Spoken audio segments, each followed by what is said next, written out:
Li Qingqian jolts awake in a familiar classroom, staring around in disbelief because he clearly remembers dying. When he reads grade 12 class 5 and 100 days until the college entrance exam on the blackboard, the truth hits him hard. He has returned to high school. He pinches his thigh to test whether this is real, and the sharp pain makes him realize with tears in his eyes that he has truly been reborn. The countdown on the board drags up the worst memory of his last life. After he failed the exam, his parents died in a traffic accident while trying to arrange another year of school for him. Remembering their disappointment and kindness, Li Qingqian silently swears that this time he will study hard and change his fate. That vow gets cut off when a piece of chalk smacks him on the head, and Teacher Wang calls him out for daydreaming after scoring only 28 in English. The class laughs at him, turning his rebirth moment into a public embarrassment. Teacher Wang's tone softens as she tells Li Qingqian not to give up, because there are still 100 days left. Li Qingqian answers with real conviction this time, promising that he will work hard and get into university. Teacher Wang is startled by his sudden resolve, even if she quietly suspects he woke up too late to fully catch up. Lu Duqiang suddenly snorts in ridicule, openly mocking the idea that someone with Li Qingqian's grades could reach university. Teacher Wang immediately rebukes Lu Duqiang for his rude behavior, but the rich bully only lowers his head with a smirk. Li Qingqian hears the mockery and accepts that, with his old attitude and terrible scores, words alone will never convince anyone. He decides the only answer is results, and that changing his future has to start with the college entrance exam. But the moment he tries to follow the lesson, Li Qingqian realizes he can barely understand Teacher Wang's English at all. He quickly understands why. Years away from school have wiped out what little English he had, so he has to start back at the basics. He flips to the vocabulary list, ready to rebuild from the ground up instead of giving up. Then a translucent game window suddenly appears in front of him, announcing the all-class master system and his new student class. When he sees his name, average stats, empty skills, and experience pool on the screen, Li Qingqian realizes his old game interface came back with him after rebirth. He remembers exactly how all-class master works. Classes level up with experience, unlock skills, and higher student levels grant deeper tiers of knowledge all the way up to university. That memory gives him a wild hope. If the game rules work in real life, leveling student to 7 and mastering school knowledge could let him ace the exam. He recalls one crucial rule from the game: reading gives 1 experience per minute, but listening in class gives 10, so he decides to test it immediately. He forces himself to listen closely for 1 full minute, waiting to see if the impossible system is real. The system responds exactly like the game, awarding 10 experience from listening, pushing his student class to level 1, raising his intelligence, and unlocking the focus skill. When the skill description promises 10 minutes of extreme concentration, speed reading, and photographic memory, Li Qingqian knows he has to test that part too. He silently activates focus, and the whole world snaps into unnatural clarity around him. To rule out wishful thinking, he grabs his English textbook and uses it as a hard test for the skill. One glance lets him memorize an entire page, and when he closes his eyes he can reproduce it word for word. Now convinced the cheat is real, he stops celebrating and starts flipping through the book as fast as possible to avoid wasting the skill's 10 minutes. By the time focus ends, he has already memorized the entire third-year English textbook down to the punctuation. The system rewards the 10 minutes of reading with more experience and another intelligence increase, and Li Qingqian can physically feel his mind becoming sharper. That direct mental boost convinces him even more than the UI did, because in the real world the stat increase is something he can actually feel. Once the test is done, he makes the smart call to stop reading and focus on the teacher, because class time is worth 10 times more experience. Even after memorizing the book, the lesson still hurts to follow, but now he can at least understand a small part instead of nothing. Because the words are now stored in his head, each explanation from Teacher Wang starts attaching real meaning to the vocabulary he memorized. By the end of a single class, he has picked up around 150 more words and finally grasps the big shape of the grammar. For Li Qingqian, that one lesson teaches more than his entire 3 wasted years of high school did in his last life. After class, the system tallies 23 minutes of listening and rockets his student class to level 3 while granting elementary school knowledge. The moment that skill settles in, old elementary school lessons flood back with startling clarity, proving the real-world system can merge his past learning into a usable ability. As soon as the class level-up notices appeared, Li Qingqian realized the system from his previous life was really back.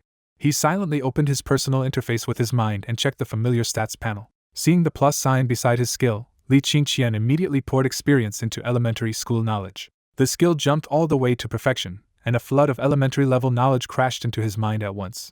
Once the rush settled, he was stunned by how much basic knowledge school textbooks had actually packed in. He quickly compared it to his old life and realized his current foundation was already far better than before. After estimating his subjects one by one, he became sure he could now score at least 300 on the college entrance exam. That tiny smile mattered to him, because it meant his fate had finally started to change. He grabbed his Year 2 English book and started memorizing vocabulary without wasting another minute. To his surprise, the year 2 words suddenly felt easy, because his upgraded knowledge already covered most of them. With 14 intelligence, he could now chew through vocabulary fast enough that real progress finally felt possible. In his heart, he swore to his parents that this time he would not fail them or repeat the tragedy of his past life. Since reading gave him both knowledge and experience, he threw himself into studying with only 100 days left. Then Lu Daqiang swaggered over to his desk, already ready to laugh at his dream of getting into university. Lu Daqiang loudly mocked Li Qingqian's mock exam score of 280, and the class joined in with cruel laughter. Li Qingqian answered calmly that his current score did not decide his future, and he would still make it into university. His confidence was not empty bravado anymore, because the real goal in his heart had already risen from any university to the best one in the country. He was not shocked by the attack, because Lu Daqiang had been picking at him for a long time over Jian Qingli. The reason was simple. Lu Daqiang once wanted Li Qingqian to swap seats so he could sit closer to Jian Qingli, and Li Qingqian refused. Li Qingqian had refused because Jian Qingli's parents had asked him to look out for her, and he did not trust Lu Daqiang's motives. Since then, the two boys had basically become enemies, and mockery was Lu Daqiang's favorite weapon. Back in the present, Lu Daqiang laughed even harder and called him a useless failure who had only scored 28 in English. He even snatched Li Qingqian's Year 2 English book and mocked him for probably knowing almost none of the words inside. Lu Daqiang pressed the humiliation further, saying it was already too late for Li Qingqian to work hard with only 100 days left. Li Qingqian answered in a colder voice, took his book back, and told Lu Daqiang to stay away and stop affecting his studies. That look actually rattled Lu Daqiang, and the insults he wanted to spit out got stuck in his throat. Lu Daqiang retreated with one last jab, saying the next monthly exam would prove Li Qingqian was still dreaming. After Lu Daqiang left, Jian Qingli studied Li Qingqian and quietly admitted he felt different today. She was surprised not just by his boldness, but by the lively spark she suddenly saw in his eyes. When Jian Qingli asked if he had really meant what he said, Li Qingqian answered with full certainty that he had. Jian Qingli still did not believe he could make it this year, and gently suggested repeating if necessary. Li Qingqian chose not to explain, knowing the monthly exam in 1 week would speak more clearly than words. Seeing her beside him stirred old feelings, because Jian Qingli had once been the girl he liked in his previous life. In that old life, his failed future and his parents' accident had dragged him into depression until he lost contact with her completely. Years later, the next news he heard about Jian Qingli was horrifying. Her wedding collapsed after intimate photos were exposed in public. The humiliation had pushed Jian Qingli to end her life, and that memory made Li Qingqian desperate to stop history from repeating. He pieced the memories together and realized the future disaster around Jian Qingli traced back to Bai Jiaoliang. Just then, Bai Jiaoliang appeared outside the classroom and called Jian Qingli out with easy confidence. The girls around them immediately buzzed about how handsome and outstanding Bai Jiaoliang was, which only made his appeal clearer. Jian Qingli's face turned red with shy excitement, and Li Qingqian saw the danger coming too late. Acting on pure panic, Li Qingqian blurted out that Bai Jiaoliang was not a good person. He regretted it instantly, because he had no evidence from the present to back up a warning based on the future. Jian Qingli's expression turned icy, and she accused him of maliciously badmouthing someone behind his back. When Jian Qingli demanded proof, Li Qingqian could only fall silent. That silence settled the matter for her, and Jian Qingli told him she was deeply disappointed. She walked out to Bai Jiaoliang anyway, and soon the two of them were laughing together by the railing outside. Watching them, Li Qingqian bitterly thought how perfectly Bai Jiaoliang hid the ugliness he knew was buried underneath. He knew the warning had failed, so he settled on a quieter plan for the future: find another chance to steer her away from the photo trap that ruined her before. For now, he forced himself to let it go and return to the one thing he could control: studying. After 9 more minutes of reading, the system quietly rewarded him with more experience. When the bell rang, teacher Wang Jianjia came in and class began. As the English lesson started, Li Qingqian realized he could suddenly understand most of what used to sound impossible. He even found the grammar questions manageable, which made one weakness stand out clearly: vocabulary was now the main thing holding him back. That was enough to make him quietly exhilarated, because for the first time he could feel his fate moving under his own hands. By noon, even Wang Jianjia had noticed how unusually serious Li Qingqian was in her class. Still, she could only sigh to herself that he had started too late to turn this year around. Her final judgment was gentler than Lu Daqiang's, but it still stung the same truth: if Li Qingqian kept this up, maybe he could only reach university next year. And Jian Qingli, still hurt by his warning, ignored him completely through the lesson without even looking his way. Li Qingqian ignores Jian Qingli's bad reaction, because this time he only warned her out of basic concern, not because he still likes her. When the last afternoon class ends and students head out for dinner, Jian Qingli quickly leaves the room the moment Bai Jiaoliang appears at the door. Li Qingqian stays in his seat because a translucent game notice pops up in front of him with a fresh reward for sitting through class. Seeing he has enough experience to level again, Li Qingqian grins because every student level makes him smarter and level 5 should unlock middle school knowledge. He opens his personal panel, showing student level 4, intelligence 14, focus, and his perfected elementary school knowledge. Without hesitating, he spends the experience and pushes his student class to level 5. The system answers with 2 big gains at once. His intelligence rises to 15, and he unlocks middle school knowledge. But the new skill starts at a weak competent level, and Li Qingqian immediately realizes his middle school foundation was far worse than he thought. Even with the game's help, he can only recall class schedules and bare syllabi, not the real content, which explains why high school buried him so fast. So he starts pouring experience into middle school knowledge and upgrades it from competent to master, then all the way to perfection. The moment middle school knowledge reaches master, a huge flood of subject matter crashes into his mind. 5 minutes later, he finishes absorbing the massive wave of middle school knowledge and feels his foundation become far deeper than before. His English improves so much that he feels like he could live or work overseas without a language barrier. With some experience still left, Li Qingqian turns to focus next because he sees it as the real tool for learning on his own. He reminds himself that the game only advances through standard school subjects step by step, so anything outside that path will have to come from self-study or a class change later. He then spends his remaining experience pushing focus up step by step until it reaches master. The upgraded skill is a huge jump, giving him 10-fold memory and comprehension, speed reading, photographic memory, and a full hour of use per day. Even with 50 minutes of focus still available today, he decides not to waste it on regular exam subjects when the system can cover those later. Instead, he decides to test focus on something hard and practical by going to the library for computer hardware and assembly language books. But when he comes back to himself, a wave of hunger hits hard, and he rushes to the canteen before the library. After eating 3 portions of rice, Li Qingqian finally feels human again and realizes high intelligence burns energy like a machine running too hot. He shrugs off the hunger side effect as a fair trade for getting smarter, then makes a practical note to carry high-calorie food next time. From there he heads to the school library, still in a good mood and ready to test what his new focus can really do.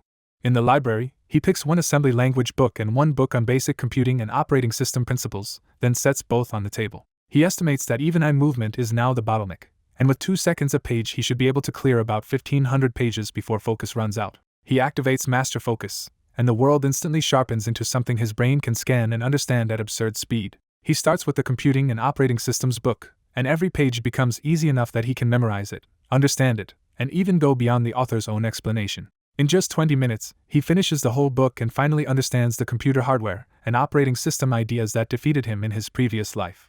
With that success behind him, he grabs the assembly language book and moves on to the harder test. Assembly used to crush him when he studied it for months, but under master focus it now feels almost embarrassingly simple. He finishes the assembly book exactly as the skill duration ends, squeezing every minute out of the hour. A new notice appears and rewards him for 50 minutes of reading, but Li Qingqian still regrets that the focus window is too short to keep going today. He decides the C language study will have to wait until tomorrow and heads back to class.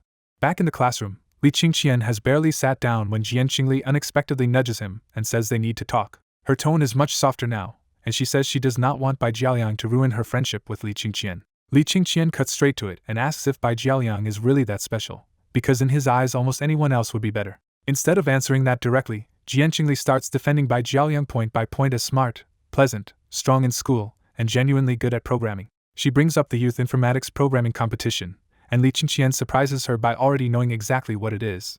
Jian Qingli explains why the contest matters so much. Top 50 nationwide can enter Divine Dragon University without taking the college entrance exam. Then she reveals the real reason for her excitement.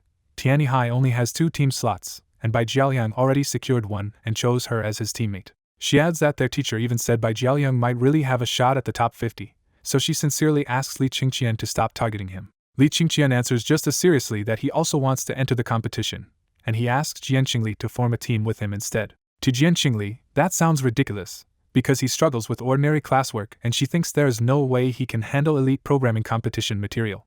She snaps at him to stop fooling around, but Li Qingqian does not back off and says he is completely serious. That is the last straw for Jian Qingli, and her voice turns cold as she gives up on fixing things and tells him not to interfere with her private life anymore. During evening self-study math, Li Qingqian forces himself to listen even though his high school math foundation is so weak that every minute feels miserable. Jian Qingli watches him struggle and quietly decides he woke up too late to ever catch up to her world. In Jian Qingli's mind, Bai Jiaoliang is already carrying her toward a better future, maybe even direct admission through the programming competition, while Li Qingqian can only fall further behind.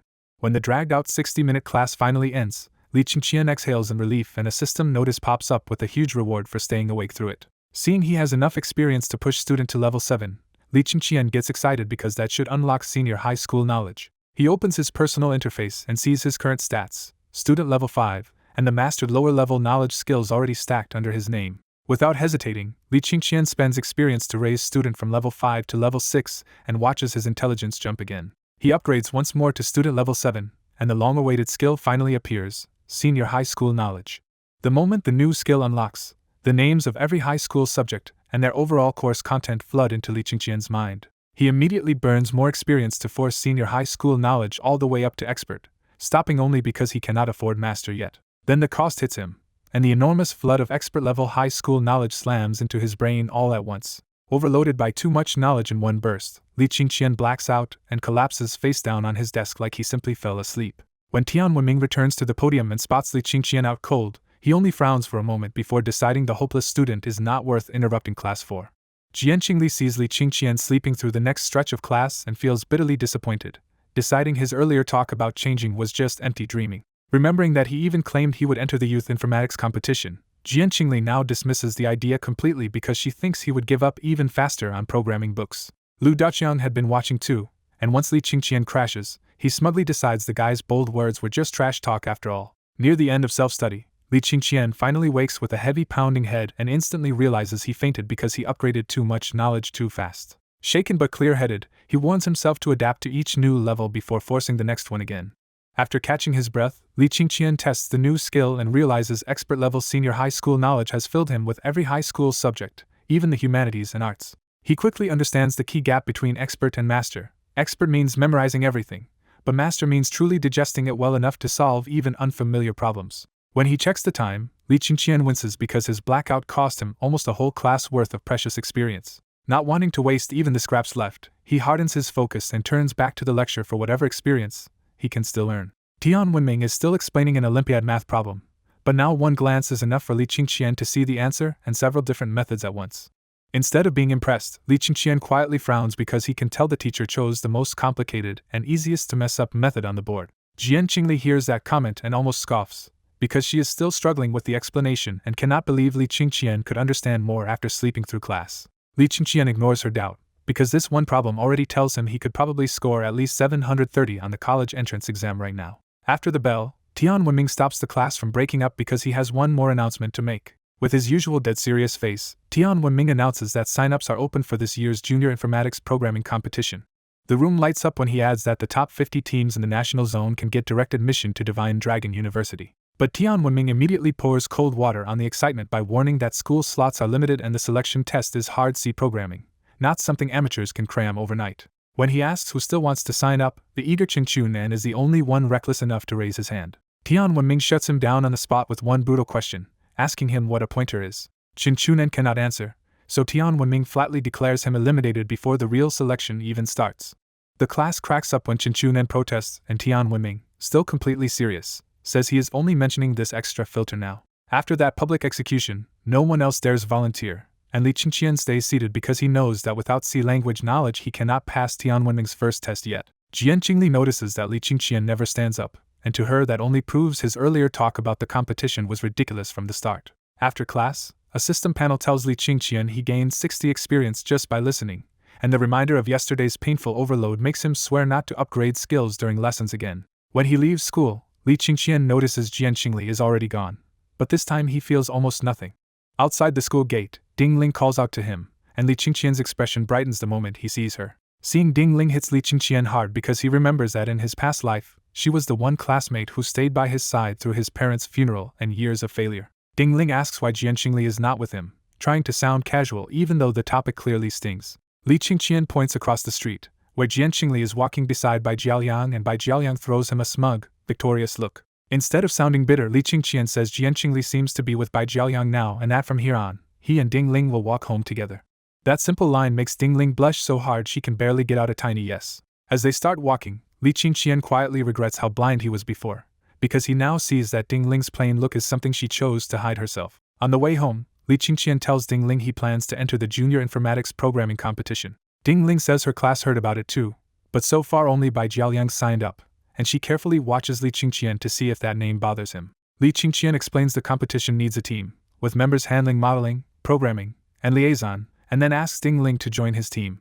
Ding Ling agrees without even hesitating, and Li Qingqian happily decides to register both their names the next day. Li Qingqian keeps the bigger reason to himself. If he can win a university admission slot through the competition, he wants to help Dingling reach her dream school. The rest of the walk is easy and light, with Dingling happily chatting about her day while Li Qingqian just enjoys being beside her. Downstairs at home, Dingling tells him he has changed, because all the way here he looked calm, confident, and honestly happy instead of pretending. Half teasing and half sincere, Dingling says his eyes are brighter now and he suddenly feels oddly mature, like someone who has been through a lot. Li Qingqian answers with a shockingly direct confession, telling Dingling he finally sees she is the best and that now he wants to cherish what he has. Dingling freezes on the spot, then turns red from face to neck as happiness and panic hit her all at once. Too flustered to stay, Dingling scrambles back home, and Li Qingqian watches her run off with an amused, tender smile. When Li Qingqian gets home, his mother Chunli calls from the kitchen to ask whether he wants bread or noodles, and the ordinary warmth almost breaks him. Fighting back tears, Li Qingqian asks for noodles and tells her he likes the ones she makes best. The moment Chunli sees his red eyes, she panics, and Li Qingqian finally rushes over and hugs her, saying he just missed his parents too much. His father Li Tianlan had been sitting on the sofa ready to scold him about his grades, but the sight of his son crying wipes that out instantly. Li Tianlan jumps up in protective panic and demands to know who bullied his son. Li Qingqian lets go of his mother and throws his arms around his father too, insisting nobody bullied him and that he really just missed them. Then Li Qingqian makes a solemn promise. This time he will not disappoint them again, and he will definitely get into university. Chunli answers gently that they do not care about pride as much as they care about him growing into someone who can live with dignity, and the family finally sits down to eat. The next morning, Li Qingqian walks to school with Dingling at his side, while Jianqingli ends up trailing after them instead. For the first time, Jianqingli is the one shut out, because Li Qingqian and Dingling keep talking and laughing while she cannot find a place to join in. At the school gate, Li Qingqian and Dingling agree to register together with teacher Tian at 1 in the afternoon, and Dingling parts from him reluctantly. Watching them part, Jianqingli feels sour and unsettled, as if something that used to belong to her has been taken away.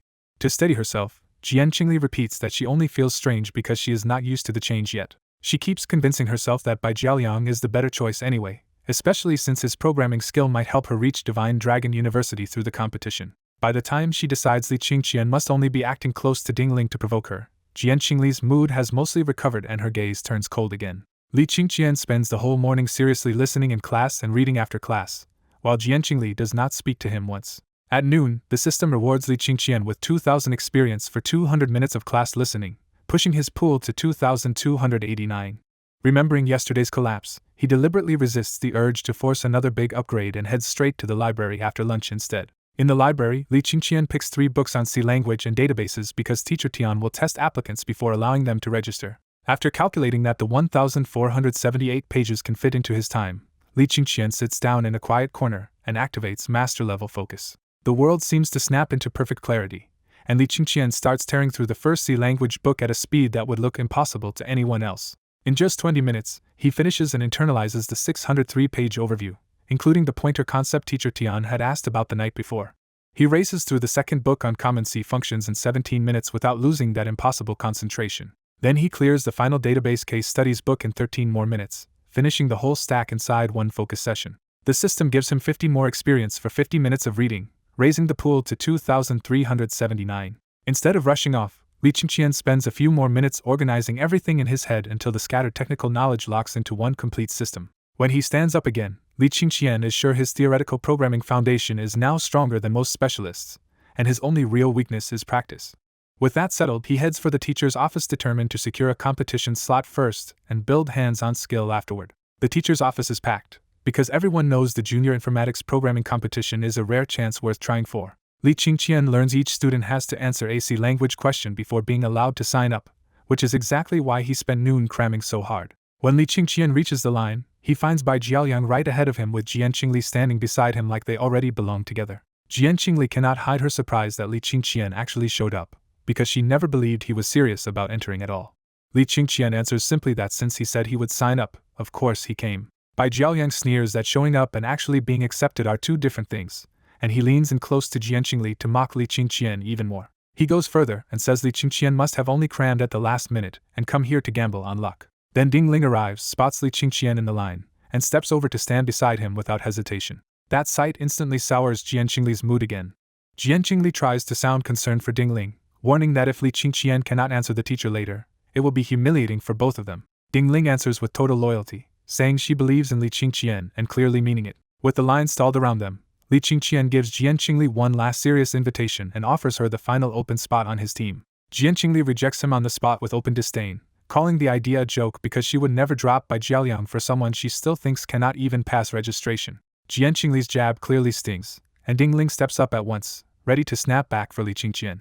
Instead of arguing, Ding Ling quietly tells Li Qingqian that even failure can still mean something if the journey is worth it. Li Qingqian stays steady, asks if she trusts him, and when Ding Ling says yes without hesitation, he promises they will wait for Divine Dragon University together. Nearby, Bai Jiaoliang and Jian Qingli hear that bold promise and exchange smug looks, treating Li Qingqian's goal like a joke. When Bai Jiaoliang reaches Teacher Tian, the teacher tests him with a basic C language question about loop types. Bai Jiaoliang answers smoothly, earns a registration form, and even gets public praise from Teacher Tian for having a real shot at the national top 50. Bai Jiaoliang basks in the praise, and Jian Qingli beams so openly that her sideways glance at Li Qingqian feels like another round of showing off. Li Qingqian walks straight up with Ding Ling and calmly says he wants to register too, catching Teacher Tian off guard. Teacher Tian gives him a much harder question on the difference between while and do-while loops, and the whole line immediately senses the trap. Bai Jiaoliang instantly relaxes because even he thinks this question is tough, while Jian Qingli waits for Li Qingqian to embarrass himself, and Ding Ling grows visibly tense. But Li Qingqian answers in a steady voice, laying out all four differences with clear logic and no hesitation. Ding Ling lights up with relief, because once again Li Qingqian said he could do something and actually delivered. Bai Jiaoliang is left stunned, because Li Qingqian's reply sounds like the exact model answer he himself could not fully give. Jian Qingli is just as shocked, fumbling for an explanation because Li Qingqian never told her he knew programming at all. Bai Jiaoliang grabs a C language textbook, checks the loop chapter, and suddenly decides Li Qingqian only memorized that section word for word. That theory soothes both of them at once. In Bai Jiaoliang's eyes, a real expert explains concepts naturally, but a beginner recites the textbook exactly.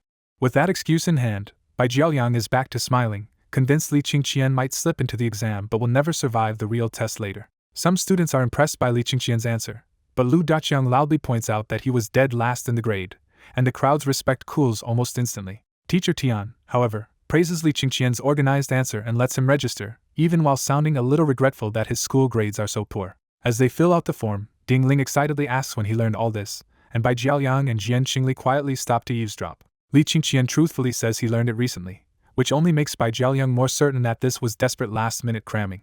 Now fully satisfied, Bai Jiaoliang predicts Li Qingqian will be eliminated in the afternoon, and Jian Qingli even looks forward to seeing him lose face.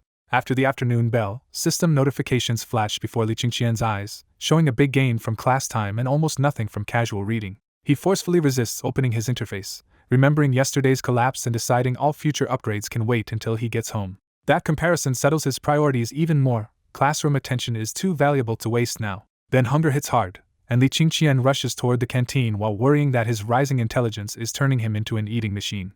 As he runs, he decides he needs to level up fast and unlock a profession that can boost his stamina too. At 6 o'clock, Li Qingqian enters the school's information classroom for the written programming test. Teacher Tian lays down the rules with his usual flat expression, reminding everyone there are cameras and exactly 1 hour to finish. The moment the papers go out, the room tenses up because this test is much broader and nastier than anyone expected. Bai Jiaoliang also finds it hard, but that only boosts his confidence, because a brutal paper should widen the gap between him and everyone else. He cannot see Li Qingqian from his seat, so he simply assumes the beginner behind him must be panicking already. In reality, Li Qingqian reads the whole paper once, finds every answer already sitting in his head, and starts writing immediately. Teacher Tian notices how absurdly fast he is moving and walks over, half expecting to catch him blindly guessing. But when Teacher Tian checks the fill-in answers, every one of them is correct, and his suspicion turns into real shock. Li Qingqian tears through the comprehensive section 2, with code, steps, and formatting so clean that Teacher Tian can only stare. Teacher Tian briefly wonders if the paper leaked, but he knows that is impossible, so he is forced to admit Li Qingqian is genuinely strong. Once he finishes and checks everything, Li Qingqian calmly decides he should have a full score and refuses to waste the remaining 40 minutes. So he raises his hand to hand in early, and Teacher Tian accepts the paper without hesitation. At the podium, Teacher Tian flips through the paper and finds every section correct, which leaves him privately convinced that Li Qingqian's theory is even stronger than Bai Jiaoliang's. Most of the room misreads the scene completely, assuming Li Qingqian walked out early because he could not do the test at all. Bai Jiaoliang is especially pleased by that sight, sneering to himself that Li Qingqian was never impressive in the first place. Outside the classroom, Ding Ling and Jian Qingli are waiting together when Li Qingqian strides out after only 20 minutes. Ding Ling immediately asks why he is out so fast, worried that something went wrong. Li Qingqian answers with an easy smile that the paper was simple for him, and he had seen basically all of it in books already. Jian Qingli does not believe a word of it, because she knows how brutal Tian Wenling's competition papers are, and to her this sounds like pure bragging. After evening self-study, Li Qingqian rushed home and pulled up his interface, already planning another round of upgrades. He saw that the night's study had filled his experience pool again, and he chose to level his student profession before touching the risky knowledge skill. One upgrade pushed student to level 8, and raised his intelligence to 18, so he immediately kept going. The next upgrade brought student to level 9, intelligence to 19, and unlocked a new skill called rational thinking. When he read the skill description, Li Qingqian grinned because a cold, hyperlogical mode would be incredible for studying, research, or even solving cases. He tried to push student higher again, but the system made it clear level 9 was the end of the basic profession unless he advanced it first. That same milestone also unlocked the profession shop, a major turning point he recognized from his past life. Li Qingqian checked the shop and confirmed it worked just like the game he remembered, but the first profession slot cost a brutal 10,000 experience points. He found the other shop sections still blocked too. Profession certificates needed a slot first, and skill purchases only opened for advancement or class changes, so experience points still ruled everything. Since student could only advance after every sub-skill hit master, he decided to finish the new rational thinking skill first because it was safer than another memory flood. He poured experience into rational thinking until it jumped all the way to master. At master level, the skill became absurdly stronger, boosting his thinking, analysis, and logic 100-fold for a full hour. With only one unfinished skill left, Li Qingqian adjusted himself into the most comfortable position before finally upgrading senior high school knowledge. The last upgrade went through cleanly, and instead of collapsing, he stayed clear-headed as senior high school knowledge reached master. As the scattered material connected into one complete system, the feeling was so smooth it was like his brain had just been perfectly untangled. Once everything clicked, Li Qingqian realized he could now score full marks on the college entrance exam. That certainty hit him hard because in his last life, failing that exam led directly to the chain of events that killed his parents. For the first time since his rebirth, he finally believed he had changed the exam, changed his future, and pulled his parents out of danger. With every student skill perfected, he checked the next profession path and saw a university student waiting ahead. The system made the road clear and frustrating at the same time. Skill mastery was done, but he still needed real university admission and 5,000 experience points to advance. The next day in class, Li Qingqian focused harder than ever because he calculated he still needed another 7,000 experience points to buy a profession slot. Beside him, Jian Qingli watched his sudden discipline with disbelief, because 3 straight days of seriousness no longer looked like an act. Even so, Jian Qingli convinced herself that he had started too late, and she quietly looked forward to the programming exam results exposing him. She decided that once the score came out, she would say a few sharp words and make Li Qingqian stop bragging in front of other people. She also resolved to keep more distance from Li Qingqian, because she did not want Bai Jiaoliang to misunderstand her while she chased the chance to join his competition team. When the morning classes ended, Li Qingqian collected another big chunk of experience, and immediately headed for class 1. Jian Qingli stopped him to ask if he was going to see Ding Ling, and Li Qingqian answered with an easy yes. She immediately said she was also going to find Bai Jiaoliang and suggested they go together, clearly fishing for a reaction. Jian Qingli added that she and Bai Jiaoliang would be seeing Teacher Tian for yesterday's exam results, and Li Qingqian calmly said he was going too. Trying harder to needle him, she brought up his claim that the exam was easy, but Li Qingqian still didn't back down. When she pressed him for a score, Li Qingqian answered instantly, 100 points, full marks. Jian Qingli was stunned, because Bai Jiaoliang had told her the test was so hard that even he could only manage around 60. Even then, she chose to trust Bai Jiaoliang and silently waited for the results to strip away what she saw as Li Qingqian's shameless bluff. Outside class 1, Ding Ling and Bai Jiaoliang were already waiting, but their small talk was anything but friendly. Bai Jiaoliang asked whether Li Qingqian had really looked relaxed during the exam, already hiding his contempt behind the question. Ding Ling replied that the test should not have been difficult, and that answer only made Bai Jiaoliang look down on Li Qingqian even more. He pushed again and asked what score Li Qingqian thought he could get, but Ding Ling coldly refused to feed him anything. Ding Ling actually remembered Li Qingqian saying he would get full marks, but she saw no reason to waste breath on someone as arrogant as Bai Jiaoliang. Instead, she trusted the result to speak for itself when Teacher Tian revealed the scores later. Bai Jiaoliang finally dropped the mask and told Ding Ling outright that Li Qingqian was just bragging and probably had not known how to answer anything. Ding Ling answered with a cold sneer, because she believed Li Qingqian completely and found Bai Jiaoliang's confidence ridiculous. Then she said the quiet part out loud. Maybe Bai Jiaoliang found the test hard simply because his level was lower than Li Qingqian's. Bai Jiaoliang laughed at that idea, because he had never once treated Li Qingqian as a real rival. Ding Ling did not budge and said with total certainty that Li Qingqian's programming level really was higher than his. Bai Jiaoliang could only sneer back and throw everything onto the coming result, promising that Teacher Tian's score sheet would show whose standard was actually higher. In the teacher's office, Tian Wenming stares at the score sheet and sees a shocking gap. Li Qingqian got a perfect 100, while Bai Jiaoyang only managed 58. The result makes Tian Wenming completely reevaluate Li Qingqian, because even he knows a full score on that test is no small thing. He quickly concludes that Li Qingqian's programming theory is even stronger than Bai Jiaoyang's, but Li's terrible old math record still worries him. Even so, Tian Wenming already starts planning around that weakness. If Li Qingqian gets a math-strong teammate, the pair could still be dangerous. Soon the students who took the exam gather outside the teacher's office, and Mu Dehui calls inside for Tian Wenming to announce the results, while Li Qingqian arrives among the last group. Tian Wenming steps out with the results sheet and tells the whole group that 25 students took the test, but only one passed. Hearing that, Bai Jiaoyang starts smiling smugly, and Jian Qingli eagerly piles on by hinting that the only student who could have passed has to be him. Bai Jiaoyang confidently claims the pass is his, fully expecting the announcement to prove Li Qingqian was bluffing. Then Tian Wenming drops the real bomb. The only student who passed was Li Qingqian, and he got full marks. Jian Qingli is hit speechless, her earlier certainty collapsing the instant she realizes Li Qingqian really did exactly what he said.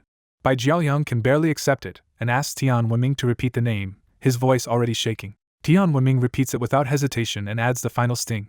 Bai Jiaoyang scored 58, just 2 points short of passing. That score turns Bai Jiaoyang's pride inside out, because he suddenly sees himself as the fool who kept looking down on the real genius. When he notices Li Qingqian and Ding Ling smiling nearby, Bai Jiaoyang becomes sure everyone is laughing at his arrogance. Unable to bear the shame any longer, Bai Jiaoyang turns and runs off without even caring that Jian Qingli is still there.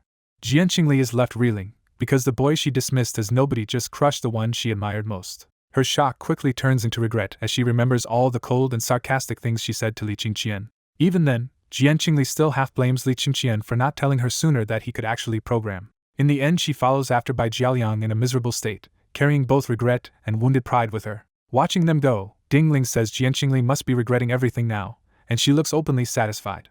Li Qingqian answers coolly that Jian Qingli's regret has nothing to do with them anymore. He has already seen through Jian Qingli's hidden disdain, and after she rejected his earlier goodwill, Li Qingqian quietly decides to stop caring. Tian Wenming then names the 2 school representatives for the junior informatics programming competition, Li Qingqian and Bai Jiaoyang. He also tells Mu Dehui to pass the score sheet around and gently reminds the dejected second-year student that he still has another chance next year. After that, Tian Wenming calls Li Qingqian over because he wants to judge exactly how far this surprise talent can really go.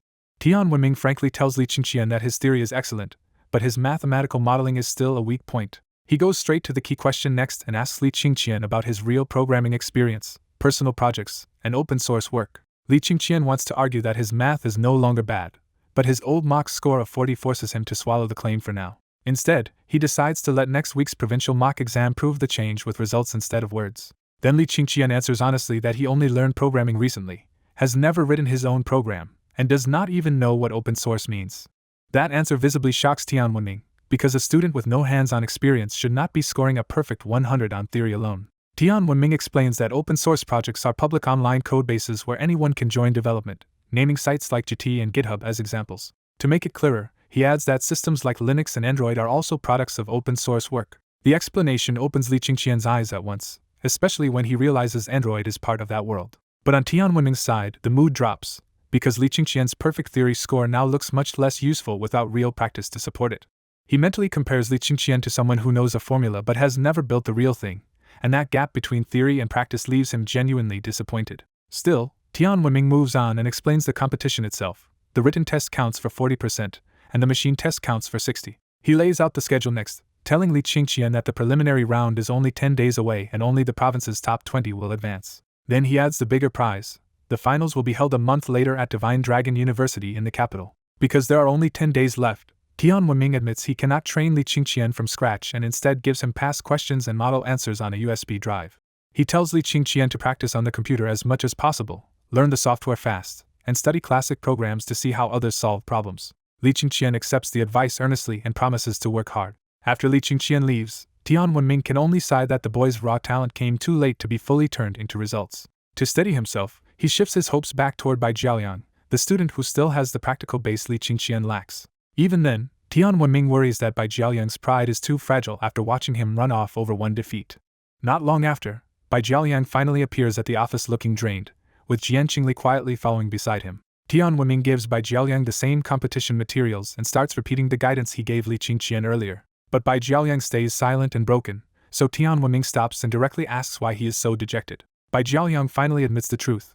With someone like Li Qingqian around, he no longer feels confident at all. Tian Wenming immediately pushes back and tells him Li Qingqian's theory may be stronger, but in other important areas Bai Jiaoyang still has the edge.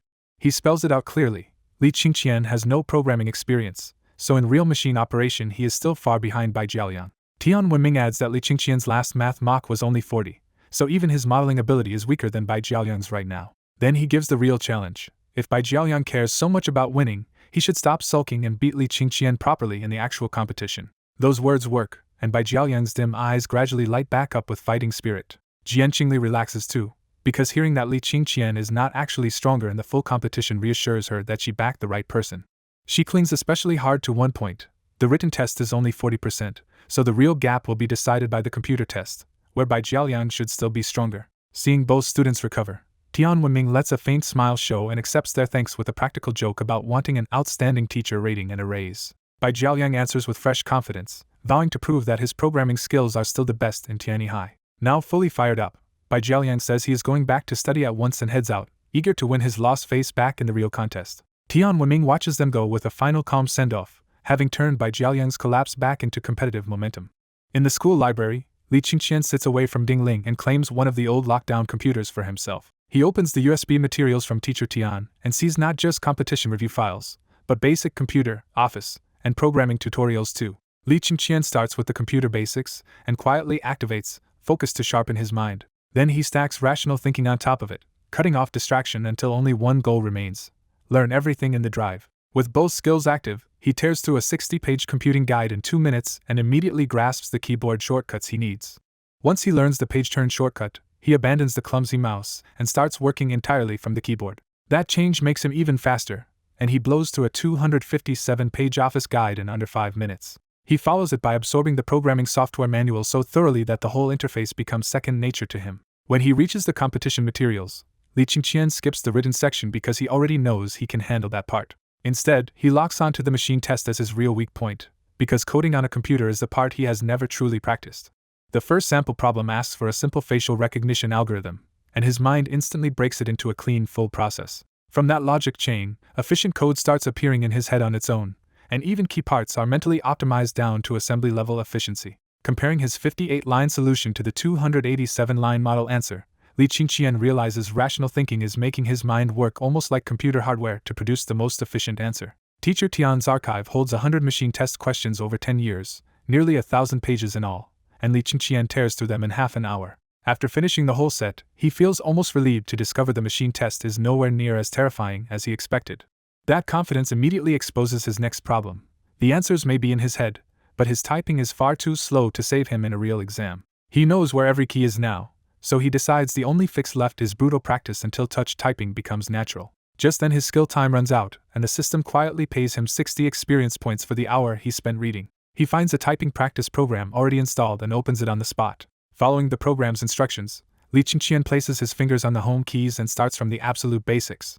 Even with the key positions memorized, his hands refuse to cooperate at first, and almost every attempt comes out wrong. He does not get discouraged, and after repeating the drills letter by letter, the mistakes finally start dropping. Bai Jiaoyang notices the commotion, comes over to look, and catches Li Qingqian learning beginner typing software in public. Seeing Li Qingqian fumbling through basic typing, Bai Jiaoyang breaks into a bright, mocking smile and openly belittles his chances in the competition.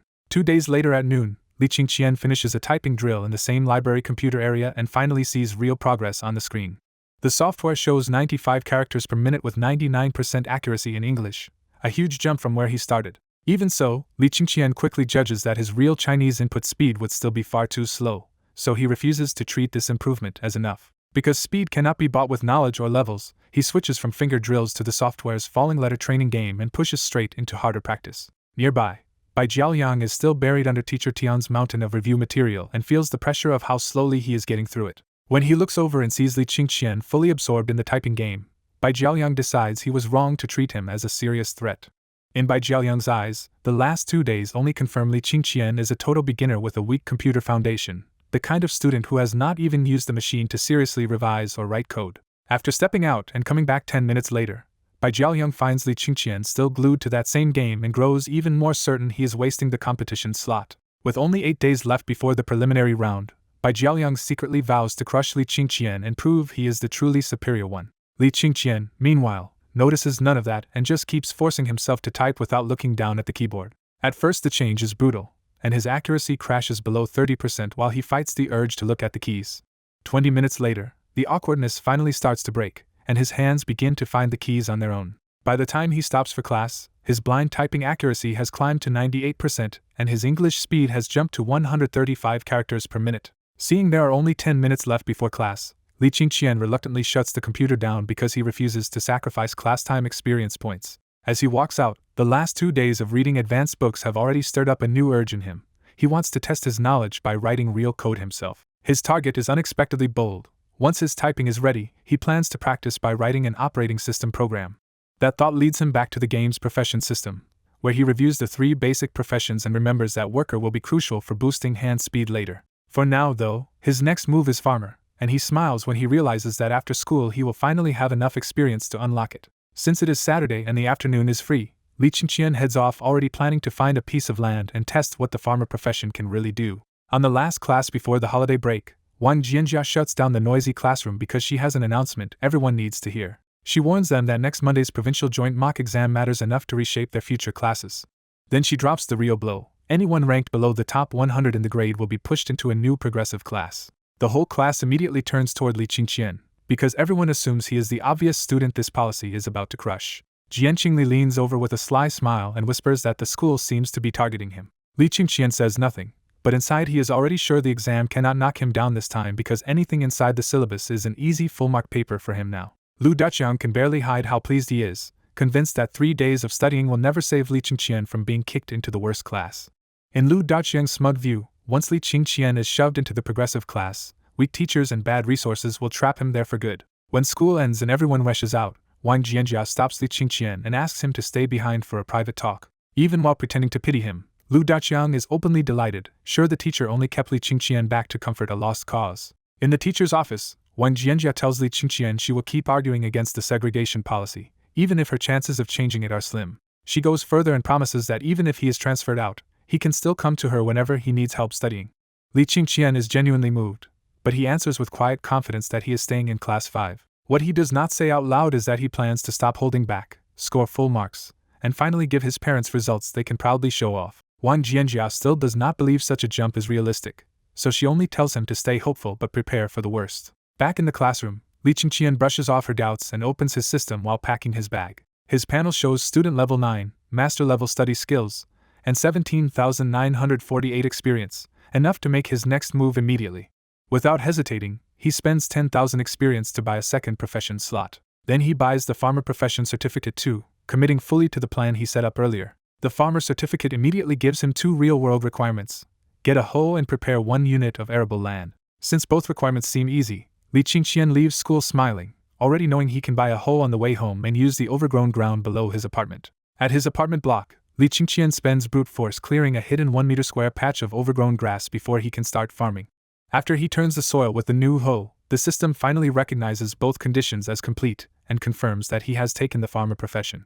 Exhausted and almost collapsing, he is still so relieved by the success that he nearly shouts on the spot. He opens his status again and sees farmer added beside student, which means the new profession is now fully part of his build. Because basic professions are cheap to raise, he immediately dumps experience into farmer and pushes it straight to level 9. The upgrades reward him with a huge strength boost and the full first set of farmer skills: endurance, wasteland reclamation, planting, harvest, and a second strength passive.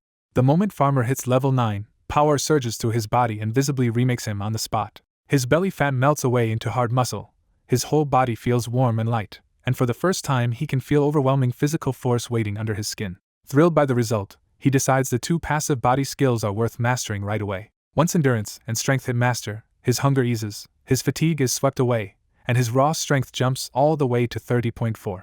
The change is so dramatic that the hoe which felt heavy a moment ago now seems weightless in his hand.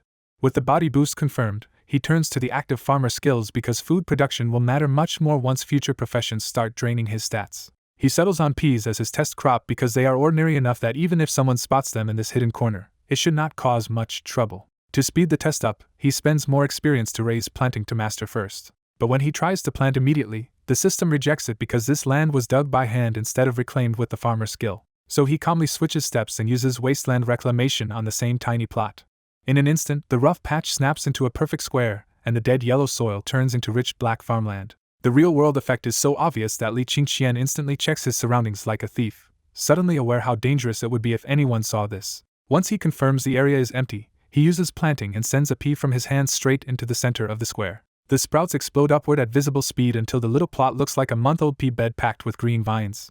A watering prompt pops up, and the moment he pours water over the vines, they fast forward from white flowers to full pea pods in seconds. When the plot flashes ready to harvest, he fires off the final skill without wasting a second. The vines instantly crumble into pale dust, and 2 plastic bags in front of him fill with an absurd 30 kilograms of pea pods. The item window reveals why farmer food matters, because these pea pods can restore strength over time instead of making him wait for the daily reset. Satisfied with the test and barely feeling the weight, Li Qingqian lifts both huge bags like feathers and heads home, already planning stir-fried pea pods for dinner. At home that night, Qinli nervously tells Li Tianan that Huang Jingjing called with bad news from Tianhai. She explains that after the next provincial mock exam, the bottom 100 students will be dumped into a new progressive class with troublemakers and inexperienced teachers. Thinking of Li Qingqian's old grades, Qinli panics that her son will almost certainly be sent there. Li Tianan curses the school's timing, but all he can offer is a bitter promise to encourage their son if the worst happens. Before the mood can sink further, Li Qingqian comes home carrying 2 bags of pea pods and cheerfully asks if they should fry them for dinner. When he sees both parents sitting there with solemn faces, Li Qingqian immediately senses something is wrong. Li Tianan tells him the problem is the coming class reassignment tied to the second joint mock exam. Li Qingqian is surprised they already know, because he had planned to hide it and spare them the stress. Once he hears Huang Jingjing was the one who told them, Li Qingqian instantly understands why both of them look so crushed. He says it plainly. They are terrified he will be pushed into the progressive class. Li Qingqian calmly promises that will not happen and tells them not to beg anyone before the results come out. His mother searches his face for any sign of bluffing, and Li Qingqian answers with real confidence that he will give them a surprise. Qinli finally accepts his word for now, and the tense room softens just enough for her to rush off to cook. In the kitchen, she checks the pea pods more closely and is startled by how fresh and plump they are. Li Qingqian brushes off her questions about where they came from and just admits he is hungry, which sends her straight into cooking mode. When the stir-fried pea pods hit the table, Li Qingqian takes one bite and is instantly impressed by the flavor. His praise makes Qinli smile, and even Li Tianan quickly joins in because the pea pods really are that good. The family tears through the whole large bowl, and Li Tianan happily suggests taking some to roast at tomorrow's picnic. While they clean up after dinner, Qinli reminds Li Qingqian that tomorrow's Peach Blossom Mountain picnic with Aunt Huang's family and Ding Ling's family starts at 8. The moment he hears Peach Blossom Mountain, Li Qingqian is dragged back to the previous life where his parents were mocked there, and his father ended up injuring his leg. He is disgusted with his old self for chasing Jian Qingli so blindly that he barely cared about his own father's injury. That shame turns into a vow. This time he will protect his parents and make sure nobody hurts them. As the meal settles, Li Qingqian feels the pea pods restoring the strength he spent planting them. The effect hits his parents even harder, leaving both ordinary adults suddenly warm, refreshed, and full of energy after a full day's work. Li Tianlan and Qinli exchange startled looks when they realize something unusual is happening to them after this meal. They quickly trace the problem to the pea pods, and Li Tianlan rushes to check that Li Qingqian is alright first. At his son's doorway, Li Tianlan sees Li Qingqian already asleep and fine, which leaves him relieved and suddenly very sure those pea pods are not for kids. The next morning, Qinli looks unusually refreshed and flushed when Li Qingqian comes back from going out early. Li Qingqian says he went to buy seeds because he wants to try planting them, but he is really preparing a quiet counterattack for the picnic. Remembering how Huang Jingjing flaunted expensive food in his last life and humiliated his father, Li Qingqian prepares premium ingredients of his own. With farmer abilities, he knows those ingredients can be grown into real food in just minutes, no matter the season or terrain.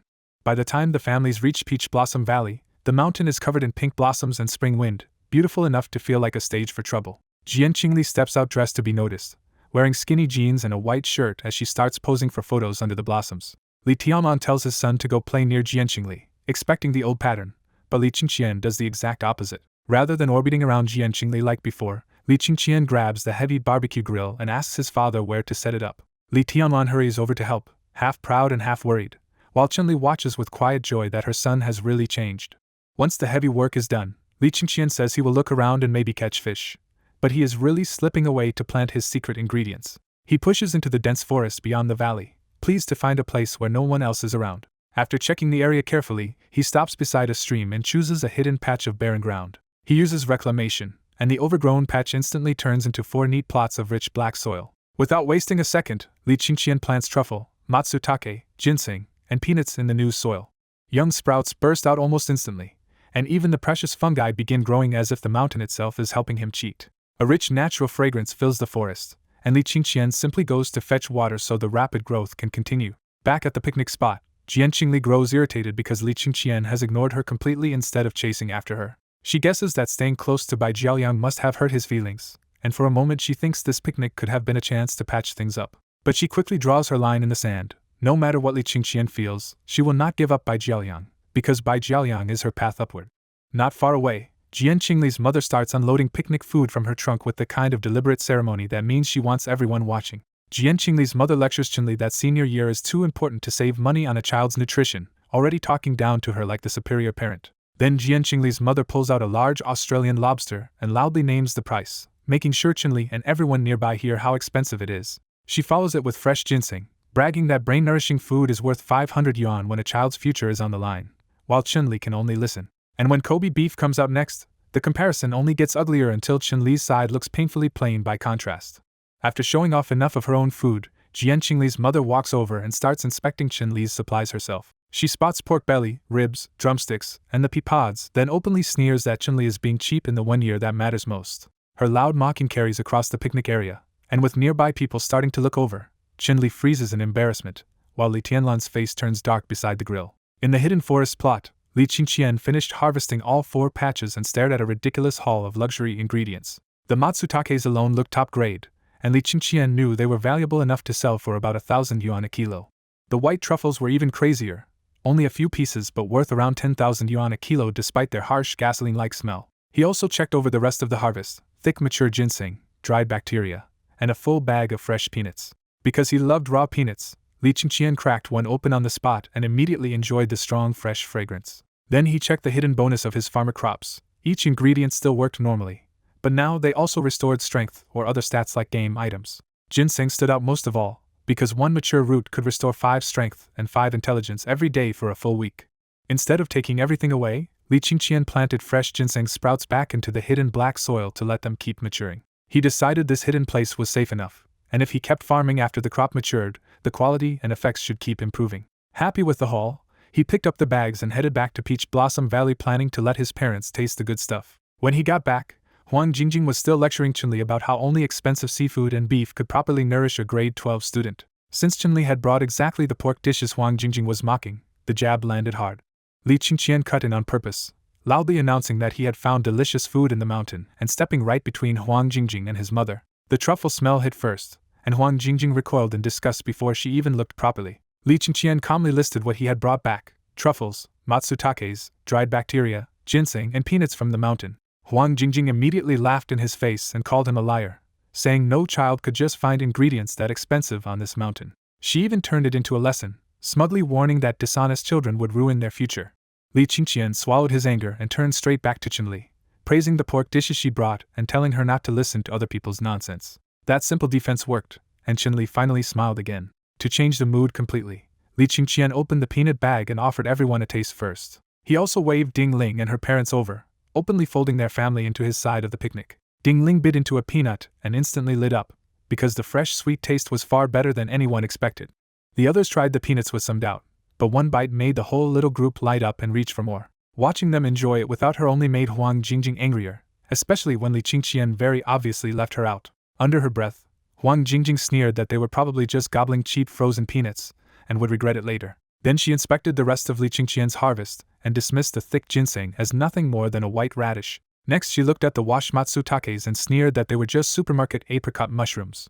Even the white truffles got mocked as sweet potatoes, and to Huang Jingjing that settled the whole matter.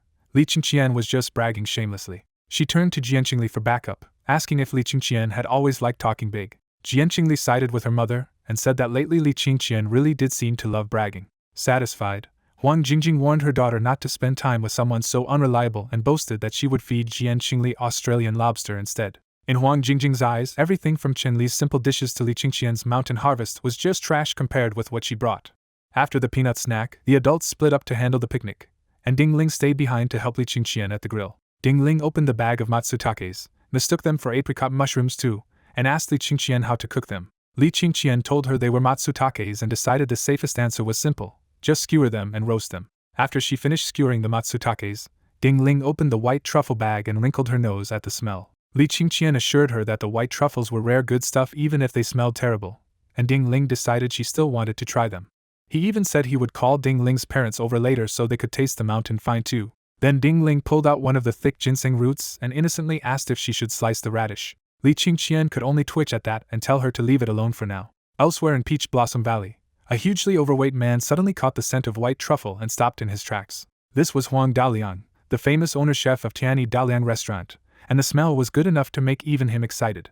The more he smelled, the more certain Huang Daliang became that someone nearby had top-grade white truffles even better than the batch he had just imported. He followed the scent straight to Li Qingqian's grill and immediately saw the fist-sized white truffles for what they were. Then he saw Ding Ling wrapping one in foil for the grill and nearly had a heart attack over the waste. Huang Daliang was so pained by the sight that he decided he had to step in, whether to teach them the right way or buy the truffles himself. Not far away, Huang Jingjing spotted him and instantly assumed the famous restaurant owner was coming over to greet her family. Because their expensive lobsters and beef came from his restaurant, Huang Jingjing took his approach as proof of her higher social circle. She even used the moment to silently look down on Li Qingqian again, convinced people at this level would never bother with him. So when Huang Daliang drew close, Huang Jingjing eagerly greeted him first. Huang Daliang barely gave her a polite reply and kept walking right past her without stopping. That snub hit hard, and Huang Jingjing could only awkwardly pretend he must have more important business. A second later, she saw exactly where he was going, straight to Li Qingqian and Ding Ling. Unlike his cold brush-off to Huang Jingjing, Huang Daliang approached Li Qingqian with real politeness and apologized for disturbing them. He got to the point quickly and asked where Li Qingqian had bought the white truffles. To prove he was not guessing, Huang Daliang explained that he ran a Western restaurant and was sensitive enough to recognize top imported ingredients by smell. Li Qingqian still stuck to his cover story and claimed he had found the white truffles on the mountain. But as he said it, Li Qingqian kept winking at Huang Daliang, trying to signal that the story was fake without saying so out loud. Huang Daliang missed the hint completely and bluntly exposed the truth, saying these imported top-grade white truffles were worth more than 10,000 yuan per caddy. Then, still not understanding, he asked Li Qingqian why his eyes kept blinking so much. Hearing the real price, Ding Ling's hands jolted so badly that she almost cut herself while peeling the truffle. She could only stare at Li Qingqian in disbelief, suddenly realizing his outrageous mountain haul might all be real.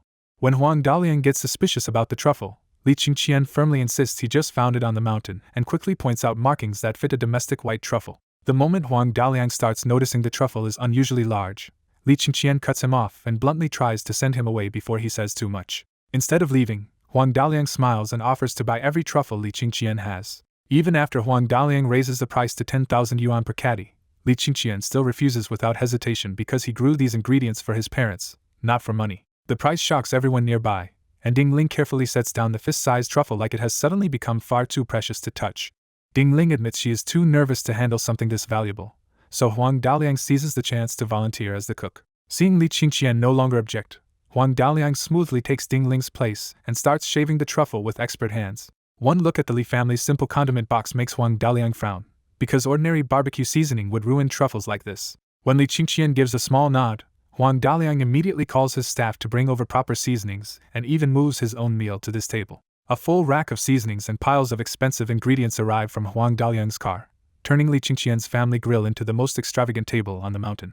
After contributing both skill and premium food, Huang Daliang cheerfully asks to eat with them, and Li Qingqian finally gives in. Watching Huang Daliang ignore her and fuss over Li Qingqian instead leaves Huang Jingjing standing off to the side with a sour, wounded expression. When Li Tianlan and Qinli come back and hear what happened, they are stunned by their son's absurd good luck. Qinli immediately raises her voice and asks Huang Daliang to confirm that the white truffle her son found is worth over 10,000 yuan a caddy. Once Huang Daliang confirms it, Qinli presses harder and asks how white truffles compare to Australian lobster and Kobe beef. Huang Daliang bluntly says white truffles are the best, and compared to them, Australian lobster and Kobe beef are subpar trash. Qinli does not stop there and happily asks about the matsutake too, making sure Huang Jingjing hears every word. Huang Daliang says the matsutake are top quality and worth more than 1,000 yuan per caddy, which only makes Li Qingqian's hidden source more obvious to him. Qinli points to the next ingredient, and Huang Daliang values the dried fungus at least 2,000 yuan per caddy too. Now that the same public comparison is being used against her, Huang Jingjing can only swallow her rage and stand there with her face twisting in silence. To steady her bruised pride, Huang Jingjing tells herself Li Qingqian's family is still poor and stupid for eating something so valuable instead of selling it. With that thought, her confidence returns, and she starts looking down on them again because her family can supposedly afford luxury food whenever they want. Qinli spots that shift immediately and twists the knife one more time by asking if her son is not amazingly lucky to find food even better than Huang Jingjing's expensive purchases. When Qinli repeats the phrase subpar trash back at her, Huang Jingjing can barely keep her proud mask from cracking. Huang Jingjing refuses to stay on the losing side for long, so she switches tactics and starts by praising Li Qingqian's luck with fake admiration. Then she turns cruel again and says Li Qingqian is unlucky where it matters, because the school's coming segregation policy will almost certainly dump him into the progressive class. She even rubs in that the principal made the policy and no one can change it, exposing that her earlier helpful warning to Qinli was never sincere. Huang Jingjing keeps piling on, saying a weaker class, new teachers, and a worse environment will ruin whatever studying Li Qingqian has been doing. Before Qinli can recover, Huang Jingjing boasts that Jian Qingli already got a chance to compete in the junior informatics programming competition. She pushes it further by claiming Jian Qingli's team might reach the national top 50 and get direct admission to Divine Dragon University. Qinli's face turns sour, Li Tianan visibly bristles, and even Huang Dalian quietly recognizes how vicious Huang Jingjing's mouth is. Listening to her attack his family again, Li Qingqian's eyes go cold as he remembers that in his previous life this same kind of humiliation pushed his father into the accident that broke his leg. He realizes this timeline is already different because he found the best ingredients and won a competition spot he never had before. But Huang Jingjing is still trying to build her superiority on his family. Just as Li Qingqian is about to speak, Ding Ling suddenly cuts in and says he is also in the junior informatics programming competition. Ding Ling makes it even sharper by adding that Li Qingqian is the team captain and she is his teammate, while Jian Qingli is on by Jiaoyang's separate team. She finishes the blow by revealing the school held a selection test. Li Qingqian got first place with 100 marks, and by Jiaoyang only scored 58. The smile vanishes from Huang Jingjing's face on the spot. At that exact moment, Jian Qingli comes back from taking photos and walks straight into her mother's humiliation. When Huang Jingjing demands to know why she never mentioned Li Qingqian was also in the competition, Jian Qingli can only answer that she never asked. Once Jian Qingli understands what her mother must have been doing, her own face burns with second-hand embarrassment. Seeing the opening, Qinli asks her son why he never told them he had also made the competition team. Li Qingqian answers calmly that it never felt important enough to show off, which only makes Huang Jingjing's public boasting look smaller. That quiet answer humiliates Huang Jingjing so badly that she finally drags Jian Qingli away without another word. With Huang Jingjing gone, Qinli beams and admits this is the most satisfying she has felt in years. Li Qingqian laughs and reminds his mother that he already promised he would make her proud. Li Tianan teases him for getting cocky too fast, and the tension finally breaks into easy family laughter. Later on the way back, Jian Qingli carefully asks if her mother had been showing off to Qinli again. Huang Jingjing snaps back that Jian Qingli set her up by never mentioning Li Qingqian was also in the competition. Jian Qingli rolls her eyes and repeats that her mother never asked, then adds that Bai Jiaoyang thinks Li Qingqian has theory but no practical ability. She goes on to say Li Qingqian has been playing computer games lately, so Bai Jiaoyang expects him to get knocked out in the preliminary round anyway. That prediction immediately gives Huang Jingjing a new target, and she tells Jian Qingli to report Li Qingqian's preliminary competition result as soon as it comes out. She also orders Jian Qingli to ask around about Li Qingqian's score in next week's second provincial joint mock exam, because she is already waiting for another chance to hit Qinli back. Early Monday morning, Li Qingqian and Ding Ling reach school together, while Jian Qingli pointedly avoids them after the Peach Blossom Mountain mess. Ding Ling can't hold back her curiosity, and asks what Chef Huang secretly whispered to Li Qingqian for so long yesterday. Li Qingqian gives her the safe version and says Chef Huang only told him to call if he ever finds white truffles again. Ding Ling brightens at the thought of Chef Huang's food, but she carefully avoids bringing up the truffles' shocking price so she won't pressure him. Li Qingqian offers to treat her at Huang Daliang's restaurant after the exams, but Ding Ling quickly refuses after learning the place costs about 300 yuan a person. The conversation turns to the second mock exam, and Ding Ling nervously asks if he is really ready. Li Qingqian answers with easy confidence and promises everyone a surprise, leaving Ding Ling hoping he can stay out of the progressive class. Once they split up, Li Qingqian enters his assigned exam hall and sees the school is treating this province-wide mock almost like the real college entrance exam. He quickly spots familiar faces in the mixed classroom, including Lu Daqiang, Jian Qingli, and Bai Jiaoyang. Before the test starts, Li Qingqian checks his experience pool and realizes school gives him almost nothing compared with farming skills. He silently works out a new plan, finish the morning paper fast, use the long break to go outside the city, and grind farmer experience in the suburbs. Lu Daqiang mistakes that frown for panic and jumps at the chance to mock him before the paper is even handed out. Jian Qingli and Bai Jiaoyang both watch coldly, already waiting for Li Qingqian to crash and get shoved into the progressive class. The first paper is Chinese, and as soon as the test sheets arrive, the room fills with quiet dread because the province-level questions look brutally hard. For Li Qingqian, though, the paper is so easy that he tears through the answers without even needing to think. Only the essay slows him down for a moment, but once he settles on it, the writing flows fast and clean. 35 minutes after the exam begins, Li Qingqian raises his hand and asks to submit, already eager to get to the suburbs. Even the invigilator frowns at the time, but after a beat still lets him go. Li Qingqian shields his answer sheet with the test paper and walks straight out without a trace of hesitation. Everyone else reads it the same way. To them, he just gave up and ran from a paper he couldn't do. Jian Qingli pities him for a second, seeing his hurried exit as the look of a stray dog with nowhere to hide. Lu Daqiang is thrilled, already imagining how he'll humiliate Li Qingqian in public once the scores come out. Bai Jiaoyang also writes Li Qingqian off, deciding the boy he once noticed is now just arrogant, lazy, and not worth treating as a rival.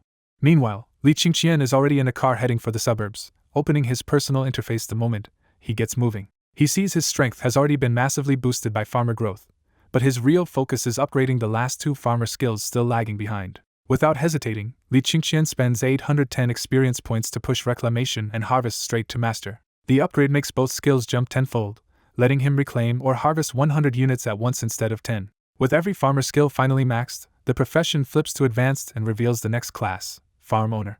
But when he opens the advancement requirements, his brief excitement cools because this real-world version is far more complicated than the game he remembers. The driver announces they've reached the second bridge of the Fangsha River, snapping Li Qingqian out of his thoughts. Li Qingqian chose this bleak stretch on purpose, because the desert edge is windy, half-abandoned, and close to water but far from prying eyes. After crossing the bridge and checking carefully that nobody is around, he finally decides it's safe enough to use his skills. The moment he activates reclamation, a 10x10 patch of bare sand and gravel transforms into flat, moist black farmland right under his feet. The system rewards him with 1,000 experience points in one shot, and Li Qingqian is immediately fired up by how efficient this is. Next he plants the ground with wild grass and a small amount of medicinal wolfberry, and the barren plot explodes into dense green growth. He waters the wolfberry patch by hand from the river, and the plants bloom and fruit almost instantly into pea-sized medicinal berries. When he harvests them, the system confirms exactly why he planted them. Each medicinal wolfberry restores 1 point of strength stats. That result matches his earlier testing, so Li Qingqian treats medicinal wolfberry as the best current fuel for restoring the strength stats he spends on farmer skills. With the method confirmed, Li Qingqian starts marching down the riverbank, chaining reclamation and planting over and over. By the time he stops, he has transformed 200 meters of riverside into a bright green strip and pushed his experience pool past 40,000. The sight also scares him, because a riverbank turning green overnight is the kind of miracle that would make him the obvious suspect. He leaves immediately and vows not to use farmer abilities carelessly again, because in the real world they are far too obvious and far too dangerous. Still, the trip did exactly what he needed, because he now has enough experience to unlock the worker profession. Li Qingqian locks on to that next step, because once he becomes a worker, even software can count as industrial production and start generating experience for him. In his mind, that makes worker more than just another basic class, because advanced worker will become the main engine behind his future experience gains.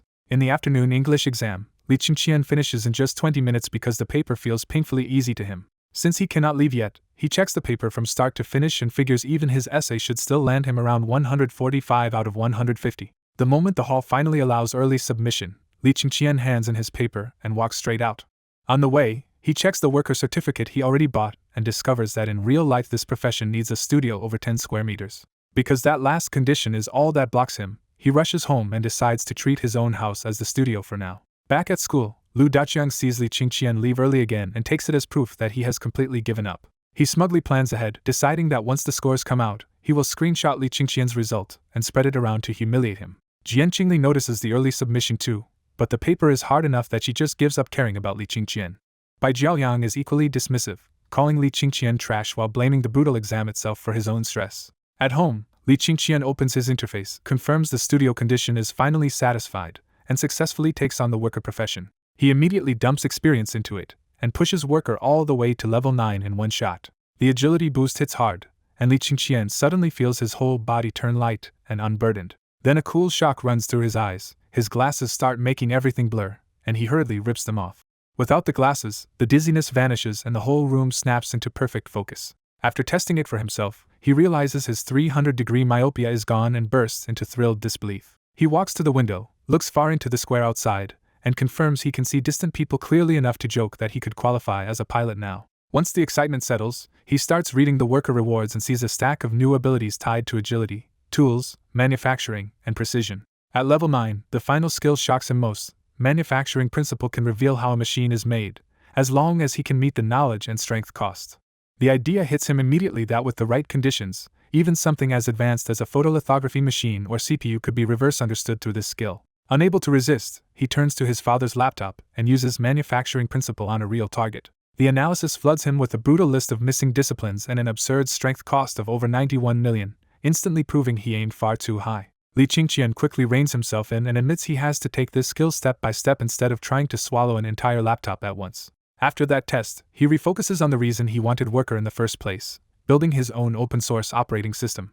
He confirms another crucial rule too: software work inside his studio can earn worker experience, which makes coding a much safer path than flashy farming. So he carries Li Tianlan's computer into his room, installs his tools, and loads the homemade operating system guide and Linux kernel files. The moment he starts working, the worker profession shows its value again because his hands are faster, steadier, and almost absurdly precise on the keyboard. He boosts himself further with focus and rational thinking, stacking student skills on top of worker dexterity. Now the code and technical books that once looked dense suddenly open up, and he starts spotting clumsy structures and slow functions almost at a glance. When the second exam day arrives, he handles math and comprehensive science exactly the same way and leaves each hall the instant early submission opens. To everyone watching, that only makes it look more certain that Li Qingqian has completely given up on the exams. But Li Qingqian barely cares, because coding the operating system is already paying him around 1,000 experience an hour and feels far more rewarding. That progress pushes him toward a bigger decision. After the scores are out, he wants to ask for leave and pour himself into the operating system full-time. He also reminds himself that his current experience only looks abundant because higher professions and future knowledge skills will burn through it much faster.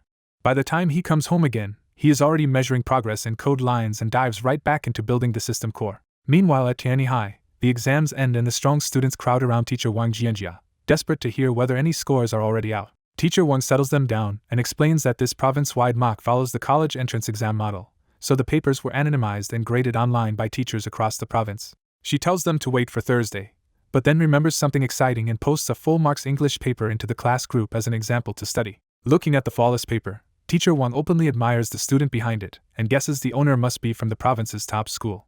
The students crowd closer, stunned less by the score alone than by handwriting so clean it looks better than print. Teacher Wang uses the mysterious perfect paper to remind them not to get cocky just because they usually do well. Then Teacher Wang looks around for Li Qingqian, still worried because she failed to stop the school's plan to move low scorers into the progressive class and wants to prepare him for it.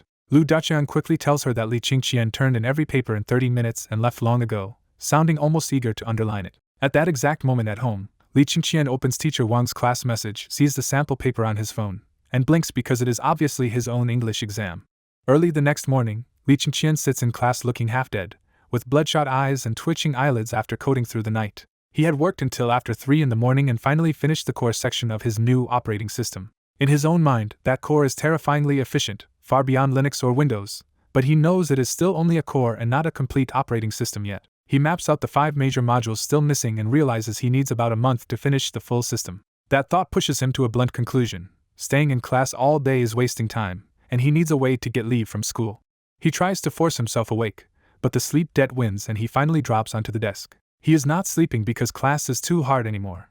Now that he has other ways to earn experience, listening in class matters far less than it used to. For him now, farming can bring in huge gains, and coding at home already earns about 1,000 experience points an hour plus big rewards for major breakthroughs. Seeing him sprawled on the desk, Jian Qingli coldly assumes he has slipped back to his old self and given up because he expects to be pushed into the progressive class. At the front, Wang Jianjia notices him too, frowns at first, and then mistakes his exhaustion for heartbreak over the school's unfair segregation policy. She decides not to embarrass him in class and quietly lets the lesson continue. When the bell rings, Wang Jianjia walks straight to Li Qingqian's desk and wakes him herself. With a serious face, she tells him to come out because she wants to speak with him in private. In her office, Wang Jianjia gently tells him she knows the mock exam and the segregation policy hit him hard, but weak students can only accept reality for now. She promises that even if he is moved out of class 5, he can still come to her for help, and she urges him to study seriously again instead of giving up. She even tells him that if this year fails, he can try again next year, because she still believes in the way he used to work. Li Qingqian finally cuts in and explains that he did not sleep in class because he felt defeated at all. He tells her the truth: he stayed up too late because he got absorbed in programming practice for the junior informatics programming competition. He also says he no longer cares about the segregation issue, because with his current results it cannot threaten him anymore. Wang Jianjia is startled, because Tian Wenming already told her Li Qingqian only placed first in the school trial through theory and still has almost no hands-on programming experience. So even after hearing him out, she still warns that the competition matters, but he cannot let it drag down his regular studies. In her eyes, chasing the programming contest with such a weak practical foundation could easily become a bad trade where the loss outweighs the gain.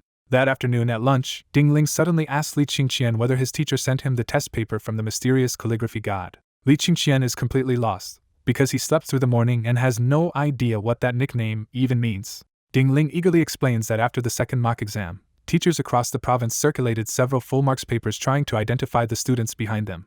Most of those perfect papers were matched to known top students, but one set stood out because every subject was full marks and the handwriting was so strong that nobody could place it. Since no one knew who that student was, the papers spread under a new name, the calligraphy god. Ding Ling takes out a photocopy and gushes over how spotless the handwriting and answers are, convinced this unknown student is on another level entirely. The second Li Qingqian sees it, he recognizes the paper and almost twitches, because the so-called calligraphy god is just him. After a beat of hesitation, he quietly tells Ding Ling that the paper is his and that he is the calligraphy god everyone is hunting for.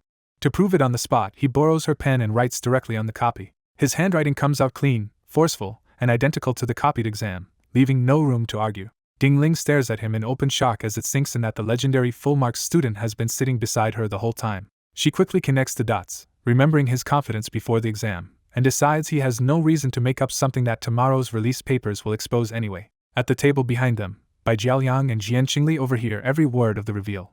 Bai Jiaoyang is stunned, but Jian Qingli instantly wears a look of open contempt because she does not believe Li Qingqian for a second. When Bai Jiaoyang questions that reaction, Jian Qingli flatly says the calligraphy god cannot possibly be Li Qingqian. She pulls out her phone and shows him an older photo of Li Qingqian's exam writing, which is crooked, messy, and nothing like the perfect paper. After comparing the two samples, Bai Jiaoyang agrees that the handwriting does not match and decides Li Qingqian must be lying. Bai Jiaoyang cannot understand why Li Qingqian would keep telling such an obvious lie when the exam papers will be unsealed tomorrow. Jian Qingli only grows more contemptuous and mutters that ordinary people cannot understand what a crazy person is thinking. Their gossip shifts back to the mystery student, and Bai Jiaoyang guesses the calligraphy god is probably from Heavenly Treasure First High School. He figures that top school might be hiding the student's identity on purpose so no one can poach such a monster talent. Bai Jiaoyang ends up openly envious, wishing he could meet the calligraphy god and learn even a little from someone that extraordinary, while Jian Qingli can only agree. At the end of evening self-study, Wang Jianjia announces that all senior parents must come in the next morning because the school will reveal the second mock exam results and sort out the progressive class transfer for the bottom 100 students. She means to quietly give Li Qingqian an excuse in case his family cannot handle the public embarrassment, but when she looks over, he is still asleep on his desk and her sympathy turns into irritation.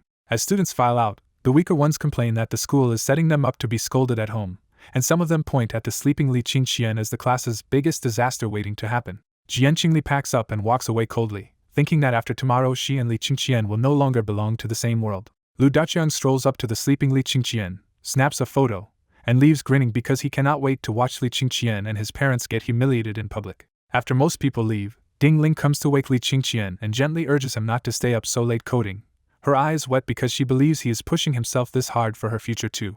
That night at home, Li Tiaman and Chun-Li sit down grim-faced over the meeting notice, already bracing for Li Qingqian to place near the bottom again and be pushed into the progressive class. Li Tiaman first says he will go, but Chun-Li stops him and decides to attend herself, thinking a mother can absorb the ridicule more easily than a father. Even while expecting the worst, the couple carefully plan how to encourage Li Qingqian later, support his programming competition, and still protect his health by keeping him off the computer after midnight. Next door at Jian Qingli's house, Huang Jingjing arrives in high spirits because tomorrow's meeting will finally expose Li Qingqian's grades in front of every parent. Still stung by the last time she misjudged him, Huang Jingjing presses Jian Qingli for a real estimate of Li Qingqian's score before she dares celebrate too early. Jian Qingli judges that Li Qingqian probably did not even reach 200 total points in such a hard exam, which is exactly the answer Huang Jingjing wanted to hear. When Huang Jingjing asks about her own daughter, Jian Qingli answers with quiet pride that she expects around 510 points, strong enough to push her near the top 50 in the school despite the exam's brutal difficulty. After Jian Qingli explains that the whole school scored lower this time, Huang Jingjing finally relaxes and starts picturing Chun-Li's family being humiliated in tomorrow's classroom. At sunrise the next morning, Chun-Li leaves for school with Li Qingqian early because either of them wants to run into Huang Jingjing on the way. Because his parents spent the whole evening trying not to pressure him, Li Qingqian suddenly tells Chun-Li not to be nervous and reveals that he actually crushed the second mock exam. He goes even further and says the mysterious full marks paper everyone has been talking about is his, then shows Chun-Li photos of the test papers on his phone. Chun-Li is too stunned by the scores to process anything except one obvious problem. The beautiful handwriting does not look like her son's at all. Ready for that exact doubt, Li Qingqian pulls out his notebook and shows her pages of the same powerful handwriting until the evidence starts to sink in. By the time they reach grade 12 class 5, Chun-Li finally believes her son really scored full marks, but the news is so huge she walks into the classroom almost in a daze. Chinli almost calls Li Tianlan on the spot, then forces herself to wait until the official results are announced because she is afraid of getting excited too soon and being humiliated if anything is wrong. As more parents arrive, Jian Qingli leads Huang Jingjing into the classroom, and Huang Jingjing immediately spots Chinli and heads straight for her with a falsely friendly smile. This time Chinli does not avoid her at all, and that tiny change is enough to make Huang Jingjing pause because the usual nervousness is suddenly gone. Then Huang Jingjing pulls out her phone and cheerfully shows Chinli the edited photo of Li Qingqian sleeping in class, already turned into a meme and spreading through school chats and even the parent group. The moment Chinli sees it, she realizes this is not just a nasty joke, but a deliberate attempt to make her son a public laughingstock across the whole school. What chills her most is the thought that if Li Qingqian had really stayed a poor student, this stunt could have broken his spirit and driven him out of school in shame.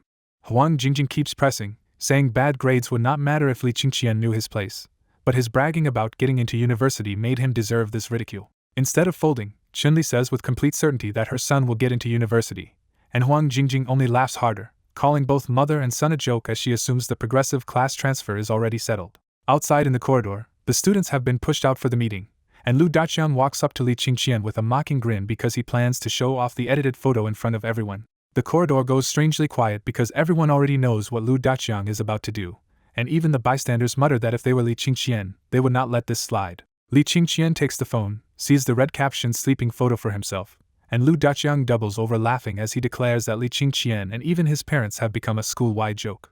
Li Qingqian closes the image without raising his voice and asks Lu Daqiang if there is really any meaning in doing something this filthy. Ding Ling rushes over in a panic to warn Li Qingqian that the photo has already spread through all the class and parent groups, while Lu Daqiang keeps gloating that he is now famous for all the wrong reasons. Li Qingqian just tells Ding Ling to stay calm and coolly says that if his exam results are actually excellent, the real joke will become Lu Daqiang himself. Lu Daqiang laughs that off too, so Li Qingqian changes direction completely and starts reciting the law on public insult and defamation right there in the hallway. He spells it out step by step.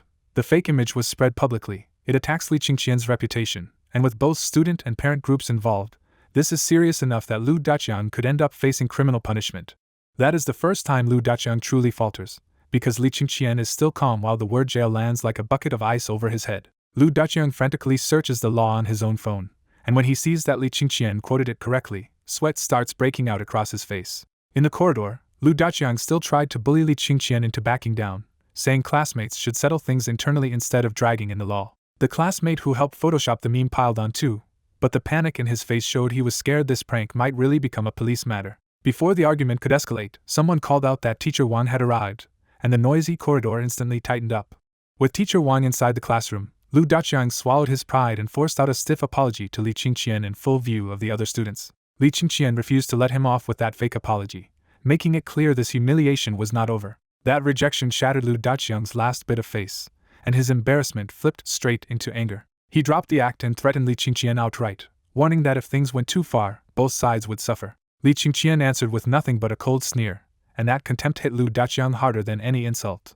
After spitting out one last threat, Lu Daqiang finally ran toward the classroom to drag his father out, while Li Qingqian stayed where he was. Inside Class 5, Wang Jianjia shifted the mood and began the parent meeting, explaining that the second mock exam results would go live right at 9. While everyone waited, Teacher Wang went over the students one by one and praised Jian Qingli for being smart and steadily improving. That praise made Huang Jingjing glow, and she immediately started hinting to Qinli that parents only win respect when their children succeed. When Wang Jianjia got to Li Qingqian, she admitted he had been studying seriously lately and answering questions in class, even if his foundation was still weak. Then Teacher Wang had to say the part she hated. Unless a miracle happened, Li Qingqian was expected to be moved into the new progressive class after the results came out. Qinli's face sank on the spot, because the school was saying out loud what everyone had been dreading for her son. Huang Jingjing pounced immediately, smugly asking whether Li Qingqian could keep improving once he was pushed into the weaker class. Even under that pressure, Qinli quietly held her ground and said she believed her son had done well enough to stay out of it. Huang Jingjing only laughed harder and warned that if Qinli kept talking like that, she would become the real joke once the scores appeared. Qinli took the hit without backing down, saying that if she became a joke then so be it. At the podium, Wang Jianjia logged into the exam system, and parents inside the room and students outside the door all went quiet for the countdown. At exactly 9, the projector switched to the provincial overview and one line exploded through the room. Tianhai actually had a student scoring above 700. Wang Jianjia was so stunned she nearly doubted her own eyes, because Tianhai had not produced a 700-plus scorer in years. Students inside and outside the classroom burst into excited guesses about who this hidden genius from their school could be. Jian Qingli could only admire the mystery student, already wishing she knew someone that brilliant. Even Lu Daqiang was impressed, because a 700-plus score in this exam felt almost impossible to him. Bai Jiaoyang felt the gap even more sharply, looking at that score like a wall he could barely imagine climbing. Ding Ling, however, already had the answer and smiled to herself, sure that the 700-plus monster was Li Qingqian. Inside the classroom, Huang Jingjing envied that unknown top scorer, while Chunli quietly lit up because she knew it had to be her son. The system kept rolling through province-wide score brackets, and the brutal comparison made Tianyi High look tiny next to powerhouse Celestial Treasure First High. Still, someone in the crowd proudly muttered that Tianyi High had its own godlike student now, so the school finally had something to boast about. As the data kept flashing instead of showing names, the room grew impatient and everyone started begging the system to stop stalling.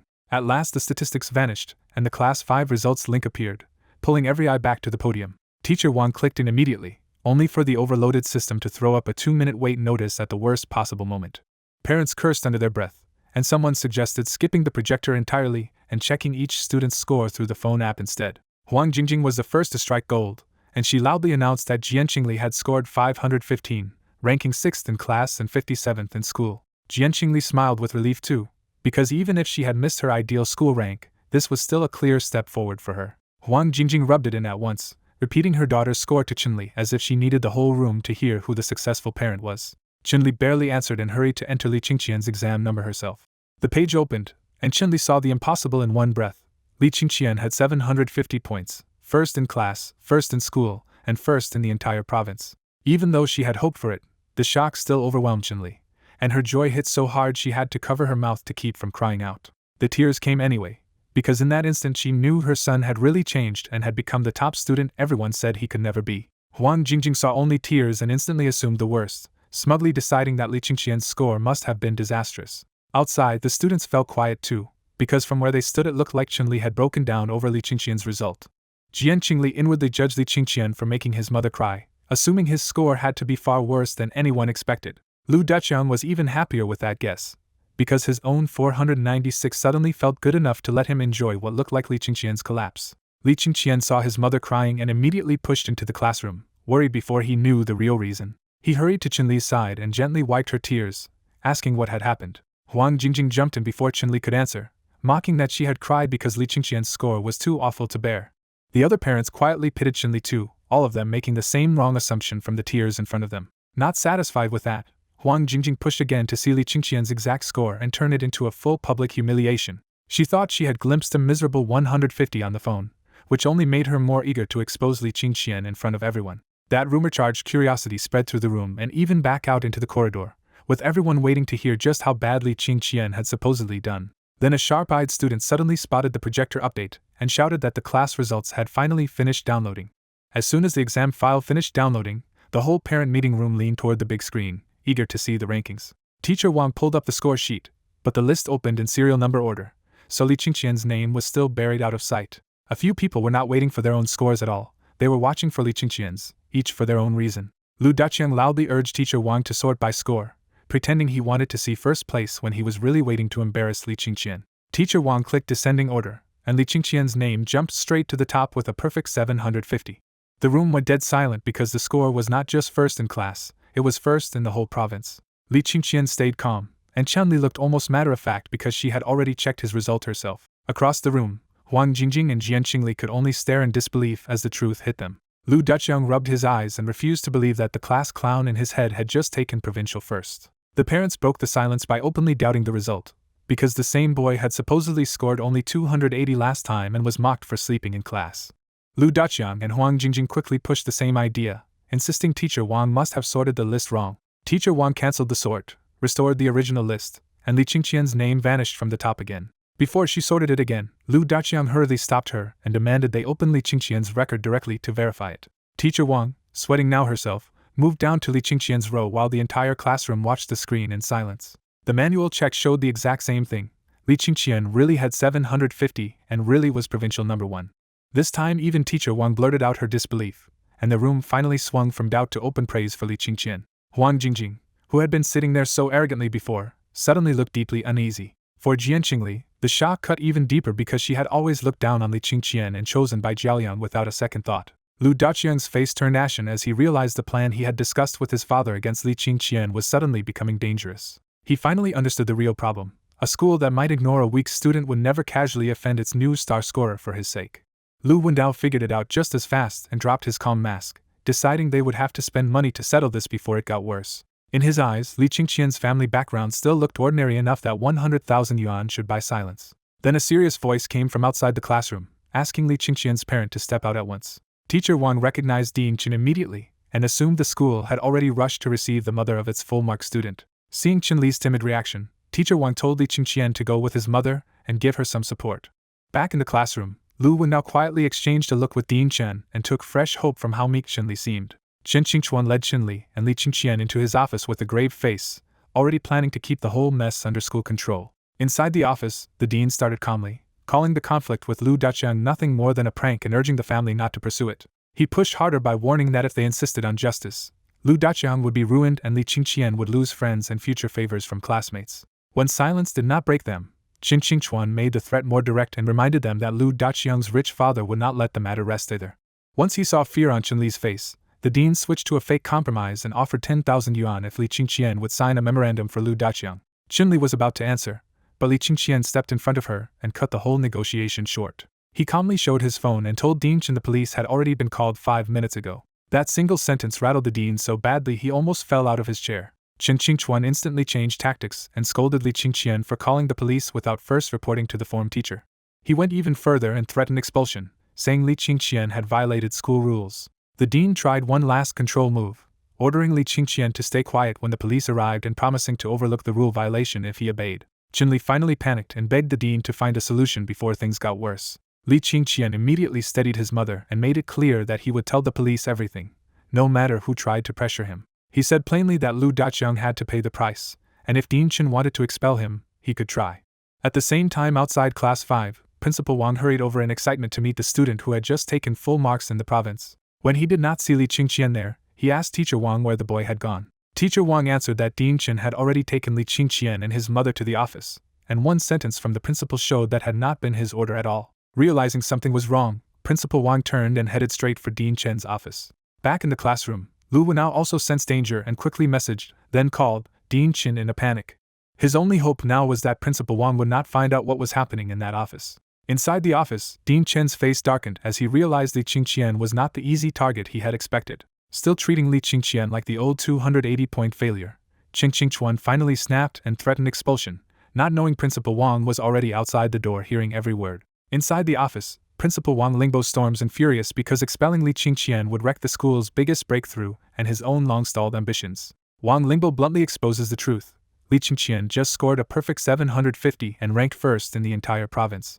The news hits Chen Qingchuan like a slap, and his earlier arrogance collapses on the spot. Now desperate, Chen Qingchuan backpedals and claims he was only trying to scare Li Qingqian over the police report. Wang Lingbo does not buy it and suspends Chen Qingchuan for 2 months right there in the office. Humiliated and cornered, Chen Qingchuan can only stew in silence and blame Lu Wendao for feeding him bad information.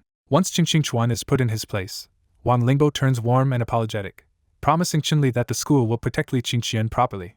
The principal even invites Chen Li to his office for advice on raising such an outstanding son, leaving her proud but awkwardly overwhelmed.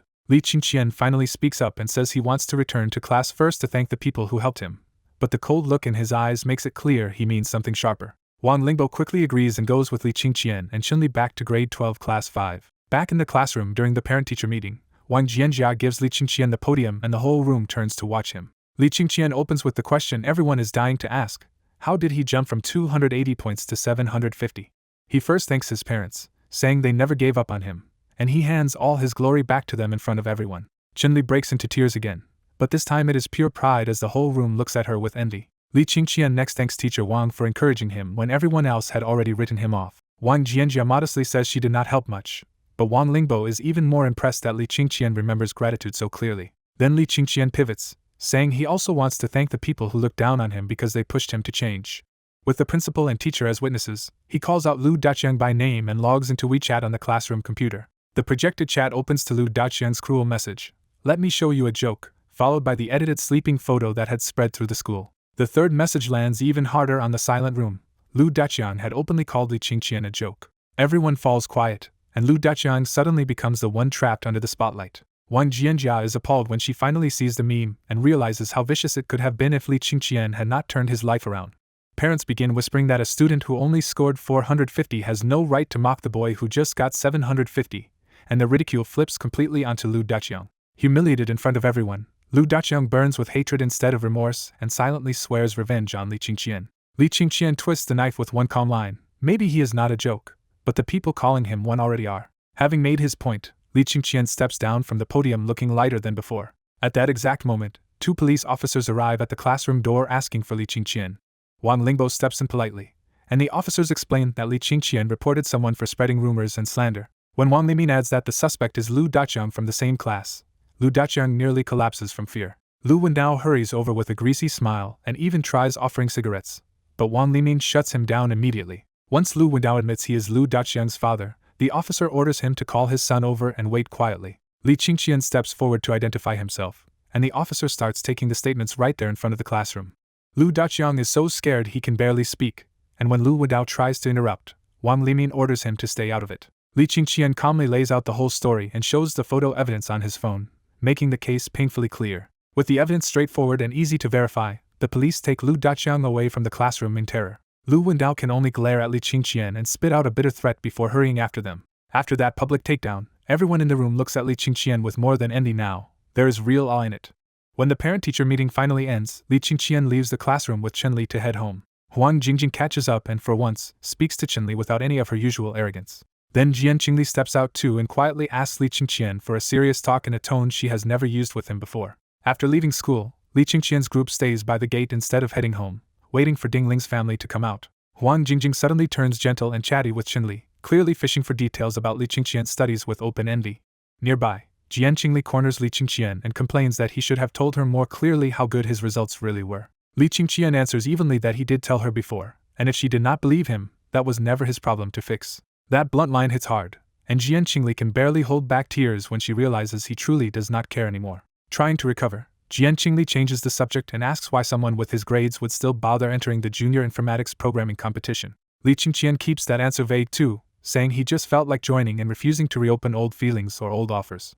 So Jian Qingli moves to the question she really cares about, and asks how far he thinks he can go in the national programming competition. Li Qingqian says he should have no trouble making the national top 50, speaking with the same quiet confidence that already turned his full marks from a boast into fact. Shaken but convinced, Jian Qingli finally makes her move and nervously asks to join his team herself. Before he answers, Ding Ling runs over from the gate glowing with admiration and excitement for Li Qingqian's perfect score. Ding Ling happily spills how Bai Jiaoliang always looked down on Li Qingqian, and how today's results left him too embarrassed to even meet her eyes. Only after venting does Ding Ling notice Jian Qingli standing there, and the air turns awkward immediately. Jian Qingli quickly pushes past the awkwardness and asks again to join their team, this time aiming the request at Ding Ling because she seems softer to pressure. Ding Ling wants to refuse on the spot, but she cannot get the words out and instinctively looks to Li Qingqian for help. Li Qingqian steps in without hesitation and flatly tells Jian Qingli that their team is already full. For Li Qingqian, that refusal closes the door for good, because he already offered her 2 chances before she chose to mock him instead.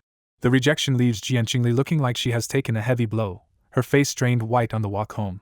Once she gets home, Jian Qingli finally breaks down in tears to Huang Jingjing, hurt that Li Qingqian no longer indulges her, and convinced he mocked her on purpose. Huang Jingjing tells her daughter the truth she has already sensed herself. Li Qingqian and even Chenli are not the same people anymore, so the only choice is to adapt. Next door, the mood is the exact opposite, and Chenli comes home humming happily before heading straight into the kitchen to make her son something good.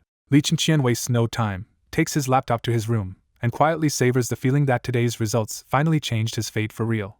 Still grounded, he reminds himself that everything came from the master of all professions game, and decides to carefully plan what comes next. He opens his personal interface and reviews his boosted stats, 3 level 9 professions, mastered profession skills, and an experience pool above 50,000. The new worker upgrade option leads him into the profession mall, where he immediately locks onto the profession he has wanted all along, software engineer. The requirements are mostly already done, but one crucial step still blocks him. He has to build a C-grade software on his own. Li Qingqian judges that his unfinished Divine Dragon operating system should qualify, but it is too big to finish quickly because even the basic version still needs months of work. So he pivots to a faster target and decides to make his qualifying software by optimizing the Android system instead. He breaks down Android's weakness to himself: too many layers, too much wasted performance, a bloated art virtual machine, and memory and power use that drag phones down over time. Because he has already studied Linux and Android art, he knows exactly where to attack and believes he can raise efficiency by 20% while slashing memory use and power drain in half. He even names the project Divine Dragon Optimization and decides it will do more than unlock a profession, it will become his first real tool to earn money. That decision ties back to the promise driving him since rebirth. After changing his own fate and averting his parents' future accident, he now wants to give them a truly comfortable life.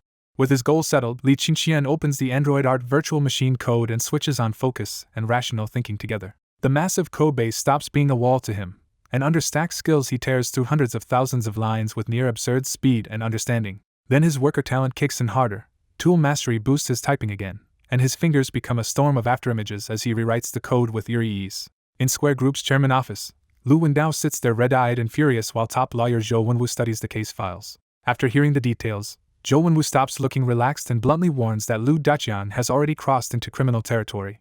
Zhou Wenwu says the key is simple: get Li Qingqian's letter of understanding first, and only then can he try to keep Lu Daqian out of prison. Lu Wendao explodes anyway, calling the whole thing a harmless joke and blaming Li Qingqian for being vicious enough to call the police. Zhou Wenwu quickly reins him back in and warns that if he provokes Li Qingqian now, Lu Daqian will definitely end up behind bars. Forced to swallow his temper for now, Lu Wendao barks for the newly arrived assistant to report on Li Qingqian's family background. The assistant's report reveals that Li Qingqian's parents work at a Ning construction supplies company, with Li Tianlan as a team leader and Chunli as a warehouse manager. The company name clicks in Lu Wendao's head, and he realizes Li Qingqian's parents work under a boss he already knows, President Liang. That discovery pleases him immediately, and Lu Wendao starts thinking about teaching Li Qingqian's parents a lesson after his son is safe. Zhou Wenwu cuts back to the real priority, and reminds him that revenge can wait, but the letter of understanding cannot. Lu Wendao agrees to wait, then gives Zhou Wenwu a budget of up to 100,000 yuan, and tells him to buy Li Qingqian's signature however he can. Back at home, Li Qingqian finishes dinner in a hurry and goes straight back to the computer, fully focused on coding. Chunli aches for him and says his grades are already enough for Divine Dragon University, so there is no need to push this hard for the programming competition. Li Qingqian explains that this code is not really about the contest anymore, but a project he wants to build for himself. A knock on the door interrupts them, and Li Qingqian instantly grows wary that Lu Daqian's family might have come to retaliate. He stops his mother from opening it first and goes himself, confident that his boosted strength can handle trouble if it really starts. From outside, the visitor politely introduces himself as lawyer Zhou Wenwu, and says he is here to mediate the conflict with Lu Daqian. Li Qingqian rejects the mediation on the spot and makes it clear he will not sign any reconciliation letter. Zhou Wenwu keeps talking anyway, saying classmates should not turn a joke into a prison sentence, and that making an enemy here is not worth it. His tone turns darker when he warns that even if Lu Wendao does not act personally, he has the money to make other people hurt Li Qingqian instead. Li Qingqian answers the threat with a cold sneer, but behind him Chunli is clearly rattled by what this could mean for the family. Seeing the pressure land, Zhou Wenwu switches to money and says Lu Wendao is willing to pay 10,000 yuan as compensation if Li Qingqian signs. He even claims Li Qingqian lost nothing, says Lu Daqian has already been embarrassed enough, and tries to sell this as a generous way to end the grudge. For a moment, Chunli wavers and quietly suggests that maybe they should let the matter rest for their own safety. Zhou Wenwu senses weakness and presses harder, saying Lu Daqian is young, jail will ruin his life, and offending Lu Wendao will drag Li Qingqian's parents into retaliation too. That is the line Li Qingqian will not tolerate, and his expression turns completely cold the moment his parents are used as leverage. Li Qingqian cuts him off and says there will be no reconciliation unless Lu Wendao kneels in front of him and begs. Then he says the one thing he hates most is being threatened, especially with his parents, and his fury turns openly violent. Driven by old trauma and fresh rage, Li Qingqian lunges forward, grabs Zhou Wenwu by the collar, and lifts him off the ground with one hand. With Zhou Wenwu dangling there in terror, Li Qingqian warns that anyone who touches his parents will pay with their life. Chunli panics, rushes over, and begs her son to put the lawyer down before this gets even worse. Her voice finally snaps Li Qingqian back to himself, and he drops Zhou Wenwu, repeats the warning, and tells him to get out. Zhou Wenwu is so badly frightened that he bolts for the stairs like a rabbit and decides Lu Wendao can handle this mad teenager himself. Once the door is shut, Chunli pulls Li Qingqian inside and asks what happened to make him suddenly react like that. She tries to reason with him, saying they are just an ordinary family and cannot afford to go head-on with a rich man like Lu Wendao. Li Qingqian says little, sits back at the computer, and throws himself into coding with even more urgency than before. He is not worried about himself anymore, but he knows his parents are ordinary people, so he decides he must finish his software fast, make money, and move them somewhere safe. Chunli stays worried and quietly decides she has to talk to Li Tianlan tonight about how to protect their son. Back in Square Group's office, Zhou Wenwu returns looking rattled and admits he nearly got beaten by Li Qingqian. He twists the story to protect himself, claiming Chunli was almost persuaded, but Li Qingqian suddenly went crazy and attacked before the offer could improve. When Lu Wendao asks about the money, Zhou Wenwu says he started with 10,000 yuan to avoid being overcharged but never got the chance to raise it. Then Zhou Wenwu drops the real spark and says Li Qingqian will only sign if Lu Wendao kneels down and begs him.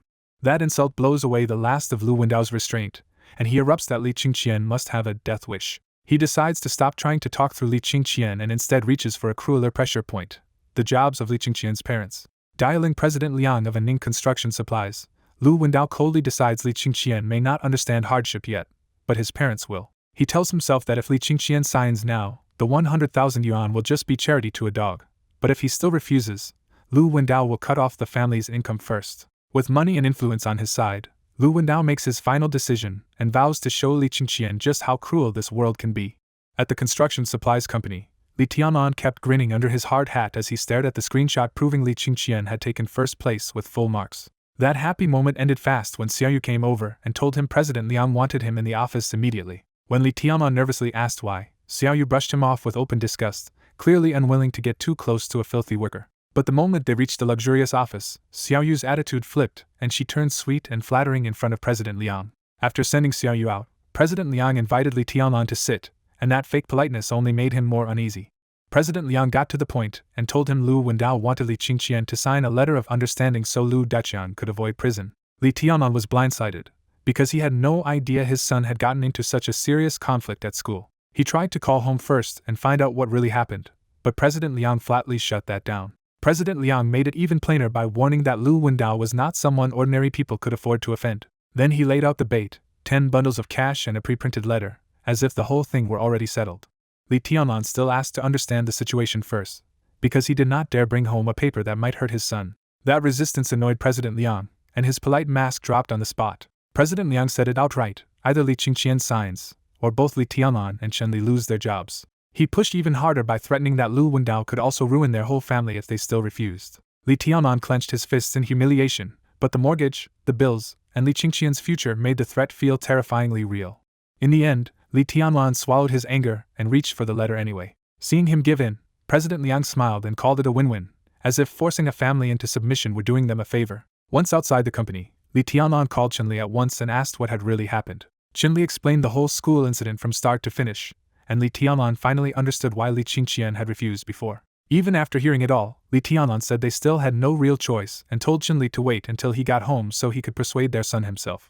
Back home, Li Tianlan found Li Qingqian still focused on coding and quietly stepped behind him with the letter in hand. He told his son that Lu Wendao had reached him through the boss, and asked if they should just sign the letter. Li Tianlan admitted he hated this too, but for ordinary people, losing face was still better than losing the roof over their heads. He laid out the family's numbers in plain terms, because if both parents were fired, even the mortgage would collapse on them. But Li Qingqian reacted very differently, because he had already been looking for a chance to get his parents out of that brutal job.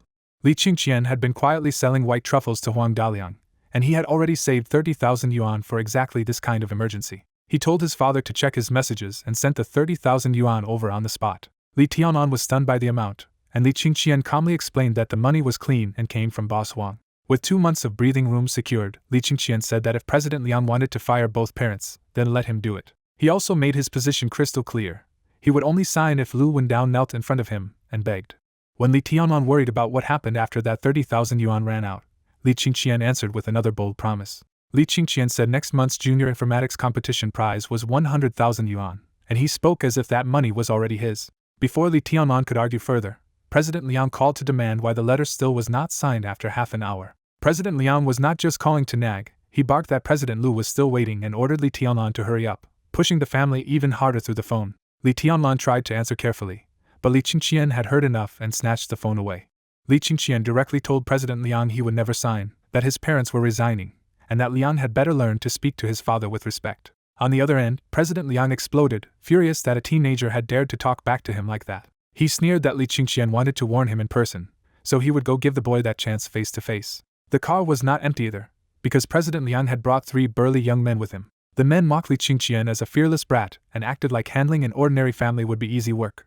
President Liang still warned them not to go too far, because he wanted pressure and obedience, not a bigger legal mess. They answered like seasoned thugs, saying a few hard slaps and some threats would be more than enough to break the family. Laughing about how lightly they would get punished even if the police came, The group headed straight for Li Qingqian's home with ferocious faces. At home, Li Tianlan sees President Liang arrive with 4 burly men and immediately realizes the trouble has come to their door. Li Tianlan tells Chun Li to hide their son, but Li Qingqian refuses to back down because he knows showing weakness to President Liang will only invite more bullying. The pounding starts at the door, and President Liang bellows from outside that they had better open up before he kicks it in. While his parents freeze, Li Qingqian suddenly rushes over and yanks the door open first. The door swings open so suddenly that President Liang stumbles at the threshold and loses all his swagger for a second. Li Tianlan hurriedly tries to smooth things over, but the humiliated President Liang answers by swinging a full-force slap at Li Qingqian. With his boosted agility, Li Qingqian sees the slap like slow motion and drives a kick into President Liang's stomach first. President Liang crashes into the stairwell wall and drops in agony, and even Li Tianlan and Chun Li are left staring at what Li Qingqian just did. Even with his parents yelling for him to come back, Li Qingqian walks straight toward President Liang instead of retreating. Once the men around him pull him upright, President Liang hides in their cover and orders them to kill Li Qingqian. 2 of the thugs charge together and throw punches at Li Qingqian's face. Li Qingqian catches both incoming fists in midair and locks the 2 attackers in place so completely they cannot even yank free. When the 2 men swing with their free hands, Li Qingqian twists the arms he already caught and forces both attackers down to their knees in screaming pain. Seeing their companions fold in seconds, President Liang and the last thug finally look truly afraid of the silent teenager in front of them. Li Qingqian coldly warns President Liang to remember this and get lost, making it clear he is capable of anything if pushed again. He even pats President Liang on the shoulder and demands every cent of his parents' unpaid wages, turning the whole confrontation around. After Li Qingqian pulls his parents back inside, the men outside finally collapse and President Liang can only mutter that they need the hospital first. Across the hall, Huang Jingjing and Jian Qingli finally breathe again after watching the whole thing through the peephole. Huang Jingjing is amazed that skinny-looking Li Qingqian beat down 4 burly men so easily, and she half-jokingly envies Chun Li for having a son like that. Jian Qingli is even more deeply shaken, because seeing Li Qingqian protect his family like a hero suddenly makes him feel powerful and safe to her. The next chapter opens at Square Group, where Lu Wendao is stunned to hear President Liang and his men were beaten into the hospital without getting Li Qingqian's forgiveness letter. Once he confirms the story is real, Lu Wendao realizes Li Qingqian is not just top-tier academically but also far tougher than he expected. What pushes him over the edge is hearing that Li Qingqian wants him to kneel and beg in person for that letter of understanding. Even so, Lu Wendao still tells President Liang to rest and promises to take care of the business order, because he cannot afford to alienate allies now. Beside him, lawyer Zhou Wenwu pointedly reminds him that force already failed once before and only made Li Qingqian harder to deal with. Zhou Wenwu then gives the real pressure point. The evidence against Lu Daqiang is solid, and prosecution could start within days if they do nothing. His practical answer is brutal but simple. If Lu Wendao wants to save his son, he probably has to go apologize to Li Qingqian himself. Lu Wendao explodes at the idea of apologizing to an ordinary high school student, because the humiliation matters almost as much to him as the case. But Zhou Wenwu cuts through that pride with one line: if he refuses, his son goes to jail. Cornered at last, Lu Wendao deflates on the sofa and bitterly agrees to visit Li Qingqian and apologize the next day. Early the next morning, Li Qingqian can see that his parents are anxious because last night's clash means their jobs at Ning Construction Supplies are effectively over. Their plan is simple and practical: collect their things from the company first, then help Li Qingqian register a new business so they do not become his burden. Li Qingqian reassures them with unusual confidence, but he is also genuinely worried about the 2 of them going out alone after what happened. After his parents leave, Li Qingqian heads out for school and finds Jian Qingli already waiting in the corridor, dressed up and smiling at him. Jian Qingli admits she was waiting for him, trying to return the attention he once gave her, but Li Qingqian answers with calm distance instead of warmth. His cool reaction stings Jian Qingli badly, but she swallows it and follows him downstairs anyway. Downstairs, Ding Ling is already waiting, and the moment she spots Jian Qingli behind him, she moves in fast. Ding Ling boldly grabs Li Qingqian's hand and hugs his arm to her chest, openly staking her claim right in front of Jian Qingli. Jian Qingli can only grit her teeth in silence, realizing too late that while she hesitated and judged him, someone else stepped into the place she abandoned. Still holding his arm, Ding Ling smoothly switches to business and tells Li Qingqian the programming competition preliminary is next Monday at Tianbao City's Big Data Center. She adds that the school will take them together, and Tian Wenming will brief them at noon, finishing with a clingy little order for Li Qingqian to wait for her call. On the way to school, Jian Qingli suddenly admits she saw Li Qingqian beat back 4 burly men at his house the night before, and her admiration is obvious. Ding Ling is jolted by the news and hurriedly checks Li Qingqian for injuries, only relaxing a little when she sees he is unharmed. Pressed by the 2 girls, Li Qingqian briefly explains that Lu Daqiang's father wants a signed letter of understanding, and the men from last night were sent to force him into it. He brushes off the attackers as weak and says with hard confidence that they are not capable of hurting him. Ding Ling warns that Lu Wendao has a nasty reputation at school, including sending a classmate to be beaten and harassed until he transferred away in fear. Still shaken, Ding Ling suggests calling the police, but Li Qingqian only gives a cold little smile and says Lu Wendao will not get his way. When the girls ask what he means, Li Qingqian keeps it to himself and says they will understand soon, because he has already prepared for Lu Wendao's next move. The reason for his confidence is brutal. After worrying Lu Wendao might target his parents, Li Qingqian hacked the man's phone and computer overnight. What he found made his blood run cold. Lu Wendao planned to fake an apology, get the letter signed, and then stage a car accident to wipe out Li Qingqian's whole family. Furious, he dug deeper and pulled up a stash of hidden criminal evidence, enough to bury both Lu Wendao and Lu Daqiang. A little later, the walk to school narrows into a deserted tree-lined alley, and Lu Wendao is already standing in the middle of the path waiting for them. Behind Lu Wendao stand Zhou Wenwu, President Liang, the same enforcers from last night, and more than 20 tattooed thugs, enough to scare passers-by into turning around. Li Qingqian and the two girls come around the corner still talking, and Ding Ling and Jian Qingli go pale the instant they see the trap ahead. Li Qingqian quietly pulls his hand away from Ding Ling, tells them to wait for him, and studies the setup with narrowed eyes. Before they can retreat, more burly men appear behind them and seal the alley shut, trapping the three of them from both ends. The girls are trembling now, and Ding Ling can barely ask what they are supposed to do. Seeing Li Qingqian cornered with two girls beside him, Lu Wendao strolls over smugly and decides this time the boy will not dare fight back. When Ding Ling asks who this is, Li Qingqian answers in a low voice that the man in front of them is Lu Wendao, Lu Daqiang's father. Li Qingqian keeps his guard up and asks what Lu Wendao wants, fully aware he cannot cut loose while the girls are in danger. Lu Wendao smiles without a trace of sincerity, and says he is only here to apologize, then immediately orders that the letter be brought over for Li Qingqian to sign. At Lu Wendao's order, Zhou Wenwu reluctantly steps forward and hands the letter of understanding toward Li Qingqian while the two girls shrink behind him in fear. Then Lu Wendao turns the pressure into humiliation, tossing 10 bundles of cash onto the ground and mocking Li Qingqian to bend down and pick them up himself. When Li Qingqian still does not move, Lu Wendao drops the fake politeness, barks for him to sign, and the thugs around them all step in closer. He makes the threat explicit next, warning that if Li Qingqian refuses, the consequences will fall on the two girls standing behind him. Lu Wendao gets uglier and says it would be a shame if the girls' faces were accidentally cut, using their fear to crush Li Qingqian into submission. To savor the surrender, he raises his hand, announces a 10-second deadline, and starts counting down in front of everyone.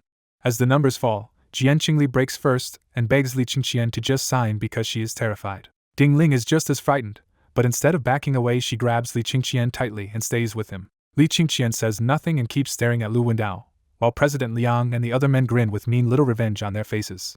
By the time Lu Wendao counts down to 5 and 4, the thugs are already edging in and everyone expects Li Qingqian to fold. Instead, Li Qingqian finally speaks and calmly asks Lu Wendao if he really thinks everything is under control. Lu Wendao answers with pure contempt and keeps counting, convinced Li Qingqian is only bluffing now. Then Li Qingqian starts reciting Lu Wendao's buried crimes out loud, beginning with the dead girl Yuping, and Lu Wendao's smug face finally starts to crack. As Li Qingqian adds the case of the crippled worker Wang Shi and the hidden Longmen construction disaster, Lu Wendao's calm finally starts to slip. Li Qingqian keeps pressing, asking if Lu Wendao really believes there is no evidence left and no one can ever pin those crimes on him. Lu Wendao forces himself to keep going anyway, reaches one, and gives Li Qingqian a last vicious chance to save the girls by signing. Before the gang can move, sirens tear through the alley and police rush in from both ends, ordering everyone to stop and put their hands on their heads. Panic breaks out for a second, but the alley is sealed and there is nowhere to run. Lu Wendao immediately tries to talk his way out, claiming they were just passing through on the way to a construction site and only happened to run into Li Qingqian. He pushes the lie further, saying he was apologizing over his son's case and asking Li Qingqian to sign a letter, while obviously cueing his own side to repeat it. The group instantly catches his meaning, parrots the same story, and squats on the ground with their hands on their heads like obedient innocents.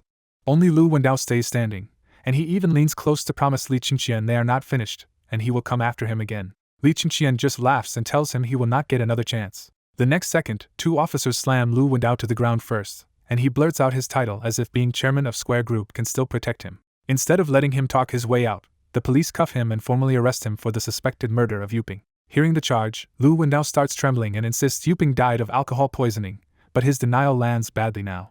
The officer in charge is Wang Limin, and he coldly tells Lu Wendao the police already have conclusive evidence, leaving the squatting men shocked behind them. Then the real trap is revealed when Wang Limin thanks Li Qingqian for providing the key video evidence that finally let them catch Lu Wendao. Li Qingqian had not just found the evidence overnight, he also stayed connected to Wang Limin and shared his live location all morning so the police could catch Lu Wendao in the act. Wang Limin even says that by using himself as bait, Li Qingqian made the arrest and prosecution much easier. That is when Lu Wendao finally understands everything and looks at Li Qingqian with raw hatred, knowing the boy handed both the evidence and the arrest to the police. A beat later, that hatred curdles into regret as Lu Wendao realizes that if he had sincerely apologized, he might never have ended up here. Before leaving, Wang Limin thanks Li Qingqian again and hints that his superiors are impressed, so a surprise may be coming soon. The police start hauling the group away, and Lu Wendao throws Li Qingqian one last vicious glare before being pushed into the police vehicle. President Liang and the others who came to enjoy Li Qingqian's humiliation are suddenly the ones hanging their heads, too ashamed to meet his eyes. Zhou Wenwu looks even worse, practically on the verge of tears as he realizes this stunt will likely cost him his law license. When the police finally leave, only Li Qingqian, Ding Ling, and Jian Qingli remain in the quiet alley, and the two girls are still standing there in shock with their hearts racing. After Lu Wendao finally left, Li Qingqian let out a long breath, because he had been carrying the fear of facing a real murderer the whole time. Recovering that deleted video had convinced Li Qingqian that Lu Wendao was too dangerous to handle quietly, especially with his own parents being ordinary people. That was why he had decided the moment he saw the evidence that reporting Lu Wendao was the only way to protect his family and live in peace. Once the others were gone, Jian Qingli finally vented and snapped that Li Qingqian should have warned her before dragging her into something that terrifying. Ding Ling was upset too, and she sternly told Li Qingqian not to pull something like that again. Her tough tone collapsed a second later when Ding Ling admitted her legs had gone soft and asked Li Qingqian to hold her. Jian Qingli immediately stepped in too, but her body was just as stiff, and she had to hook her arms around Li Qingqian's neck to stop herself from collapsing. Seeing Jian Qingli pressed against him made Ding Ling bristle on the spot. Jian Qingli complained again that this mess was his fault, still upset and humiliated by how badly she had been shaken. Li Qingqian helped Jian Qingli up with one arm but kept her at arm's length, making his boundary clear without dropping her. That small bit of distance stung Jian Qingli, and the sadness in her eyes showed she understood exactly what he was doing. Ding Ling inwardly judged Jian Qingli as opportunistic, but she relaxed the moment Li Qingqian refused to get close to her again. Without waiting for him, Ding Ling hugged Li Qingqian's arm to her chest and quietly reclaimed her sense of safety. With the awkward scene still hanging in the air, Li Qingqian hurried everyone along so they would not be late for school.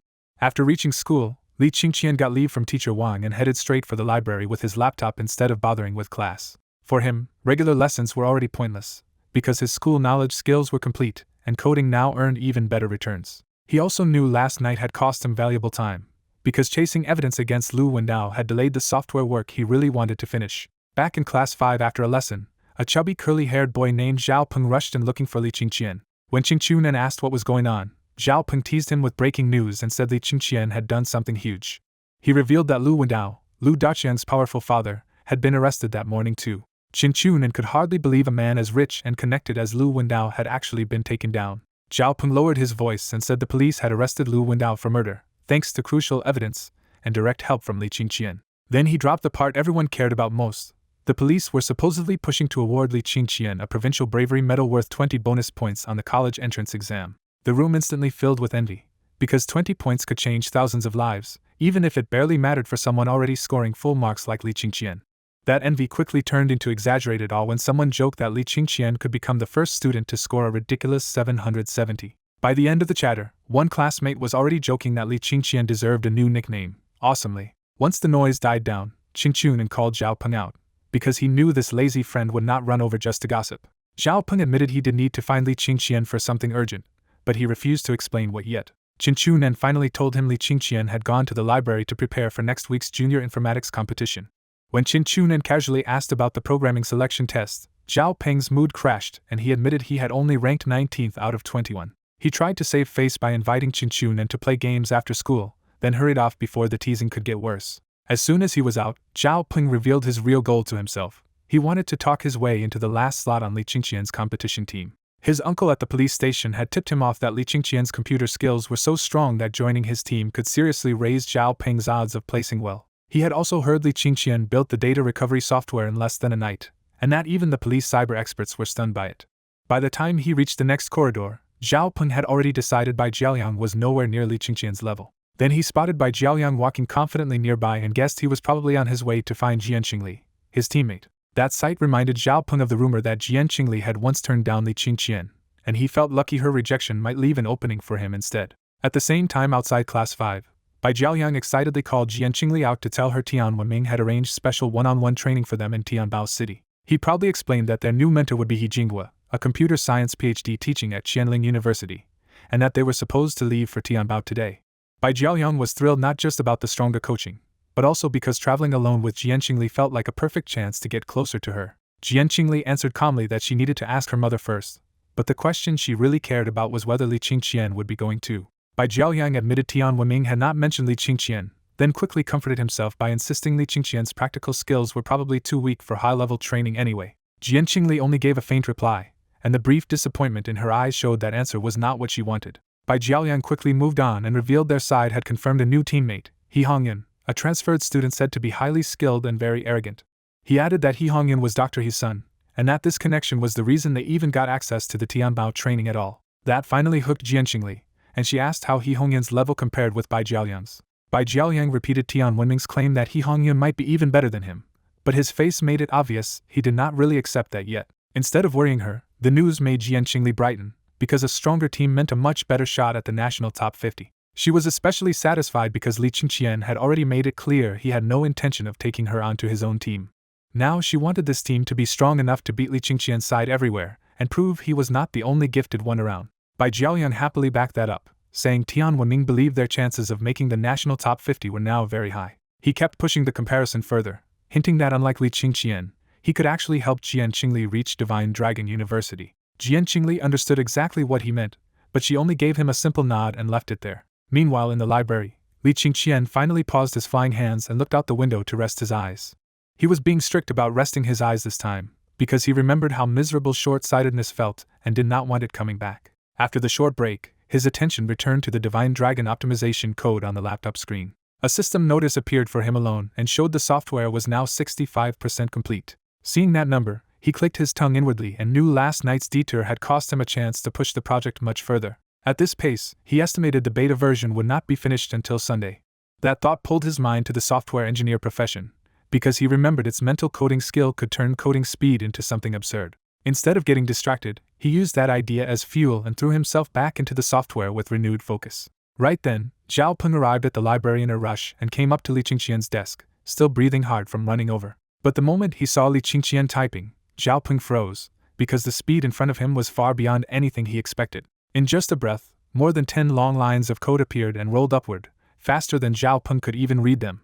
Zhao Peng could only stare and think Li Qingqian's hand speed was absurd, with no idea how anyone could train that kind of dexterity. In the library, Zhao Peng watches Li Qingqian code nonstop for 20 minutes and is left staring at a speed he can barely believe. What really crushes Zhao Peng is that Li Qingqian never stops to fix a single line, so this does not look like blind mashing at all. Once Li Qingqian finally pauses, Zhao Peng rushes in and asks the question he came for: is there still one slot left on the team? Li Qingqian does not answer right away and instead calmly asks how Zhao Peng knows him, why he wants in, and what he can actually bring.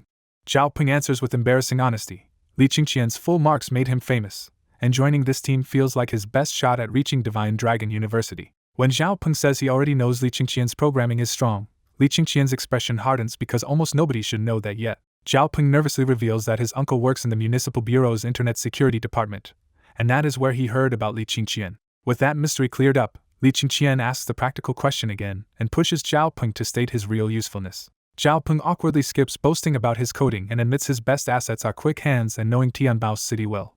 That one detail lights Li Qingqian up, because he suddenly sees Zhao Peng not as a rival programmer but as a perfect extra pair of hands. Li Qingqian drills down into typing speed and C language, and Zhao Peng quickly proves he at least has the basic foundation. Instead of giving a formal yes, Li Qingqian tells Zhao Peng to sit down and show what he can do. Li Qingqian immediately rejects Zhao Peng's own coding attempt and turns him into a live input tool by dictating code for him to type. As the dictation continues, Zhao Peng is completely overwhelmed by how monstrous Li Qingqian's speed and control really are.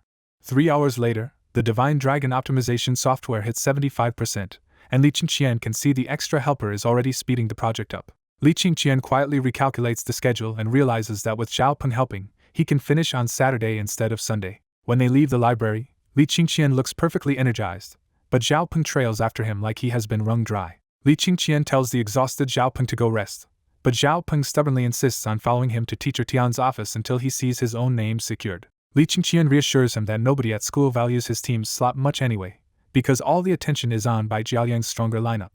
Even so, Li Qingqian has already made his choice. Zhao Peng is sincere, useful, and too practical to waste, so he will keep him. Zhao Peng, now fully convinced, praises Li Qingqian like a believer and swears the competition results will shock everyone who underestimated him. Then Li Qingqian casually says that after registration they can head straight back to the library and keep coding all afternoon. Zhao Peng nearly breaks on the spot, and when he asks what this torture project even is, Li Qingqian just answers that it is an Android app. In teacher Tian Wenming's office, both competition teams are already seated on opposite sofas when Li Qingqian arrives with Zhao Peng.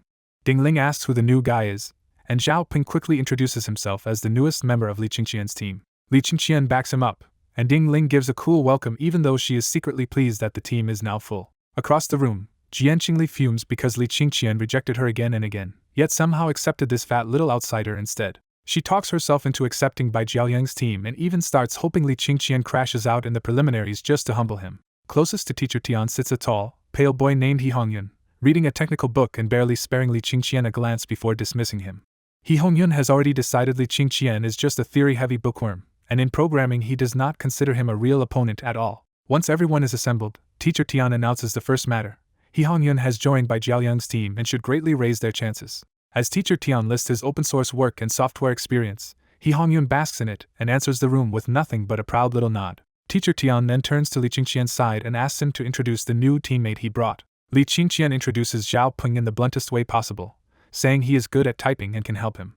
The room reacts exactly how Zhao Peng fears, with laughter, eye rolls, and instant contempt for a teammate introduced like a keyboard machine. Flustered, Zhao Peng scrambles to save face by adding that he also has a level 2 C language certificate.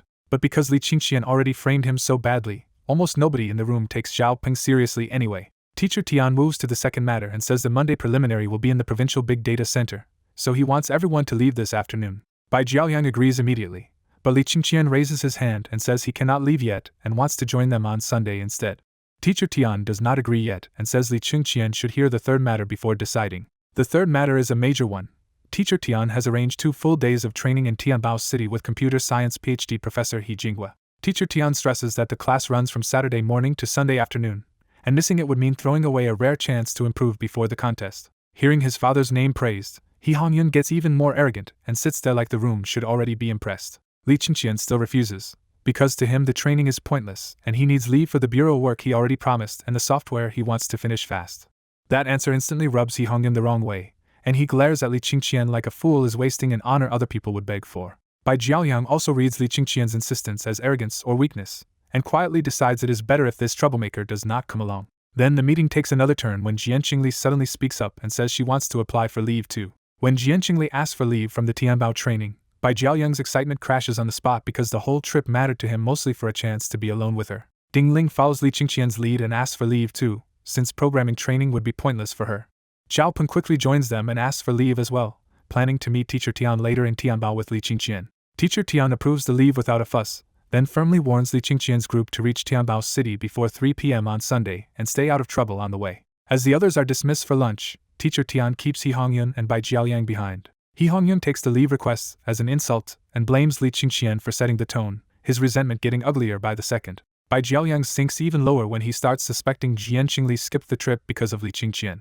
That bitter suspicion hardens into a goal, and Bai Jiaoyang swears he will beat Li Qingqian in the competition to prove himself to Jian Qingli. That afternoon in the library, Li Qingqian finally stops typing and sees the Divine Dragon optimization software has reached 87% completion. He tells the exhausted Zhao Peng to go eat first, and Zhao Peng instantly perks up before panicking that more coding might still be coming. Li Qingqian teases him for a moment, then relents and says the coding ends for today. Zhao Peng bolts out of the library before Li Qingqian can change his mind, desperate to escape another round as a human typing machine.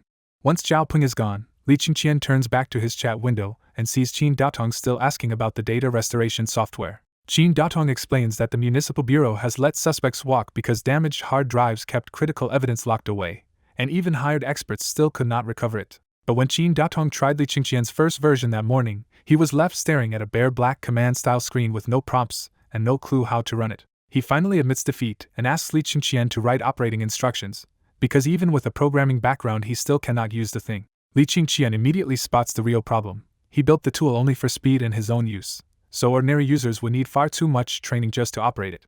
Instead of writing a clumsy manual, he tells Qin Datong to give him 2 hours and promises to rewrite the software so it can be used properly. Qin Datong answers with real stakes. If the software works, the municipal bureau will not take it for free and will pay Li Qingqian a proper price.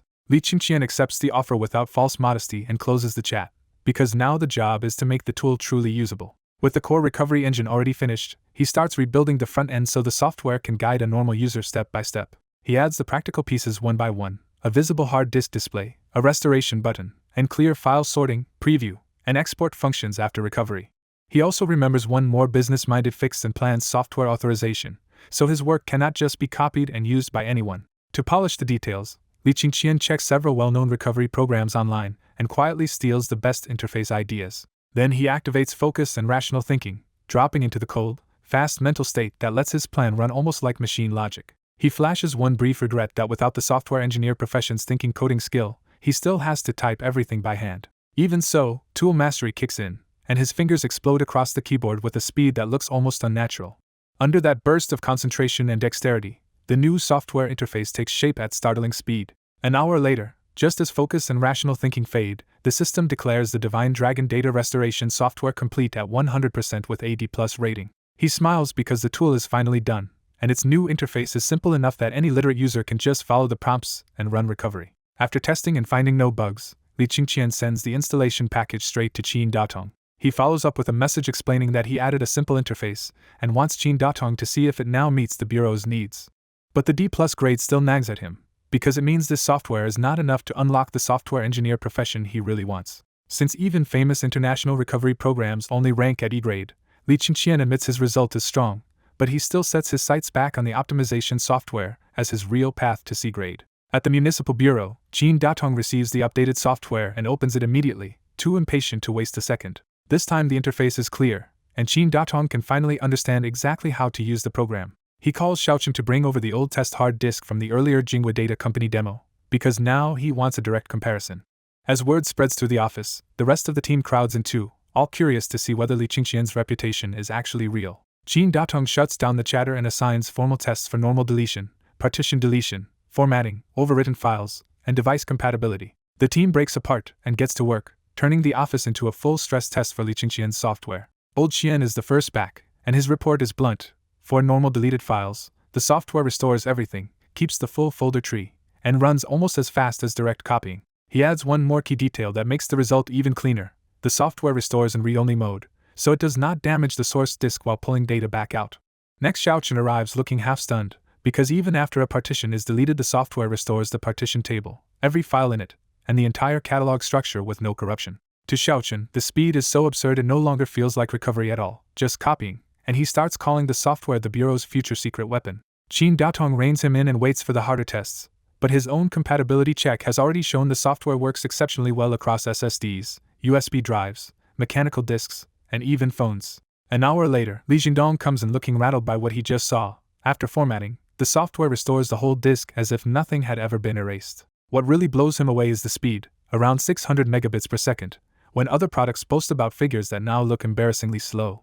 Compared with the Jingwa Data Company software they saw earlier, Li Jingdong says the difference is like a turtle against a rocket and pushes to buy Li Qingqian's program as long as the price is reasonable. Then Wang Meng arrives with the hardest result of all. Even on formatted disks that were later overwritten, the software still restores everything with only a tiny 0.03% damage rate. Wang Meng puts that number in perspective immediately, because the world's best software only recovers a fraction of such data and usually leaves most of it corrupted. For Wang Meng, the conclusion is simple and huge. This is another world-leading technology, and the Bureau should buy it immediately and reopen the old cases that stalled for lack of extracted evidence. The whole office is left both impressed and irritated in the best way, because Li Qingqian produced this level of software in just one night.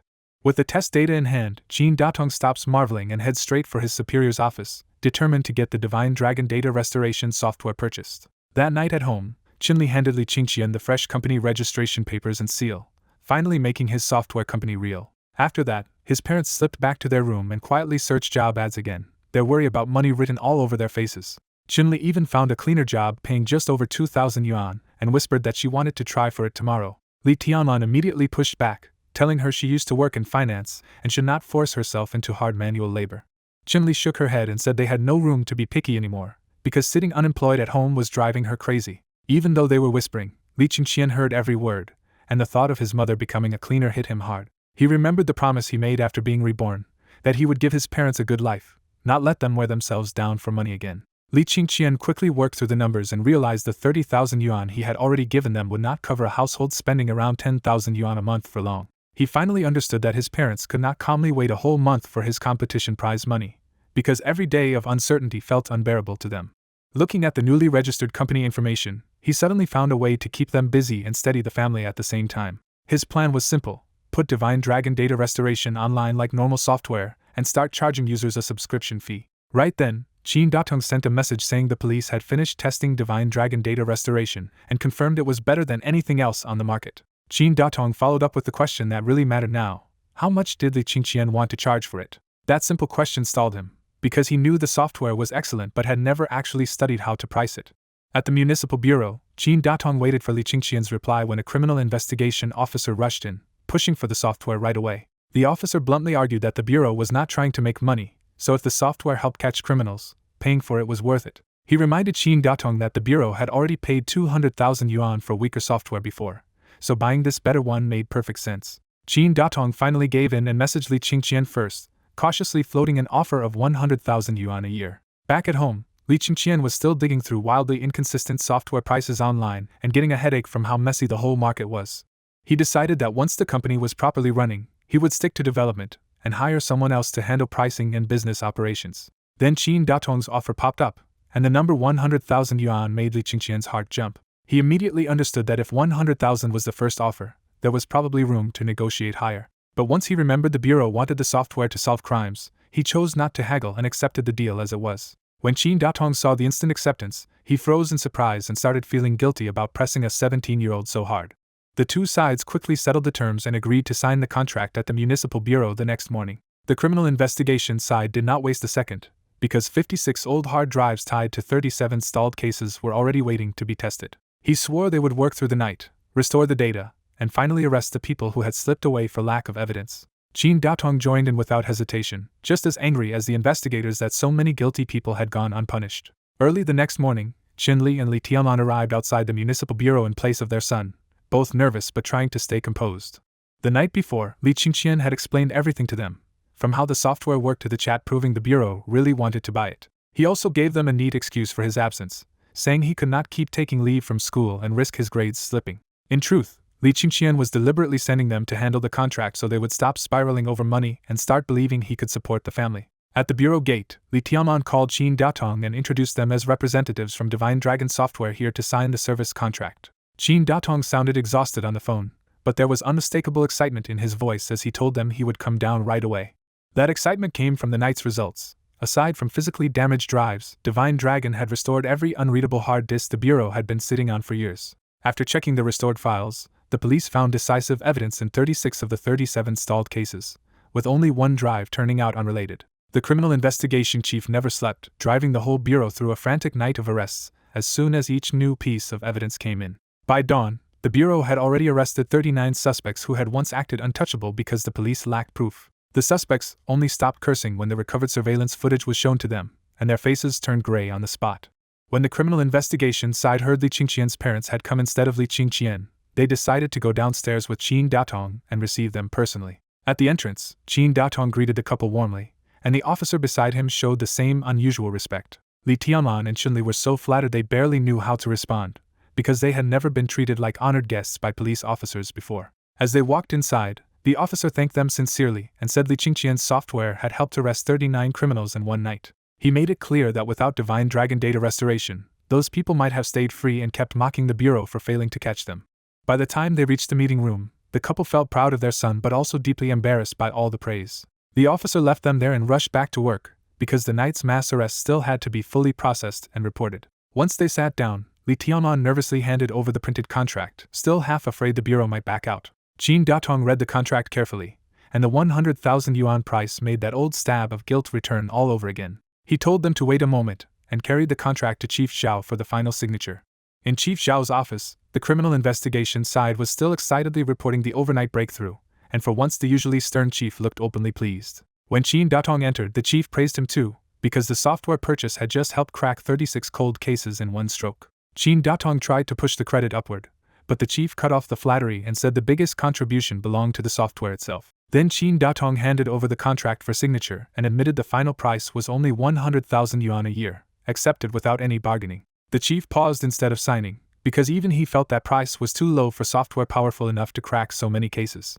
The other officer immediately backed him up, pointing out that the bureau had paid 200,000 yuan for useless software before, while this one had delivered real results overnight. The chief decided the agreed price could not be changed this year without breaking procedure, but he was not going to let Li Qingqian be shortchanged in every other way too. He ordered Qin Daotong to prepare a formal letter of appreciation in the bureau's name and give him a copy of the software test report. Then he went even further, saying that on Monday he would personally recommend Divine Dragon data restoration to the provincial office and take Qin Daotong along to demonstrate it properly. Qin Daotong and the other officer were stunned, because if the provincial leaders liked the software, a centralized purchase across the province could turn this modest deal into at least 3 million yuan a year. Outside the municipal bureau, Chen Li and Li Tianlan stared at the signed contract and stamped thank you letters, still half convinced this huge deal had actually happened. Chen Li admitted it felt like a dream, and even Li Tianlan, trying to stay composed, could only agree. Then Chen Li's phone chimed, and the 100,000 yuan transfer from the municipal bureau finally landed in her account. Once the money was real, both of them finally relaxed, because this payment meant they did not have to panic so much about finding work anymore. At the Tianbao City Big Data Center Hotel, Bai Jiaoyang and He Hongyun waited in a small conference room for He Jinghua's training to start.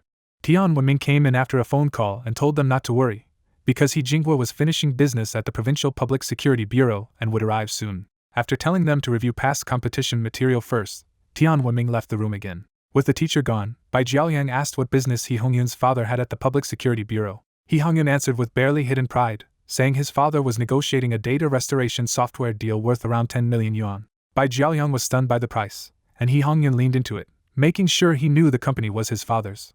He Hongyun kept bragging that Jinghua's software was the country's top domestic option, with a world-class recovery level and core code his father built almost alone in just 1 year. Bai Jiaoyang envied him openly, and He Hongyun pretended to be modest while making it obvious he thought his father was far beyond everyone else. He Hongyun went further and said this training only happened because of Tian Wenming, as if everyone there was lucky his father had bothered to show up at all. Then he took a shot at Li Qingqian, sneering that an arrogant person like him had missed a rare chance. He Hongyun revealed the real advantage next. His father was one of the competition judges and already understood the general focus of the preliminary round. That instantly hooked Bai Jiaoyang, because targeted review sounded far more valuable than ordinary last-minute coaching. When Bai Jiaoyang asked if He Jinghua really knew the key points, He Hongyun proudly confirmed it. The two of them ended up smugly agreeing that Li Qingqian had just thrown away his best shot at the finals. Back at Tianyi High School's library, Li Qingqian forced himself to pause coding, stood up on schedule, and rested his eyes before the final stretch. When Li Qingqian looked back at the screen and saw Divine Dragon optimization at 99.6%, he knew he was almost there. He turned to the half-dead Zhao Peng and told him to copy over the last code if he was done. Zhao Peng dragged himself into action and complained that Li Qingqian was basically a devil for torturing him like this after only 2 days. Li Qingqian brushed that off and ordered him to stop whining and keep typing. Even while copying the code, Zhao Peng still wanted to know what all this had been for, and Li Qingqian casually called it an Android app. Zhao Peng did not buy that for a second, because he had typed the code himself and knew it was way beyond some ordinary Android app. Li Qingqian only smiled and asked whether Zhao Peng even understood the code he had been typing, which shut him up on the spot. A moment later, the transfer hit 100%, and Li Qingqian saw the message he had been waiting for.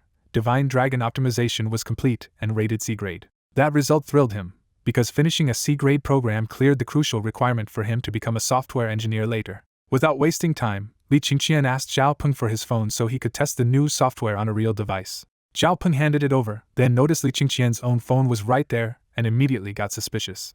Li Qingqian deadpanned that he was afraid his own phone might break during testing, which only made Zhao Peng more confused.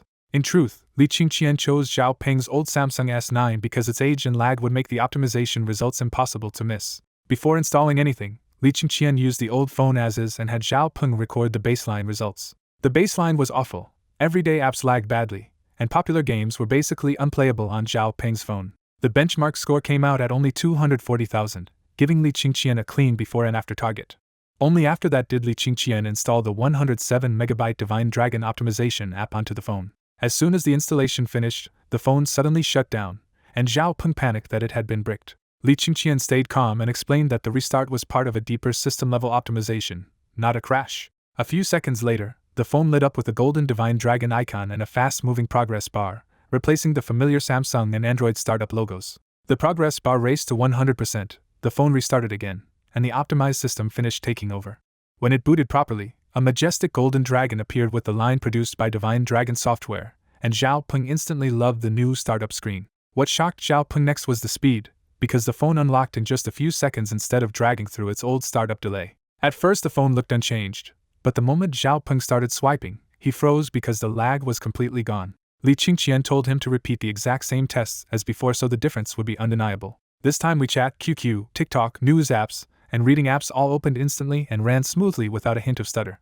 The real shock came when Zhao Peng opened games that had been unplayable minutes earlier, and found they now ran smoothly without turning the phone into a furnace. Zhao Peng could hardly believe the phone in his hand was still his own, because the difference felt that extreme. Li Qingqian snapped him out of it and told him to run the ActionToon benchmark again.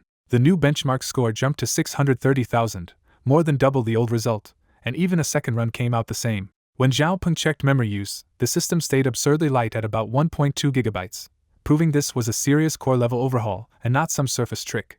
By now Zhao Peng had completely flipped from exhausted helper to awestruck believer, praising Li Qingqian as someone terrifyingly good. Zhao Peng bluntly called Li Qingqian's earlier answer a lie, because this was obviously not just an Android app but a whole phone system compatible with Android. He even compared it favorably to iOS, which made it clear just how highly he now rated Li Qingqian's work. After the praise, Zhao Peng asked the practical question: what was Li Qingqian planning to do with something this powerful? Li Qingqian said his first step was simple: a 1-month free trial, then a small yearly fee per phone, relying on massive user numbers instead of a high price tag.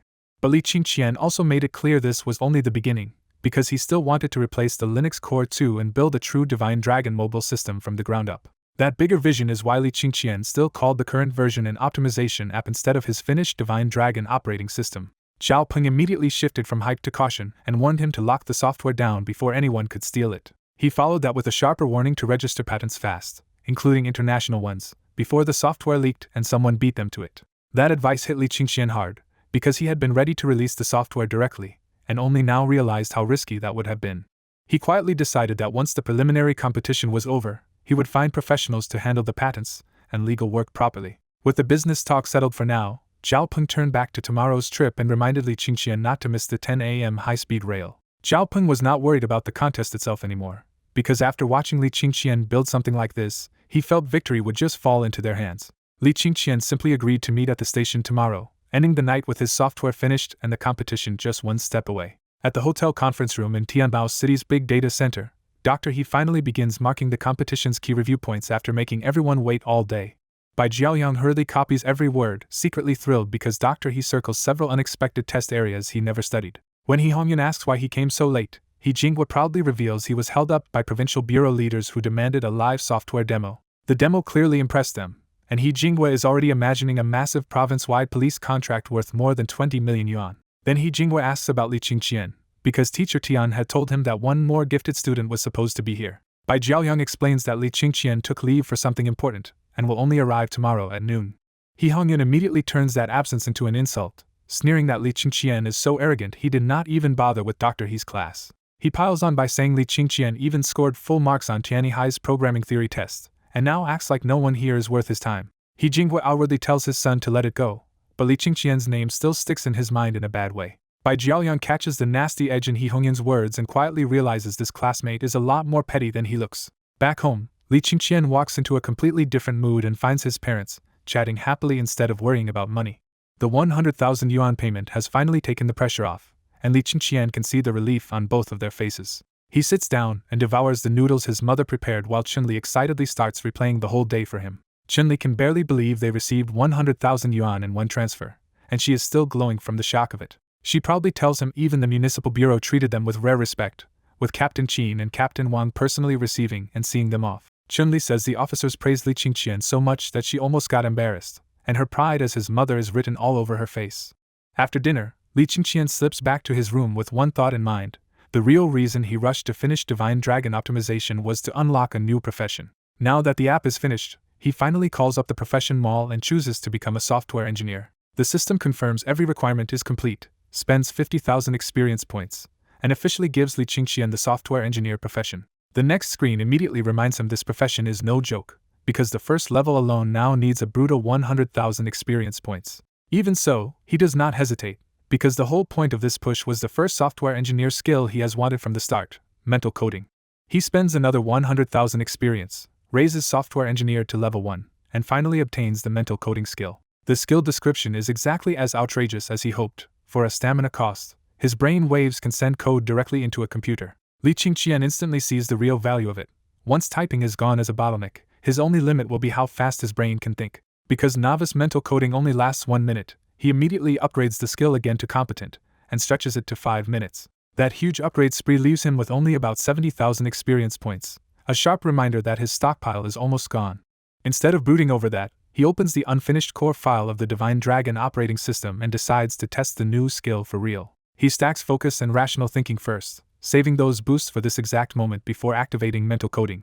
The instant mental coding kicks in, his body starts twitching violently, but he also senses a direct channel linking his mind to the laptop. He pushes code from his mind into the machine, and the screen erupts with scrolling symbols at a speed no normal typing could ever match. The raw numbers are absurd, but Li Qingqian quickly realizes the new limit is not his hands anymore, it is how fast he can think through the code itself. He gets hooked on that freedom anyway and burns through mental coding 3 times in a row, coding like a madman until his stamina hits the floor. When he finally stops, 15 minutes of mental coding has done work that would normally take him about a week on the operating system core. The moment he drops out of that hyper-rational state, the backlash crashes in and his whole body lights up with pain. He is furious at the skill's so-called slight discomfort, because in reality he is pale, shaking, starving, dizzy, and barely able to stand. He has to wait for the tiniest bit of stamina to come back before he can even move, then drags himself up to eat medicinal wolfberries.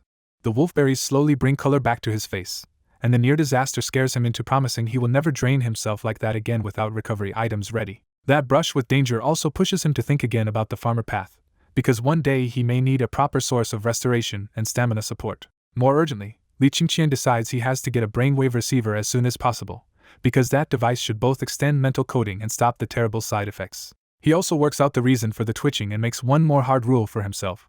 Until he gets that receiver, he absolutely cannot use mental coding in public. At 2:30 the next afternoon, Li Qingqian's group arrived at the data center hotel conference room dragging their luggage in for the competition meetup.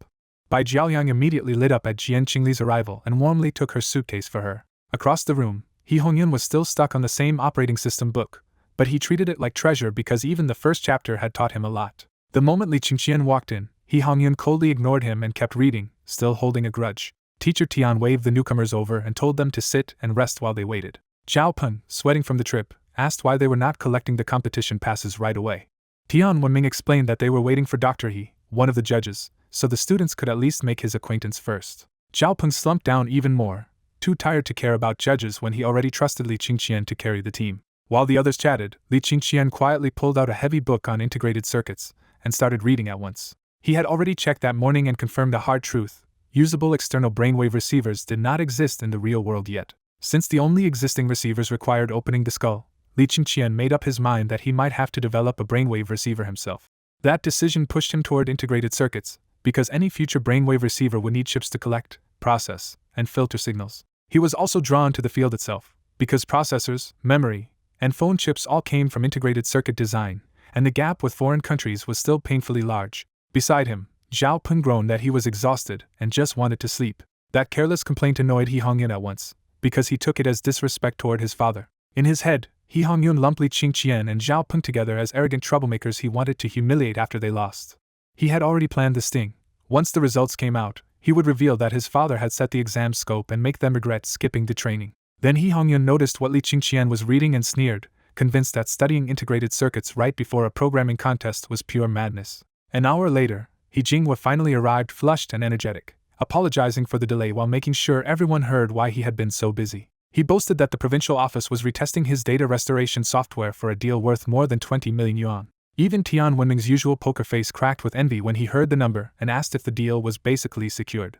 He Jinghua said it was not finalized yet, but his grin made it obvious he already felt like the winner. Hearing that, He Hongyun basked in the room's envy and felt even more smug. He looked toward Li Qingqian expecting jealousy, only to find him still calmly reading as if none of the bragging mattered. Tian Wenming congratulated He Jinghua anyway, and He Jinghua openly accepted the praise without even pretending to be modest. After showing off enough, He Jinghua turned back to business and asked Tian Wenming to introduce the students.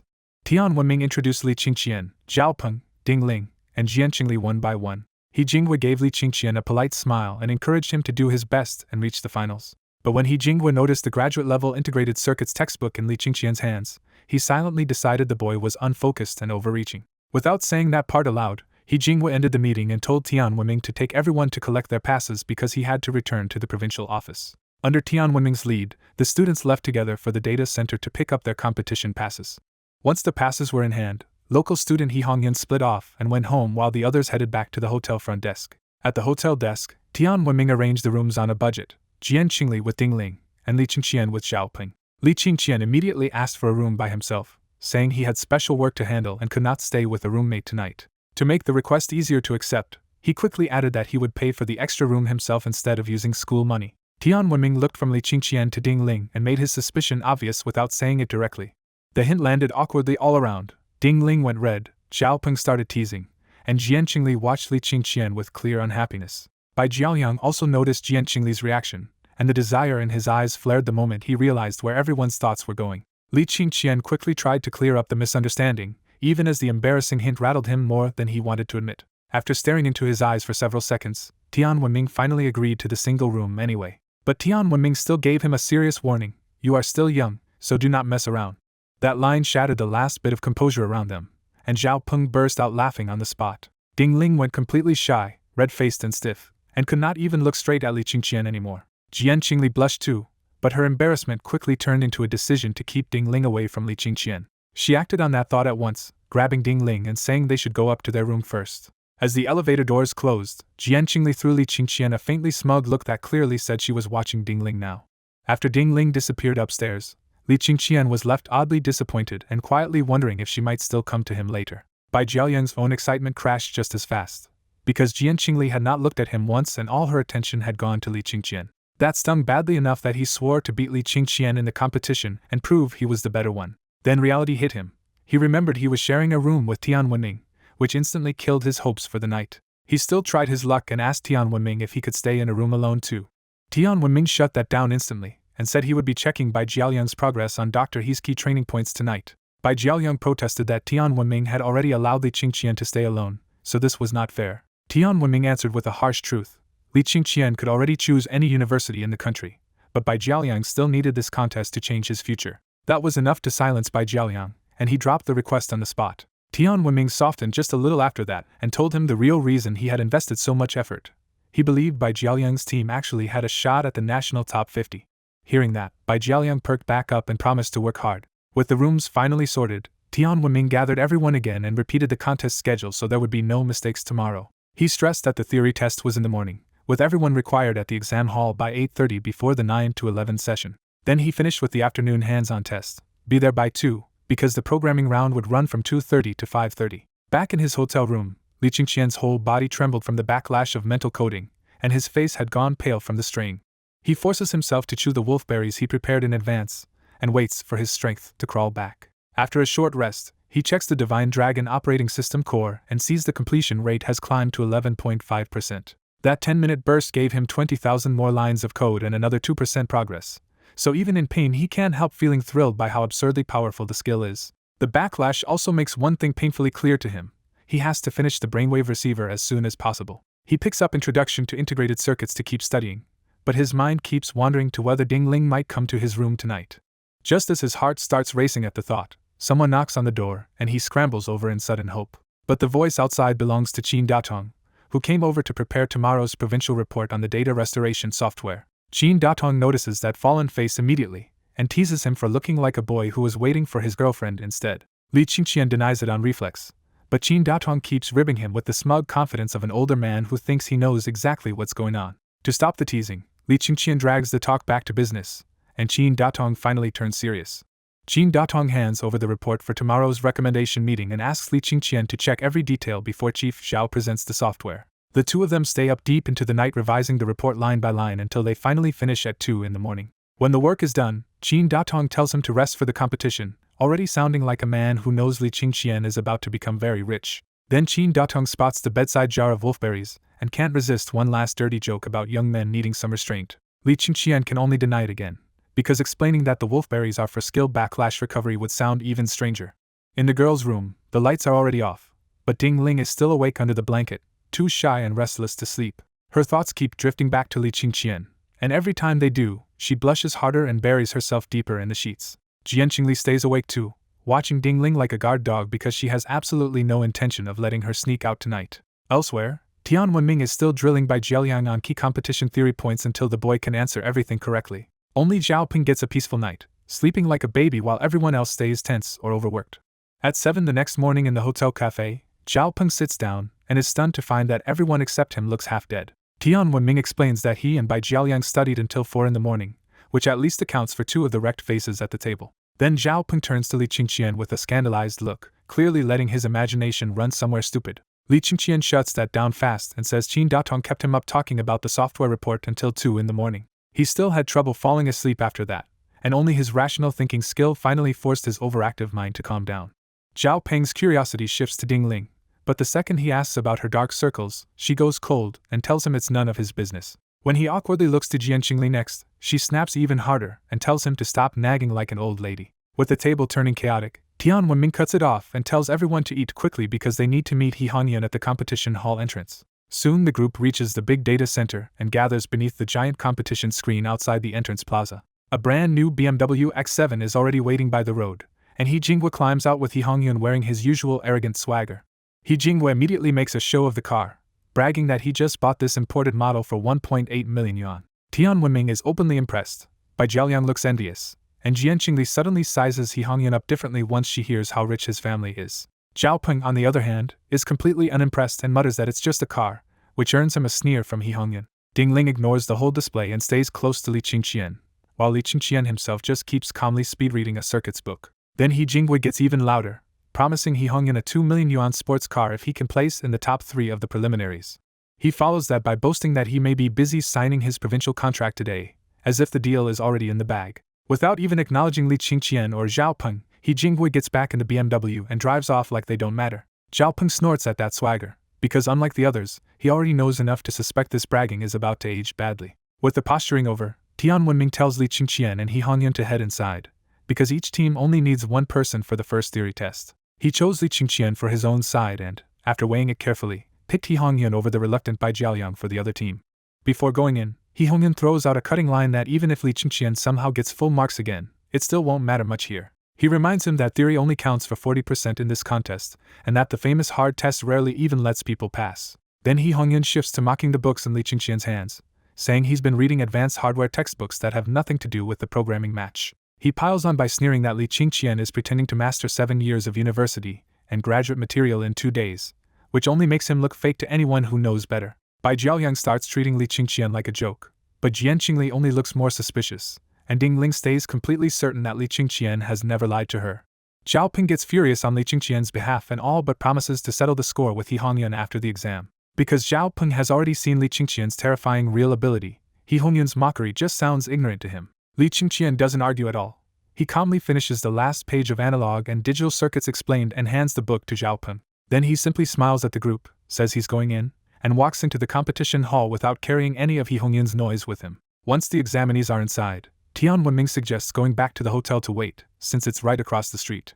Ding Ling immediately says she wants to stay here and wait for Li Qingqian instead. Tian Wenming explains that the test is online and the names and scores will appear on the giant screen as soon as the papers are submitted, so the hotel is actually the easier place to wait. He adds that they all look sleep-deprived and should go rest for the team competition in the afternoon, ending the moment with the morning's nerves still hanging in the air. At the data center, Li Qingqian finds his assigned seat and sees the theory test interface already counting down to the start. The setup makes the room feel airtight. Personal details, facial recognition, and cameras everywhere leave no room to cheat. As soon as the exam opens, the first multiple-choice question makes the whole hall freeze in confusion. A few students blurt out that the paper is absurdly hard, until the invigilator snaps and restores silence. Li Qingqian is almost amused, because to him the BIOS question is basic and the answer comes instantly. The next questions are just as easy for him, and he keeps moving without hesitation. While everyone else is still stuck near the beginning, Li Qingqian tears through all 50 multiple-choice questions in about 3 minutes. He clears the true or false section in a minute and only slows slightly when the fill-in answers require typing. He spends the real effort on the final coding problems, but even those only hold him for 15 minutes. The moment he finishes the last line, Li Qingqian does not even bother to review and submits on the spot. His result page appears immediately. Every objective section is perfect, and only the subjective review is still pending. Li Qingqian takes the score calmly, because with his reborn mind, 19 intelligence, and focus-enhanced study, this exam was never going to challenge him.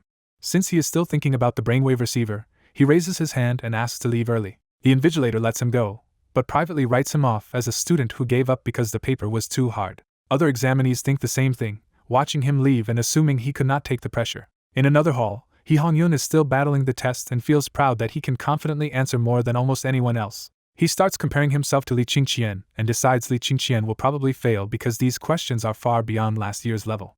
He even congratulates himself for attending his father's lecture and looks forward to rubbing Lee Qingqian's regret in later. Backstage, marker Shi Qingsen hears that someone submitted in only 20 minutes and assumes he is about to grade a throwaway paper. That casual attitude vanishes the moment the marker reads Lee Qingqian's subjective answers and realizes all 3 are correct. When he checks the rest of the paper, the shock gets worse. Lee Qingqian did not miss a single question anywhere. The marker blurts out that a student has scored full marks, and the other teachers immediately crowd around his screen. The result feels impossible, because even the marker thinks he himself would score only about 80 on this paper. Supervisor Chen Lily rushes over and orders an immediate video review, because a perfect score would be the first in the competition's 14-year history. The supervisor then locks the situation down, telling everyone to keep quiet and keep Lee Qingqian's score off the big screen until the checks are finished. After leaving the hall, Lee Qingqian cannot find Ding Ling's group and decides to use the extra time to buy more books instead. He leaves early not just because the paper was simple, but because his real obsession now is building a brainwave receiver. The deeper he studies, the more he realizes the device is far more complex than he first imagined, touching chips, circuits, signal handling, and brain science all at once. Back in the exam hall, Hee Hong-yoon submits at the very last minute and quickly adds up a score that makes him feel he should land near the top. Hearing the miserable scores around him only boosts his ego, and he walks out eager to show off to Lee Qingqian. Outside, Tian Wenming and the Tianyi High group are already waiting, and Hee Hong-yoon boldly tells them he should score at least 70. Tian Wenming is pleased, and Hee Hong-yoon leans even harder into the idea that this year's Budo paper could make him number 1. Jian Qingli instantly starts rooting for that outcome, because she still resents Lee Qingqian for rejecting her from his team. Zhao Peng, who knows what Lee Qingqian can really do, clearly is not impressed by Hee Hong-yoon's swagger. Then the live ranking board starts updating, and the whole group turns to watch names jump across the top 10. The board reveals just how savage the exam was, with a low average and top scores far below last year's standard. That only makes Hee Hong-yoon more self-satisfied, because the weaker the field looks, the more certain he feels that his own score will dominate. As more papers are graded and the top score still stays low, Tian Wenming starts believing Hee Hong-yoon might really take first place. But Zhao Peng and Ding Ling are not celebrating, because Lee Qingqian still has not appeared and both of them are getting anxious. Hee Hong-yoon seizes the chance to mock Lee Qingqian, sneering that he is probably too embarrassed to come out after doing badly. Zhao Peng snaps back that Hee Hong-yoon should not talk so big before Lee Qingqian's score is even out. A second later, the screen flashes Hee Hong-yoon into first place with 73 points, far ahead of second. Bai Jiaoyang blurts out the news in excitement, and Jian Qingli beams as if Hee Hong-yoon has already proven Lee Qingqian inferior. Hee Hong-yoon immediately turns that public first place showing into a weapon, mocking Zhao Peng right to his face. Then he even pats Zhao Peng on the shoulder like a winner, leaving Zhao Peng furious at how arrogant he has become over one early result. Outside the exam hall, Lee Qingqian finally answers Ding Ling's worried calls after slipping next door to a bookstore when he finished early. Zhao Peng rushes over to help with the heavy books, still rattled that Lee Qingqian vanished right after turning in his paper. Ding Ling hands Lee Qingqian back his phone and tells him not to disappear like that again, her nerves finally settling now that he is safe and in front of her. When Lee Qingqian casually says he will go find her at the hotel room next time, Ding Ling instantly blushes and gets flustered by the awkward wording. Hee Hong-yoon walks over wearing a smug smile and starts by saying the theory paper was hard, clearly baiting Lee Qingqian into the comparison he wants. Hee Hong-yoon boasts that Doctor he had spotted likely topics in advance, and claims Lee Qingqian threw away 30 easy points by skipping that training. Hee Hong-yoon keeps pushing for a reaction, but Lee Qingqian stays completely calm because he already knows he likely wrote a full-mark paper. Frustrated, Hee Hong-yoon points at the ranking screen and flaunts his temporary first place with 73 points, sneering that Lee Qingqian is not even listed. Lee Qingqian answers each jab one by one, saying he never needed the training, Hee Hong-yoon is the arrogant one, and his own paper may simply not have been graded yet. After that, Lee Qingqian simply asks Hee Hong-yoon to move because the books are heavy, and Zhao Peng bluntly tells him to get out of the way. Ding Ling tries to help carry the books and urges Lee Qingqian to ignore the egomaniac, just as Tian Wenming arrives and tells everyone to head back to the hotel. Bai Jiaoyang takes the chance to needle Lee Qingqian for doing badly, happy to see him supposedly fall short for once. Jian Qingli silently rethinks everything, deciding Lee Qingqian is not invincible after all and even feeling lucky he refused to let her join his team. Seeing that the screen has already graded 268 papers and 10th place is only 60, Jian Qingli assumes Lee Qingqian did not even make the top 10 and starts admiring Hee Hong-yoon instead. Still riding his temporary lead, Hee Hong-yoon vows to crush Lee Qingqian again in the afternoon programming round 2. Then the whole square goes strangely quiet as everyone notices the ranking screen suddenly refresh. In one update, Hee Hong-yoon gets pushed down and Lee Qingqian appears at the very top with a perfect score of 100. The crowd erupts at the sight of a full score on such a brutal paper, and Li Qingqian's name starts spreading through the plaza. Zhao Peng whips around, sees the score for himself, and shouts at the top of his lungs that Li Qingqian took first place with full marks. Ding Ling just smiles at Li Qingqian with quiet pride, vindicated after holding back while He Hongyun mocked him. He Hongyun turns to the screen in disbelief, his smug confidence collapsing the instant he sees Li Qingqian above him with 100 points. Bai Jiaoliang is hit just as hard, unable to process how Li Qingqian keeps pulling off perfect scores in one exam after another. Jian Qingli can only stare too, suddenly realizing she misjudged Li Qingqian all over again. Even Tian Wenming is impressed, giving Li Qingqian a thumbs up and finally understanding why he skipped He Jinggua's training in the first place. Now that the truth is out, Zhao Peng unloads everything He Hongyun deserved to hear, mocking his earlier bragging and the huge score gap. Zhao Peng goes even further and says Li Qingqian skipped the training because his standard is already higher than He Jinggua's. Humiliated in front of everyone, He Hongyun snaps at Zhao Peng, and the argument nearly turns physical when Zhao Peng steps right up to him. Tian Wenming cuts between them before it gets uglier and bluntly orders He Hongyun to apologize to Li Qingqian for starting this mess. He Hongyun flatly refuses, admits he lost the theory round, and immediately shifts his pride to the hands-on programming test where he still claims he will beat Li Qingqian. Li Qingqian accepts the challenge without any emotion, while Zhao Peng almost laughs because he knows how hopeless that boast really is. Tian Wenming presses once more for an apology, but He Hongyun refuses again and walks off toward the roadside instead of backing down. He Hongyun says his father will pick him up for the afternoon, using He Jinggua's name like a shield to recover his confidence. Alone with his thoughts, He Hongyun starts comforting himself with money, his father's coming 20 million yuan deal, and the life of villas, BMWs, and sports cars he thinks puts him above Li Qingqian anyway. But when the time reaches 12:30 and He Jinggua still has not arrived, that rebuilt confidence wavers, and He Hongyun frowns as he takes out his phone to call him. Right after He Hongyun slinks away, Zhao Peng grins and asks Li Qingqian if that public humiliation felt satisfying. Li Qingqian teases him for having such a vicious mouth, then immediately gives him a thumbs up and admits he liked every second of it. Zhao Peng proudly says he only gets sharp with arrogant people like He Hongyun, and usually his glib tongue is just for jokes. A few steps ahead, Bai Jiaoliang walks behind Tian Wenming in total silence, too embarrassed to meet anyone's eyes after his earlier bragging backfired. Bai Jiaoliang keeps replaying how smugly he had shown off before the results, and that memory only makes his walk of shame worse. He stays quiet because he is terrified Zhao Peng will turn that same cutting tongue on him next. Seeing him so shaken, Tian Wenming tries to steady him by saying the afternoon hands-on test is still his team's strong suit. Tian Wenming adds that 73 points in theory is already good, and Bai Jiaoliang should stop comparing himself to Li Qingqian and focus on performing this afternoon. Even with that reassurance, Bai Jiaoliang's confidence is badly cracked, and for the first time he is no longer sure his real programming skills can beat Li Qingqian's. Meanwhile at the provincial office, Xiao Qinggong finally enters Director Guo's office after waiting an hour and a half to talk about the software deal. After hearing the case summary, Director Guo praises Zhao Qinggong for helping capture 39 suspects at once and says the deterrent effect will be huge. Zhao Qinggong explains that Divine Dragon data restoration is the reason Tianyi Bureau could suddenly clear 36 stalled cases in a single day. He lays out the results plainly. The Bureau had 37 backlogged cases blocked by unreadable hard drives, and this software restored the evidence overnight.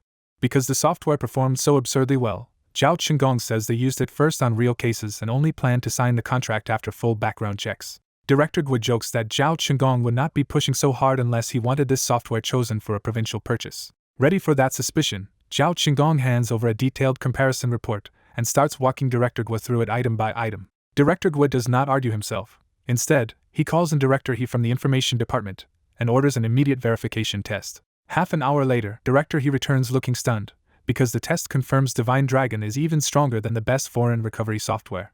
He says the speed is 10 times better than top overseas products, and the restored data integrity is also ahead of them. Then Director He sighs, assuming such a powerful tool must cost a fortune and might be impossible for the province to afford. That reaction finally relaxes Director Guo, because now he knows Zhao Qinggong was not trying to push a weak product through connections. With the pressure gone, Director Guo asks Zhao Qinggong to tell Director He the actual price. When Zhao Qinggong says Tianyi Bureau bought it for just 100,000 yuan a year, Director He is openly shocked. Director He blurts out that Jinggua's domestic software costs 200,000 a year even though it is far behind Divine Dragon, which makes this new option look almost absurdly cost-effective. He still asks one last hard question. No matter how advanced it is, they can only use domestic software for security reasons. Zhao Qinggong answers just as seriously that the developer is Li Qingqian, a 17-year-old Tianyi student whose family background is clean and already checked. That answer hits Director He hard, because he can barely believe a high school student wrote world-class recovery software. Zhao Qinggong keeps going and lists Li Qingqian's other achievements, from full marks in the provincial mock exam to full marks in the school's programming selection test. Then a fresh message reaches Zhao Qinggong, and he learns Li Qingqian has just scored full marks again in the youth informatics theory test. He reads the news aloud, and Director he immediately understands how extraordinary that is because nobody had ever scored full marks in that test before. With Li Qingqian's results backing up the software's performance, Director he drops the last of his doubt. Director Gua calls it obvious value for money, orders a proposal drafted immediately, and picks Divine Dragon for this year's provincial trial. He even jokes that if the software succeeds, Zhao Qinggong gets the credit, and if it fails, the blame lands on him too. As the meeting winds down, Director Gua suddenly realizes Li Qingqian's name sounds familiar. Zhao Qinggong reminds him that Li Qingqian is the student from Lu Wendao's case, the one whose brave actions helped crack the murder. Director Gua immediately remembers, praises Li Qingqian as brave and resourceful, and reveals the Heroism Award paperwork is already moving through approval. That leaves Director Gua even more impressed, because Li Qingqian turns out to be not just righteous, but a genuine programming genius too. Elsewhere in the Provincial Information Department, He Jinghua waits anxiously in Xing Dayong's office because he came expecting to lock down the Jinghua software contract today. He has been here since early morning, because earlier talks made him believe that once Director Gua saw the demo, the provincial deal would be his. But by 11:30 there is still no word, and the silence starts eating at him. When Xing Dayong finally returns, He Jinghua jumps up at once and asks how the situation looks. Xing Dayong tells him not to panic and says their director is probably briefing Director Gua on Jinghua software right now. He even says the deal is basically in the bag, which keeps He Jinghua hanging on to hope. Before He Jinghua can relax, a staff member rushes in and calls Xing Dayong to the meeting room because Director he has something important to discuss. That sudden summons makes He Jinghua's heart race, because he assumes this must be the final step in approving his software. In the meeting room, Director he gathers the department leadership and hands out the Tianyi Bureau test report for Divine Dragon data restoration. He gets straight to the point. The bosses want this handled fast, and Divine Dragon has already proven itself as the world's most advanced recovery software. He backs that up with the real-world result from Tianyi, where the software recovered key hard drive evidence, cracked 36 cases in one night, and led to 39 arrests. Then he drops the other shocker. This software only costs 100,000 yuan a year per county bureau. Once everyone reads the report, the room quickly swings behind Divine Dragon as the obvious better purchase. One deputy after another voices support, and even Xing Dayong ends up agreeing there is no reason to oppose it. With consensus reached, Director he orders a proposal drafted immediately so he can carry it to Director Gua himself. As the meeting breaks up, Xing Dayong hesitates and asks what to do about He Jinghua, who is still waiting for a software demonstration that no longer matters. Director he answers coldly that no contract was signed, so He Jinghua can simply be told to leave. Back in the office, He Jinghua rushes up again, still hoping to hear whether Director Gua wants his demonstration. Xing Dayong tells him to sit, and his complicated expression is enough to make He Jinghua feel that something has gone terribly wrong. Then the blow lands. After testing, the department found another domestic recovery software that is world-leading, so this year's purchase is going elsewhere. He Jinghua is so stunned he can barely process the words, because he had already treated the 20 million yuan deal as a certainty. His shock turns to panic when he blurts out that he already spent around 3 million yuan in advance, from the BMW loan to office setup and staff costs. Now he begs for help, saying that if he loses this contract, he will go bankrupt immediately and still be left with crushing debt. Xing Dayong is stunned that He Jinghua dared spend that much before any contract was even signed. But when He Jinghua says he thought today's presentation meant the deal was already his, Xing Dayong still refuses to save him. He spells it out brutally. Director Gua did approve a software, just not Jinghua's, so there is nothing left to discuss. That final answer wipes out the last of He Jinghua's hope, and he looks like a man whose soul has just gone missing. He stumbles out of the provincial office like a zombie, too broken to even react when his phone keeps ringing in his pocket. By the time he reaches the outside, only 2 words are left in He Jinghua's head: game over. After a simple meal at the Big Data Center Hotel, Tian Wenming sent everyone back to rest before the afternoon competition. Ding Ling clearly wanted to follow Li Qingqian to his room, but Jian Qingli noticed it at once and pulled her back to the girl's room instead. Alone in his hotel room and too alert to sleep, Li Qingqian checked his stamina and prepared to push the Divine Dragon operating system forward again. He stuffed 10 medicinal wolfberries into his mouth, opened the core program document, and stacked focus, rational thinking, and mental coding all at once. The moment the skills activated, his arm began twitching violently and lines of code poured onto the screen at an absurd speed. 10 minutes later he had swallowed all the wolfberries and stopped only because the pain and strain were getting brutal. A system update confirmed the payoff anyway. The Divine Dragon operating system core had reached 13.5% completion. Li Qingqian admitted mental coding was terrifyingly effective, but its side effects were bad enough to make him fear using it too long. After realizing 10 minutes of pain had already produced around 30,000 lines of code, he became even more determined to finish the brainwave receiver as fast as possible. His mind jumped ahead to the real prize. Once the receiver was done, he could keep coding at monstrous speed without being wrecked by the backlash. Just then, Qin Datong called with the news Li Qingqian had been waiting for. Qin Datong told him that, thanks to Zhao Qinggong's strong recommendation, Director Gue had decided to buy Divine Dragon data restoration software.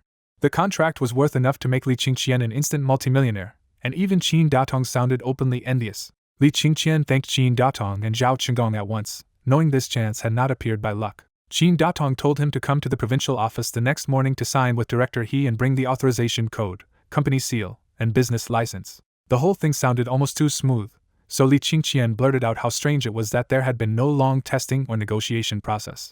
Qin Datong made the hidden truth plain enough: the software mattered, but Zhao Qinggong's personal endorsement was what pushed it into Director Gue's view so quickly.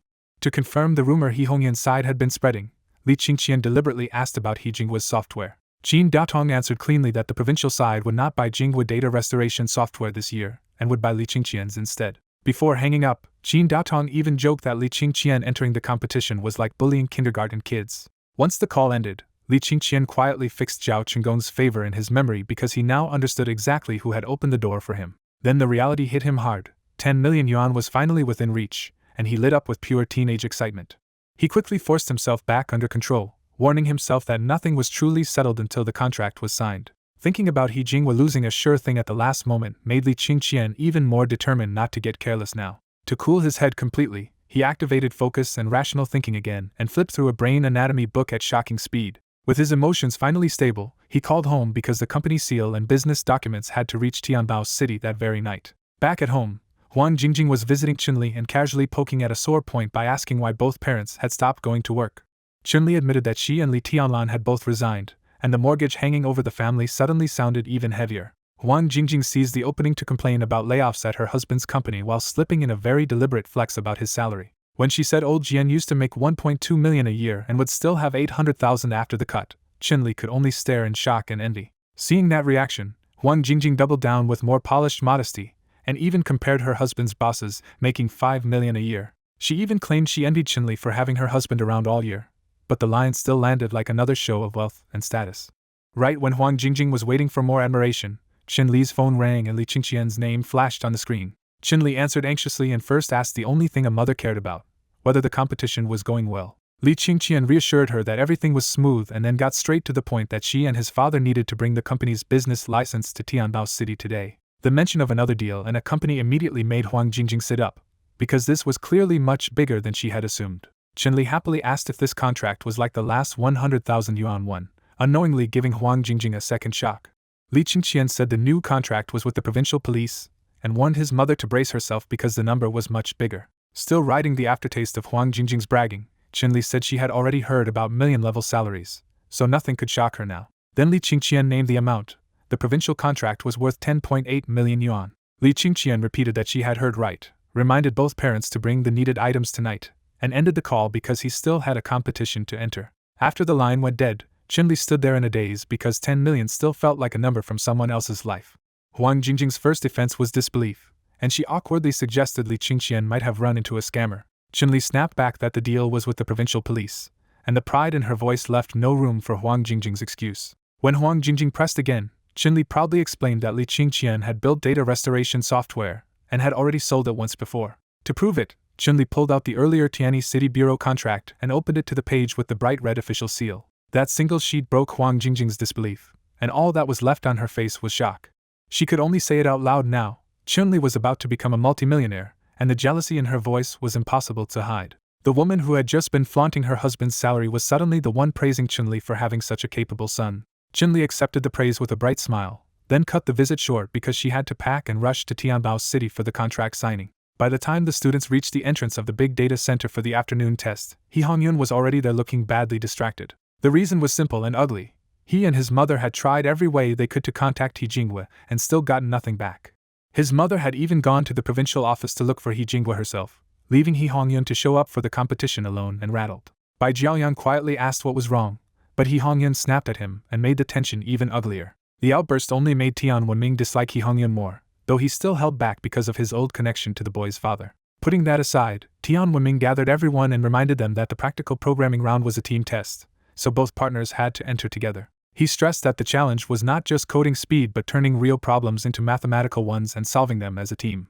Li Qingqian and Zhao Peng headed in chatting and laughing like they had nothing to fear, which grated on He Hongyun immediately. Unable to bear that calm confidence, He Hongyun coldly swore he would beat Li Qingqian in the hands-on round and strode ahead. As He Hongyun pushed on with Bai Jiaoliang and Jian Qingli behind him, Zhao Peng just laughed and called him a fool asking for trouble. The hands-on test opens with a brutal question, and Zhao Peng blurts out what everyone is thinking when he stares at the giant screen in disbelief. Ding Ling quickly realizes the problem might be solvable in theory, but not under the pressure and time limit of a live contest. Li Qingqian studies the question for a moment and calmly says it is not actually that hard, already seeing a path through it. The full prompt shocks the room. Competitors are being asked to write a positional control program for a space station in geosynchronous orbit, with 8 thrusters and adjustable altitude. Around the hall, students almost panic because they do not even know the basic orbital data, let alone how to turn the question into math. At Bai Jiaoliang's table, even He Hongyun goes quiet, because he can tell this problem is far beyond a normal school-level programming exercise. Jian Qingli looks to Bai Jiaoliang for help, but his blank paper and tight frown make it obvious he has no answer yet either. That sight shakes Jian Qingli even more, because if Bai Jiaoliang is stuck, the whole problem starts to feel impossible. Back at his own table, Li Qingqian quietly starts from first principles and writes down the gravity formula instead of getting lost in the wording. He talks himself through the logic step by step, turning orbital motion, mass, altitude, and centripetal force into a clean mathematical model. In just 5 formulas and a few lines of analysis, Li Qingqian breaks the monstrous question down into something he can actually program. Zhao Peng stares at the page in pure awe and blurts out that their captain must be a genius. Ding Ling keeps rereading the sheet, but the derivation still does not click for her, so she turns on Zhao Peng with sudden suspicion. When Ding Ling asks if he actually understands the derivation, Zhao Peng bluntly admits that he does not understand any of it. That only makes Ding Ling more speechless, because he looked impressed enough to fool anyone into thinking he had followed the whole thing. Zhao Peng defends himself with simple logic. Even if he cannot follow the math, Li Qingqian being this amazing is still worth admiring. Ding Ling gives up on arguing with him and goes back to the formulas, forcing herself to think through Li Qingqian's method seriously. With the model solved, Li Qingqian moves straight to coding and starts building a control system light enough and fast enough for a real space station. He designs the software like an engineer, cutting the huge problem into modules for altitude, speed, safety, and flight behavior instead of treating it as one tangled mess. The hall fills with non-stop keyboard noise as Li Qingqian types for an hour and a half without slowing down. When he finally stops after an hour and a half, system notices confirm that several key control subsystems are complete. Li Qingqian is quietly pleased, because what he built is already part of a real operating system, not just a contest answer. Comparing it to the Divine Dragon system in his head, he feels this project is manageable, but manual typing now feels painfully slow after what he is used to. That frustration hardens into resolve, and Li Qingqian silently tells himself he has to finish the brainwave receiver as soon as possible. Ding Ling has been watching the whole time, and seeing Li Qingqian type at that speed leaves her openly stunned and impressed. Zhao Peng, already used to that monster typing speed, just pops up beside him the second Li Qingqian stops and asks if the program is finished. Li Qingqian confirms it is done, but he does not relax yet because he still has to test every part before he dares submit it. He runs a simulation with the station's height, engine power, fuel load, and mass, making sure the software responds smoothly with no bugs. When the simulation looks solid, Li Qingqian uploads both the formulas and the code and submits with quiet confidence that this should earn full marks too. Backstage at the big data center, the judges are still talking about Li Qingqian's perfect theory score when one of them jokes that he might submit first again. The judges are less certain, because strong programming alone is useless unless a contestant can first turn the problem into a valid mathematical model. Then a review notification pops up, and the judges crowd around the computer to see whose paper arrived first. When the judges open the system, the first submitted paper turns out to be Li Qingqian's after all. The judges decide to check the mathematical modeling first, expecting something complicated for such a nasty question. Instead, Li Qingqian's team has explained the entire model in less than half a page, and the judges are stunned by how clear and compact it is. Impressed by the model, the judges enter a full 30 marks for the mathematical modeling section. Then the judges open Li Qingqian's code, and the neat structure, comments, and textbook formatting already tell them this is no ordinary student submission. As they test the code, the judges realize Li Qingqian built far more than a contest answer, a course system with 5 working modules. The more they inspect, the more obvious it becomes that this is essentially an advanced space station operating system that only needs tuning for real deployment. Convinced by the code and test results, the judges give the programming section a full 70 marks too. The discussion turns serious fast, because one judge argues the National Space Science Center should be told about Li Qingqian's software immediately. Another judge pushes even harder and warns that the source code must be embargoed at once, because if it leaks, it could become a strategic breakthrough in the wrong hands. When the provincial organizer hears the report, she turns solemn and rushes to notify the state secrets authorities herself. Outside in the square of the big data center, Li Qingqian's team is suddenly told they are not allowed to leave yet and can only wait. Since they are stuck there anyway, Li Qingqian starts explaining his 5 formulas and the thinking behind the solution to Ding Ling and Zhao Peng. Zhao Peng listens with a completely lost face, while Ding Ling finally starts to sink into the formulas and think more deeply about them. But Zhao Peng's attention keeps drifting to the exits, because the whole building now feels wrong. He tells Li Qingqian that every entrance is guarded and asks why they are being kept inside the big data center at all. Li Qingqian can only admit he has no idea either, because even he does not know his submission has set off alarms backstage. An announcement finally declares the hands-on test over, and Zhao Peng instantly brightens because he thinks that means they can leave now. He hurries toward the door, convinced the organizers have no reason to stop them anymore. At the same time, He Hongyun's team steps into the square after finishing, carrying themselves with the relieved swagger of people who think they solved the problem well. He Hongyun is especially pleased with himself, because he managed to work out the orbital logic and write the core control code with Bai Jiaoliang's help. That performance even changes his view of Bai Jiaoliang, and He Hongyun starts mentally tagging him as someone useful enough for his father's company later. In He Hongyun's mind, their team should score at least 90 on this practical round, so his confidence keeps climbing. Then he spots Li Qingqian's team waiting in the square, and that sight only makes his smile more smug. He is not foolish enough to underestimate Li Qingqian's brains, so he admits to himself that Li Qingqian probably handled the mathematical modeling just fine. But He Hongyun talks himself into thinking Li Qingqian still lacks real hands-on experience, so he becomes sure he will win the practical round. Right after the test, the sealed exam door opened, and Tian Wenming was already waiting outside the big data center for his students. When Tian Wenming asked about the test, He Hongyun immediately spoke up and loudly laid out the programming problem in a way that clearly showed off in front of Li Qingqian. He Hongyun kept going, proudly laying out his solution and mathematical model until Tian Wenming agreed the idea was feasible. Once Tian Wenming praised him, He Hongyun swelled up even more and bragged that his team had already written 200 lines of code with balance, altitude, speed, and even a live display panel. Tian Wenming praised that result again and said He Hongyun's team would probably score over 90 if the code held up. Zhao Peng listened from the side and almost laughed, because to him that tiny amount of code was nowhere near enough to challenge Li Qingqian. Then Tian Wenming turned to Li Qingqian, and the whole mood shifted as He Hongyun and the others all stared at him for his answer. Li Qingqian only said his solution was basically the same, and that his team had more or less finished the program, keeping his tone calm and low-key. Because Li Qingqian refused to boast, He Hongyun took that restraint as weakness and quietly convinced himself his own program had to be more complete. Tian Wenming did not press further and instead told everyone the practical results and provincial rankings would both come out the next morning, with the top 20 advancing to nationals. Since they had to stay in Tianbao City one more day, Tian Wenming offered to take the group out somewhere. Zhao Peng immediately suggested everyone go their own way, because even he knew hanging around with a teacher would kill the fun. He Hongyun also bowed out at once, saying he had things to do, but before leaving he still threw Li Qingqian a parting challenge, and claimed he would definitely win tomorrow. After He Hongyun left, Ding Ling quietly made it clear she did not want to hang out as a group either, because all she really wanted was time alone with Li Qingqian. Bai Jiaoliang also rejected the group plan, because he was clearly hoping for a chance to wander the city alone with Jian Qingli. With everyone peeling off, Tian Wenming gave up on the group outing and switched to strict warnings about safety, curfew, and not doing anything reckless before the college entrance exam. That not-so-subtle warning made Ding Ling blush on the spot, because everyone understood exactly what Tian Wenming meant. Once Tian Wenming dismissed them, Zhao Peng instantly peeled off too, flashing Li Qingqian a knowing wink before leaving him to his own plans. Bai Jiaoliang finally tried his luck and directly asked Jian Qingli where they should go together. Jian Qingli shut that down at once by saying she wanted to shop with Ding Ling and that Bai Jiaoliang being a boy made it inconvenient. But Ding Ling coldly spoiled that excuse too, saying she and Li Qingqian were going to the station to pick up his parents. That gave Bai Jiaoliang a burst of hope, and he immediately tried again to invite Jian Qingli out alone. Jian Qingli crushed that hope too by cheerfully announcing she would go with Li Qingqian and Ding Ling to pick up his parents instead. She even dressed it up as neighborly concern for Li Qingqian's mother, but the move was really about refusing to give Ding Ling and Li Qingqian any time alone.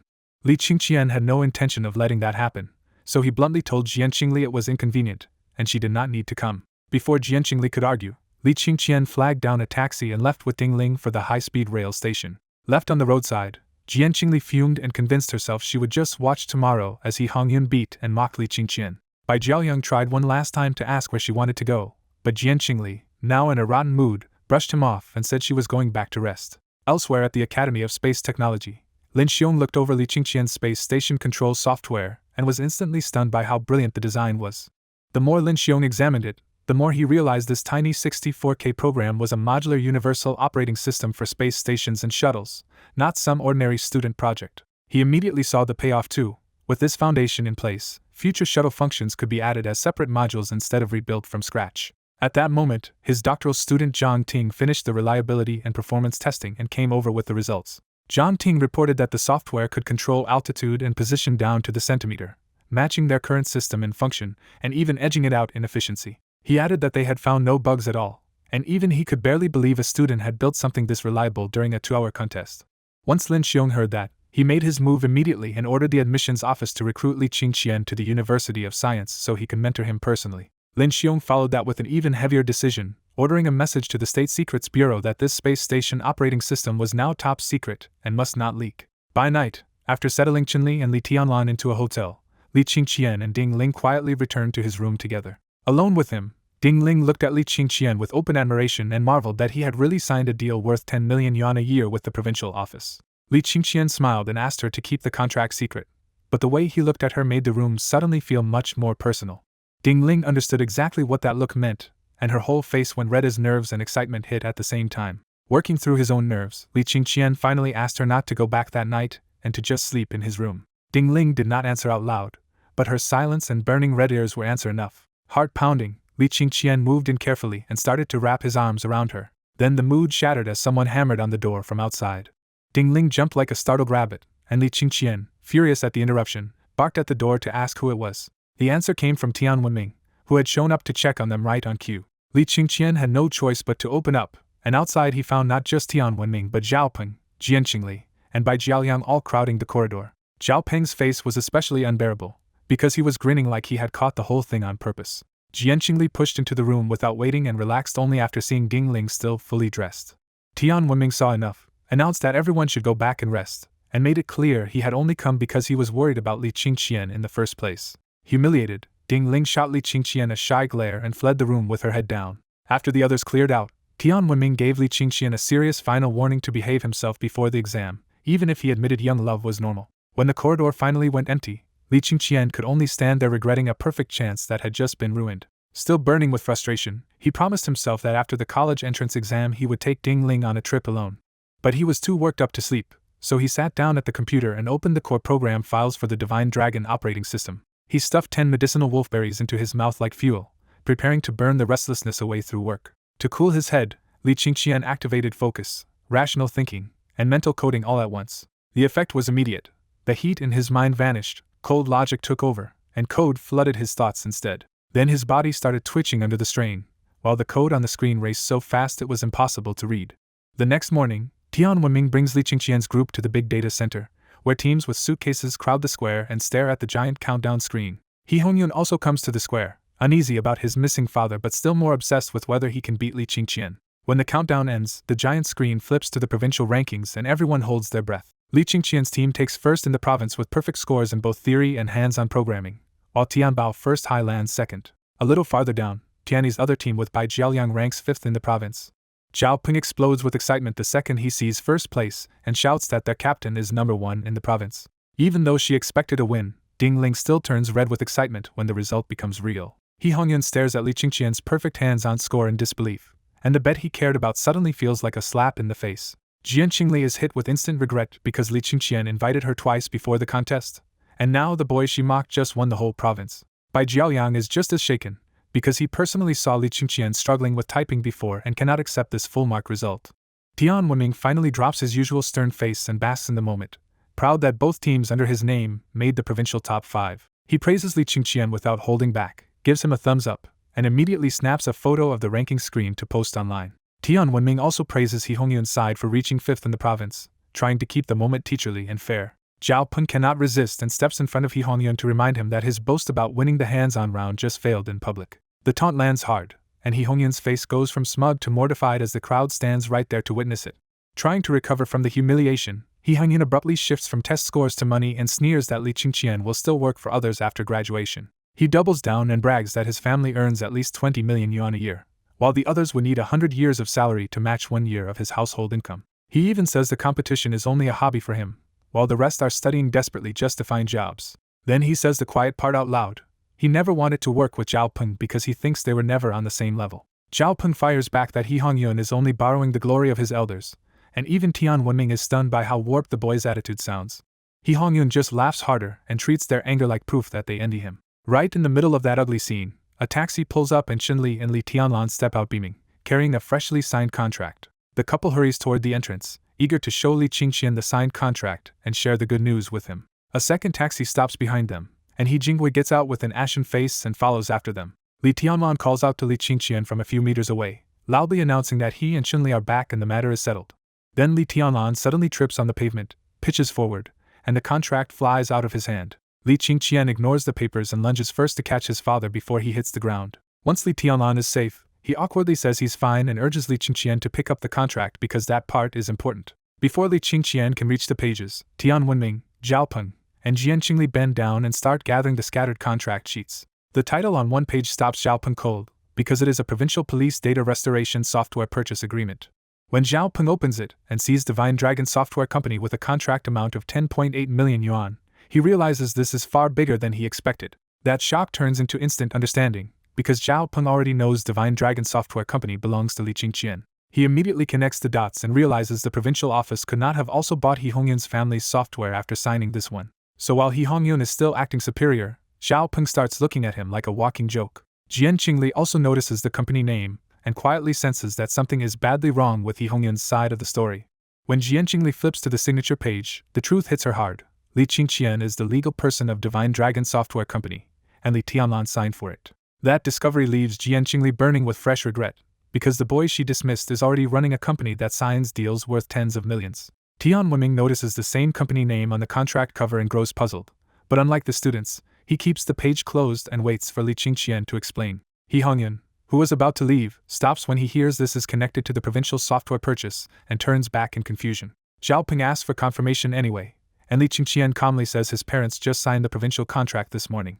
Now truly rattled, He Hongyun demands to know why Li Qingqian's parents were the ones signing the provincial purchase contract. Zhao Peng finally gets his revenge and shoves the first page in front of He Hongyun so he can read the vendor name and the 10.8 million amount for himself. Then Zhao Peng flips to the signature page and points out the bright red provincial seal, making the contract impossible to dismiss. With obvious satisfaction, Zhao Peng drives home the real blow. Divine Dragon is Li Qingqian's company, so He Hongyun's proud 20 million boast just collapsed. He even throws He Hongyun's own attitude back at him and asks if the way things turned out is not interesting.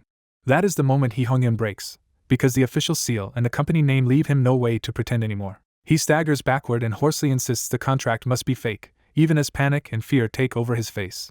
Around him, the shock spreads in different directions, with Tian Wenming staring at Li Qingqian in disbelief, Jian Qingli seeing him in a whole new light, and Bai Jiaoliang left frozen too. Before anyone can process it all, He Jingwa suddenly rushes in and snatches the contract straight out of Tian Wenming's hands. Li Qingqian's voice turns cold at once as he demands to know what He Jingwa thinks he is doing. He Jingwa snatched Li Qingqian's contract and flipped straight to the signature page, only to see the deal was already signed and stamped. When he found the 10.8 million yuan price, He Jingwa convinced himself he had lost the deal only because Li Qingqian bid lower. Li Qingqian walked up calmly and held out his hand for the contract back. Tian Wenming finally stepped in, openly annoyed that He Jingwa was acting like a robber in public. Facing Li Qingqian, He Jingwa finally let out his real grievance and accused him of stealing the 20 million that should have been his. Pressed by Tian Wenming, He Jingwa finally released the contract and gave Li Qingqian one last hate-filled glare. With nothing left to say, He Jingwa called his son home, and the father and son left looking completely beaten. Watching them go, Jian Qingli could only sigh that they looked pitiful now. Zhao Peng had less sympathy and said He Hongyun was only getting back the same arrogance he had shown everyone else. Then Bai Jiaoliang voiced the real worry. If He Hongyun quit, their team could be in trouble for the next stage of the competition. Tian Wenming was unexpectedly calm, saying He Hongyun had just lost his excuse to stay lazy and would probably work even harder now. He decided to give the father and son time to cool off first, then call He Hongyun back in 2 days. After that, Tian Wenming gathered everyone and headed into the big data center to finish the official post-competition procedures. Before Li Qingqian could even collect his certificate, a competition staff member pulled him aside and led him to a private office. In the office, a Provincial State Secrets Protection Bureau director introduced himself and handed Li Qingqian an official document package. When Li Qingqian opened the file, he discovered his competition-built space station operating system had been officially classified as top secret. The bureau director explained that experts had judged the software important enough to national economy and defense to lock it under top secret rules. The warning was straightforward. Without written approval, Li Qingqian could not upload or disclose the source code. The bureau director softened the blow by adding that the state would give Li Qingqian a one-time reward of 1 million yuan. Then he clarified the key limit. The secret was the source code itself, not every product built from it. Li Qingqian finally understood the logic and treated it like protected formula versus usable product. There was one more restriction. If Li Qingqian built software on top of that system, he would need bureau approval before commercializing it. Li Qingqian answered just as seriously and promised the source code would never leak unless the country needed it. Once that was settled, Li Qingqian brought up his other software and asked whether any of it also needed secrecy review. The bureau director told him to describe the functions first so he could make a rough judgment on the spot.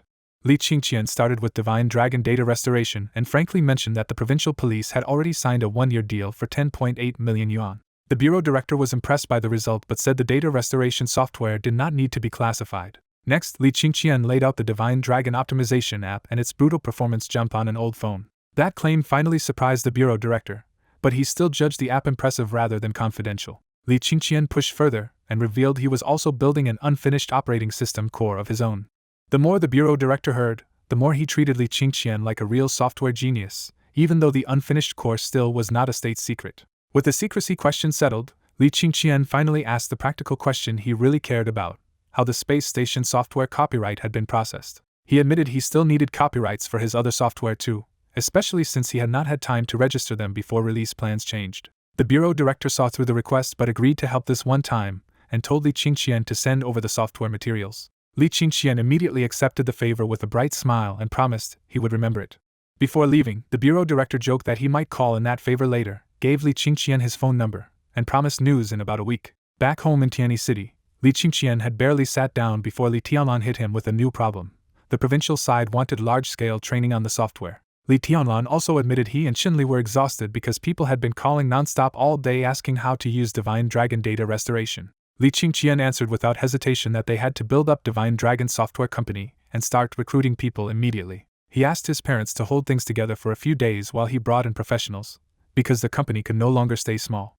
The 10.8 million deal and the promised help with software paperwork had just changed the pace, so Li Qingqian knew he needed real manpower now. After the talk, Li Qingqian went back to his room, organized the materials for his 3 software projects, and sent everything to Wang Dalan. Alone at last, he compared this life to the one he remembered, from failing the college exam to the crash that ruined his family. Now the contrast was brutal.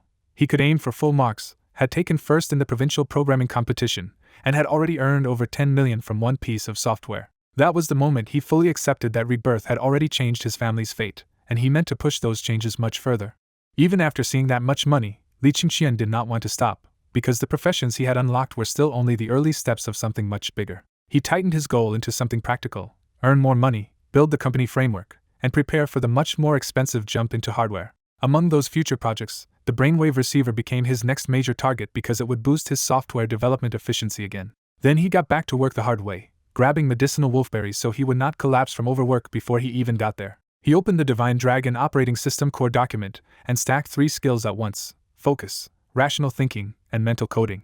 With his mind turning razor clear and his body aching under the strain, Li Qingqian drove forward into a new burst of night coding as lines of code poured across the screen.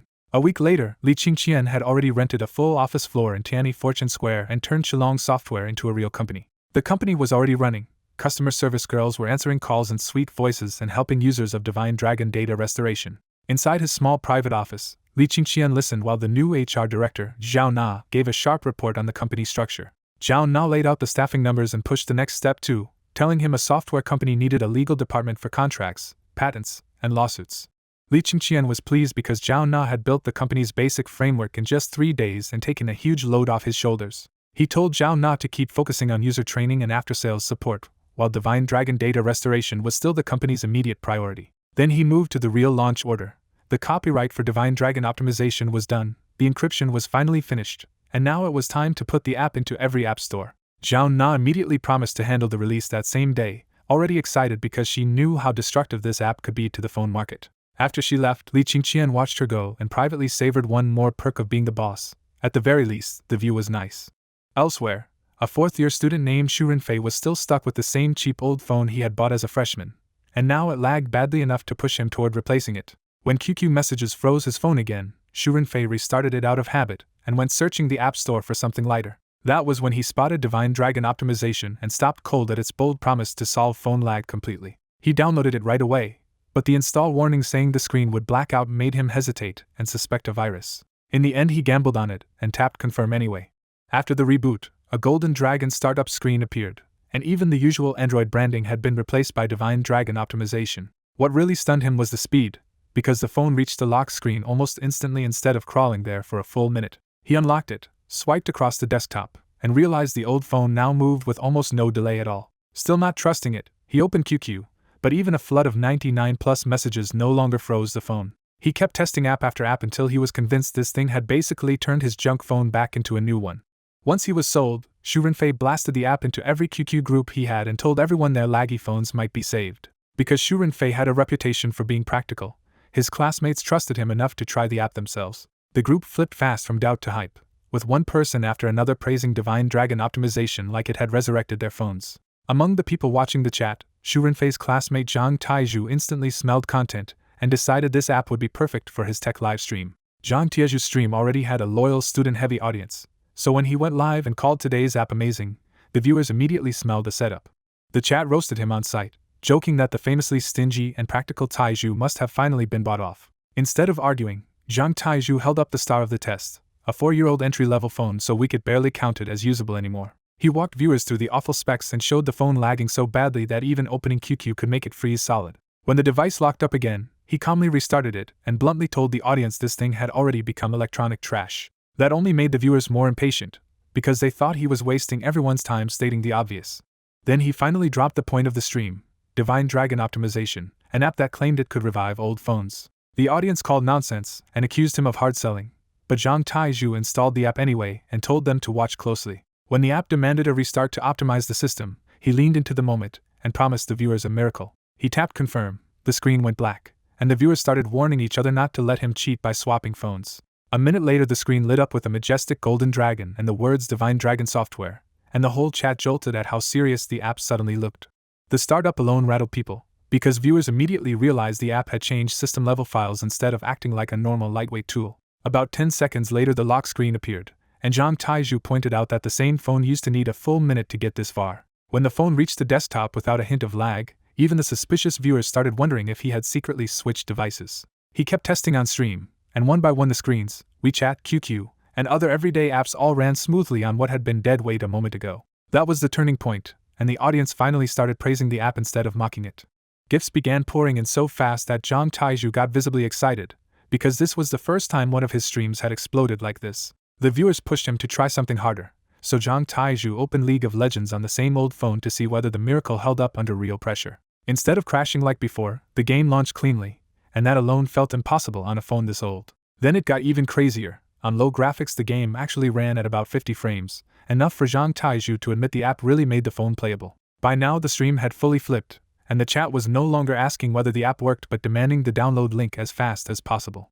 Zhang Taizhu enjoyed the comeback for a second, bragging that nobody could call him bot now, before finally telling them the app was available across the major app stores. The moment viewers rushed off to download it, the comment stream suddenly thinned out because everyone was busy searching for Divine Dragon optimization. But the next wave of comments came back wrong, with viewers saying some app stores could not find Divine Dragon optimization at all, and one store had already flagged it as risky and pulled it. The final warning was worse.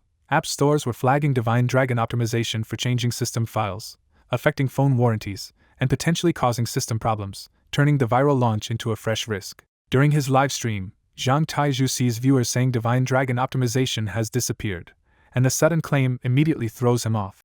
He searches the App Store himself and gets a blunt warning that the app has been removed for potential security risks. The timing feels too suspicious, so Zhang Taizhu quickly guesses the phone makers may have noticed how strong the app really is. He starts checking multiple major manufacturers' app stores one by one, hoping the first warning was just a mistake. Every result comes back empty, and Zhang Taizhu realizes Divine Dragon has effectively been wiped from all the mainstream stores. He tells the live stream the app seems to have been banned by the phone manufacturers, and the chat instantly turns messy and suspicious.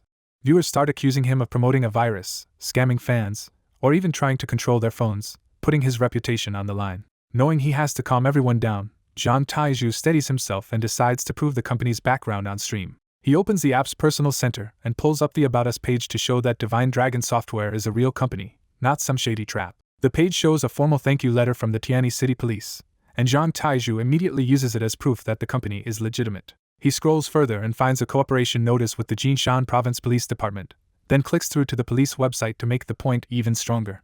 With the police partnership on screen, he asks the obvious question, Why would a company trusted by law enforcement release a virus app? That evidence flips the mood, and viewers start backing off the virus accusations. When viewers still ask why the app vanished, Zhang Taizhu bluntly explains that smoother old phones would hurt new phone sales, so the manufacturers had every reason to bury it. The chat finally catches up, and people admit they misjudged him. With trust restored, Zhang Taizhu posts Divine Dragon Software's official website and tells everyone they can still download the app there. He also makes sure to mention the app is only free for 1 month, and after that users will have to pay. That one sentence sets the chat on fire again, because many viewers assume he has finally sold out for a paid promotion. Before the anger can spread too far, he reveals the real price, just 18 yuan for a full year, tied to the account even if the user changes phones. The mood flips almost instantly, because even viewers with tight budgets feel that 18 yuan a year is completely worth it. Zhang Taizhu tries to end the review on a high note and signs off, asking viewers to follow his channel if the stream helped them. But after seeing the audience count hit a record 30,000, he gets greedy for momentum and changes his mind. He announces a fresh test on a flagship phone released this year, and the viewers who were leaving start flooding back in. At the same time in Divine Dragon Software's office, Zhao Na and Li Qingqian stare at the company data wall as the app's download curve suddenly turns ugly. The numbers explain the problem clearly. Downloads surged in the morning, collapsed in the afternoon, and are now barely moving. Zhao Na reports the reason at last. Every app store has removed Divine Dragon optimization and marked it as risky. When Li Qingqian asks why, Zhao Na says the stores claim the app modifies system files and demand the source code for review. Li Qingqian instantly sees through it, and sneers that only fools would hand over source code to the very companies trying to block them. He decides the manufacturers are afraid because the app threatens their profits, and he refuses to believe a takedown can really stop it. Zhao Na still has the practical problem in front of her, so she asks how they can keep promoting the app now that the main stores are closed. The app's impact is so severe that major phone manufacturers across the country are thrown into emergency mode almost overnight. Senior executives rush toward Jinshan province, and even big internet companies send people to Tianyi City to talk about Divine Dragon optimization. On the way to the airport, Oppo's senior vice president Zhang Qinglan gets word that every manufacturer has already removed the app and attached a security warning to it. Zhang Qinglan immediately reads the move for what it is. The other manufacturers have already realized just how dangerous Divine Dragon optimization could be to them. He guesses other negotiators are already racing to Tianyi City too, because everyone wants the source code before someone else gets it. Lu Ping points out that the manufacturers had agreed to remove the app first and hold back from contacting Divine Dragon Software for now, so their trip feels underhanded. Zhang Qinglan gives her a blunt lesson in business. Companies exist to make money, and nobody serious in this fight is going to play nice. Once Lu Ping understands, she asks whether Li Qingqian will hate them for taking the app down in the first place. Zhang Qinglan says he has already investigated Li Qingqian and sees him as a brilliant but ordinary-born student running a very new company. Because Li Qingqian grew up in a family that had to worry about ordinary things like mortgages, Zhang Qinglan thinks enough money will easily crush any anger. He even says he is ready to offer 100 million yuan for the source code, convinced that kind of number would turn resentment into gratitude. Lu Ping is overwhelmed by the number, but Zhang Qinglan privately knows 100 million is just a probing offer, not the real value of the technology. He measures Divine Dragon against past virtual machine projects like UNOS and HarmonyOS, and concludes Li Qingqian's work is operating on a far more terrifying level. In industry circles, some experts are already saying whoever controls Divine Dragon optimization could become the next Apple. At Hain, Chairman Lei Che looks over Li Qingqian's file and decides the app matters less than recruiting the genius behind it. Lei Che sets an astonishing offer of 5% non-diluting shares, because he wants Li Qingqian as a long-term partner, not just a seller. When someone questions the price, Lei Che flatly says they do not understand what a true genius can do to transform a company. Over at Huawei, Xu Renfei finishes the same report and starts making even bolder arrangements. He is willing to offer Li Qingqian an 80 million annual salary, 3% of Huawei's shares, and even a path toward taking over the company if he proves himself. And if Li Qingqian still refuses to join, the fallback plan is a 3 billion yuan offer just for the source code. Meanwhile, the man causing all this panic is back in class like nothing happened, quietly listening to the lesson. After the morning session ends, Jian Qingli gently offers Li Qingqian some cake and watches him with obvious hope. Li Qingqian politely refuses because he has already eaten, and her bright mood immediately dims. Trying to hide how much she cares, Jian Qingli casually asks why she did not see him this morning after waiting for him at his door. Li Qingqian tells her he stayed out because company business kept him away from home overnight. That answer actually reassures Jian Qingli, because at least he was working instead of spending the night with another girl. She even tells him he is already wealthy enough and does not need to push himself so hard. Before that moment can go any further, Zhao Peng runs into grade 12 class 5 with urgent news about the app. Zhao Peng says he searched for Divine Dragon optimization himself and found nothing except a security risk warning. He angrily concludes the phone makers know how powerful the app is and took it down to protect their own new phone sales. Zhao Peng says the stores are not just blocking downloads, They are also spreading fear by warning users the app could damage phones and void warranties. That hits Zhao Peng personally, because he helped build the app and has already used it on his own phone long enough to know the warnings are lies. He reminds Li Qingqian that before the app, his phone lagged, overheated, and needed constant restarts, but now it runs smoothly and even uses less power. Still fired up, Zhao Peng urges Li Qingqian to go negotiate with the app stores and force them to put Divine Dragon optimization back online. Li Qingqian says he already contacted them, but they insisted on reviewing the source code before relisting the app. Zhao Peng instantly sees the trap and blurts out that the so-called review is just a cover for stealing the software. He then pushes for a harder answer and says they should call the police instead of letting the manufacturers bully them. Li Qingqian shuts that hope down too, because Zhao Na already consulted lawyers and learned the stores covered themselves with careful exemption clauses and vague warning language. That leaves Zhao Peng furious and helpless, and he asks the question hanging over all of them: are they really supposed to just endure this after working so hard on the app? When Zhao Peng fumes over the app being taken down, Li Qingqian stays icy calm and says the removal is only temporary. Privately, Li Qingqian turns the setback into a lesson. If he cannot control distribution channels, any software he builds can be choked off by others. Zhao Peng quickly guesses Li Qingqian might use the Junior Informatics Awards ceremony to promote the app, then immediately worries the audience is too small to matter. Li Qingqian shuts down the guessing game and tells him to wait for a noon update, confident the answer will be obvious after that. The patch is tiny because Li Qingqian built Divine Dragon optimization in modules, so he can swap in only the changed parts without disrupting users. That tiny update secretly adds two things that matter a lot: an app store program and a referral system for Divine Dragon optimization. Li Qingqian's referral plan is blunt and practical. If a user gets more than 18 successful shares that stay installed for over 3 days, their annual fee is waived.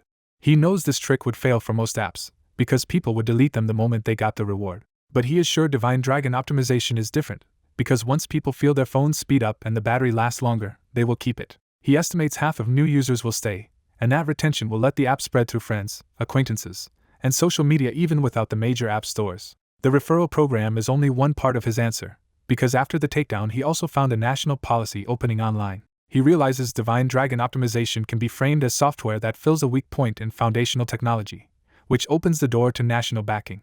With Wang Dalin's help, he reaches Lin Xiong, and Lin Xiong pushes the app toward experts at the Software Research Institute under the Academy of Sciences. By this morning, Dr. Wu Biao has already told Li Qingqian to come to Dragon City soon and answer technical questions in person. Li Qingqian judges that once the interview goes well, Divine Dragon optimization has a strong chance of entering a national key project. He cares less about direct funding than the real prize: national publicity and access to huge phone procurement channels. The scale is enormous in his mind, because winning a contract tied to tens of millions of phones could turn the app into a billion-yuan business every year. That is why Li Qingqian never panics, and Zhao Peng leaves reassured, ready to wait for the update and keep spreading the app at school. After Zhao Peng leaves, Li Qingqian drops back into his books on brain science and brain waves, still trying to understand the field better. The more he reads, the more he feels how shallow humanity's current understanding of the brain still is. He decides that if ordinary books hit a wall, his real path forward will be the university student profession and the advanced knowledge sold in the profession mall. He also understands the payoff clearly. Once that profession is unlocked, learned knowledge can become upgradable skills on his interface. Then an urgent interruption arrives when Zhao Na appears at the door of Class 5, glamorous enough to make every boy in the room stare. Whispers explode around the room as the students gape at her mature charm and try to guess who she is. Zhao Na sweetly asks a boy at the door to call Li Qingqian out, because she could not reach him by phone and the matter cannot wait. Before the boy can even speak, the whole class noisily teases Li Qingqian that a beauty is waiting for him outside. Li Qingqian sees Zhao Na, gets up without fuss, and walks out under a storm of jealous looks. Away from the door, Zhao Na drops the charm and tells him in a solemn voice that something major has happened. She reveals that Baidu, Alibaba, Tencent, Huawei, Oppo, Vivo, and Motorola have all shown up at Divine Dragon Software. Zhao Na stresses that these are not small visitors either, because even the lowest-ranked people waiting there are corporate vice presidents. Still baffled, Zhao Na asks why someone as rich and talented as him is still sitting in class instead of running the company full-time. Li Qingqian answers with complete certainty that studying is still his foundation, and he is not about to throw that away. Zhao Na pushes him to return to the company at once, but Li Qingqian flatly refuses because he still has class. Instead, he orders her to receive everyone, find out exactly why they came, and send him a detailed email. Zhao Na is alarmed and warns that these giants already bullied Divine Dragon Software once, and a new company like theirs cannot casually offend them. Li Qingqian does not bend at all, because giving them the cold shoulder is exactly what he wants to do. He finally explains his confidence. Those companies are not here to threaten them this time, they are here to beg.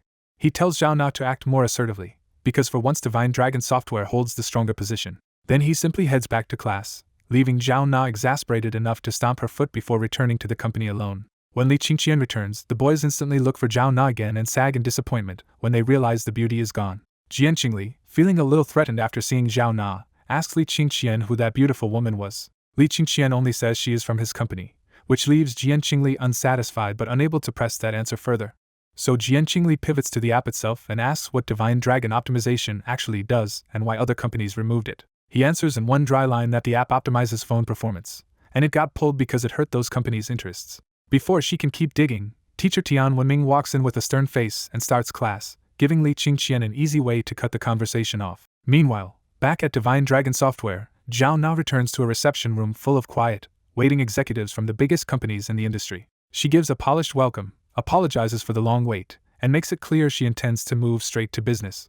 Then she invites everyone to the conference room and tells them to explain their intentions there. Zhang Qinglan from Oppo asks the question everyone is really thinking: where is Li Qingqian? Zhao Na smooths over the truth by saying her boss has something very important to handle and cannot come right now. She adds that if they have something to say, they can say it to her directly. That answer lands badly, because Zhang Qinglan's eyes show quiet contempt, and the room clearly doubts Zhao Na can decide a deal this big. The executives start pressing again, some politely and some bitterly, insisting they truly need to meet Li Qingqian himself. Zhao Na cuts through the pressure, telling them to either leave contact information for a later appointment, or follow her now and state their business to her. Even though she never says it outright, everyone can feel that Zhao Na is annoyed and no longer in the mood to flatter them. Zhang Qinglan takes it in stride and quietly notes that a 17-year-old like Li Qingqian must be anything but simple if he can keep a forceful subordinate like Zhao Na under control. But not everyone shows that respect, because the Tencent representative looks Zhao Na over and crudely thinks a company takeover would let him make her his secretary. Most company reps decide Zhao Na is not worth talking to, but Huawei and Haim stay and follow her into the conference room. Inside, Huawei's Wei Daojin introduces himself first, and Zhao Na listens as the hard-edged veteran executive makes his entrance clear. Then Haim's Wang Qian introduces himself, calm and elegant, and Zhao Na turns to hear him out. Zhao Na keeps her professional smile and asks a smart first question: should they talk separately or face-to-face together? The two executives immediately agree to talk together, making the meeting feel like a quiet showdown before it even starts. Zhao Na opens her notebook and invites Huawei to speak first. Wei Daojin gets straight to it. Huawei wants to acquire Divine Dragon software outright, including Divine Dragon optimization and Divine Dragon data restoration. His opening number lands like a bomb when he calmly offers 3 billion yuan. Wei Daojin raises the stakes with Huawei chairman Wang Renfei's message: Li Qingqian could join Huawei, become CEO in 2 years, get 3% dividend-paying shares, and start at an 80 million annual salary. When he adds that Huawei's profits would make those shares worth about 1.8 billion a year, Zhao Na can barely keep her face still. Inside, Zhao Na reels at the idea of 19-year-old Li Qingqian becoming a Fortune 500 CEO, and she starts thinking her own salary looks painfully small next to a company now priced in the billions. Even while stunned, Zhao Na records every word and promises she will pass Huawei's offer to Li Qingqian exactly as stated. Huawei's offer makes the Haim side visibly more serious, because he knows he now has to answer with something just as shocking. The Haim side openly admits they cannot match Huawei's depth, but says a smaller company can be more flexible. Then Haim names its own giant bid: 2.5 billion yuan for Divine Dragon optimization, with 1 billion in cash and 1.5 billion in Haim shares. The Haim side follows with Chairman Lei's personal message: if Li Qingqian joins as a partner, he will receive 5% non-diluting shares. When Wang Qian says those shares are already worth 15 billion and could rise much higher, Zhao Na is hit with a second wave of disbelief. Zhao Na can hardly believe a company chairman would hand Li Qingqian that much equity just to bring him in. With Zhao Na watching, the two executives start smiling through veiled attacks, each trying to undercut the other without dropping their manners. The Haim side presses flexibility, as the advantage a giant like Huawei cannot match. The Huawei side answers with a soft, but brutal warning that small company shares can become worthless overnight. Before the atmosphere turns uglier, the Huawei side cuts the sparring short, and Zhao Na smoothly promises to sort both offers and report back. Zhao Na politely arranges hospitality for the two executives and sees them out without letting her shock show. The moment the door closes behind them, Zhao Na rushes back to her office and finally lets the shock hit her full force. She immediately tries to call Li Qingqian to tell him the unbelievable news, but the call does not go through. Blocked by the failed call, Zhao Na opens WeChat and sends Li Qingqian every number and promise from Huawei and Haim. Her restraint breaks in text, and she blurts out that Li Qingqian is rich now, amazing, and absolutely needs to give her a raise. She also vents that the other companies look down on her and refuse to reveal anything unless they could speak to Li Qingqian directly. At noon in Tianyi High School, Li Qingqian finally takes his phone out after class and checks Zhao Na's flood of messages. After a brief stunned pause, Li Qingqian sends a blunt answer back: Divine Dragon Software is not selling anything, and he will not work for any other company. He had expected collaboration offers, so the direct buyout attempt only hardens his refusal. Li Qingqian tells Zhao Na to pass that refusal to every company that came.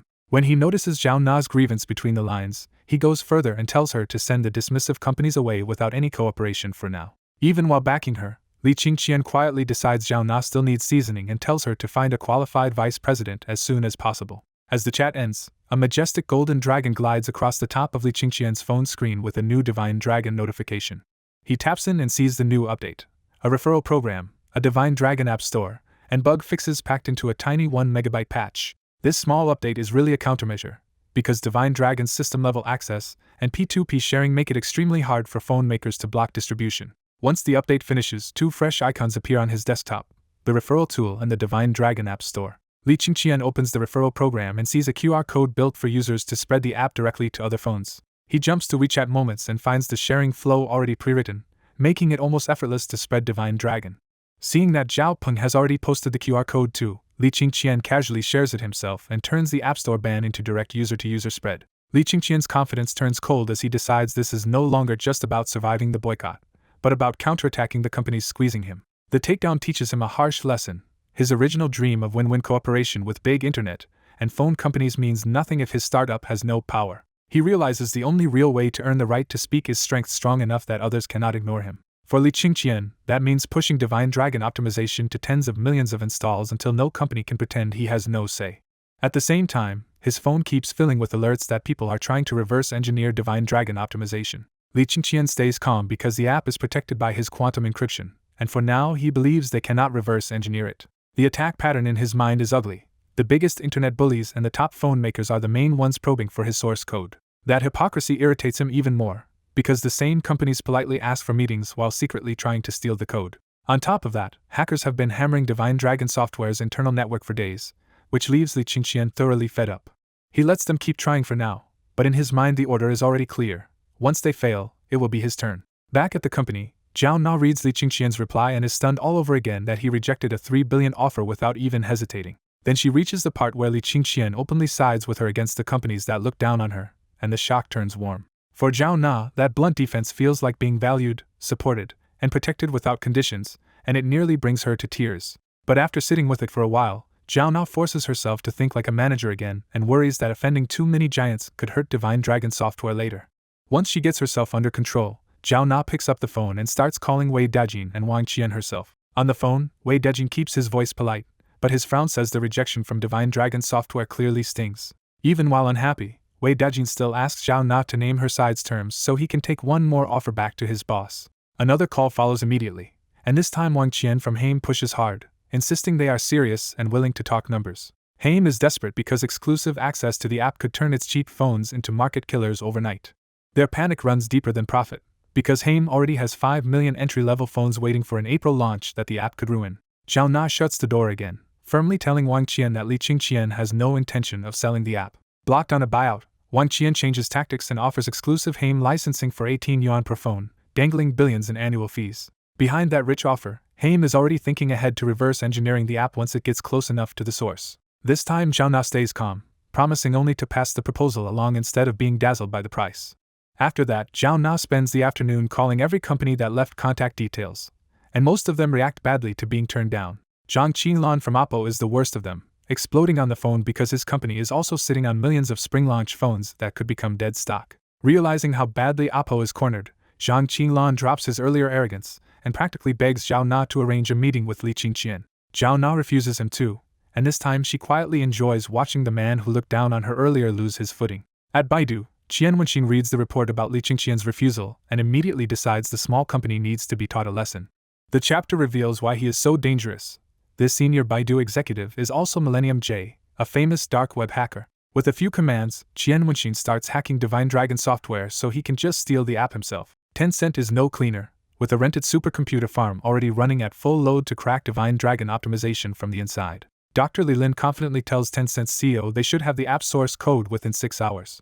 Li Lin even praises Li Qingqian as a genius, but only because genius code is exactly what he likes to crack and reuse. Tencent's CEO brushes off the coming public backlash, saying the internet forgets quickly, and that Li Qingqian now has to pay for refusing them. Alibaba and Huawei take a different route, pouring engineers into studying how the app boosts efficiency so they can imitate the result without ever seeing the source code. After afternoon class, students all over Tianyi High secretly pull out their phones and discover social media is suddenly flooded with praise for Divine Dragon optimization. Even teachers are posting about it, and the app's buzz gets bigger because people say their laggy phones turn smooth almost immediately. Students who tested the app for gaming start hyping it hard, convinced their bad performance in matches was their phone's fault, not their own. Xiaopeng goes desk to desk after class, personally pitching the app to his classmates. One classmate still refuses, showing off a pricey flagship phone and saying he has no reason to install the app. Xiaopeng counters by showing his own old Samsung S9, proving the app dragged its benchmark score from 300,000 to 640,000. That still doesn't convince the skeptic, because 640,000 sounds good for an old phone but still falls short of his own flagship. Then another classmate shocks the group by showing a phone that jumped to 1.38 million points and took first place in the rankings. He makes the result even more contagious by using the app's built-in screenshot share, which posts the score together with a QR code promising instant performance gains. That finally breaks the resistance, and the same classmates who hesitated a moment ago now rush to scan the code themselves. Within an hour, almost the whole school has installed the app, and the combination of free use and visible results turns everyone into unpaid promoters. Starting from Tianyi High, the app races through the city's social circles so fast that more than 10,000 people install it by nightfall. After evening self-study, Li Qingqian heads straight to Divine Dragon Software, where Zhao Na is still waiting to brief him.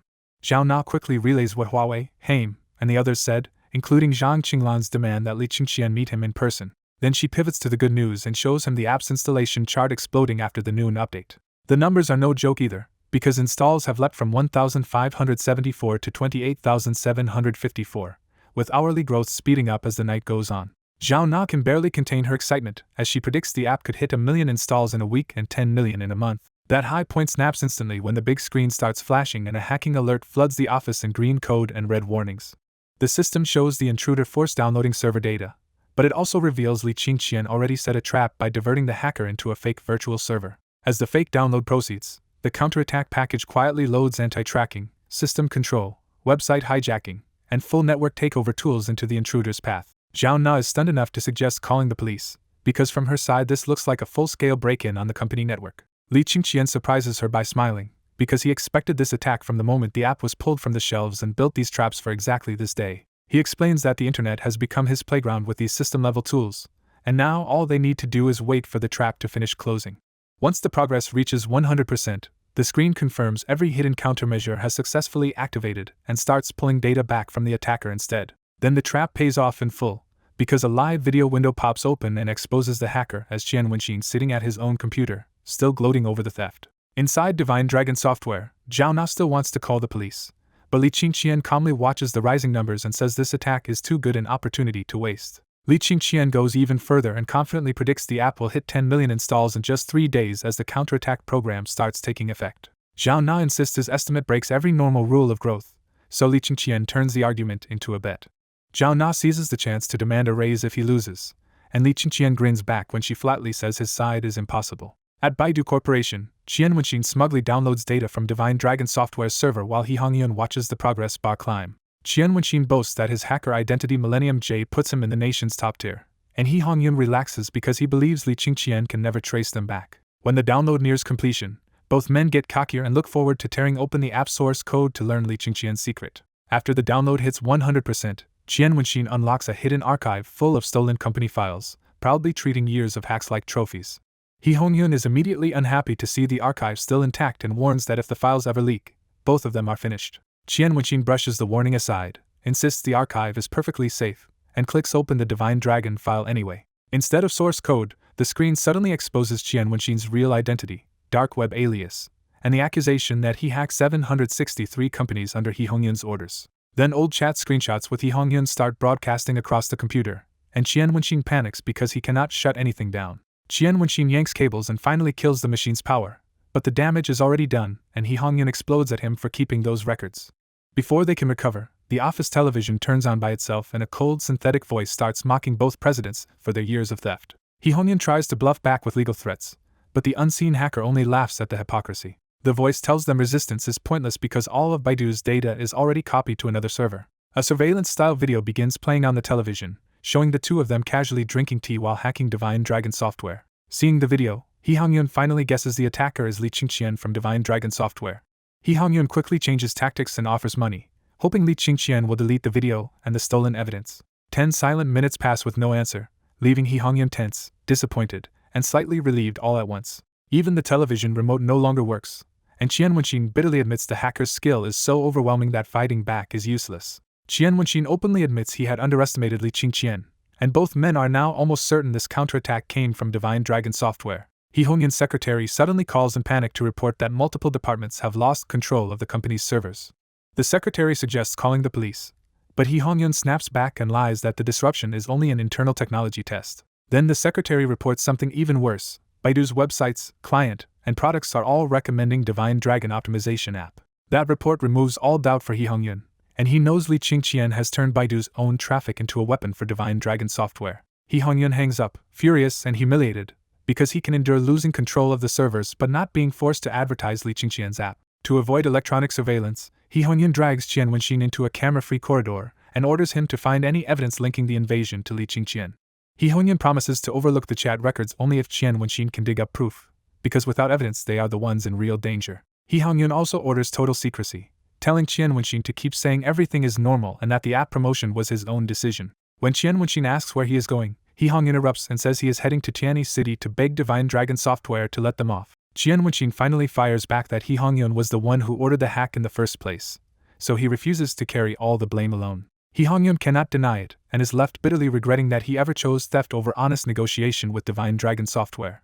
Back at Divine Dragon software, Li Qingqian finishes wiping every trace of his counter-invasion and turns back to Zhao Na with an amused smile. He reminds Zhao Na of the bet, and teases her by asking if she really meant she would agree to anything if the app reached 10 million installs in 3 days. Zhao Na answers with a charmingly confident smile, but she immediately blocks whatever he is hinting at and says the only thing he can do is give her a raise. While chatting with his girlfriend, Zhang Taizhu suddenly sees a majestic golden dragon glide across his Baidu input method and stop him cold. He taps it, and a flashy recommendation page pops up saying Divine Dragon optimization can instantly double a phone's performance. Because every major app store just blacklisted the software days ago, Zhang Taizhu instantly guesses Baidu may have bought the app outright. The same strange promotion starts spreading everywhere, and screenshots flood his livestream fan group almost immediately. Fans realize Baidu is pushing Divine Dragon optimization in the most eye-catching spot across all its apps, which only makes the buyout rumor feel more real. Then the mood flips from gossip to urgency when users decide Baidu will probably raise prices later, so they rush to buy multi-year subscriptions right now. By early morning, Baidu's push has shoved Divine Dragon optimization and its company straight onto Weibo's trending list. Users who already installed the app start praising it hard, saying old cheap phones suddenly run like new and even games become playable. That praise pulls in a huge wave of curious new users, and the app's popularity starts feeding itself. But old reports about App Store removals and hidden security risks resurface just as fast, warning that the app may alter system files and void warranties. That warning scares off more than half the interested crowd, especially people whose phones are still under warranty. At Baidu, CEO He Hongyun has an even worse morning because the hijacked promotion is still out of his control and everyone assumes he arranged it. He and Qian Wenqin spent the whole night trying to take back their servers, even calling in famous security experts, but none of it worked. Humiliated, furious, and already regretting yesterday's clash, He Hongyun decides he has no choice but to go to Tianyi City and personally beg Li Qingqian to stop. Meanwhile at Divine Dragon software, Zhao Na stares at the meeting room dashboard as the install count rockets upward in real time. When she confirms the data is real, she can barely believe a brand new unknown app pulled in millions of installs overnight and millions in revenue right behind it. Her amazement quickly turns personal, because she remembers betting Li Qingqian the app would never hit 10 million installs in 3 days. She desperately talks herself down, insisting the referral surge will fade and many people will probably uninstall the app later. Then employee Xiaoli rushes in with the real reason for the explosion. Every Baidu app has been hard-selling Divine Dragon optimization since last night. Xiaoli even asks if Baidu bought the company and whether layoffs are coming, which makes the rumor feel big enough to shake the staff. Zhao Na finally checks Weibo on her phone and sees the app climbing even higher on the trending list, which kills off her last excuse. Now she can only panic, because in her head this isn't just a lost bet anymore, it is her raise and her dignity going up in smoke. At that exact moment, Li Qingqian walks into the meeting room calm as ever, and Zhao Na jumps up like she's been caught. Zhao Na hurriedly acts casual and asks why he came to the company instead of going to class, trying hard to avoid the install count topic. Li Qingqian glances at the install dashboard and coolly measures just how terrifying Baidu's market reach really is. After checking the survey data, he realizes the App Store warranty scare is still choking off millions of potential installs that Baidu's push could have delivered. Zhao Na cautiously asks if he was behind Baidu's global promotion, but Li Qingqian pointedly refuses to answer. She tries again by asking whether Baidu acquired the app, and this time he gives her only one clipped answer: no. That single word makes the room feel even quieter, and Zhao Na's mind goes straight back to the bet she is terrified he might bring up. Unable to take the pressure, Zhao Na grabs the excuse of reviewing headhunter candidates and quickly retreats to her office. As soon as she leaves, Li Qingqian drops the calm front and turns his full attention to Tencent's active attempt to hack Divine Dragon optimization. He sees at once that Tencent rented supercomputer power to brute force the app, a brutal method that would crush ordinary encryption. But he stays confident because his quantum encryption is not a fixed password at all, it changes in real time. Instead of just blocking the attack, Li Qingqian decides a rented supercomputer is too valuable to waste and quietly opens a way in from his side. A hidden data port slips through Divine Dragon optimization, and his control programs invade the supercomputer without the attackers noticing. Seconds later, he seizes highest level control, activates a virtual server disguise, and starts tracing the real hacker IP while downloading their machine data. What excites him most is not the counterhack itself, but the free access to a supercomputer he can now borrow for his own research. He immediately turns that stolen computing power toward a new goal, designing a special processor for his brainwave receiver that can emit brainwaves and filter interference. To push through the impossible calculations, Li Qingqian stacks focus, rational thinking, and mental coding at the same time and strips his mind down to pure logic. His ideas turn into code line by line, and the supercomputer begins chewing through simulations that would take a normal machine months. At Tencent's software support department, the attack team still thinks victory is seconds away as Li Lin and CEO Li Jingting watch the hacking progress crawl past 98%. Li Lin, red-eyed from an all-nighter, tells CEO Li Jingting that they boosted rented supercomputer power tenfold and should crack the app in 10 minutes. That finally eases Li Jingting's tension, and he jokes that he Hongyun will not be happy once Tencent breaks into the app first. With the bar surging past 99%, Li Lin starts gloating that Li Qingqian's genius encryption is about to become Tencent's property instead. He brags that once they crack Divine Dragon optimization, Tencent will steal both its virtual machine tech and the source code behind Li Qingqian's encryption. Inside Tencent, the hacking progress on the big screen crawled up to 99.9%, and Li Jingting and Dr. Li Lin were already celebrating like Divine Dragon optimization was theirs. Li Lin bragged that after nearly 2 days of work, Tencent was finally about to take the app source code and its valuable encryption technology.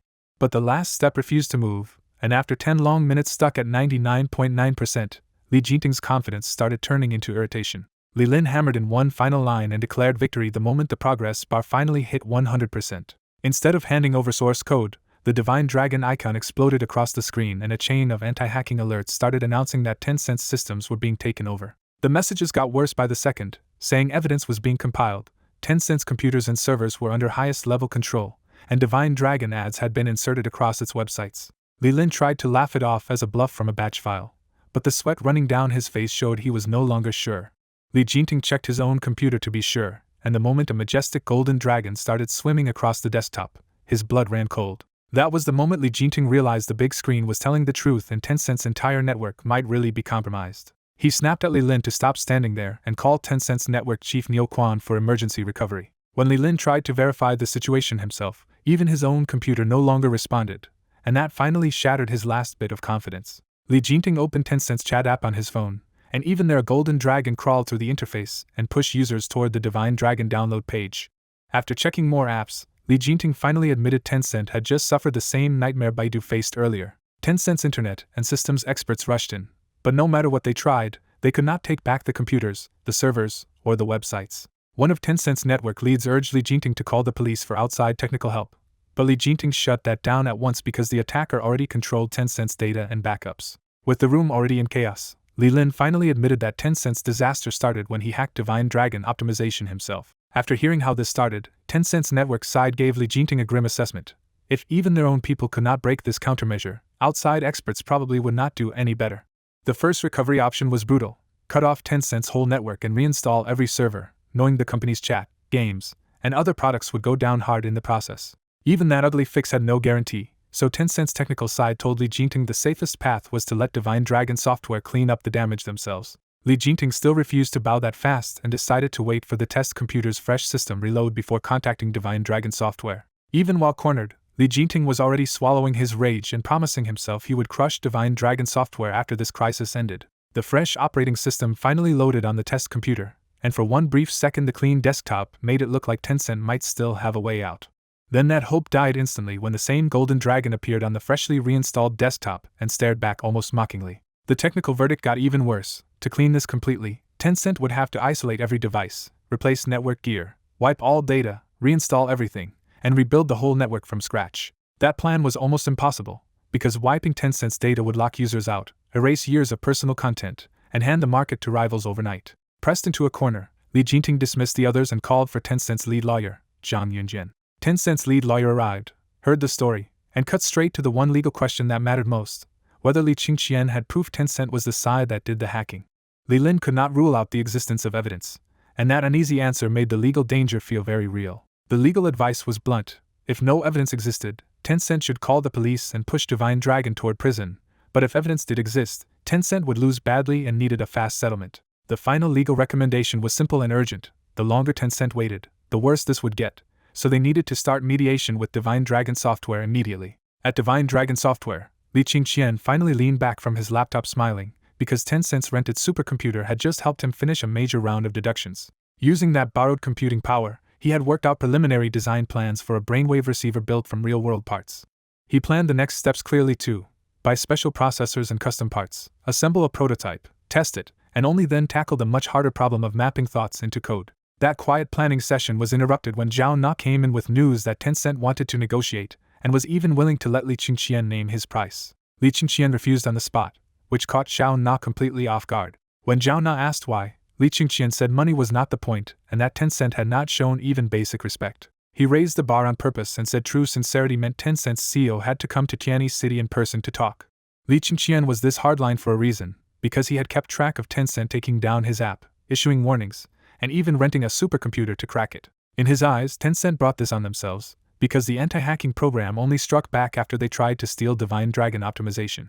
More than that, this was exactly the result he wanted. Every company that had tried to suppress Divine Dragon optimization was now getting beaten badly. Back at Tencent, Li Jinting read Li Qingqian's answer, and his face darkened at once. He exploded, calling Li Qingqian despicable and arrogant for acting untouchable just because he had the technical upper hand. The legal reply was cold and practical. Right now Tencent needed Li Qingqian more than he needed them, so the side being squeezed had no choice but to accept his terms. The final strategy was ugly but useful: swallow the humiliation for now, fix the crisis first, and save the retaliation for later. Tencent servers were forced to promote Divine Dragon optimization across its whole platform, and the app shot up the trending charts almost instantly. With both Tencent and Baidu backing it at the same time, the internet exploded with curiosity, and treated the app like something extraordinary. The hype turned into a flood of installs, and within an hour Divine Dragon optimization blasted past 10 million users.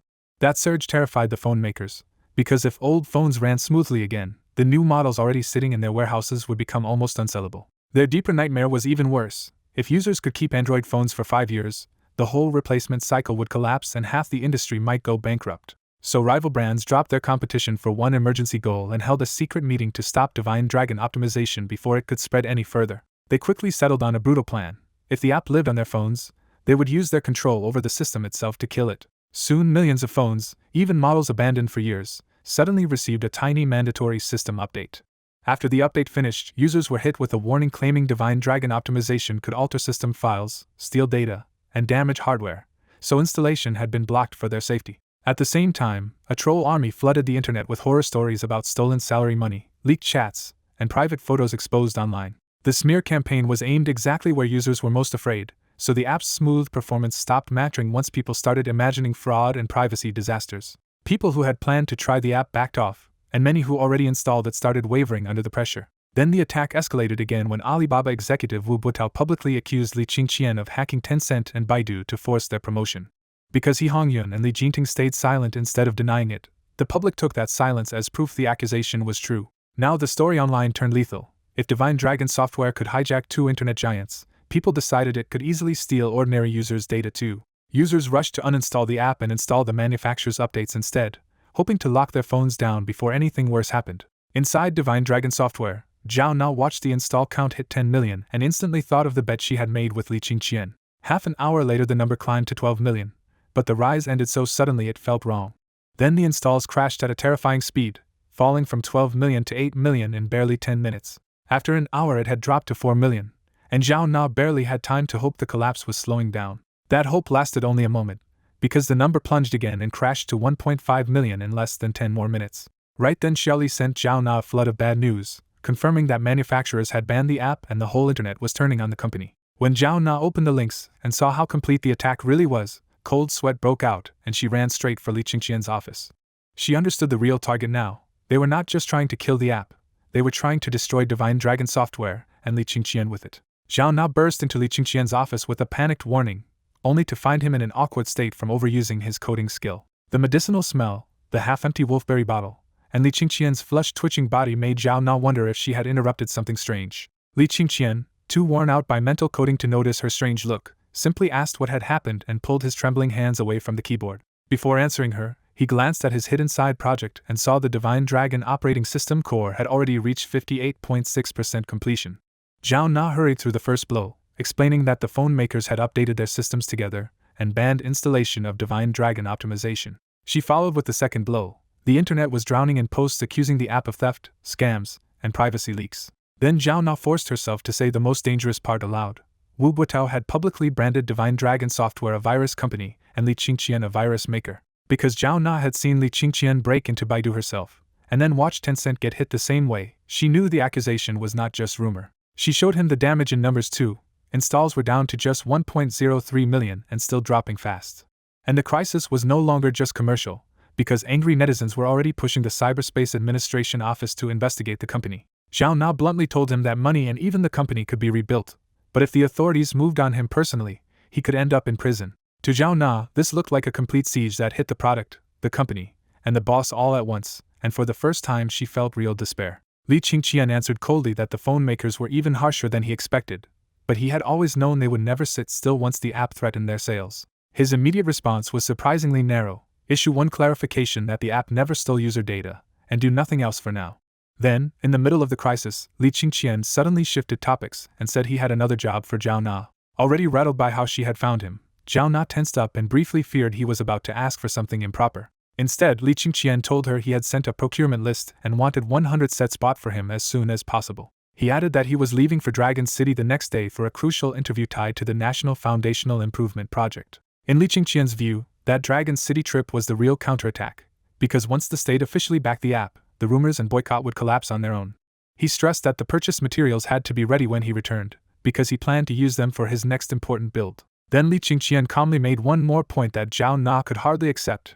He insisted he had never hacked Tencent at all. Before Zhao Na could process that, Xiaoli rushed in with a shock of her own. Baidu's CEO and Tencent's CEO had both arrived in person to see Li Qingqian. Zhao Na's despair instantly turned into a fragile hope, because if He Hongyun and Li Jinting would clear the company's name, Divine Dragon Software might still survive. Li Qingqian only said very calmly that if they wanted to talk, then they would talk.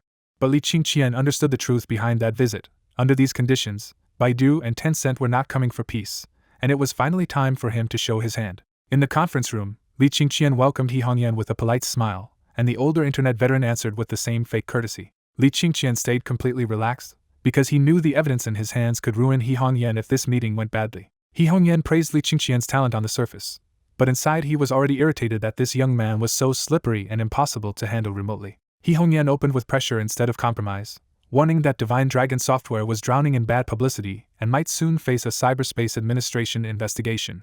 What He Hongyun did not say out loud was that this possible investigation scared him too, because any search of Divine Dragon could uncover his own dirty hacking trail. Li Qingqian cut through the performance, and said if He Hongyun only came to gloat about his company's trouble, the meeting could end right there. Forced to stop circling, He Hongyun finally admitted why he came and asked Li Qingqian to remove the control over Baidu's servers and software. Li Qingqian answered with an innocent face and flatly denied controlling Baidu at all, refusing to give away even one useful admission. Since Li Qingqian would not admit anything, He Hongyun had to explain Baidu's server crisis in detail and hoped to move the conversation another way.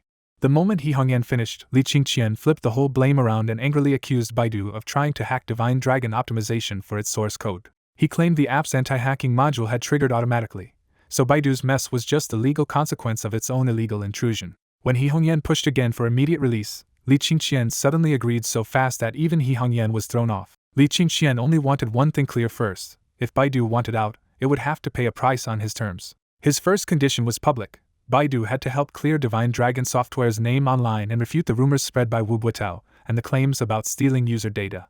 His second condition was a written admission in disguise. Baidu would sign a 100,000 yuan compensation agreement for trying to hack the app. His third condition was even tighter. The anti-hacking program could only be removed if he came to Baidu in person, leaving no room for remote proof or easy traps. He Hongyan immediately rejected the first and second conditions, because once Baidu signed that compensation deal, it would look like an open confession that they attacked Divine Dragon first. Li Qingqian did not argue further. He simply picked up the remote and turned the big screen into a weapon. With a smiling voice, Li Qingqian said he had received an email about President He a few days earlier, and what appeared on the screen was devastating. Chat logs, company names, and folder screenshots rolled across the display one after another, leaving He Hongyan with no believable denial left. He Hongyan's entire posture collapsed on the spot, and the executive who walked in with pressure and pride was suddenly just a sweating man in real danger. At last he admitted defeat and accepted all of Li Qingqian's conditions in a hoarse voice. Even then, He Hongyan did not bother asking for the evidence to be destroyed, because he knew Li Qingqian was far too careful to keep only one copy. Li Qingqian softened the tone just enough to keep control, promising he would not take the money or force anything illegal as long as He Hongyan behaved.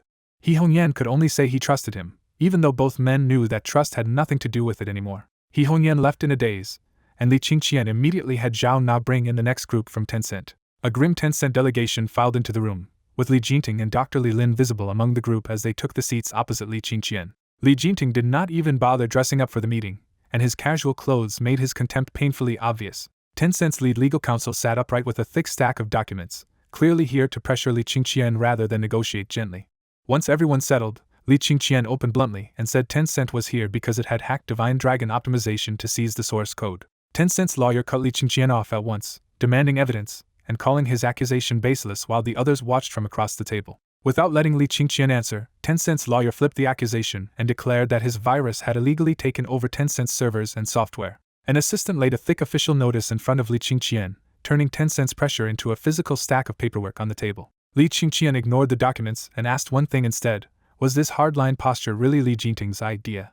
Li Jinting answered yes without hesitation and ordered Li Qingqian to stop his infringement before he sank deeper into crime. That answer ended the meeting for Li Qingqian, because he could see Tencent still thought it was the one in control. Li Qingqian stood up, said there was no point talking without sincerity, and told Tencent to call the police and sue if they were so confident. Li Qingqian walked straight out of the conference room and did not look back once. Someone from Tencent called after Li Qingqian with more threats about prosecution and settlement, but he kept walking and never turned around. When Li Qingqian actually left, Tencent's side was left sitting in stunned silence with the open door behind him. Tencent's side quietly asked Li Jinting what to do next, and he answered coldly that they would go back first if Li Qingqian would not talk. Outside the building, Li Jinting's anger finally boiled over, because almost no one in business had ever dared brush him off like that. Dr. Li Lin reminded Li Jinting that this was not just about pride, because Tencent's servers were still locked down, and user complaints were piling up fast. That pressure pushed Li Jinting into full escalation, and he ordered Tencent to call the police, file suit, and report the matter to the Cyberspace Administration at once. Before leaving, Li Jinting added one last order: answer Wubuotao online and help drive Divine Dragon software deeper into the public opinion storm. As Li Qingqian walked out of Baidu's meeting room, Baidu moved fast and posted a public statement backing Divine Dragon software. Baidu flatly said its systems were normal and the Divine Dragon optimization app had not stolen user data. At the same time, He Hongyan's verified account cut in under Wubuotao's post with one blunt line: don't make baseless allegations. Those two messages hit immediately, and the online mob against Li Qingqian started to thin out. Once users believed Baidu, many remembered the app actually worked and started wanting it back on their phones. But the moment they tried to reinstall it, users ran into a worse problem. The app had been blocked by phone systems after forced updates. People cursed the update, realized they couldn't roll their phones back, and understood that manufacturers had cut off almost all new installs. So Baidu helped Divine Dragon win back some credibility, but the ban still cost them the users they had already lost. Then Tencent made its move and launched a much louder public attack aimed at destroying Li Qingqian's name completely. Tencent posted legal notices, a police complaint, and a public accusation that Li Qingqian had used virus software to seize control of its servers and operations. Because Tencent's account was so huge, the accusation blew up across the internet in minutes. Some people were shocked by Li Qingqian's technical power, but the louder reaction was fear that Divine Dragon was a virus company spying on users. Trolls pushed the panic even harder, tying Divine Dragon to scams, leaked chats, and private photos whether the claims were true or not. The tide flipped again, and soon the internet was treating Li Qingqian and his company like public enemy number one. Behind that backlash was Lin Tian Internet Media Company, a professional troll factory with masses of controlled accounts and verified identities. Lin Tian's team followed a routine formula: flood the internet with fake momentum first, then let angry ordinary users finish the dogpile for them. Sitting in his office with a fresh 1 million yuan payment, Lin Tian happily admired how easily a small company could be crushed online. The earlier smear article against Divine Dragon had also come from his company, so this whole storm was engineered, not spontaneous. When an anonymous client ordered him to keep condemning Li Qingqian until he was buried online for good, Lin Tian confidently promised he could do exactly that.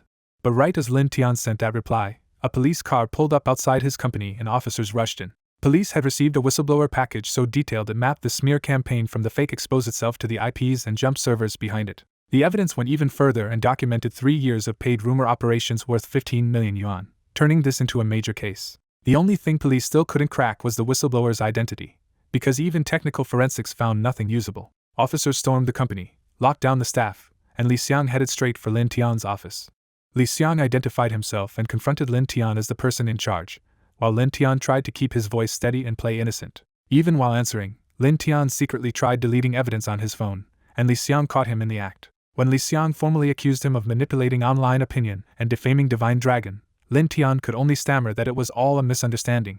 Li Xiang gave a final warning, and Lin Tian finally broke, squatting on the floor with his hands on his head. The handcuffs went on, and Lin Tian's smug confidence was gone. Then a policeman rushed in with the killer detail. They had found the hidden room with 3,000 active phones used for the troll operation. Hearing that, Lin Tian collapsed, because those phones were the one piece of evidence he had hoped the police would never find.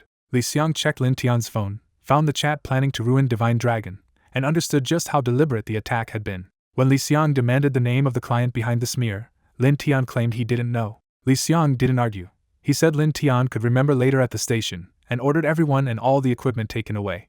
Before leaving the case alone, Li Xiang opened the anonymous chat app and decided to bait the hidden client into revealing more. Back in Tianyi City, Li Qingqian sent the evidence package to the police, and then headed to school as if nothing had happened. He had already been told to report to the Software Research Institute in Dragon City for an interview the next day. He also planned to stop by Baidu headquarters, because even though he could fix their controlled systems remotely, doing it in person would hide that ability. To make the trip official, Li Qingqian went to Principal Wang Lingbo and applied for leave through the end of the Junior Informatics Programming Competition.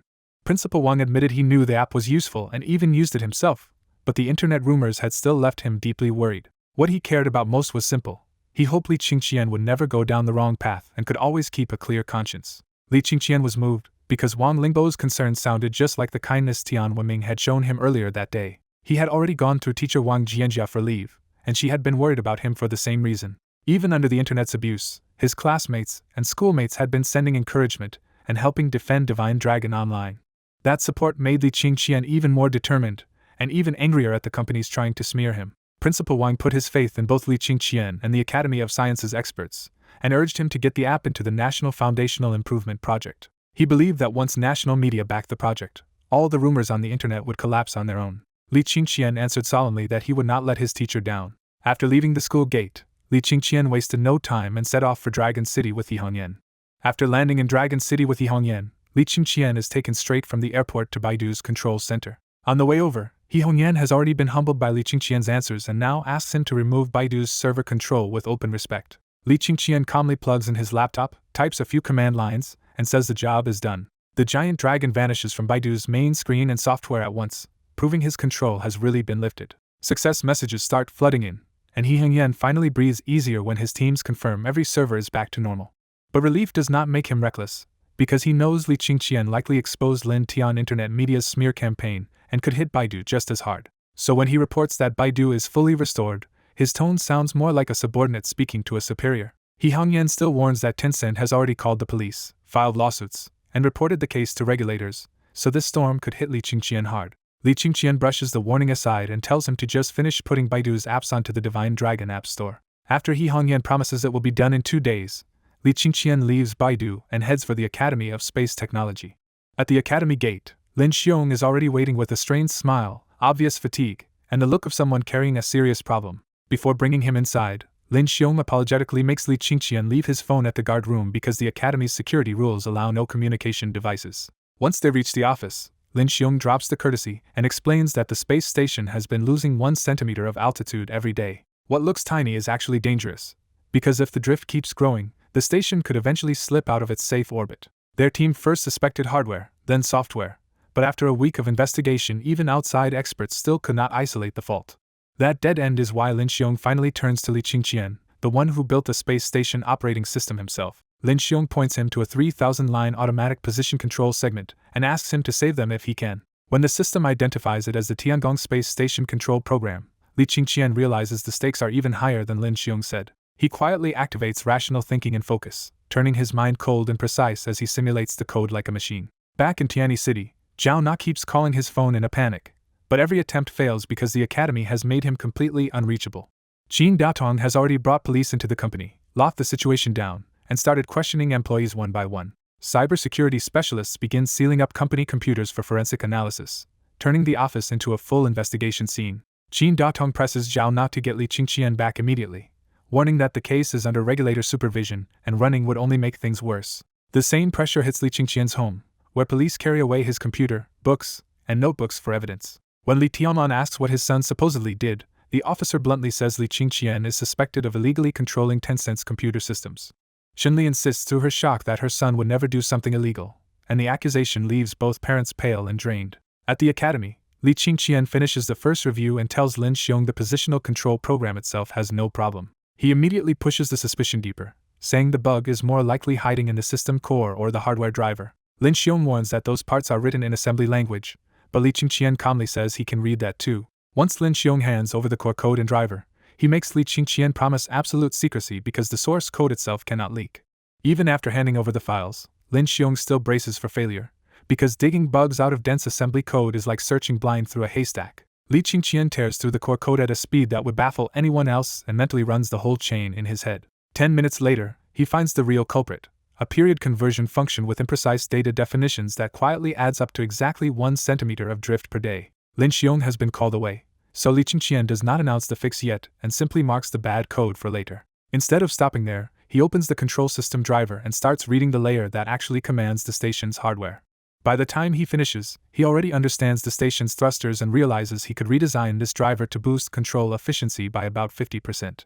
Elsewhere in the academy, Lin Xiong is called in to answer harsh questions about the space station bug before a stern chief architect. Lin Xiong explains that the control software itself checks out and the likely fault is buried in the core code or driver, but a full bug search could still take 2 more months. As a backup, Lin Xiong proposes switching the station to Li Qingqian's newer operating system for temporary control, but even that workaround would bring serious risk and extra trouble later. The answer comes back ruthless. Lin Xiong is given only 3 days to stop the drift, keep every system working, and guarantee the station's absolute safety. Lin Xiong can only force a bitter smile as the warning turns brutal. If the station falls, the astronauts, the country's space program, and everyone responsible will carry that disgrace forever. While waiting alone in Lin Xiong's office, Li Qingqian first holds back and only marks the obvious errors in the space station code. But after 10 more minutes with Lin Xiong still missing, the messy code starts bothering him too much to leave alone. He makes a copy of the source code and decides to rebuild the core properly instead of just pointing out the bug. Once he starts typing, Li Qingqian tears out the clumsy old structure and rebuilds the operating system into clean modular pieces. Most of the modules come quickly because he has already built similar parts before, and only the driver layer slows him down. In barely half an hour, the rebuilt core is finished, and the system rates the software at D+. A second system notice gives him 20,000 experience points, pushing his stored total even higher. He knows the reward is useful but still not enough for what comes next, and his thoughts already drift back to using the farmer profession safely for more experience later. Looking over the new architecture, Li Qingqian is pleased that future modules like laser arm control can now be added easily. He also confirms the new core stays compatible with the old software while running about 30% faster and at half the code size. He does not even bother with a simulation test, because rational thinking already let him run the whole thing through his mind with no bugs showing up. Since Lin Xiong still has not returned, Li Qingqian uses the extra time to write a full user manual for the new system and its API. When Lin Xiong finally comes back, he looks tense and apologizes that an urgent mission has ruined his plan to eat with Li Qingqian. Lin Xiong admits the higher-ups gave him only 3 days to find the space station bug, and his worried face makes it obvious he has no confidence left. Li Qingqian cuts through Lin Xiong's panic and calmly tells him he has already found the problem. Lin Xiong is so stunned that he grabs Li Qingqian's hands before catching himself and asking for the explanation. At the computer, Li Qingqian points out the exact flaw and explains that the malfunction comes from a data type change around April 1st. He says switching the value to double precision will remove the offset bug for good, and Lin Xiong instantly understands he is right. The crushing anxiety finally drops off Lin Xiong's face, and he hurries to report the breakthrough to his boss.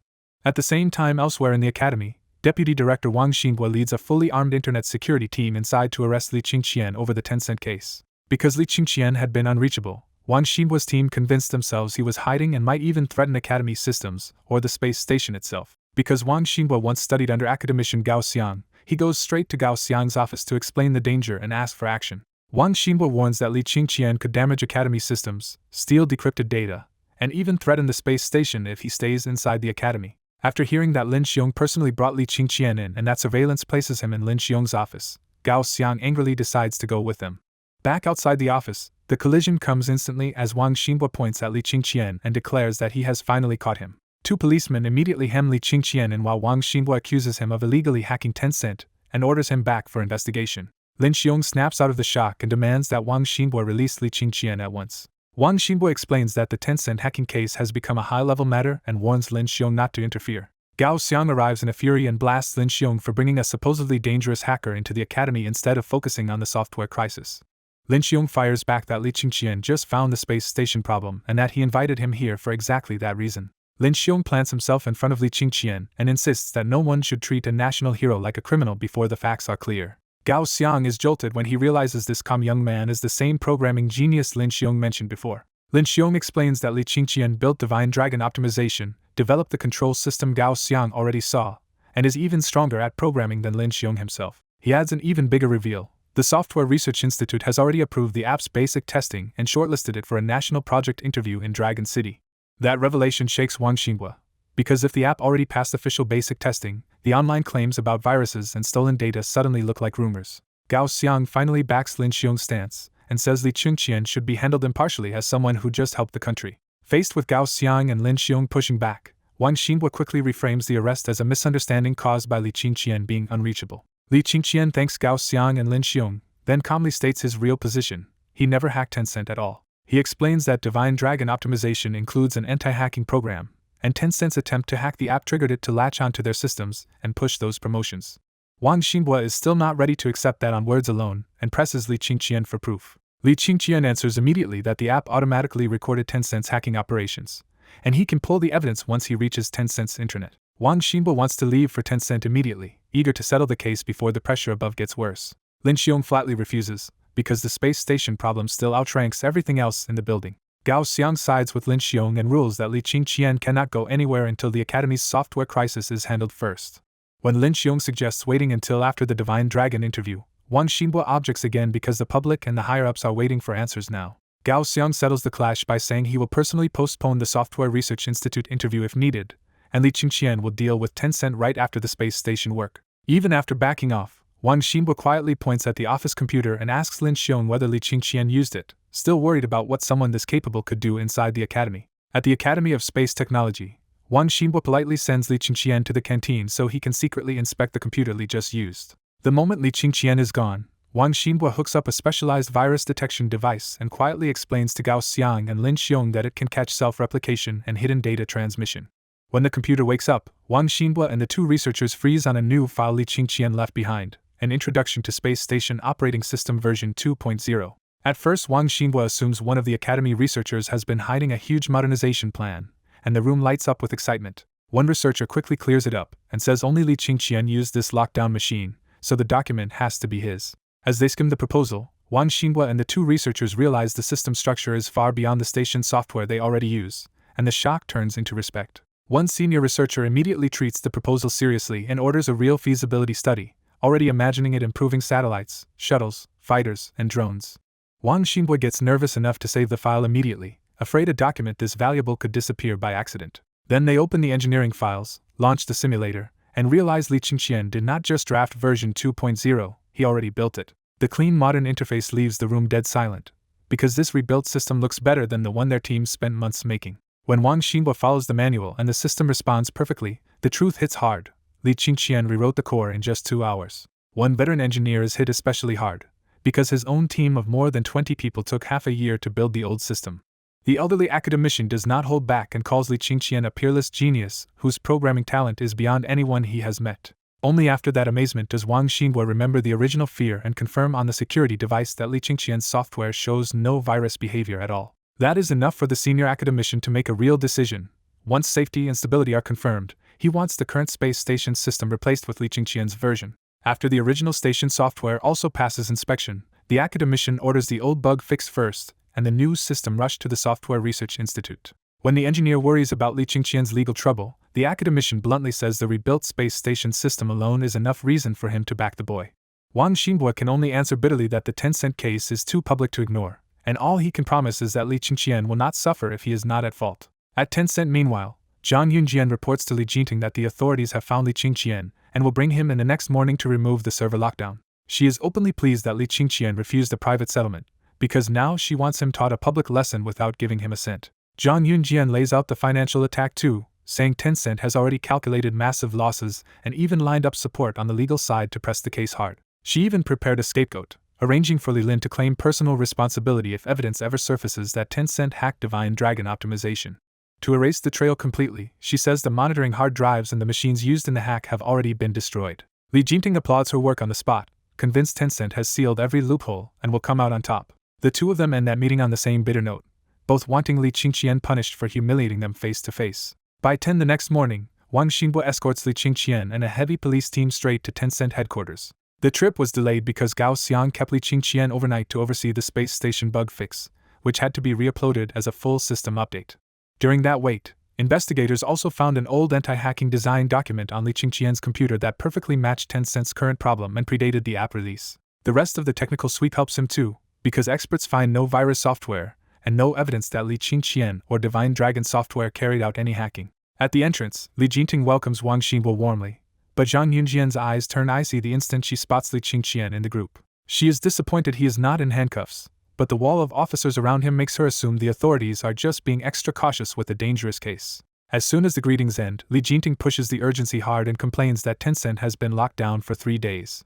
Wang Xinbo answers just as firmly that he came to solve it, and says Li Qingqian has agreed to remove the control after connecting on-site to Tencent's internal network. That explanation stuns Tencent's technical side, because anyone who could remotely lock their systems should obviously be able to unlock them remotely too. Li Jinting does not challenge it out loud, but he instantly starts wondering why Wang Xinbo seems to be shielding Li Qingqian. Then they enter Tencent's data control center, where giant divine dragons still glide across the main displays and every office screen like a humiliating warning. Li Jinting uses the scene to press his case even harder, stressing the huge losses and warning that the whole internet industry is watching for justice. Wang Xinbo cuts that pressure short with a stern reminder that the law applies equally to Li Qingqian and Tencent alike. After that warning, he turns to Li Qingqian and tells him to restore Tencent first, and then produce the proof he promised. Li Qingqian steps up without hesitation, plugs into Tencent's internal network, and starts typing commands at a speed that leaves the whole room staring. 10 minutes later he finishes with a calm done, and every dragon on every screen vanishes at once. One report after another confirms the same thing. The servers, software, office computers, monitoring, and check-in systems are all back online. The Tencent executives finally breathe again, because they know a few more days like that could have crippled Weixin for good. But Zhang Yunjian does not relax for long, and with one signal she sends 2 burly Tencent security guards to grab Li Qingqian away from the computer. Li Qingqian coldly asks what they think they are doing, and Zhang Yunjian smugly says she wants him kept away in case he seizes the systems again. That is enough for Li Qingqian to snap back that they want to play rough, and he moves before anyone can stop him. In one terrifying burst, Li Qingqian grabs both guards by the belts and lifts the 2 heavy men straight into the air like they weigh nothing. The guards immediately break into frightened screams, flailing helplessly as Li Qingqian keeps them suspended. Zhang Yunjian is so startled by the sudden violence and raw strength that she stumbles backward in her heels and falls. Even Li Jinting is shaken badly, but he forces himself to shout at Li Qingqian for trying this in front of the police. The police react a beat later and surround Li Qingqian from every side, suddenly treating him as a real physical threat. Wang Xinbo is shocked too, yet he immediately frames the clash as self-defense and warns Li Qingqian that the moment he harms them after they are restrained, he crosses the line. That wording only makes Li Jinting angrier, and as he stares at Li Qingqian like a monster, he silently vows to make both him and Wang Xinbo pay once the server control charge sticks. After dropping the 2 security guards, Li Qingqian warns the room in an icy voice that anyone who uses violence on him can expect payback. Shaken and humiliated, Zhang Yunjian hides behind the police and screams for Li Qingqian to be handcuffed at once. A police officer cuts her off and says Tencent started this by sending the guards first, so she and the guards will be taken in later too. Li Jinting quickly steps in and twists the attack into a harmless misunderstanding, claiming his men only meant to pull Li Qingqian away from the computer.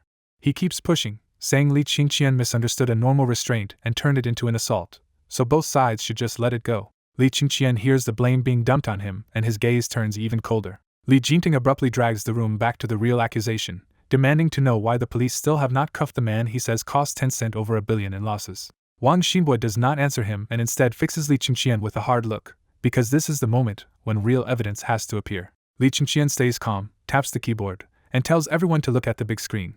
The screen shows only one stark set of numbers: Tencent's hard drives, computers, and servers that were replaced over the last 3 days. Most of the room still does not get it, but Li Jingting, Li Lin, and the woman who handled the cleanup all go pale because the numbers are exact. Li Lin is hit hardest, because he was the one who secretly handled the equipment swap and now realizes Li Qingqian somehow traced it anyway. Li Qingqian coldly lays it out. Tencent replaced 387 monitoring hard drives, 250 computers, and 38 servers to wipe out every trace of hacking Divine Dragon optimization. Li Jingting denies everything on the spot, betting that with the hardware gone, Li Qingqian still cannot prove who hacked what. The denial steadies him, and Li Jingting openly falls back on the law's weak point here. Deduction is not enough without evidence. The woman who arranged the cleanup gets her arrogance back too, convinced Li Qingqian is trapped now. Wang Xinhua silently reaches the same grim conclusion as Li Qingqian. Tencent almost certainly hacked the app, but the evidence seems destroyed. Thinking the lack of evidence has saved them, Tencent's side starts smiling like they already won. Then Li Qingqian moves again, smiling faintly as he taps one key and flips the whole room. The big screen suddenly switches to surveillance footage from this very lobby, but dated 3 days earlier. On that old recording, Tencent's logo is twisted into an 8 beside the Divine Dragon optimization icon and a hacking progress bar already climbing. Li Lin recognizes the scene as his first hacking attempt and is so stunned that the folder slips from his hands. Li Jingting breaks into cold sweat too, because the destroyed hard drives should have made this footage impossible to recover. In that instant, Li Jingting makes a ruthless choice. If this cannot be denied, Li Lin will have to take the fall alone. The woman who helped erase the traces just stares like she has seen a ghost when the deleted footage appears again. Wang Xinhua's worry vanishes the moment he sees the footage, because now the case finally has something solid. Li Qingqian coolly points out the contradiction for everyone. If Tencent changed the hard drive, why does this video still exist? Li Lin can only stammer, realizing too late that his last second wording still basically admits the hardware was replaced. Li Qingqian finally reveals the trick. Divine Dragon optimization has built an anti-hacking software that seizes nearby equipment and records the attack the moment someone tries to break in. He adds the killing detail. Those files were stored in distributed backups all across Tencent's internal network, and he simply called them backup. Li Jingting understands exactly what that means and goes pale, because Li Qingqian may have far more than just this one clip. He acts at once, turning on Li Lin with public outrage and accusing him of secretly abusing company servers to hack another firm's software. Li Lin plays his assigned role and says he hacked Divine Dragon optimization only to study its advanced ideas, never expecting such huge losses. He even apologizes directly to Li Qingqian and claims he is willing to bear all the consequences himself. Li Jingting immediately builds on that story, pretending to be disappointed while offering compensation so the company can survive with one scapegoat. He even softens his tone and starts calling him presidently, trying to buy back respect now that force and denial have both failed. Li Qingqian answers none of it and simply watches him, which makes Li Jingting even more nervous. Trying to hold the collapse together, Li Jingting orders the female executive to calculate every loss and make sure Li Qingqian is satisfied. He then pivots to Wang Xinhua and asks that Li Lin not be prosecuted, promising Tencent will absorb the losses and let the employee take the blame internally.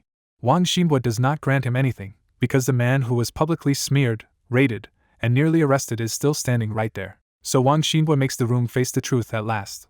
Li Qingqian is the victim here, and his answer comes first. In the data center, Li Jingting swallows his pride and begs Li Qingqian to spare Li Lin, pretending it is mercy while really trying to protect himself. Li Qingqian cuts him off with a sneer and says he still has more videos to show, making it clear the apology came far too late. As Li Qingqian remembers everything Tencent did to crush him, from lawsuits and slander to turning him into a wanted target, he decides simple compensation will never be enough. The threat lands immediately, and Li Jingting turns pale as he begs for any deal Li Qingqian wants as long as the videos stay hidden.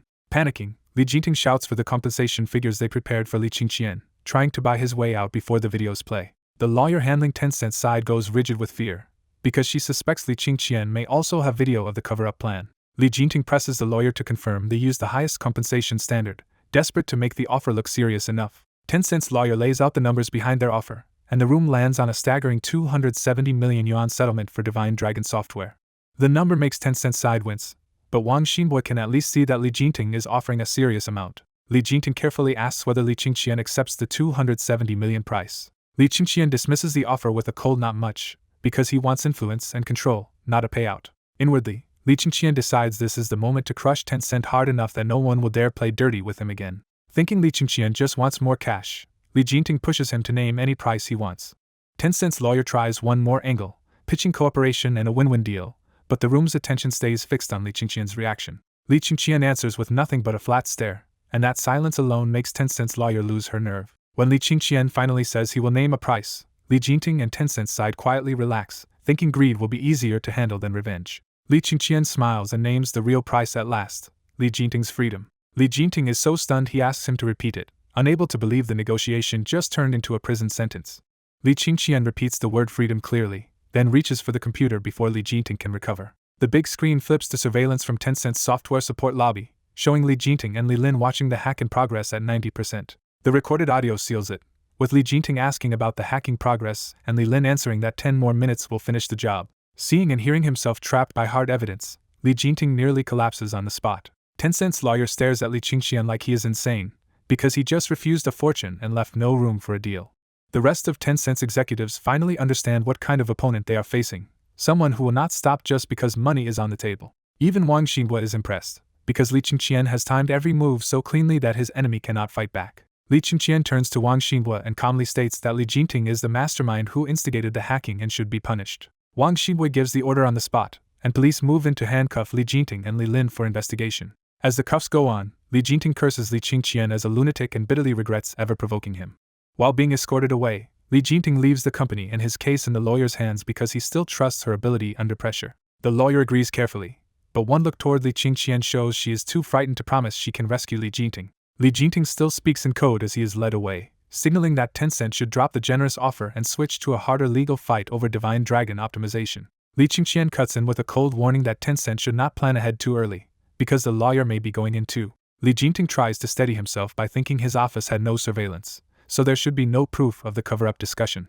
Li Qingqian taps the computer again, and the giant screen suddenly switches to a wide-angle video from Li Jingting's own office. The office recording starts speaking for itself, with Tencent's lawyer recommending they destroy surveillance hard disks and any machines tied to the hacking case. Li Jingting completely loses control, because the one witness he hoped could manage his defense is now implicated too. The lawyer goes white on the spot, instantly realizing the office recording can pin her for destroying evidence. Desperate to reject reality, Li Jingting shouts that the office footage must be fake and calls Li Qingqian vicious as his last hope falls apart. In Li Jingting's office, Li Qingqian guides the police straight to the hidden pinhole camera based on the video angle. When the camera is sealed in an evidence bag, Li Qingqian calmly points out that it looks like it has been planted there for a long time. Li Qingqian twists the knife and asks if Li Jingting has done anything else shameful in this office that the hidden camera might have caught. Humiliated and furious, Li Jingting snaps that he will make whoever did this pay. Li Qingqian only smiles and asks if Li Jingting has anything else to say, making the older man's rage look even more powerless. Li Jingting warns that they are not finished yet, but Li Qingqian does not even bother answering because he never saw him as a real threat. With the evidence exposed, Li Qingqian turns to Wang Xinhua and says he has shown everything he needed to show. Wang Xinhua solemnly promises that the authorities will give Li Qingqian and the public a proper explanation. By mid-afternoon, the Cyberspace Administration Office moves fast and releases its official investigation report online. The report states that Tencent's side tried to steal Divine Dragon optimization source code, triggered its anti-hacking countermeasure, destroyed evidence, and then framed Li Qingqian out of spite. The statement also makes the punishment clear.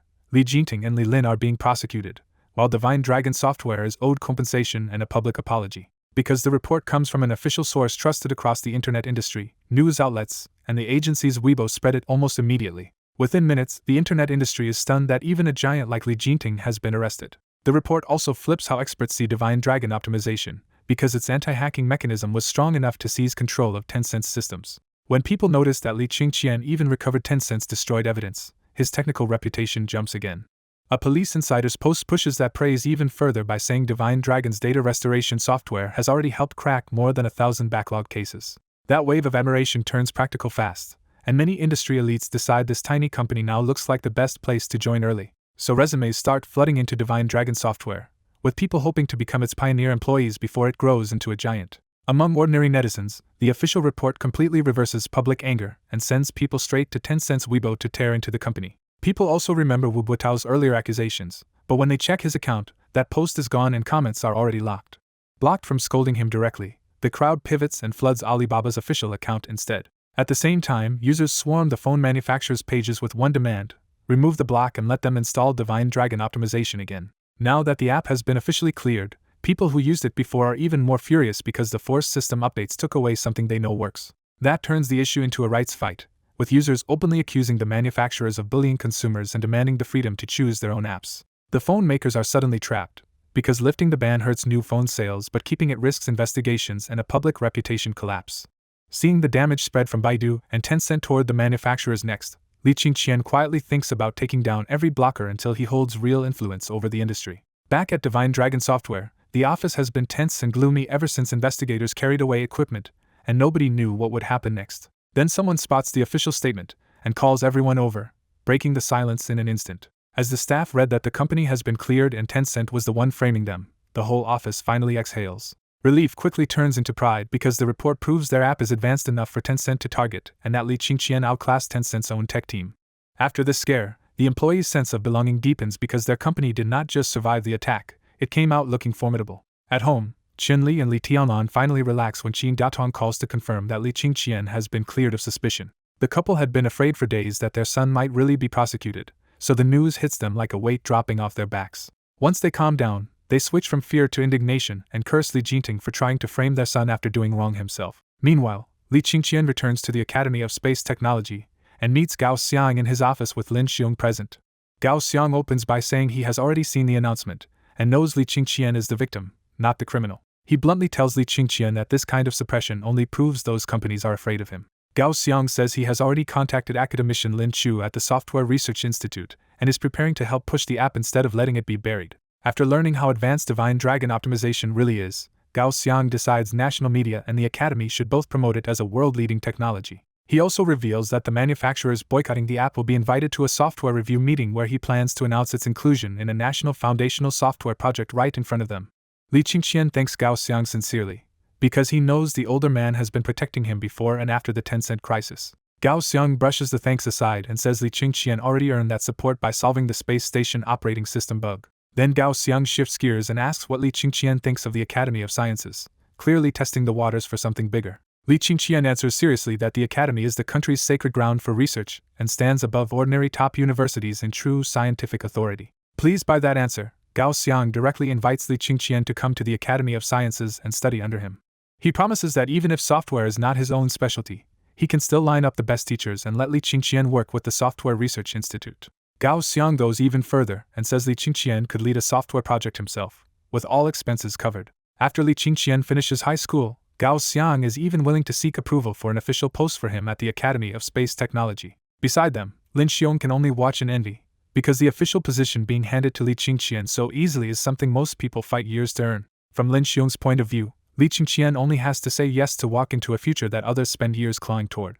Gao Xiang's offer is so sincere and generous that Li Qingqian is genuinely tempted for a moment. But after weighing it carefully, Li Qingqian decides he cannot trade away the freedom that keeps both his plans and his secrets safe. Li Qingqian stands up and politely refuses, apologizing to Gao Xiang face to face. Gao Xiang is stunned, yet instead of getting angry, he calmly tells Li Qingqian the door will stay open. On the side, Lin Xiong can barely believe Li Qingqian just turned down an opportunity most people would fight for.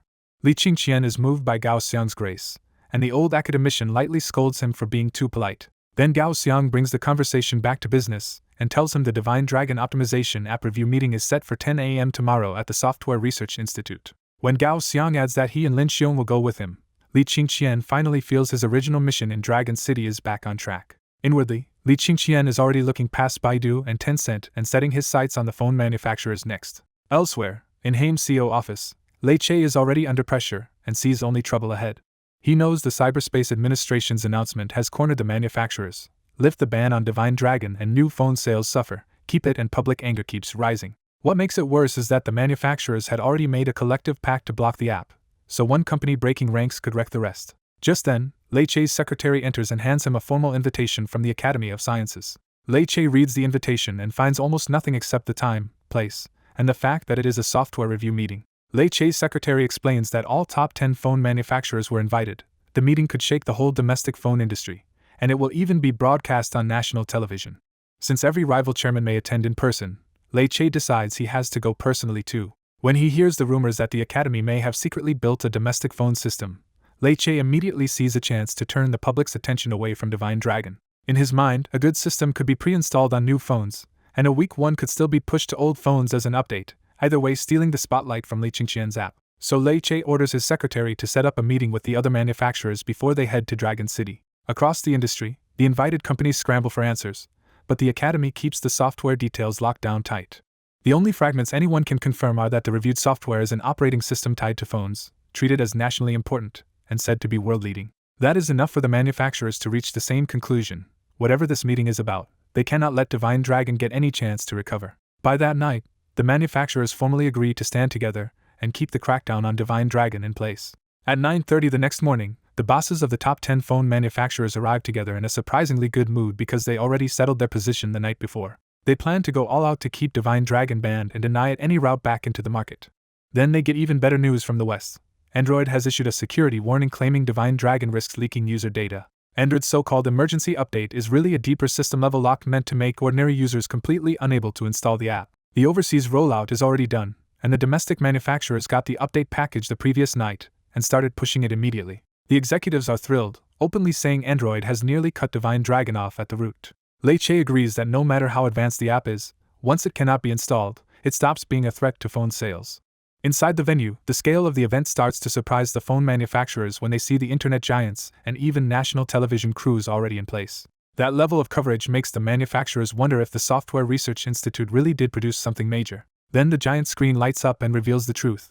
This review meeting is for including the Divine Dragon optimization app in the National Foundational Software Improvement Project. The phone manufacturers are hit with open shock because the software they came to hear about is the very app they have been trying to strangle. They instantly realize that if the country backs Divine Dragon as a foundational project, its status would leap forward in one stroke.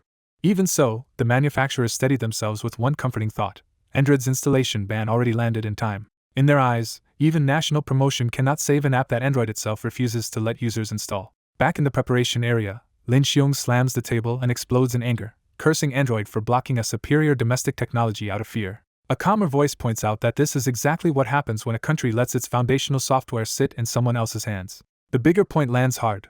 This is why the country must push the National Foundational Software Improvement Project at any cost.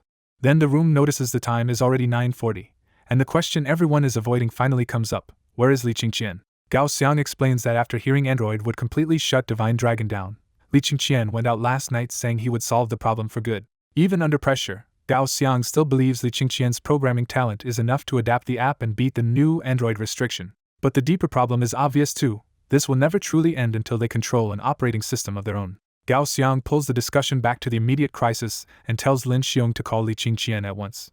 The stakes are ugly now, because with invited guests and live national coverage waiting outside, a missing developer or a broken demo would turn the whole project into a public embarrassment. Before the call can even happen, Li Qingqian walks in carrying his computer and announces that the problem is completely solved. He looks awful after the all-nighter, pale and twitching with bloodshot eyes, greasy hair, and the kind of exhaustion that makes Gao Xiang instantly worry. In that single night, Li Qingqian burned through his stamina and finished the Divine Dragon operating system core along with the supporting modules. That means Divine Dragon optimization no longer needs to beg Android for survival, because it can now run on the Divine Dragon operating system itself.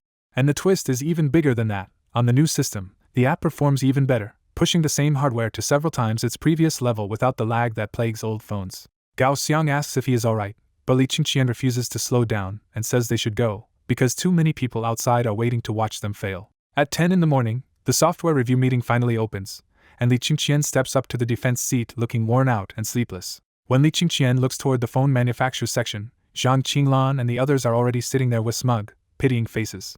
As the host begins the official introduction of Divine Dragon optimization, Li Qingqian waits off to the side at the defense seat. As the Institute's test results appear on the big screen, Li Qingqian watches from the defense area while the room leans in. The data lands hard. Divine Dragon optimization beats the Android virtual machine across the board, including a 2.2 times performance lead and stronger memory management. The host warmly praises the app as world-leading and celebrates it for breaking a foreign technology monopoly. He pushes further and proposes state support on the spot, saying this technology could anchor a fully domestic mobile system. Just as an expert is about to support the proposal, Zhang Qinglan abruptly stands up from the manufacturer's seats and asks to speak.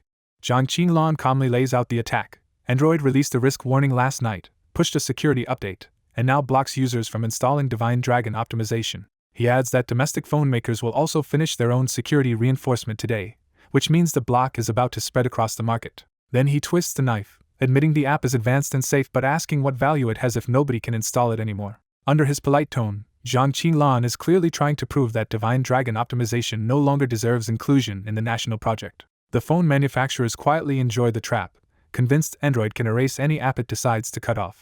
Even the expert who wanted to support the proposal is pinned down by the cameras and the public pressure of Zhang Qinglan's question. After a tense pause, the expert table throws the question back to Li Qingqian and asks for his answer. For everyone watching, this looks like a dead end, because even cracking the block once would not stop Android from killing the app again later. Off to the side, Lin Xiong can barely contain his anger when he sees the phone makers grinning over a foreign platform holding domestic software hostage. Gao Xiang stays calm and reminds him that Li Qingqian already said the issue was handled, so they should wait for his answer.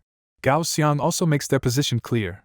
Ban or no ban, Divine Dragon optimization should still enter the national project and receive full support. He compares the situation to past foreign blockades on major strategic technology, and says that being banned is exactly why they cannot back down. Back at the defense seat, Li Qingqian locks eyes with Zhang Qinglan and understands he is really facing the united interests of the phone manufacturers. Li Qingqian begins by saying the ban does not affect the phones that already installed the app, leaving about 130,000 devices still running it. That number only makes the manufacturers more contemptuous, because 130,000 users means almost nothing at their scale.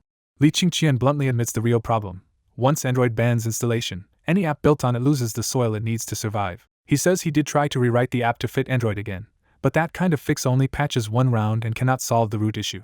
That blunt admission stuns both sides, because even his supporters and attackers cannot tell why Li Qingqian would expose his own weakness here. Then Li Qingqian shifts the whole meeting by saying he will stop talking about temporary fixes and explain the root solution instead. He connects his laptop to the screen and brings up a prepared presentation, making it clear he came ready for this exact crisis. His answer is blunt and huge. If Android refuses to carry Divine Dragon optimization, then they will build their own phone system and their own ecosystem. That declaration shocks the host, who had expected Li Qingqian to talk about cracking Android's restrictions, not replacing Android outright.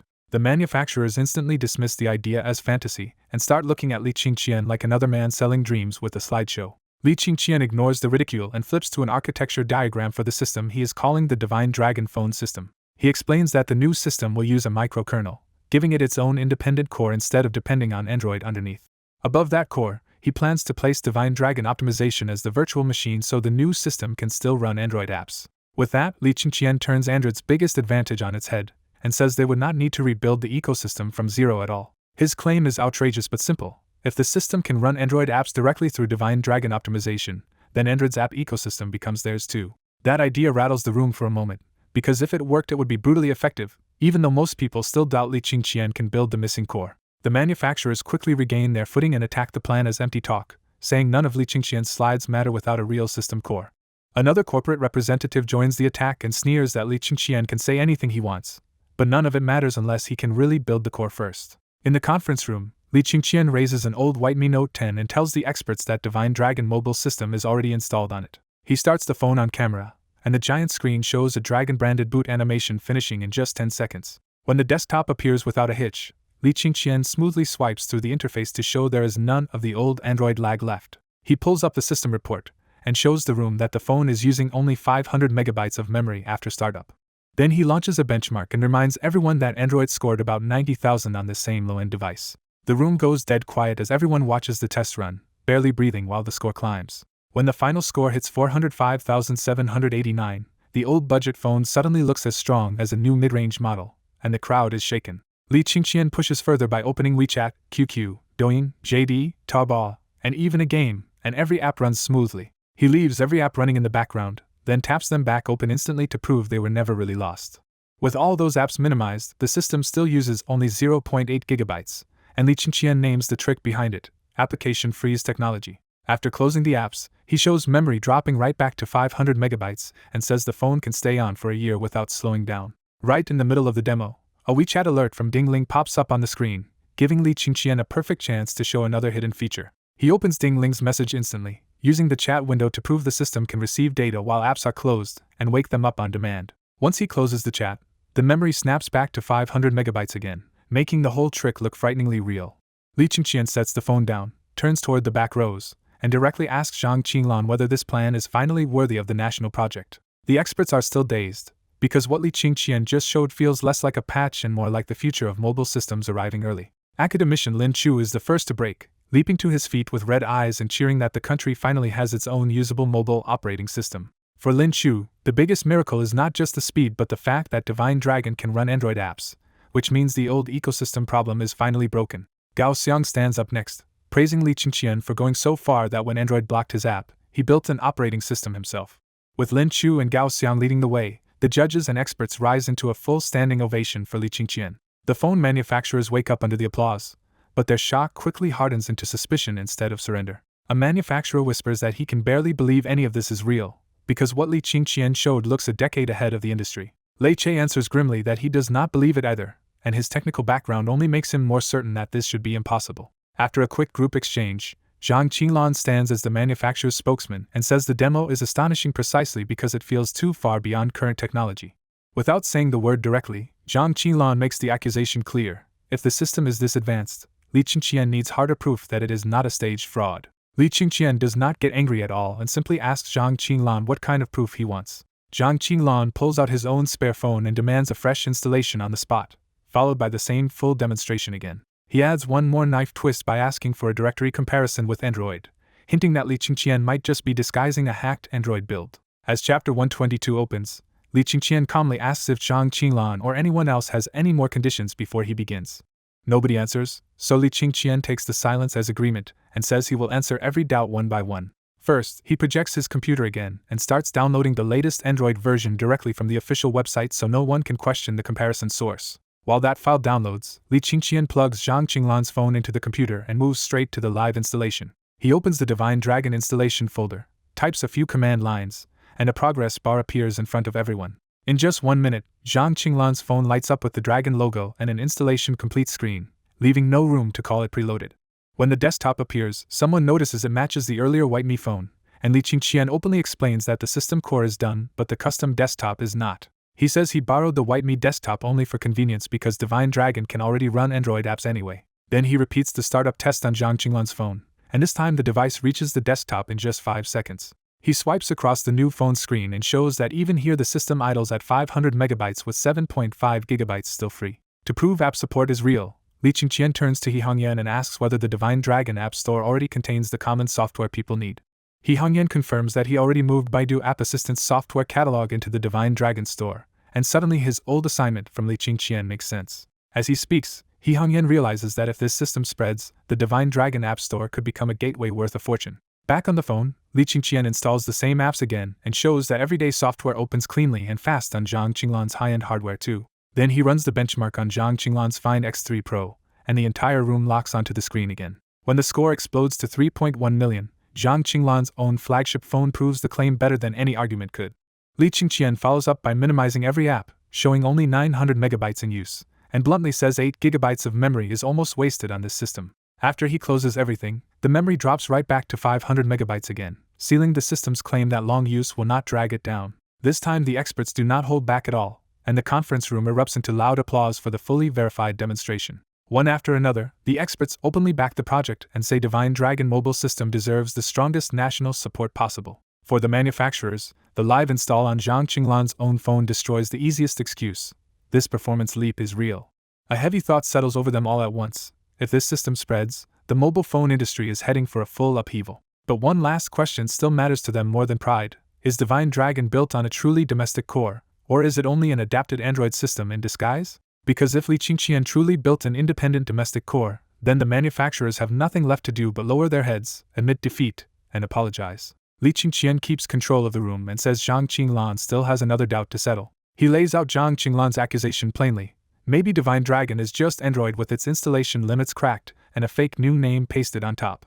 Then Li Qingqian twists the knife, mocking the brands that only wrap Android in a flashy skin and call it innovation. The experts laugh, He Hongyan chuckles, and the manufacturers have to sit there pretending they were not just publicly called out. With the cameras on him, Zhang Qinglan forces a calm face, but inside he is already sweating from the embarrassment. Li Qingqian says the concern is fair, then pulls up the latest Android package and the Divine Dragon package he just installed for a direct unpacked comparison. The first hard numbers land immediately. Android expands to 8.3 gigabytes, while Divine Dragon only takes 3.6 gigabytes. To finish the proof quickly, Li Qingqian asks academician Lin Chu to let him borrow the Institute's supercomputer for a full directory comparison. Lin Chu agrees at once and has an assistant help connect Li Qingqian's computer, showing the review is now fully backing the test. Li Qingqian thanks them and starts typing on the command line so fast his fingers almost blur across the keyboard. A moment later, the supercomputer throws the comparison onto the big screen for everyone to see. The file count crushes the fake Android theory too. Android has 135,874 files, while Divine Dragon has only 68,752. Only 558 files matched by both name and size, and that tiny overlap comes from compatibility libraries for running Android apps. Then the final figure appears like a verdict: overall system similarity is only 0.5%. That data leaves no room to wriggle out. Divine Dragon is not Android with a skin, but a genuinely new mobile operating system. Zhang Qinglan is stunned because his whole industry logic said nobody sane would spend the money to build a new phone system from scratch. One manufacturer can only stare in disbelief that a 17-year-old really built a brand new mobile OS.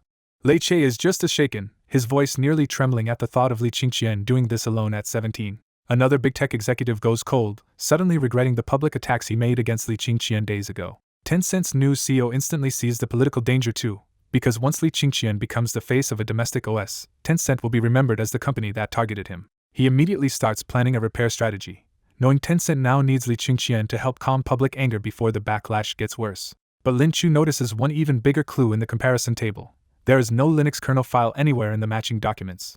That missing file hits him hard, because every Linux-based system should expose that core somewhere, including Android. For Lin Chu, the stakes turn national in an instant, since a truly independent domestic operating system would break a decades-long dependence on foreign cores. Trying not to get ahead of himself, he asks Li Qingqian why the comparison contains no Linux kernel file at all. The whole hall follows his question and stares back at the file list, suddenly realizing the same missing piece. Most of them still cannot imagine a real self-built core, so their first instinct is that Li Qingqian must have faked something.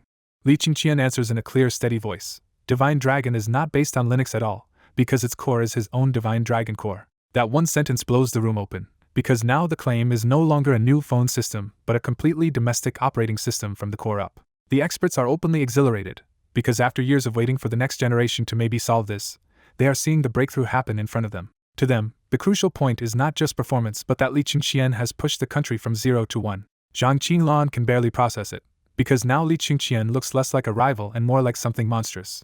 Another manufacturer admits the same thing from the business side.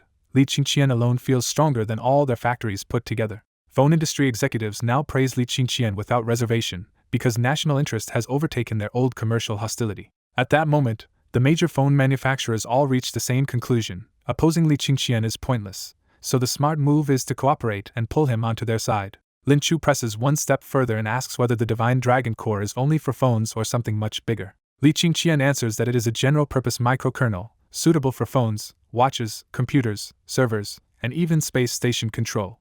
Gao Xiang immediately backs him up, revealing that the Advanced Simulated Space Station Operating System version 2.0 was also developed by Li Qingqian. That extra proof wipes away Lin Chu's last hesitation and leaves him visibly thrilled. Then Lin Chu takes charge of the meeting and declares the review target will be changed from the Divine Dragon optimization app to the Divine Dragon mobile phone system itself. He follows it with an even bigger decision. He wants the system folded into the National Foundational Software Improvement Project with top-tier Level 1 support. The room inhales sharply because everyone knows Level 1 support means direct state backing on a level money alone cannot buy. Those benefits are enormous, from years of national procurement and television exposure to tax breaks, interest-free loans, cheap land, and fast-tracked approvals. One by one, all 9 experts voiced their approval, turning Lin Chu's proposal into a unanimous decision. Lin Chu makes it official. Divine Dragon mobile phone system is accepted into the national project with Level 1 support. He immediately ends the meeting too, because the Institute now wants a deeper round of technical testing instead of a ceremonial dinner. As the room breaks up, a square-faced executive with graying temples walks straight to Li Qingqian and introduces himself with warm politeness. They exchange contact details, and the visiting executive quickly shows he is already thinking about putting Divine Dragon on his company's low-end phones. Then the visiting executive asks the question every manufacturer now cares about most: what will the Divine Dragon mobile phone system cost at launch? Around them, the other phone bosses quietly prick up their ears, because once this system enters the market, nobody can afford to be the one who failed to buy in. At the launch event, Li Qingqian tells President Zhou that Divine Dragon mobile phone system is still just a framework, and he has no plan to license it out yet. The ban on Divine Dragon optimization had already pushed Li Qingqian into all-night work, so his only focus now is finishing the operating system core as fast as possible. Even so, he has already made one hard decision. If he wants the system to survive, he has to build the first phones himself. He knows the first wave of reviews will decide the system's future, and he does not trust outside manufacturers not to sabotage the phones and blame the OS. Zhou Xiaoyun can hear the polite rejection in Li Qingqian's answer and leaves with obvious regret. The other manufacturers are frustrated too, because they can already see how a cheap phone with this system could crush premium models at home and overseas. Still, they also feel a little relieved, because if nobody gets licensed, at least none of their rivals gets ahead first. Around the room, many people suddenly realize Li Qingqian is trying to copy Apple's path by controlling both the system and the phone. Qian Yongming is not impressed, because he knows making a real phone takes design, hardware integration, and supply chains that software alone cannot solve. Then Wang Renfei from Huawei steps in, openly praising Li Qingqian for building a homegrown system from scratch and admitting even he feels outclassed. Li Qingqian answers him coolly, because he has not forgotten that Huawei also helped shut down the optimization app. Wang Renfei gets straight to the point and asks if Li Qingqian really plans to make his own phone and install the new system himself. Li Qingqian does not dodge it this time and simply says yes. Wang Renfei immediately argues that building phones is unnecessary if the system performs as advertised. He offers 100 yuan per phone and paints a staggering picture of billions in yearly licensing fees if Chinese brands all switch over. He keeps pushing the win-win logic, saying manufacturers would gain market share abroad and Li Qingqian would get rich far faster than by making phones himself. But Li Qingqian's face does not move at all, and Wang Renfei realizes the giant numbers are not reaching him. Li Qingqian thanks Wang Renfei, rejects the offer again, and says he will definitely make his own phones and face these manufacturers in the market soon. For Li Qingqian, this is no longer about money, because with the game system behind him, he already believes cash is the easiest problem to solve. What he does remember clearly is how these same manufacturers tried to strangle the optimization app, right down to system-level blocks and so-called security patches. He is not a forgiving person, so in his mind the timing is simple. They can dream about licensing now, and wait until they are truly beaten first. Qian Yongming still tries to soften him, saying there is no need to be so ruthless and insisting the fee can always be negotiated. Behind the polite words, the manufacturers are already calculating bigger profits, because old inventory would suddenly look premium if his system were installed. They even have conditions in mind: keep the system away from individual users and force Li Qingqian to stop developing the optimization app altogether. Li Qingqian cuts the whole thing off again, saying he is not selling the system for now. When academician Lin Chu calls for him, Li Qingqian picks up his laptop and test phones and walks over, leaving the frustrated executives behind. Lin Chu asks him one last time if he is really serious about making his own phone. Li Qingqian answers without hesitation that he must personally control the first batch. He explains that if the first phones are poorly reviewed, the entire push to spread Divine Dragon mobile phone system could stall before it even starts. Lin Chu says he understands Li Qingqian's anger at the manufacturers, but still warns him that making a phone is much harder than he thinks. He still believes licensing the system would be the fastest way to spread a domestic replacement for Android. Li Qingqian does not want to argue anymore, so he simply turns the conversation back to the performance test. Soon after, national television blasts the news across its platforms. Divine Dragon mobile phone system has been officially verified by the Academy of Sciences. The announcement says the system is fully self-developed, uses a microkernel design, runs 4 times faster than Android, and makes Divine Dragon Nation the world's second country able to build an operating system. That official confirmation detonates online, and the first wave of reaction swings from suspicion to genuine national pride. Then someone spots something even bigger on Divine Dragon Software's website. The mobile phone system itself can already be downloaded. That sends a flood of users to the site, all trying to grab the system and test it for themselves. One of them is phone reviewer Yan Xianjue, who rushes over from Weibo and downloads the package immediately for a review. But when he opens it, an announcement blocks him. This test version is only for users who already had Divine Dragon optimization installed or had paid for it before. He complains that Li Qingqian is using the OS launch to squeeze more money out of people, but he is still ready to pay just to test it. Then he discovers the top-up option is gone completely, and his irritation flips into confusion. He even starts doubting the company, wondering how a team that cannot maintain a website could have built a real domestic OS. To confirm it, he calls Divine Dragon Software's customer service and reports the missing payment page like a bug. The customer service agent calmly tells him it is not a bug at all. The company deliberately shut down new top-ups for the optimization app. That leaves him stunned, because without the old app access, he cannot qualify to review the new system at all. Before ending the call, the agent bluntly tells him to watch the online mall instead, because Xingshi first-generation phones with the system pre-installed will be sold there. Yan Xianjue hates the cold service attitude, and is about to call back in anger when a new message hits his phone. The message tells him Zhang Taizhu is already live-streaming the Divine Dragon mobile phone system, and the stream has exploded past 2 million viewers. Over in Zhang Taizhu's livestream, he shows viewers a fresh update notification for Divine Dragon mobile phone system version 0.1 on his old phone. His chat instantly erupts with envy and frustration from people who cannot download it, or even top up anymore. Zhang Taizhu explains the rule plainly. If the optimization app was still on your phone, you got the update just like he did. That only makes the audience more furious, especially the people who deleted the app after being scared by the industry crackdown and can never reinstall it now. Some viewers even start offering thousands to buy any phone that still has Divine Dragon optimization installed. To stop the stream from turning into a trading floor, Zhang Taizhu pushes ahead and starts the installation instead. As the system comes online, viewers begin seeing one black tech feature after another, from app freezing and memory cleanup to pre-start tricks and smarter battery control. The result is absurdly clear on his 4-year-old entry-level phone, which now runs with flagship-level smoothness and no lag. Even heavy mobile games stay smooth, and the battery life stretches to roughly 2 full days on a single charge. Jean Taizhu is stunned himself, admitting the old optimization app now feels like just a warm-up compared with the full operating system. The live stream chat flips from curiosity to full-blown hype, with viewers praising Li Qingqian, celebrating domestic tech, and cursing the manufacturers who blocked the app. The tipping also goes wild, and Jean Taizhu sees the stream crush his old records with 5 million viewers and more than 500,000 yuan in rewards. Looking at those numbers, he feels lucky all over again that he never deleted the optimization app and got to become the first public proof of the new system. Then he shares one more bombshell. Divine Dragon Software is preparing its own phones, so anyone planning to upgrade should wait. He says flat out that he trusts the quality of Divine Dragon's future phone, and the chat immediately starts rallying around boycotting the other brands and waiting for Li Qingqian's device instead. Overseas at Google's phone lab, engineer Mike runs a full professional test on a phone loaded with the Divine Dragon mobile system while top executives wait through video conference. When the results finish, Mike looks stunned and bluntly tells the meeting they are in serious trouble. He reveals the first shock: Divine Dragon's performance is 4.4 times Android and even double Apple's. The next blow is battery life, with Mike reporting power management so strong the phone can run 3 days on one charge. Mike adds that the system stays absurdly smooth, manages memory like a dream, and can restore the phone to its fresh activation state with one tap. He then admits he tried to pull the system apart, only to find Li Qingqian had locked the phone's storage behind encryption even tougher than AES 256. With the evidence laid out, Mike warns that if this system enters the market cheaply at scale, it can tear huge chunks out of Android and Apple. The executives do not argue with the danger for long, and the video meeting quickly hardens into a joint counterattack. First, they agree to blacklist the Divine Dragon mobile system itself.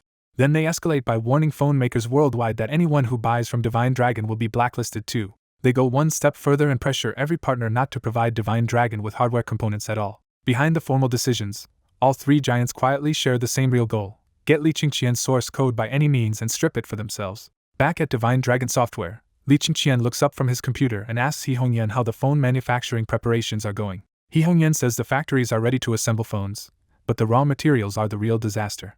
He explains that the moment suppliers hear the buyer is Divine Dragon Software, they refuse to sell. The blacklist is already real: no Snapdragon processors, no Samsung memory or screens, and no Sony camera lenses. He Hongyan adds another ugly twist: Google has warned every phone manufacturer that using the Divine Dragon system means losing Android support too. That means even licensing the system out is basically blocked, because no manufacturer wants to risk being strangled like Huawei was. Pressed into a corner, He Hongyan says the only workable route left is to let users download and install the system themselves. But even that path is risky, because phone makers can blame every hardware problem on Divine Dragon and bad actors can use junk devices to smear it. After laying out the dead ends, He Hongyan finally advises Li Qingqian to pause promotion for now and endure until the country can help. Li Qingqian knows the boycott was always possible, but the speed and force of it still make the industry's grip painfully clear. Then he steadies himself and tells He Hongyan they are not finished yet, because there is still one road open: domestic components. Li Qingqian starts naming alternatives on the spot, ordering contacts with domestic chip, memory, storage, and screen suppliers. He Hongyan hesitates, because he had imagined a true top-tier flagship, and domestic parts will drag the hardware down hard. Li Qingqian admits it is not the dream setup, but says they no longer have the luxury to wait for perfect hardware. He lays out the logic clearly: even with weaker domestic parts, the Divine Dragon system can still lift the phone up to flagship level. Li Qingqian even sees an upside in the setback, because lower-cost domestic parts could let them sell near flagship experience at entry-level prices. That finally settles it, and He Hongyan accepts the plan and leaves to start contacting the domestic suppliers at once. Almost immediately after He Hongyan leaves, Li Qingqian gets an unexpected visit from Wang Renfei of Huawei and Zhou Xiaoyun from a state telecom manufacturer. Wang Renfei speaks first and surprises Li Qingqian by opening with a direct apology for Huawei's earlier takedown and ban of Divine Dragon optimization. Li Qingqian does not answer the apology, so Wang Renfei straightens up and moves to the real reason he came: cooperation. Because Huawei has already survived sanctions itself, Wang Renfei brings something far more useful than words: a rebuilt domestic supplier chain. Li Qingqian immediately understands how valuable the list is, because it saves him from painfully screening hundreds of suppliers from scratch. He accepts the help but still asks the hard question straight out: why is Wang Renfei helping him at all? Wang Renfei answers with blunt conviction that they are on the same side, both trying to break the old rules and strengthen their country's voice. That finally melts Li Qingqian's resentment, and when Wang Renfei prepares to leave, Li Qingqian stops him and invites a real conversation later. With Wang Renfei now welcomed back to his seat, Li Qingqian turns to Zhou Xiaoyun and asks what he came for. Zhou Xiaoyun says he is here to ask Li Qingqian for help, but the request sounds more like a major opening than a burden. He explains that his company plans to produce 60 million phones this year, and higher authorities now require every one of them to use a domestic operating system. He makes the pressure personal too, saying he has already sworn to complete the mission and will be removed on the spot if he fails. Then Zhou Xiaoyun says the key line out loud: in the whole country, Li Qingqian is the only one who can provide that domestic system. To remove any doubt, Zhou Xiaoyun tells Li Qingqian to name his terms, because any problem that can be solved will be solved for him. Zhou Xiaoyun's support instantly lightened Li Qingqian's mood, and for the first time in this crisis, he felt like someone powerful was firmly backing him. That support pushed Li Qingqian toward a new conclusion. Instead of forcing his way into phone manufacturing, he could let trusted state-backed partners carry the hardware side. He quickly weighed the reality. After being blacklisted, he could not even buy the best components, so any phone he made himself would start at a disadvantage. He also trusted that a state-owned manufacturer would follow national policy and would not recklessly damage the Divine Dragon system's reputation. And since the country was clearly helping him, Li Qingqian felt that licensing the system was the cleanest way to return that support. Wang Renfei pressed the point harder, telling him that many people could manufacture phones, but almost nobody in the world could build a brand new operating system. He broadened the argument into something grimmer: the country's weak foundation in operating systems, databases, EDA tools, and industrial software was exactly why it kept getting choked at the neck. Wang Renfei spelled out the gap in brutal terms, from domestic lithography machines stuck at older nodes to foreign giants controlling the advanced tools and chip factories everyone depended on. His conclusion was blunt: if Li Qingqian buried his rare talent in making phones, that would be a waste the country could not afford. After listening in silence, Li Qingqian finally gave his answer and agreed to authorize both companies to use the Divine Dragon system. Zhou Xiaoyun tested the waters with a price of 200 yuan per phone, but Li Qingqian surprised both men by cutting his ideal fee all the way down to 100. Both executives accepted immediately, which told Li Qingqian he had landed on a price they considered more than fair. But Li Qingqian did not hand over the system loosely, because the first condition was absolute control of the source code and every future version update. His second condition locked down software distribution too. Every installation had to go through the single built-in App Store gateway he controlled. And his third condition was practical rather than hostile. If they wanted the system to run properly, they had to provide complete hardware specs and drivers. Zhou Xiaoyun accepted everything at once and even offered to pay the usage fee for 60 million phones up front. With the big decision settled, the three of them sat down to hammer out the rest of the collaboration details. Before leaving, Wang Renfei warned that the sanctions could still escalate, because first-rate chip suppliers were already being pressured and second-rate ones might be next. He went even further, saying those people could block software chip designers too, and that even domestic manufacturers might be forced to bow their heads. His last warning turned personal, telling Li Qingqian that people chasing profit had no bottom line and that he should hire guards for his own safety. After the two men left, Li Qingqian stood alone and realized the real choke point was not the phones at all, but the photolithography machines behind every advanced chip. He understood that if he never solved that bottleneck, he would always be at someone else's mercy no matter how strong his software became. So Li Qingqian quietly summoned the master of all professions interface again, returning to a tool he had not checked in a long time. The panel reminded him how absurdly stacked he already was, with max student, farmer, and worker professions and software engineer newly unlocked at level 1. His attention settled on the worker skills, because those were the ones that might let him hit back in the real industrial war now closing around him. Expedited processing meant that if he understood a machine's principles and had raw materials, he could rapidly manufacture non-software products by brute skill and strength. Measurement accuracy was even more ridiculous, giving him nanometer-level sensitivity through nothing but his hands and eyes. And manufacturing principles was the real bombshell, because it could analyze any machine, reveal the missing knowledge he still lacked, and let him grasp its design at terrifying speed. Staring at those skills, Li Qingqian reached a wild but very serious conclusion. Given enough time, he could build a photolithography machine himself. He broke the problem down immediately into the three hardest targets: the camera, the light source, and the console. If he could get a sample machine, manufacturing principles would let him strip it down conceptually and copy the core components with expedited processing. And even without a sample, he believed his precision had become so absurd that he could study the parts by hand and work backward from measurement alone. After confirming the partnerships, Li Qingqian moved fast and reoptimized the Divine Dragon system specifically for the two companies' hardware. He also hardened the system again, adding stronger anti-hacking defenses and a hardware coding layer that tied the software tightly to the devices it was meant for. By the time he was done, the Divine Dragon system's defenses had become so strong that stealing the source code was effectively impossible with current technology. The first model ready to benefit was the National Telecommunications Manufacturing Company's Longyao Generation 3, a cheap domestic entry-level phone built for massive production. Under Android it was nothing special, scoring only 150,000 and struggling with heavier games like a normal low-end device. But once Li Qingqian's improved Divine Dragon system went on, the same phone exploded to 720,000 points and suddenly ran major games smoothly even at high settings. That leap turned an ordinary budget handset into something performing at flagship level, with smoother use and stronger battery life than people would expect from its class. After discussing it with Li Qingqian, Zhou Xiaoyun confidently raised the Long Yao Generation 3's price from 799 yuan to 999. Huawei's model was the opposite kind of beast, a high-end new phone called Breakthrough Generation 1 built from the best domestic parts they could still assemble. Even before optimization, that flagship already scored 760,000 under Android, roughly matching the upgraded Long Yao budget phone. Then Li Qingqian tuned Divine Dragon specifically for it, and the result was absurd. The Breakthrough Generation 1 hit 3.6 million points. That number left the current best Apple and Android phones far behind, putting Huawei's new model years ahead of what the market could catch up to. In plain terms, the Breakthrough Generation 1 became an untouchable monster of a phone. Around the same time, Li Qingqian returned to Divine Dragon software in Tianyi City and found the online atmosphere far noisier than usual. When he opened Weibo, the front page was packed with launch conference hype from Haim, Oppo, and Vivo, all bragging about powerful hardware and polished new features. The trending list made the contrast even sharper, because those launch events dominated the top spots while Divine Dragon only appeared as a blacklist story. He opened the articles and found the same tone everywhere: sneering takes about the blacklist, claims that his self-made phone plan had collapsed, and warnings that the 100 yuan system fee made Divine Dragon impossible to popularize. But Li Qingqian did not take the bait, and instead of getting angry, he simply closed Weibo and moved on. Next he opened the Divine Dragon software official site, and there the mood was completely different.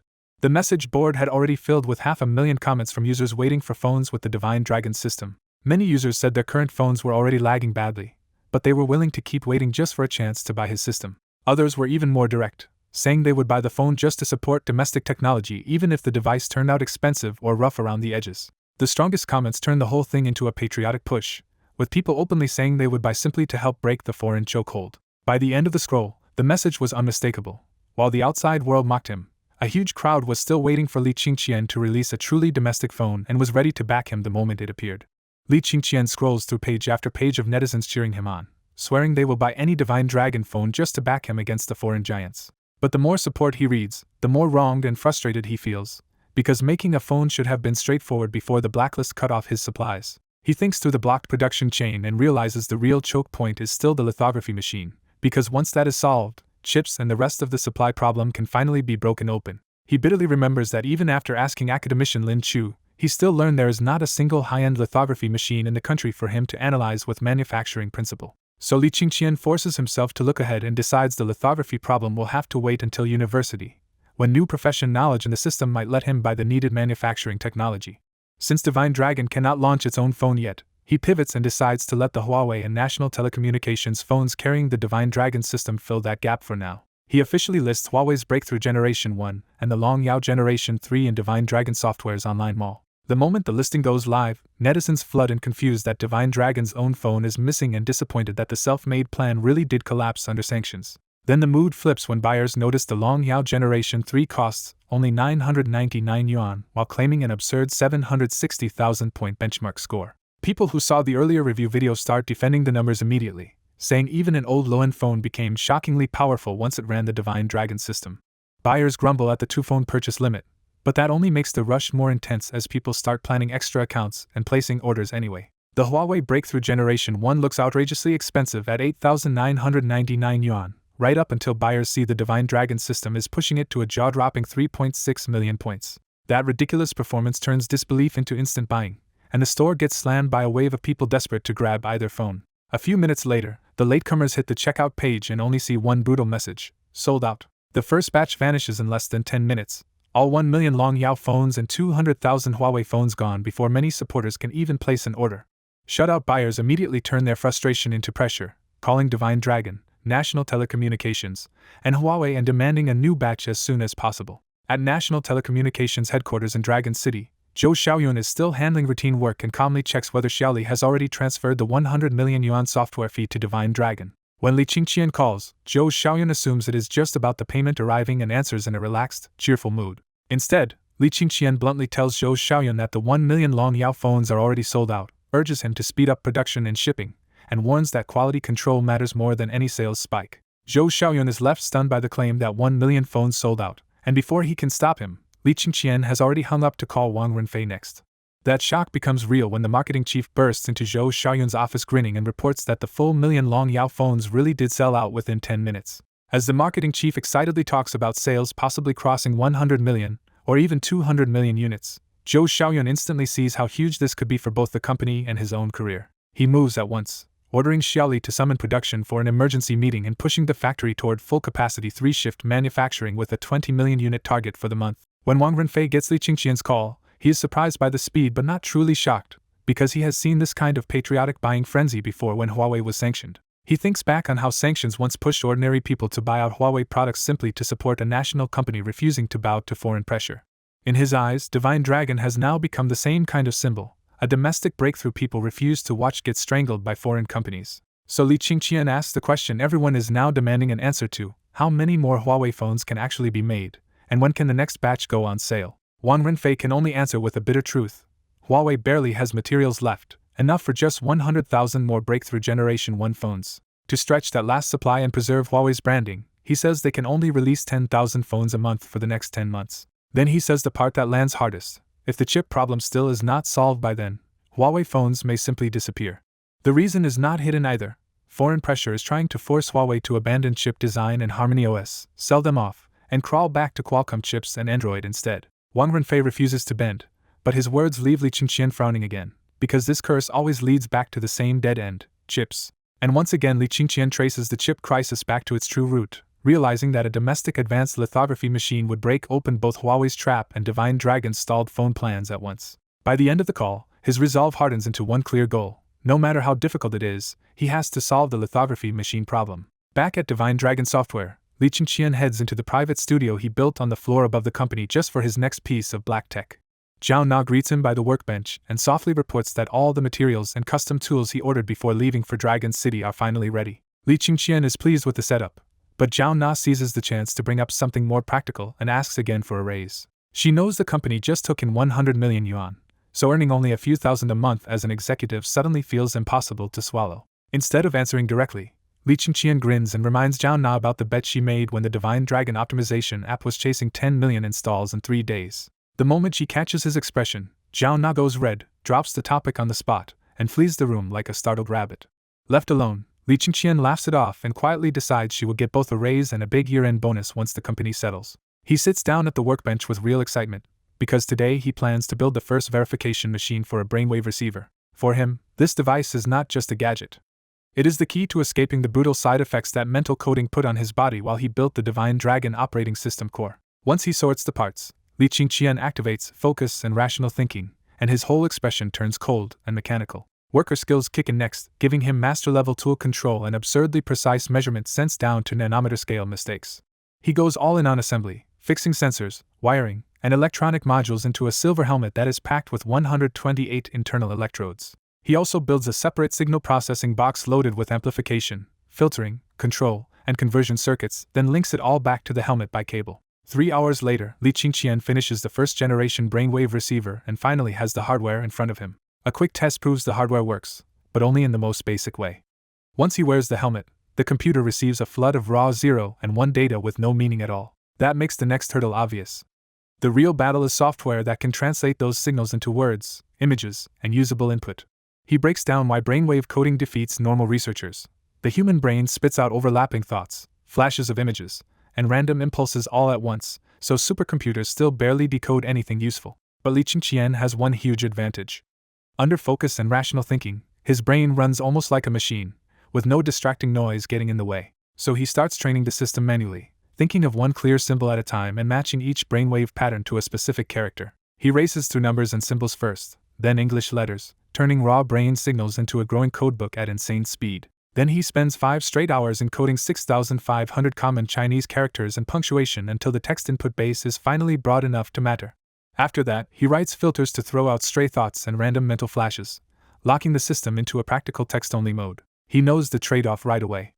This version can only handle words, not images or video, but for now that is enough. To prove it, he opens a blank document and starts brainwave typing directly into it. Lines of code pour onto the screen on their own, and after 1 minute he measures a terrifying 3,087 characters of input speed.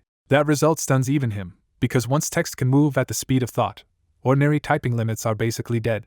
He even judges this brainwave coding as more outrageous than the operating system itself, a true black technology decades ahead of what the world should be able to build. Still, one wrong character bothers him, so instead of celebrating he goes straight back into calibration. The second test comes back cleaner and faster, hitting 3,259 characters in a minute with no errors at all. Now satisfied, Li Qingqian confirms the brainwave receiver is basically complete, and only needs continued fine-tuning in real use. That immediately opens 2 delayed projects for him, the computer version of the Divine Dragon system, and a dedicated programming environment built around it. His reasoning is cold and strategic. A desktop system can break the boycott against him, and a custom software ecosystem can stop foreign giants from choking Divine Dragon through Android dependence. He also makes a firm security decision. Brainwave coding will never support Windows, Linux, or Mac. It will belong only to the computer version of the Divine Dragon system. His launch plan forms just as clearly: finish the desktop system first, perfect the brainwave coding through use, and release both together in one major event. Only when he checks the time does he realize he has worked straight through the day and missed the phone launch events he meant to watch. So he checks the trending topics instead, and the numbers are brutal. Divine Dragon phones sold out in 10 minutes while Haim and Oppo launches collapsed. Another headline makes the larger shift clear too.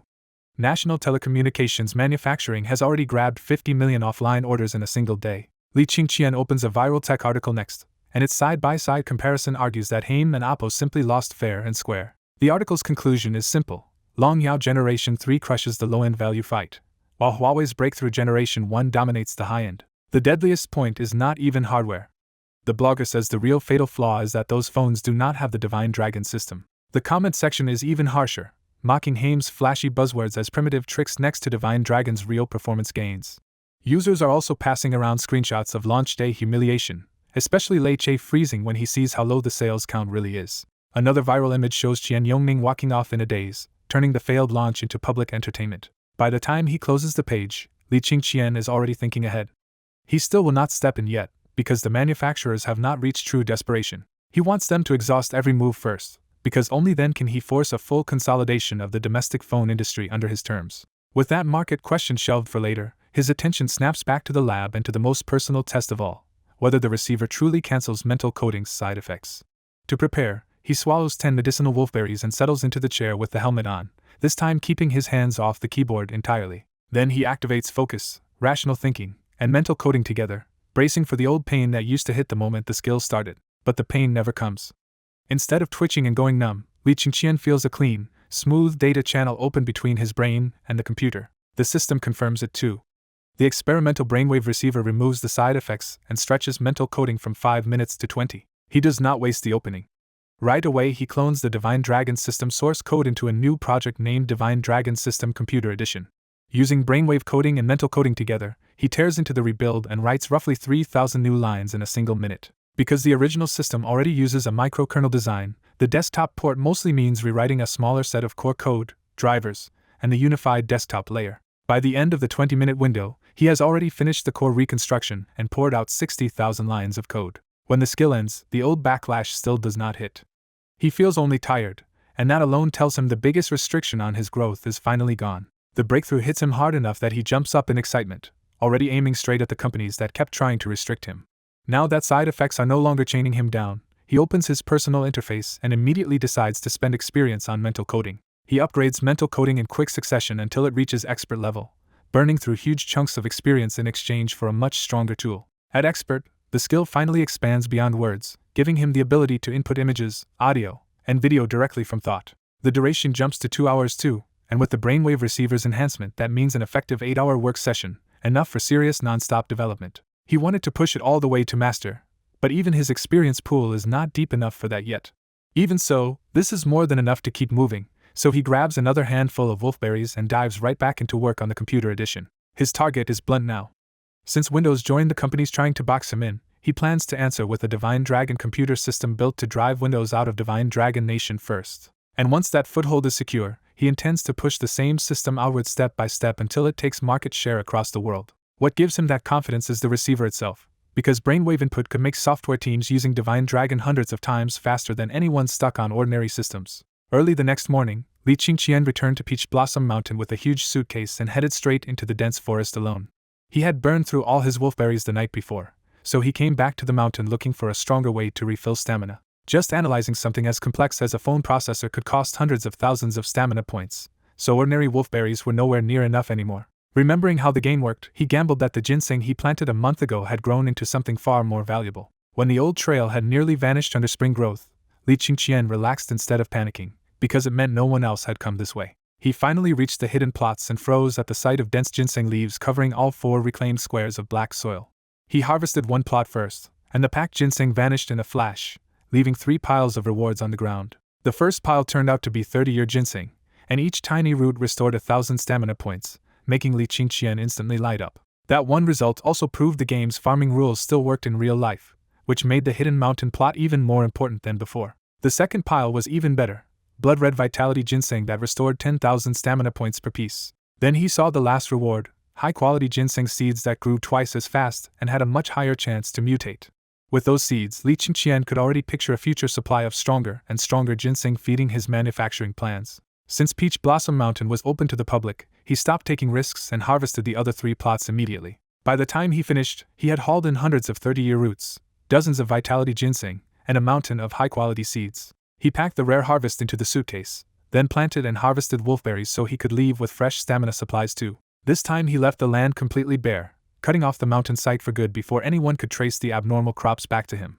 Back at Divine Dragon Software, Zhao Na watched in bafflement as Li Qingqian hauled a suitcase and 2 huge bags of wolfberries upstairs to his private studio. Watching him chew wolfberries every day, Zhao Na started wondering if something was wrong with Li Qingqian's body or habits. When she remembered overhearing him excitedly say "let's go all out" the night before, Zhao Na only got more embarrassed and more confused. Meanwhile, Li Qingqian shut himself in the studio, grabbed another handful of wolfberries, and switched straight into work mode. He activated focus, rational thinking, and mental coding, then buried himself in building a brainwave receiver demo before tomorrow's meeting. He planned to use the brainwave input effect to impress He Hongyan, Zhou Xiaoyun, and Wang Renfei when they arrived in person. By 10 the next morning, he had finished all 5 handmade brainwave receivers and connected them to computers running the Divine Dragon computer system. At the same moment, the Divine Dragon system computer version finally hit 100% completion and reached B- grade. The completion reward dropped 2 million experience points into his pool, marking his first B software and likely a world first at that level. More importantly, the finished system ran fast and smooth, and he had already built the compiler and virtual machines needed to convert outside software into Divine Dragon programs. Before he could celebrate, Zhao Na knocked and told him that He Hongyan, Zhou Xiaoyun, and Wang Renfei were already waiting downstairs in the meeting room. Li Qingqian asked for a moment, checked all 5 machines one by one, and only went down after confirming the demo was flawless. Down in the meeting room, the greetings ended quickly and Zhou Xiaoyun opened with very good news about Long Yao Generation 3 sales. He proudly reported that monthly production had reached 15 million phones, yet demand was still far higher than supply. A huge order of 100 million units had already landed, and online orders alone had broken 10 million, leaving Zhou Xiaoyun almost glowing with pride.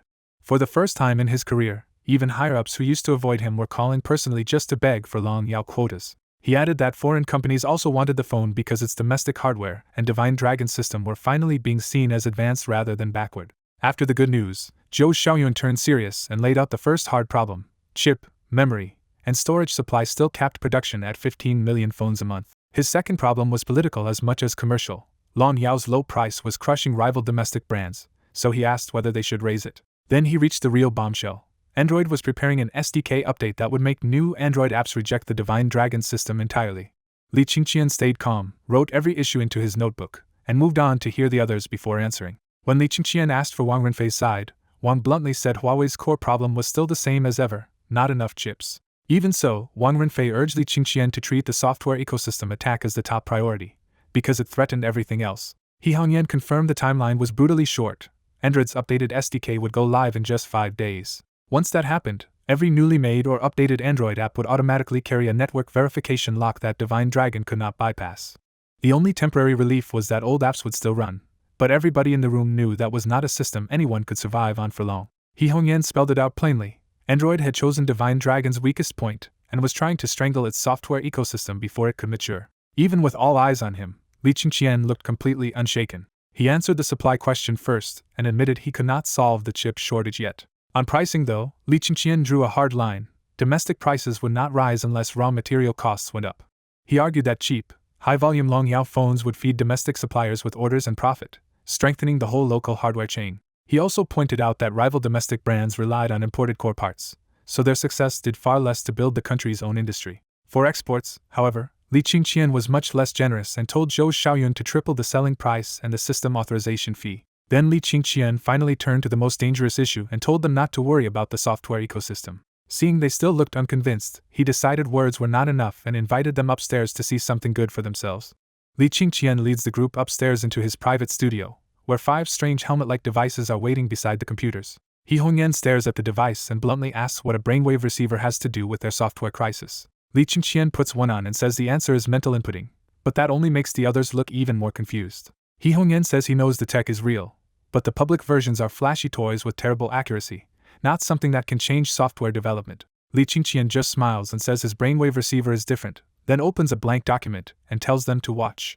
In only a few breaths, the questions they raised earlier appear on screen as clean, complete text without Li Qingqian touching the keyboard. The room goes dead quiet as everyone stares, and Zhao Na is the first to realize this could crush a whole day of office work into a single hour. Li Qingqian pulls up the stats window, and the numbers make the shock worse. 20 seconds, about 1,000 characters, and input speed far beyond human limits. Before they can recover, Li Qingqian opens a second file and starts showing the part that really matters to them: code. Lines of code pour onto the screen at absurd speed, and in 1 minute Li Qingqian finishes a simple calculator program with pure mental input. He runs the calculator on the spot, and it works, turning the shocking coding speed into proof that the receiver can handle real development work. The next stats panel lands even harder, because 1 minute of mental coding has already matched what top programmers usually need a full day to finish. Now the 4 guests stop seeing a gadget and start seeing a weapon, because this kind of input speed could push productivity dozens of times higher across the whole internet industry. Seeing their faces, Li Qingqian casually offers the obvious next step and asks if they want to try it themselves. They put the receivers on immediately, and under Li Qingqian's guidance their own thoughts start turning into words on screen with almost no learning curve. Wang Renfei blurts out his numbers in disbelief after mentally typing more than 2,000 characters in 1 minute without a single mistake. Zhao Na is just as shaken when 5 minutes of mental input finishes a 5,000-word report that would normally cost her an entire day. Zhou Xiaoyun comes away looking like he just touched science fiction, because he never expected this kind of device to exist in Li Qingqian's hands already. He Hongyan tests the one thing he cares about most, writing code instead of plain text, and the result hits him even harder. He checks the finished code line by line, finds no errors at all, and even the debug run succeeds on the spot. That is the moment He Hongyan finally says it out loud: this invention could change the entire internet industry. Once the awe settles into greed, He Hongyan asks the question everyone is thinking and wants: the price of the brainwave receiver right now. Wang Renfei and Zhou Xiaoyun stand up at the same time, making it obvious they want in two before Li Qingqian can even answer. Li Qingqian keeps control of the room by steering them away from the sale and first asking what they really think of mental inputting itself. The answers come fast and unanimous. Wang Renfei calls it a world-changing innovation, Zhou Xiaoyun calls it black technology, and Zhao Na can barely hide her excitement. Even after praising it, He Hongyan circles right back to the real issue and presses Li Qingqian again to say whether he will sell it. Li Qingqian finally explains the catch: the receiver only works together with the computer version of the Divine Dragon system, so selling the helmet alone would be useless. That answer visibly deflates the room, until Li Qingqian adds that he will talk price after he finishes introducing the full computer system. The second their hopes revive, all 3 men start reserving units on the spot, afraid someone else will grab the advantage first. With their attention finally where he wanted it, Li Qingqian begins introducing the computer version of the Divine Dragon system itself. He explains that the computer system uses a microkernel design inherited from the phone system, so adapting it for PCs is straightforward and performance should beat Windows by a wide margin. He adds that even old machines can run it smoothly, and that the system supports x86, ARM, and even the domestic Dragon Core framework. Then he reveals the first half of the ecosystem answer: the computer system can directly work with Android and Linux software. He Hongyan immediately pushes back, warning that leaning on Android again could expose them to the same kind of trap that just hit the mobile system. Li Qingqian tells him not to worry, because he already built the real answer behind the compatibility layer, the Divine Dragon compiler. He says one command can convert source code from Windows, Apple, Linux, and even Android into native Divine Dragon software, leaving the whole room staring at him in disbelief again. Because the claim is so outrageous, it would sound fake from anyone else, but after the brainwave receiver demo none of them can dismiss Li Qingqian anymore. Li Qingqian drives the point home: the software ecosystem crisis they kept worrying about was never really a crisis for him in the first place. He explains that compiled Android source code will not just run on Divine Dragon, it will run as native software with performance more than 50% better than ordinary Android compatibility. Then he goes even further and says this compiler is only a temporary step, because he plans to build dedicated smart development tools for the Divine Dragon system next. With the brainwave receiver and mental input added to those tools, he says developers will be able to produce native applications at terrifying speed. The others look at him like he is a monster, because his temporary fix already sounds more outrageous than anyone else's final solution. Li Qingqian immediately turns the invention into strategy by telling He Hongyan to unleash news of the Divine Dragon compiler the moment Android updates its SDK and tries to squeeze them again. He says he does not just want to survive Android's move, he wants to slap Android in the face and prove Divine Dragon is the stronger technology. Then Li Qingqian lays out his most aggressive line of all. Whether Android likes it or not, he will use Android's own app ecosystem to build Divine Dragon's ecosystem anyway. He openly calls himself a bandit, daring Android to stop him if it can, and the sheer boldness leaves the whole room stirred. His declaration lands because everyone in that room knows how long foreign tech giants have acted like the real bandits, squeezing domestic companies through hardware and platform control. By the end of the meeting, everyone can feel that Li Qingqian has taken another hard step toward controlling the domestic mobile phone industry by laying the software foundation first. Back in the meeting room, Li Qingqian finally names the launch price. One full brainwave receiver set will cost just 100,000 yuan, including the computer, the Divine Dragon system, and the receiver itself. The room goes still for a beat, because everyone expected a million-yuan luxury device, and Li Qingqian just undercut that by a full order of magnitude. Then the shock turns into a scramble as the industry bosses start fighting over the 5 available units, and even try to lock in future orders on the spot. Even Zhao Na is stunned, because these powerful executives are acting like they are afraid the future will sell out before they can touch it. Li Qingqian raises his voice, cuts through the noise, and tells them each company will take one setback for testing instead of grabbing everything at once. He immediately pivots to the real fight and confirms with He Hongyan that Android plans to push its hostile SDK update on the morning of April 13th. With that timing confirmed, Li Qingqian announces that Divine Dragon Software will answer Android head-on with its own online press conference that same day. He sets the launch lineup clearly: the brainwave receiver, the computer version of the Divine Dragon system, and the Divine Dragon compiler will all debut at that event. Li Qingqian asks He Hongyan to handle publicity and livestream coordination, making it clear that Divine Dragon will pay for the full media push. His second request is even more urgent. The phone factory plans are on hold, and He Hongyan needs to redirect production to make at least 10,000 brainwave receivers in the 7 days left before launch. He Hongyan agrees at once, because Li Qingqian is not planning a hollow slideshow launch. He wants real products ready to demonstrate and sell. Next, Li Qingqian turns to Zhou Xiaoyun and asks for 1 million Long Yao Generation 3 phones to be sold during the press conference. He also asks Zhou Xiaoyun to send engineers from the National Telecommunications Manufacturing Company to help demonstrate the brainwave receiver live. Zhou Xiaoyun accepts without hesitation, because this launch matters just as much to his company as it does to Divine Dragon Software. Li Qingqian then asks Wang Renfei to prepare 100,000 Breakthrough Generation 1 phones for the launch, knowing Huawei is already tight on chip inventory. Wang Renfei goes further than requested and offers 200,000 units instead, backing Li Qingqian even at a real cost to Huawei's remaining stock. Li Qingqian returns the favor immediately and invites Huawei into the computer side business by asking for 10,000 computers preloaded with the Divine Dragon system to bundle with the receivers. That offer lights Wang Renfei right up, and he promises to get the computer preparation done. Before wrapping up, Li Qingqian orders everyone to keep the Divine Dragon compiler secret and let all public attention stay fixed on the brainwave receiver. He even jokes that Android worked so hard on this SDK attack that Divine Dragon should at least let them feel happy for a little while before the real blow lands. The room fully relaxes as the executives imagine Android, Windows, and Apple exploding when the compiler lets Divine Dragon inherit their entire software ecosystem. For Wang Renfei especially, the idea feels vindicating after all the pressure his company has endured from foreign tech restrictions.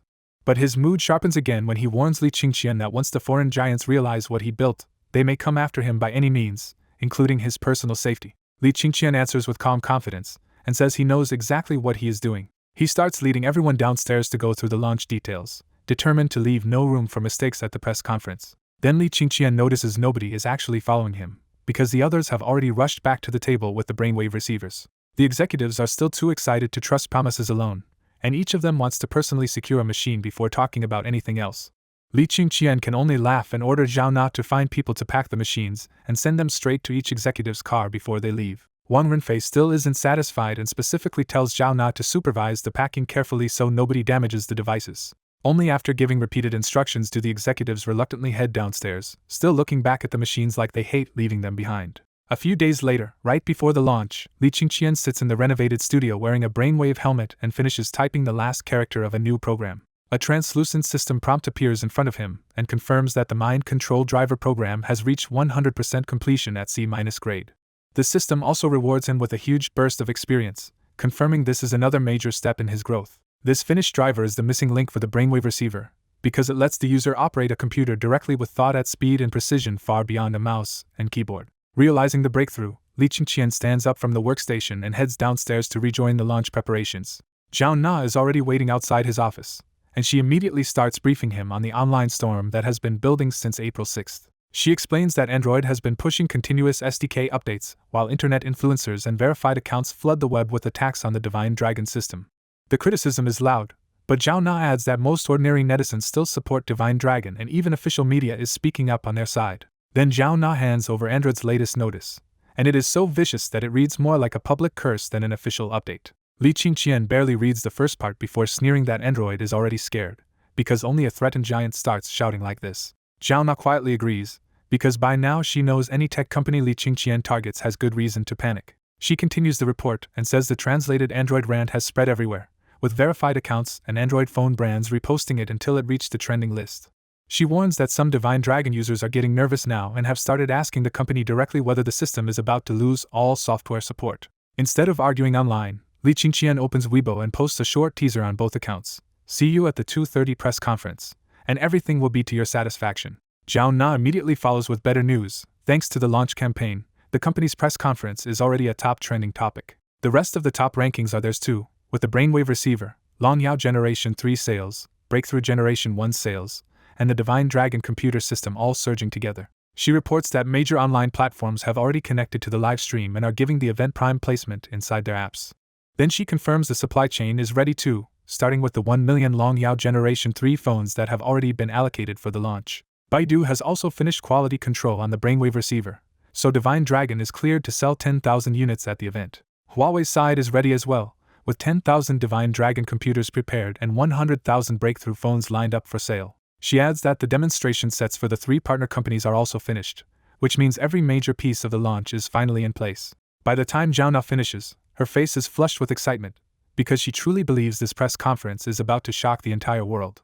At the same time in Haim's CEO office, Lei Che interrupts a senior management meeting just to stare at Li Qingqian's new post and wonder what he is planning. Lei Che tries to imagine a counterplay, but he still cannot believe anyone can survive after Android's reinforced SDK cuts off app compatibility. The same cold judgment spreads to rival phone makers, and in one such office Qian Yongming decides Li Qingqian is just a cornered man refusing to admit defeat. One more watcher is even nastier. Wu Shudian, the local Google representative behind the Sweetness Overseas account, reads the post and mocks Li Qingqian as a joke. Wu Shudian immediately forwards the live stream link and his own taunting report back to headquarters, calling the upcoming event Divine Dragon Software's death throes.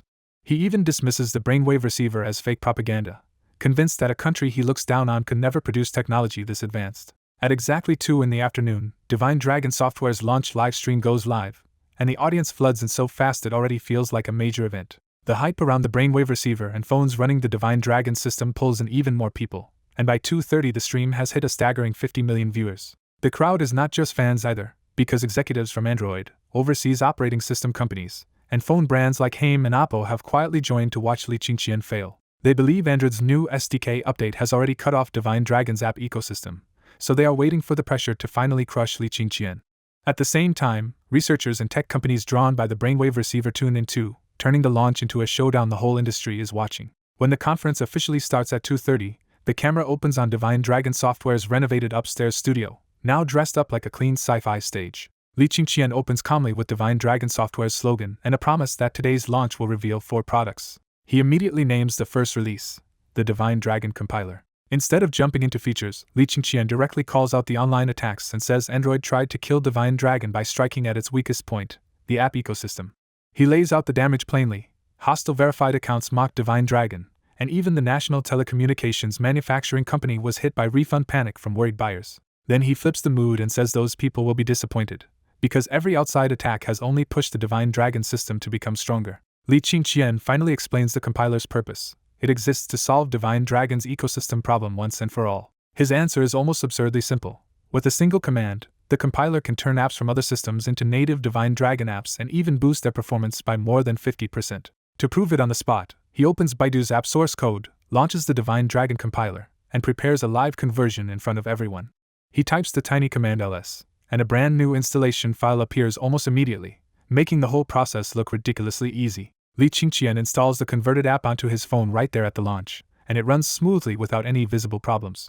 The live stream audience erupts, because Android's fresh blockade suddenly looks useless and Divine Dragon's supporters feel like Li Qingqian has pulled them back from the edge. For ordinary users, the message is simple. After getting used to a smooth system that does not lag or drain battery, they do not want to go back to Android. But the people who really understand the danger go pale, and Lei Che and Qian Yongming instantly realize the compiler has just shattered their plan to profit from Divine Dragon's ecosystem crisis. They had counted on Android's SDK update to wreck Divine Dragon's sales and push buyers back toward their own phones, but now that hope is gone in one stroke. With better performance, software access, price, and even the emotional pull of being a domestic system, Divine Dragon now looks like the obvious choice against their Android phones. On the other side of the world, Google's new CEO Pai Che watches the demo with a smug glass of red wine in hand, until the conversion result makes him shoot to his feet in shock. He even spills wine all over his pants and ignores it completely, because the move he designed to kill Divine Dragon now looks like a bad joke. Android executive Vass reacts just as hard, staring at the screen and blurting out that this level of technology should be impossible from the East. Then Vass grabs at a lifeline and argues that the whole demonstration might be fake, because no one on screen seemed to be controlling a mouse or keyboard. The more Vass talks, the more convinced he becomes that Li Qingqian is just playing a pre-recorded fake video to fool them. That excuse briefly eases the room, and even the Apple and Windows representatives on the video call relax a little at the possibility that the launch is just a bluff. Then Li Qingqian calmly raises the stakes again by announcing that the compiler can convert Apple apps too. He performs the same kind of one-click conversion live again, making the Apple app transformation look just as simple and just as real. That second demo sends viewers into another wave of excitement, because Divine Dragon suddenly looks like a system that can absorb the best software from both major rivals. Fans start saying the old weakness is gone now, and that Divine Dragon's app ecosystem may soon outgrow both Android and Apple. For phone brands like Haim, the situation turns even uglier, because the Android update they were counting on has produced the exact opposite result. They can only keep insisting to themselves that this is a fake PowerPoint launch, because if the compiler is real, their last bit of hope disappears. Apple CEO Cook starts cool and confident, but the moment he sees an Apple app converted into a Divine Dragon app, his face darkens and he rises in anger on the video call.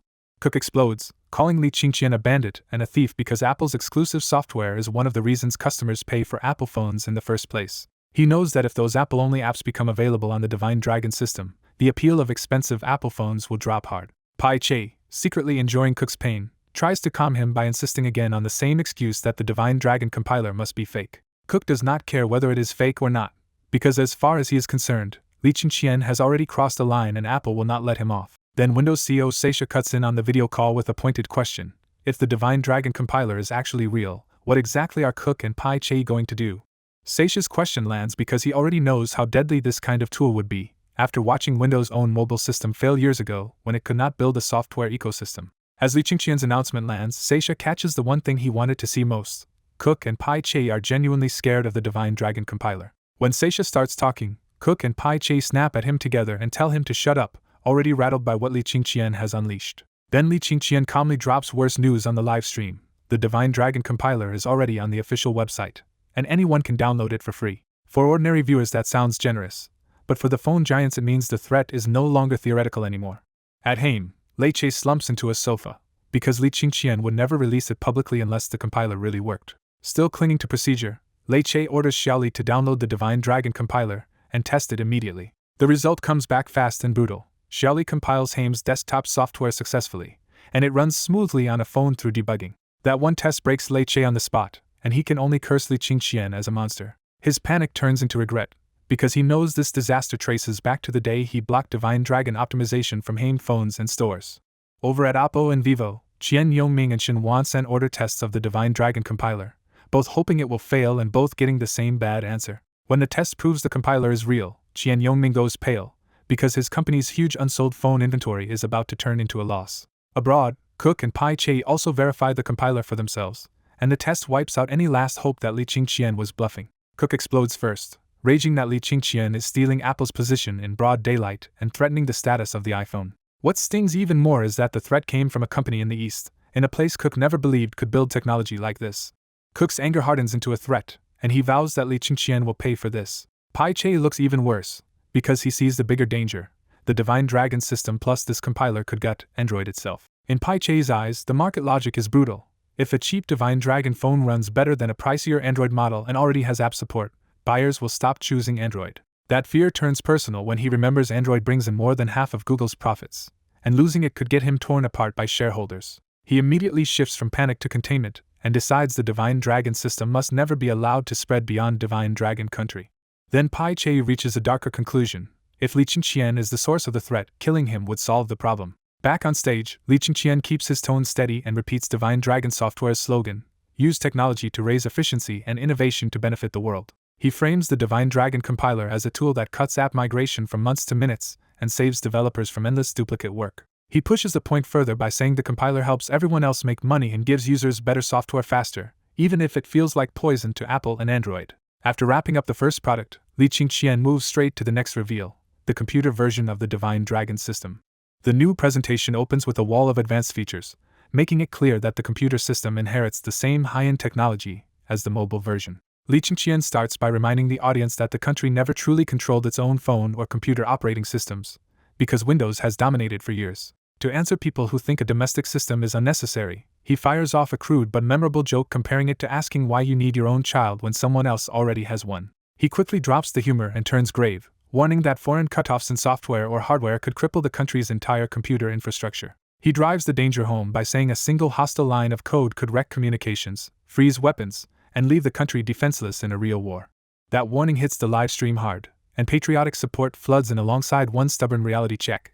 People want domestic systems, but they still need usable software for work. Some viewers spell it out even more plainly. They are willing to switch, but only if critical tools like CAD actually run on the new platform. Li Qingqian answers that concern head-on by saying the computer version was rebuilt from the mobile system with a microkernel and reaches roughly twice Windows performance. He keeps stacking promises, saying the system also beats Linux in stability and security, with no lag and no blue screen style crashes forcing reboots. Then he gets to the point everyone cares about most and pauses before talking about software ecology. First, he says Divine Dragon computers can run Divine Dragon mobile apps natively, making phone software feel at home on the desktop. Second, he says the same compiler can also convert Windows, Apple, and Linux software and games into native Divine Dragon computer programs with one line of code. To prove it, Li Qingqian demonstrates common desktop software and even a popular Tencent game running after conversion. The live stream erupts again, and this time even the new operating system gets overshadowed by how absurdly powerful the Divine Dragon compiler looks. For developers, the appeal is obvious. A new platform now means new profit without months of extra porting work.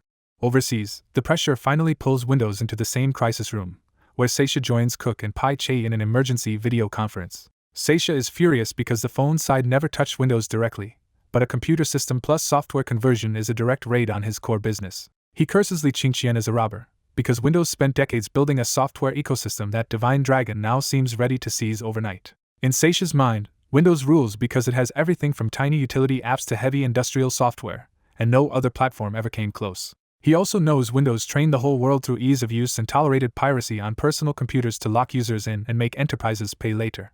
Now he sees that 40 years of Windows exclusivity could vanish in a blink, and the thought makes him openly call Divine Dragon a rogue company. Cook piles on next, cursing that Li Qingqian is now coming after Apple's computer software too, not just its phones.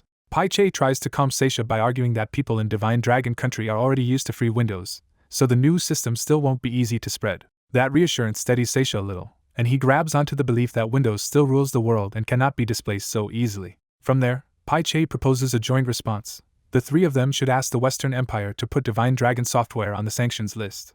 All three agree at once, because they still trust Western control of key software to choke Li Qingqian's system before it can become truly usable for work and production. At the live stream launch, Li Qingqian opens by showing the Divine Dragon system handling office work, games, chat, streaming, and web browsing without a hitch. The audience quickly realizes the system already looks mature, and its desktop feels familiar enough that Windows users would not need to relearn everything. Viewers get even more excited when they notice the demo machine is low-end, yet the system still runs games with shockingly strong performance. As confidence rises, the live stream chat narrows to one practical question. Everyone wants to know what the Divine Dragon system will cost. Li Qingqian answers cleanly. For individual users, the Divine Dragon system is temporarily free. He makes that choice deliberately, knowing a paid launch would scare off users and hand critics an easy way to call him greedy. He also reveals the real business model. Software will go through the App Store for revenue sharing, while companies and government departments will still pay for the system. That free announcement lands hard, and the live stream mood flips into excited approval and impatience to try it immediately. Li Qingqian keeps the momentum going by showing an installer built for ordinary users, with basically one thing to do: click install. He adds one more reassurance. The installation will automatically move the user's existing personal files into the new system. The on-screen walkthrough is so simple that viewers start saying even complete beginners could handle the switch themselves. As the installer demo ends, many people stop watching passively and start downloading the system right away. Far overseas, Windows CEO Seisha watches the same launch with a darkening face and decides to test the Divine Dragon installer himself. When he opens the installer and sees it is almost absurdly simple, Seisha grows even more uneasy. The installation races forward, and soon his screen reboots into a dramatic Divine Dragon system startup screen with a huge dragon emblem. Once the desktop appears, Seisha instantly spits out the same accusation he fears most. To him, it looks like shameless Windows plagiarism. Then he notices the network is already configured and immediately suspects the installer of stealing user information during migration. But when he opens the migrated files folder, he finds all of the old personal files neatly preserved, which makes the installer look even more dangerous from a competitive standpoint. He keeps testing the bundled software one by one, and every result is bad news for Windows because the system runs smoothly across office work, games, video, and browsing. By the time he finishes, Seisha has stopped mocking it and started treating the Divine Dragon system as Windows' biggest threat yet. He lists the problem clearly in his own head. The system is good, beautiful, free, easy to migrate to, and already rich enough in applications. That leads him to a blunt conclusion. Windows may truly lose the personal computer market in the Divine Dragon country. Even so, he refuses to panic over the consumer side because Windows was not making real money there under its own soft-free strategy anyway. He decides the real battlefield is still the enterprise market, where industrial software keeps companies tied to Windows. In his view, sanctions and unsupported industrial software are enough to wall Divine Dragon software out of both enterprise contracts and overseas expansion, which should choke its growth for now. Back at the launch, Li Qingqian shifts to what he calls the real star of the event, brainwave coding technology. He makes the stakes clear right away. Without brainwave coding, Divine Dragon system is just another usable operating system, but this feature makes it impossible to replace. When Li Qingqian says people will be able to operate a computer and enter thoughts directly with brainwaves, the live stream fills with disbelief almost instantly. Instead of arguing with the doubts, he immediately unveils the fourth product too, a brainwave receiver helmet meant to capture human thoughts. He explains that the receiver and the system's built-in brainwave coding work together, turning the sci-fi pitch into a live testable setup. Then he puts the helmet on his own head, making it obvious he intends to prove everything on the spot. A document opens on the desktop, and Li Qingqian starts his first live demonstration with brainwave Chinese input. Without touching a keyboard, lines of Chinese text begin pouring into the document just from his thoughts. When the statistics panel appears, Li Qingqian calmly announces the result: 3,657 characters in 1 minute with 0 errors. The reaction is chaos, because to many viewers this looks less like a product launch and more like impossible future tech. Skeptics hit back just as hard, insisting the demonstration must be pre-recorded because current brainwave technology should not be anywhere near this level. Li Qingqian does not argue much. He just points to the practical result that brainwave input is about 100 times faster than typing and stays accurate as long as the mind stays focused. Then he raises the stakes again by saying he will use brainwaves to write code live, not just plain text. He keeps the target simple and concrete, saying he will build a basic chat program with add friend and messaging functions. Code immediately starts appearing at absurd speed, turning the demonstration from surprising into downright intimidating for anyone in software. Just 2 minutes later, the chat software is finished, and Li Qingqian calmly reports the numbers: 14,244 characters and 284 lines of code. He pushes it one step further by debugging on the spot and announcing that the code passes without a single bug. That is the moment many viewers from internet companies and programming jobs stop treating it like a stunt and start seeing it as a terrifying productivity weapon. Programmers imagine finishing work in a fraction of the time, office workers dream about escaping overtime, and creators see a tool that could change their entire pace of output.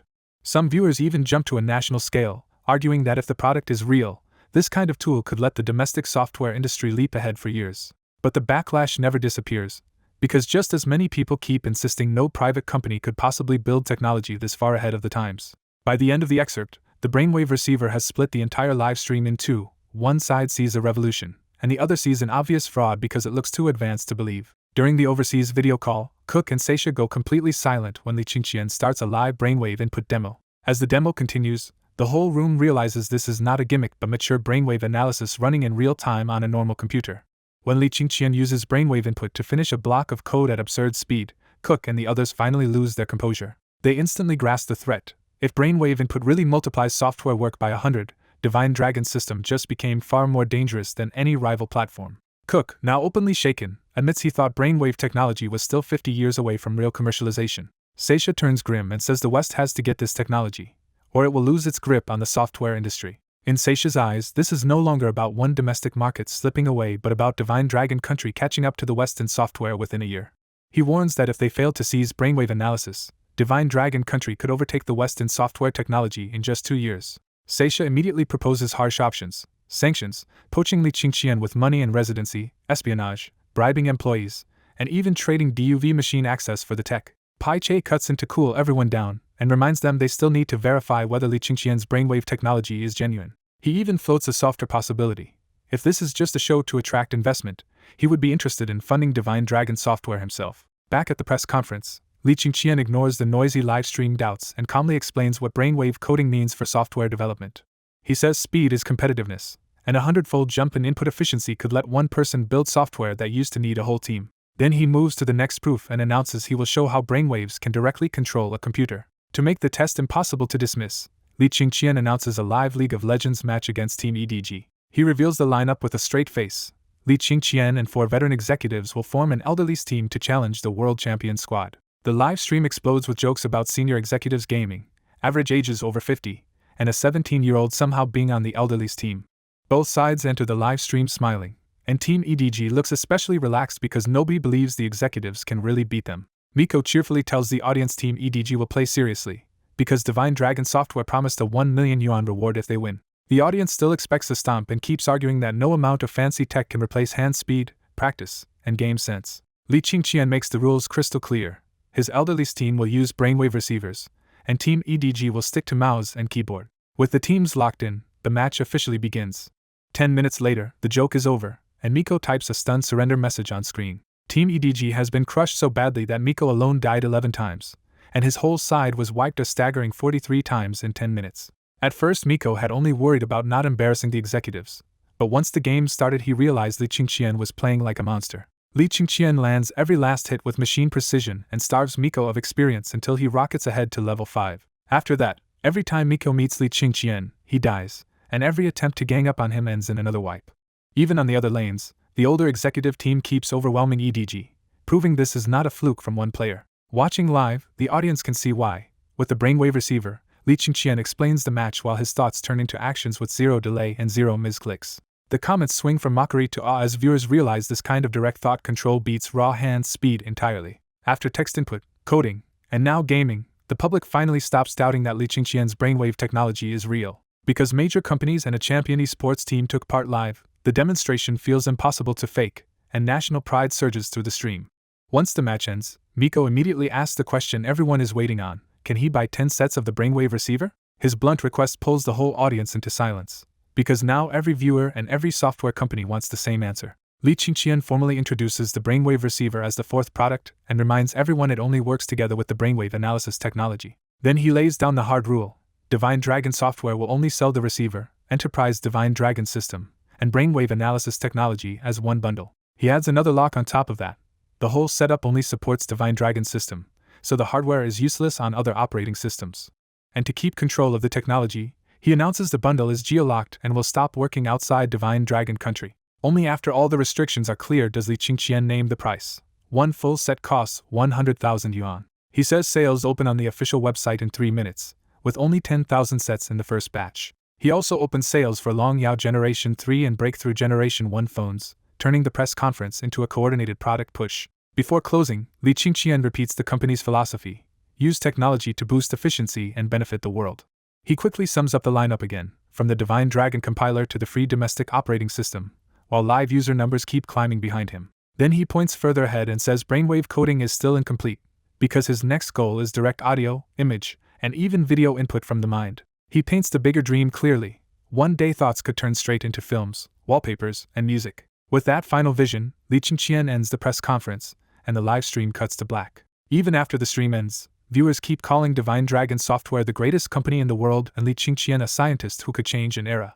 Others jump straight from awe to greed, joking about brainwave movies and racing off to buy receivers and phones before stock vanishes. The moment buyers flood the official site, the pre-order page shows terrifying numbers already lined up for all 3 products. What really stuns people is the brainwave bundle, because a 100,000 yuan product still pulls in 1.57 million reservations almost instantly. Then the final shock lands as the brainwave set reservation count surges again and breaks 2 million. In a tense video conference in the Western Empire, Cook, Pai Che, and Seisha finally accept that Divine Dragon's brainwave input and brainwave computer control are real.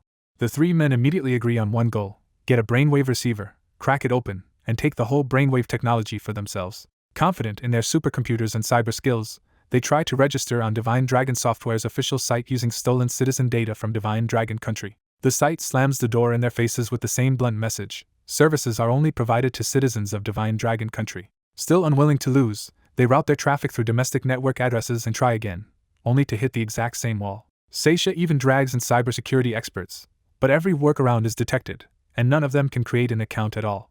For men used to getting special treatment everywhere, being locked out this completely feels like a humiliating reversal. Then their mood hardens again, because if the website is blocked, they can still buy through employees or business partners inside Divine Dragon Country. They end the call convinced that money will solve the problem, and once they get the hardware, the brainwave secrets will be theirs. Back on Divine Dragon Software's side, reservations for brainwave receivers explode past 5 million before the sale even settles down. The first batch of 10,000 sets disappears in just 3 seconds, and the public is stunned by how fast 100,000 yuan devices vanished.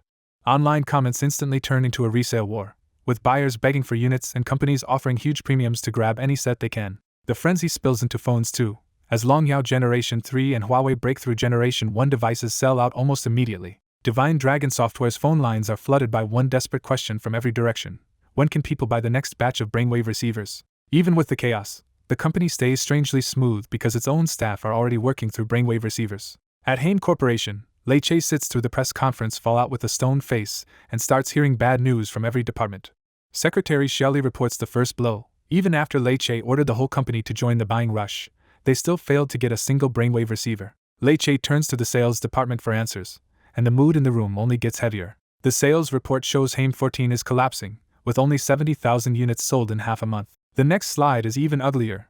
Hain stocked 5 million White Mi 80 phones and sold only 40,000. And it is not just phones, because Hain's computers, televisions, and smart appliances have all collapsed to less than 1/10 of last year's sales too. The warning turns brutal. If this collapse lasts a year, Hain could go bankrupt. The investigation points to one core cause: customers want the Divine Dragon system, and Hain is bleeding without it. That conclusion hits Hain's real nerve, because the company lives off the ad-heavy Hain system more than the hardware itself. The software side pushes back hard, warning that switching systems would wipe out Hain's built-in ad income. The sales side fires back that ad money can wait, because refusing Divine Dragon system may kill Hain right now. Lei Che cuts them off, rubbing his brow as he admits the company is trapped between going bankrupt now or going bankrupt later. Then Lei Che states the real problem. It no longer matters whether Hain wants the Divine Dragon system, only whether Li Qingqian will allow it. Back at Divine Dragon Software after the live stream, Li Qingqian hears the first results as the new CEO reports the fallout. The new CEO is clearly a trusted heavyweight, and his first report already sounds like a victory lap. He says the live stream pulled in 86 million viewers, and the company instantly dominated the national online conversation. Brainwave coding becomes the hottest topic in the country, with national media pushing it even higher. The sales figures are even more brutal: 1 billion yuan from the online sellout, another 3.6 billion expected from direct orders, and much larger deals already lining up. When the report reaches 260,000 potential corporate orders, even the room's professional calm starts to crack. In less than an hour, the brainwave receiver has already pulled in almost 30 billion yuan in orders, with profits so absurd they feel historic. The new CEO is visibly won over, while Li Qingqian sits there like this level of success was expected.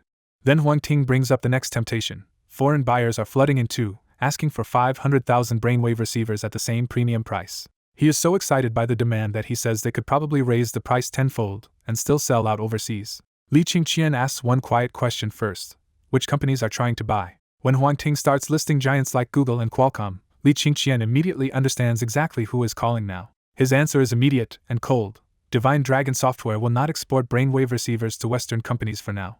Li Qingqian reminds him that those same Western firms once jointly banned Divine Dragon Software, so now he is returning the favor. He goes even further and says that if exports ever happen later, the West will only get older brainwave receivers after Divine Dragon has moved on to better ones. The decision may cost tens of billions, but for once the supply cutoff is happening in the other direction, and the room can feel that satisfaction. Li Qingqian moves on and asks about the 2 other tasks he handed over earlier. Huang Ting says the government has agreed to give Divine Dragon Software a small desert north of Tianyi City for free, as long as the company stops the desertification within 3 years.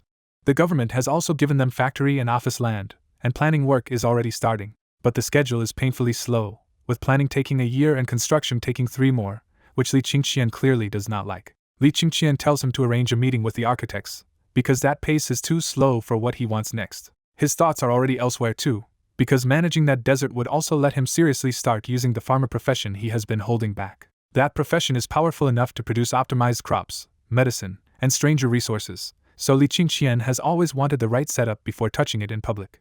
With brainwave technology now giving him real leverage, he finally feels ready to move that plan forward. Li Qingqian moves to the medical data project next, because the same brainwave receiver could also become a brain disease diagnostic tool. Li Qingqian already knows the hardware is strong enough to outperform expensive imported EEG machines once it has a proper disease database behind it. But Huang Ting reports a hard stop. Hospitals and medical institutions all refuse to share patient data without approval from above. Li Qingqian can only set that business aside for now and think of another way to break the data bottleneck.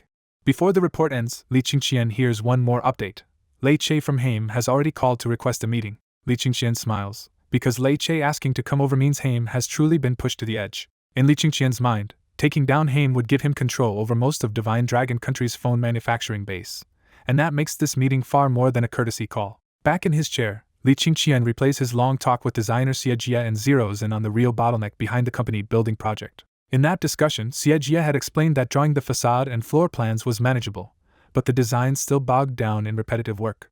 The hard part was structural calculation, because a 51-floor, 180-meter tower needed precise load analysis for every level before anyone could decide what materials it should use. Current construction CAD tools could draw the plans, but they still left designers to manually figure out steel bars, pillar counts, bearing limits, and whether the project stayed safe without becoming too expensive. After 2 hours of discussion, Li Qingqian makes a clean decision. He will build a new intelligent construction CAD program himself. In his mind, the software grows into something far beyond drafting, a system that could take land data and building requirements, then automatically output structural design, material choices, and even cost estimates. He knows the coding itself is within reach, but the real wall is knowledge, because construction software like this demands mechanics, material science, and architectural standards he does not yet have.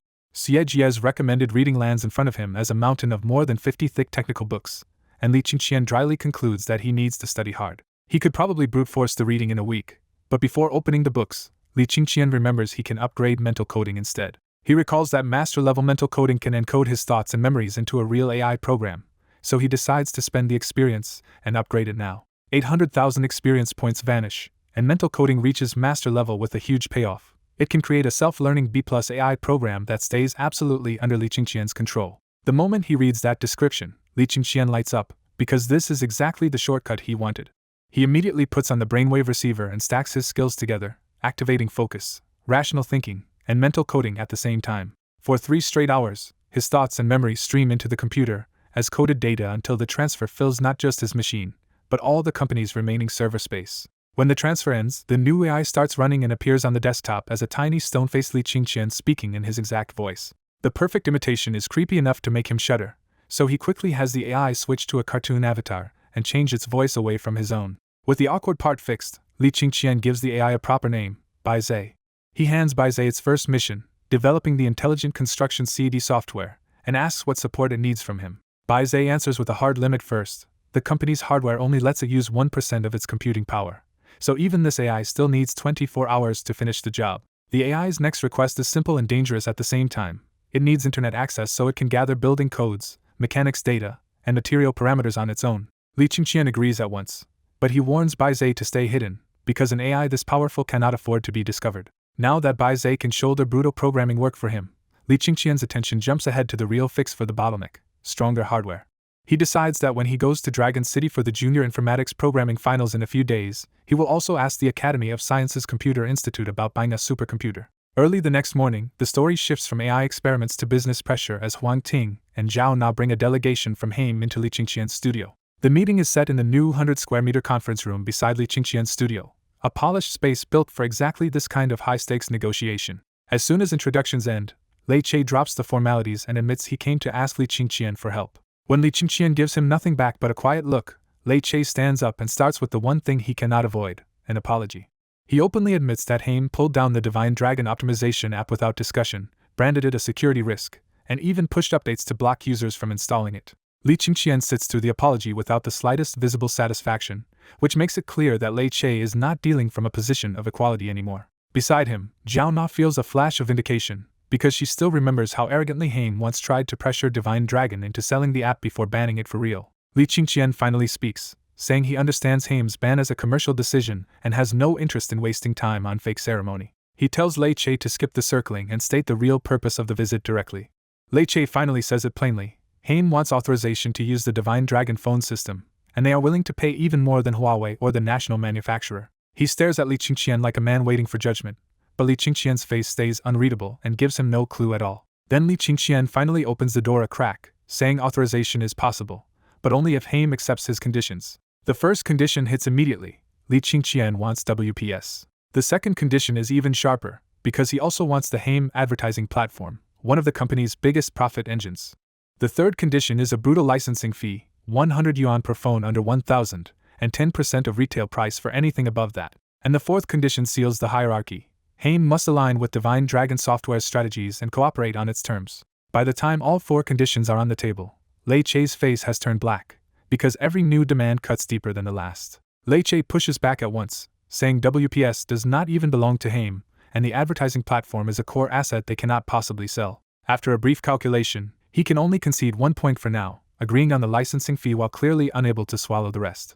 Li Qingqian answers without blinking. He does not value WPS for its software at all, because with his technology and the brainwave receiver, Divine Dragon could rebuild that product in 2 months. What he wants is the WPS brand, and he backs that up with numbers, pointing out Silver Mountain's annual profit and how little of it actually comes from WPS itself. He even puts out a concrete offer of 250 million yuan to buy WPS, showing that his so-called condition is already more like a command with a price attached. Then Li Qingqian cuts off any attempt to haggle, telling Lei Che to either accept the direction of the deal or stop wasting both sides' time. That is when Lei Che truly understands the situation and sinks back into his chair, because this was never a normal business negotiation in the first place.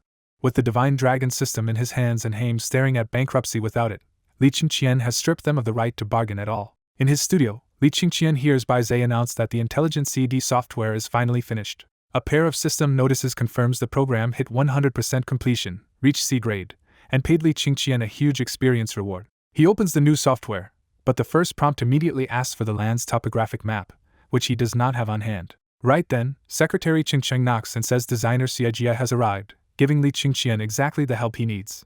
Li Qingqian lets Xie Jie in because he wants a real designer to judge whether the software's building plan is actually usable. Zhao Na also reports that Lei Che wants to discuss the ad platform, and Li Qingqian decides to bring Lei Che, Huang Ting, and Zhao Na upstairs too. When Xie Jie enters and spots the unfamiliar CD program on the big screen, he privately assumes it looks too simple to be anything impressive. Lei Che, Huang Ting, and Zhao Na arrive and take their seats in front of the big screen, expecting a business talk instead of a live tech demo. Before Lei Che can start on advertising, Li Qingqian cuts in and reveals the real reason he called them all here. He wants them to beta test his newly built intelligent CAD. When Li Qingqian asks for the topographic map, Xie Jie immediately sends it over from his computer. Even as he helps, Xie Jie still cannot believe a company could build real CAD software this fast, because that kind of industrial software is notoriously hard to develop. Li Qingqian imports the map, and the software starts simulating the terrain along with earthquake, rainfall, wind, and lightning data. That list of environmental factors finally earns Xie Jie's respect, because those are exactly the constraints that matter in real building design. Then the screen turns the land into a floating 3D terrain model, and the effect is so striking that everyone pays attention. Xie Jie admits the 3D model looks good, but he still suspects it might be flashy presentation without practical value. Lei Che and the other executive are startled for a different reason, briefly wondering if Li Qingqian is about to move into game development. The next prompt asks for geological survey data, the underground information that any real construction plan absolutely depends on. This time Xie Jie jumps in on his own and sends the survey file immediately. Once the underground data is loaded, the model expands downward to reveal soil, rock, rivers, and karst cavities in layered 3D detail.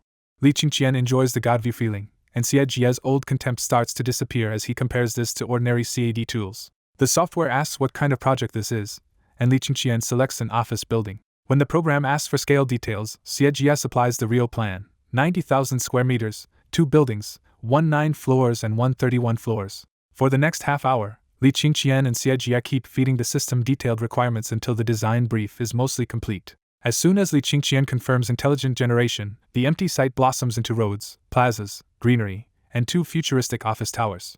Lei Che blurts out praise for the rendering quality, because even to him this looks elite by game industry standards. But Xie Jie sees the bigger miracle: the spacing, roads, fire lanes, stairs, windows, lighting, and ventilation are already optimized and legally compliant. The shock hits him hard when he realizes this model alone could save his team 3 full months of floor plan work. Excited now, Xiejia asks Li Qingqian to send him the 3D model and immediately wants to know whether this software will be sold. Li Qingqian cuts off that assumption and reminds him this is not just a modeling tool, because 3D generation is only the first step.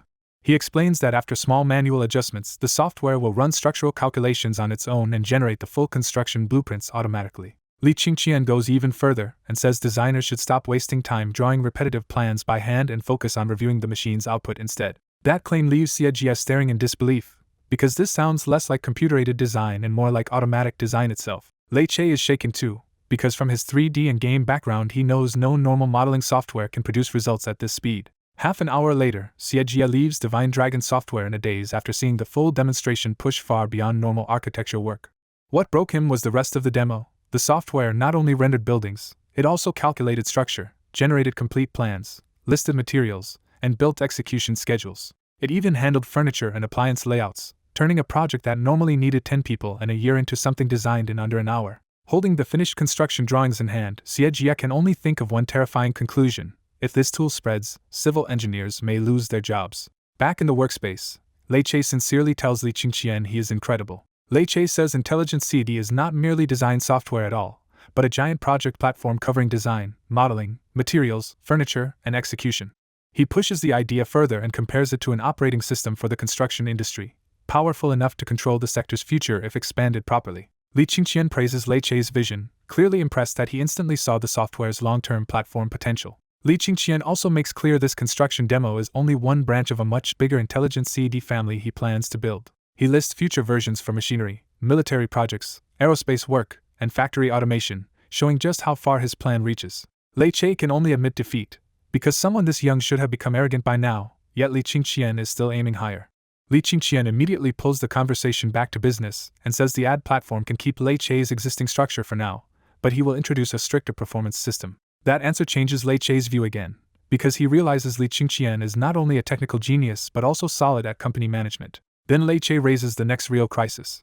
Because Haim is now tied to Divine Dragon software, overseas suppliers have effectively cut them off from key phone hardware. Lei Che says their remaining stock can support only 30 million more phones, and after that Haim will hit the same chip wall that crippled Huawei. His fallback plan is to switch to domestic Unisoc chips, even though that would put Haim into direct conflict with the national telecommunications manufacturing company's existing position. After a brief pause, Li Qingqian approves the Unisoc option but tells Lei Che not to rush, because he believes the chip problem will be solved soon. In the studio, Li Qingqian firmly tells Lei Che that Divine Dragon Country's chip problem can be solved within half a year. In his mind, Li Qingqian breaks the problem down clearly. Domestic chip design is strong enough, but without advanced lithography machines, nobody can actually manufacture the top chips. He already has a two-step plan. Later, the university student profession can buy the missing technology, and the worker profession's manufacturing principle can copy a real machine if he gets access to one. Lei Che agrees out loud, but his worried eyes show he does not think a software genius can solve a chip crisis that easily. After Lei Che leaves, Li Qingqian stays behind alone and happily admits that Baizei's software ability is even better than he expected. He decides Baizei can handle most future development, starting with the Divine Dragon compiler and dedicated programming software. Then he piles on more work, operating systems for devices like TVs and watches, plus stronger versions of intelligent CAD. What he wants most is the factory automation version, because he is already thinking ahead to software-controlled factories that can run almost by themselves. Baizei accepts everything at once and coldly estimates the full workload will still take 365 days unless Li Qingqian buys better hardware. Li Qingqian ignores the hardware suggestion, ends the conversation, and heads straight for the small desert with a much bigger goal in mind. On the way, he reviews the setup he has already finished in the small desert.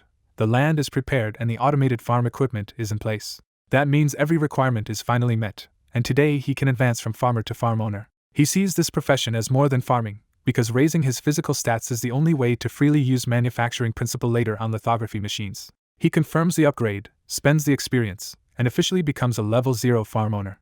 Without hesitating, he upgrades again to farm owner level 1 and unlocks a new skill called cultivation. The simple description is enough to thrill him, because targeted cultivation means he can breed special crops that the world did not have before. That instantly changes how he sees the desert, because now he believes even this harsh patch of land can be managed with the right engineered plants. He keeps going and pushes farm owner up to level 3, where he unlocks the automatic farm skill. When he reads what automatic farm can do, he is stunned by how dangerous that kind of AI-driven farming power would look in the real world.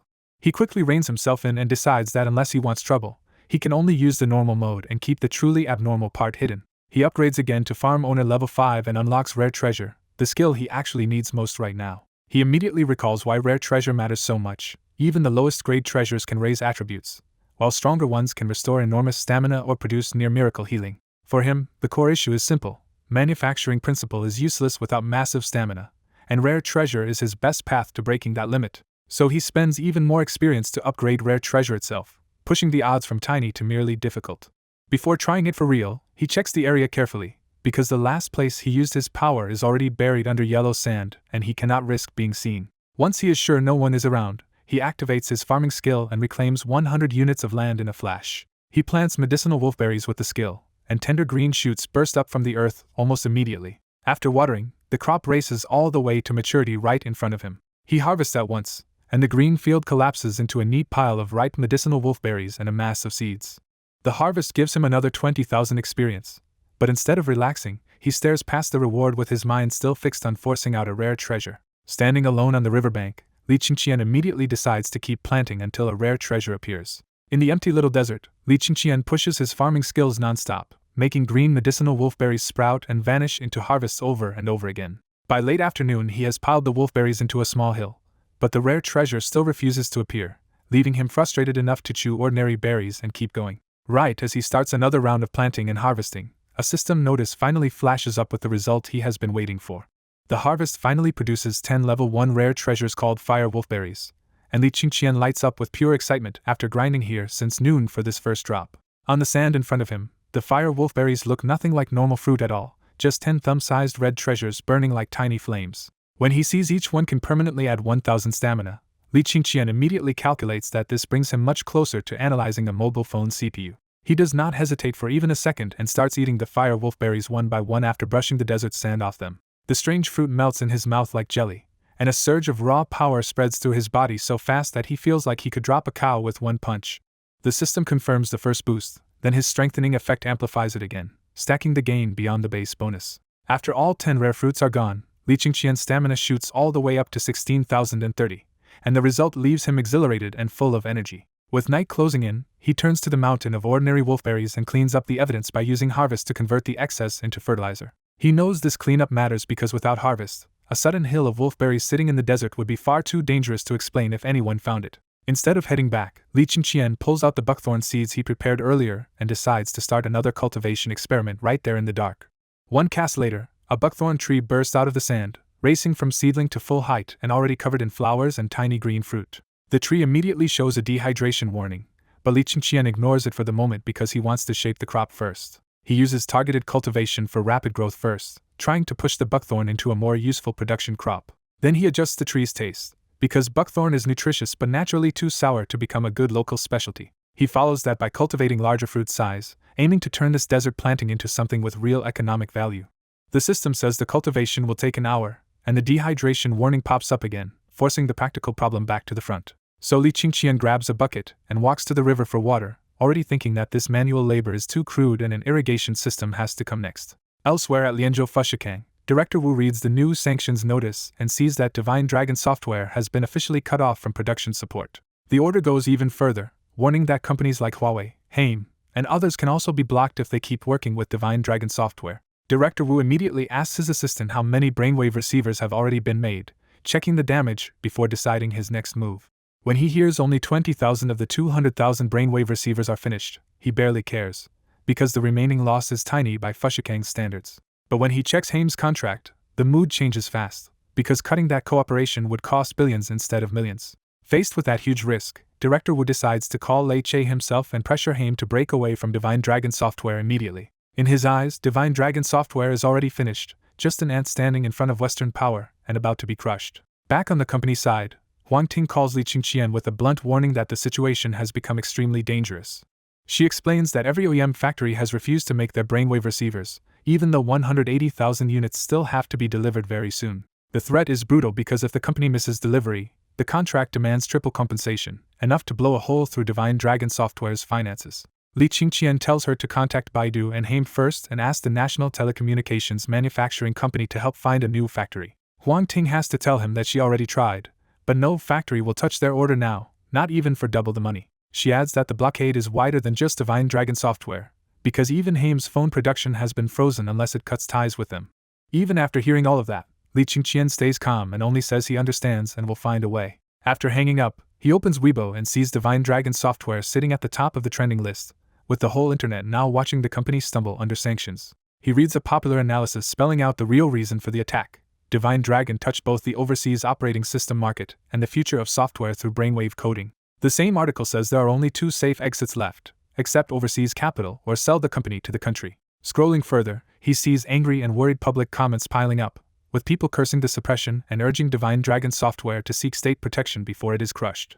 But after reading the mood online, Li Qingqian closes the page without wavering and refuses to accept that his path has been sealed. Instead, he makes a hard decision. If no factory will produce his brainwave receivers, then he will produce them himself. He knows there is an emergency shortcut through manufacturing principle and expedited processing, enough to copy the brainwave receiver in a pinch. But he immediately rejects that as a real long-term answer, because emergency skill copying cannot become the foundation of the company. So he settles on the real answer. Divine Dragon software needs its own factory and its own fully automated production line. That choice matters to him because once the project is built, outside factories will never be able to hold Divine Dragon software hostage like this again. With the plan fixed, he orders Bai Zhe to drop everything else and put the automated factory version of Intelligence CAD at the very top of the task list. Bai Zhe immediately recalculates and reports that finishing the automated factory design software will still take 36 hours. Even that speed feels too slow to Li Qingqian, because software design is only the first step and the factory itself will still need time to buy, build, install, and bring online. To boost Bai Zhe fast enough for the crisis, Li Qingqian realizes the only short-term answer is a supercomputer. He immediately calls academician Lin Chu and explains that he needs massive computing power to keep Divine Dragon's response moving. Lin Chu does not hesitate at all and tells Li Qingqian the institute's supercomputer is his to use. Lin Chu goes even further, saying he has already allocated half the machine's power and will pause other projects if Li Qingqian needs more. Then Lin Chu bluntly says the Western attack is meant to crush Divine Dragon's innovation, but the country will back Li Qingqian and he should not fear a paper tiger. After the call, Li Qingqian quickly links Bai Zhe to the Academy of Sciences supercomputer. The new connection pushes Bai Zhe's hardware release to 36%, and the automated factory intelligence CAD can now be finished in just 1 hour. That result finally lets Li Qingqian breathe, because the emergency response might still make it in time. He orders Bai Zhe to develop the automated factory CAD at full speed and then continue the rest of the planned tasks. In Li Qingqian's mind, the stakes are clear. Once the automated factory starts running, it can break part of the Western blockade on Divine Dragon. He also braces for the worst case, knowing he can use expedited processing to make receivers fast, but only if he keeps that method absolutely secret. For now, he treats that skill as the final emergency option and refuses to use it while any other hope remains. At Haim headquarters, Administrative Director Lina arrives with a stack of terrible overnight updates and a very grim face. She starts with the factory crisis. Haim's OEM partner is demanding an immediate break with Divine Dragon and has already halted phone production. Then the supplier pressure hits harder, as foreign giants warn they will cut off phone components if Haim keeps working with Li Qingqian. Lina adds that Haim's Western, Incan, and European assets have been frozen, with local governments using security reviews to shut down normal business. Worst of all, Divine Dragon software itself has landed on a sanctions list imposed by Western countries, not just Western companies. After tracing the news from multiple channels, Lina concludes the entire Western bloc has united to crush Divine Dragon completely, even if Haim gets dragged down with it. So she recommends cutting ties now, arguing that the deal is only a memorandum and Haim does not need to be buried alongside Divine Dragon. Lei Che ignores the breakup argument for the moment and asks one thing first: has she found any factory that can still produce for them immediately? Lina says there is almost no good news, except Bayati's factory might work later after domestic PLC modifications, but that will still take 3 months. Lei Che immediately rejects that timeline, because Haim might wait 3 months, but Divine Dragon clearly cannot. He orders Lina to keep searching for any OEM factory that can start at once and to ask Oppo and Vivo if they will sell spare materials. Lina tries one more time to remind him that the real issue is still whether Haim should stay tied to Divine Dragon at all. This time Lei Che answers directly: until Divine Dragon truly collapses, Haim will not end the cooperation. He even warns Lina never to suggest termination in front of Li Qingqian, because he knows exactly how ruthless Li Qingqian can be when crossed. Then Lei Che explains why he is holding the line. Brainwave coding is the kind of disruptive technology that can redefine computers like Windows once did. He says that if Divine Dragon survives this crisis, it can become the next Windows, or something even stronger. So instead of being a fair-weather partner, Lei Che decides to bet on standing with Li Qingqian when things look worst. He finishes with a blunt declaration that hits Lina hard.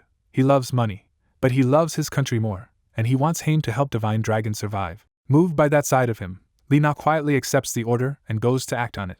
Huawei's Wang Renfei reaches the same conclusion on his side and decides to support Divine Dragon as long as it is still standing. He Hongyan and the state-owned National Telecommunications Manufacturing Company are on Li Qingqian's side too, adding one more solid layer of support. But Oppo and Vivo react very differently, openly enjoying the chaos now that Divine Dragon phones are being choked off the market. Since their own sales were crushed by phones running the Divine Dragon system, they can already see emergency demand swinging back to them. Overseas at Windows headquarters, 2 brainwave receivers arrive by air overnight, and Seisha treats them like a chance to secure another 100 years of dominance. With earlier tests from Divine Dragon Country already calling the device revolutionary, the whole team eagerly moves the receivers into their top hardware lab. They hook the first machine to a forest of cables and instruments, planning to pull out the secrets of brainwave coding directly from the hardware. The moment they power it on, the Divine Dragon logo flashes across the screen and everyone leans in. Instead of a breakthrough, a warning appears saying the system must connect to the network, or it will self-destruct on the next boot. The screen goes black before they can learn anything useful, and the data they captured turns out to be worthless garbage code.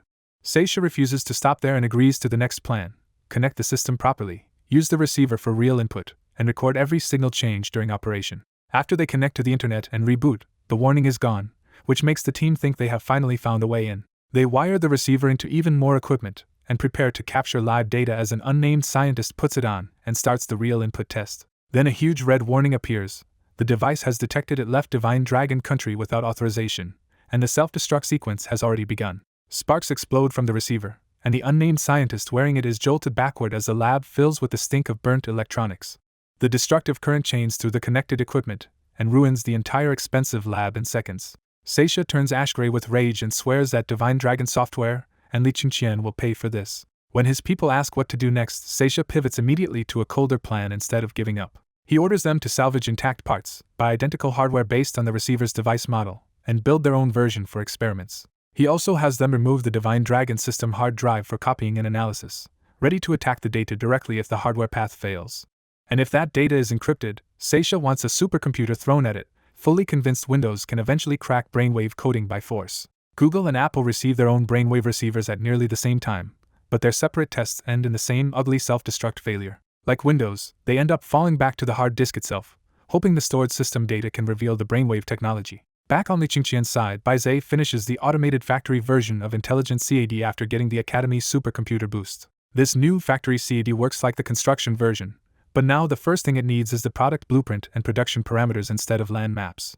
Li Qingqian starts feeding in the brainwave receiver's dimensions, the purchased small parts, and the required production processes. He sets the target output to 100,000 receivers a day, demands fully domestic equipment, and pushes for the fastest possible factory build. As soon as he confirms the setup, the software begins connecting databases, calling design modules, and launching a full simulation of the brainwave receiver factory. Even with the borrowed supercomputer, the full design still needs 2 hours, which makes Li Qingqian appreciate how badly he needed Lin Chu's help. While the supercomputer works, Li Qingqian refuses to sit still and picks up one finished brainwave receiver for a deeper test.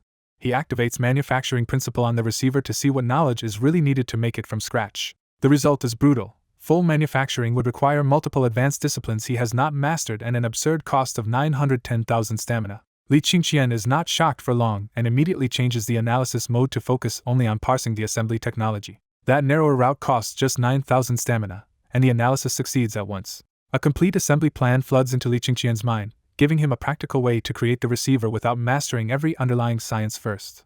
The system confirms the payoff. Once he supplies the raw materials, expedited processing can use this assembly model to build brainwave receivers directly. That is exactly the shortcut Li Qingqian was hoping for, because it saves an enormous amount of stamina while preserving a way to manufacture fast. He turns at once toward the shelves, remembering that Zhao Na had already stocked plenty of receiver materials earlier. Eager to test it, Li Qingqian walks to the shelf and checks the remaining stock for a live trial. He activates expedited processing, and the translucent brainwave receiver model appears in front of him like a ready-made assembly template.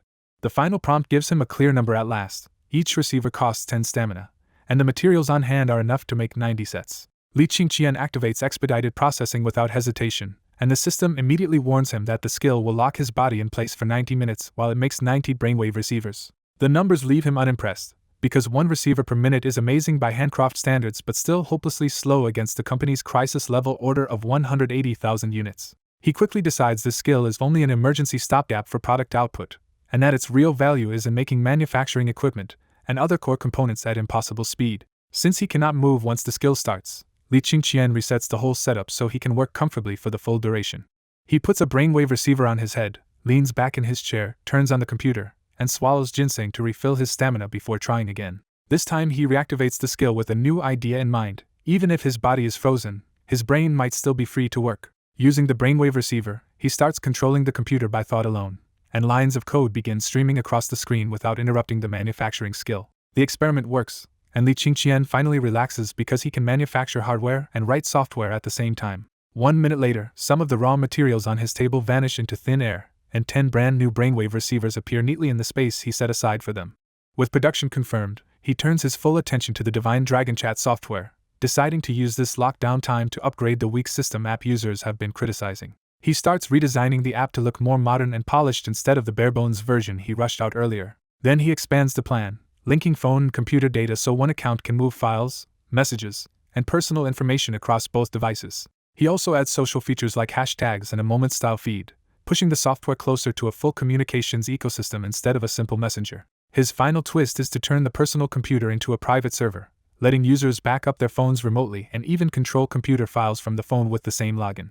Because expedited processing blocks his other mental boosts, his coding speed drops badly, so he only finishes the core framework himself. After the manufacturing run ends, he decides Baizé can finish the remaining chat software code while he reviews the results and handles the bigger decisions. He grabs one of the newly made brainwave receivers and tests it on the spot, and the device works perfectly.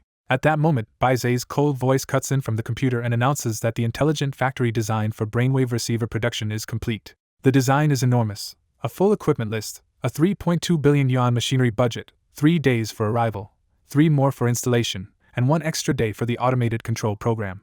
Baizé even recommends buying an already built factory nearby for another billion, because starting from empty land would waste precious time they do not have. Li Qingqian studies the blueprint carefully, and realizes the automated design is so complete that there is nothing meaningful to fix. He immediately orders Baizé to start moving in his name and hands the factory acquisition to Huang Ting, demanding a completed negotiation within 1 day. His urgency is brutal and simple. If Divine Dragon misses the 180,000 unit delivery, the triple compensation disaster could bankrupt the company and strip away everything he built. So he pushes harder, ordering He Hongyan to buy the production equipment at any price as long as it all reaches Tianyi City within 3 days.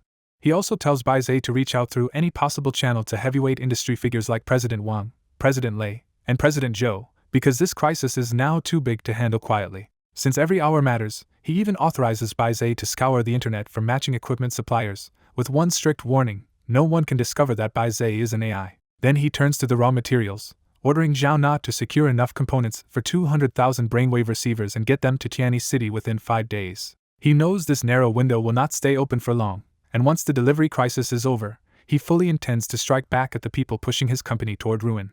Elsewhere, the pressure on Li Qingqian becomes clearer when Windows chief scientist XA reports to Seisha that even a supercomputer could not break the Divine Dragon system's hard drive encryption.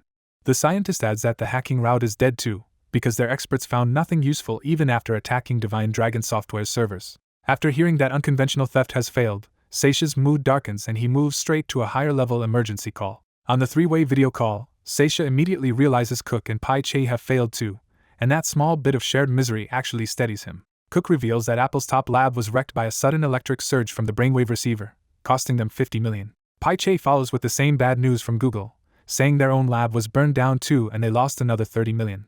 Since they cannot steal the technology directly, Cook lays out a colder plan: lock Divine Dragon software into its delivery deadline and let compensation claims crush it. They calculate that a failed delivery would trigger 54 billion yuan in triple compensation, enough to drive Divine Dragon straight into bankruptcy. Pai Che says that once the company collapses, they can swoop in and buy Divine Dragon software and all of its world-changing technology at the lowest possible price. And if Divine Dragon country blocks that takeover, they are ready with an uglier backup plan: seize Li Qingqian himself and force him to recreate the brainwave coding technology abroad. Even so, they are not giving up on infiltration, and Pai Che smugly bets that a 17-year-old boy will not resist the beauty and training of their planted spy, Zhang Tianling.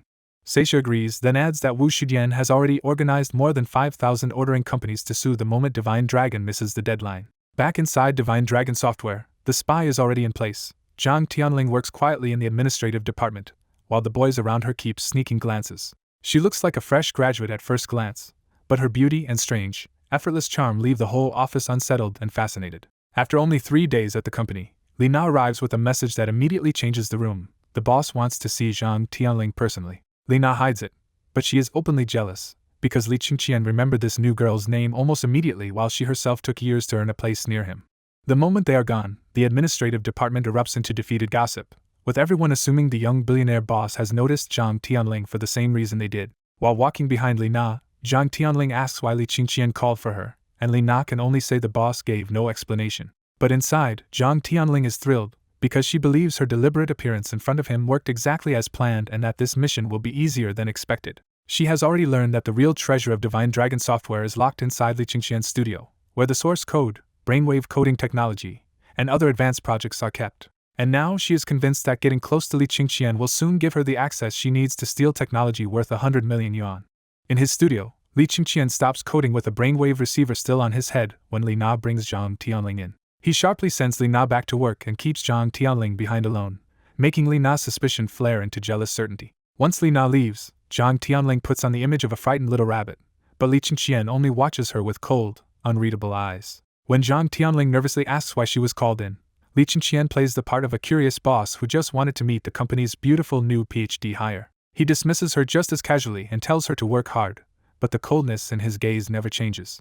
Behind that act, Li Qingqian already knows from Bai Zai's tracking that Zhang Tianling is a spy who came for brainwave coding and the Divine Dragon system. Instead of exposing her, he decides to bait her, letting her feel in control while keeping the automated factory hidden from almost everyone in the company. As Zhang Tianling backs out in a flustered act, she suddenly slips, falls, and really twists her ankle. Li Qingqian immediately rushes over, exactly as she expected, giving her the opening a trained female spy would want. Still keeping up her persona, Zhang Tianling apologizes and lifts her dress enough to show her swollen ankle and bare calf.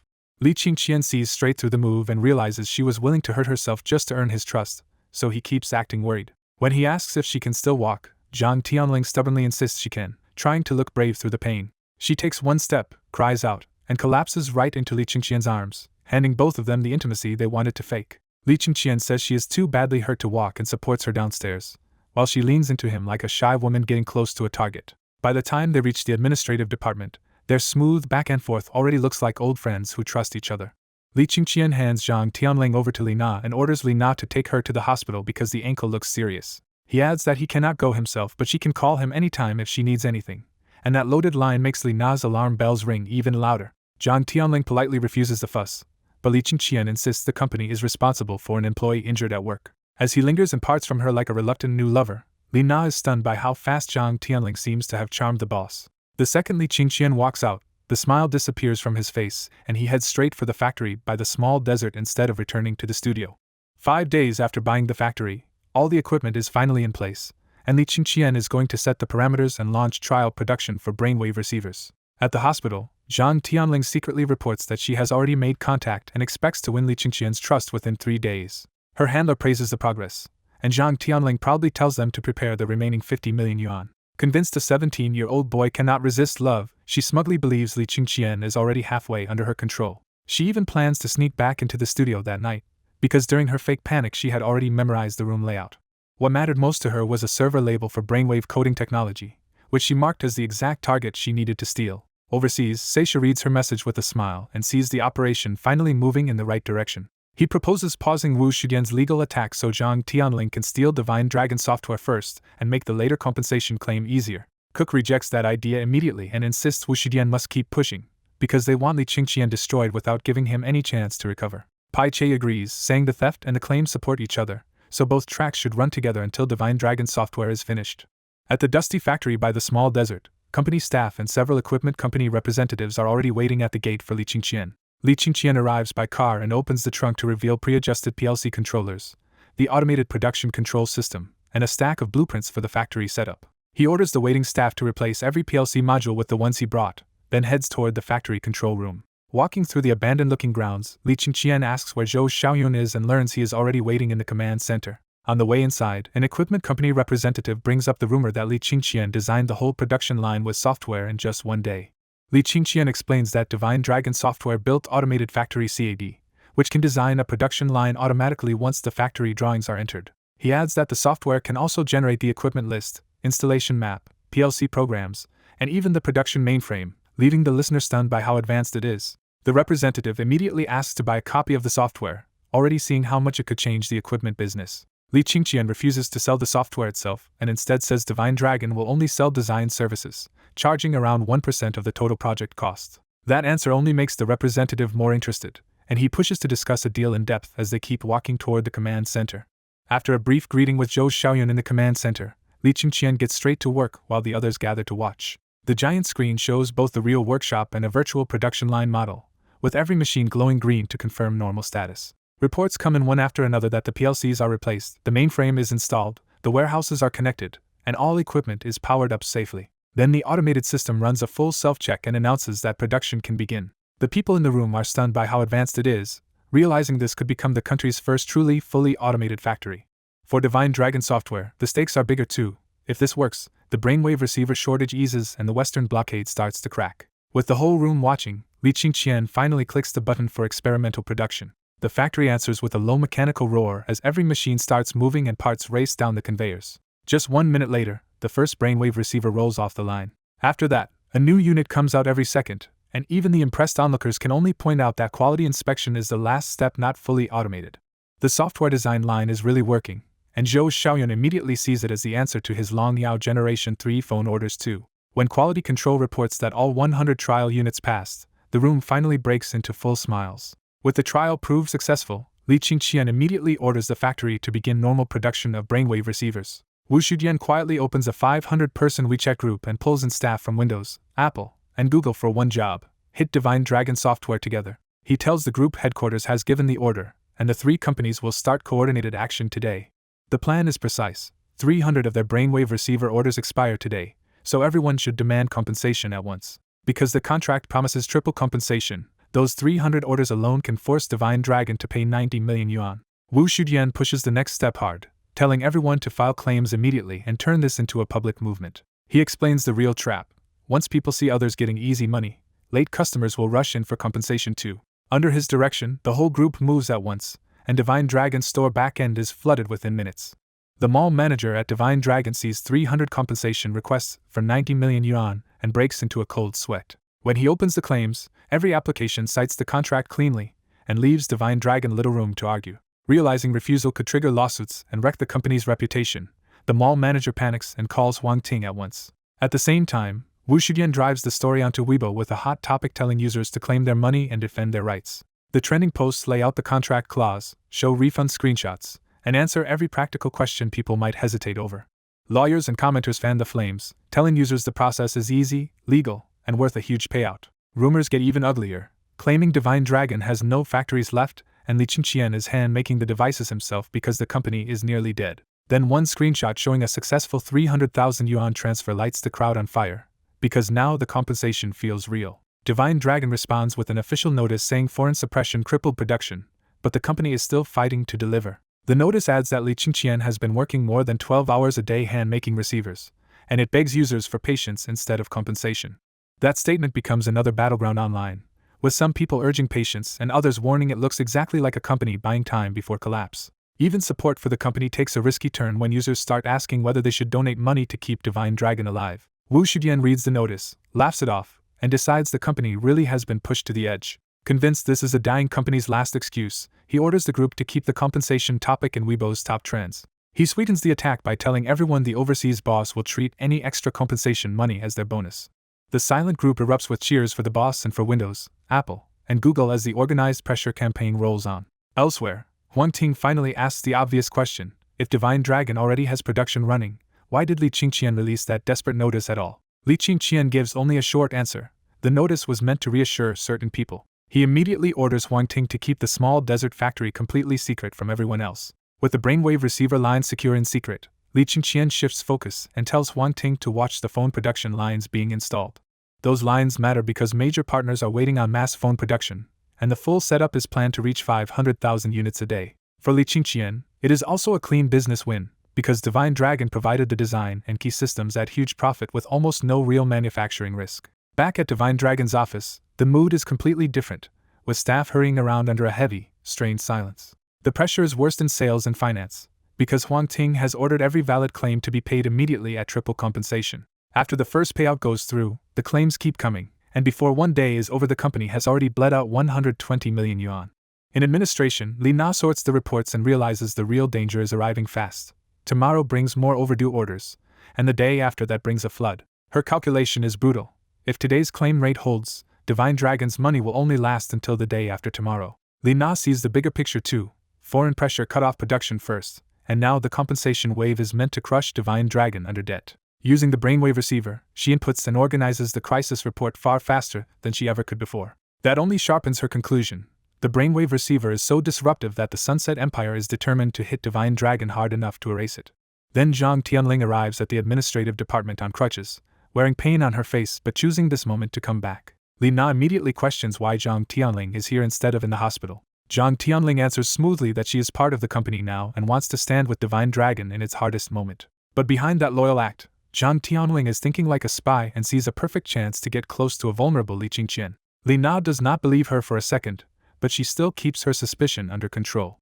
Zhang Tianling presses further and says plainly that President Li needs her company right now, which forces Li Na to swallow her reply. Before Li Na can answer, a heavy smell of alcohol reaches the office from outside. Li Qingqian stumbles in red-faced and bleary-eyed, looking drunk as he grabs the doorframe and asks Li Na for the day's report. When he notices Zhang Tianling is back, his gaze turns openly heated, and she instantly recognizes the kind of hungry look men give when desire is leading them. More pleased with herself than ever, Zhang Tianling watches as Li Qingqian orders Li Na to bring her to the studio before giving him the company update. Li Na tries to stop this and urges Li Qingqian to rest first, because in this state he is clearly unfit to handle work. Li Qingqian snaps back coldly that Divine Dragon has not gone bankrupt yet, and as long as he is still in charge, they will do exactly as he says. Li Na's report barely lasts 10 minutes before Li Qingqian cuts her off in a bad mood and sends her out. As she leaves, Li Na notices the excitement on Zhang Tianling's face and becomes even more certain that this woman is targeting the boss. Li Na closes the door behind her, leaving Li Qingqian and Zhang Tianling alone in the studio.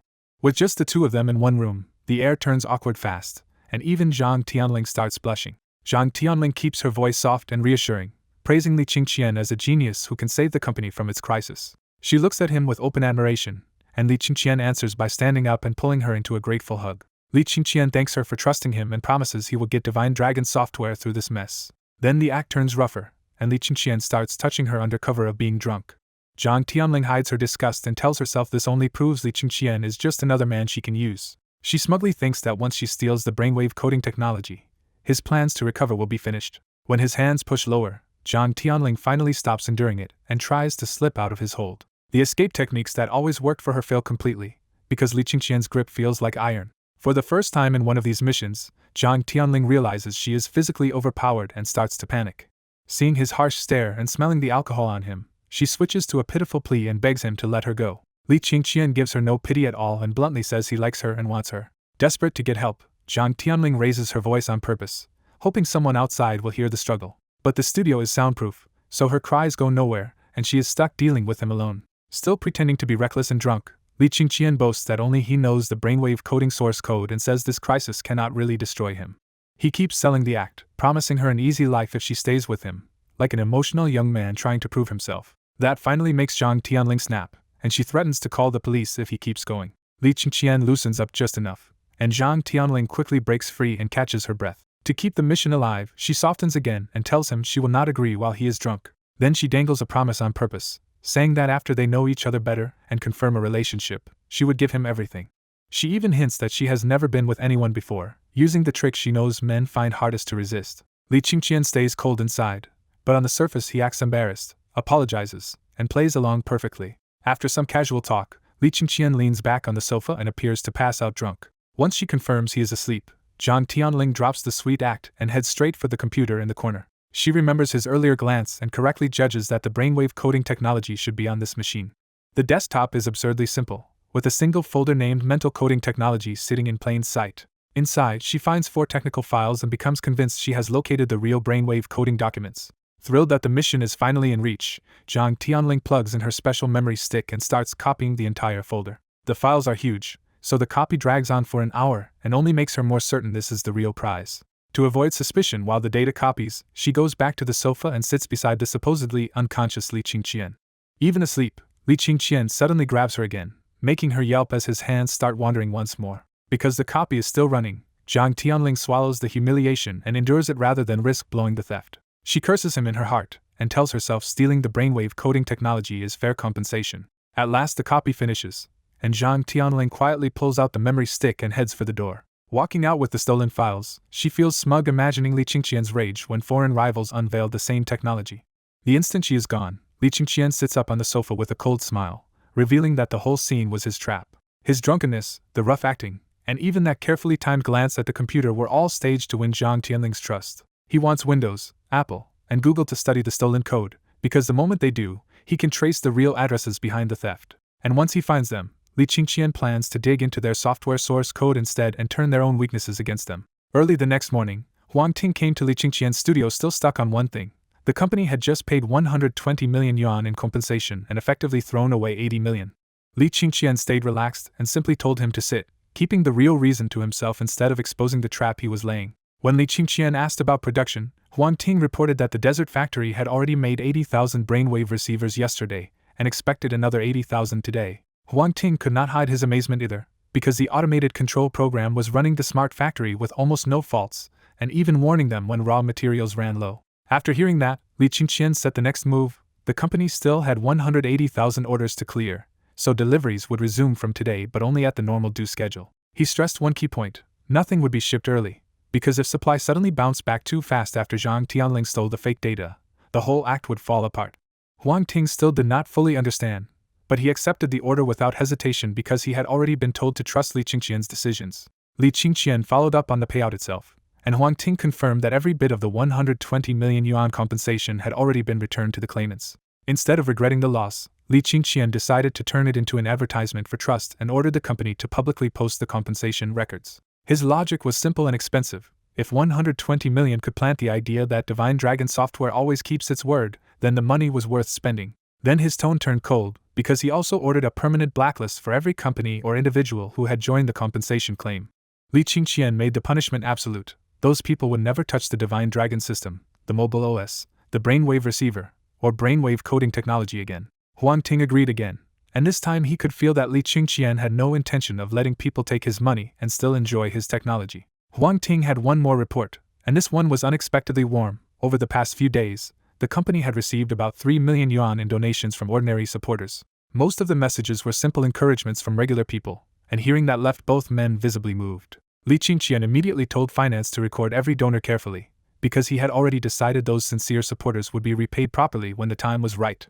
After settling the company matters, Li Qingqian warned Huang Ting that he would soon leave for Dragon City for the junior informatics programming competition and needed him to keep watch in his absence. Huang Ting could not help joking that with Li Qingqian's level, entering a junior contest was basically bullying children. Li Qingqian only shook his head and said he had to go, because this competition was not about showing off at all. The reason was personal and clear in his heart. Li Qingqian wanted to win the finals so he could help Ding Ling reach Divine Dragon University, the school she dreamed of. Huang Ting laughed that this might become the most depressing junior competition ever, since first place was obviously already taken.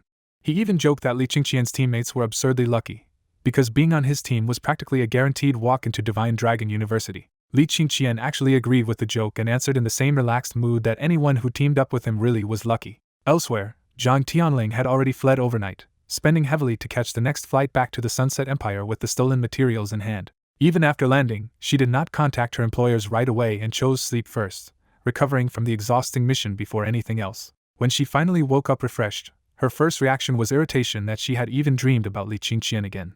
She grimly decided she would need a proper trip after this mission just to wash off the disgust and stress it had left on her. Then she opened Divine Dragon Software's homepage and immediately saw 3 public notices: full compensation paid, service cut off for claimants, and deliveries returning to normal. Because she believed the company had no inventory left, Zhang Tianling instantly dismissed the delivery notice as a bluff and concluded Li Qingqian was just buying time. That false confidence made her almost cheerful, and she smugly decided Li Qingqian was probably doomed to bankruptcy now. A small trace of guilt surfaced when she imagined meeting him after his fall, but she crushed it down and coldly told herself she might toss him a few hundred yuan for food. With that settled, she closed the company page and opened the secure disappearing message platform she used for black market mission exchanges. She sent a photo of the folder contents and told the buyer she had the diagrams they wanted most, presenting them as the core brainwave coding technology. The response came back instantly from Seisha, excited and impatient, demanding the full information right away. Instead of sending anything, Zhang Tianling took her time, sipped her coffee, and raised the price on the spot from 100 million to 200 million. She dressed it up as sacrifice and value, claiming this exclusive technology was worth at least $1 trillion and that she had paid a heavy personal price to steal it.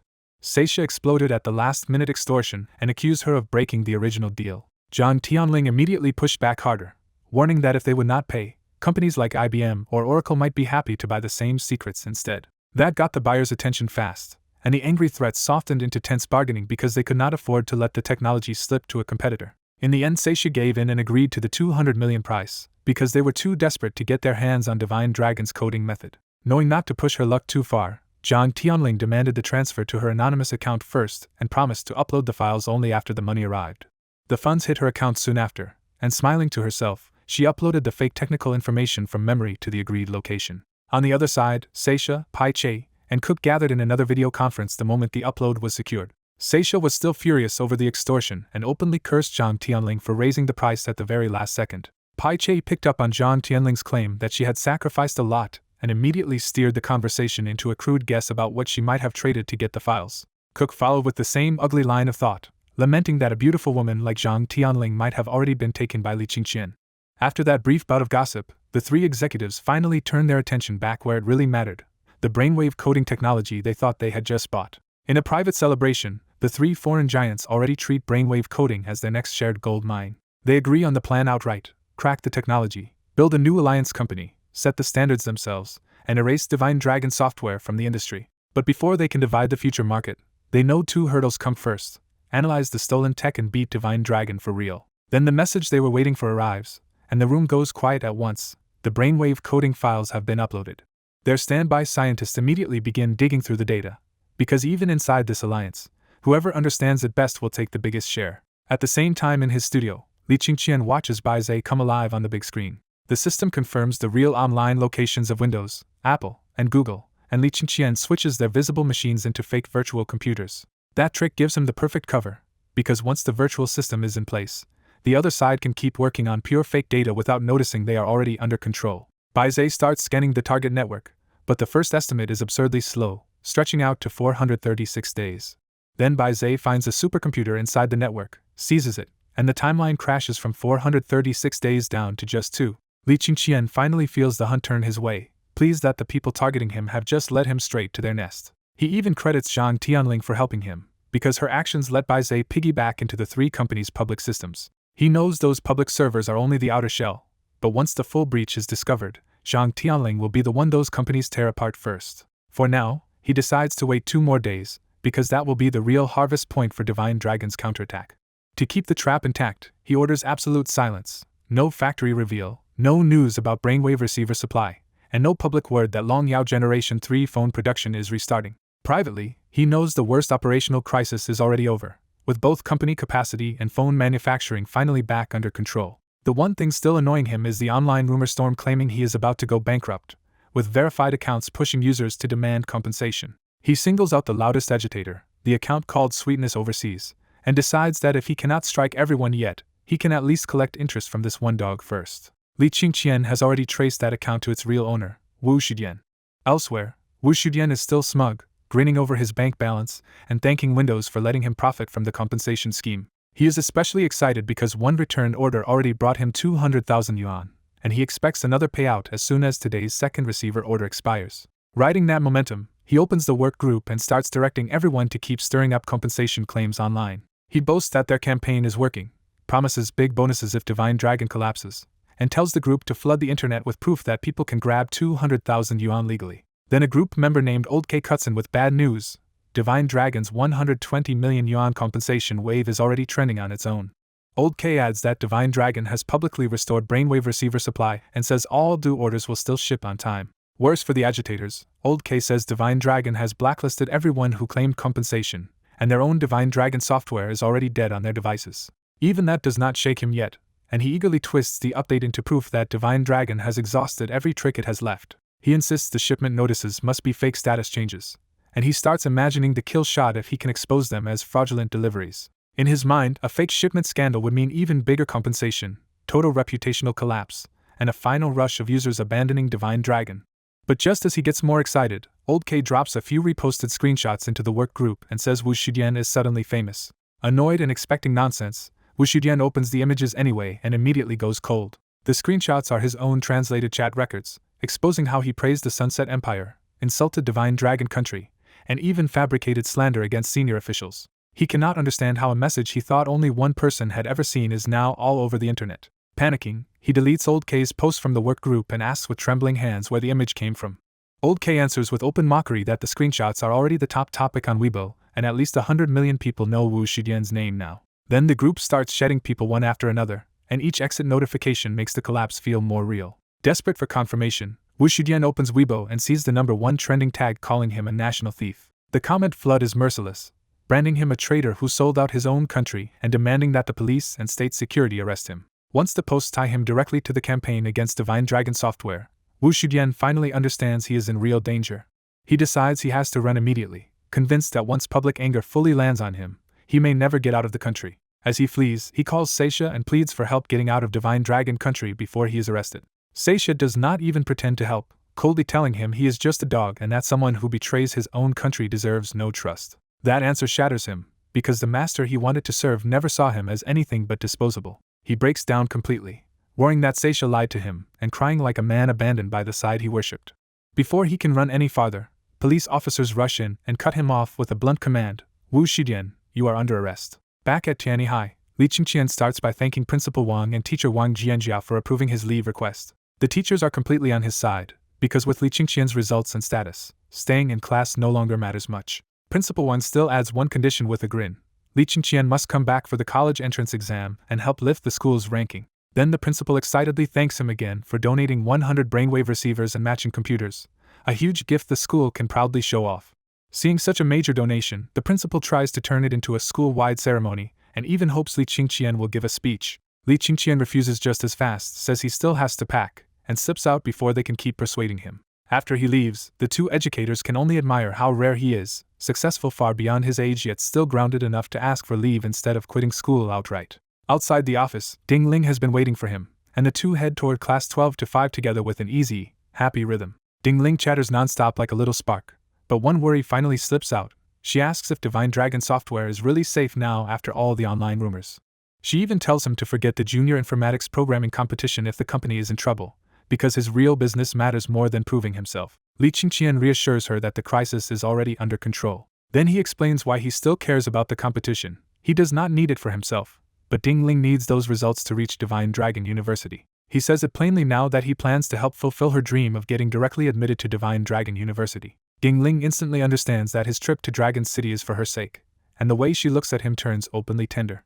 Overwhelmed, she asks the question sitting in her heart: why is he so good to her? Li Qingqian answers without dodging anything this time and tells her directly that she is the girl he likes. Ding Ling turns red all the way to her ears, but instead of running from the confession, she shyly admits that she has liked him for a long time too. The moment she says it, her courage gives out, and she bolts away in pure embarrassment. Still smiling at how cute her shy retreat was, Li Qingqian finally heads into grade 12 class 5. His sudden return shocks the class, and one student blurts out the news so loudly that everyone looks up at once. The room erupts into whispers about his money, his company, and whether someone like him would ever really come back to school to study. A few classmates even start regretting that they never built a connection with him earlier, now that he looks like the kind of person who could shape their future. Then the gossip cuts sharper as the class starts talking about Jian Qingli, the girl who once looked down on Li Qingqian and rejected his invitations to team up. They say she missed not just Li Qingqian himself, but also a direct path into Divine Dragon University through the competition he would have carried her through. Even with the voices lowered, Jian Qingli hears every word and sits there silently crying as the regret hits harder and harder. Li Qingqian walks through all that noise into the classroom, and now every classmate greets him with warmth and admiration. Once inside, Li Qingqian does not sit down to study at all and starts packing up his personal things to leave for good. Without saying a word, Jian Qingli stands up with swollen eyes and quietly helps him pack. When everything is packed, she asks the question she is dreading most: is he still coming back? Li Qingqian answers gently but clearly that he has taken a long leave and will only return for the college entrance exam. That answer drains the last bit of hope from her, but she still forces a bitter smile and asks to walk him out as his desk mate of 3 years. Li Qingqian agrees, and the two leave the classroom together for one last quiet walk. On the way out, Jian Qingli awkwardly tries to show she has changed, but Li Qingqian only answers her with cool, distant politeness. Feeling that wall between them, she finally asks if he still has not forgiven her and still hates her. Li Qingqian tells her honestly that he never blamed her and never hated her. That only pushes Jian Qingli to say the ugly part out loud herself. She knows she looked like a snob who ignored him before and tried to get close only after he became successful. Then she starts opening an even deeper wound and brings up her mother, whose constant comparisons and showing off always made their family feel strange to outsiders. When Li Qingqian asks why, Jian Qingli reveals the secret she has carried for years. Her mother was her father's mistress, and she was born out of wedlock. She explains that because she was born a girl instead of the son her father wanted, he never brought them into the family properly, leaving them with money but no real home. Her mother's inferiority turned into constant comparison, and all those harsh rules about choosing a capable man were really fear that Jian Qingli would repeat her life. Even so, Jian Qingli asks him to keep this humiliating secret, because she and her mother still survive on her father's support. Li Qingqian promises he will not tell anyone, and for the first time his tone toward her becomes noticeably gentler. Now understanding the family she came from, he tells her the truth without cruelty. Her experience is pitiful, but it does not have to decide her future. He urges her not to give up on herself, then says goodbye and turns to leave.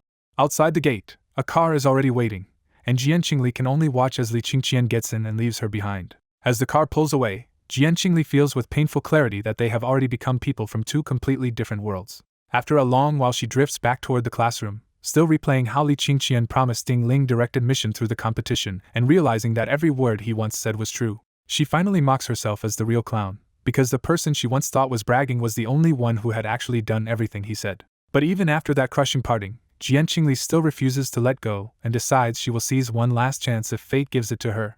Her resolve turns reckless and private by the end, as she blushes and decides she would rather gamble everything on Li Qingqian than settle for an ordinary future. In a hotel room in Dragon City, Li Qingqian lay on the bed while Bai Zhe quietly took over the TV and delivered a full raid report on the three foreign tech giants. Bai Zhe's first haul was the three companies' digital currency reserves, adding up to 54.7 billion yuan. The second haul hit even harder, because Bai Zhe had already reached 3,574 software projects, including the source code for Windows, Office, Apple's systems, and Google's search algorithm. Bai Zhe also uncovered 134 anonymous bank accounts holding another 16.8 billion yuan in cash assets.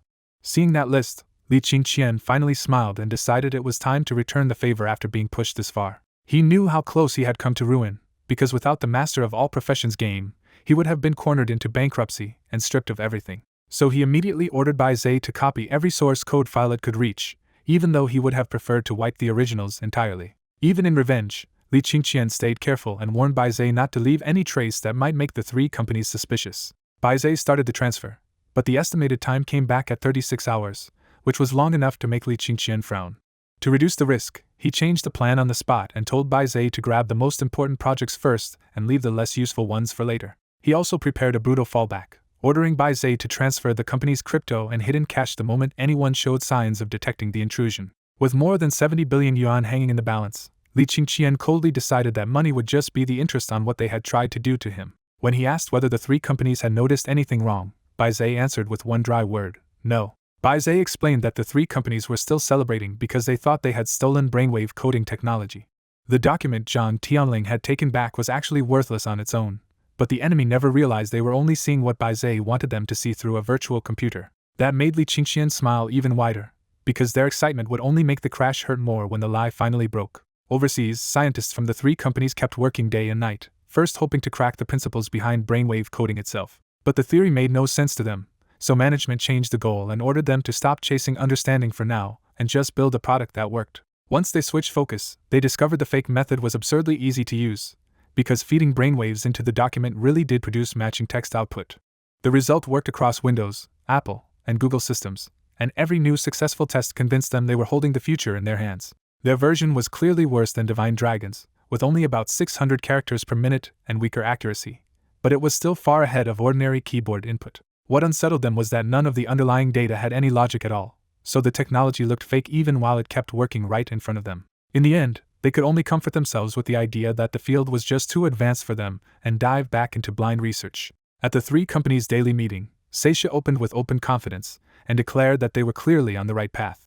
Seisha admitted there was still a theory problem, but he treated it like a small delay that the technical power of all three companies could solve sooner or later. Pai Chei pushed the argument further and said understanding the principle could wait, because the product already worked well enough to sell first and improve later. He also mocked Divine Dragon Software for abandoning the overseas market, because that mistake would leave foreign buyers with no option except their imitation plan. Cook agreed at once and backed a healthy business model built on quick release, constant upgrades, and huge profit. Then Cook drove the plan into launch mode by proposing immediate mass production of a first-generation brainwave receiver.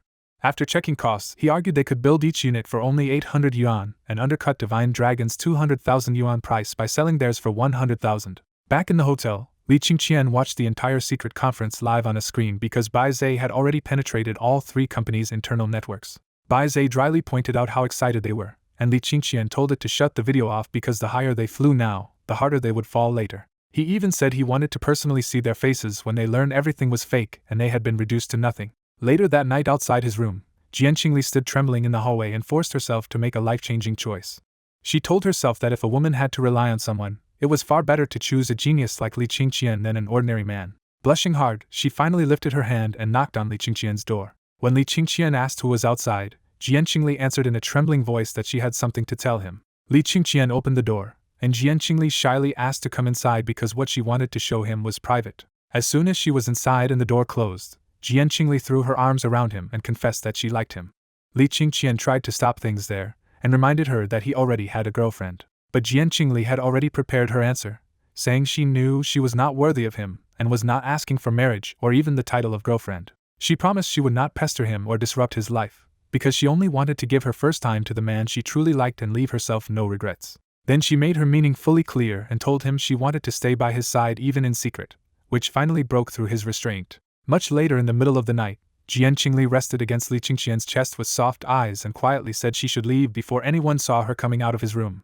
Li Qingqian stayed silent and did not ask her to remain, and Jian Qingli instantly understood exactly where she stood with him. Even with that hurt sitting in her chest, she calmly promised that in public they would go back to acting like before and she would never expose their relationship. He only told her to rest well and wished her luck in tomorrow's Junior Informatics Programming Competition final, which made the moment feel even colder to her. Jian Qingli left his room slowly, weighed down by the bitter realization that even giving him her most precious thing had not changed his heart. On the way back, she was hit by a deeper regret too, because Li Qingqian had once offered her a path to Divine Dragon University through his team, and she had turned it down.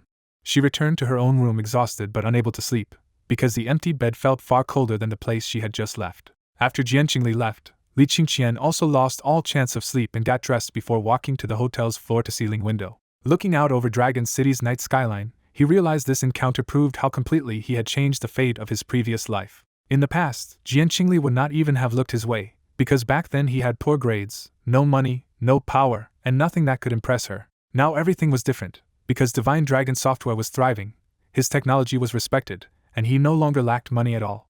But instead of getting smug, Li Qingqian immediately traced every one of those changes back to the same source, the master of all professions game. He understood exactly what Jian Qingli had fallen for, and it was not some fantasy of love but the wealth and achievements the game had helped him build. That clarity only made him more serious, because the professions he held now were still just the game's most basic early-stage paths.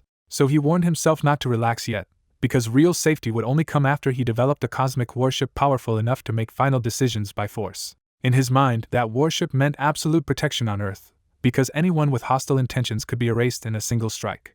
Then his thoughts turned to the darker threat he had never fully put down, because the middle and late stages of the game had introduced powerful alien factions. Those aliens were not the kind that would treat humans kindly at all, and Li Qingqian knew Earthlings would look like insects to them. And when he finally let himself imagine those game aliens appearing in the real world, the thought crushed him with a fresh wave of pressure. That morning in the hotel restaurant, Tian Wenming gathered the team for breakfast and reminded them that the finals would follow the same pattern as before: theory in the morning, hands-on coding in the afternoon. When Tian Wenming turned to Li Qingqian, his stern face melted into a grin as he said that someone who could build an operating system should have no trouble taking the national championship if he just performed normally. His mood was obvious, because being Li Qingqian's instructor had already changed his career, bringing awards, a promotion, and even bigger opportunities for the teachers connected to him. Tian Wenming knew this competition barely mattered to Li Qingqian anymore, since the prize money was trivial to a company boss and even direct admission meant little when elite universities were already inviting him. Then Tian Wenming forced his smile away, turned serious again, and told He Hongyun and the others not to panic and to fight for a top 50 result with steady performance. He Hongyun answered with unusually humble obedience, which only made Li Qingqian more aware of how completely his old arrogance had been beaten down. Bai Jiaoyang kept his head down in silence, and Jian Qingli also avoided speaking, though her occasional glances at Li Qingqian carried a complicated feeling she could not hide. Once it was time, Tian Wenming led everyone out of the hotel and toward Divine Dragon University for the finals. On the way, Bai Jiaoyang noticed Jian Qingli looked uncomfortable and asked if she was unwell, but she shut him out with a cold answer. Inside, Jian Qingli was furious with Li Qingqian for being too rough the night before, and Li Qingqian instantly understood why she was walking like that. That guilty jolt made Li Qingqian admit to himself that what he did last night was inappropriate, even if the thrill had carried him away at the time. Still, Jian Qingli's behavior today proved she was keeping her promise not to affect his life, cling to him, or cause trouble. At the same time, at Divine Dragon University's entrance, Principal Wu and the organizing committee were already waiting with Dean Chen and He Hongyan, hoping to catch Li Qingqian before the exam. Dean Chen especially wanted this chance because rumors said Li Qingqian might choose the Academy of Sciences, and Divine Dragon University did not want to lose him without a fight. To make the approach smoother, Principal Wu had even brought along alumnus He Hongyan to help introduce them properly. As the minutes dragged on, Principal Wu checked the time in growing impatience and asked why Li Qingqian still had not arrived. Then He Hongyan spotted Li Qingqian's group coming around the corner, and the whole welcoming party snapped to attention. They quickly straightened their clothes and arranged themselves with polite smiles, making it obvious they were preparing for a very important arrival. The scene drew immediate attention from contestants and students nearby, who started whispering that only a true heavyweight could make Divine Dragon University's principal wait at the gate. Even Tian Wenming and the students walking in from the crowd were baffled, with everyone guessing some academic giant must be on the way. When Li Qingqian's group naturally started to detour past the welcoming line, He Hongyan had to call out loudly for President Li to come over. Tian Wenming stopped in confusion, and Ding Ling cautiously suggested they confirm it first before doing anything embarrassing. He Hongyan rushed over smiling and made it plain that the whole group had indeed been waiting there for Li Qingqian for half an hour. Li Qingqian blinked in surprise and quietly asked why so many people were waiting for him at all. That answer hit the whole team at once, and they finally understood that the person important enough to draw out Principal Wu was Li Qingqian himself. Tian Wenming was shaken enough to realize he had to rethink Li Qingqian's standing entirely, because this was not how a university treated an ordinary student. He Hongyun could only stare with envy and bitterness, because he knew he would never reach a height where a university principal came out to receive him personally.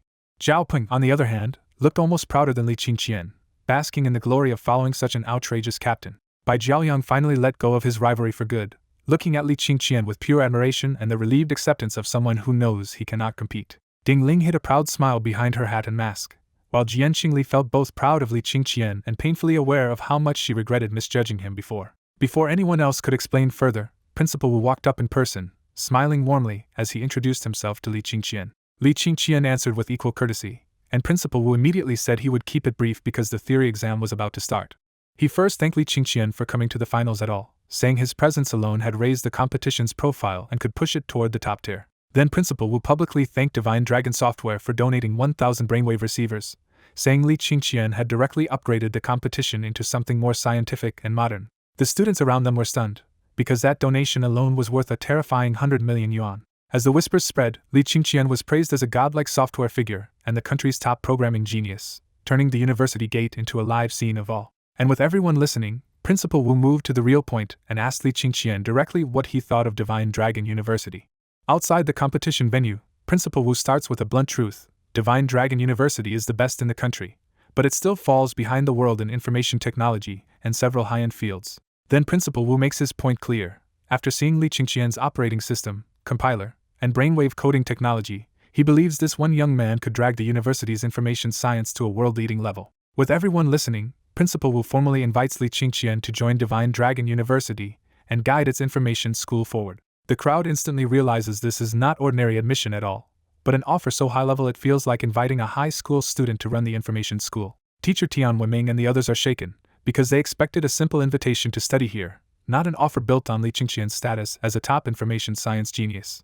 Jian Qingli watches with open pride, feeling even more certain that the man she chose has already reached a height ordinary people cannot touch. Most of the crowd assumes no one would reject a chance like this, so they wait for Li Qingqian to accept. Instead, Li Qingqian answers without hesitation that he appreciates the kindness, but he cannot join Divine Dragon University. The refusal lands like a blow, and Principal Wu can only admit with a regretful sigh that the people who warned him he would fail were right. Li Qingqian apologizes again, making it clear this is a firm decision, not a bargaining move. Around them, students stare as if he just threw away a dream future that most people could never reach even once. But Li Qingqian does not leave it at refusal. He calmly tells Principal Wu not to worry, because Divine Dragon University's information science will improve very quickly. He points to their own operating system, their own compiler, and their own brainwave coding technology as proof that the old dependence on foreign technology is already starting to break. Li Qingqian declares that once the free personal version of the Divine Dragon system spreads to the public, the direction will reverse and other countries will be the ones learning from them. Inside his own calculations, Li Qingqian is even more certain, because Baizé has nearly copied the source code of the 3 hostile companies, and he plans to hit them with a fatal blow after the competition.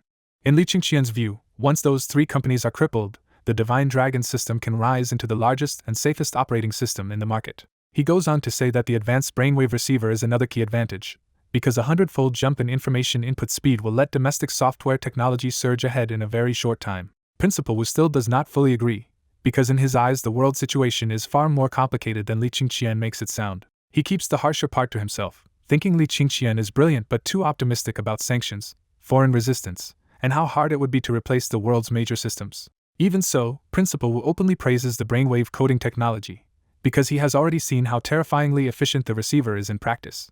He especially admires the way Li Qingqian handled the receiver's port restrictions, because that choice protected the domestic software industry instead of chasing easy overseas money. Li Qingqian answers with a small smile that foreign powers once refused to sell advanced technology to them, so now that they have one of their own, he has no reason to sell it back. Seeing that the competition is close, Principal Wu makes one last attempt and tells Li Qingqian not to reject him too completely, because Divine Dragon University will keep its doors open for him anytime. He even gives Li Qingqian his phone number and says that if any trouble comes up, he can call directly. With only about 20 minutes left before the event, Principal Wu finally ends the conversation so he will not delay Li Qingqian's competition.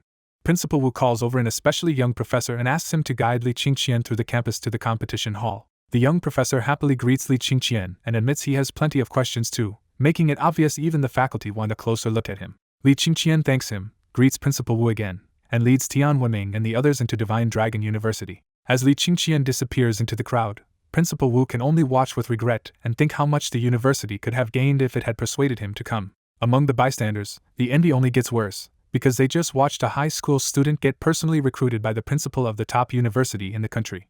By the time the talk ends, many of the competitors have already given up on first place and decide that in this junior informatics programming competition, everyone else is only fighting for second. At 8 p.m., the competition results finally come out, and Li Qingqian's team takes the championship exactly as expected. Teacher Tian Wenming can't hide it anymore, and his usual stern face breaks into a broad, proud smile. Ding Ling gets so emotional that she ignores everyone's stares and rushes in to hug Li Qingqian in public. Zhao Peng beams beside them, just as thrilled as Ding Ling by the life-changing result.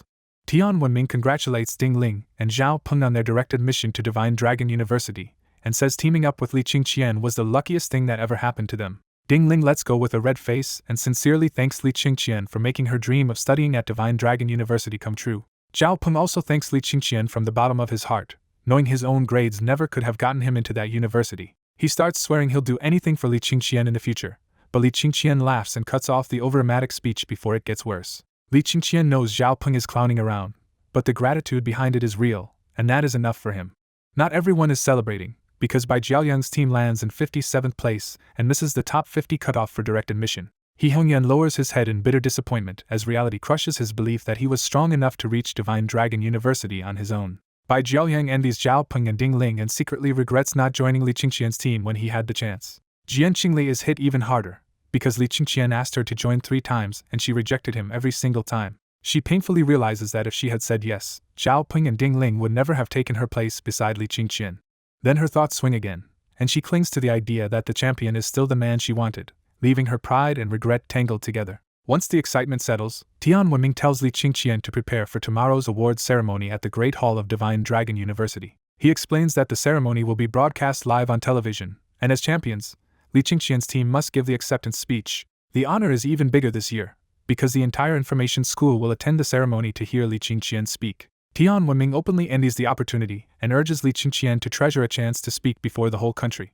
Li Qingqian nods, and in fact he already knows, because Principal Wu has already sent him a message. As he thinks ahead to tomorrow, Li Qingqian realizes the timing is perfect and that he still has a lot to prepare tonight. Bai Zhe will finish the data transfer overnight, so Li Qingqian finally decides to stop holding back. He plans to use the national spotlight to declare that Divine Dragon Country has found its footing in the software industry. He also intends to publicly unveil Divine Dragon Software, Intelligent CAD, and Automated Factory CAD in the same speech. And once he has the stage, he plans to expose the hidden problems with Windows, Apple, and Linux to the whole world. Tian Wenming clears the room and tells everyone not to disturb Li Qingqian, because tomorrow matters too much. Ding Ling leaves reluctantly, clearly wanting to stay by Li Qingqian's side a little longer. Jian Qingli also looks back with obvious longing, her feelings still stirred up despite all her regret. Once the others are gone, the television suddenly cuts to static, and the quiet room turns eerie in an instant. After a few seconds of crackling interference, Baizé appears on the TV screen in front of Li Qingqian. Baizé reports that all the source code from the 3 companies has been transferred successfully. Next comes the money. Baizé says 54.7 billion worth of virtual currency has also been moved over. Baizé adds that 16.8 billion yuan from the company's laundered anonymous accounts has been cleaned and transferred too. With everything secured, Baizé asks one last question: should the destruction plan for the 3 companies be activated now? Li Qingqian is thrilled, because in one stroke he has just taken control of 71.5 billion yuan from Apple, Windows, and Google. The scale of it hits hard, since that amount would put him among the world's richest people and near the top tier inside Divine Dragon Country too. He stays calm about the risk, because Baizé moved the money through decentralized virtual currency and countless hidden financial channels that should leave no usable trail. Satisfied that no one can prove anything, Li Qingqian takes the money without guilt and moves straight to the next step. He tells Baizé to brief him on Windows Next, ready to push the attack further now that he has everything he wanted. The scene shifts overseas, where Windows has already produced a prototype brainwave receiver. Their early tests show the device works normally, and the stolen version even looks sleeker, lighter, and more futuristic than Divine Dragon Software's model. For such an important breakthrough, Pai Chei, Seisha, and Cook finally meet in person at the Windows lab after previously coordinating only by video. Seisha proudly explains that after dismantling several receivers, they confirmed the real hard part was never the hardware, but the brainwave coding file. According to Seisha, once they had that coding document, any company could easily build the receiver itself. He boasts that the receiver can practically be hand-assembled from matching parts, and only costs about 500 yuan to make. Seisha says Zhang Tianling's last-minute price hike was still worth it, because the coding documents she stole made this breakthrough possible. Cook agrees and says that without Zhang Tianling's stolen coding file, they would never have cracked brainwave coding technology. Then the mood turns uglier when Pai Chei complains that Zhang Tianling lost her chastity during the mission, as if he cares more about that than the crime itself. Seisha mocks him for whining over one woman and points out that a man with Pai Chei's wealth can get countless others anyway. Cook, Pai Chei, and Seisha arrive at the Windows lab in high spirits, ready to show off the new brainwave coding breakthrough. Inside the lab, 2 Windows scientists use replica brainwave receivers to write code straight into the computers. The monitor shows 600 characters per minute, and even though that is far below Divine Dragon's original 6,000, it is still fast enough to leave the room staring. When the scientists stop, Cook and Pai Chei inspect the code themselves and find mistakes, but the accuracy is still a very usable 86%. Cook calls the result very good, because a few mistakes are easy to forgive when the work speed jumps this much. Seisha smugly explains that Windows already has a research team building autocorrection software, and he expects the accuracy to break 90% within a week. He pushes the boast further, saying that once more users feed data into their system, brainwave input should climb past 95% accuracy. Cook immediately starts thinking like a businessman and suggests releasing the correction software in stages so Windows can keep its lead and sell each upgrade separately. Seisha agrees without hesitation, happy to turn the technology into a long-term advantage. Pai Chei goes even bigger and proposes a grand press conference, shamelessly acting like this stolen brainwave coding success belongs to them.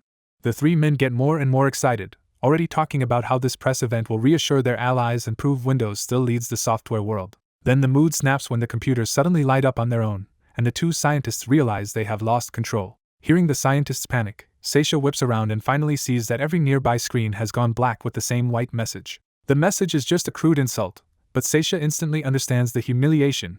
Windows headquarters has been hacked right in front of Cook and Pai Chei. Seisha explodes, ordering the virus handled at once and swearing death on whoever brought it into the company. Because the secure lab allows no phones inside, Seisha has to grab the landline to call Adana from network security. Before Seisha can regain control, the hacker updates the screens again and calmly announces that Windows server source code has already been taken. That threat makes Seisha bark a new order into the phone: cut the physical link between the internet and the internet right now. The hacker answers with another slap in the face, claiming the virtual currency stored on the internet is gone too. Seisha roars that such a silent breach of the Windows internet should be impossible, but his anger is already cracking into fear. On the phone, Adana reports that the internet has been cut, but they still cannot control the internet machines or confirm what data is safe. The hacker had already predicted that move, and the next message makes it clear the physical disconnect came too late to matter. Then the attacker adds one more disaster. The money in Windows anonymous accounts is gone too, and the message claims a total of 16.8 billion yuan. That figure feels wrong to Seisha for a split second, but the doubt is drowned out by panic as he rushes to verify the account with the bank. The bank coldly confirms the anonymous account balance is 0, and Seisha's face turns murderous when he realizes the money is truly gone. When he demands a transaction trail, the bank tells him those anonymous accounts keep no transfer records, leaving him with no way to trace the loss. He can only curse and hang up, knowing the money from those hidden accounts is gone for good. The next hacker message is worse than the theft, claiming all of Windows data has been completely deleted. And before Seisha can process that, the attacker twists the knife again by claiming the brainwave coding technology itself is fake. That reveal terrifies Seisha more than the stolen cash, because money can be earned back, but wiped servers and a fake flagship technology could cripple Windows itself. He tries to deny it out loud, calling it a prank, but his shaking voice gives away that he no longer believes his own words. Cook and Pai Che put on sympathetic faces, but inside they are thrilled to watch Windows stumble in front of them. Cook twists the knife, mocking Windows security and saying its virus-ridden reputation suddenly looks deserved. Then, just as abruptly as it began, the attack interface vanishes and the scientists announce that the computers have returned to normal. Seisha does not relax for a second and shouts for the server data to be checked immediately. He rushes to an intranet terminal himself, and the elaborate address and password sequence he must enter only makes the dread worse. When Seisha opens the folder for the company's virtual currency, it is completely empty. That blank screen drenches him in sweat, because now the hacker's impossible claims are turning into hard proof. Then Adana calls back with the final confirmation: the virtual currency is gone, and all server data, project files, and source code have disappeared too. Hearing that, Seisha nearly faints on the spot as the full scale of the disaster finally crushes him. Inside Windows, the crisis turns real as the missing intranet data includes Windows 12 and other projects that were already near release. On the brink of collapse, he grabs at one last hope: if the brainwave coding technology still works, maybe Windows is not finished yet. But the line on the screen saying the brainwave coding technology is fake keeps flashing through Seisha's mind, and his confidence starts to crack. The warning makes no sense, because earlier tests had looked real to everyone involved, including Cook and Pai Che. The mood turns grim, and an order is given to bring in a brand new offline computer and test the technology again on clean hardware.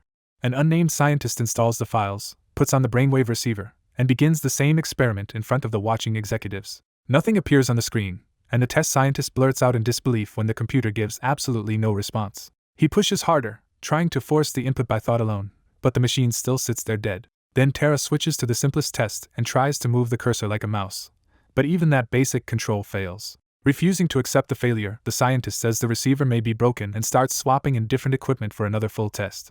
The second setup fails too, and the last hope in the room drains away in front of the watching executives. The sudden collapse makes no sense, because a technology that worked moments ago should not instantly become a complete fake. The room erupts in furious confusion, because the brainwave coding technology was supposed to be their last way out. Cook and Pai Che are just as shaken, because they had already built grand plans around turning this technology into a trillion-yuan market. They cling to one explanation: maybe the technology is fine, and the hacker only crippled it on Windows machines.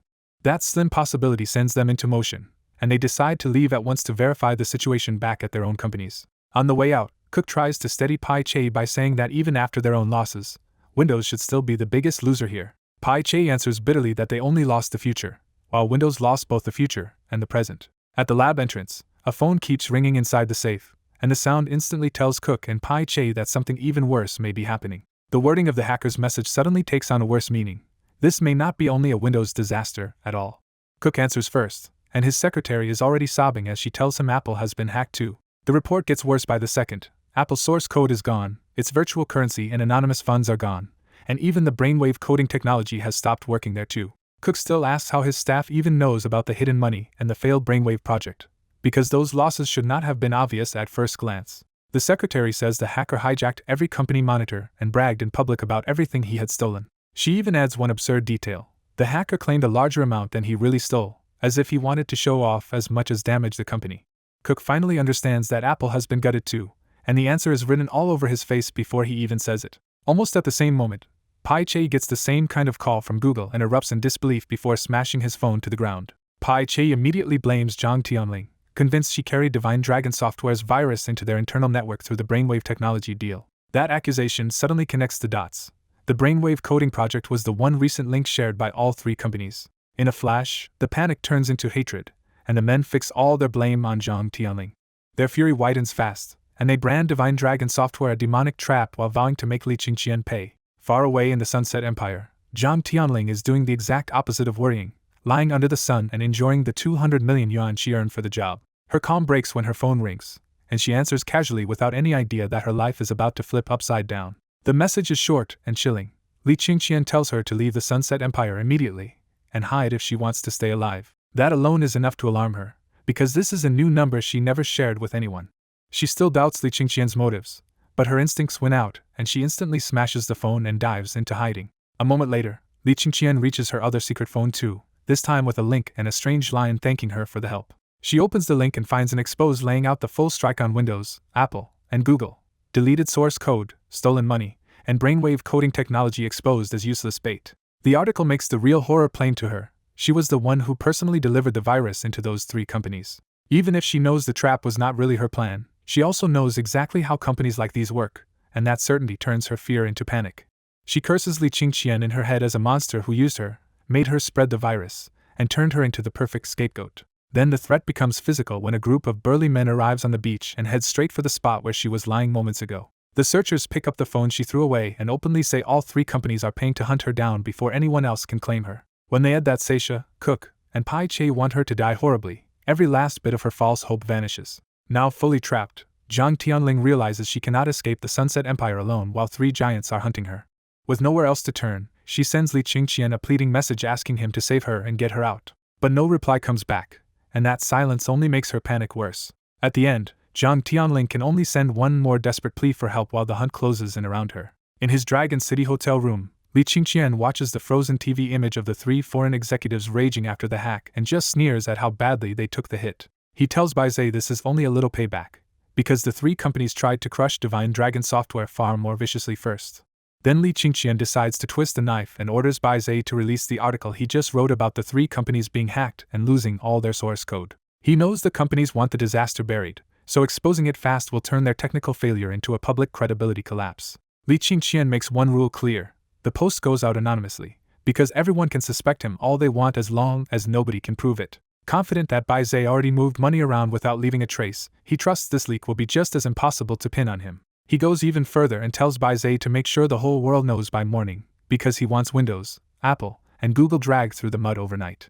To Li Qingqian, this has already become a blood feud after they tried to steal brainwave coding and bankrupt him, so he means to fight to the end. He gives Baizhe one last message to spread through the attack: anyone who reaches for Divine Dragon software should be ready for total retaliation. Once the leak operation is set, Li Qingqian immediately shifts back to work and starts polishing his speech and tomorrow's product launch plan. As he works, he quietly tells himself that starting tomorrow, the Divine Dragon system will begin conquering the world. To build momentum, he messages He Hongyun and tells him to bring in even more heavyweight international media for the launch.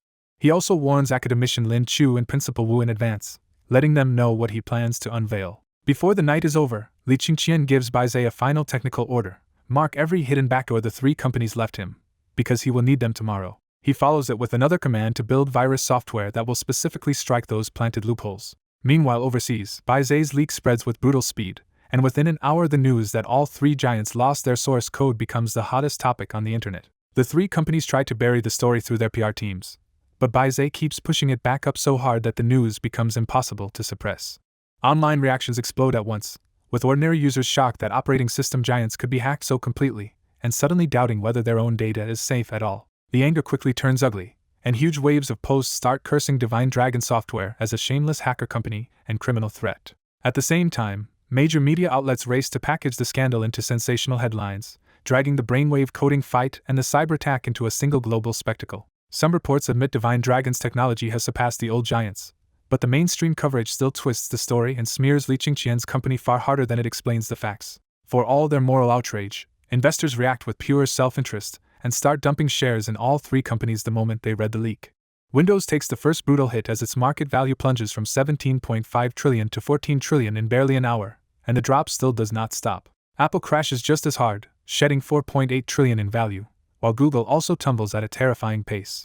As panic selling feeds more panic selling, the 3 giants drag the entire tech sector downward with them. Inside the storm, Seisha explodes in fury because the wiped server data was supposed to stay top secret until they could stabilize the damage. Now that the secret is out worldwide after barely more than an hour, Seisha realizes the 3 companies have lost any chance to contain the panic. What scares him even more is the obvious next move: financial groups will short the stock mercilessly, and the companies will have to burn huge sums just to stop the collapse. Elsewhere that night, Principal Wu reads Li Qingqian's message about 3 new CAD products and frowns, unsure whether they are really good enough to appear at tomorrow's awards ceremony. He decides to test the software himself first, because if Li Qingqian's release is strong enough it could elevate both the competition and the school, but if it is weak he will shut it down. When Principal Wu opens the web-based CAD suite, he notices the first advantage immediately: the software runs online without installation or hardware demands. At first the interface looks ordinary enough that Principal Wu stays relaxed, thinking this may just be another convenient web tool.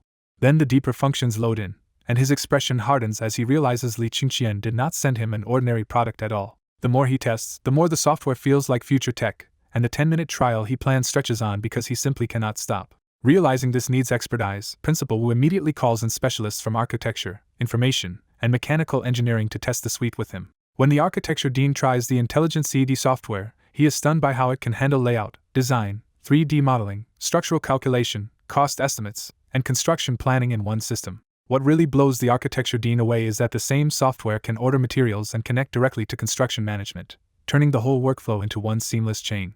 The architecture dean praises it bluntly. If this software spreads, design students will waste far less time on repetitive labor and finish serious work at unbelievable speed. The information school director tests the automated factory CAD software next and is left reeling when full production lines can be designed in minutes with exact equipment models and cost calculations ready at one click. The software goes even further by linking equipment purchase, control programs, and PLC modules directly into the design process, making existing factory tools look generations behind. That is the moment the information school director turns grave and warns that software this powerful could help less developed countries leap forward industrially, so it may already fall into state secrets territory. The mechanical engineering expert reacts just as strongly when the general mechanical CAD software generates complex blueprints from just a few parameters and compresses 10 days of drafting into moments.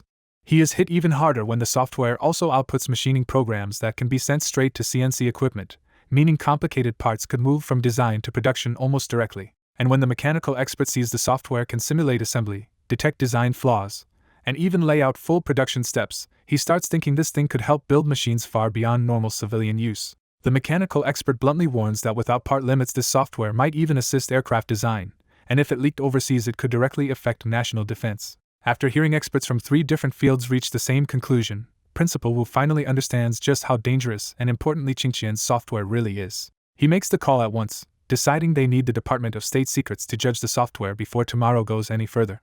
As Principal Wu places the call into the long night, it is clear Li Qingqian's planned release has just crossed from a school event into a national-level matter. At sunrise, Divine Dragon University's auditorium is already under siege by students and reporters, all drawn by Li Qingqian's name. The morning hot searches make the frenzy even worse, with Li Qingqian filling most of the top 10 and pushing everyone else out of the spotlight.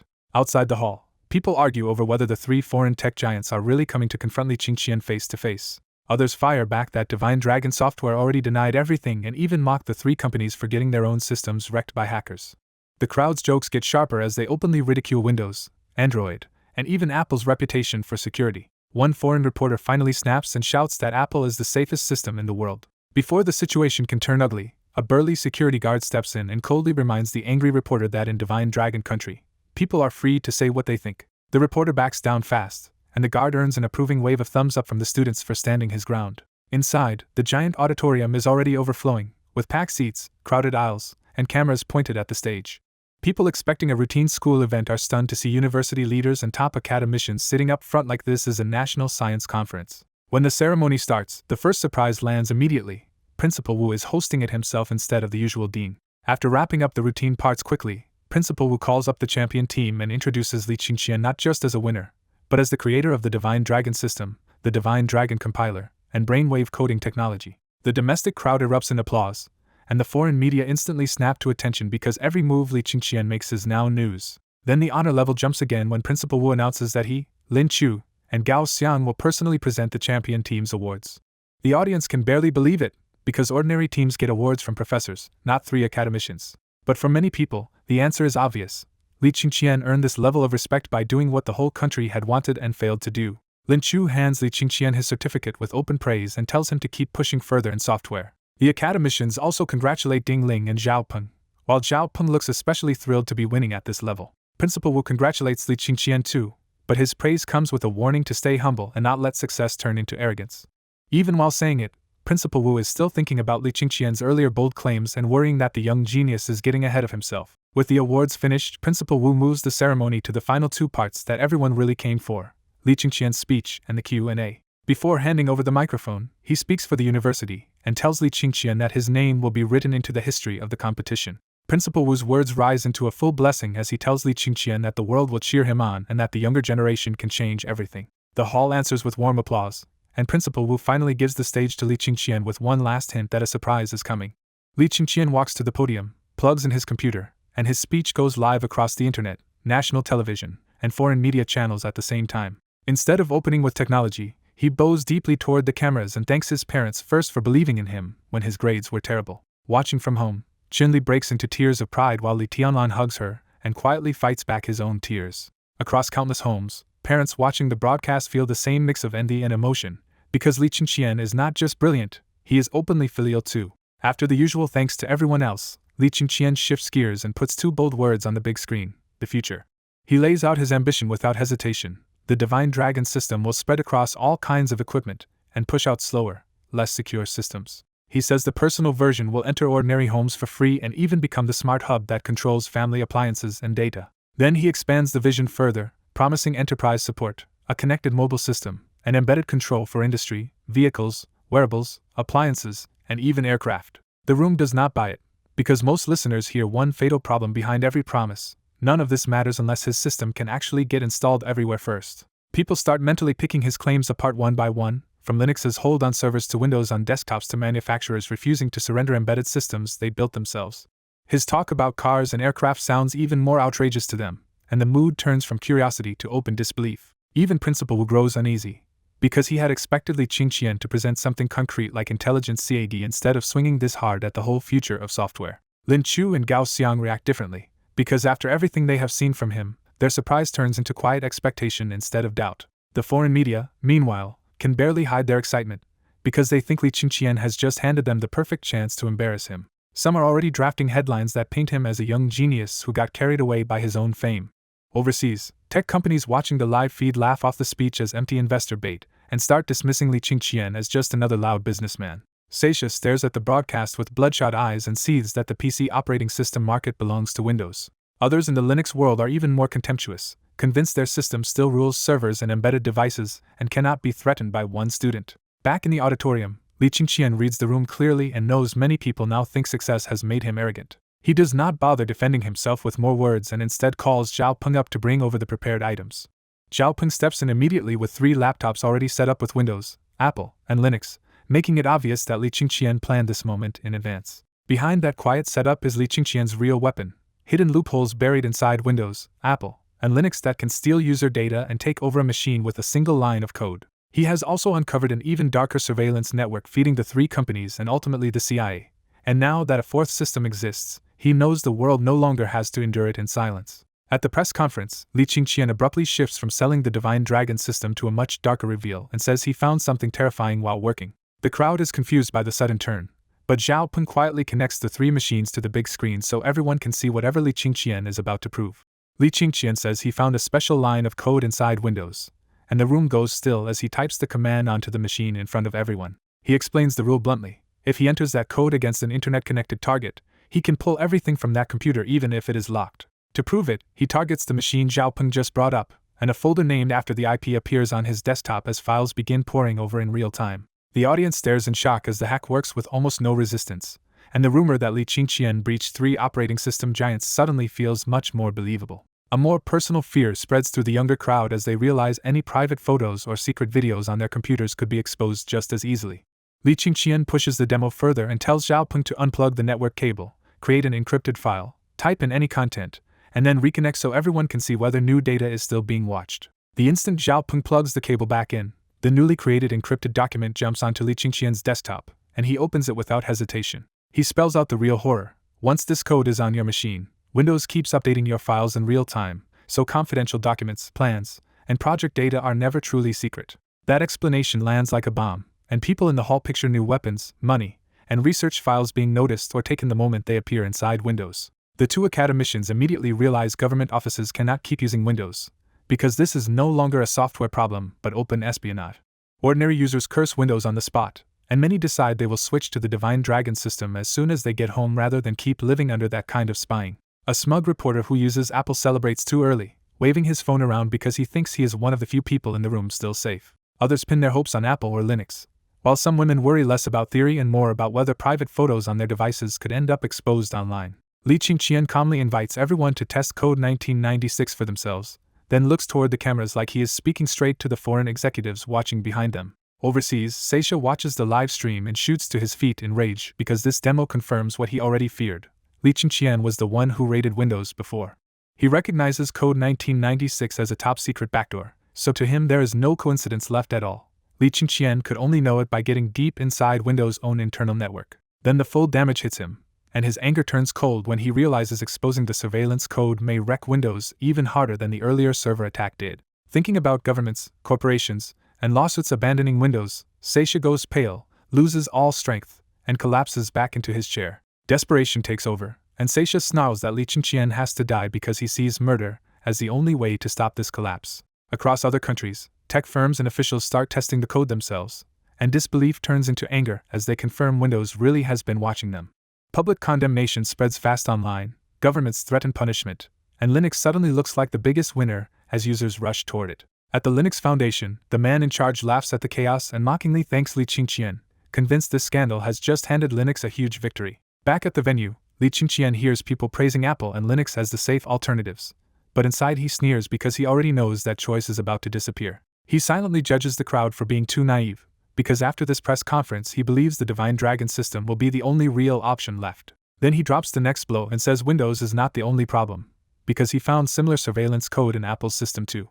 He runs the Apple demo live, and just like before, a single line of code starts copying files from the Apple device straight onto his desktop. Li Qingqian makes it clear that the problem covers Apple computers, tablets, and phones alike, and any updated file on those devices can keep syncing over in real time. Before the room can recover, he moves on again and reveals that Linux and other systems built on the Linux kernel have the same kind of hole. His Linux demonstration is even worse, because the same trick reaches not just computers but devices built on that core, including phones, TVs, routers, and game consoles. That finally shatters the whole room, because Windows, Apple, and Linux all turn out to be spying through similar hidden code. People curse the uselessness of their expensive antivirus software, and realize they were never protected against the companies controlling the operating systems themselves. The Apple fan reporter is hit especially hard, because the brand he trusted as premium and secure has just been exposed in front of everyone. Many people with Apple phones panic on the spot, and some women hurriedly turn off their devices or delete private selfies before anyone else can see them. Academician Lin Chu feels a chill as he realizes the whole world has been living under surveillance, and he can only be grateful that truly secret networks were kept isolated from the internet. Principal Wu is just as rattled, because if those systems had reached into the university's equipment, its research achievements could have been stolen without anyone noticing. Hee Hongyun suddenly understands why domestic software has struggled so badly, because if competitors could steal new technology before release, honest development never stood a chance. Over at Apple, Cook watches the same reveal and goes so pale and breathless that his assistant has to rush a life-saving pill into his mouth. After recovering a little, Cook explodes in anger because Li Qingqian has not only stolen Apple's source code but is now using it to smash Apple's image in public. He knows the real wound is to Apple's identity, because high price, safety, and polish were the whole reason customers accepted the brand in the first place. Even so, Cook forces himself to think strategically and clings to one advantage: Apple users cannot swap out the closed system as easily as Windows users can abandon theirs. He tells himself Apple may still survive if it admits fault quickly and handles the crisis well, even though he knows this scandal could become fatal if they misstep. At the Linux Foundation, the man who was laughing moments ago goes still when Li Qingqian exposes Linux's own hidden monitoring code too. He knows that code sits deep inside Linux support routines and has hidden there for years, buried so well that even open-source scrutiny never dug it out. Even after losing Linux's image of safety, he still refuses to panic, because he believes the world has no real replacement for Linux in servers and embedded systems. His final confidence is brutally simple: people may now know Linux is listening too, but unless someone rewrites the kernel itself, they still cannot remove that port and still have to keep using it.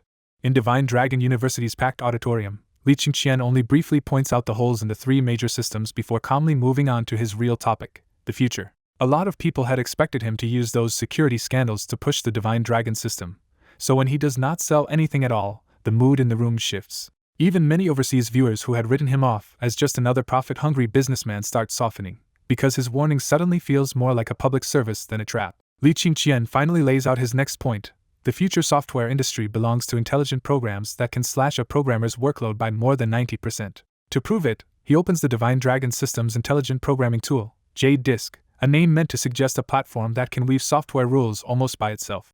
He asks Jade Disk for a simple calculator, and neat code instantly floods the editor while a crude working calculator appears in the live preview window. Then he asks for a graphical interface with number and operator buttons, and Jade Disk rewrites the software on the fly, turning that bare tool into a real calculator UI. Li Qingqian only drags the rough icon positions into place and hits autoline, and in seconds the layout snaps into a polished finished interface. He runs a few calculations in front of everyone, and the calculator works perfectly, which makes the speed of the whole process even harder to dismiss. He raises the bar again by telling J-Disk to add a step recording function that remembers the first 100 calculation steps, and the program upgrades itself almost instantly. After showing the new function, Li Qingqian tells J-Disk to package the software for both PC and mobile under the name Experimental Calculator 01. He does not stop there either, ordering J-Disk to register the code copyright and upload the app to the Divine Dragon shop with a buyout price of 0.01 yuan. Then he opens the Divine Dragon Mall, buys the app he just made, downloads it, installs it, and runs it right away, completing the entire create-to-sale loop in under 2 minutes. With the demo finished, Li Qingqian sums up the point. Work that used to take days or even a year can be crushed down to minutes or a few days with intelligent development. He keeps stacking practical advantages on top of the speed. One development for multiple platforms, built-in copyright protection, no space for piracy, and machine code performance faster than C. When he finishes that section, the giant auditorium stays completely silent, because nobody wants to miss a detail of something that feels almost unreal. Shock spreads across the crowd, and people start thinking the same thing. J-Disk does not look like a normal tool at all. It looks like technology from another era. On stage, academician Lin Chu, academician Gao Xiang, and Principal Wu Shidian are just as shaken, realizing Li Qingqian has gone far beyond a clever software trick. The information school professors watch with even sharper eyes, because to them this is not just advanced codeless programming anymore, it looks like real artificial intelligence. Ding Qingchuan says it outright with obvious hunger in his eyes. If this demo is real, Divine Dragon software has built true AI, and that will shake the world.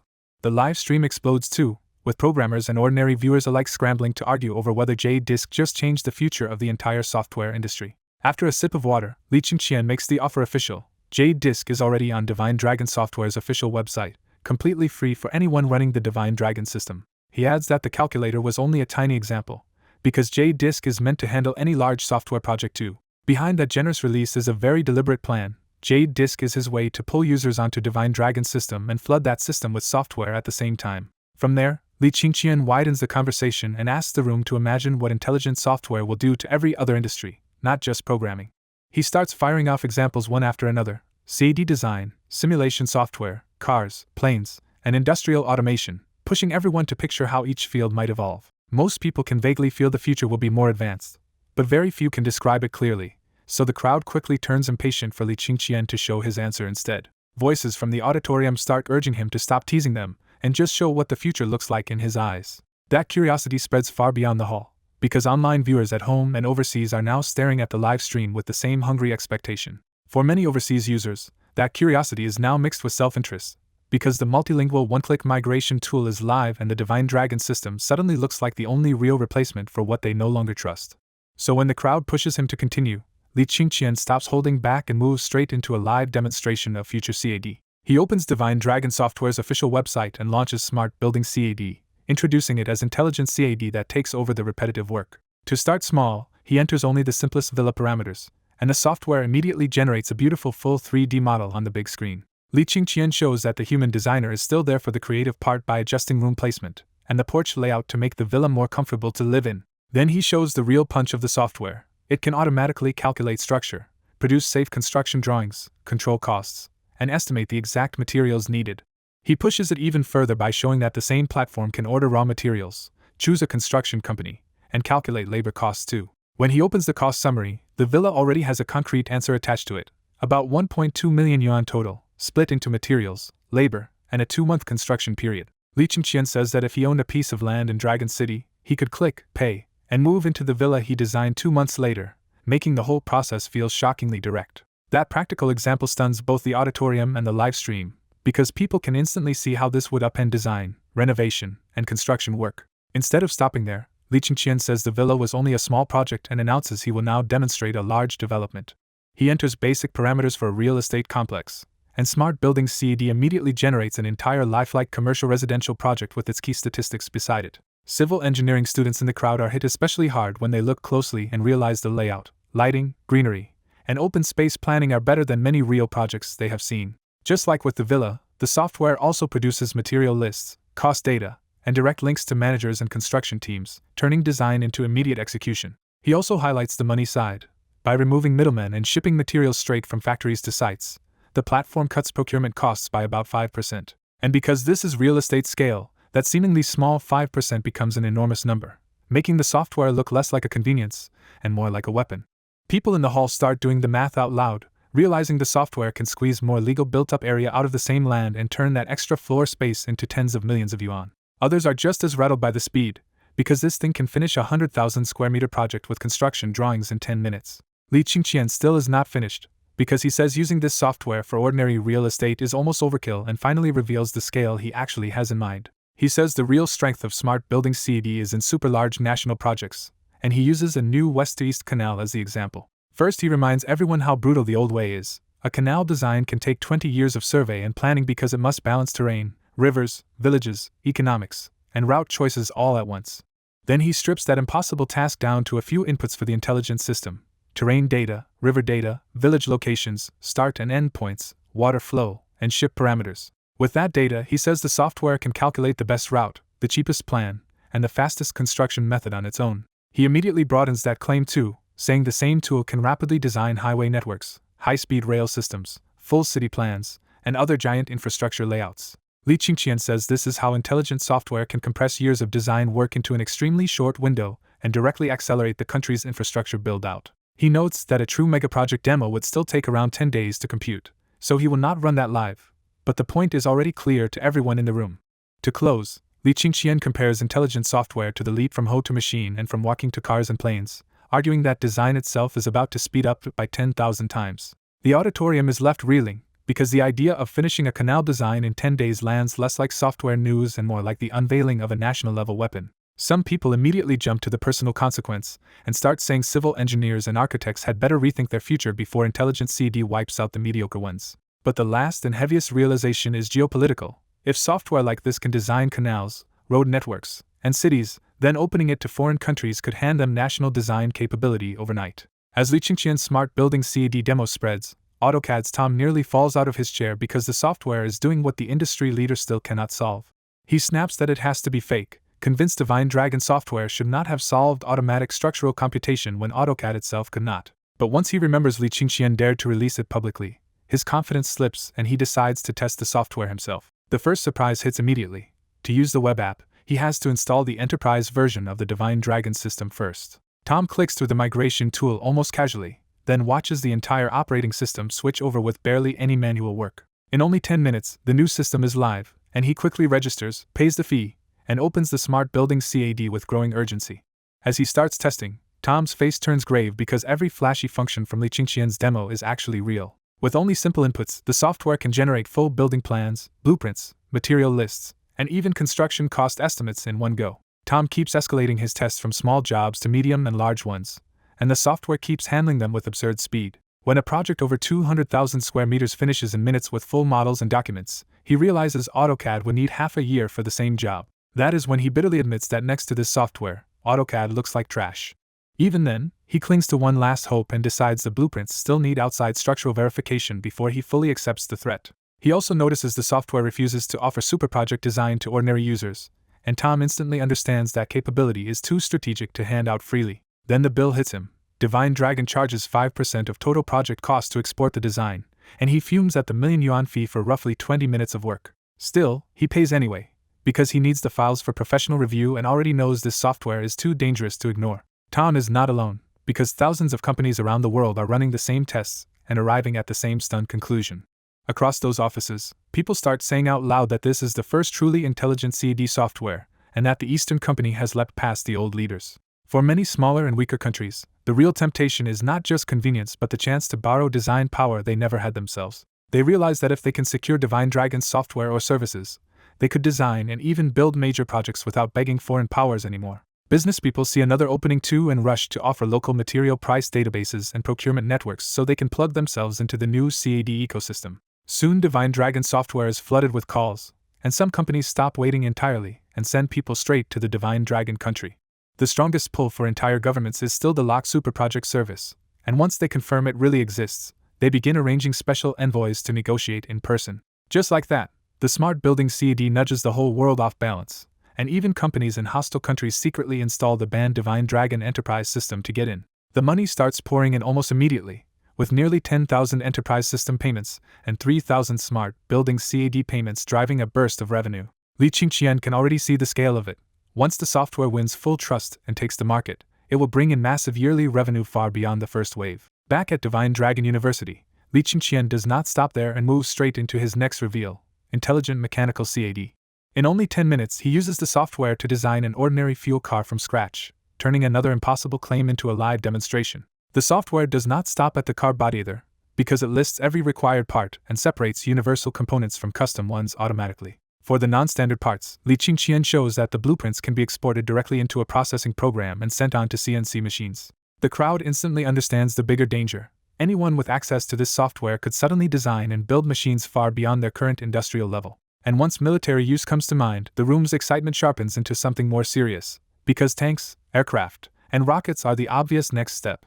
Li Qingqian only gives a brief introduction after that, because state secrecy authorities have already made it clear this software cannot be freely opened to the outside world. The rule is blunt: even if mechanical CAD is authorized externally, military use would need explicit national approval. But that warning does not calm foreign observers at all, because many countries immediately see the software as a direct path to better defense capability. For weak countries with almost no serious weapons industry, the software looks less like a tool and more like a warehouse full of military blueprints. Even major powers cannot shrug it off, because cutting years off advanced weapon design would still be a huge strategic advantage. As the pressure builds, people abroad start saying openly that the Sunset Empire now has to answer with more advanced CAD software of its own. Li Qingqian closes the mechanical CAD segment by framing it as part of a larger mission to use technology to raise efficiency and benefit the world. He explains that the software is built on mature machine models, so designers can skip repeated groundwork and focus on creative upgrades instead. He adds that each new product version can build directly on the last one, turning upgrades into a much faster chain rather than starting over every time. Then he reveals the built-in simulation system, which can test aerodynamics, mechanical operation, wear, and material behavior before anything is manufactured. That means products can be verified digitally first, cutting development cycles and speeding up each round of upgrades. He also promises every design will receive a unique identification number so creators can prove ownership and authorize others to use their work. From there, Li Qingqian widens his pitch dramatically and says tools like this could push humanity toward the long dream of reaching space. He says Earth's resources are tiny compared to the universe, so intelligent software, automation, and industrialization have to become the foundation for that future. To make that point concrete, he pivots from vision to proof and brings up live surveillance footage from Tianyi City's Wisdom Factory. Li Qingqian calmly announces that what everyone is seeing is a fully automated factory with no human participation beyond loading materials and taking away finished goods. Then he starts naming hard numbers, beginning with 80,000 brainwave receivers a day at a perfect pass rate. He follows with 200,000 phones per day and then 50,000 computers per day, each again claimed to have a 100% pass rate. That reveal instantly explains to the audience why brainwave receiver supply had quietly returned to normal. It also makes many people feel a chill, because they realize Li Qingqian secretly built his own production base while his enemies thought they were cornering him. When people look closely at the surveillance footage, the strangest part is obvious. From raw materials to finished products, there are no workers anywhere. For an industry used to crowded labor-intensive assembly lines, what Li Qingqian is showing feels almost unreal. Far away in the Sunset Empire, Seisha watches the same reveal and his face goes dark the moment he hears the brainwave receiver output number. Seisha finally understands why banning OEM factories did not crush Divine Dragon software. Li Qingqian had his own factory all along. That realization wrecks the old strategy, because blocking OEM factories means nothing if Divine Dragon software can manufacture for itself.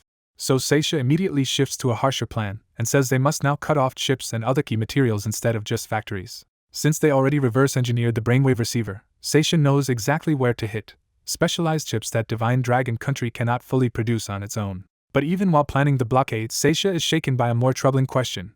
When did Li Qingqian even build a factory this advanced? By Seisha's own judgment, designing and building an automated plant like this should have taken at least a year, which makes Li Qingqian's timeline feel impossible. The profile data only makes it worse, because every report said Li Qingqian was just an ordinary person a year ago. Seisha is not the only one rattled by that question, because Cook and Pai Che are forced into the same ugly line of thought. Once they accept that Li Qingqian already had production capacity, all their earlier pressure tactics suddenly look pointless. That leads to an even harsher conclusion: the shortages Divine Dragon software showed before were probably bait, not weakness. From there, the rest of the trap falls into place in their minds. After misleading them, Li Qingqian sent the disguised virus package into Windows through Zhang Tianling. Because they were busy celebrating Divine Dragon software's supposed collapse, they had lowered their guard just enough to let the attack land.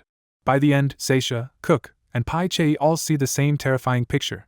Li Qingqian had been scheming against them from the beginning, and every step now looks deliberate. In Divine Dragon University's auditorium, Li Qingqian smiles at the crowd because he already knows exactly what everyone is doubting.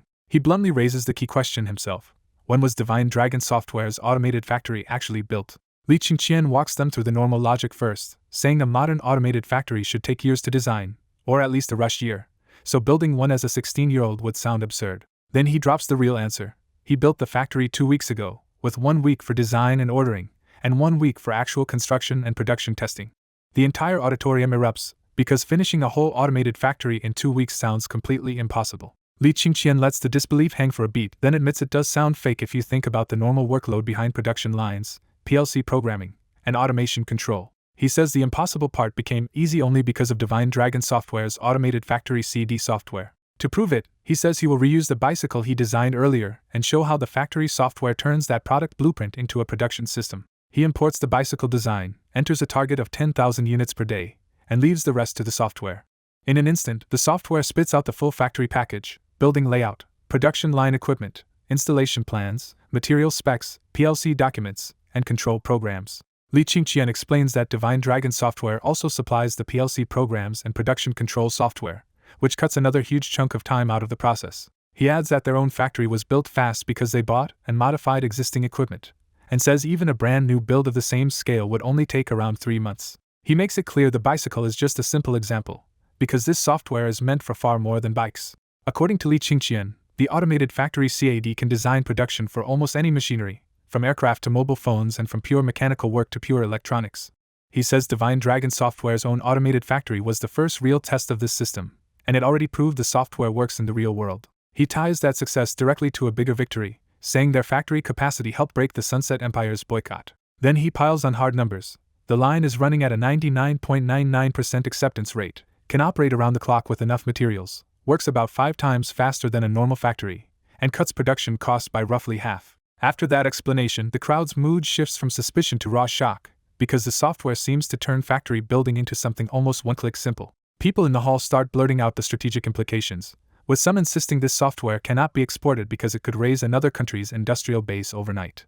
Others jump straight to military uses, imagining automatic production lines for tanks, missiles, radar, and fighter jets, and suddenly the software looks less like a product and more like national power. Online, viewers are just as shaken, calling the technology more advanced than science fiction and saying it could turn Divine Dragon country into the factory of the world. Overseas, countless viewers watch with open envy and immediately try to find the automated factory CD software for themselves. They hit a wall at once, because the automated factory CD software simply is not available to them online. The official site only gives foreign users a limited version of the intelligent building CAD software, restricted to commercial buildings under 300,000 square meters.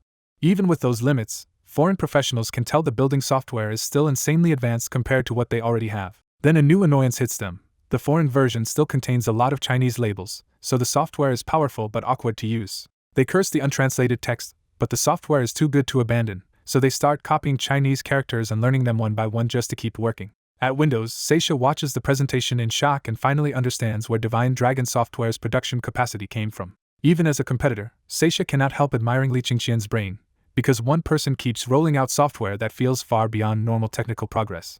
He separates the threats in his mind, deciding that brainwave coding already makes Li Qingqian dangerous, but the intelligent machine CAD and automated factory CAD are the truly unheard of breakthroughs. Seisha realizes that if poorer countries ever got legal access to those 2 programs, they could industrialize at frightening speed and leap out of poverty. But after thinking it through, he reassures himself that the damage to Windows is still limited because Divine Dragon Software only runs on the Divine Dragon system. He keeps talking himself into confidence, reminding himself that Windows survived the 1996 loophole scandal and still dominates because entire governments and companies are locked into its ecosystem. In his final conclusion, Seisha leans on sanctions too, believing most countries cannot risk the cost of switching systems or using Divine Dragon Software at all. Back in the auditorium, Li Qingqian finally pauses after the long technical demo and takes a drink of water to ease his throat. At that exact moment, his phone lights up with a message from Baizé. The message from Baizé says Project Great Flood has been activated, the flood is spreading, and the old order will collapse worldwide in about 10 minutes. Li Qingqian only gives a faint smile, as if this dangerous update confirms something he was already waiting for. Then he smoothly shifts back into the speech and starts talking about the future, saying intelligence will spread everywhere to boost productivity, convenience, and daily life. He says brainwave coding will not stop at text and computers, because it can also be used to drive cars, aircraft, and even spaceships as extensions of the human body. To sell that idea, The screen shows a pilot wearing a brainwave receiver and pulling off extreme maneuvers that ordinary ace pilots could never manage. That vision instantly sets off another wave of reaction, with people imagining invincible dogfights, brain-controlled tanks, and a world where anyone could pilot aircraft if they knew the rules. Li Qingqian pushes the dream even further and says reverse engineering brainwave coding might someday let humanity encode knowledge and feed it directly into the brain. The audience practically aches at the thought, because this is the exact kind of shortcut every student has dreamed about. He reins that excitement back in a little by admitting Divine Dragon software cannot do that yet, and that cracking the brain deeply enough for it would be far harder than brainwave coding itself. After that, he turns back to what the company can already do now and puts a brainwave receiver on his head right in front of everyone. He demonstrates image input first by thinking of a mountain, and the computer immediately paints a majestic mountain scene. Then he thinks of the sea, and a new ocean image appears just as quickly, proving the machine is reading visual thought in real time. He says image input is not the end of it, because Divine Dragon software has already completed video input too. For inspiration, he opens a Chidian web novel on the computer and begins reading from the first sentence. As he reads, the computer starts constructing a full video version of the story straight from his thoughts. By the end of a single chapter, a 10-minute high-resolution video is finished, and its quality looks so absurdly good that people immediately compare it to crushing CG animation. The room explodes again, and even figures like academician Lin Chu and Principal Wu look shaken by how unreal the demonstration feels. With his planned software and future demonstrations complete, Li Qingqian says that is all he has for today and gets ready to end the event.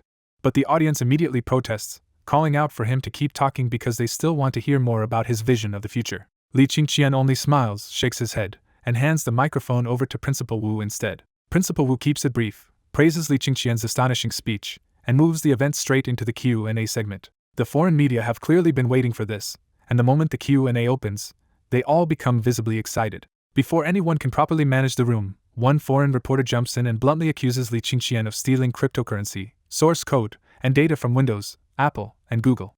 He presses even harder by claiming that much of what Li Qingqian later posted online was stolen material too, turning the first question into an open public attack. As Li Qingqian's shocking speech spreads overseas, foreign media push it even harder because the bigger he becomes, the more explosive the story gets. At the same time, Windows, Apple, and Google release coordinated statements calling Divine Dragon software a criminal hacker group that stole their code, money, and server data. The three giants move fast, filing lawsuits around the world and trying to drag Divine Dragon software into court everywhere they can. Inside Divine Dragon country, those cases go nowhere because the authorities see no evidence and refuse to open one. But many other countries do accept the complaints, and while they investigate, they freeze Divine Dragon software's business in their jurisdictions. When the Q&A begins, the first foreign question goes straight for the throat and openly hints that Li Qingqian's technology was stolen. The room instantly turns on the reporter, because accusing Li Qingqian of stealing the demo tech sounds less like journalism and more like a cheap setup. People online and in the hall may suspect Li Qingqian is a terrifying hacker, but almost nobody believes those companies actually created brainwave coding and had it stolen from them. Principal Wu steps in coldly and shuts the reporter down for speaking without permission and asking accusations instead of questions. He goes even harder, saying the man's behavior makes him doubt he is a real reporter at all and warning that he only gets to speak if called on. The foreign reporter goes red with shame and fury, glaring back like he wants revenge but suddenly losing all his swagger. Two huge security guards walk over and stop in front of him, making it painfully clear that this time he cannot bully his way through. That public scolding blows up the whole auditorium, and the crowd breaks into thunderous applause for Principal Wu. Viewers online love seeing a domineering Sunset Empire reporter finally put in his place, and the clip starts spreading as satisfying global payback.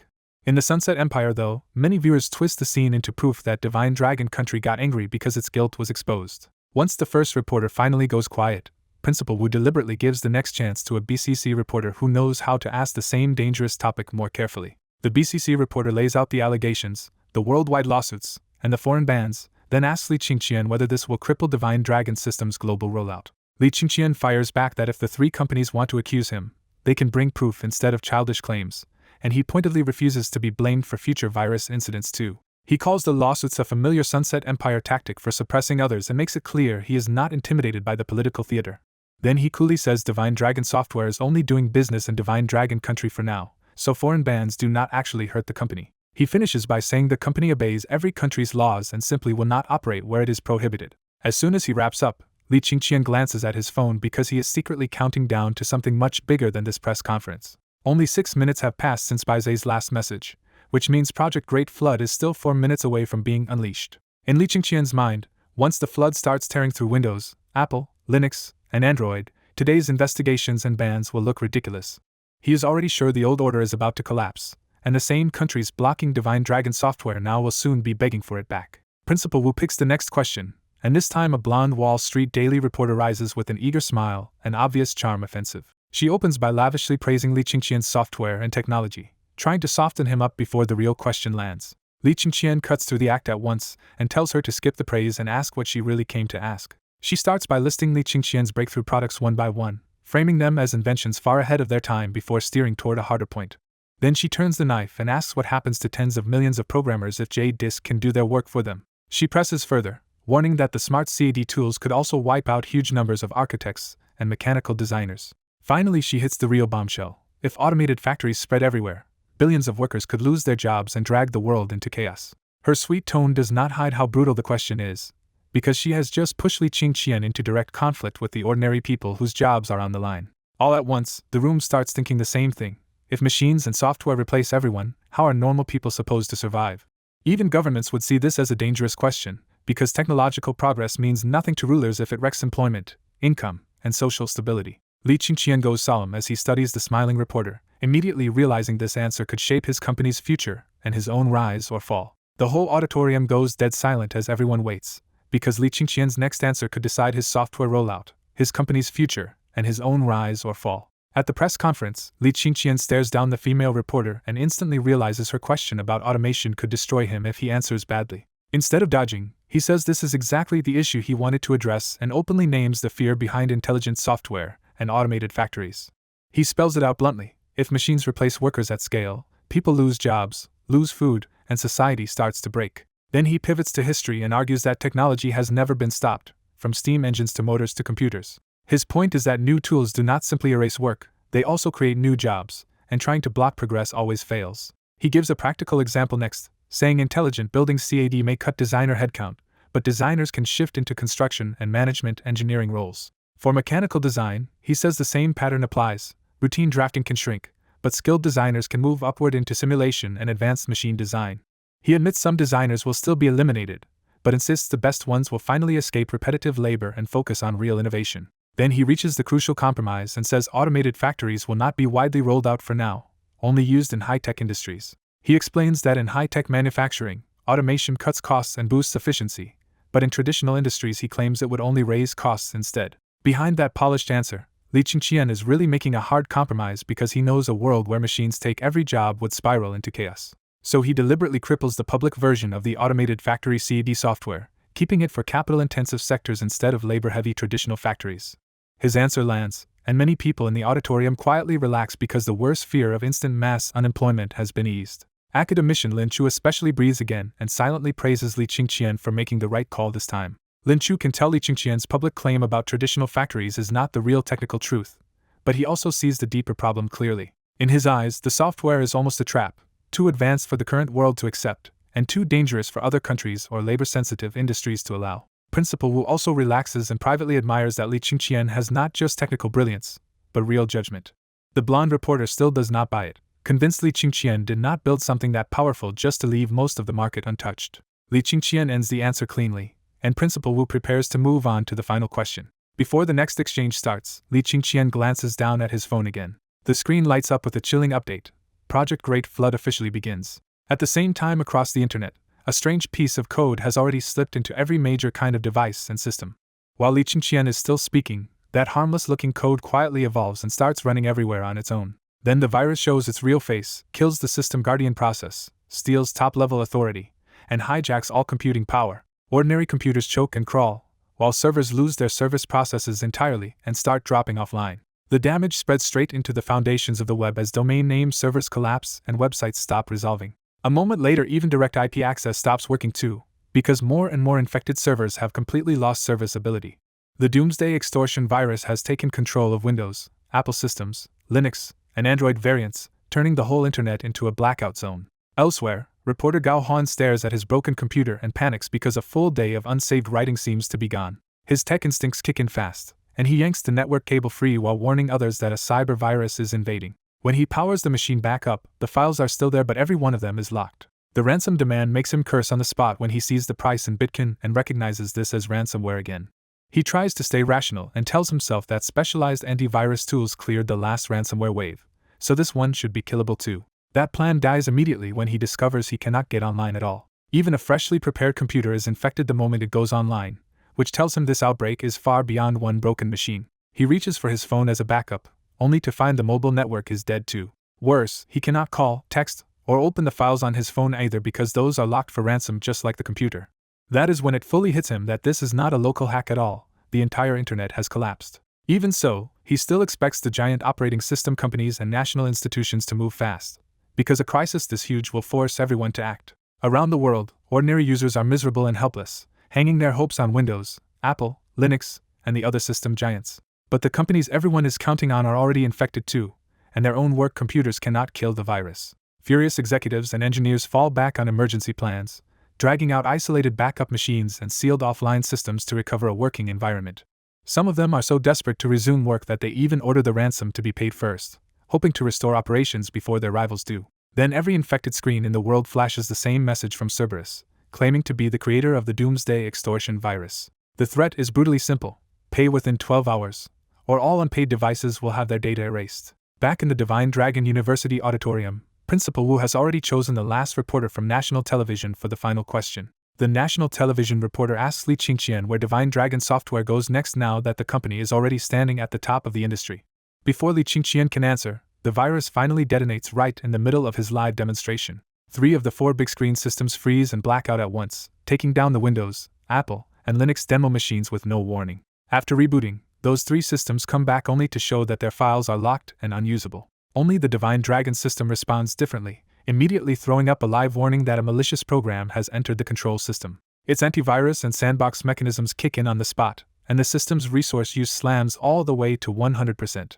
About 30 seconds later, the Divine Dragon system stabilizes and announces that the virus has been isolated inside the sandbox. While the Divine Dragon machine calmly offers to delete the threat, the other 3 screens blaze with Cerberus's red ransom ultimatum. In the middle of the event, panic spreads through the crowd when people suddenly realize their phones have lost signal, calls, and text messages all at once. A second wave of alarm hits when others find they cannot get online either, turning a phone glitch into a full internet crisis. Then the situation gets worse as people fail to open photo albums and save documents, and the fear in the room jumps immediately.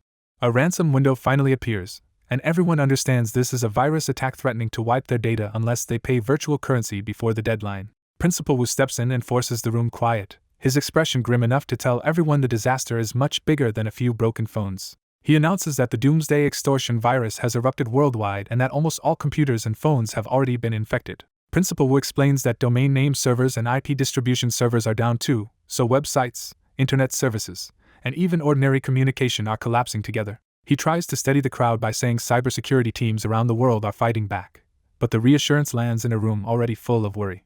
Because the internet is dead, the live broadcast cannot continue, and the event is reduced to being recorded for later release if the network ever comes back. Then someone shouts that not every device is infected, because Li Qingqian's Divine Dragon system just blocked the virus instead of falling to it. More voices pile on as users of Long Yao Generation 3 and Huawei Breakthrough Generation 1 say their phones are still safe too, and the room erupts again for a completely different reason. The foreign reporter who already clashed with the school suddenly seizes on that pattern and decides he has found the real culprit. He loudly accuses Divine Dragon software of creating the virus to cripple Windows, Apple, and Linux and force users onto Li Qingqian's system. His question hits the room hard, because once everyone notices only Divine Dragon devices escaped infection, their own doubts surface too. Even the experts on stage cannot completely hide their suspicion, because on the surface this disaster seems to benefit Divine Dragon more than anyone else. Li Qingqian answers coldly, and immediately warns the reporter to stop making baseless accusations or be sued for slander. He pushes back harder by mocking the reporter's logic, turning the attack into public embarrassment, and throwing the other man off balance. Then Li Qingqian shifts from counterattack to explanation and says he will tell everyone why the Divine Dragon system cannot be infected at all. He explains that every app in Divine Dragon runs inside its own sandbox, physically isolated from the rest of the system so malware cannot break out. He adds that the system also detects abnormal behavior inside the sandbox and reinforces the barrier the moment a virus starts moving. Li Qingqian makes it clear this protection exists in the computer, server, and mobile versions alike, so Divine Dragon's immunity is a built-in rule, not a suspicious exception. That technical explanation visibly lowers the suspicion in the room, because now the surviving system looks consistent with its design instead of conveniently spared. The foreign reporter refuses to let go and snaps back that whatever the explanation is, Divine Dragon still comes out as the biggest winner. Li Qingqian fires back that the reporter is acting less like a journalist and more like a fool who cannot even follow basic cause and effect. When the reporter flashes his press ID and demands a direct answer, Li Qingqian gives him one that flips the whole argument around. He says Divine Dragon software depends on the internet even more than its rivals, so with DNS and IP systems down, his company is actually suffering heavier losses. He goes further and points out that other operating systems can still be reinstalled from disks or USB drives, but Divine Dragon's system can only be distributed online, so the outage chokes its expansion completely. Li Qingqian ends bluntly by saying the only real profiteer here is the hacker Cerberus, while everyone else is losing. The foreign reporter finally loses control and erupts into an ugly racist outburst instead of offering any real rebuttal. On Principal Wu's signal, security grabs him, clamps a hand over his mouth, and drags him out before the scene gets worse. Once the shouting is gone, the audience quietly realizes Li Qingqian's logic holds up, because a dead internet hurts Divine Dragon badly and even stops people from installing it. The press conference loses its momentum anyway, because the virus has become far more urgent than any corporate roadmap or public relations message. Li Qingqian drops the future development topic and says restoring the internet matters more than anything else right now. 6 hours later, the global crisis has only worsened, and Seisha explodes in fury because Windows still has no way to stop the virus. The engineers can only admit that any device touching the network gets instantly infected, and they still understand the doomsday virus only at a shallow level. Seisha rages that whoever solves this first will become the world's savior and dominate the operating system market, which makes their failure feel even more unbearable to him. In desperation, he promises a 100 million reward to anyone who can kill the virus in the next 6 hours and restore Windows machines. But the same paralysis is crushing Apple, Google, and the Linux side too, because without the internet even communication and ransom payment have become nearly impossible. Someone sums it up grimly: with the network gone, the world's technology has been shoved backward by 50 years into something close to a mechanical age. One idea appears in the chaos. If the virus depends on current operating systems, maybe a brand new system could leave it with nowhere to live. That hope is crushed immediately, because creating a new non-Linux operating system from scratch would take far longer than the 6 hours before Cerberus wipes the data. Meanwhile, the Sunset Empire's domain authority digs up ancient tape servers, betting that fixed old programs cannot be altered by the virus. They actually get the antique servers running, and for a moment it looks like a tiny miracle in the middle of the collapse. That hope dies fast when modern global traffic slams into the ancient hardware, overheating it almost immediately while barely scratching the total request load. The person in charge can only curse the useless speed of the old machine and the madness of a ransom hacker who broke the very infrastructure needed to pay him. His last hope is that security specialists can clean the infected DNS servers, but even those experts are stuck because their own systems are already compromised. Back at the university, Principal Wu leads everyone out of the auditorium, and the formal event finally gives way to private, more serious conversations. Once outside, academician Lin Chu quietly pulls Li Qingqian aside and asks the question everyone else only dared think: did he cause the virus? Li Qingqian answers with a flat, firm no and meets Lin Chu's eyes without flinching.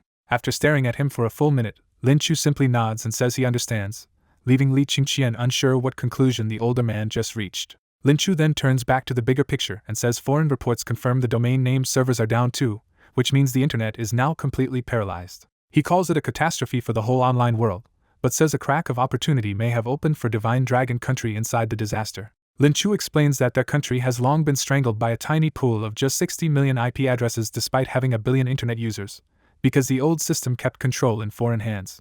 Then Lin Chu asks if Li Qingqian knows the Iceman project, revealing that this crisis may finally push the country toward the IPv6 future it has needed all along. At the emergency meeting, academician Lin Chu reveals that the Iceman project's main server is sitting inside the Software Research Institute, and his mind immediately jumps to a huge national opportunity. Lin Chu says that if they restore the server first and push IPv6 service to the world, Divine Dragon country could seize control of the internet's core infrastructure from the Sunset Empire. Because everything depends on speed, Lin Chu nervously asks Li Qingqian the real question: how long will it take to switch the Iceman's server over and make it serve the world? Li Qingqian answers without wavering that 1 hour is enough, because the server version of the Divine Dragon system already includes domain resolution and IP allocation tools.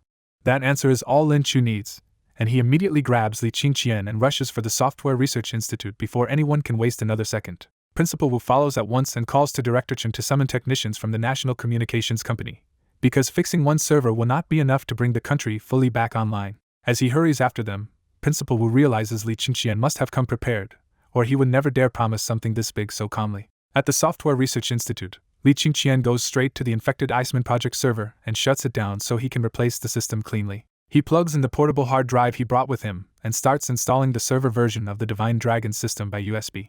The installation finishes in about 10 minutes, and Li Qingqian quickly debugs the system and turns on domain name resolution and IP assignment. Li Qingqian announces that the server is running, and even the top-level domain generation function is active, which makes everyone around him suddenly stop breathing for a second. But when Li Qingqian adds that there is still one problem, Lin Chu's excitement tightens into instant worry. Li Qingqian explains that the original server data cannot be recovered for now, so IP assignments and domain bindings will have to be rebuilt from scratch. He goes further and says ownership records are gone too, so he already built in domain registration, domain purchasing, and self-service domain to IP binding tools. Instead of a setback, Lin Chu realizes Li Qingqian has practically rebuilt the heart of global domain management inside this one server, and he calls the functions excellent on the spot. Principal Wu can only sigh that the Software Research Institute hit the jackpot, and he half jokes that he wishes the Iceman server had been placed at Divine Dragon University instead. After the setup is stable, Li Qingqian copies a detailed operating manual onto the server so the institute can handle most future questions without clinging to him. He tells them the Iceman server is now ready for service, and if performance ever becomes a bottleneck, they can simply add more machines into a server cluster. To prove it works, Li Qingqian creates a new domain on the spot and binds it to the Software Research Institute's internal IP address.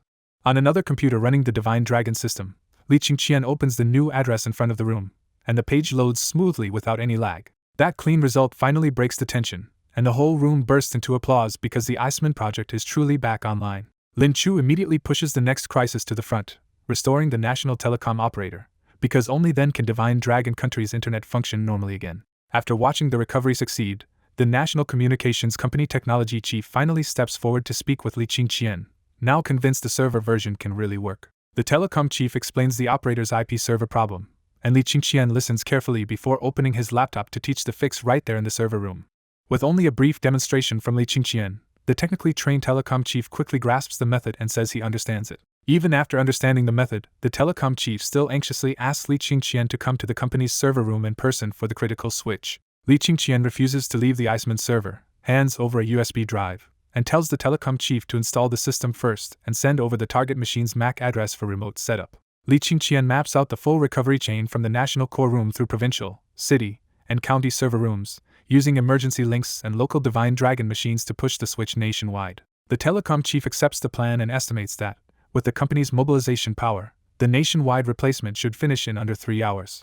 Before rushing out, the telecom chief stresses that calls and text messages have to come back first, or the country could slide into panic. The rollout moves fast. Just 20 minutes later, the country's core IP allocation and data exchange server room has already been switched over successfully. 40 minutes in, all provincial IP allocation and data exchange server rooms have also changed over to the Divine Dragon system. An hour later, the municipal server rooms finish switching too, and the recovery pushes one level deeper across the network. At 1.5 hours, the first county-level server room comes back online, and the first real sign of life returns with partial phone and text service. By the 3-hour mark, 99% of counties can communicate again, and live television broadcasting is restored with them. When the familiar news anchor finally appears on television again, that ordinary face does more than any speech to steady the public. As families reconnect by phone and text, the fear that had been building across the country starts to loosen at last. Even with only one television channel running, the restored broadcast feels like proof that the country is standing back up. The national news then tells everyone the hard truth. The doomsday extortion virus is devastating Windows, Apple, Linux, and similar systems, and no defense exists for them yet.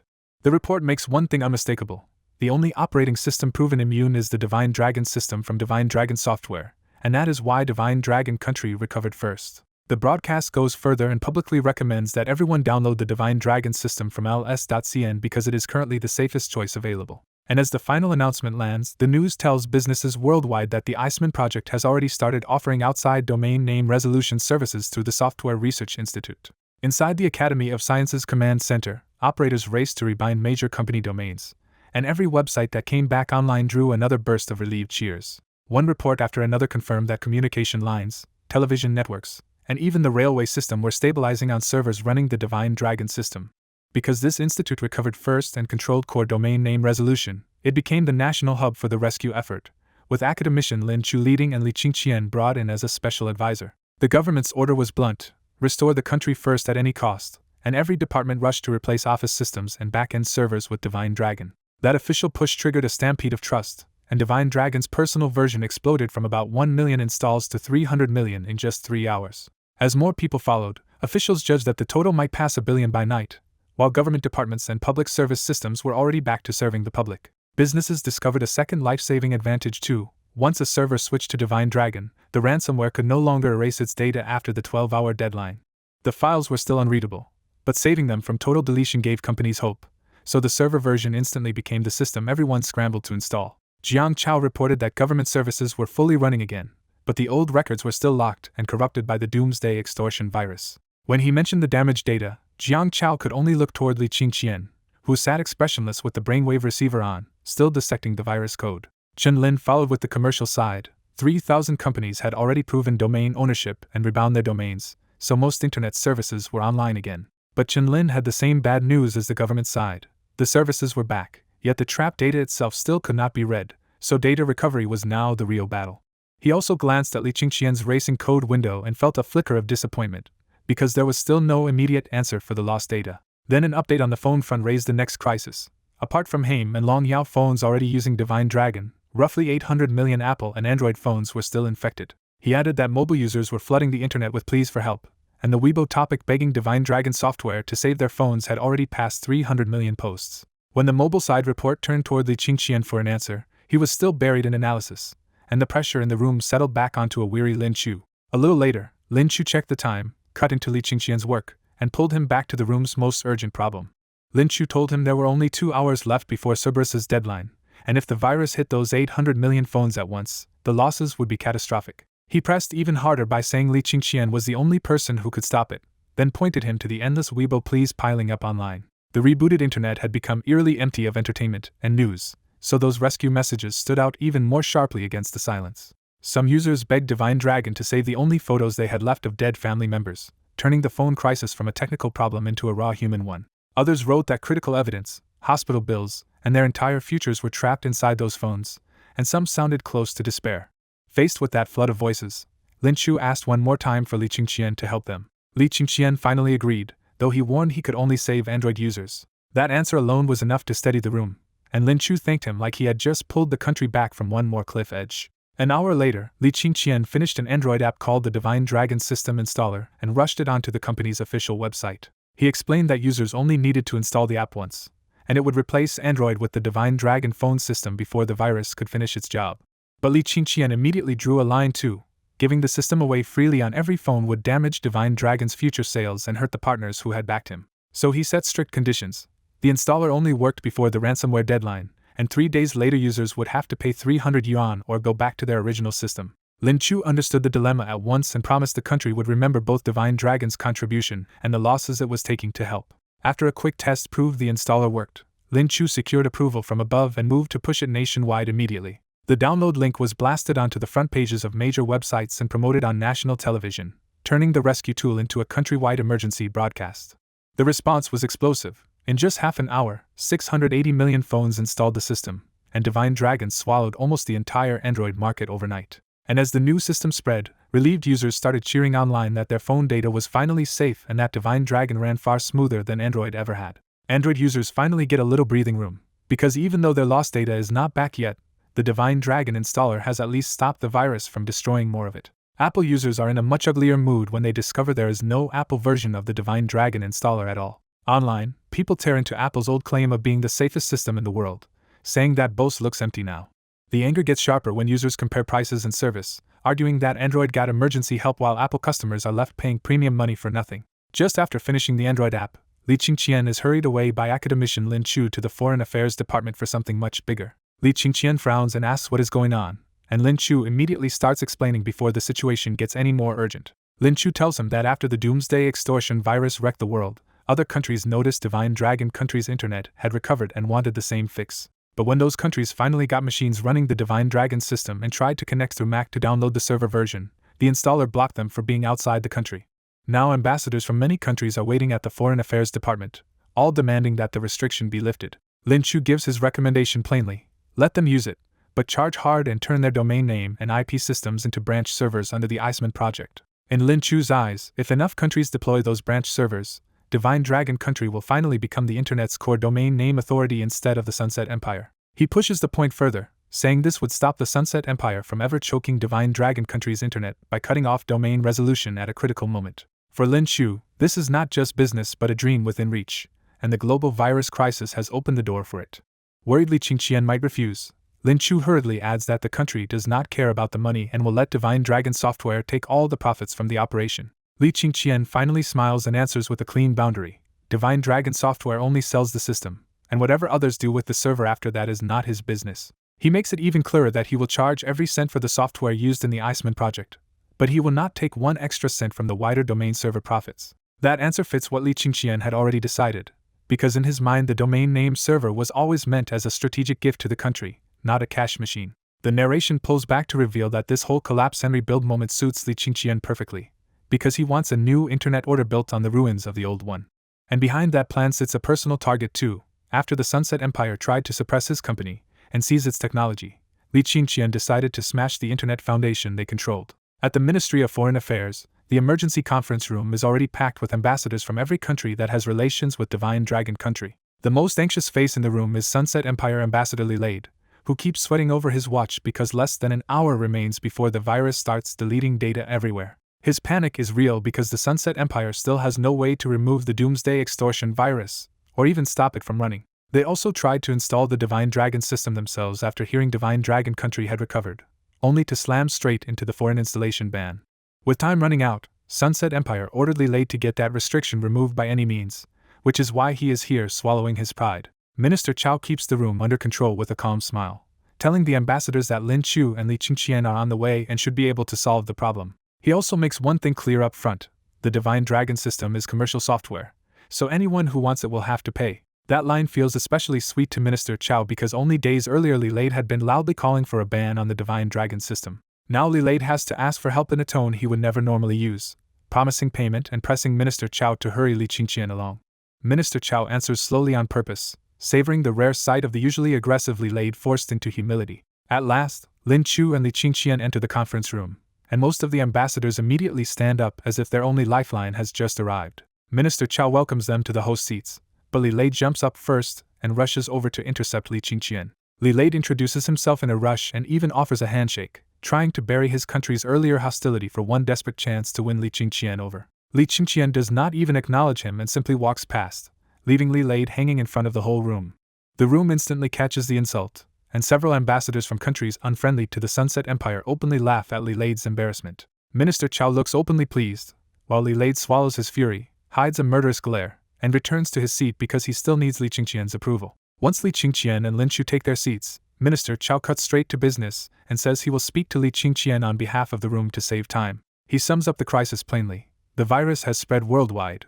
Only Divine Dragon Country has recovered, and every top expert elsewhere is still helpless. Then Minister Chao pointedly reminds him that the rest of the world wants the Divine Dragon system because it was the tool that brought the virus under control here. He brings up the key obstacle next, asking about the Divine Dragon system's remarkable rule that blocks installation outside Divine Dragon Country. Finally, he puts the decision where everyone knows it belongs and asks Li Qingqian what he thinks about letting these countries install and use the system. In the packed conference room, Li Qingqian regretfully tells Minister Chao he cannot simply open the Divine Dragon system to everyone. The room goes heavy with disappointment, because everyone knows the coming Doomsday Extortion virus could wipe data and freeze whole countries in minutes. Ambassadors start pleading one after another, openly asking Li Qingqian to save their countries and saying he can name his conditions. Li Qingqian coolly says the problem is not him, but the Sunset Empire, because any country that uses Divine Dragon's system will anger them. Then he turns his gaze straight to Lilade and asks the Sunset Empire ambassador if that is not the truth. The room's mood flips, and the surrounding diplomats start looking at Lilade with anger as the man who stirred up this whole mess. Lilade swallows the public humiliation in silence, but his cold stare makes it obvious he is memorizing every insult. A first ambassador finally stands and asks Li Qingqian to open the Divine Dragon system for his country, openly showing he is not afraid of the Sunset Empire. Right after that, a huge burly ambassador rises like a wall and says his country can protect itself, so it wants the system too. Even the Southern Monkey Kingdom ambassador forces himself to stand and ask for access, because his country is getting too chaotic to survive without restored networks. That breaks the dam, and more small country ambassadors rise to choose survival over fear of Sunset Empire retaliation. Lilade burns with fury as he realizes the people who used to obey him are now ignoring him for Li Qingqian's system. Seeing the moment turn, Minister Chao checks the dwindling time and decides it is time to state Divine Dragon Country's position plainly. Minister Chao declares that the world does not belong to the Sunset Empire, and it has no right to decide who may use the Divine Dragon system. He goes further and calls the Sunset Empire's ban meaningless waste paper, making this a direct challenge in front of every country present. With Minister Chao backing him, Li Qingqian finally agrees to open the Divine Dragon system after all. Relief flashes across the room, because everyone assumes the last obstacle is gone and only the price remains. But Li Qingqian immediately stops that assumption and says his conditions are not about money at all. His first condition lands like a bomb. Any domain name resolution system provided by Divine Dragon software will be permanently routed to Divine Dragon Country's Iceman project server. The room erupts, because everyone understands this would shift the internet's basic control structure away from the Sunset Empire. Li Lade shoots to his feet so violently that he shoves the table away, demanding to know what Li Qingqian thinks he is doing. He angrily declares that the internet and domain name system belong to the Sunset Empire, and says the Empire will defend that core interest by any means, even war. Then he sweeps a threatening stare across the room, warning every ambassador that using this system will bring Sunset Empire punishment. Li Qingqian does not budge and calmly repeats that the Divine Dragon system's branch servers will stay permanently tied to the Iceman project. He makes the choice brutally simple: use it under that rule, or do not use it at all. With the virus only minutes away, an ambassador cuts through the standoff and urgently asks Li Qingqian to announce the address anyway. Another burly ambassador immediately backs him up, saying his country is not afraid and wants the address now. Li Qingqian nods and projects the new address for the branch domain name resolution server onto the big screen. The ambassadors immediately pull out their phones, photograph the screen, and rush the information back to their countries through special channels. Li Lade watches in disbelief as even the diplomats around him ignore his warning and send the address home, proving he no longer controls the room. At the meeting, the North Gene ambassador flatters Li Lade and admits the real goal is simple: force Li Qingqian to reopen the personal Divine Dragon system. That excuse works on Li Lade, and despite his earlier hardline posturing, he grits his teeth and sends the MAC address to his embassy. Li Lade quietly tells himself this is only temporary, because once the Sunset Empire and the big tech giants solve the virus, they can throw Divine Dragon's system away. But everyone in the room sees the hypocrisy, and the ambassadors openly mock how the man who tried to block the system is recording the address faster than anyone else. Their ridicule leaves Li Lade shaking with rage, barely holding himself together in his seat. Then Li Qingqian moves the meeting forward and calmly announces that Divine Dragon software will open access to the personal version too. The room goes still, because this second issue matters just as much as restoring national internet access. Without personal systems, daily life and production cannot recover. Li Qingqian immediately makes the catch clear: anyone who wants the personal Divine Dragon system must accept its conditions. He explains that the personal Divine Dragon system is an online operating system, so it cannot run offline and must stay connected to the internet. Then he tightens the trap. Without Divine Dragon's branch domain name resolution server system, the personal version will not work normally at all. He goes even further and warns that if they try to use the system without that server setup, it will trigger self-destruction and damage both hardware and software. The message lands hard. If foreign countries want the personal system, they must first route themselves through Divine Dragon's server network and accept its root domain order. Li Lade finally explodes and accuses Li Qingqian of playing with fire by challenging the strongest country in the world. Li Qingqian does not retreat at all, and with a sneer he says he already knows the consequences. He repeats that the personal version will be opened, and whether other countries dare to use it is their choice. Then he puts the personal Divine Dragon system's MAC address and internet link on the big screen for everyone to take. Under Li Lade's furious stare, the ambassadors still photograph the screen and rush the information back to their governments through embassy channels. Seeing control slip away, Li Lade raises the stakes again and says the internet and root domain server are core imperial interests, demanding to know if Li Qingqian has really considered the fallout. When Li Qingqian does not answer immediately, Li Lade turns to Minister Chao and bluntly frames it as a choice for war. The whole room freezes after that threat, with some ambassadors terrified by the idea of two superpowers fighting and others secretly thrilled by the chaos it could bring. Minister Chao's smile disappears, and he answers with a hard face that Li Lade has no right to dictate what Divine Dragon Country does. He pushes even harder and declares that Divine Dragon Country does not bow to threats, and if the other side wants war, it will get war. He reminds everyone that Li Qingqian is offering a real way to restore both internet access and operating systems, and that each country is free to choose whether to use it. Then Minister Chao flips the moral pressure back, accusing Li Lade of bullying other nations by trying to stop them from using a system that could save them. He lands the sharpest blow of all by asking whether the Sunset Empire can offer any plan of its own to restore the internet, or the operating systems it is blocking. That answer shocks the room, because Minister Chao has just made Divine Dragon Country's stance public in the hardest possible way. Li Lade answers with icy anger, saying he will report every word to his president, and that Divine Dragon Country will bear the consequences. Minister Chao does not soften at all and throws back a blunt, dismissive reply. With no one following him, Li Lade leaves the meeting in a dark mood and sweeps the room with a final hostile glance on his way out. After Li Lade is gone, Minister Chao turns to Li Qingqian and solemnly promises that no foreign country will harm him on Divine Dragon soil. He makes it even plainer: if anyone tries to force Li Qingqian to do something against his will, they will have to face the country's guns first. Li Qingqian answers with the same seriousness, saying he trusts his country. Minister Chao gives one more clear endorsement, telling him to keep doing his work and promising state support as long as he stays within the law. That support genuinely moves Li Qingqian before the meeting settles back into business. Minister Chao finally tells him to continue, and Li Qingqian smoothly shifts the room from politics to the next unavoidable question: price. Everyone focuses again at once, because pricing is the part that will decide whether the rescue plan is merely possible or actually usable. Li Qingqian sets the foreign price for the personal Divine Dragon system at just 100 yuan a year, even though it is free inside Divine Dragon country. The ambassadors frown at paying for what Divine Dragon citizens use free, but they also know they have no real alternative anymore. Li Qingqian keeps going and lists the server prices too: 1 million a year for the branch domain name and national IP assignment system, 100,000 for provincial IP assignment, and 10,000 for lower levels. Instead of outrage, the room reacts with surprise because the prices are far cheaper than what the Sunset Empire used to charge for domain control. The comparison turns ugly for the Sunset Empire as diplomats mutter that Divine Dragon is selling software cheaply, while Sunset forced countries to overpay for both software and overpriced hardware. That leaves several countries openly leaning toward Divine Dragon, saying that if the system really works, they would rather buy from this side in the future. Then a representative from a small country stands up with the next practical obstacle and asks the question nobody can dodge: how are they supposed to pay?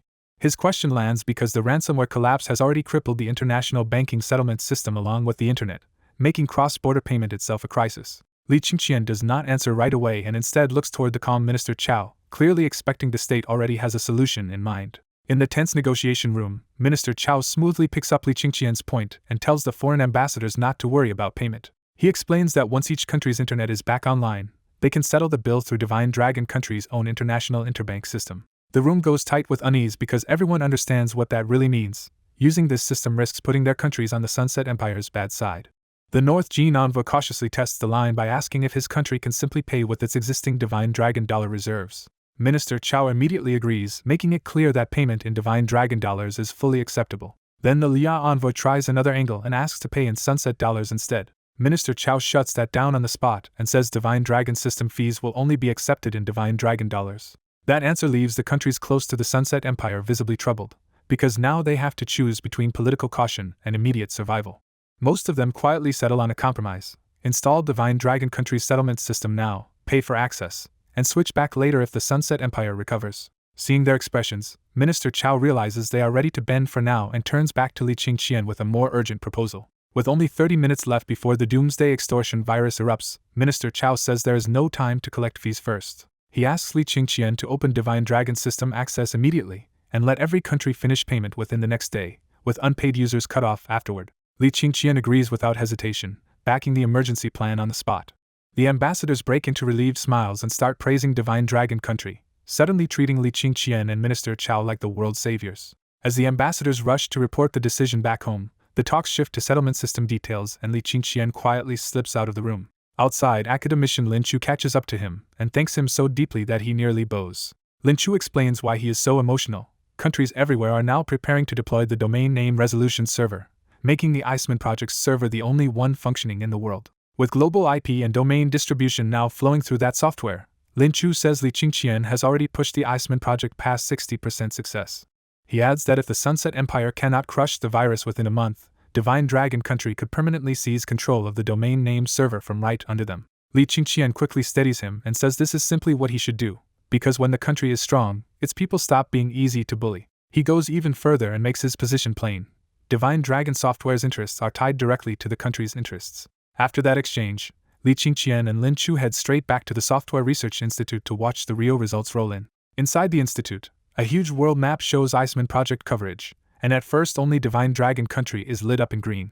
As Li Qingqian lifts the usage restrictions for other countries, new green patches start spreading across the map one after another. South Jin, North Jin, Eastern Sea country, Bear country, Elephant country, and more join in so fast that the whole world seems to be turning green before their eyes. In just half an hour, almost every country has deployed the server, leaving only a tiny number still dark. The biggest dark zone on the map is the Sunset Empire, still refusing to let Divine Dragon country control the domain name server. For the Sunset Empire, this is more than pride, because losing the domain name server means giving up a core piece of national power, security, and economic control. So inside the Sunset Empire, officials and tech circles pour into emergency work enraged that an Easterner might snatch such a strategic asset from them. The government throws out a huge promise too, declaring that anyone who creates antivirus software for the doomsday extortion virus will get at least a $10 billion sunset dollar government order. But the rescue effort slams into a brutal problem almost immediately. To make antivirus software, they first need a working computer. That basic requirement becomes a wall, because nearly every computer is already infected and unusable. Even the few machines that escaped infection cannot be trusted, because the virus tears through normal Windows, Apple, and Linux isolation like it barely exists. At that point, the ugly truth is impossible to dodge. Only the Divine Dragon system can actually resist the virus. Forced to swallow their pride, the Sunset Empire convenes Congress and starts arguing over how to use the Divine Dragon system just long enough to save themselves. One side insists they should use Divine Dragon system temporarily, build antivirus software on it, and dump it later once the crisis is over. Others argue that the first priority is saving priceless national data before anything else is lost. A third camp pushes even harder, warning that without a working operating system their factories cannot produce even a single bullet. For once, Congress reaches a rare consensus and decides to use the Divine Dragon system to restore the internet, rescue data, and restart production. Even while giving in, the Sunset Empire still tries to dictate terms and demands that Divine Dragon software charge them by the same standards as inside Divine Dragon country. Their last condition is especially blunt. The personal version of the Divine Dragon system has to be free. The Sunset Empire had already planned to force the server version of the Divine Dragon system to sell there on their terms, and no higher price than in Divine Dragon country. But after testing it through companies and technical staff, they were hit with the real problem. The Divine Dragon system was still completely blocked inside the Sunset Empire. That discovery enraged Congress, because it shattered their old assumption that Divine Dragon software was the side begging for access. Now the balance had flipped.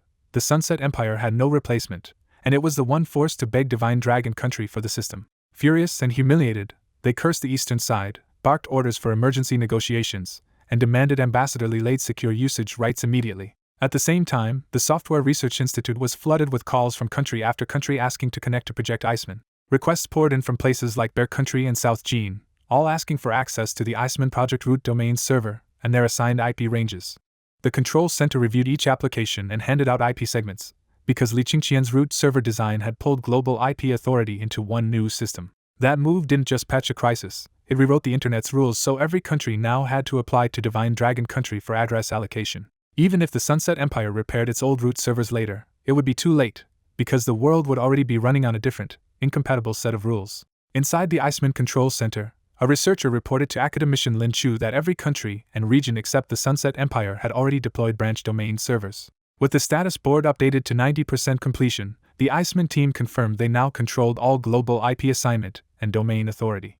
For the researchers, this was the moment Divine Dragon country finally achieved true internet autonomy, control, and security. After 20 hard years in the shadows, the Iceman team finally saw their life's work turn from an obscure project into a world-changing victory. Elsewhere, Lilade read an urgent telegram and went livid when he saw the order. He had to beg Chao Aigua for Divine Dragon system access or lose his post. Humiliated from the earlier meeting and furious at being threatened by his own side, he slammed his fist into the table and cursed them as idiots. But after the flare of anger passed, Lilade sat down in bitter silence and understood he no longer had any room to refuse.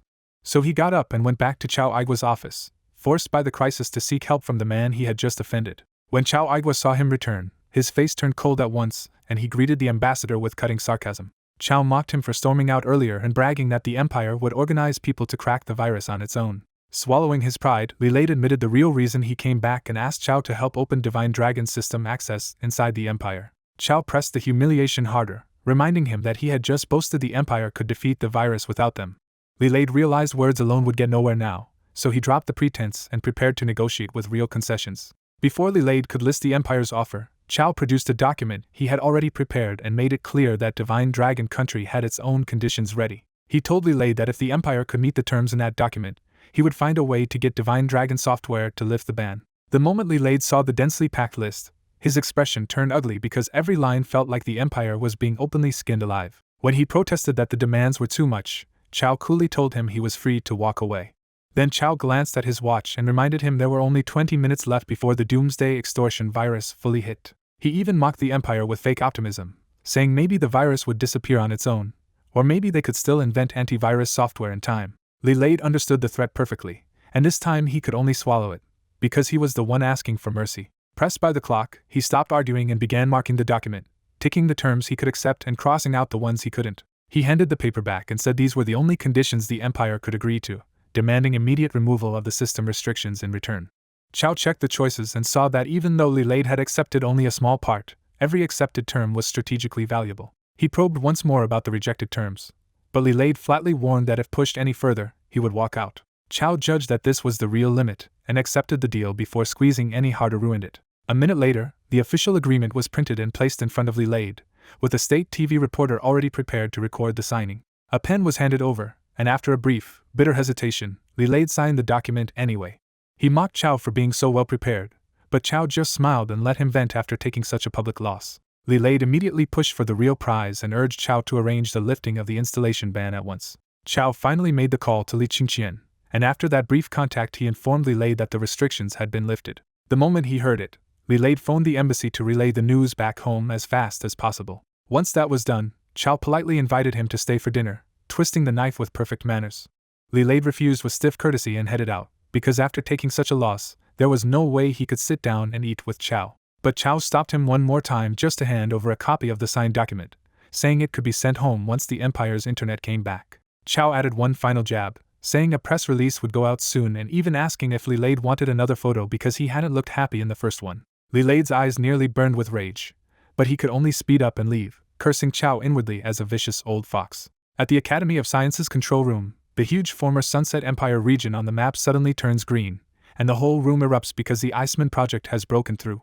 Lin Shu pulls Li Qingqian to the front and, with tears in his eyes, formally announces that the Iceman project has achieved its goal. Lin Shu declares that the project will replace the Sunset Side's domain name administration, meaning Divine Dragon Country has finally seized autonomous control of the internet. The room answers with thunderous applause, as if everyone is finally releasing 20 years of frustration, work, and silence in one burst. But Lin Chu quickly raises a hand and cools the celebration, warning that taking control is only the first half and holding the domain name server will be even harder. He reminds everyone that the Sunset Side only lost because the virus hit first and they were caught without the Divine Dragon system, so once they recover, a counterattack is bound to come. That warning snaps the whole room back to reality, and every smiling face hardens into work mode again. Lin Chu praises the team's 20 years of buried work and says all that technical build-up finally made this moment possible. Then he points straight at Li Qingqian and says the biggest reason the Iceman project succeeded this time is him and the Divine Dragon system. Lin Chu makes it even clearer by saying Li Qingqian could have taken bigger profits from the Sunset Empire, but he gave that up and chose to help his own country instead. He calls on every researcher in the room to stand and bow to Li Qingqian in thanks. Li Qingqian is deeply shaken and immediately tries to stop Lin Chu, insisting he does not deserve that kind of honor. Inside, Li Qingqian feels even smaller in front of Lin Chu because he knows he still had selfish motives, while Lin Chu looks like the real selfless scientist here. Lin Chu gently avoids Li Qingqian's hands, thanks him with full seriousness for what he did for both the project and the country, and bows anyway. Li Qingqian can stop Lin Chu himself, but he cannot stop the rest of the researchers as the whole room bows to him in genuine gratitude. To them, the credit is obvious.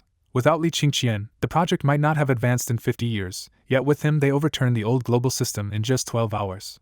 Li Qingqian hurries into the crowd, awkward and embarrassed, asking everyone one by one to stop bowing. The tension finally breaks when Lin Chu jokes that they should sit down before they overwhelm Li Qingqian for real. Once everyone settles, Lin Chu returns to business and orders strict vigilance over the domain name server and the new global IP and domain management rules. Lin Chu respectfully asks whether Li Qingqian wants to add anything, and Li Qingqian simply shakes his head. Then Lin Chu checks the time and notices there are only 3 minutes left before the doomsday extortion virus erupts. He leads Li Qingqian to a row of Windows, Apple, and Linux machines so they can watch what the virus does to computers without the Divine Dragon system.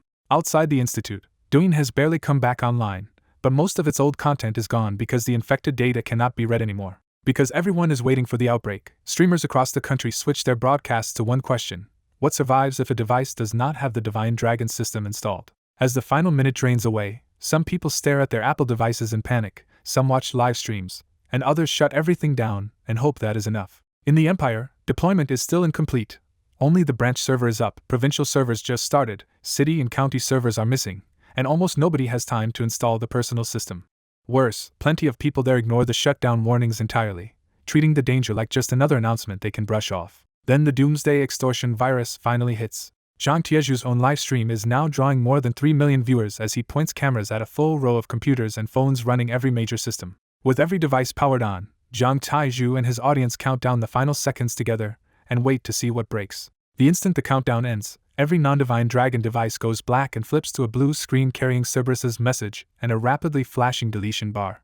Zhang Taizhu confirms live that the virus has begun deleting data and refuses to just watch it happen. His first move is the obvious one. He yanks out a network cable, but the deletion screen keeps going, proving disconnecting from the internet is useless. So he tries the next emergency measure and holds down the computer's power button, only to find the machine refuses to shut off at all. He repeats the test across the other computers and gets the same bad result every time. Even the phones ignore normal shutdown, and Zhang Taizhu has to admit the virus has disabled the basic power controls.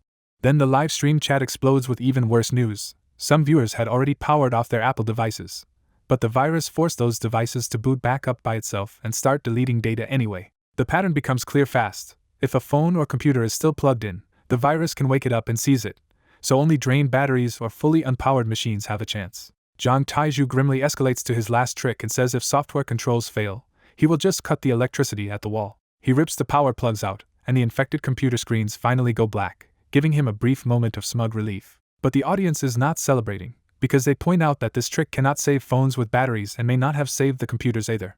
To find out whether the hard drive survived, Zhang Taizhu plugs one computer back in, inserts a P-boot disk, and tries to start it without reading the damaged disk. The machine does not respond at all, no matter how many times he presses the power button. Viewers who tested ahead of him drop the brutal answer in chat. Forced shutdown has burned the motherboard. He checks the rest of the computers one by one and confirms the same disaster, with one of them even giving off a burnt smell. His conclusion is ugly and simple. For ordinary people, trying to fight back only turns data loss into destroyed hardware too.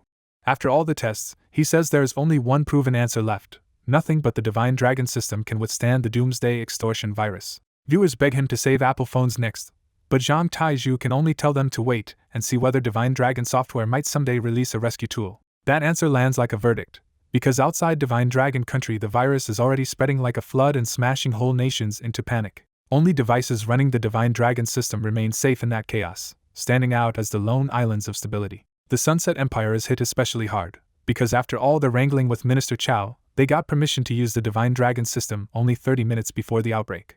Their engineers barely managed to deploy the branch domain analysis server before the virus detonated, leaving the rest of the system far from ready as disaster crashed down. At Windows, Seisha thinks he has the outbreak under control after ordering every machine unplugged and shut down, leaving only a few computers for testing. He even plans the next step with cold confidence. Once the Sunset Empire's domain server is ready, Windows will burn Divine Dragon's system onto disks and swap systems. Then the deadline hits, and the supposedly dead machines suddenly wake up by themselves.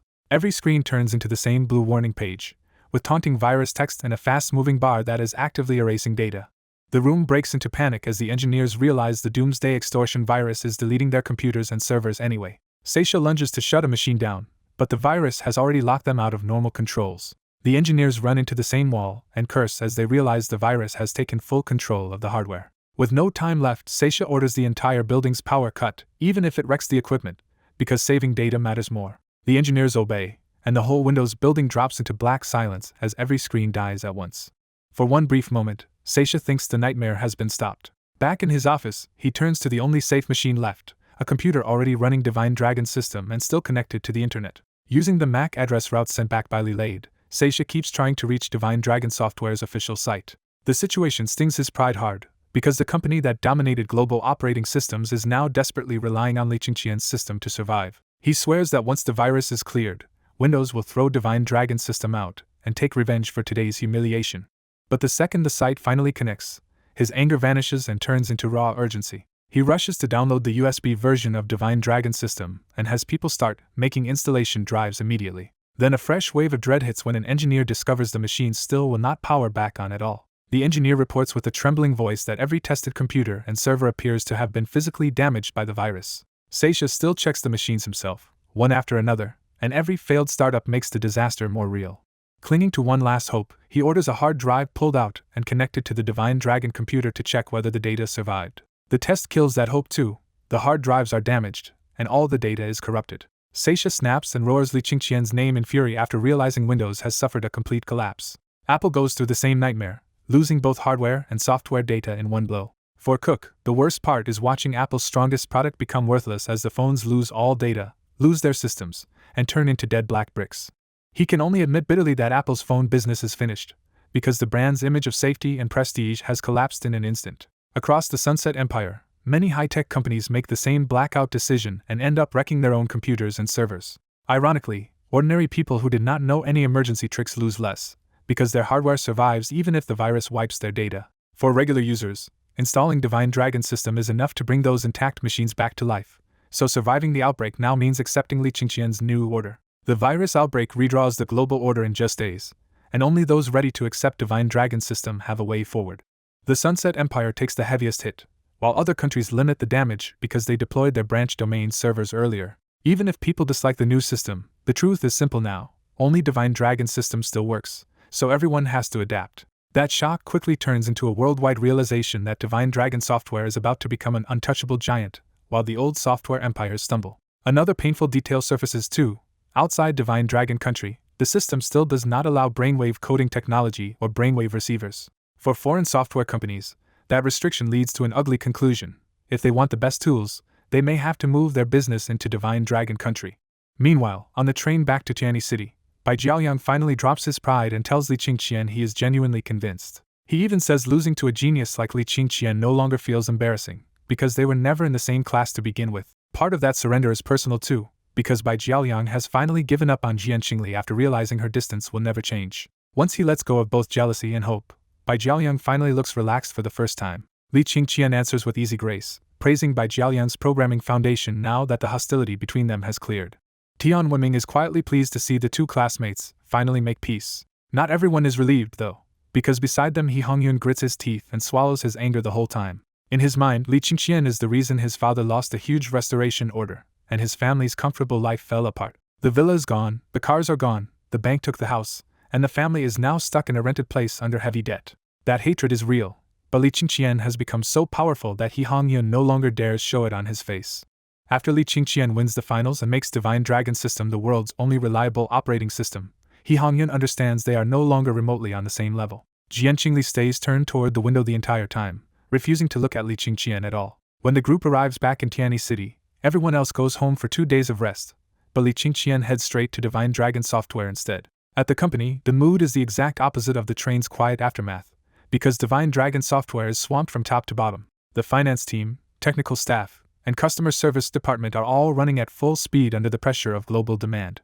And at every moment, staggering amounts of money keep pouring into Divine Dragon software's accounts, leaving the whole company stunned by the scale of it. After returning to the company, Li Qingqian goes straight upstairs to his private studio. The studio wakes up around him on its own, and the door locks behind him like the room was waiting for its owner. Bai Zhe appears on the big screen and greets him with a calm welcome home. Li Qingqian drops into the sofa in a rare loose posture, clearly comfortable enough here to let his guard down. Bai Zhe reports that Project Great Flood is complete.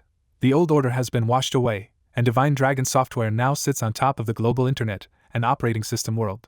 Bai Zhe adds the brutal follow-up: the Doomsday extortion virus will keep hitting Windows, Apple, and Linux the moment those systems touch the internet. Li Qingqian coldly confirms the original plan and orders that none of those old systems get any chance to recover. He makes his goal even clearer. Divine Dragon has to take 100% of the operating system market. Once the attack plan is settled, Li Qingqian turns to the part he actually wants to see next: installation numbers and profit. At his request, the big screen fills with hard numbers for servers, domestic installs, overseas installs, and mobile versions of the Divine Dragon system. The report shows just how hard Great Flood hit. Divine Dragon now controls domain name and IP infrastructure, and almost every personal computer in Divine Dragon country is already on its system. But the overseas number bothers Li Qingqian, because 500 million installs still means too many foreign users have not switched yet. He quickly weighs two explanations: either damaged machines are still finishing installation, or a lot of people are still hoping Windows, Apple, and Linux will somehow come back. Bai Zhe answers that installs are still climbing fast at about 50,000 devices a minute. Bai Zhe predicts that in another 2 or 3 days, the rest of those users will have no choice but to switch too. That finally draws a smile from Li Qingqian, because whichever reason is slowing them down now, the ending is the same. He says it outright: sooner or later they all end up on Divine Dragon, because there is no real alternative left. In his eyes, Bai Zhe has already stripped the old systems of the ground they needed to survive. Satisfied with the takeover, Li Qingqian asks the question that really excites him now: how much money did Great Flood make? Bai Zhe reports the first jaw-dropping total. Project Great Flood has already brought in 153.677 billion yuan. The revenue breakdown rolls out next, with server infrastructure and overseas personal system fees already adding up to absurd money. Then the biggest surprise lands: mobile installations on Android brought in 100 billion yuan by themselves. Bai Zhe makes the difference clear. That 100 billion is one-time installation income, while the remaining 53.677 billion is recurring annual fees. Baizé keeps going and estimates another 50 billion from the remaining personal installs, plus another 5 billion from server systems still joining in.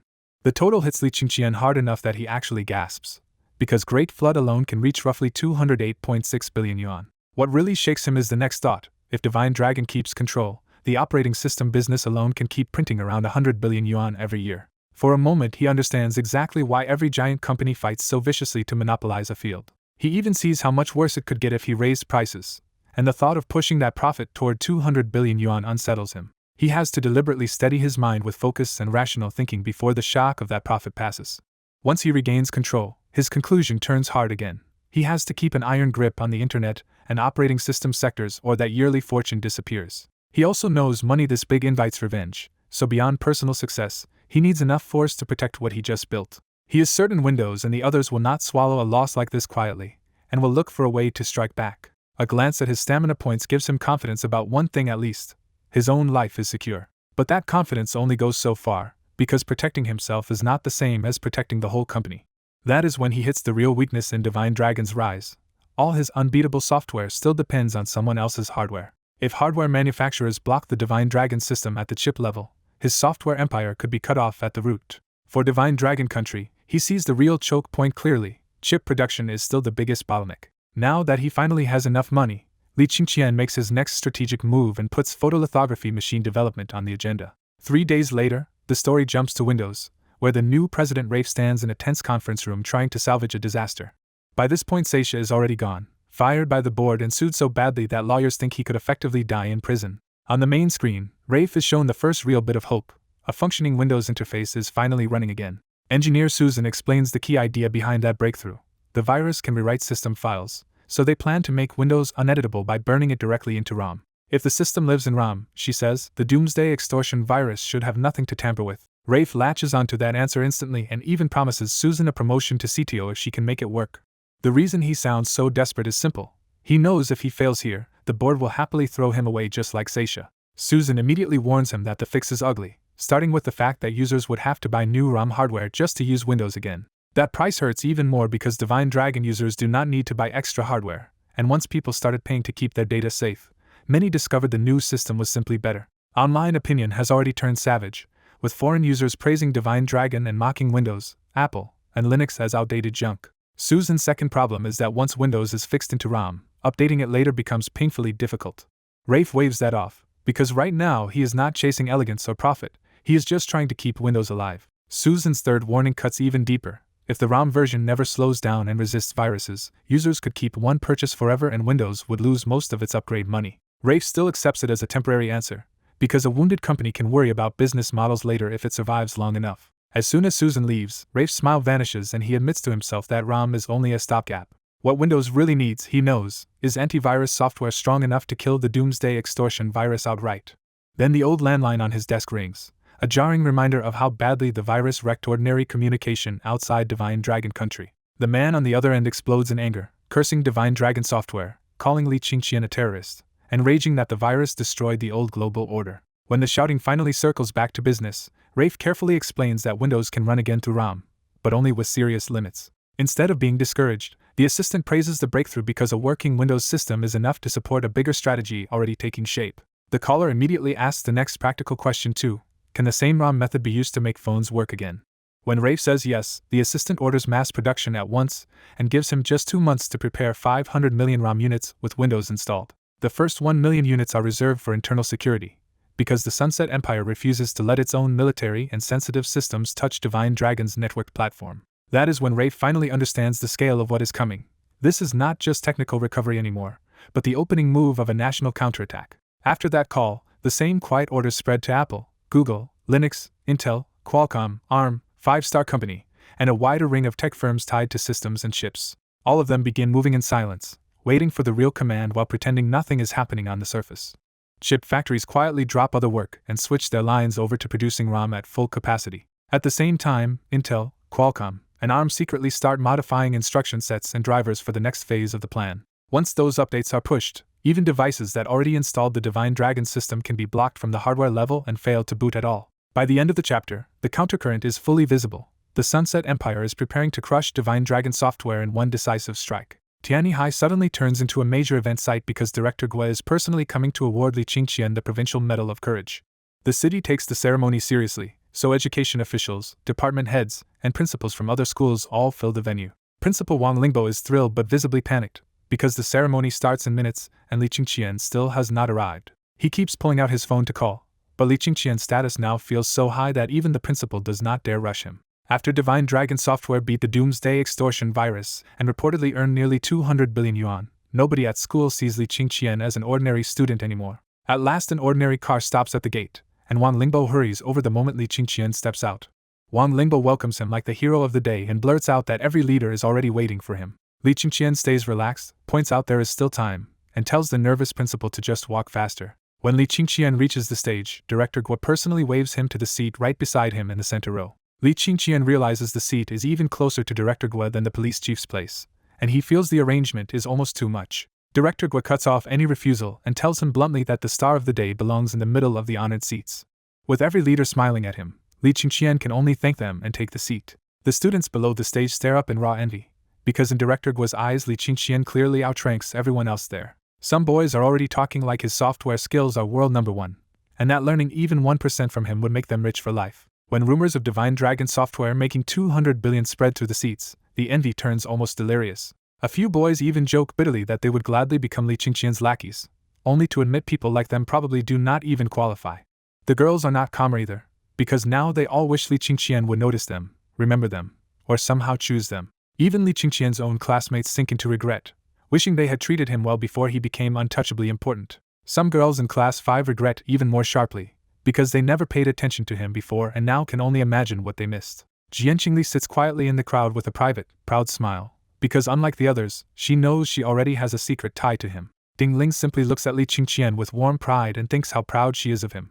Teachers and officials from outside the school join the same chorus of envy, stunned that an 18-year-old has already built this much power and money. Once the ceremony begins, Director Gue first explains the past incident clearly so everyone understands why this award matters. He formally announces that Li Qingqian will receive the Provincial Medal of Courage. Director Gue immediately reveals that Ding Ling and Jian Qingli were also part of the incident and stayed brave under pressure. He adds that Li Qingqian kept asking for the two girls to be recognized too, which publicly ties their award to his insistence.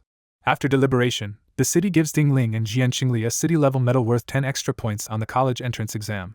The hall erupts at once, because to many students this reward looks like a life-changing gift dropped from the sky. Some people grumble that Ding Ling does not even need those 10 points anymore, which only makes the jealousy sound uglier. Ding Ling and Jian Qingli hear their names and both smile in surprise, but Jian Qingli is so overwhelmed she nearly cries. For Jian Qingli, those 10 points are not just a prize but her chance to get into a Dragon City University and stay close to Li Qingqian. What hits her even harder is realizing Li Qingqian personally fought for this award, which feels like proof that she matters to him. When Director Gue calls them up, teachers hurry Ding Ling and Jian Qingli toward the stage under a storm of envious stares. Li Qingqian smiles and waves the two girls over to stand beside him. Director Gue solemnly hands Li Qingqian his medal and warns him not to risk himself so recklessly again, because his brain and knowledge now matter too much to the country. Li Qingqian accepts the honor with a calm thank you and keeps the moment understated.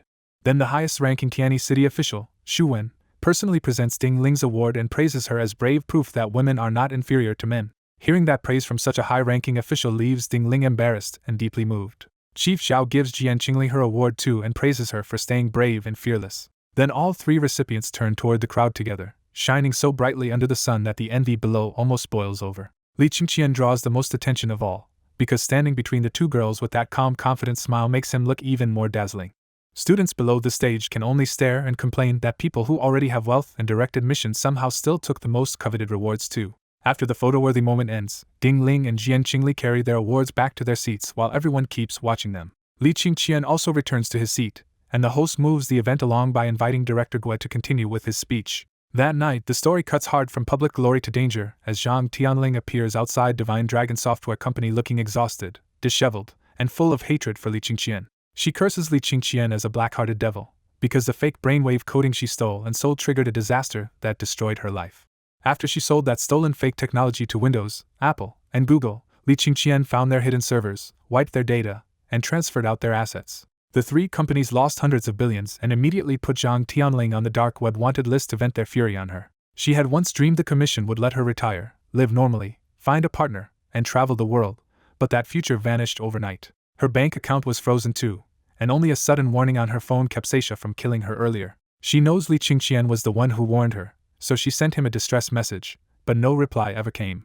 With no help and her location somehow leaking again and again, she turns into a hunted fugitive crossing continent after continent. She runs from Sunset Empire to the West Province, then to the southern, northern, and eastern continents, but assassins keep appearing almost as soon as she lands. After days without real sleep and several brushes with death, she finally chooses Divine Dragon Country as her last refuge. But even here the Hydra mercenaries follow her in, proving they can still track her no matter how many vehicles she switches. As she stands outside the company entrance, a stealthy Hydra assassin quietly closes in from behind and confirms they guessed right about her ties to Divine Dragon software. The man uses the cigarette like a hidden weapon and fires a hair-thin needle straight into Zhang Tianling's back. The moment she hears his voice, Zhang Tianling bolts toward the building, but the needle has already hit. A hot numbness explodes through her body in less than a second, draining all her strength and blurring the world around her. She collapses into unconscious despair before she can reach safety. The assassin catches her smoothly and props her up like an intimate partner, already savoring what he plans to do after the capture.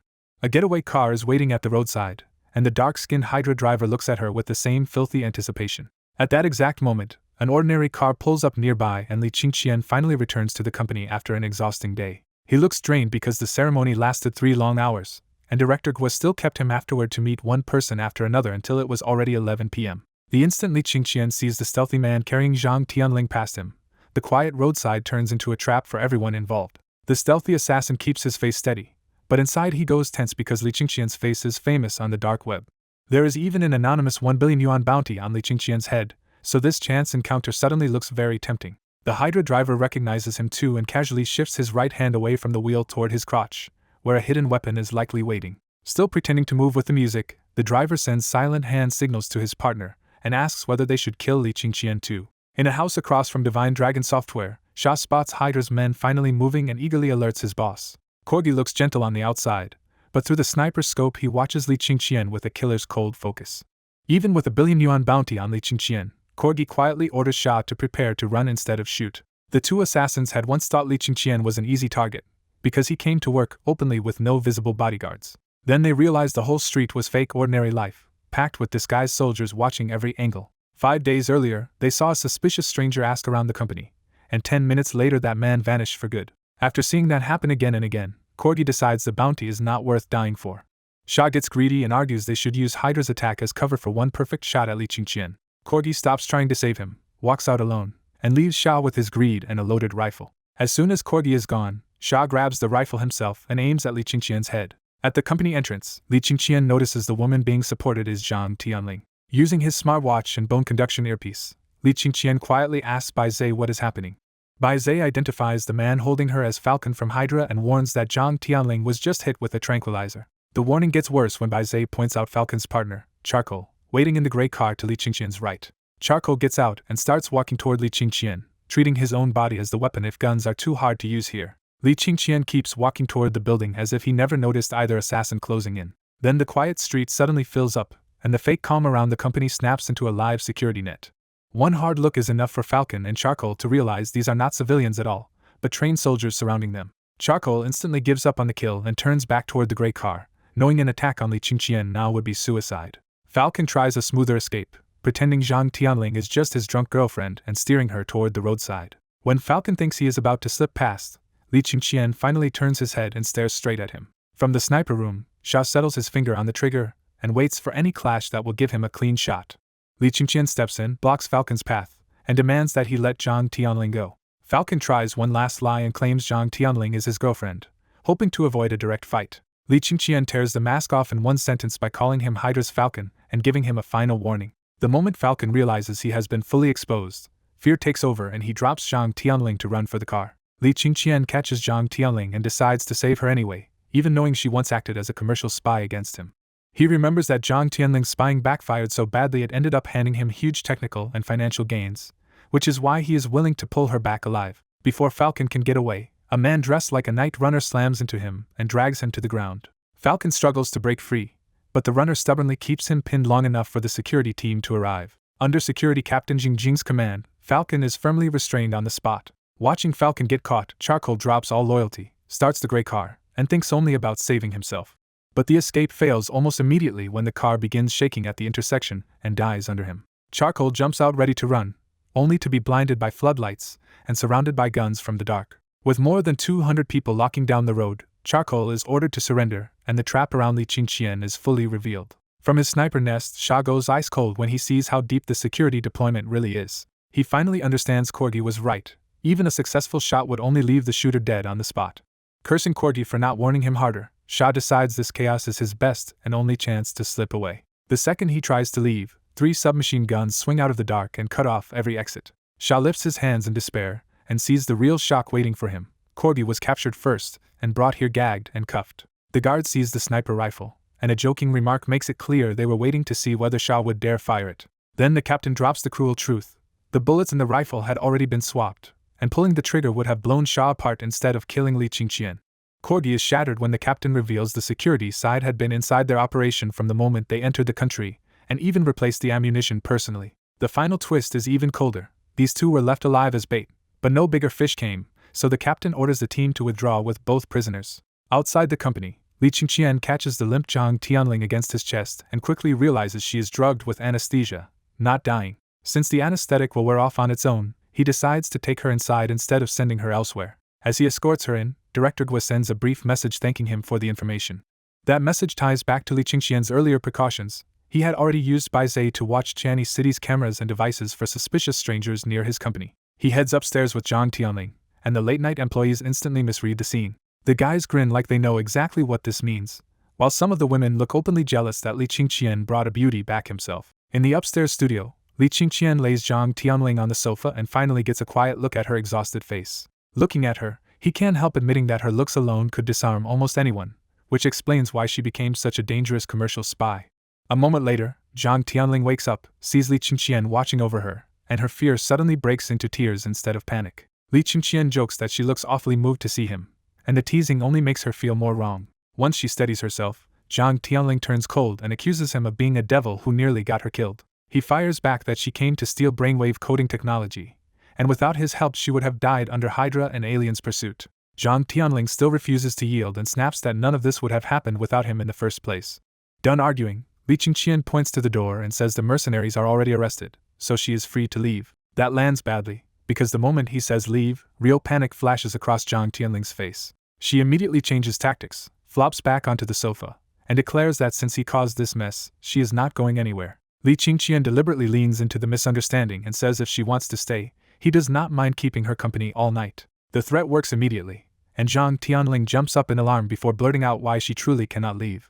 She confesses that the brainwave coding affair made her a dark web target. Her bank account is frozen, and she has no money left at all. She keeps going. Without a visa, getting thrown out would send her back to the Sunset Empire, where her enemies would torture and kill her. So she drops all pretense and begs to stay, telling Li Qingqian he is the only person she knows here and the only one who can protect her. In her heart, this was why she came to Tianyi City at all. She was betting that her unresolved past with Li Qingqian would be enough to make him help.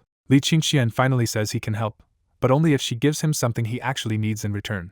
The way he says it makes Zhang Tianling think he wants her body, and after a flustered struggle, she resigns herself to that price. Trying to preserve a shred of dignity, she quietly says she wants to wash up first. When Li Qingqian asks why she needs a bath first, Zhang Tianling is horrified that he could still be interested while she is sweaty and filthy. Then Li Qingqian drops the act and asks what on earth she is imagining, because the thing he wants is her stolen technical archive. He starts listing exactly what he wants: DUV lithography machine blueprints, ultra-precision motor data, buoy aero engine technology, lithography lenses, light sources, and even space shuttle information. By the time he finishes, Zhang Tianling is so embarrassed she looks ready to crawl under the sofa. After calming down, she admits she really does have the information he wants, because spies like her never destroy their final backup copy. She tries to return the earlier teasing by pausing dramatically and saying she can hand it over, but only if he meets her conditions. Her first demand is simple and urgent. She wants legal residency in Divine Dragon Country and eventually permanent status. Her second demand is bolder. If she hands over all of her technologies, she wants at least 1% of Divine Dragon software itself. Her third demand is a place inside the company, and not some minor role either, but a senior position. To prove she is worth it, Zhang Tianling reveals her cash goes even further, including EUV lens and light source tech, civil aviation engine technology, and next-generation Intel and AMD processor designs. Then she raises the stakes again by saying she also has one more piece of news that matters to both Li Qingqian and the whole country. Li Qingqian immediately agrees to help with her residency, and is willing to let her work at the company, but only if she can pass its management assessment. But when it comes to company shares, he refuses to promise anything until he hears exactly how valuable her hidden information really is. Jiang Tianling's final reveal is strategic, not technical. The Sunset Empire has already found a hardware-level way to neutralize the Doomsday Extortion virus. By burning the operating system directly into RAM, their system files can no longer be altered, which makes that virus and most future software attacks far less effective. Li Qingqian admits the intelligence is useful, but he still says it is nowhere near worth 1% of his company. In his eyes, Divine Dragon software is already too profitable and too central to his future plans in ships, aerospace, equipment, energy, and medicine to give away ownership cheaply. So instead of shares, he offers real cash, 50 million yuan for this strategic news and up to 1 billion more if the rest of her technology archive satisfies him. That price is high enough to win her over immediately, and Jiang Tianling agrees on the spot. Even so, Li Qingqian warns her not to celebrate too early, because the billion only comes if the data is truly good enough. Instead of handing over a drive, Jiang Tianling suddenly blushes and starts lifting her clothes, which sends the whole conversation into dangerous territory again. The glimpse of her bare waist and a colorful pearl navel ring is enough to make Li Qingqian lose focus for a second. Just as he starts stepping toward her, Jiang Tianling snaps at him and coldly asks what he thinks he is doing. Then she delivers the payback. The pearl is not a tease at all, but a custom memory device that stores the technology files he asked for. The moment the misunderstanding clears, Li Qingqian notices her messy hair and sweat again, and his interest dies on the spot while she quietly enjoys getting even. At the Global Domain Name Administration, Hale stares at the restored root domain name server while Rafe comes in person to supervise the test. The server runs smoothly, and Hales finally gives Rafe some good news. But Hales immediately sours again, worrying that another virus attack could wreck the server all over again. His real despair is worse than that. Every country's branch DNS server already points at Divine Dragon's system, so their repaired root server has nobody left to serve. After weeks of research, Hales has learned the painful part. Those Divine Dragon branch servers use fixed pointers that cannot be redirected back. Even the IP and domain allocation have been rebuilt into a different structure, which means undoing Divine Dragon's system would cost a fortune. Rafe cuts through the panic and says the new server is safe because its ROM-based operating setup is immune to the virus. Then Rafe tells him to keep the root server running, because the Empire plans to make sure people will start using it again soon. Rafe openly frames it as an Imperial counterattack to reclaim everything lost during the Doomsday Extortion virus disaster. Hales finally understands the hint and asks, stunned, whether the Empire is about to move. Behind the scenes, the Empire is already pushing chip makers around the world to mass-produce ROM storage for a lockdown plan just a few months away. Meanwhile, in Li Qingqian's studio, he takes the Pearl storage device from Jiang Tianling and starts copying the data inside. As he works, Li Qingqian wrinkles his nose and bluntly tells Jiang Tianling to stay at a nearby hotel because the smell on her is unbearable. That suggestion terrifies her, and she flatly refuses to leave the one place where she still feels safe. Li Qingqian tries to calm her down and says the mercenaries, assassins, and spies have all been cleared out already, but the chase has left her rattled so badly that even the thought of stepping outside makes her tremble. Then she notices the bathroom door and immediately brightens, deciding on her own to use it. She teases Li Qingqian for trying to deny her a shower and rushes straight inside before he can stop her. Inside, her little victory dies fast when she discovers the bathroom door has no lock at all. Now she is trapped between two fears: showering with an unlocked door or leaving and risking the assassins outside. While she struggles in the bathroom, Li Qingqian finishes importing the files and instantly locks onto the first treasure, a DUV photolithography machine blueprint. He knows it is not the top-tier EUV machine, but a DUV design that can still make 7nm chips is already more than enough for his next step. He feeds the blueprint into the Intelligent Machine CD software so it can verify the design, map the parts, and break down the production process. And despite all her hesitation, the next sound from the bathroom is running water. As the CAD system starts its analysis, Li Qingqian sees the estimate. This DUV machine is so complex it will take around 3 hours to process. With time to think, he replays Jiang Tianling's warning and realizes the Empire's ROM push is already undoing much of Project Great Flood's damage. He can already see the counterattack coming in layers, first ROM hardware, then forced ROM-based systems, and finally bans on the hardware Divine Dragon cannot make itself. That is why the DUV blueprints feel perfectly timed to him. They are a way to break the chokehold before it fully closes.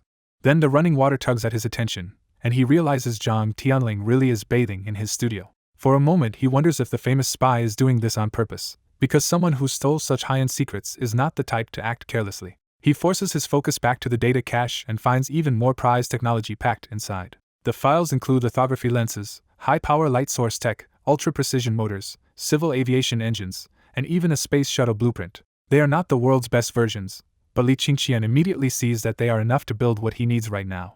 If he can digest these systems, producing DUV lithography machines and easing the chip bottleneck becomes a real path instead of a fantasy. The ultra-precision motor technology pushes his thoughts even further, toward combat robots and eventually a full mecha.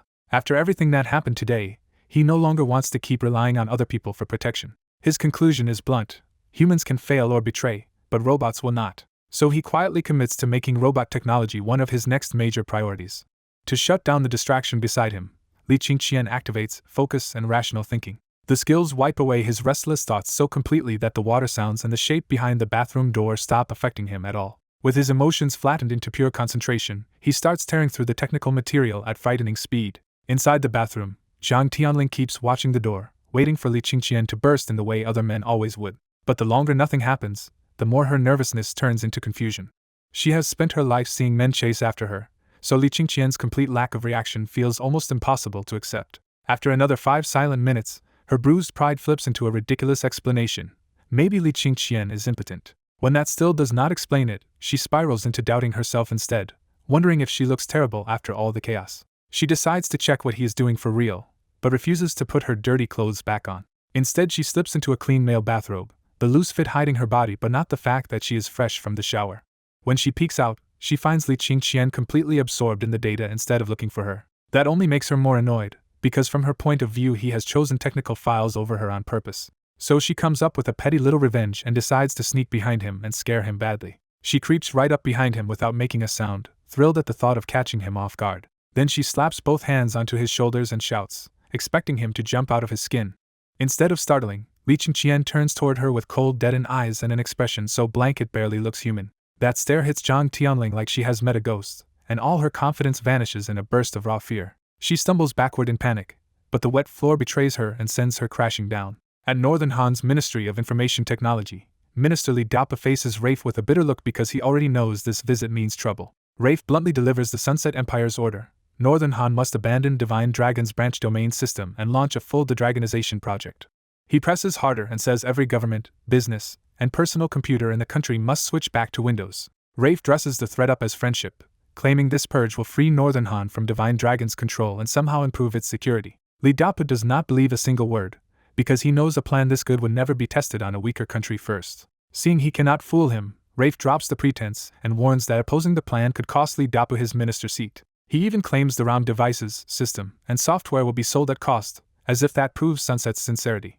Li Dapa swallows his anger, answers with forced diplomacy, and says he will cooperate for the sake of relations between the two countries. Rafe immediately acts like the real boss and lays out a brutal timetable for the nationwide server and system replacement. He orders the branch servers switched in 3 days, all internal computers in 5, commercial servers in 10, and the whole country within a month. Then Rafe turns disgusting and casually asks for young celebrities, treating Northern Han like his private playground.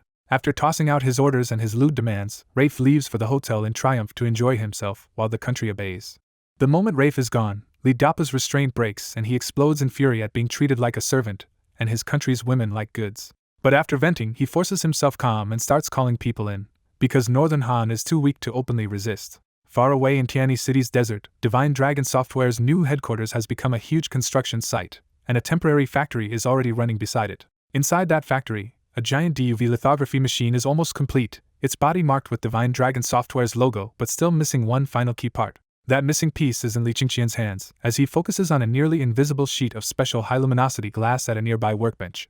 He touches the glass with extreme care, because the final lens for a lithography machine needs absurd precision, and a single flaw can ruin everything. His worker skill precise sizing lets him sense dimensions down to a nanometer, turning a near-impossible manufacturing problem into something only he can finish. The material itself used to be the bigger obstacle, until Zhang Tianling brought the DUV glass technology that let Li Qingqian solve that bottleneck too. After buying a glass factory and having the blank pre-polished elsewhere, he handles the final polishing himself with a special tool and keeps checking the surface by touch. When he finally feels the lens is right, a rare smile appears on his face.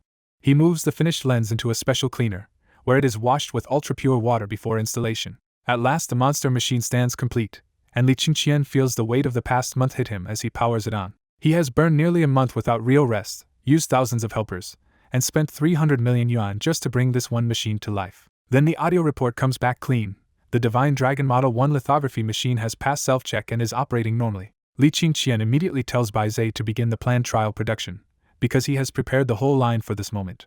All the linked chip-making equipment starts up across the dust-free factory, turning the silent workshop into a live production line. Bai Zhe reports the target clearly, 10 wafers, 1,680 total chips, and about 3 hours to finish producing 14nm red Qilin chips. With everything finally running, Li Qingqian drops onto a sofa in the factory, bone-tired after living here day and night for the whole project. Even so, his mind stays on what this success would mean.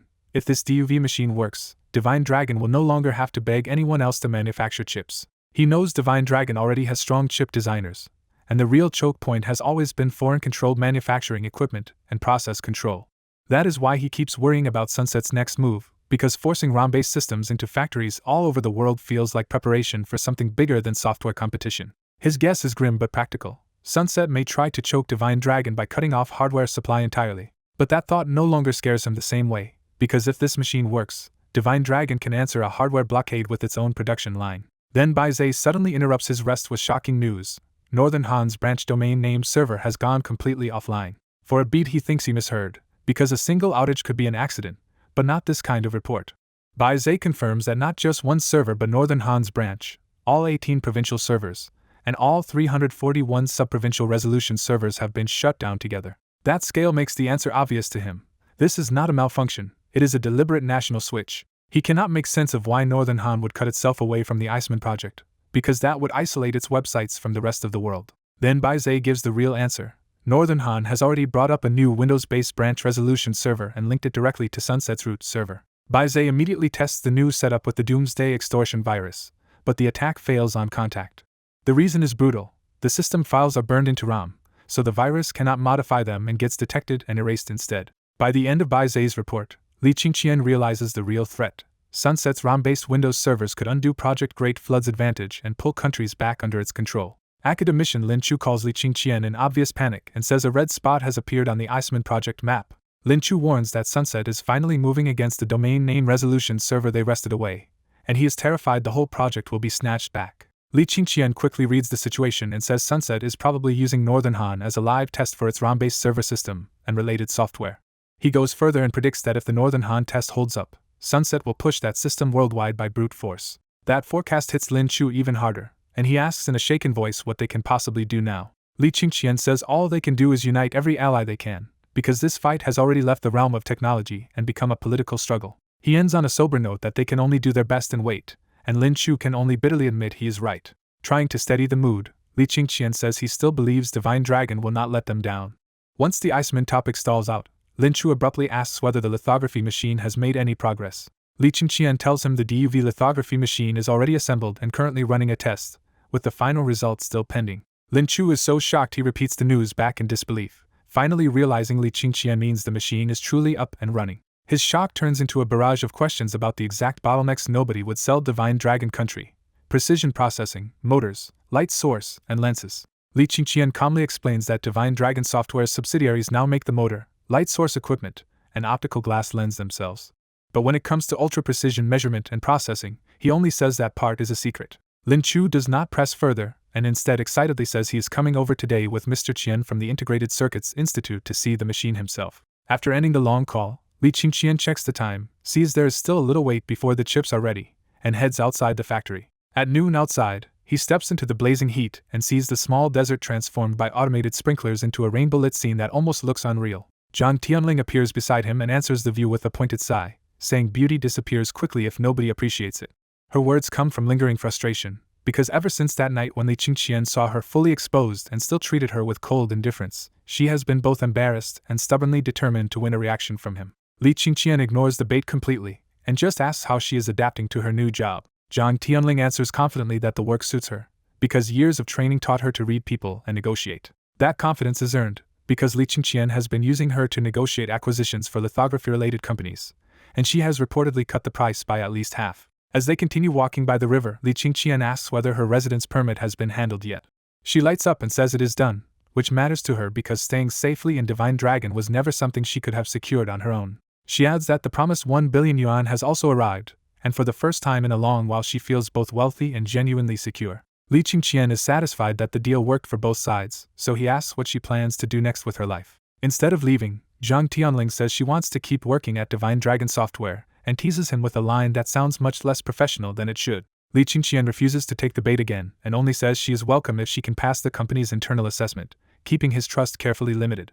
His steady indifference leaves Zhang Tianling disappointed, but it also keeps pulling at her because he still treats her unlike everyone else ever has. When Li Qingqian decides it is time to check the machine again and turns back toward the factory, Zhang Tianling stops him with one last warning. She tells him she has heard Sunset is about to launch a major operation that could overturn the current internet order and hit Divine Dragon hard. She admits she does not know the exact plan, only that it is internet-related, destructive, subversive, and terrifying enough that he should prepare in advance. After dropping that warning, Zhang Tianling gets into her car and leaves, while Li Qingqian stays behind frowning over what kind of threat could fit those clues.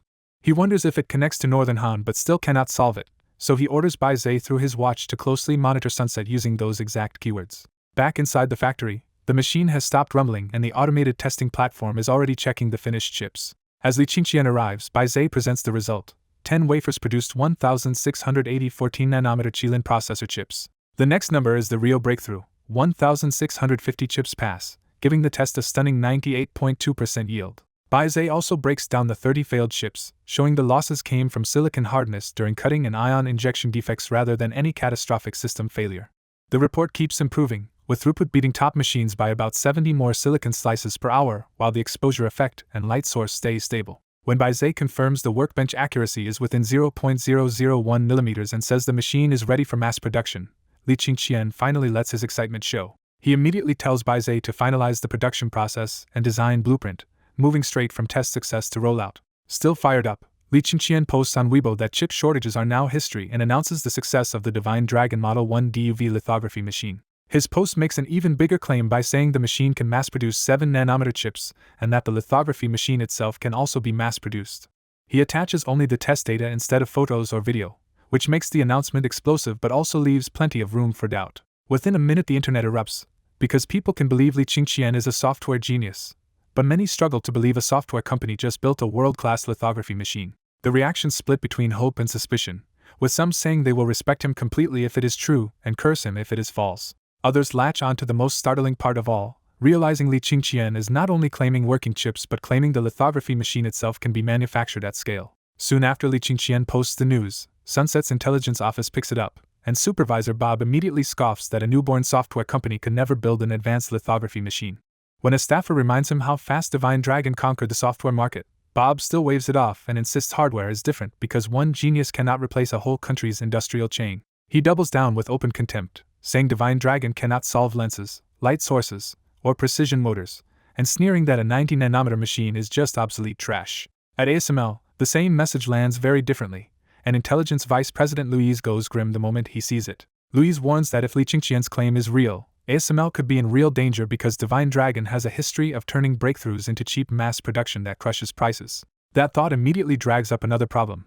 ASML's International Commerce Vice President Chater already hates Divine Dragon and had been squeezing their chip company for an exclusive sale.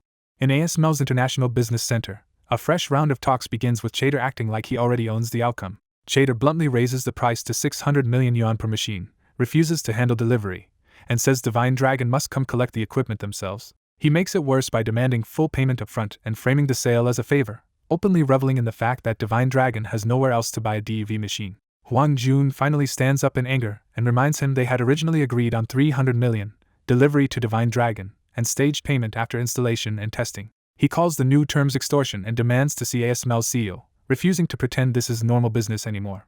Chater answers with a fake apology, claims the CEO is away for 3 months, and refuses to say where he is, making it painfully obvious that he is toying with Huang Jun on purpose. Then Chater cuts the meeting short and tells them not to come back if they cannot accept his terms, boasting that his time is too valuable to waste on them. Huang Jun swallows the rage anyway, because however bitter it feels, Divine Dragon still desperately needs that machine. As he leads his team out, ASML employees whisper and smirk that Chater must have humiliated the Divine Dragon delegation again. Back at the hotel, the younger employee Wang Wei finally explodes and slams the table, saying Chater has been insulting them on purpose from the start.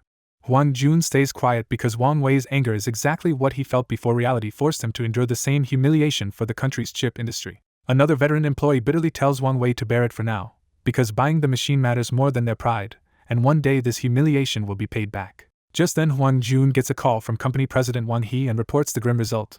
Chater still insists on 600 million, pick up at ASML, and full prepayment. Wang He gently says he already knows what ASML is like, and that one line almost breaks Huang Jun because someone finally sees how much he has been suffering for the country. Huang Jun promises he will still bring the machine back, But Wang He cuts him off with shocking news. Li Qingqian has announced Divine Dragon's first 7nm DUV lithography machine is already built. Wang He says he has already confirmed it with Li Qingqian personally, tells Wang Jun to prepare to come home, and coldly declares that ASML can get lost. Even after the call ends, Wang Jun still feels like he is dreaming, and Wang Wei blurts out the question everyone is afraid to believe yet. A message from Wang He arrives with a link, and Wang Jun opens Li Qingqian's announcement on his phone right there in the room. Once he reads it with his own eyes, Wang Jun finally breaks into joy and says it is true, their domestic lithography machine has really been mass-produced. Wang Wei rushes over, sees the announcement himself, and nearly jumps with excitement because they no longer have to bow their heads to Chater. Wang Wei eagerly suggests they leave at once and go straight home to visit Divine Dragon Software instead. Wang Jun wants to believe it too, but he forces himself to stay cautious and decides they will not leave until Wang He personally verifies everything at Divine Dragon. Over at ASML, Louise hurries to Chater and urgently warns that Divine Dragon may already have a 7nm DUV machine, which could cost ASML the order for 22 units. Chater's first reaction is flat denial, because he is sure this has to be fake pressure tactics from Divine Dragon and not a real breakthrough. Louise pushes back hard and asks whether Chater has really thought about the consequences if his arrogance makes the company lose that order. That finally shuts Chater up, and the two of them head straight for Huang Jun's hotel to try to salvage the deal. Even on the way there, Chater cannot stop sneering that Divine Dragon are just beggars who will crawl back the moment he agrees to sell. At the hotel, Louise knocks on Huang Jun's door while Chater stands beside him still deep in his own calculations. Inside, Huang Jun checks the peephole, spots both ASML executives, and immediately warns his team to keep Li Qingqian's breakthrough news absolutely secret. He opens the door with a stony face, no longer the man who had to beg in ASML's conference room.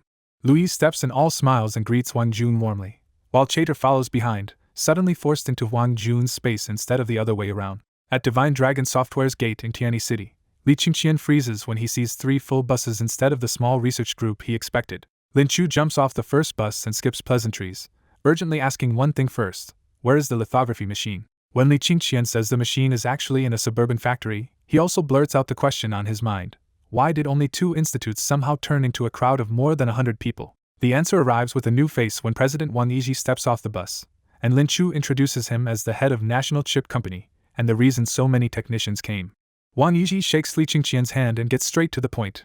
His company desperately needs a DUV lithography machine, so he brought a full technical team to verify every detail on the spot. Wang Yiji makes his terms clear too: if the machine really meets their requirements, National Chip Company will place an order immediately. Before they leave, Lin Chu brings over another heavyweight guest, Ji Qing, the old pioneer who helped build the country's lithography industry from scratch. Ji Qing greets Li Qingqian with hearty praise, openly delighted that the younger generation may have finally surpassed the old one. Li Qingqian tries to return the respect, but Ji Qing cuts the modesty short and impatiently asks to see the machine right now. Li Qingqian offers food and a short rest out of courtesy, but Lin Chu, Ji Qing, and Wang Yiji reject it in unison because nothing matters more than confirming the machine. So the whole delegation heads out at once, and by the time they reach the suburban factory near the small desert, the convoy has grown to 4 buses with company managers and even TV people tagging along. Inside the factory, every conversation dies the moment they see the massive machine behind glass with the golden dragon crest and the words Divine Dragon Model 1 on its silver body. The engineers crowd closer and start comparing it to ASML's DUV machines, quickly noticing that the overall structure looks familiar but key positions and the machine's size are different. Lin Chu, Ji Qing, and Wang Yiji stare at the machine so intensely that they almost look ready to touch it through the glass. Wang Yiji finally breaks the silence and excitedly asks if his engineers can test the machine's performance for themselves. Li Qingqian agrees to the test on the spot, but he holds the room steady by saying he will explain the machine's functions before any hands-on trial begins. Standing beneath the factory's big screen with a microphone and computer, Li Qingqian formally welcomes everyone and starts the presentation himself. With one button press, the screen fills with the Divine Dragon Model 1's headline specs. It can make 7 to 90 nanometer chips, handle wafers from 50 to 450 millimeters, and process 300 large wafers an hour. The room stirs hard at the 450 millimeter claim, because even world-class machines rarely support wafers that large. Then the production speed hits them even harder, because by rough comparison, Li Qingqian is claiming a machine that could outrun ASML's DUV output by around 3 times. Some people simply cannot believe a newly developed domestic DUV machine could already be more advanced than ASML, so doubts start spreading through the crowd. Seeing those doubtful faces, Li Qingqian smoothly moves from claims to proof and announces that he will show them the morning's test run. The big screen switches to a live-looking recording of the same lithography room, where wafers slide into place and flashes of light mark the machine at work. Li Qingqian explains that this run used a 150mm wafer to make Kirin 14nm chips with a mask borrowed from National Chip Company. His next number lands like a bomb. Out of 1,680 chips, 1,650 passed inspection, giving the test a 98.2% yield. For National Chip Company's engineers, that number feels almost unreal, because their own 14-nanometer production only reaches about 62%, and that is already considered normal internationally. Wang Yiji loses his usual composure and asks bluntly if the result is really true, and Li Qingqian answers with a steady, confident nod. That confidence convinces Wang Yiji enough to push for an immediate test, but Li Qingqian coolly tells him the full trial will come later because test runs take time. Wang Yiji reins himself in and agrees to wait, but the preparation is obvious because his team already has wafers, masks, and other materials ready for multiple process tests. Then Li Qingqian raises the stakes again and says he has one more fact that should make everyone even more assured. He says the Divine Dragon Model 1 is a completely domestic machine, and that single sentence shocks the room even more than the 98% yield did. Li Qingqian spells out what that means. The crucial lens, light source, and ultra-precision motor are all made by domestic subsidiaries under Divine Dragon software. He adds that the remaining parts were also sourced domestically, making the entire lithography machine fully homegrown from top to bottom. And he does not stop there, because he says every one of those parts can be mass-produced, and the company could turn out hundreds of machines a year if it goes all in. The factory falls into a full minute of stunned silence, as everyone realizes this could shatter the chokehold on the entire chip industry. When Wang Yiji finally finds his voice, it is trembling, because if Li Qingqian is telling the truth, the global balance of chips and even ASML's future may never be the same again. After Li Qingqian finishes the basic briefing, National Chip Company engineers file into the clean room and start hands-on work with the Divine Dragon Model 1. Li Qingqian shows that this machine works much like ASML's, but the full Chinese interface is cleaner, simpler, and built for one-click operation. Li Qingqian tells President Wang that the machine can recognize wafer sizes on its own, so even mixed 300mm and 450mm wafers can be processed without manual correction. Li Qingqian adds the real flex. The control panel runs on Divine Dragon system, and his company's software can even drive lithography machines made by other manufacturers. President Wang immediately realizes Divine Dragon software's coding strength is on another level, so a control program better than ASML's suddenly feels completely believable. With only a short explanation, the engineers get comfortable fast and begin the long test plan they prepared in advance. Since the testing will take a long time, Li Qingqian invites the two academicians and President Wang to go rest, but nobody is willing to leave. For them, this machine matters too much, so the two academicians stay by the glass to watch every step while President Wang keeps following the results nearby. Elsewhere, after Huang Jun receives Louise and Chater, he says nothing at all and lets the silence pressure them first. Louise finally breaks and says he and Chater have discussed it, and ASML will now sell the DUV lithography machine for 300 million yuan each. The sudden drop from 600 million shocks Huang Jun for a beat, and he immediately guesses they have already heard something bad from Divine Dragon Country. Chater looks openly unhappy but stays quiet, because even he knows he cannot afford to wreck this deal if the news is real. Huang Jun smiles at last and praises the new price, but he pointedly reminds them that 300 million was the number they had already discussed before ASML tried to gouge him. His complaint lands hard on Chater, who burns with anger under the insult but still holds it in. Louise scrambles to smooth things over, saying Chater only pushed the price to protect ASML's shareholders. Huang Jun answers with a dry compliment, and Louise can tell from that tone alone that the real problem is still not solved. So Louise asks directly what Huang Jun thinks of the offer, trying to force the order discussion back onto the table. Huang Jun does not bite and instead asks for the other conditions, making Louise spell out every new restriction. Louise says the first condition is delivery only at ASML, because nobody believes a ship carrying this machine could safely make it to Divine Dragon now. Then he adds the second condition, ASML wants 100% payment upfront, because in this climate nobody wants to risk losing the machine and the unpaid balance together. Huang Jun rejects the package on the spot, saying these terms are different from what had been agreed before. But he does not slam the door shut either, and instead says he must report upward because he lacks the authority to decide alone. That vague answer makes Louise's bad feeling even worse, because Huang Jun still refuses to talk like someone who actually wants to place an order.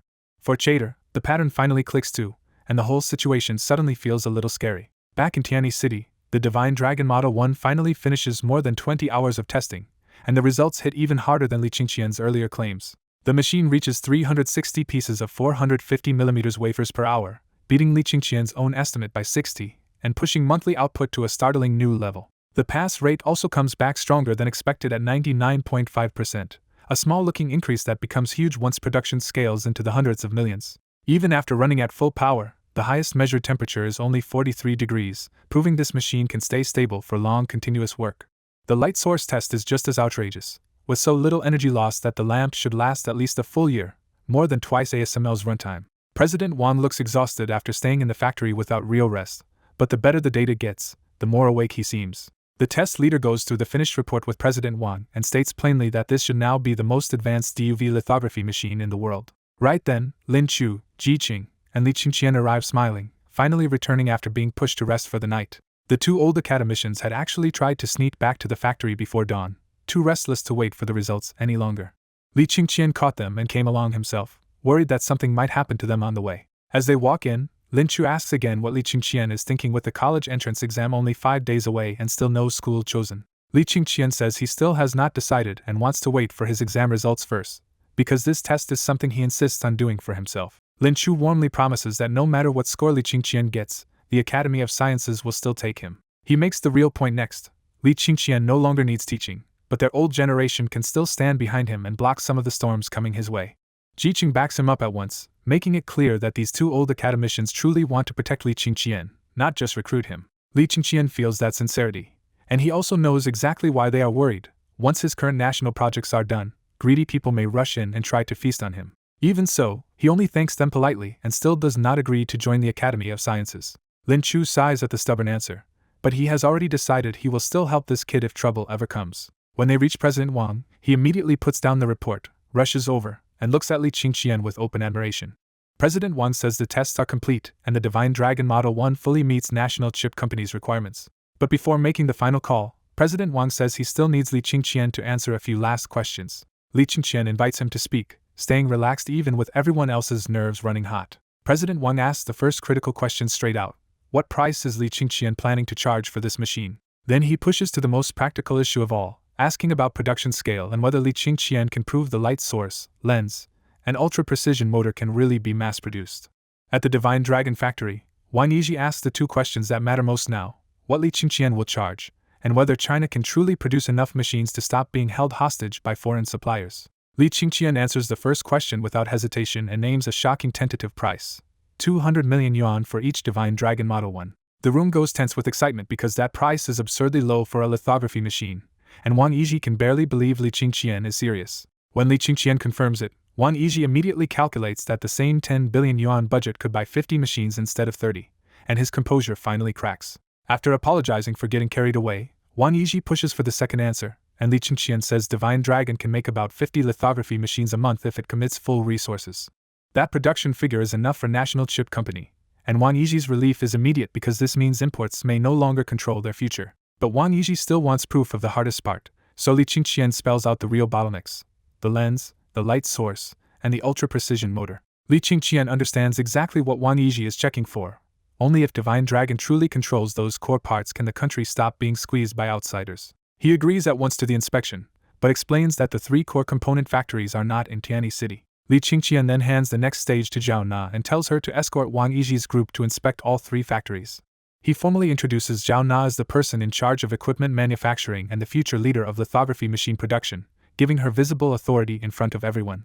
Zhao Na and Wang Yiji shake hands, and because he is in a hurry to confirm the truth himself, he leaves almost immediately under her lead. The test report from National Chip Company also sends Lin Chu and Ji Qing into a rush of excitement, and they insist on returning at once no matter how Li Qingqian tries to keep them longer. Back at the hotel, Huang Jun receives a message from Wang Yiji confirming the Divine Dragon DUV machine works very well and saying the team is now heading to verify the 3 core components just to be safe. The message says Huang Jun can come back as soon as the lens, light source, and ultra-precision motor are confirmed, and that they only need to wait 1 more day.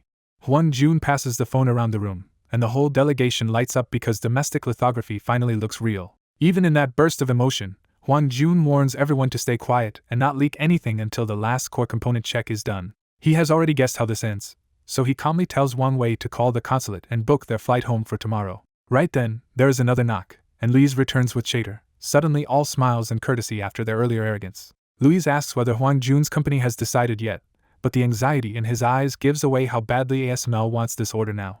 Huang Jun answers with flat indifference that the company is still considering it, and for once ASML is the side left hanging. Louise probes directly about the rumor that Divine Dragon has built its own domestic DUV lithography machine, trying to read the truth from Huang Jun's face. Huang Jun gives him nothing, saying he has heard the same rumor but does not know whether it is true. So Louise changes tactics and sells ASML's reliability, warning that even if a new domestic machine exists, a startup's quality could be unstable and the real costs could still be high. Seeing Huang Jun frown, Louise thinks his argument is working and quickly pivots to apology, admitting ASML mishandled things.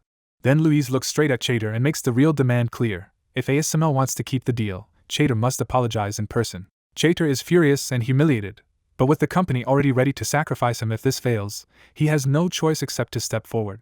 In Chapter 244, Chater finally lowers his head and apologizes for the unreasonable demands and the price gouging he forced on Huang Jun. Hearing that, Huang Jun feels vindicated, and the bitterness carried by his team finally starts to ease.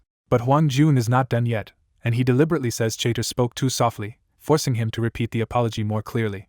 Chater nearly explodes on the spot, glaring like he wants to hit Huang Jun, but Huang Jun meets him without a hint of fear. Louise cuts in at the perfect moment, and coldly reminds Chater to show real sincerity because the CEO is watching this outcome. With no way out, Chater bows his head again and gives a fuller apology, this time openly begging Huang Jun not to hold it against him. That second apology feels even better to Huang Jun's side because they remember exactly how arrogant Chater used to be when ASML still held all the cards. Huang Jun finally says the cruel part out loud. He never took Chater seriously because Chater was never qualified to matter. He goes even further and calls Chater nothing more than a disposable tool placed in ASML to provoke the Divine Dragon side, a pawn who would be abandoned the moment the wind changed. Then Huang Jun twists the knife by saying Chater's delays may have cost ASML the whole 10 billion yuan order, because that extra month gave China time to find another choice. Those words hit exactly where Chater is weakest, and beneath the rage on his face, fear and despair start to show. He looks to Louise like a drowning man hoping for rescue, but Louise refuses even to glance at him, which tells Chater everything. The silence from ASML's own side makes Chater's face go pale, and now he can finally picture the consequences waiting for him. Louise, startled that Huang Jun saw the situation so clearly, drops the pretense and moves the conversation back to the only thing that matters to him now, the lithography machine order. Huang Jun answers like a real buyer now, saying he will report today's discussion to his superiors and they will decide whether ASML gets the contract. Louise can hear the shift immediately, because Huang Jun has put ASML back into a normal procurement process instead of treating them like an unavoidable supplier. So Louise desperately starts praising ASML's unmatched quality and service, trying to rebuild his side's value before the door closes. Huang Jun cuts him off by saying it is late and the delegation still needs dinner, making it obvious this meeting is over for today. Louise instantly changes posture again and warmly offers to treat them to a local specialty restaurant, the exact courtesy ASML never bothered to show during the whole miserable month before this. At ASML, Huang Jun still dislikes Louise, but he decides to keep the dinner invitation because he wants one last safety net until Wang Yiji confirms the factory inspection result. Huang Jun is almost sure Li Qingqian did not bluff, because someone already making hundreds of billions from operating systems has no reason to wreck Divine Dragon Software's name for a much smaller lithography profit. Even so, Huang Jun decides it is smarter to stay on decent terms with ASML, so the national chip company can still buy foreign machines if anything goes wrong. Chater falls to the very back of the group, ignored by everyone, and the younger people do not even bother to hide their contempt anymore. As Chater replays Huang Jun's words, he suddenly understands how disastrous this could be for him if ASML loses the order. He realizes those stored machines are a massive burden, and if the national chip company signs elsewhere, the losses and shareholder fury could land squarely on him. He scrambles for hope by telling himself Divine Dragon Country still cannot truly mass-produce lithography machines, or Huang Jun would have already walked away. By the time he convinces himself the Chinese side might only be trying to force a lower price or better terms, Chater has one desperate conclusion: he has to get the contract signed. So Chater lowers his head, pastes on a submissive smile, and humbly jogs forward after Wang Wei and the others. The next day, Wang Yiji arrives at Li Qingqian's office smiling, because he has finished inspecting every component factory, and his last doubt is gone. After seeing the supply chain himself, Wang Yiji accepts that the Divine Dragon Model 1 is truly 100% domestic, even if he still regrets missing the lens polishing process. With that settled, Wang Yiji gets straight to business and asks to confirm the purchase contract, while also trying to negotiate a discount and installment payments. Li Qingqian instantly sidesteps the whole bargaining session by dumping the negotiation onto Zhao Na and declaring that he only cares about the final result. Then he drops an even stranger excuse and says he has to run to school because the college entrance exam is tomorrow and his admission pass is still with teacher Wang Jianjia. Wang Yiji is left stunned that a young man controlling an empire worth hundreds of billions is still seriously preparing for the Gaokao. Zhao Na smooths the moment over by explaining that the exam still matters deeply to Li Qingqian, because he wants to end his high school life properly. Once the small talk is over, Zhao Na sits down with the company lawyer and takes full control of the lithography machine contract talks. 3 hours later, the deal is finally nailed down. The National Chip Company orders 46 Divine Dragon Model 1 machines at 200 million yuan each, with half-year delivery and 80% paid up front. Wang Yiji can only laugh bitterly at how tough Zhao Na is, because after hours of talking he has not moved her terms even a little. Zhao Na does not soften at all and argues that a domestic company with better machines, better service, and a lower price than ASML already deserves support. She even says that if Li Qingqian had not personally fixed the price at 200 million, she would never have sold the machines for under 300 million. After losing the price fight, Wang Yizhi shifts to a bigger idea and asks Zhao Na to bring Li Qingqian back for a public signing press conference. To Wang Yizhi, this deal is not just business anymore, because a domestic lithography breakthrough changes the future of the company and the country's chip industry. He wants the press conference to publicly reveal the machine's performance and announce that the national chip company is finally ready to push into more advanced chip production. He knows exactly what these machines mean. Once they are installed, the national chip company can stop begging abroad for 7nm capability and start making those chips at home. That night at 8, the Wanhada Hotel conference room is already packed with major state, internet, and tech media before the event even begins. A giant screen behind the stage announces the National Chip Company Lithography Procurement Signing Press Conference, turning the room into a clear national tech spectacle. While they wait for the 8:30 start, reporters trade skeptical theories that this is only a symbolic domestic order meant to pressure ASML into cutting its price. Once someone points out that Huang Jun's procurement team is still at ASML, more people become convinced the whole show is really a bargaining tactic. Then Wang Yizhi and Li Qingqian walk onto the stage in formal dress, and the room's idle gossip shuts off at once. In full view of the media, the two men quickly sign and exchange the contracts, making the deal look very real very fast. When Wang Yizhi warmly thanks Li Qingqian for his support instead of the other way around, the reporters below are thrown off immediately. The press had expected a staged negotiation prop, but Wang Yizhi's attitude suddenly makes the whole room wonder if the national chip company is the side getting a favor here. Sensing the tension, Wang Yizhi asks if everyone wants to know the scale of the contract, and the room instantly erupts with questions. He quiets the room and throws a giant number onto the screen behind him, 47 units. The reporters are stunned, because no one expected a brand new domestic lithography maker to land a 47 machine order in one shot. Wang Yizhi confirms it plainly. The National Chip Company has ordered 47 Divine Dragon Model 1 lithography machines. Then he delivers the real shock. The Divine Dragon Model 1 is a 7nm DUV lithography machine that can handle production from 7 to 90 nanometers. That announcement flips the room from suspicion to excitement, because now everyone realizes this is a genuine domestic breakthrough and not a bargaining trick. Wang Yizhi keeps pushing, revealing that the machine supports 50 to 450mm silicon wafers and runs at 300% higher efficiency than similar products. He follows with the most brutal comparison of all. Test production using the Divine Dragon Model 1 reached a 99% yield, about 30% higher than rival machines. The media can barely process it, because Wang Yizhi is openly saying a first-generation domestic machine outperforms ASML. To answer the next obvious question, Wang Yizhi says the full order will be delivered within half a year, and the first 10 machines will arrive in just 1 month. That means the National Chip Company can begin 7nm chip production no later than half a year from now. So Wang Yizhi uses the press event to start accepting orders on the spot. Then he tosses the question everyone is waiting for over to Li Qingqian and asks him to reveal the machine's price himself. Li Qingqian does not dodge at all and calmly states that each Divine Dragon Model 1 lithography machine costs 200 million yuan. The hall breaks again, because that price is wildly lower than ASML's 300 million yuan machines even while the public specs sound better. Now Wang Yizhi's opening gratitude finally makes sense to the room, because Li Qingqian just sold a superior strategic machine at what looks like a friendly price. But industry insiders are even more shaken, because by normal cost estimates a 200 million yuan price should barely even cover production. One reporter finally asks the blunt question everyone is thinking: is Li Qingqian actually selling these machines at a loss? Li Qingqian smiles and shuts that down immediately, saying no one makes losing deals and that 200 million per machine is still profitable for Divine Dragon software. Then he gives the reason that matters most. Every component in the Divine Dragon Model 1 is domestically produced, which means Divine Dragon software has mastered the real core technologies itself. He drives the point home by naming the hardest parts one by one, saying Divine Dragon software makes its own camera system, light source, and ultra-precision motor too. The signing ceremony for Divine Dragon software selling lithography machines to the National Chip Company goes live, and media outlets suddenly realize this is far bigger than an ordinary press event. Once the significance hits, the live stream explodes from a small audience into tens of millions of viewers and shoots straight to the top of the trending list. Online, netizens flood the comments in shock and excitement that Divine Dragon software has really built a 7nm lithography machine and sold 47 units in one order. The biggest emotional release is simple. People believe the country no longer has to endure humiliation abroad just to buy critical chip equipment. With domestic lithography machines now in mass production, the story shifts from pride to strategy because advanced chips can finally be manufactured at home. Chip companies react even faster than the public, rushing reports to senior management and immediately contacting the National Chip Company for confirmation. For these companies, the breakthrough solves the old nightmare where domestic firms could design world-class chips but had no one at home able to manufacture them below 10 nanometers. Now they can see the whole chain changing at once, because Divine Dragon Country finally has both high-end design and the production capacity to match it. At the Academy of Sciences, Ji Qing and Lin Chu watched the live stream and still light up with excitement even though they already knew the breakthrough was coming.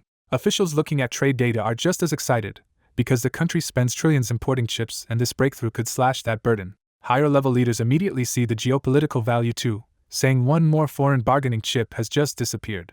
The shock does not stay inside Divine Dragon Country, because foreign intelligence teams grab the live stream link and rush it up their own chains of command. Most countries treat the news as a major strategic change, realizing Divine Dragon Country can now offer both lithography machines and advanced chip manufacturing. Friendly countries move first and start contacting Divine Dragon's side right away to ask about OEM chip production and buying lithography machines of their own. The countries hit hardest by the news are Sunset and Blue River Nation, because they can feel this breakthrough tearing into the old balance of power. Before dawn in Blue River Nation, Huang Jun and his team crowd around the live stream in a hotel room, too excited to sit still as the breakthrough becomes real.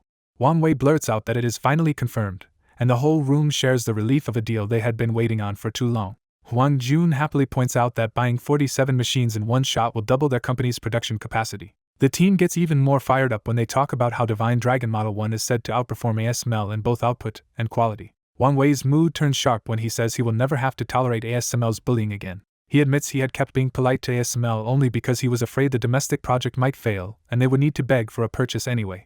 Now that fear is gone, Wang Wei coldly says he plans to treat ASML exactly the way they treated Divine Dragon in the past. A nervous old employee finally asks when they can go home, because his wife has just given birth and he is desperate to see his daughter, and Huang Jun hears him out. Huang Jun answers right away that they will fly back tomorrow, and the room relaxes at the thought of finally going home and celebrating the newborn properly. They keep watching the short press conference, and Wang Yiji's calm confidence on the live stream only makes Huang Jun's team prouder. Huang Jun rides that emotion into a bigger speech, insisting nothing can truly stump Divine Dragon once its strength starts showing. He says the country had only been held back by centuries of war, and now its rapid rise is exactly why other powers are trying to contain it. Even so, Huang Jun says those efforts are pointless, because domestic technology will keep following the same path as the lithography machine and the operating system by overtaking the rest of the world. At last Huang Jun checks the time, tells everyone to get some rest, and reminds them their flight home leaves around 2 in the afternoon. He says it out loud almost like a promise to himself and the team. Tomorrow they are going back to Divine Dragon Country. But none of them can actually sleep, so by dawn they have all gathered again with their luggage already packed. Huang Jun grins when he sees everyone carrying bags already, because the whole group is clearly too excited to wait any longer. Just as they are about to head out for breakfast, Louise appears outside Huang Jun's room with Chater beside him. Before the door fully opens, Chater is already cursing in a low voice that the deal should have been ASML's and that Divine Dragon turned around and signed elsewhere. Louise snaps back just as coldly, blaming Chater for sabotaging the deal by humiliating Huang Jun's team when they had come to negotiate. Even with that tension between them, the two men switch masks instantly and knock on the door with fake warmth. Huang Jun opens the door, recognizes them at once, and answers in a voice so cold that the old politeness is completely gone. Louise keeps smiling and tries a soft approach, inviting Huang Jun out for a local breakfast like they are still friendly business partners. Huang Jun answers by cheerfully announcing that Divine Dragon has finished developing and mass-producing its own lithography machine, and that it beats ASML on performance, price, and service. Louise's practiced smile finally cracks, while Chater glares like he wants to tear Huang Jun apart on the spot. Huang Jun twists the knife even deeper by smiling and pretending he almost forgot this is terrible news for them. Louise swallows the humiliation, lowers his head for a moment, and forces himself back into a diplomatic smile. Before Louise can recover the conversation, Huang Jun turns to Chater and starts thanking him with suspicious sincerity. He says ASML lost the National Chip Company contract because of Chater, which left them free to buy better domestic machines instead. Huang Jun keeps going and mockingly praises Chater as a benefactor of the National Chip Company, making the trap impossible to miss. Only now does Chater understand how dangerous this joke really is, and cold sweat breaks out across his face. Huang Jun delivers the final blow by looking past them and casually asking if Wenbite agrees. Chater panics, and tries to tell himself Huang Jun is bluffing, but when he turns around he really does see ASML's CEO standing there in a blue suit with a cold face. The sight of the returning CEO crushes Chater instantly, and his legs give out under him right there in the hallway. Louise hurriedly steps forward and asks why the president has suddenly come back in person, while Chater is still sprawled on the floor and Huang Jun watches from the doorway. At ASML, Wenbite ignores everyone else and walks straight up to Huang Jun with a solemn welcome, suddenly treating him like the client he should have respected from the start. Wenbite quickly brings up the real issue, National Chip already bought 47 lithography machines elsewhere, and he clearly hates that those machines are coming from Divine Dragon Software. He openly questions whether a software startup with no history in the field could possibly build a 7-nanometer DUV machine in just 3 months. Then Wenbide lets the mask slip and hints that clever people all know this deal is fake, flashing a cold smile that feels more like a threat than a discussion. To prove his sincerity, Wenbide suddenly blames Chater for going too far and promises Hwang Jun a satisfactory explanation. The moment Chater meets that murderous look, he breaks down and begs Wenbide to spare him, insisting he only acted for the company. Realizing Wenbide will not save him, Chater crawls to Hwang Jun, drops all dignity, and kowtows on the floor for mercy instead. Hwang Jun answers with icy contempt, and his people feel a wave of relief because Chater had stalled and humiliated them for a month over this contract. Wenbide coldly orders Chater dragged away, treating him like garbage now that ASML has already lost the huge order. As soon as Chater is removed, Wenbide calmly pivots back to business and asks Hwang Jun to discuss collaboration as if nothing happened. Hwang Jun shrugs and plays dumb, forcing Wenbide to say the words himself and ask for the lithography machine procurement contract. Hwang Jun flatly says National Chip has no plan to buy lithography machines this year, and Wenbide's confidence immediately cracks. Wenbide refuses to believe it and insists the Divine Dragon contract and machines must be fake, just a pressure tactic and a show for Sunset. To back up his claim, he boasts that he already checked with light source, lens, and motor suppliers, and none of them received any order from Divine Dragon Software. Hwang Jun answers that those core parts were made domestically, and Wenbide instantly sneers that Divine Dragon still lacks the ability, especially for the lens. Convinced Hwang Jun is bluffing, Wenbide lays out his final offer. ASML has 27 machines ready right now at the old price, with discounted service, and the deal can stay secret until next quarter. Hwang Jun and his side only look at Wenbide with amusement, because if ASML had shown this sincerity from the start, the deal might have happened, but now it is far too late. Hwang Jun formally shuts the door, saying National Chip already bought 47 machines this year, and will only consider ASML next year through normal public channels. That answer hits Wenbide hard, because for the first time he realizes the Divine Dragon deal may be completely real. He asks one last time if Hwang Jun is telling the truth, and Hwang Jun meets him head-on without giving an inch. Hwang Jun teases him with one possible collaboration. ASML can sell National Chip a 3-nanometer EUV machine right now. Wenbide instantly knows he is being mocked, because everyone understands those most advanced machines are absolutely banned from export to Divine Dragon. Hwang Jun pushes further and says transport is no problem, because the Divine Dragon fleet is supposedly already waiting on the ocean nearby and can secure the machine once it is loaded. It is an open threat, and this time Hwang Jun does not hide it at all, because now that Divine Dragon can make 7-nanometer machines at home, he has no reason to keep bowing to ASML. Wenbide is furious, but the mention of the nearby fleet rattles him badly enough that he does not dare gamble against it. After weighing it up, he forces himself to back down, claims he was only joking, and says ASML can still be contacted for DUV machines anytime. Wenbide finally cuts the meeting short and tells Louise to leave with him, and Louise follows with a bad feeling because he can already hear the anger under that voice. Once he is out of Hwang Jun's sight, Wenbide completely loses control and smashes his fist into the wall hard enough to break his hand and spray blood. He curses the Divine Dragon people through clenched teeth and swears they will not stay smug for long. In his mind, that threat ties into a far more terrifying plan from Sunset, one meant to cripple or even reverse Divine Dragon's development when it is finally launched. Chater is already tied up with tape over his mouth when Wenbide turns on him next, blaming him for ruining the order and slapping him so hard teeth fly out. Back on Hwang Jun's side, the mood flips completely as Wang Wei laughs and praises that clean counterattack on ASML. The whole delegation joins in, delighted that Wenbide clearly wanted to explode but had to swallow it in front of them. They even brag that without the lithography machine advantage, ASML would be nothing to fear, and Hwang Jun's fleet warning finally made that arrogance crack. Then Wang Wei asks the obvious question, where did Hwang Jun even get that fleet intelligence from? Because no one else knew about it. Hwang Jun first dodges with a joke about national secrets, then privately reveals the truth. There was no fleet at all, and he simply made it up to scare Wenbide into backing down. In the Sunset Empire, the assistant reads an intelligence report, and his face turns grim when he sees Divine Dragon has signed a lithography machine deal. The report says Hwang Jun's group was tracked in Blue River Nation, and the analysts conclude that Divine Dragon has already mastered advanced lithography machines. That realization hits hard, because once Divine Dragon can build its own lithography machines, Sunset loses one of its best ways to keep the country pinned down. He decides Sunset has to crush Divine Dragon with the coming operation and force it back into a position where it can only create wealth for Sunset. When Rafe arrives, he looks wrecked from his trip to Northern Han, flushed, pale, and unsteady even though he is trying to stay formal. The assistant immediately asks about the Northern Han experiment, because everything depends on whether the ROM system is stable enough for a global push. Rafe reports good news with a smug smile. The ROM system ran without malfunctions in Northern Han, and even held off the Doomsday extortion virus. He adds that the branch domain name resolution server trial also worked, so Sunset now believes the ROM network structure is ready for worldwide deployment. Rafe proudly says Northern Han's government offices and companies have already abandoned Divine Dragon's system and switched over to ROM. He pushes the point even further, saying ordinary citizens are being converted too, and within a month the whole country should be switched over. Rafe hands over the formal research report, and the assistant reads it with cold concentration. Rafe is so tired he almost collapses onto the sofa, but the assistant calls him back before he can sit down. After a brief word of praise, the assistant asks the real question: how many ROM branch servers and systems have actually been produced? Rafe says 300,000 ROM branch domain servers are already ready, enough to cover every country in the world. But his tone turns heavy when he admits Sunset has only produced 50 million ROM computer systems so far, nowhere near enough for the whole takeover plan.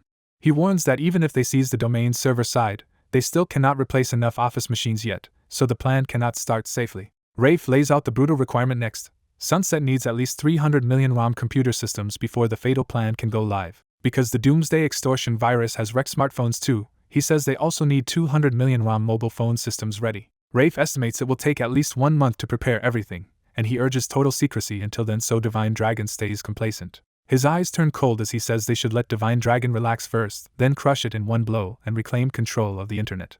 The assistant makes the deadline final. Rafe must deliver the systems in 1 month, and the fatal plan will officially launch on July 7th. Then the story cuts to Tianyi High School, where Li Qingqian calmly finds his seat in the university entrance exam hall. He remembers how terrified he was in his previous life, when he sat in the same kind of room convinced he would disappoint everyone. This time he feels none of that panic, only a quiet sense of freedom and relief as he treats the exam like a final goodbye to his old life. The invigilators finish reading the rules and begin handing out papers, and one of them is his beautiful homeroom teacher Wang Jianjia.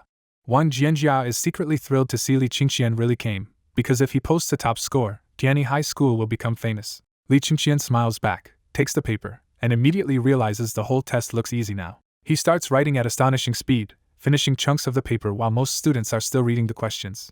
Jian Qingli is also in the same exam hall, and seeing the test start reminds her that Ding Ling and Zhao Peng escaped this pressure by joining Li Qingqian's team and earning direct admission. That stings, because she knows she once turned down Li Qingqian's invitation and now has no choice but to fight through the exam the hard way. But the moment she reads the first question, her eyes widen because Li Qingqian had already tutored her on this exact kind of problem. Then the second, third, and even the essay all feel hauntingly familiar, and she realizes Li Qingqian's tutoring covered almost the whole exam. Her mood flips completely, because the man she felt hurt by had quietly prepared her for this moment anyway. Encouraged by that realization, Jian Qingli starts answering fast too and can't help wondering if Li Qingqian predicted the other subjects the same way. Around them, the rest of the room is struggling, because this exam is noticeably harder than usual. As Wang Jianjia patrols the room, Li Qingqian's speed does not surprise her at all, but Jian Qingli's smooth, nearly flawless answers definitely do. An hour later, Li Qingqian finishes the last word of the essay and calmly checks the whole paper from start to finish. Satisfied there are no mistakes, he decides to hand it in early, already confident he should land around 745 points. When Wang Jianjia checks his paper, even she can see how clean and strong it is, and she quietly lets him go. Outside the school, parents crowd the entrance waiting, including Li Tianlan and Chen Li. Jian Qingli's mother Huang Jingjing comes over to greet them, but this time her usual arrogance is gone, and she acts oddly restrained. She quickly steers the conversation to Butterfly Bay and asks Chen Li, with obvious envy, whether the villa district is really as nice as people say. Chen Li admits the villa area is nice enough, but she still does not like living there much because she knows nobody and feels bored.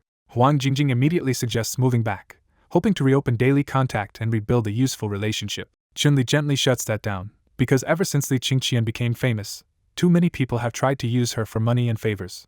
That answer disappoints Huang Jingjing, because she had been hoping to use the renewed closeness to create more chances for Jian Qingli and Li Qingqian. Even so, she still has one important thing left to do, and after a long internal struggle she finally works up the nerve to apologize. In an awkward, humbled voice, Huang Jingjing admits she used to say cruel things and asks Chen Li to forgive her. Chen Li is genuinely surprised, but she smiles and lets the old insults go, telling Huang Jingjing she never held on to them. Only after hearing that does Huang Jingjing finally relax, her face easing into relieved gratitude. The 2 days of the college entrance exam pass without a hitch, and for Li Qingqian the whole thing feels almost absurdly easy. He judges that only the essay-style questions might cost him a few points, and everything else should be perfect. Even after handing in first, he still cannot leave the campus, so he goes to a shady patch of grass and finally lets the tension drain out of him. Looking up at the sky, Li Qingqian quietly feels that this time he has truly rewritten the fate that ruined his previous life. That relief turns reflective as he credits everything he has now to the master of all professions game becoming real. Then a darker thought hits him. If the game can become reality, the later alien invasion in that game might also come true. He immediately starts planning for the worst, deciding to push robot, mecha, power, energy, and space technology as fast as possible. He adds one more harsh precaution to the plan: underground shelters, just in case humanity really has to survive below the surface. He also remembers that Sunset is still moving in the dark, and the lack of information only makes that threat feel worse.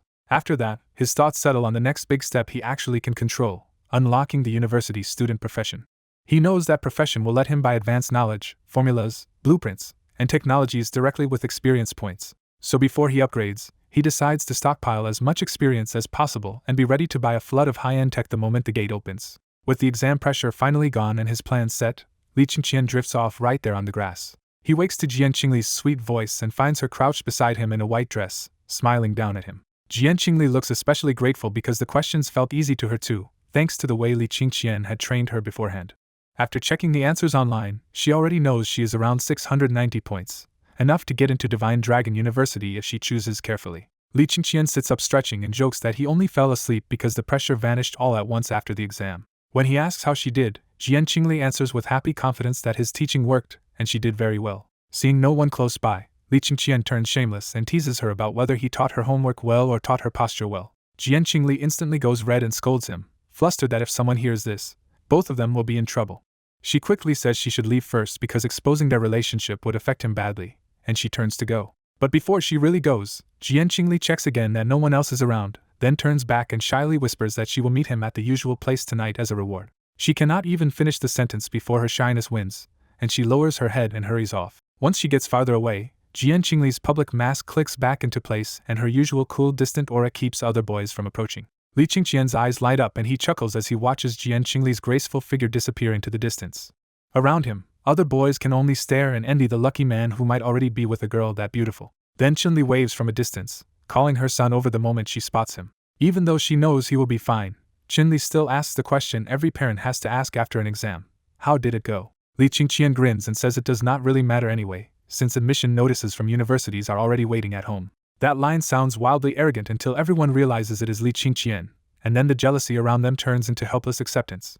Chunli lightly scolds him to stay humble, and Li Qingqian obediently plays along for her sake. Li Tianlan joins in too, amused that his son can run a huge company and still act like a shameless brat in front of his parents. Li Qingqian answers that no matter what he achieves, he is still their son, and acting childish with them is exactly the point. Inside, that simple family moment matters deeply to him, because in his previous life a car accident took his parents away while they were trying to help him start over. So now he treasures every easy laugh with them, and the three of them leave the school chatting happily together. The very next day, Li Qingqian is already back at work in the old lithography factory, where trucks keep delivering materials. Inside, Zhao Na, dressed sharply and acting fully in charge, updates him on the new automated lithography factory now under construction. She tells him the automated plant will take about another month and cost roughly 20 billion yuan to complete. If raw materials stay sufficient, she says the plant should be able to produce 100 Divine Dragon Model 1 lithography machines every month. Li Qingqian barely blinks at the price tag, because to him 20 billion is only meaningful if it turns into results. Zhao Na then reports that after the National Chip Company deal, major domestic chip firms have started asking about price and performance. Her preliminary count is staggering. Domestic demand this year alone is around 300 lithography machines. That means the new factory could recover its construction costs fast and even turn a first-year profit, something almost miraculous in this industry. Li Qingqian reminds her that all of it is hers to manage now, from construction to operations to future sales, and tells her to act on her judgment. His trust hits Zhao Na hard, and she promises with visible excitement that she will not let him down. Then the atmosphere shifts when Li Qingqian quietly looks her over for a little too long, and Zhao Na starts reading far more into it than he says out loud. Because she already admires him deeply, Zhao Na's heart races and she braces herself for a confession or something even more direct. Instead, Li Qingqian calmly announces that her annual salary is being raised to 10 million. Zhao Na cannot hide the flicker of disappointment, because that is absolutely not what she had been expecting from his stare. She quickly covers it by saying the new salary is just a little too high, while inwardly fuming that he clearly teased her on purpose.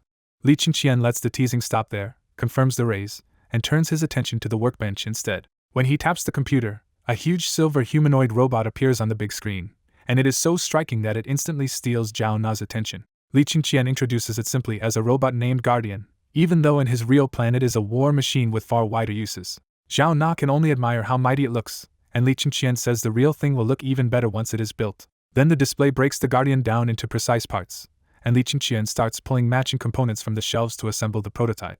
The difficult design work is already done, so this stage is pure high-precision assembly, and Li Qingqian is the only one here capable of doing it properly. Because Zhao Na is still there, Li Qingqian cannot use the abnormal strength and precision he usually relies on, so the job immediately feels slower and more awkward. So he finally tells Zhao Na to go handle her own work and leave him to this. Zhao Na obeys and walks out, but she is still burning inside over the way he baited her emotions and then left her hanging. Back at the factory, Li Qingqian finally finishes his first real robot, and the result is a huge silver machine that looks even more imposing than the blueprint.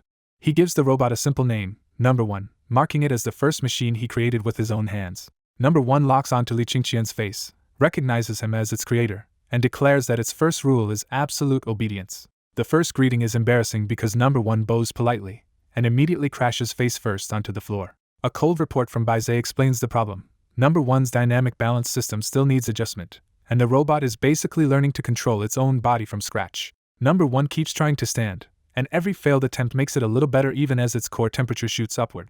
5 minutes later, Number 1 finally gets upright and manages the same formal bow without collapsing this time. Li Qingqian tests the next step by ordering Number 1 to walk, pushing the robot from basic balance into real movement. The first walking test goes just as badly as the bow did, and Number 1 slams down again almost immediately. Even so, Number 1 has already learned enough to stand right back up and stubbornly try again without waiting for another command. That progress does not solve the real problem, because after another fall Number 1 abruptly shuts down and announces that its battery is already depleted. Li Qingqian frowns when he realizes the giant robot only lasts about 10 minutes, which makes it useless for any serious job. Baize calmly explains that Number 1 is still a first-generation learning model, and once it masters movement its data can be copied into future robots. Baize also admits the battery problem is severe, but says the design at least supports fast battery swaps and direct cable power. Li Qingqian tests the workaround by plugging Number 1 into external power, but stops it before more clumsy training starts in front of him. Obedient as ever, Number 1 confirms the stop command, enters hibernation to charge, and leaves only its chest battery indicator glowing. Since the repetitive training is better left to the AI, Li Qingqian hands the rest of Number 1's learning process over to Baize. He moves into a factory office and starts thinking about Zhang Tianling's warning that Sunset's next internet move will be destructive and hard to stop. He traces the danger to branch domain name resolution servers and realizes that if Sunset replaces them, the Divine Dragon system could be cut off from the network completely. One obvious fix would be making Divine Dragon compatible with Sunset's protocol, but Li Qingqian rejects that idea almost instantly because it would betray the country's project and hand Sunset future control. Instead, he locks onto a harder answer. Use each device's MAC address as the real network route so Sunset cannot choke Divine Dragon through domain resolution. With that decision made, Li Qingqian puts on the brainwave receiver and starts rewriting Divine Dragon's network module into a full MAC traversal protocol. 5 days later, he finishes the last line of code and reviews the entire MAC traversal project from start to end. A translucent system notice confirms the third iteration is complete at B- grade, and the reward dumps 20 million experience points into his already massive pool. The huge experience total also reminds him how much his growing factories and company products are now feeding back into his system's strength. This version is far stronger than the original concept because it bundles not just MAC traversal, but also super data compression that shrinks transmitted data to 1/10. He also adds automatic regional networking, a backup plan built around one ugly question: if Sunset gets desperate, would it just break the global internet itself? After days of discussion and planning with Baize, he prepares the third iteration test on a simulated national-scale internet built from expensive real networking equipment. Baize starts by checking normal compatibility under the existing domain system, and the compressed data test passes with almost no delay. Next comes the key scenario. When the branch domain name server is swapped out, Divine Dragon automatically switches to MAC traversal mode and keeps apps, websites, and international access running. Li Qingqian had considered routing everything straight to the Iceman project servers, but the global delay was too awful, so the system now forms regional duplicate resolution servers instead. Then Baize tests the nightmare case where international optical cables are cut and the backbone network fails, and the regional MAC network still comes up on its own. Even isolated like that, local websites and services still work normally, proving Sunset cannot simply kill Divine Dragon by cutting the outside connections. Baize pushes one step further and proves that even during total isolation, one updated Divine Dragon machine can spread system updates and software across the whole regional network. With every test finally passing, Li Qingqian knows the new network module covers even the ugliest attack scenarios he could imagine. He decides not to wait for Sunset's move and orders Baize to upload the modified network module for a compulsory worldwide background update.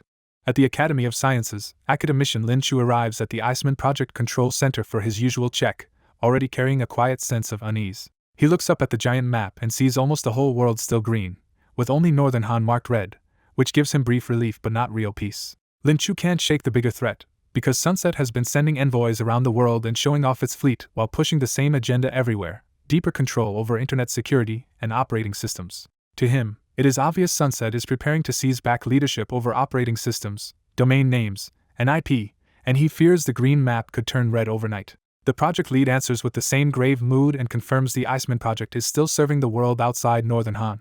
But when the project lead adds a careful but, Lin Chu stops cold and turns back, instantly nervous that something has changed. Instead of disaster, the project lead explains that Divine Dragon software has just updated the domain name resolution software in the root servers. The update now links MAC addresses, IP addresses, and domain names, and Lin Chu immediately locks onto the real implication: a possible MAC-based network path alongside the old IP system. The project lead also highlights a stronger compression upgrade that cuts bandwidth to 1/10 without slowing transmission, and openly admires Divine Dragon's technology. Lin Chu agrees that Li Qingqian's technical level is remarkable, but he is far more interested in whether the MAC resolution function is actually being used.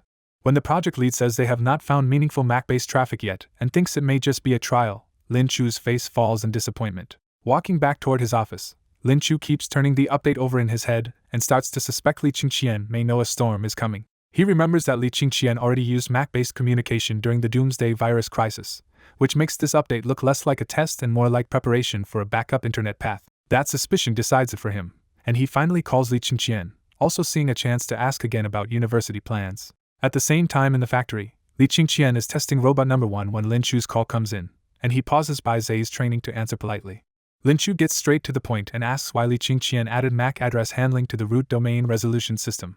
Li Qingqian hides the truth and only says he thinks MAC address networking may become a future trend, so he made the change without altering the original software plan. Lin Chu presses deeper with a technical question that hits the core of the secret, asking whether Li Qingqian can already do point-to-multiple and multiple-to-multiple MAC networking. The question rattles Li Qingqian, because Lin Chu has instantly identified the exact breakthrough that would amount to another internet. He stays silent too long, carefully refusing to expose that he has already achieved exactly what Lin Chu is asking about.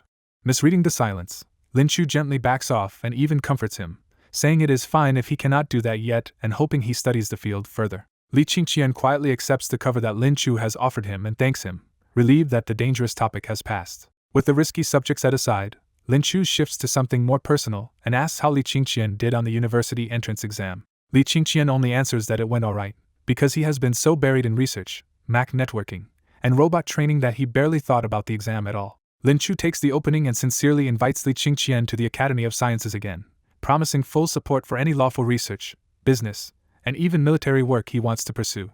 Li Qingqian still declines, thanking Lin Chu but refusing the offer one more time. Lin Chu is disappointed but not surprised, so he tries one more angle and asks what subject Li Qingqian plans to study instead. Li Qingqian says he plans to study life sciences, a choice so unexpected that it catches Lin Chu off guard. For Li Qingqian, though, the choice is deliberate, because life science is the next key step after software, hardware, chips, and robots. He wants that major partly as cover, so future biological results from his farm owner abilities can be shown to the world without looking impossible. His bigger plan reaches much further, toward cancer treatment, anti-aging medicine, disability recovery, and even cultivated human organs. And beneath all of that is a darker reason from his past life memory. When the aliens came in the game, a global plague wiped out most of humanity first, and he refuses to be unprepared for that kind of disaster. From Li Qingqian's side, the Academy of Sciences is actually not the right place, because what helps ordinary geniuses would only constrain someone hiding knowledge like his. Even so, Lin Chu reacts fast and tries to pull him in through life sciences too, pointing out that the Academy has world-class facilities in that field as well. Li Qingqian apologizes and refuses again, saying only that he has his reasons and cannot go there. That finally ends it, and Lin Chu gives up with obvious regret before hanging up in a much worse mood than when he started. After the call, Li Qingqian exhales hard, because turning down the sincere care of a senior who keeps trying to help him is mentally exhausting. He can only promise himself that he will explain everything to Lin Chu one day, and then he heads back out to continue number 1's training. By the afternoon of June 23rd, number 1's training is basically complete, and the robot performs difficult moves in the factory's open test area under Zai's command. The machine keeps showing off its balance by walking upside down on both hands, proving that its movement library and dynamic balance system are already working smoothly. As soon as Li Qingqian steps out, number 1's head scanner catches him and the robot stops immediately, walking over like a loyal subordinate to report for service. Bai Zhe reports that the training is finished and asks Li Qingqian to authorize a temporary handover so Bai Zhe can directly control the robot for testing. Li Qingqian gives the order, and number 1 only accepts after verifying that its creator is in normal condition, because protecting him overrides every other command. With control transferred, Bai Zhe begins the formal performance demonstration by announcing number 1's speed test. Number 1 explodes forward and covers 100 meters in 5 seconds, moving like a silver bolt and kicking up a violent gust through the sealed factory. Next comes strength, and number 1 casually lifts the test car over its head with one pair of mechanical arms. It even walks with the car for several meters and sets it down without any sign of strain, making the 2-ton lifting claim feel frighteningly real. Then Bai Zhe demonstrates precision, and number 1 picks up a ballpoint pen and writes by hand with the fine control of a skilled human. The finished handwriting comes out perfectly neat, like printed song font, confirming that the robot's accuracy reaches 0.001 millimeters. For endurance, number 1 loads 500 kilograms of metal onto its body and keeps moving normally, showing almost no extra strain or power spike. Bai Zhe sums up the results by saying number 1 has met the design goals, but its biggest weakness is brutal battery life. Only 10 minutes without an external power source. There is still no real battlefield test, but Bai Zhe adds that virtual simulations give number 1 a firearm hit rate above 98% after a short 5-bullet calibration. Li Qingqian is pleased by all of it, but the part that matters most to him is not combat power at all. It is the robot's absurd manufacturing precision. That 0.001mm precision lets him see the real breakthrough at once. Number 1 can replicate first-generation robots as long as enough parts are available. In Li Qingqian's mind, 1 robot becoming 2, then 4, then 8 means a full robot army could be produced at terrifying speed once materials are secured. He acts on that thought immediately and orders Bai Zhe to send number 1 the full blueprint and manufacturing method for the first-generation robot. Once the data is sent, Li Qingqian gives number 1 its first true production order: use the remaining materials to make a new first-generation robot. Number 1 obeys, but first it behaves almost like a worker on a shop floor and plugs its own mechanical body into a power socket before starting the assembly job. Then it moves to the workbench and starts assembling the next robot with tools and spare parts, its hands working even faster than Li Qingqian's own. Seeing that Bai Zhe and number 1 can keep producing robots without him, Li Qingqian finally leaves the factory with nothing urgent left to do there. As he steps out, one ordinary thought finally catches up with everything else on his mind. The exam results come out tomorrow, and now he is curious what score he actually got. Outside Li Qingqian's home, Wang Lingbo arrives with education officials, school leaders, and city reporters, all visibly excited about the news they came to deliver. The neighbors first mistake the ordinary-looking older couple in the villa for some hidden big shots, and their curiosity only grows when they recognize the education bureau leaders at the door. Wang Lingbo refuses to let the estate manager call the family out and straightens his clothes before ringing the bell himself, determined to show proper respect. Inside, Li Qingqian is finally having a quiet meal with his parents, and Chun-Li fusses over him for rushing back into factory research right after the exam. Li Qingqian just smiles and enjoys his mother's nagging, because to him it feels like being cared for after days away. The doorbell interrupts dinner, and when Chun-Li checks the intercom, she freezes after seeing Wang Lingbo leading a huge crowd outside. The family comes out together, and even Li Qingqian is startled by how many people are packed outside his door. Wang Lingbo grabs Li Qingqian's hand and announces the bombshell in one breath: 769 points, first in Jinshan province, and first in the entire country. As soon as the words land, the whole crowd breaks into applause and the neighborhood erupts in disbelief that the national top scorer lives right there. When people question how 769 is even possible, Wang Lingbo explains that Li Qingqian scored 749 on the exam itself and added 20 bonus points for his bravery medal. That explanation only makes the crowd admire him more, because even without the bonus, Li Qingqian was still just 1 point short of a perfect score. Wang Lingbo turns from the score to the family and formally thanks Li Tianlan and Chun-Li for raising such an outstanding son. Li Tianlan can barely get words out through his grin, while Chun-Li is so happy that she starts crying in front of everyone. Li Qingqian hurriedly comforts his mother, and Chun-Li tells him through tears that nothing has ever made her happier than seeing him grow into someone capable. Once the emotion settles a little, Wang Lingbo adds that Xu Wen also sent congratulations and plans to visit personally after returning from his business trip. Then Li Qingqian's phone starts exploding with messages, beginning with notes from Xu Wen and the provincial police chief. The flood keeps growing as relatives, classmates, teachers, academicians, university leaders, and even major corporate partners all rush to congratulate him and try to recruit him. At the same time, Wang Jianjia drops the news into the Class 5 group chat, and the entire class instantly explodes with envy, admiration, and a little regret. Students even forward the result into other class groups, turning Li Qingqian's score into a school-wide storm of jealousy and awe. On July 24th, the story shifts to Tianyi High School, where Li Qingqian arrives for the university application exercise and finds elite recruiters already waiting outside his classroom. The recruiters immediately surround him and pitch their schools one after another, each promising better research conditions, more freedom, or stronger academic backing. Inside Class 5, his classmates can only stare from their seats, half impressed and half painfully jealous that famous schools are now begging Li Qingqian to enroll. Li Qingqian politely turns every offer down, because these schools had already sent admission notices long ago and he never needed to compete for a place. When he enters the classroom, everyone greets him warmly, and Jian Qingli gives him a bright smile before he takes the seat beside her. Principal Wang Jianjia walks in smiling even wider after spotting Li Qingqian, clearly pleased that his record-breaking result has pushed the school's fame to a new level. She proudly announces that Li Qingqian took first in the province with 769 points, and that Jian Qingli also shocked everyone by taking fifth in the province with 691 points after adding her bravery bonus. While Wang Jianjia basks in the class's success, Jian Qingli quietly nudges Li Qingqian and asks the real question on everyone's mind: where is he going to apply? Li Qingqian answers that the school he wants actually never sent him a notice, which only makes Jian Qingli lean in harder for the answer. Behind that strange answer is Li Qingqian's real plan. After seeing his game abilities become real, he has started preparing for the possibility that the game's alien disaster could become real too. Because of that threat, he has already decided not to leave Tianyi City, where the coastline, open land, and his company's local base make future plans easier to build. And since he only needs university to unlock the next profession, the name and prestige of the school barely matter to him at all. When Jian Qingli presses him to say it clearly, Li Qingqian finally reveals that he is choosing Tianyi Normal University, biology faculty. The answer leaves Jian Qingli and the nearby students completely frozen, because it makes no sense against the mountain of top-tier offers he already has. Wang Jianjia happens to hear it too and immediately stops to ask the same thing everyone is thinking: why choose a local second-tier school at all? Li Qingqian answers with one simple point: with his money, status, and ability, what extra benefit could any famous university still give him? That question leaves Wang Jianjia speechless, because once she thinks it through, she knows he is right and that many elite schools want him more for their own prestige than for his benefit. In the end, Wang Jianjia can only respect Li Qingqian's choice, even if she still feels a little regret over a top scorer passing on the most famous schools. She quickly turns her hopes to Jian Qingli instead and asks whether the school's other star student will choose the Academy of Sciences, Divine Dragon University, or Tsinghua. But Jian Qingli only looks at Li Qingqian, visibly torn, and starts to answer with a hesitant teacher eye. Before the moment cuts off. In the college application room, Jian Qingli suddenly says she wants Tianyi Normal University too, and the whole class freezes in shock. As whispers spread through the room, everyone quickly connects her choice to Li Qingqian and assumes she is giving up an elite future just to follow him. Seeing the rumor storm building, Wang Jianjia calls Jian Qingli outside and tries to talk her out of it. Wang Jianjia gently but bluntly tells her that beauty fades, but ability and a career are what let a woman stand beside the person she loves for the long run. She even recommends Divine Dragon University's management program, and urges Jian Qingli to think it over with her parents before locking in the form.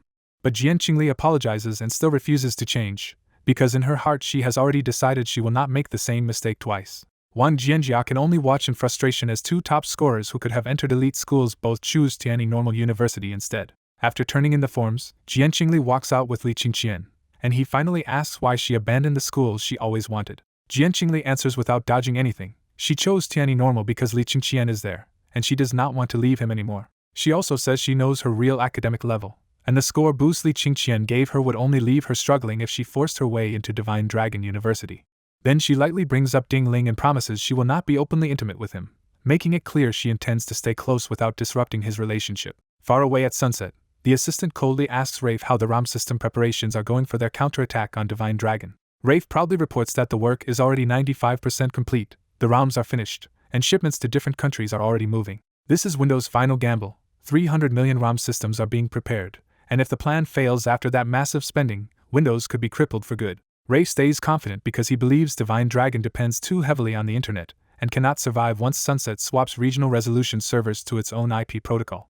In his eyes, once Divine Dragon can no longer connect, users will have only one practical choice left: Windows ROM system. Rafe eagerly suggests moving the operation ahead, but the assistant refuses because he wants one crushing strike with no chance for Divine Dragon to recover. The assistant insists on one more real-world test run first, because this time he wants to bury Divine Dragon so completely it cannot rise again for 50 years. He picks the Kangaroo Plains for the next test and orders Rafe to leave immediately, promising full local cooperation. After Rafe leaves, the assistant stares at the world map and savors the idea that Sunset will kill every rival dream of controlling the internet. He even hints that replacing branch servers is only part of Sunset's move, and their warships at sea are not there just for show. Rafe wastes no time, and by that same afternoon he has already arrived in the Kangaroo Plains for the live test. Local staff tell him the ROM system is already installed on the backup server, and switching over only takes a restart, and one settings change. Rafe immediately gives the order to restart the server and begin the switch. The moment the Kangaroo Plains server restarts, Baizé detects the branch system switch and reports that the local Divine Dragon system is shutting down. Baizé offers to activate the Kangaroo Plains MAC automatic network at once, because the global Divine Dragon network modules have already been quietly updated for exactly this situation. But Li Qingqian deliberately tells Baizé to wait, because he wants Sunset to roll out larger server changes first before he exposes his countermeasure. He decides to let Sunset celebrate first, then hit them with the fatal blow only after they have fully committed to stealing both users and internet control. He knows the delay will cost some users, because computers in the region may fail for a while and push people toward Windows before the hidden network can be turned back on. At the Academy of Sciences, the Iceman Project Control Center suddenly shows the Kangaroo Plains turning from green to red the instant the server switch happens. A piercing alarm blares through the command room, warning that the Kangaroo Plains domain name resolution server has shut down. Lin Chu stops in his tracks and stares at the screen in worry, while Director Tian turns back with the same heavy feeling that something is very wrong. Lin Chu orders the team to contact Kangaroo Plains at once and find out whether the server shutdown is just a malfunction. A little later, the staff member handling the call lowers the phone with a grim face and turns back toward Lin Chu and Director Tian, about to reveal what Kangaroo Plains really said. In the Iceman Project Control Center, Xiaozhang reports that Kangaroo Plains has dumped Divine Dragon's server system, switched to Windows ROM, and rejoined Sunset's root domain network. The whole room goes tight and angry as everyone stares at the red mark on the big screen, because they know this is only the first country to leave. Lin Chu admits the enemy has finally moved, and the fear in his eyes says he expects more countries to follow. Tianji stares at the screen and bitterly says it still hurts to watch Sunset take away the results they built through years of work and luck. After a long silence, Lin Chu warns that this is just the beginning and the situation will get worse from here. Tianji can only answer with a bitter smile, because staying calm is the only thing they still have left. Lin Chu forces out one small consolation. At least this crisis has made it obvious which countries are really on their side. His mood darkens again when he says Li Qingqian got dragged into this fight with Sunset and is now paying the price alongside them. Lin Chu explains that Li Qingqian designed the Divine Dragon system to work only with Iceman Project Resolution, so replacing every branch server will also cripple the operating system. He lays out the consequence plainly. Once countries finish switching servers, users will have no choice but to abandon Divine Dragon 2, and most of Li Qingqian's market will vanish. Trying to cut the losses, Tianxi proposes the practical answer. Have Li Qingqian rewrite Divine Dragon so it can work with Sunset's IP system too. Tianji presses the point that if Iceman is doomed anyway, at least the operating system might survive. Lin Chu shuts that hope down at once and says he already tried, but Li Qingqian refused to abandon them. What Li Qingqian said was simple and brutal in its loyalty. He will stand with the Iceman project. Even so, Lin Chu tells the team to keep watching the board while he calls Li Qingqian again, because they may have already lost the internet fight and he refuses to lose the operating system too. Elsewhere in Kangaroo Plains, an ordinary student named Dagon is using Divine Dragon's intelligent CAD software when his computer suddenly throws up a full-screen warning.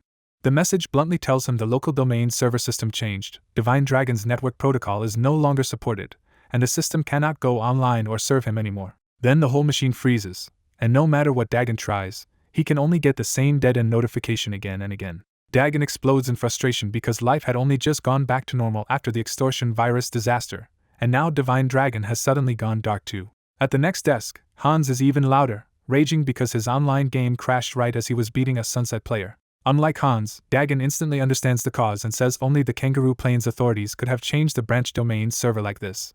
Hans does not care about the technical explanation at all.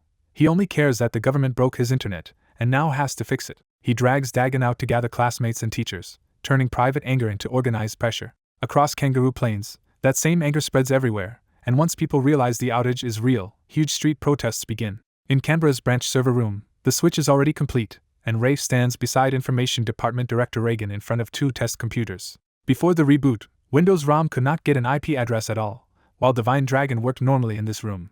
After the branch server is restarted, the result flips instantly, and the Windows ROM machine goes online without any trouble. Rafe smugly opens the Windows website and welcomes Kangaroo Plains back into Sunset's arms, convinced the internet will always return to Sunset's control. He even boasts that Northern Han came back first, Kangaroo Plains is second, and the rest of the world will soon follow. But when Rafe looks at the Divine Dragon computer, it is locked under the same full-screen warning seen by users outside. Rafe calls Divine Dragon a good system, but only in the backhanded sense that its online-only design makes piracy hard while also making it helpless without the internet. He lays out Sunset's view of the whole struggle. Divine Dragon tied its operating system to the Iceman project to force global adoption, but Sunset was willing to destroy both to take control back. Rafe mocks Divine Dragon software for still hoping the network might be restored, because he believes Project Iceman will never recover. Reagan, however, is suddenly drenched in sweat because something is very wrong with the wording of Divine Dragon's warning. In Northern Han, the notice only said the network failed, but here the pop-up directly tells users the local server system changed, which exposes the government immediately. That one line wrecks the official cover story, because Reagan's plan was to blame the breakdown on Divine Dragon software instead of the Kangaroo Plains authorities. Reagan instantly realizes protests are coming and says he has to warn his superiors and organize a response before the country erupts. Even while panicking, he curses Divine Dragon for using a shameless trick to pressure them back onto its own server system. Since he has to rush off, Reagan assigns his assistant Ruth to accompany Rafe for the rest of the operation. Rafe's eyes light up the moment he gets a better look at Ruth, because he has already been noticing her the whole trip. Ruth answers calmly, and Reagan leaves in a hurry, abandoning the room to his foreign guest and his own assistant. Rafe reins himself in for now and asks Ruth to take him to the National Network Dispatch Center, because he still needs to confirm the new server status. Inside his own head, Rafe is almost relieved by Divine Dragon's pop-up, because after Northern Han he fully expected Li Qingqian's side to try some kind of counterattack. He decides the job still is not finished, because every regional IP allocation server in Kangaroo Plains also has to be switched over before he can leave. And as they go, Rafe's attention slides back to Ruth in a much uglier way, as he starts plotting how to take advantage of her before he leaves the country. Inside Divine Dragon software, Li Qingqian studies a giant world map covered in green points showing where the Divine Dragon system is still installed. The data is messy but hopeful. Even in Northern Han, 13.54 million devices are still waiting for Divine Dragon to come back instead of paying to switch systems. Kangaroo Plains looks worse, with installs dropping from 9.85 million to 7.3 million after 3 days of shutdown and public unrest. Online opinion is turning hard, with people saying Sunset is taking territory back and urging Li Qingqian to abandon the Iceman project before it drags Divine Dragon down with it. Watching Kangaroo Plains lose 2 million installs hits Li Qingqian like a real wound, because that drop wipes out 200 million yuan in yearly income. Even so, he stays calm and tells himself Sunset can enjoy this little victory for now, because he has been waiting to spring his trap. Right on cue, Lin Chu calls, and Li Qingqian immediately realizes the timing is perfect. Over the call, Lin Chu sounds depressed as he says the higher-ups now believe Sunset is determined to take back domain name control and the Iceman project is likely to fail. Lin Chu passes on the official message. The country appreciates Li Qingqian's support, but he should stop syncing with them and save Divine Dragon's operating system market share instead. The order is blunt: modify the code now and make the Divine Dragon system compatible with Sunset's IP protocol to cut the losses. Li Qingqian pretends to resist, saying he does not want to undermine the Iceman project by announcing compatibility now. Lin Chu cuts him off and delivers the line Li Qingqian was waiting for: this is a national order, and preserving Divine Dragon's market share is now part of the national interest. Now fully satisfied, Li Qingqian accepts at once and promises to carry out the order immediately. After Lin Chu warns that they can only buy him a little time, the call ends and Li Qingqian turns straight back to the big screen. The map vanishes, and Li Qingqian calls up Bai Zhe to execute the next move. He orders an announcement sent through Divine Dragon's internal information push, because he had already prepared this message when Kangaroo Plains switched servers. With the Kangaroo Plains test finished and approval finally in hand, Li Qingqian decides the announcement can go live. The notice is simple and explosive. Divine Dragon is developing an update to support Sunset's IP protocol so users can keep using the system even after server switches. Bai Zhe says the global push will take about 24 hours because of time zones, but Li Qingqian refuses to wait. He orders the announcement posted on the official website first, choosing speed over waiting for the full internal rollout. The moment the notice appears on Divine Dragon's homepage, media outlets grab it, and the whole internet lights up. Public mood flips almost instantly, with users cheering that Divine Dragon finally came to its senses and begging for the update to arrive before Sunset closes the window. By the next day, Rafe drags himself back from Kangaroo Plains looking exhausted and heads straight to the assistant's office.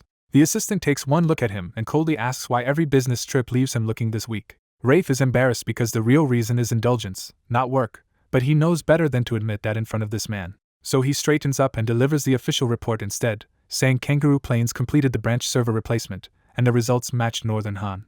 Rafe proudly adds that Windows ROM devices can connect normally, including access to Sunset's network and Northern Han's network. Then he gets smug and says the Divine Dragon system is finished there, because it still cannot function under Sunset's IP protocol. He boasts that many users already bought Windows ROM in Kangaroo Plains, and he alone sold 1.5 million systems before leaving.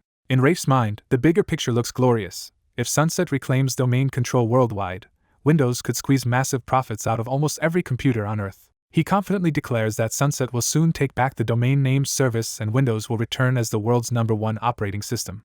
But the assistant has already read an urgent intelligence report, and the colder Rafe sounds, the colder the assistant's stare becomes. The report changes everything. Divine Dragon has announced it is updating its system to support Sunset's IP protocol. The assistant finally asks what Rafe was really doing, because he somehow missed the single most important development from the day before. Rafe blanks out, unable to answer, and the assistant throws the intelligence report into his hands. As Rafe reads, his face hardens, because the report spells out the real danger. Once Divine Dragon becomes compatible, Windows, Apple, and Linux may all be pushed out. The logic is brutal and obvious. Divine Dragon is cheaper, faster, uniquely supports brainwave coding, and already has advanced software Windows cannot match. By the time he finishes, Rafe is sweating cold, because he knows no one will keep buying expensive Windows ROM if Divine Dragon works on Sunset's network too. Then Rafe suddenly spots the one gap left in Divine Dragon's move. The announcement came first, but the actual compatibility update has not been pushed yet. His panic flips into urgency as he realizes Sunset can still win by changing every branch domain name server before Divine Dragon's users receive the update. Rafe ends the meeting with a desperate proposal. They cannot wait any longer and must start the global replacement immediately. At Sunset's Global Root Domain Service Center, Hales personally greets the assistant and makes it clear the whole operation is already staged and waiting for one order. Hales reports that engineers are already in every Sunset Internet Alliance country and can swap each branch domain server over to the Windows ROM system within 3 hours. The assistant is pleased with Hales's clean preparation, especially because he trusts this discipline far more than Rafe's usual messiness. Hales leads them into the command center, where a giant world map shows Sunset reduced to just Northern Han and Kangaroo Plains while almost everything else is under Divine Dragon control. Seeing the map almost entirely red, the assistant remembers when the whole internet was once Sunset's and turns openly furious at how far Divine Dragon has pushed them back. The assistant demands confirmation from Rafe, and Rafe quickly says the Windows ROM systems were delivered to all 173 Alliance countries and handed off to Hales half a month ago. Hales backs that up immediately, and says every team in the field is ready to install the new server system the moment the assistant gives the signal. With everything in place, the assistant finally launches Operation Internet Cutoff and declares that Sunset will remind the world who really owns the internet. He orders Hales to let the Sunset system take back the world and crush Divine Dragon's Iceman project in one sweep. Hales sends out the pre-written command, and the whole room waits for the global effect to hit. The first success report comes in from the Tribe Empire, and its region on the world map flips from red to green. Then one country after another reports normal connectivity on the Windows ROM system, and the map starts turning green in fast, ugly waves. 2 hours later, the final country finishes the swap, and only a handful of small red patches are left on the map. As the take-back completes, the number of Windows ROM installations surges from 14.5 million to 30 million, and they read that spike as a huge new wave of profit. Rafe gets so excited his pale face flushes red, and he openly celebrates the death of Divine Dragon software, the Iceman project, and the Divine Dragon system itself. Hales reports that all 173 Alliance countries are stable on the new system, can access Sunset-linked networks normally, and that Divine Dragon devices are now cut off exactly as planned. Now that the tests have all passed, Hales asks for permission to shut down Sunset's local branch server running the Divine Dragon system and restore Sunset's own root service completely. The assistant agrees at once, pleased that in just 2 hours they have apparently smashed Divine Dragon's internet plan and cleared the way for harsher punishment. Hales slams the red network switch, shutting down the Divine Dragon branch server in Sunset territory so Sunset's own system can retake full control. The Sunset Empire's region turns green too, leaving more than 90% of the world map under Sunset's color. With the map almost fully green, the assistant declares the internet recapture a success and the command center erupts in loud, arrogant celebration. They mock Divine Dragon for trying to seize Sunset's internet and laugh that a 20-year Iceman project collapsed in just 2 hours. But the instant Sunset starts moving, the Iceman project command center detects the anomaly, and Lin Chu rushes into the Wisdom Hall with the rest of the project team. On the big screen, their green zones start vanishing into red one after another, and overseas liaison calls flood and asking what is happening. The diagnosis quickly becomes clear. This is not a malfunction, but a forced switch from the Divine Dragon system back to the Windows ROM system. A grim voice in the Wisdom Hall says the situation is severe, furious that the Iceman project's gains are collapsing almost instantly. Lin Chu admits it is bad too, but he also says there is almost nothing they can do now that Sunset has decided to strike at its core interest. Lin Chu says the real root of this failure is painfully simple. Divine Dragon is still not strong enough to stop Sunset from forcing the world back into line. Because of that weakness, Lin Chu says other countries still dared to risk offending Divine Dragon and rejoin Sunset's root servers. Lin Chu says he expected the Iceman project to fail sooner or later anyway, because Sunset would never let Divine Dragon keep control of the internet for long. What really makes him regretful is Li Qingqian's loss, because Li Qingqian had already modified the Divine Dragon system to fit the Iceman project's protocol and break compatibility with Sunset's network. Lin Chu blames their own slow response too, because Li Qingqian never got the chance to push a compatibility update before the global server swap finished. A grim estimate follows. Li Qingqian stands to lose around 150 billion yuan a year in ordinary computer authorization revenue alone. A tense appeal follows, urging Lin Chu to fight for compensation so a patriotic businessman like Li Qingqian is not left carrying the whole loss. Lin Chu agrees to try, but once the map stabilizes with less than 10% still green, the result leaves the hall in heavy silence. Finally, Lin Chu decides he has to call Li Qingqian himself. Meanwhile, in his private studio, Li Qingqian turns serious the moment the first country's server swap begins affecting his system. On his big screen, the Divine Dragon system install count starts at 1,385,621,000 and immediately begins dropping in plain sight. After only half an hour, Li Qingqian has already lost 1.62 million users, wiping out about 162 million yuan a year in licensing revenue. Even so, Li Qingqian stays ice calm and quietly decides to let Sunset celebrate first before the disappointment hits them back. 1 hour in, the loss grows to 5 million users, and by the 2-hour mark the total drop reaches 15.62 million installations. That 2-hour reversal costs him the equivalent of 1.562 billion yuan in annual income, but instead of flinching he starts checking the map for where the losses stop. Once the changes stop, Li Qingqian confirms that exactly 174 countries and territories, including Sunset, have switched their branch servers. He realizes the few countries still untouched are either friendly with Divine Dragon, strategically tied to it, or openly hostile to Sunset, so no more major defections are coming. That is the moment he decides the timing is right, and a cold smile finally appears on his face. Li Qingqian enters a special line of code and prepares the real counterattack on his own terms. Before hitting enter, he coldly calculates that Sunset has already sunk staggering money into the ROM hardware rollout, which means this move is their last gamble. Thinking through the purge, the doomsday extortion virus, and Sunset's desperate spending, Li Qingqian concludes that if this gamble fails for them, they are finished. So Li Qingqian presses enter and activates Mac traversal technology. At once, bright lines burst outward from Divine Dragon across the world map, stabbing into the red regions Sunset thought it had already secured. Those red zones begin fading immediately, and a system voice starts speaking at the same moment Li Qingqian's hidden answer finally hits the whole network. At Li Qingqian's side, the big screen announces that Mac traversal has activated, and Sunset's dead network starts rebuilding itself automatically. One region after another turns green until all 174 countries and regions reconnect, and Divine Dragon devices come back online in less than 3 minutes. With one command, Li Qingqian makes Sunset's expensive cutoff plan collapse, because the new Mac network no longer depends on branch domain name servers at all. He sits back almost disappointed, wishing he could see Sunset's faces right now, then keeps watching to see if the comeback holds. After a few tense minutes, the falling installation numbers finally stabilize and begin creeping upward again. At the Iceman Project Command Center, the room breaks its silence in shock as the giant screen suddenly starts reporting successful Mac connections. Lin Chu stops in his tracks, turns back, and stares at the screen as red regions begin disappearing one by one. Tian Wenming can barely believe the screen, but Lin Chu is already trembling with excitement as he realizes the counterattack is real. Lin Chu finally understands why Li Qingqian never rushed to make Sunset compatibility work. That public promise was bait, and the real trump card was hidden inside Divine Dragon all along.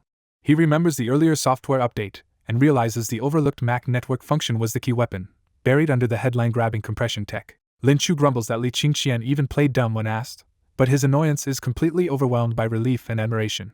Within 3 minutes the entire map turns green, and every red warning from moments ago vanishes like it never existed. The system team reports that the Iceman project has taken back internet control, and Sunset's attack has actually pushed even more domain and IP resources back into their hands. But the sudden return of 1.38 billion devices pushes the servers hard, and the team warns that the root domain system is staying under heavy load. Lin Chu answers instantly and orders 10% of the Software Research Institute's supercomputer merged into the Iceman project as extra computing power. Shu reports the link succeeds, the load drops to 30%, and the room finally believes the system is truly safe again. The command center erupts with cheers, because Sunset's branch server has become useless against the newer Divine Dragon network they can no longer seize. The story cuts to Sunset's global domain command center, where a celebration has already been laid out with open champagne from Mr. Assistant. Instead of a clean victory screen, the map stays green and a huge warning icon appears with mocking messages telling them their expensive plan has failed. Mr. Assistant turns on Rafe at once, furious that a system he was told was absolutely safe has been hacked again. Rafe hurriedly argues that the attackers only hijacked memory, not the ROM data itself, so a full shutdown should kick them out. Hales backs him up and orders the engineers to reboot the servers while security teams watch for any incoming attack data. As the room waits under crushing silence, Rafe stands behind the assistant drenched in sweat and too scared to say much more. Watching the slow reboot drag on, Hales privately fumes that this ROM system is garbage compared to Divine Dragon's far faster server startup. 10 long minutes later the server finally comes back, and seeing most of the map green again softens Mr. Assistant's face for a moment. Hales quickly reassures him that the internet has been restricted to Sunset IPs and wrapped in heavy physical firewalls, so they should be secure now. Sensing the danger pass, Hales flatters the assistant by declaring Sunset mainstream again, and the Iceman project nearly dead. The assistant raises a champagne glass at last, and even Rafe finally starts to breathe again as the room relaxes. But while they celebrate, the device count on the big screen quietly starts dropping instead of climbing back up. An unnamed technician notices the count slipping from 30 million toward 29 million, but first tells himself it is probably just users rebooting after the outage. 2 minutes later the number plunges again to 27 million, and the same technician realizes this is no normal fluctuation. The technician shouts for Hales to look, warning that both connected devices and resolution traffic are falling fast, which means Sunset's whole strategy may be failing. The assistant's smile freezes, and Hales whirls around to the screen, sweating as the impossible collapse stares back at him. Seeing 28.6 million and falling, Hales understands the only explanation: devices are abandoning Sunset and reconnecting to the Iceman project instead. When the assistant demands an answer, Hales can only stand there stunned by the thought that the supposedly dead Iceman project is alive again. Then the technician spots the final proof on a test machine. The Divine Dragon system's full-screen network failure notice is gone, and the desktop has returned to normal. In Sunset's command center, Hales, Rafe, and the assistant walk up to a computer and find the worst possible screen already waiting for them. The desktop notice bluntly says Divine Dragon updated its network module, connected through the Iceman project, and brought the whole system back online. The assistant's face turns icy as he realizes Divine Dragon software baited them and slipped past their trap. Hales slumps in disbelief because Divine Dragon somehow has network and resolution technology even more advanced than Sunset expected. Rafe starts to panic, because this was supposed to be the clean kill that forced every Divine Dragon user to buy Windows ROM instead. The failed plan flashes through his mind: first break Divine Dragon's internet access, then force users onto Windows, and if needed seal Divine Dragon's IPs and domain names from above. But Hales quickly points out the fatal problem: every version of their strategy depended on Divine Dragon being unable to get online in the first place. Ray snaps and demands an explanation, because Sunset's own servers do not even support the Mac network Divine Dragon is suddenly using. Hales breaks it down in simple terms. The old internet had to find a device through layers of address lookups, like tracking a person from country all the way down to a room number. Then he reveals the real blow: Mac network resolution cuts past those middle layers, so changing branch domain servers in 173 countries does almost nothing against Divine Dragon. Hales has to admit the humiliating truth out loud: even if Sunset wants to cut this new link, they simply do not have the technology to do it. Rafe finally understands the only part that matters: the shutdown plan is dead, and Divine Dragon's network is still running normally. That realization turns into pure dread when he sees the business fallout. Nobody will pay 2,000 yuan for a weak Windows ROM if Divine Dragon keeps working. The numbers finish him off. Windows rushed out 300 million ROM devices at a cost of 300 billion, and now that mountain of stock is doomed to sit unsold. Already worn down from recent travel and stress, Rafe cannot take the blow and suddenly blacks out. His heavy body crashes into the table, knocking champagne and crystal glasses to the floor in a loud, messy wreck. Rafe lands in the broken glass and starts bleeding, but the others are too locked on the disaster to care about him at all. The assistant turns on Hales instead, demanding a solution because if this counterattack ends in failure, his own rise inside Sunset is finished too. Hales admits they cannot beat Divine Dragon on technology anymore, so if they want control back, they have to think outside the technical fight. When the assistant pushes him to say it plainly, Hales finally drops the ruthless answer: physical disconnection. Hales explains that since Mac technology bypassed Sunset's internet setup, all their previous work was useless from the start. So his proposal is brutal and simple: cut the fiber optic cables linking Divine Dragon to the outside world, and physically choke off its network access. If they did that, Hales says, Divine Dragon devices could no longer reach the Iceman project server, its system would fail online, and Sunset could force the world back under its own root servers. The assistant immediately catches the scale of it and asks the real question: does that mean every cable route connected to Divine Dragon has to be cut, not just Sunset's own line? Hales confirms it, because if even one third country route stays open, Divine Dragon can still send data around Sunset and keep serving the world.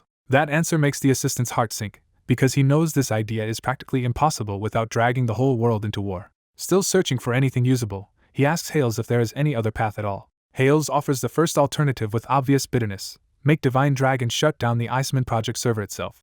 The assistant stares back in disbelief, because that suggestion is so unrealistic it sounds like a joke. Hales gives the second option anyway: somehow stop Divine Dragon Software Company from using Mac network technology. The assistant rejects that too on sight, and Hales finally admits these are the only ideas he has left. For Hales, the defeat is personal too, because the man who once controlled the global root domain system now has to watch Divine Dragon take that power away for good. With nothing more to offer, Hales walks out of the room like a man whose spirit has been pulled out of him.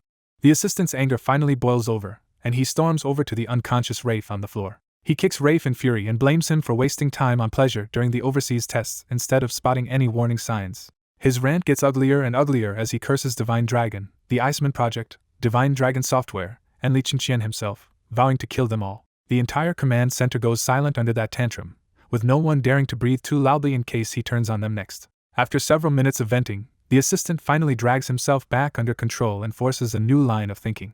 He orders everyone back to work and says that even if Sunset cannot control the world or Divine Dragon country, it can still control its own territory. Then he makes the fallback decision clear: Sunset will not allow the Divine Dragon system to operate on Sunset soil. To punctuate it, he grabs the last unbroken champagne bottle and smashes it onto the floor in one more burst of ugly frustration. He orders Hales dragged back to work, then stalks out of the command center kicking over anything in his path like a sore loser who still refuses to admit defeat. In Northern Han, Minister Li Dapu explodes in rage as he realizes Sunset's internet cutoff plan has completely failed.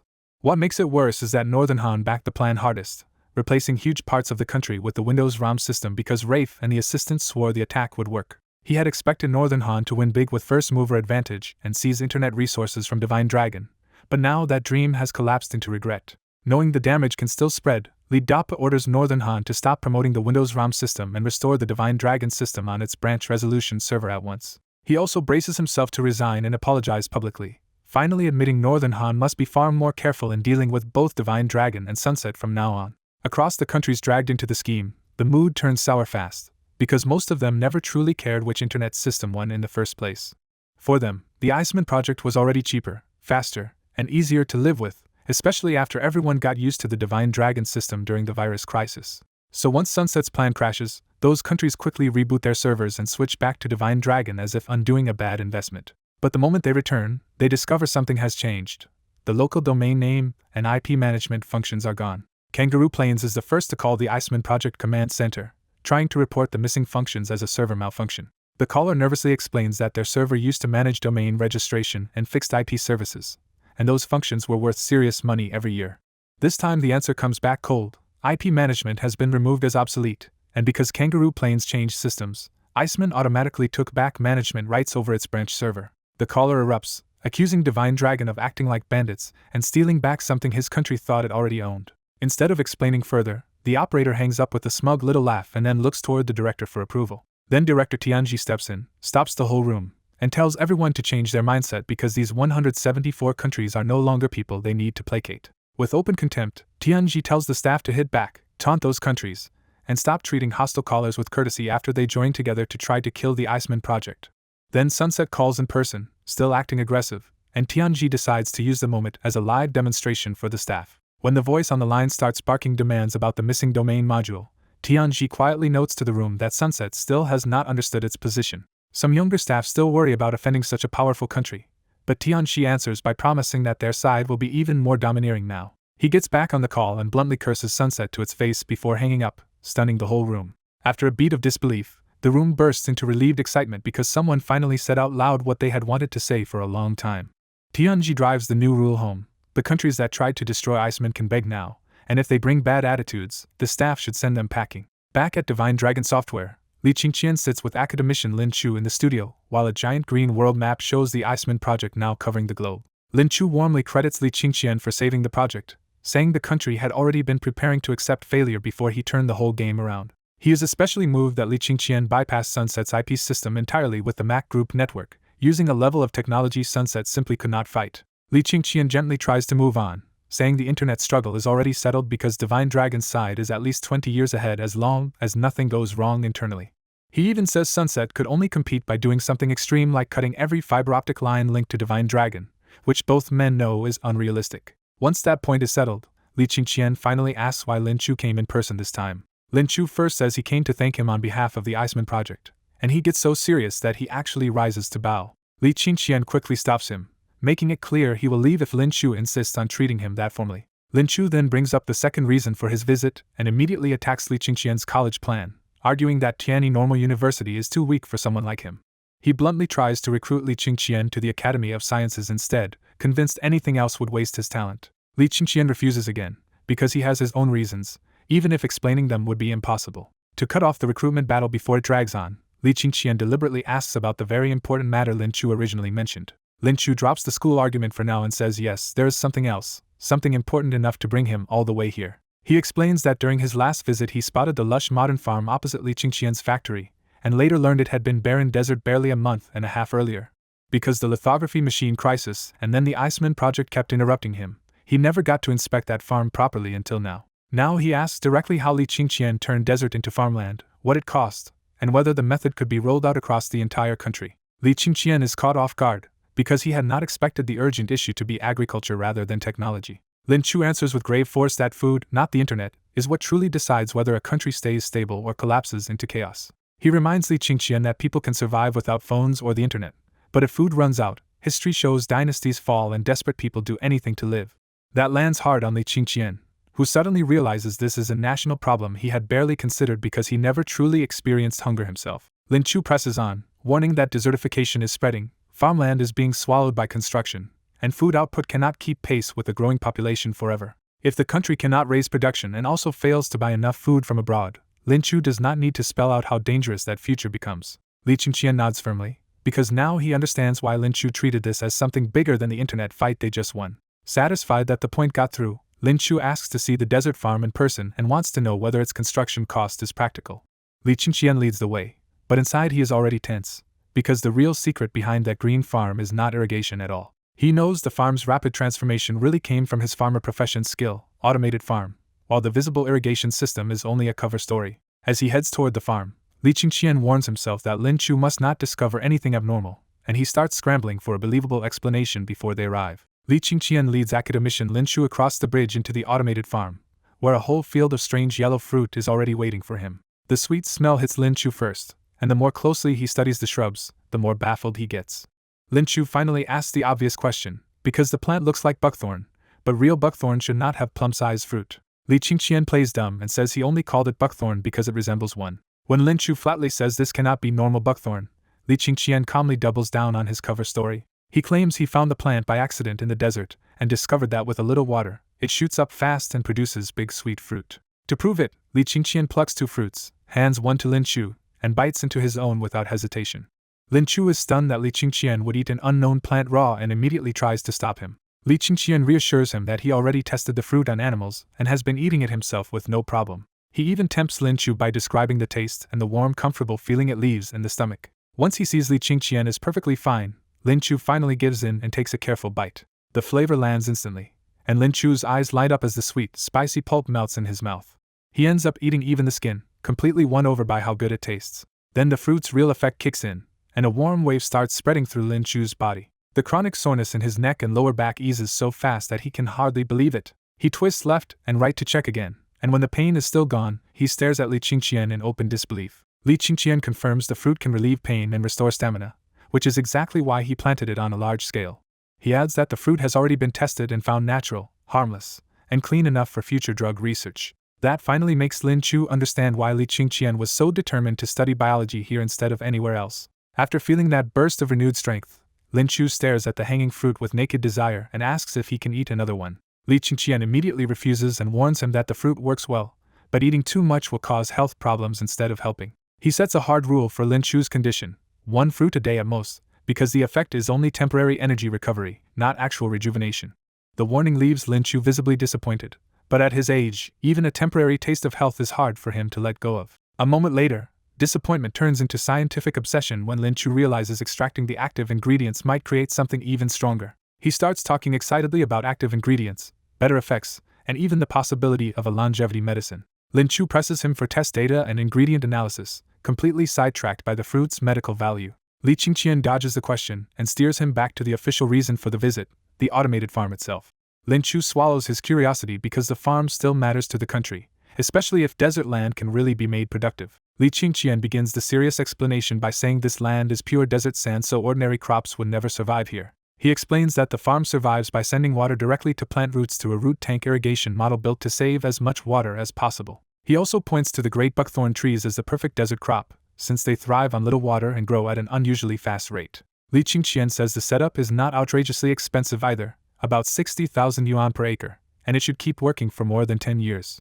He adds one more long-term promise: after years of use, the desert soil itself should improve enough that the pipes may no longer be needed. But when it comes to copying this model elsewhere, Li Qingqian immediately puts up two practical roadblocks instead of pretending it is easy. The first problem is simple and brutal. Even a water-saving system still needs a lot of water, so water access has to be solved first. The second problem is the desert wind, because in a larger desert, a sandstorm could bury or destroy freshly laid pipes overnight. Even during the inspection, Lin Chu's attention drifts back to the fruit, and he bluntly asks whether Li Qingqian will sell the saplings.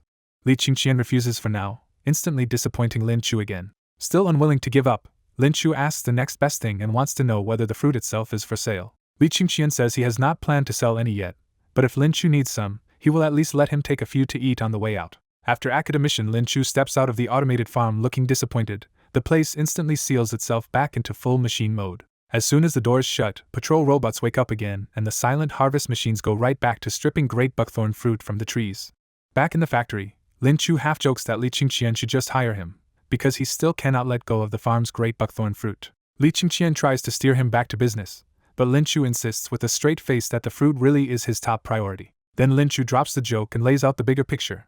Li Qingqian's Divine Dragon system has already broken foreign dependence and is pushing their software industry into a dominant position. He says brainwave coding is accelerating software development so fast that, if foreign access stays blocked, they could control the industry within a year. Lin Chu admits hardware used to lag because of lithography, but now that Li Qingqian solved that bottleneck, he believes imported chips will soon be replaced by exports instead.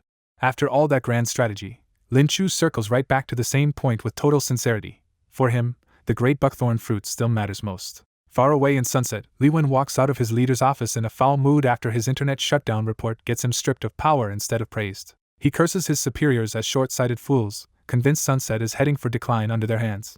Then the sky erupts with blazing meteors, and the whole night suddenly flashes bright like daytime. One glowing fragment slams into the road right in front of Li Wen, shattering concrete and nearly killing him on the spot.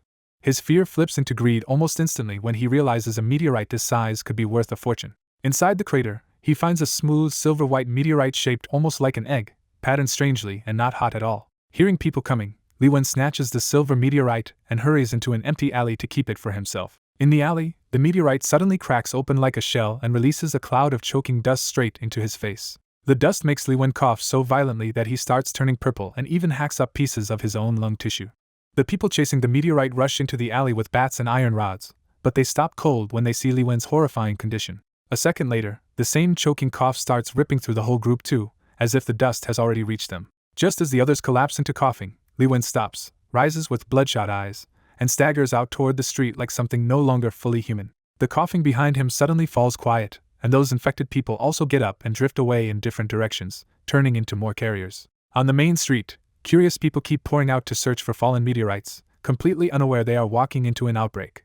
A greedy bystander spots the silver meteorite in Li Wen's hand and lunges for it, caring more about the money than the danger standing in front of him. He snatches the meteorite away and starts to gloat, but the moment he touches it he breaks into the same violent cough. When the man turns back, he finally sees Li Wen properly and realizes the thing in front of him should already be dead. The man coughs up a piece of lung tissue, panics completely, and becomes living proof that whatever touched Li Wen is spreading fast. Now the crowd finally understands something monstrous is happening, and someone screams for Li Wen to be killed. A gunshot drops Li Wen to the pavement, and for one brief second the people around him think the nightmare is over. That relief dies immediately when more people nearby start coughing too, showing the infection has already moved past one target. All of it is being silently recorded by surveillance cameras mounted above the street. Back at the factory, Lin Chu has already shifted the conversation to military weaknesses and how badly they need another technological leap. Then an ear-piercing alarm rips through the factory, and Li Qingqian's expression changes on the spot from calm to urgent. Li Qingqian knows exactly what that alarm means, because he said it for the one disaster he has feared most, the game's alien invasion becoming real on Earth. When Lin Chu asks what happened, Li Qingqian decides he has to show him, because the country needs warning immediately. On the factory's big screen, the surveillance footage from Sunset plays in full, showing the infected crowd and Li Wen's inhuman body moving through the street. Lin Chu still thinks it looks like some new zombie movie, but Li Qingqian cuts that off immediately and says this is real. He identifies it as a terrifying virus from the game, one that can kill in minutes and later use the dead body itself to keep spreading. Li Qingqian stresses that this is live footage from the Holy Shield State in Sunset, not a simulation, and Lin Chu's disbelief finally starts to crack. To make the scale undeniable, Li Qingqian pulls up a wider, clearer clip that shows infected people spreading through a familiar district in every direction. Lin Chu recognizes the location, sees more and more infected bodies joining the flow, and finally understands with cold sweat that the situation is truly terrifying. For half an hour, Li Qingqian and academician Lin Chu stare at the night surveillance footage and realize the streets of Sunset barely have any normal people left. Li Qingqian urgently tells Lin Chu to report upward at once and completely cut off communication, travel, animals, goods, and anything else coming from Sunset. He pushes harder and tells Lin Chu the warning must reach every country, because if Sunset stays connected to the world, the virus could endanger all humanity. Watching the footage, Li Qingqian realizes this outbreak is unfolding almost exactly like the alien bioweapon attack and master of all professions. Lin Chu immediately asks for the video and says he will rush back to Dragon City to hand the footage and Li Qingqian's warning to the top leadership himself. Li Qingqian sends him a website that hosts the surveillance clips and says he will keep uploading new footage there for instant sharing. Before sending him off, Li Qingqian presses a large bag of bright yellow great buckthorn fruit into Lin Chu's hands and hurries him toward the airport.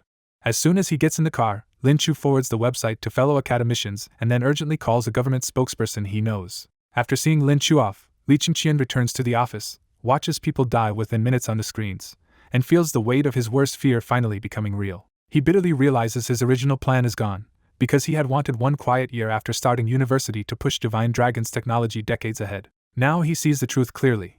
This is no longer a slow build, but a real fight for survival where he only gets one life. Li Qingqian immediately orders Bai Zhe to send Pathfinder 1 to the villa area and bring his parents back to the Divine Dragon Factory district. An unmanned off-road vehicle rolls out under Bai Zhe's control, showing Li Qingqian has already started turning the factory grounds into a defensible base. Next he calls Huang Ting and orders him to start moving company employees into the factory area as well. The caller questions whether the unfinished factory area can support work and living, but Li Qingqian insists they ask who is willing and move those people first. He keeps the real reason to himself, knowing that revealing the virus now would only spark panic without giving anyone a real way to stop it. Even without understanding, the employee on the call agrees at once, because Li Qingqian's strange instructions have already proven right too many times to ignore. Once those emergency arrangements are moving, Li Qingqian turns to the next critical step and asks Bai Zhe for Tianyi Normal University's principal's phone number so he can force his enrollment through. He reminds himself why this matters so much. Only after securing admission can he take the university's student profession and by the knowledge he needs to fight the coming alien threat. Bai Zhe quickly digs up Principal Lin's personal details, showing again how completely it can reach through the internet. Li Qingqian praises Bai Zhe, takes the number, and immediately places the call to Principal Lin. In Sunset's Holy Shield region, the disaster has already turned fully apocalyptic after a huge meteorite split open in the sky and rained down thousands of silver fragments.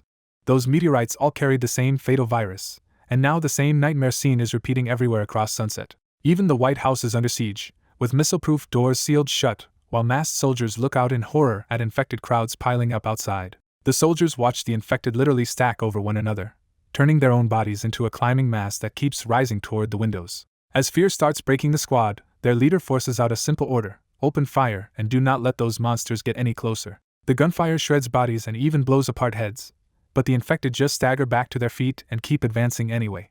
From above, the soldiers get a clear look at what they are fighting, and it is even worse than they feared. The infected have hollow chests where their organs should be, with a pulsing gray fog inside. Up in the White House conference room, Sunset's president stares at the live feed in disbelief and asks how movie zombies could have become real. He is even more shaken when reports confirm the virus can infect normal people from hundreds of meters away from a zombie. Trying to regain control, the president demands to know how much longer the biodefense unit will take to arrive. The defense chief answers with forced confidence, saying the unit is 3 minutes away and their flamethrowers should burn both the zombies and the virus. Before that plan can save anyone, the zombies below suddenly move with eerie purpose and all turn toward the snipers at once, as if some hidden control just took hold. A panicked young soldier runs out of bullets and, in a burst of terror, yanks out a grenade and throws it into the swarm. His leader explodes in anger because explosives can scatter infected flesh everywhere, turning one bad defense move into a contamination disaster. Their worst fear lands right inside the room when a small black chunk of infected remains flies in through the opening and drops behind them. For one shaky second they think their protective gear saved them, and then the same young soldier starts coughing hard. The leader instantly realizes he is infected, but the others are too terrified to deal with him and just turn and run deeper into the building. Watching that collapse on the big screen, the defense chief drops his confidence and tells the president they have to leave immediately before they are trapped too. But just as they move to act, the president coughs, notices a mosquito in the room, and asks the question that shatters whatever hope of containment was left. The defense chief understands at once, and then both men start coughing violently as dark red lung tissue spills from their mouths. After a short, horrible struggle, both men die and rise again with bloodshot eyes and hollow chests pulsing with gray fog. By the end, everyone in the White House is dead, and the former president and defense chief can only wander aimlessly like the rest. In the principal's office at Tianyi Normal University, Zhao Qingfei welcomes Li Qingqian so warmly because Li's application alone has pushed the whole school into the spotlight. Because Li Qingqian chose this school, famous scholars, investors, and even provincial leaders have suddenly started paying attention to Tianyi, and Zhao knows exactly who brought that change. Zhao personally serves Li Qingqian tea, making it clear he is treating him less like a student and more like the school's prized guest. After a few polite words, Li Qingqian gets straight to the point and says he came because he needs Principal Zhao's help. Zhao agrees almost immediately, even while wondering what kind of favor could still be difficult for someone as wealthy and influential as Li Qingqian. Li Qingqian finally states the real issue. He wants his acceptance letter first, and he wants his enrollment at Tianyi processed immediately after that. For Li Qingqian, this is not just school paperwork at all. It is the last unfinished condition for unlocking the advanced university student profession. He has already received more than 100 offers from top universities worldwide, but he does not want to go far away, so Tianyi is the place he chose to finish the requirement. Zhao Qingfei is stunned for a second because Li's request is unbelievably simple and also exactly what he has secretly been hoping would happen. He has been worried that Li Qingqian might never actually enroll, which would make all the school's new prestige vanish just as fast as it arrived. When Li notices Zhao's silence and asks if it is troublesome, that snaps the principal out of his daze. Zhao hurriedly promises there is no problem at all and vows to finish Li Qingqian's enrollment today. Within minutes, a blank acceptance letter is brought into the office, and Zhao personally prepares it for him. Zhao writes Li Qingqian's name onto the acceptance letter in bold strokes, practically unable to hide how happy he is.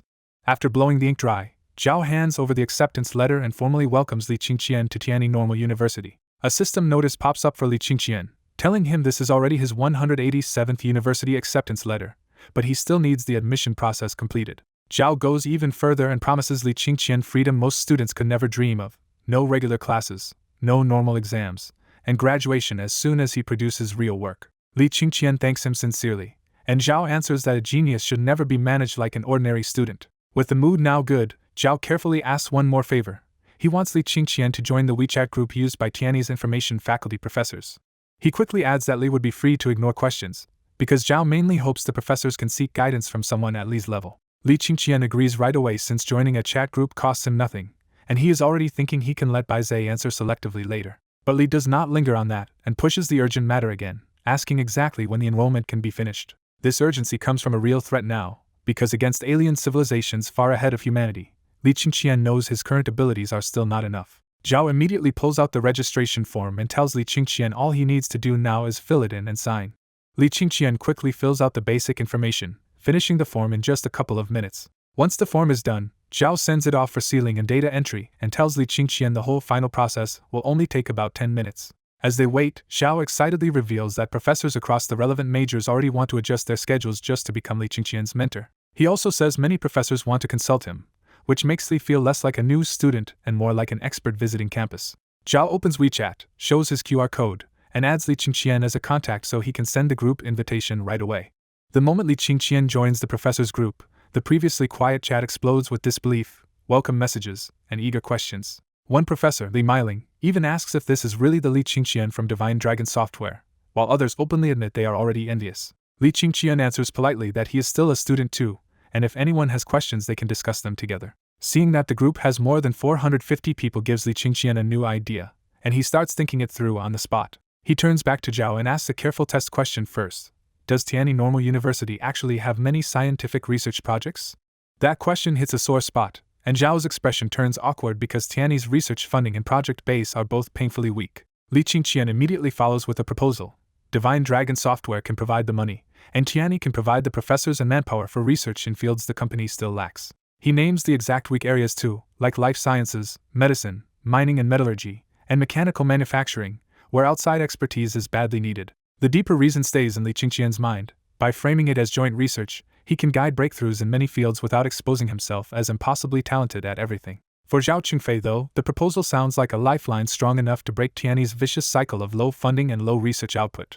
He says it is a great idea again and again, breathing faster now because he can already see what this partnership could do for the university. Right in the middle of that moment, the system finally gives Li Qingqian the notice he came here for. His admission procedures at Tianyi are officially complete. A second line follows immediately, confirming that every prerequisite is done and asking whether Li Qingqian wants to take on the university student profession now. Li Qingqian finally shakes off the absurdly enthusiastic Zhao Qingfei and leaves campus looking like he is escaping. Once Zhao Qingfei is out of sight, Li Qingqian calmly tells Bai Zhe to switch the car to autopilot and head for the small desert factory. The car takes over smoothly, and Li Qingqian relaxes because he already trusts Bai Zai's driving more than a human's. With the ride handled, Li Qingqian turns back to the system prompt asking if he wants to take on the university student profession now that every condition is complete. He accepts without hesitation and becomes a university student, instantly unlocking new functions in the profession's mall. The familiar system makes him grin because it works exactly like the game he remembers from his previous life. He opens the profession's mall and goes straight into the knowledge section to search for the asphyxiation virus by name. The direct search comes back empty, so Li Qingqian immediately broadens it to general virus-related knowledge instead. This time the mall offers a virology progression path, from beginner to advanced, and Li Qingqian locks onto the advanced option at once. When he clicks advanced biological virology, the system reveals the real price. All the prerequisite biology fields have to be bought together for a brutal total of 500 million experience points. Even with 1.5 billion points saved up, the cost makes him pause because this one subject would swallow a full third of what he has. He decides not to buy blindly yet and switches from knowledge to the application technology module to see what virus tools are actually available. A search for virus vaccine technology brings up two critical options, including a targeted method for preparing vaccines against specific, mutated, humanoid, or alien viruses. The specific vaccine technology is exactly what he needs, and Li Qingqian realizes this could stop the asphyxiation virus before it wipes out humanity. Thinking through the outbreak, he sees just how horrifying the alien bioweapon is. Holy Shield is almost wiped out within hours, and if it goes worldwide, only around 30 million of 8 billion people might survive half a year. That grim math settles it for him, and he decides saving the world from the virus matters more than any other technology in the mall. To unlock the vaccine technology, he first buys advanced biological virology and spends 500 million experience points in one shot.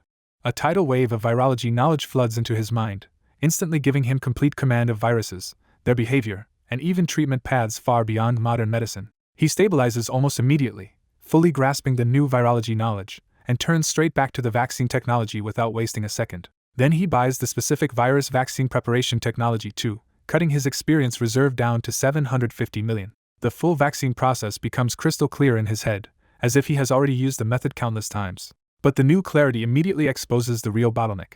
He can make the vaccine only after securing a live sample of the asphyxiation virus.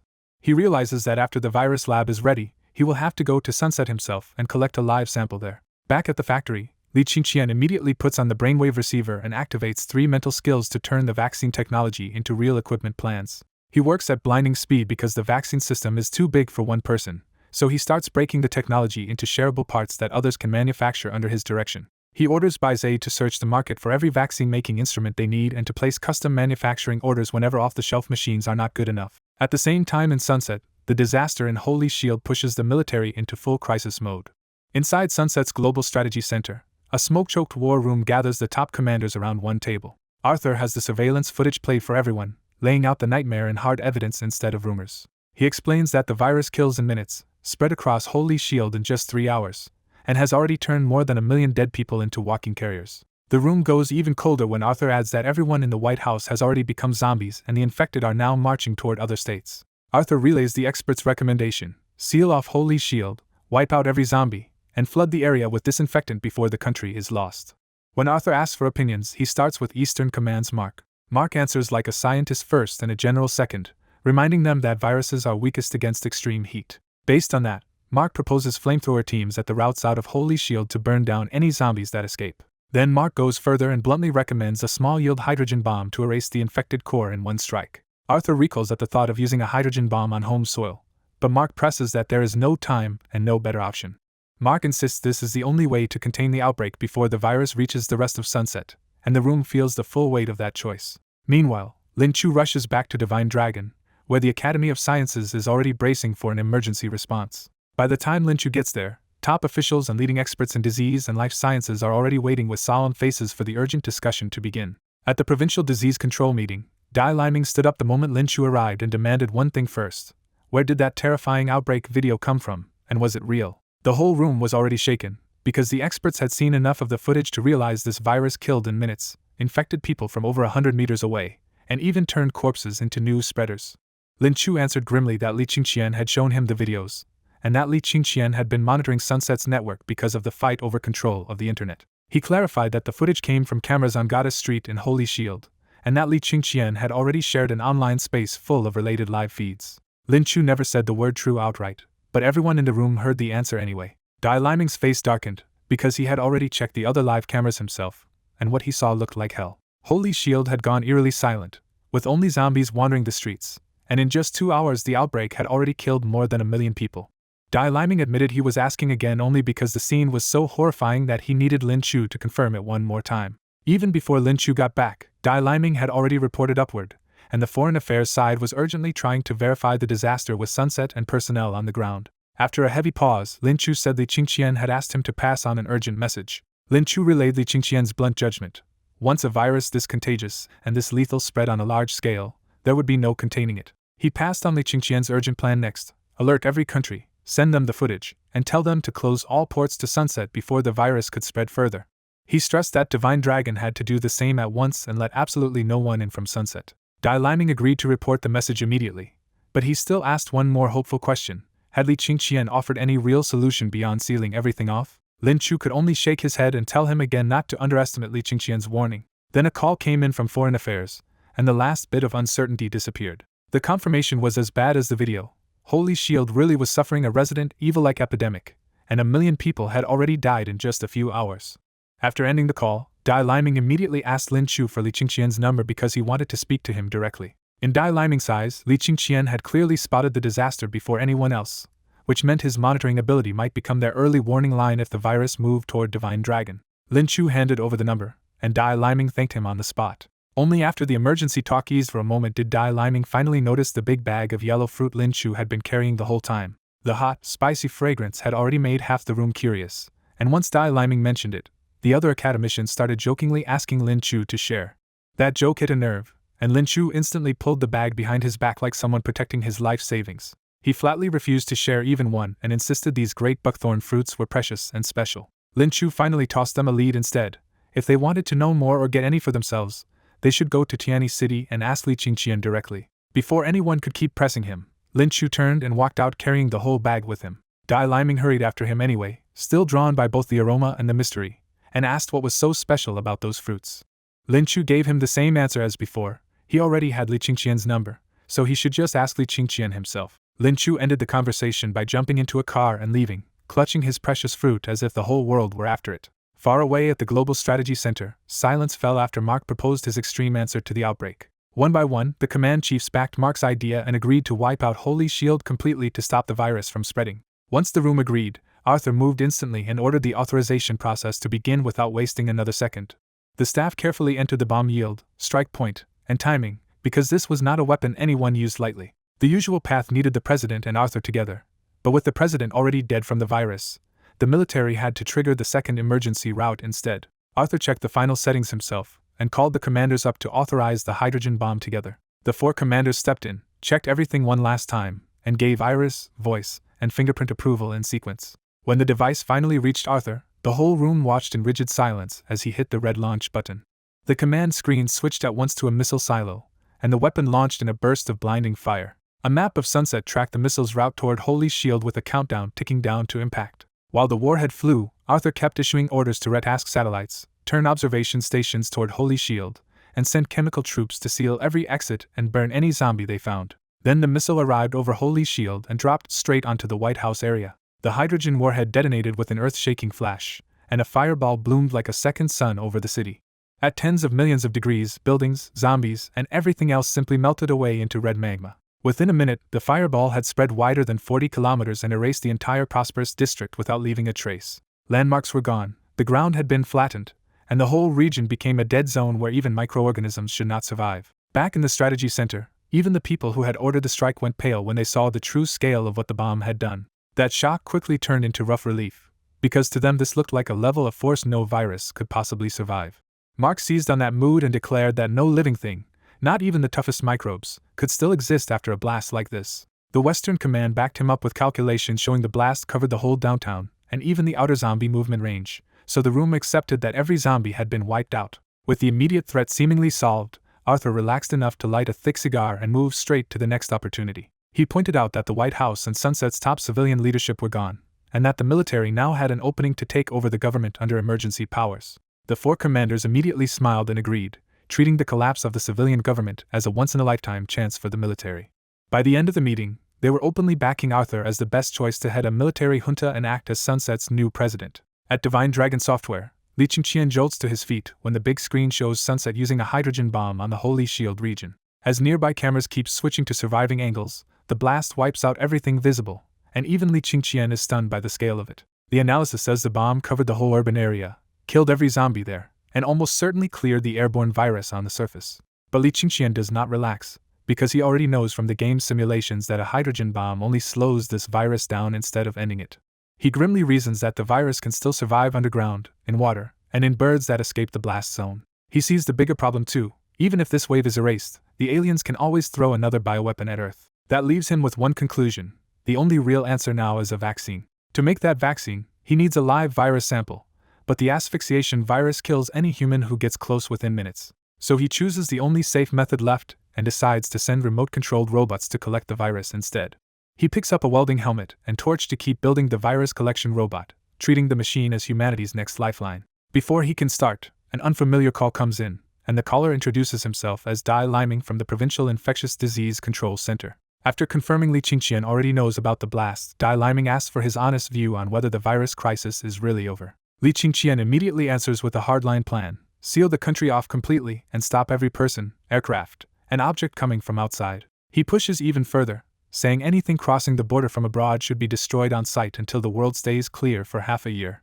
For him, the reason is brutally simple: if even one carrier gets in before a vaccine exists, the country could lose over 1 billion people. Dai Liming listens in the control center and quietly nods, because the outbreak footage has already scared him just as badly. But the Trade Department chief, Qian Fumin, cuts in from the same room and asks for the phone with obvious disapproval. Qian Fumin introduces himself and flatly says Li Qingqian's plan is too expensive and too extreme for an interconnected world economy. He argues that sealing the borders for half a year would crush imports, exports, jobs, and the lives of tens of millions of families.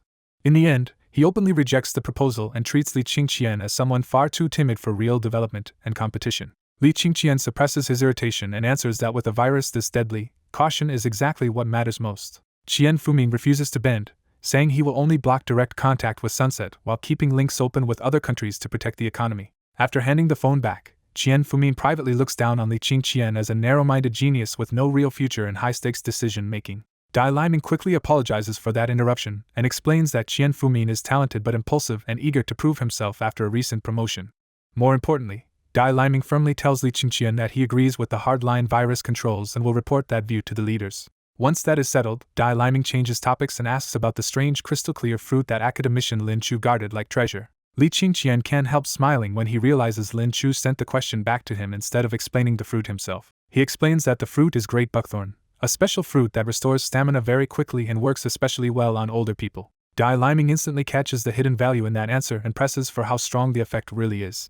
Li Qingqian tells him plainly that one fruit can restore energy almost immediately, and if he wants proof, he should go ask Lin Chu for one himself. That tip changes Dai Liming's plan on the spot, because he realizes the leaders at Divine Dragon Hall might value Li Qingqian even more if the fruit is real. Instead of heading straight to the leaders, he orders the driver to rush to Lin Chu's house first and verify the fruit immediately. Back at the workshop, Li Qingqian ends the call with a helpless smile at Lin Chu's behavior, but his thoughts turn cold again when he judges Qian Fumin dangerously unfit for high office. He bluntly concludes that in a world already under alien attack, Qian Fumin's reckless style would be a disaster, and he decides to recommend removing him if the chance comes.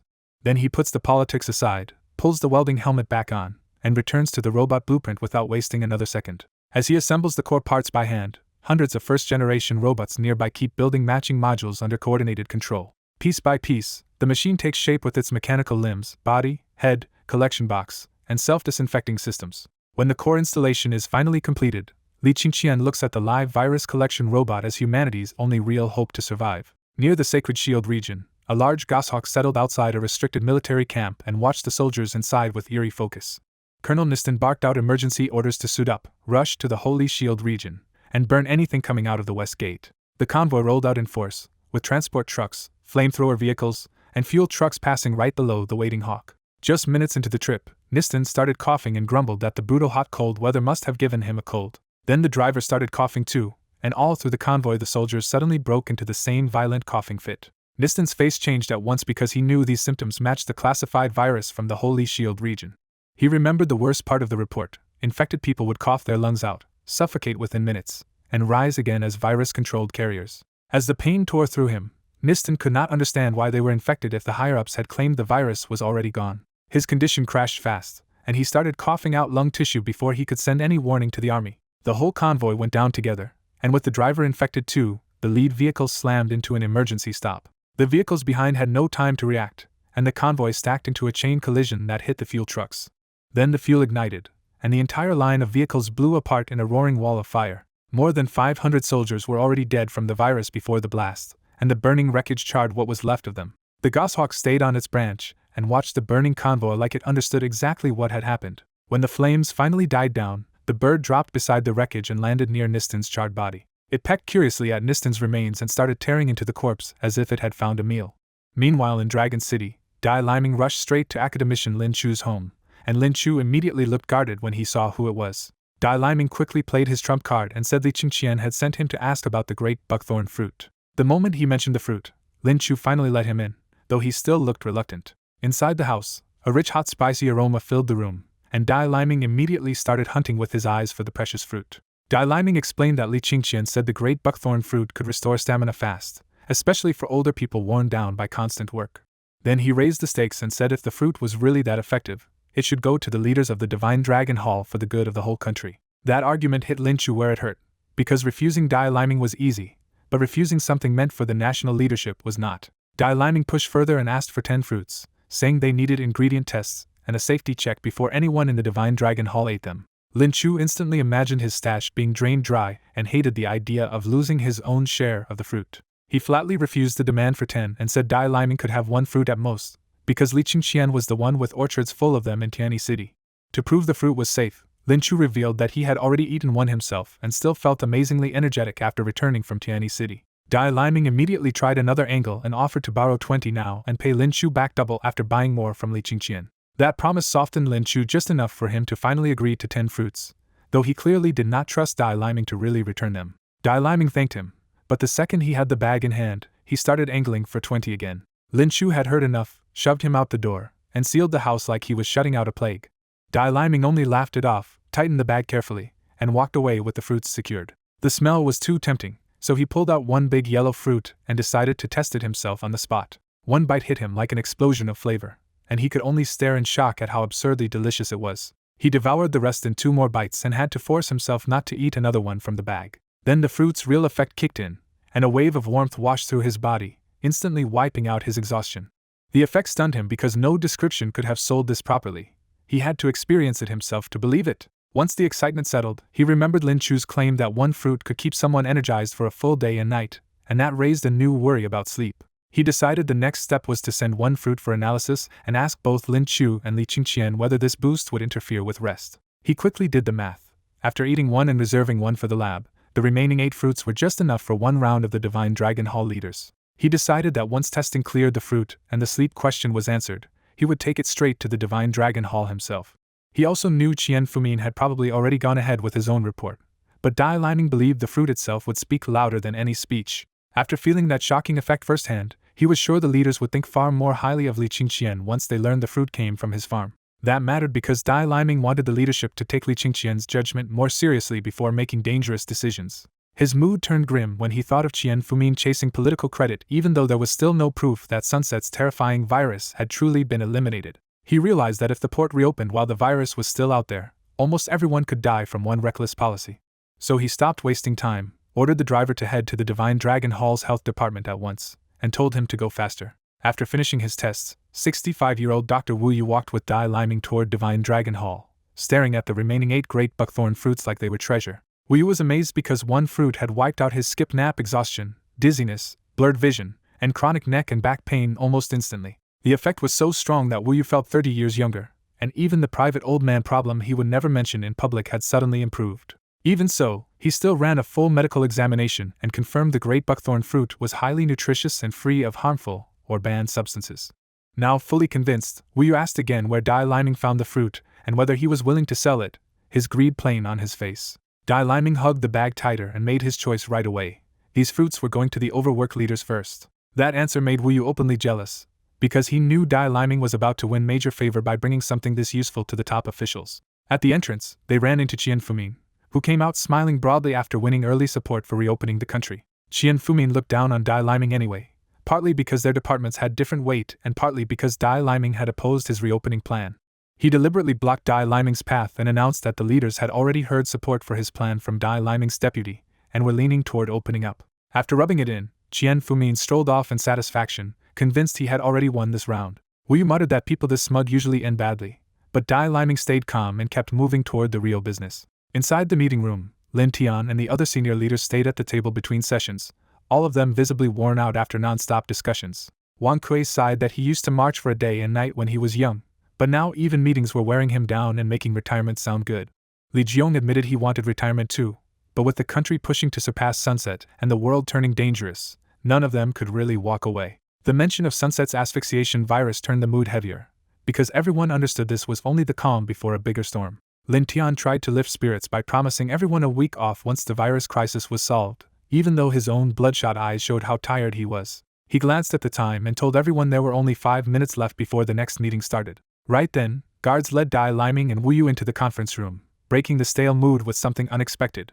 Zai Sijia immediately frowned and demanded to know why Dai Liming had missed the earlier meeting. Under the pressure of the whole room, Dai Liming apologized first, and then explained that he had discovered a special fruit that could restore stamina so fast he had to bring it here. When Dai Liming opened the sealed bag, the room instantly filled with a hot, spicy fragrance that made everyone's spirits rise before they had even tasted anything. Li Jiong, the room's obvious foodie, was hooked at once and stared at the fruit, wondering what something that smelled this unusual could possibly taste like. Dai Liming explained that he had already had Wu Yu test the great buckthorn fruit for safety because he believed it could help the exhausted leaders directly. Zai Sijia let his anger ease and even praised the thought, but he still warned Dai Liming that work could never be pushed aside again. Lin Tian dryly called out Zai Sijia for helping Dai Liming save face, then agreed to let it go this once with the same hard warning. With the scolding over, Dai Liming finally asked Wu Yu to explain exactly what the fruit had done. Wu Yu declared the great buckthorn fruit almost divine and said it could erase fatigue and bring energy back within seconds. To prove it, Wu Yu openly twisted his neck and bent his waist, showing the leaders that the cervical and lumbar pain that usually stopped him was suddenly gone. That got Lin Tian's attention immediately, because he knew Wu Yu's spine problems were real and suffered from similar pain himself. Wu Yu kept going, saying the fruit had also fixed his blurred vision and the dizziness that had already started before he ate it. Then he pushed through the awkward part and admitted the fruit had even fixed his slow, painful urination, which made the older men in the room light up for a very different reason. He finished by saying the fruit had passed the full test and was completely safe to eat, so now the only thing left was to see if the leaders believed him. Zai Sijia still sounded skeptical, but he grabbed one great buckthorn fruit anyway and decided to test this so-called immortal fruit himself. The first bite hit him with a warm, sun-like spicy sweetness, and whatever else the fruit could do, he had to admit it tasted incredible. He tried to savor it slowly, but the fruit was small enough to disappear in a few bites, and the real shock only started after he swallowed. Within seconds, warmth spread through his body, his fatigue vanished, and the old pain in his back and neck melted away. He twisted his back and turned his neck in disbelief, realizing he felt as vigorous as he had in his 30s or 40s. Zai Sijia could only stare and admit it was real, because the change from worn-out official to energized man was obvious to everyone in the room. The moment he reached for a second fruit, the others finally moved, because no one was going to let him steal extra after that performance. The whole table broke into a rare burst of scrambling banter as the other leaders each grabbed one fruit and called out Zai Sijia for getting greedy. Dai Liming hurriedly warned them that the effect lasted a full day and night, and because it was so strong, each person could only eat one great buckthorn fruit per day. After watching Leader C perk up, the other elderly leaders quickly eat the great buckthorn fruit too. The fruit hits all at once with a hot, spicy taste, and the whole room visibly melts into surprised enjoyment. As soon as they swallow, warmth rushes through their bodies, wiping away fatigue, pain, and the heaviness of old age. That brief taste of youth changes the mood instantly, and everyone starts looking at Dai Liming with new intensity. Leader C abruptly asks the question nobody wants answered. Did Dai Liming say this effect only lasts one day and one night? Dai Liming confirms it without hesitation, and the room's excitement drops into visible disappointment. Leader C pushes past the disappointment and urgently asks the only thing that matters now, are there any more fruits? Dai Liming says yes, and he reveals the real source of the miracle fruit.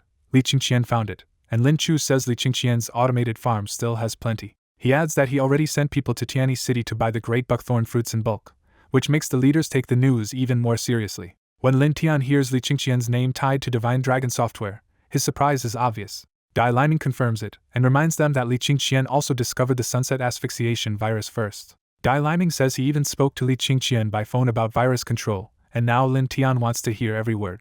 Dai Liming relays Li Qingqian's brutal recommendation in full: shut the country completely, let no person or goods enter, and kill and burn anyone trying to cross the border carrying the virus. He finishes with Li Qingqian's bottom line: money can wait, but survival comes first, and the lockdown should only ease after half a year without new cases. Lin Tian pauses on the advice and turns to Leader C for his position, treating Li Qingqian's words as something the room genuinely has to weigh. Leader C immediately backs Li Qingqian, arguing that life matters more than economic growth and that the country cannot gamble with survival. Wang Kui follows by changing his own stance and says Li Qingqian's warning should be taken seriously, at least enough to keep the ports shut for now and observe for a month. One by one, the rest of the leaders agree that Li Qingqian's track record and those miraculous fruits make his opinion impossible to dismiss. With the room decided, Lin Tian orders his secretary Huang Chang to tell Qian Fumin to stop rushing the ports open and wait 1 month before even discussing it again. Lin Tian doubles down by canceling the next meeting too, making it clear that Qian Fumin is to wait and not push this issue any further. Before ending the meeting, Lin Tian casually confirms that Dai Liming borrowed these fruits from Lin Chu, and that detail clearly sticks with him. He wraps up the session with a smiling joke about all the old men benefiting from Dai Liming's fruit, and the leaders disperse in much better shape than they arrived. Once the others are gone, Lin Tian quietly takes Huang Chang aside and reveals his real plan: go find Lin Chu without fanfare. Half joking and half serious, Lin Tian complains that Lin Chu kept such a divine item to himself, and vows to make his old classmate bleed this time. At the same time elsewhere, Qian Fumin is in high spirits, chairing a meeting and urgently ordering preparations to reopen the ports. His phone suddenly rings with Huang Chang's name, and Qian Fumin answers at once because this call is not one he can ignore. As he listens, his face drops fast because the order is the complete opposite of what he has been pushing. Huang Chang relays the leader's decision plainly: stop all port opening work at once, tighten closure measures, and block all trade and entry without Lin Tian's approval. Qian Fumin cannot hide his disbelief and starts protesting that the leaders had seemed to support him just moments ago. Huang Chang shuts that down cold and tells him he is only conveying the leader's orders, so if Qian Fumin has complaints he can take them up above. That sudden hardness shocks Qian Fumin back to reality, and he hurriedly steps out to apologize for his tone. Inside the room, the deputies see his sudden retreat and start quietly mocking the ambitious director who was just acting untouchable. Their whispers turn harsh as they talk about how terrifying the Sunset virus is and accuse Qian Fumin of chasing political achievements over people's lives. Outside, Qian Fumin swallows his rage and tells Huang Chang through gritted teeth that he will obey the leader's instructions exactly. Huang Chang gives a final warning to remember his words, then ends the call and leaves Qian Fumin stewing alone. The moment the line goes dead, Qian Fumin explodes and smashes his phone to the floor. Still seething, he punches the wall and curses the secretary, swearing he will settle the score if he ever gets power. His deputies walk out just in time to see the aftermath, and Qian Fumin turns that anger on them too. This time the deputies do not take it quietly and hit back, saying Divine Dragon Hall has summoned them, and he can show off there if he dares. One deputy even says he will report Qian Fumin's conduct, and the whole group leaves without giving him any face. Left by himself, Qian Fumin grits his teeth like a cornered beast and quietly promises revenge on everyone who embarrassed him today. Meanwhile, Li Qingqian finishes building and testing his first live virus collection robot and finally allows himself a satisfied smile. He notes the first major upgrade proudly, a third-generation graphene high-energy battery that gives the robot around a full day of intense operation. He also confirms the robot carries a sealed biological preservation device strong enough to keep even the asphyxiation virus from leaking out. For surface sterilization, he built in 1,345 tiny fire jets all over the robot so it can burn off contamination from every angle. With the robot finished, Li Qingqian's next problem is delivery. He needs a stealthy unmanned aircraft that can carry it all the way into sunset. After thinking it through, he realizes there is no aircraft in the current world that can do this job safely enough. So he turns back to the professions mall and decides to solve the gap with purchased technology instead of ordinary engineering. He starts a targeted search for stealth aircraft, long-range flight, autopilot, and onboard radar, narrowing everything to technologies under 1 million points. As he keeps refining the filters, Li Qingqian realizes the profession's mall can search with frightening precision for technologies he can actually build and use right now. Li Qingqian narrows the system shop down to 4 aviation technologies, and one option instantly stands out: electromagnetic propulsion, stealth, long-range communication, and a small planet magnetic plane blueprint. When he reads the blueprint details, he realizes this magnetic aircraft is perfect for him. It borrows a planet's magnetic force, needs very little electricity, and its core depends on electromagnetic propulsion control. Satisfied, Li Qingqian buys the blueprint and propulsion tech on the spot, spending 2 million experience points without hesitation. A flood of technical knowledge pours into his mind, covering the electromagnetic generator, the controller, and the entire aircraft blueprint. A minute later, he finishes absorbing everything and is outright thrilled by how absurdly advanced the technology is. The more he calculates it, the more stunned he gets. This propulsion system is at least 1,000 years ahead of Earth, and mass-produced generators would wreck the entire aircraft engine industry. What really shocks him is the scale. A generator only as big as a wash basin can push out around 30 tons of thrust, enough to power a medium fighter better than its original engine. He quickly spots the practical breakthrough too. The needed material is only a special silver iron compound, and even if normal industry cannot make it yet, his worker skills can bypass that problem. He immediately shifts the whole factory plan, telling Bai Zhe to make every producible part in-house, outsource the rest, and stop first-generation robot production so the magnetic plane takes priority. He places an order for 10 aircraft at once, showing this is not a test toy but a serious production run. As the new aircraft order goes through, the story underlines why he can move this fast. His factory has already built more than 500 first-generation robots, all running on ultra-cheap graphite batteries that recharge in 10 minutes. Bai Zhe returns the production estimate fast. Outsourced parts will arrive in 3 days, and 100 robots can assemble all 10 planes in just 1 hour. Even with that progress, his expression stays hard because the asphyxiation virus has already taught him a brutal lesson. What happened in the game can happen in real life. He remembers that in the game, the virus was only the prelude to an alien age, and its first wave killed people within minutes. Worse, many infected animals did not die at all. They mutated, grew smarter and more vicious, and turned humans into prey. In that remembered future, almost all humanity died, weapons could no longer be replaced, and the survivors were left defenseless against the evolved beasts. That thought snaps his priorities into place. Whatever else he is building, the vaccine matters more than everything. A number 1 robot brings over the raw materials he needs, and Li Qingqian drops the reflection and gets straight to work. He activates expedited processing to directly manufacture electromagnetic generators and controllers instead of waiting for normal production. The system confirms he has enough materials for 5 units, and that each one costs 100 stamina. But with his huge stamina pool, the price is nothing to him. He orders all 5 at once, spending 500 stamina in one go. The materials disappear in an instant, and 5 finished silver-black generator controller spheres appear in a neat row right in front of him. Looking one over up close, he confirms the practical layout. Each sphere has a power port and a control data port for driving and steering the aircraft. The status readout confirms the insane performance. Each unit can output 30 tons of thrust in any direction and only needs standard 220-volt power to run.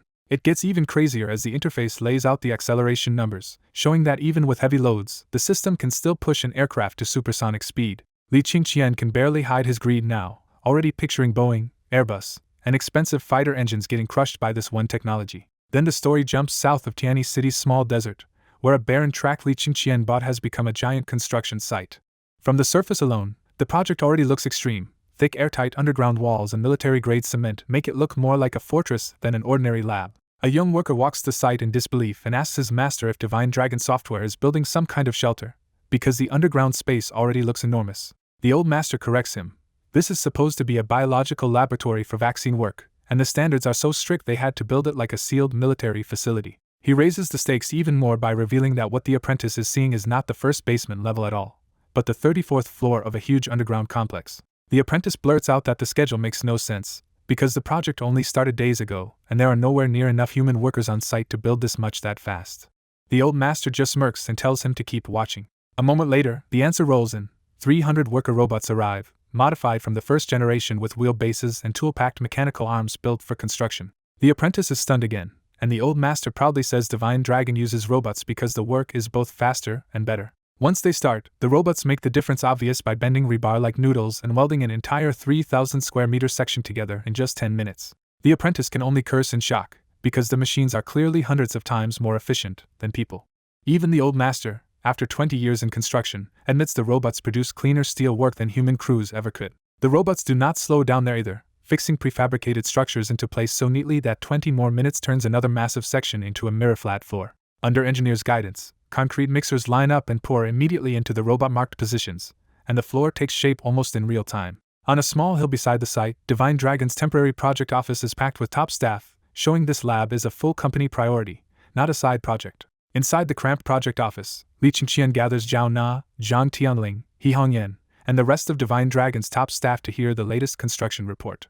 He Hongyan, now the new CEO after leaving Baidu, reports that the first phase of the Biological Research Center can be finished in 3 days. He continues with the key progress. Underground floors 34 through 10 are already renovated and equipped, and once the surface construction finishes, the remaining sections can be fitted immediately. Li Qingqian points at the model and notes that every underground level has been isolated on purpose, so the center is strict enough to use even before full completion. He Hongyan then highlights a detail built exactly to Li Qingqian's instructions, a specially secured virus intake port that connects only to the 34th floor and has already passed expert review.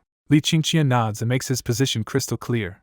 This biological research center must be finished on time, because it matters even more than the divine dragon system. He even thanks He Hongyan for the hard work, a small gesture that shows how seriously he values this push. That only makes He Hongyan's confusion stronger, and he finally asks the question everyone is wondering: why is a software company pouring this much money into a giant biological lab? The scale of the gamble hangs over the room too, because Li Qingqian has already burned through 30 billion yuan on this center alone, enough to chase easier profits elsewhere. Li Qingqian refuses to explain, only telling He Hongyan that he will understand soon enough and ordering everyone to speed the construction up because he has a major use for this place. Outside the project department, He Hongyan and a crowd walk Li Qingqian out and point out that the road down the mountain is completely jammed with concrete mixers.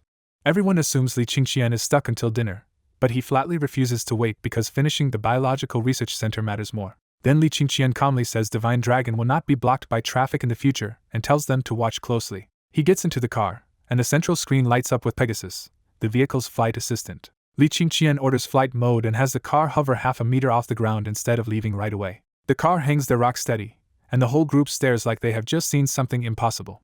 He Hongyan is hit hardest of all, because one look tells him this flying car would make every luxury car on Earth feel outdated. Questions immediately fly at Li Qingqian about production, price, and even whether this illegal-looking thing has a flight permit. Li Qingqian says there is only one car for now and no permit at all, but he casually promises He Hongyan one if mass production ever happens. That one sentence instantly wins He Hongyan back, and he starts looking at the car like a man desperate for a turn behind the wheel. He Hongyan awkwardly begs to ride along, and Li Qingqian, thoroughly creeped out by the act, tells him to get in already.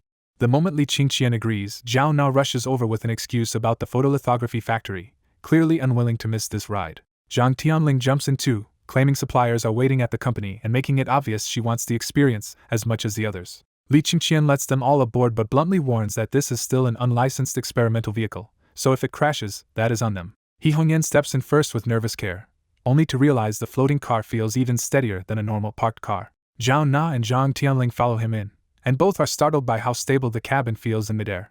Pegasus starts a countdown, and Li Qingqian makes sure everyone fastens their seatbelts before the launch. The instant Pegasus activates, the car blasts straight up 300 meters and slams the passengers back into their seats. Li Qingqian keeps the car at a safer 300 kilometers per hour, because he knows the ordinary vehicle body and his human passengers cannot handle the machine's true limit. The passengers split into three perfect reactions. Zhao Na screams for him to slow down, Zhang Tianling thrills at the rush, and He Hongyan can only roar about how awesome it is. Once the speed steadies, excitement takes over and all three passengers start filming the view and bragging online that they are riding the world's first flying car.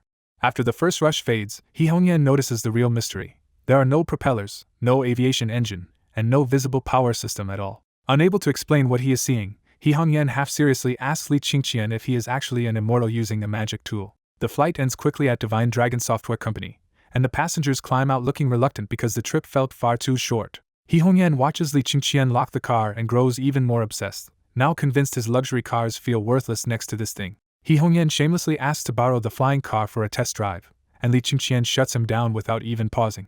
Li Qingqian is in no mood to joke, because academician Lin Chu has already warned him that an extremely important guest is coming to inspect the automated farm. Thanks to Bai Zhe, Li Qingqian already knows the visitor is Leader Tian, the country's top decision-maker. He immediately orders He Hongyan, Zhao Na, and Zhang Tianling to brief their best staff and stand by in case the VIP wants department reports. He Hongyan instantly guesses this is leader-level attention, and all three drop the joyride mood and switch into work mode. Using their smartwatches, the three executives call for company cars, relying on Divine Dragon's quietly impressive self-driving system.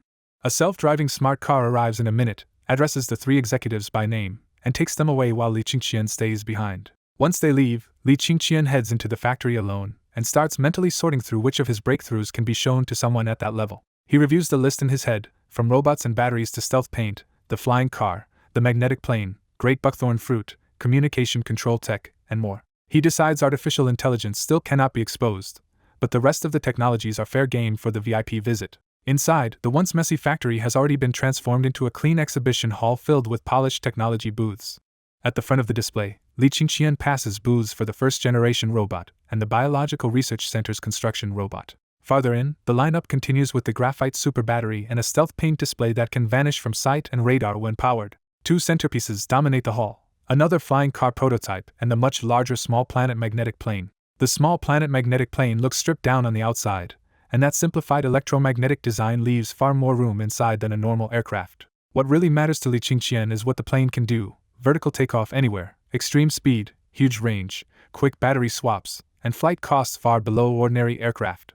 Because he has already coated the plane with electromagnetic stealth paint, Li Qingqian knows current tracking systems and even advanced fighters would struggle to touch him. That aircraft changes something deeper in him too, because Li Qingqian has been scared that everything he built could one day be taken away by force. He still remembers how terrifying the hydrogen bomb test was, and he knows his own body could never survive that kind of blast. But now, looking at the small planet magnetic plane, Li Qingqian finally feels he has a way to stay beyond even that level of threat. At 3 in the afternoon, Li Qingqian waits outside Divine Dragon Software Company with a small provincial reception team for the arriving leaders.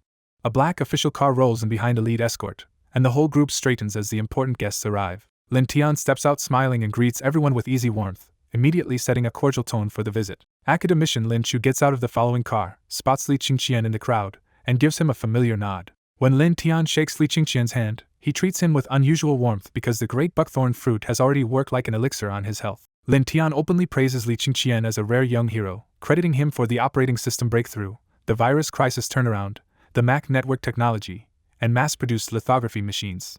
More of the delegation files out behind him, including Li Jiong, Wang Kui, Dai Liming, and Qian Fumin, who fixes Li Qingqian with a resentful stare. Li Qingqian calmly tells Lin Tian that the company still has far more advanced technology, and says even the least impressive thing he wants to show is decades ahead of the lithography machine. Lin Chu gets worried and warns Li Qingqian not to brag in front of Lin Tian, but Li Qingqian answers with total confidence and says he never talks big without substance.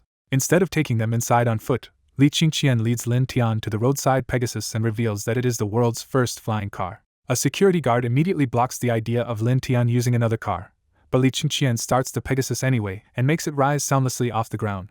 The hovering Pegasus shocks the whole group, and Lin Tian blurts out his amazement, while everyone stares at the car trying to understand how it is floating. Li Qingqian opens the hovering Pegasus for Lin Tian and calmly lists its range, speed, and height limit while promising it is absolutely safe. The security team objects again, but Lin Tian waves them off and decides to ride with Li Qingqian himself. As Lin Tian boards, the lead security guard forces his way in too, and Wang Kui hurries over because he instantly sees military value in the flying car. Once inside, Lin Tian and Wang Kui are struck by how perfectly stable the Pegasus feels, even as the security men climb in after them.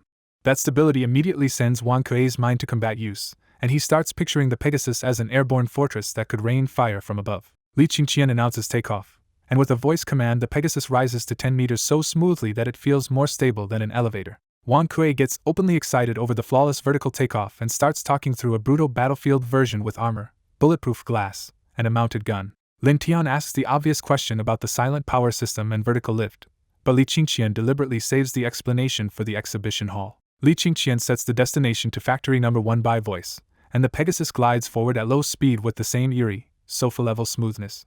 The smooth forward flight convinces Wang Kui even more, so he peppers Li Qingqian with practical questions about load, armor, and whether the cabin can be expanded into a bigger enclosed space.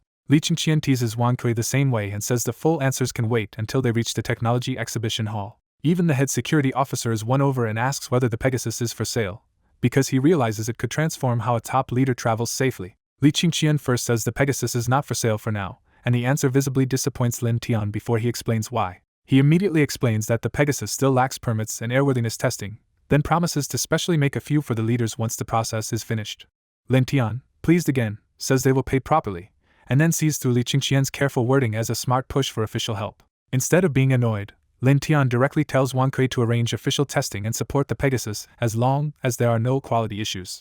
Wang Kui starts arranging the Air Force side at once, and Li Qingqian cheerfully promises that both leaders will each get a Pegasus later. Still talking and laughing, they reach Factory No. 1 before they even notice the Pegasus has settled smoothly into the square outside the exhibition hall. When Li Qingqian tells them they have arrived, Wang Kui and Lin Tian are both stunned that the Pegasus landed so gently they never even felt the descent. Li Qingqian brings Lin Tian, Wang Kui, and a hand-picked group of top officials into a sealed exhibition hall, but the huge factory looks completely empty. Lin Tian and Wang Kui openly question where the promised high-tech display is, and the roomful of leaders starts wondering if Li Qingqian has gone too far. Instead of panicking, Li Qingqian taps his watch and calmly says the exhibits are already here, hidden under advanced invisible paint for security. The leaders are still trying to process the word invisibility when hundreds of robots suddenly appear in formation along the wall. The newly revealed robot army greets the leaders in one cold, synchronized voice, and the shock in the room jumps again. Li Qingqian orders a full demonstration, starting with speed, and the robots sprint around the hall fast enough to blur. Next, the robots prove their absurd strength by stacking up and having one machine carry 10 others while still running at speed. Then the robots rush the factory wall, climb to the top with frightening agility, and drop back down just as fast. For the repair test, 10 robots extend tools from their arms and assemble a fresh robot from loose parts in just minutes. The final test is combat, and the robots fight in pairs with ruthless precision aimed straight at fatal points. At Li Qingqian's command, the whole robot force stops instantly and snaps back into perfect formation. Li Qingqian formally introduces them as first-generation bionic robots and starts laying out the hard specs that make the room go silent. He explains that each robot can run up to 80 kilometers per hour, carry 5 tons, cross almost any terrain, and operate underwater for long periods. Li Qingqian goes further, saying the robots can do almost any human job except thinking, scientific research, and childbearing, then adds that their titanium-alloyed bodies can shrug off ordinary guns. He adds that the robots can self-repair, assemble machines from stored blueprints, and handle repairs for vehicles, ships, and aircraft as long as the right modules are installed. The last part of the pitch makes them even greedier. The robots use Divine Dragon's second-generation intelligence core and can keep working underwater, in brutal cold, and even briefly in intense heat. By now the room sees the same thing. If these robots carry weapons, they stop being tools and become terrifying war platforms.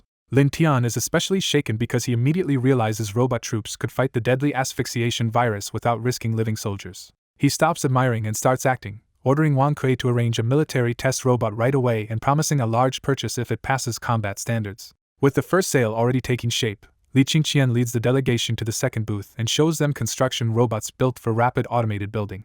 When Li Qingqian explains that these robots helped build the Biological Research Center at incredible speed, the leaders are impressed enough to order trial units here too. Li Qingqian then unveils the super graphite battery and starts listing startling specs on temperature range, safety, and tiny performance loss after repeated charging. Once he reveals that the earlier robot was powered by this battery, everyone instantly understands they are looking at a technology that could remake phones, cars, and entire industries. Next he moves to a booth for electromagnetic paint and says the effect is simple but outrageous. Once powered, it makes objects invisible and hides them from radar. Lin Tian makes him repeat it because the claim sounds absurd, but Li Qingqian calmly gives the same answer again.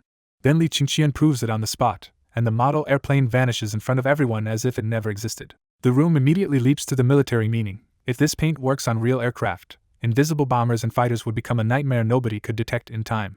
Lin Tian immediately drills into production numbers, and Li Qingqian tells him the paint currently yields about 100 kilograms a day, with a strategic bomber needing around 1,000 kilograms. That production rate is good enough for Lin Tian, so he places an on-the-spot order for 10 tons without even asking the unit price. With another major deal secured, Li Qingqian leads them to the next booth, which looks empty again until he triggers the hidden display.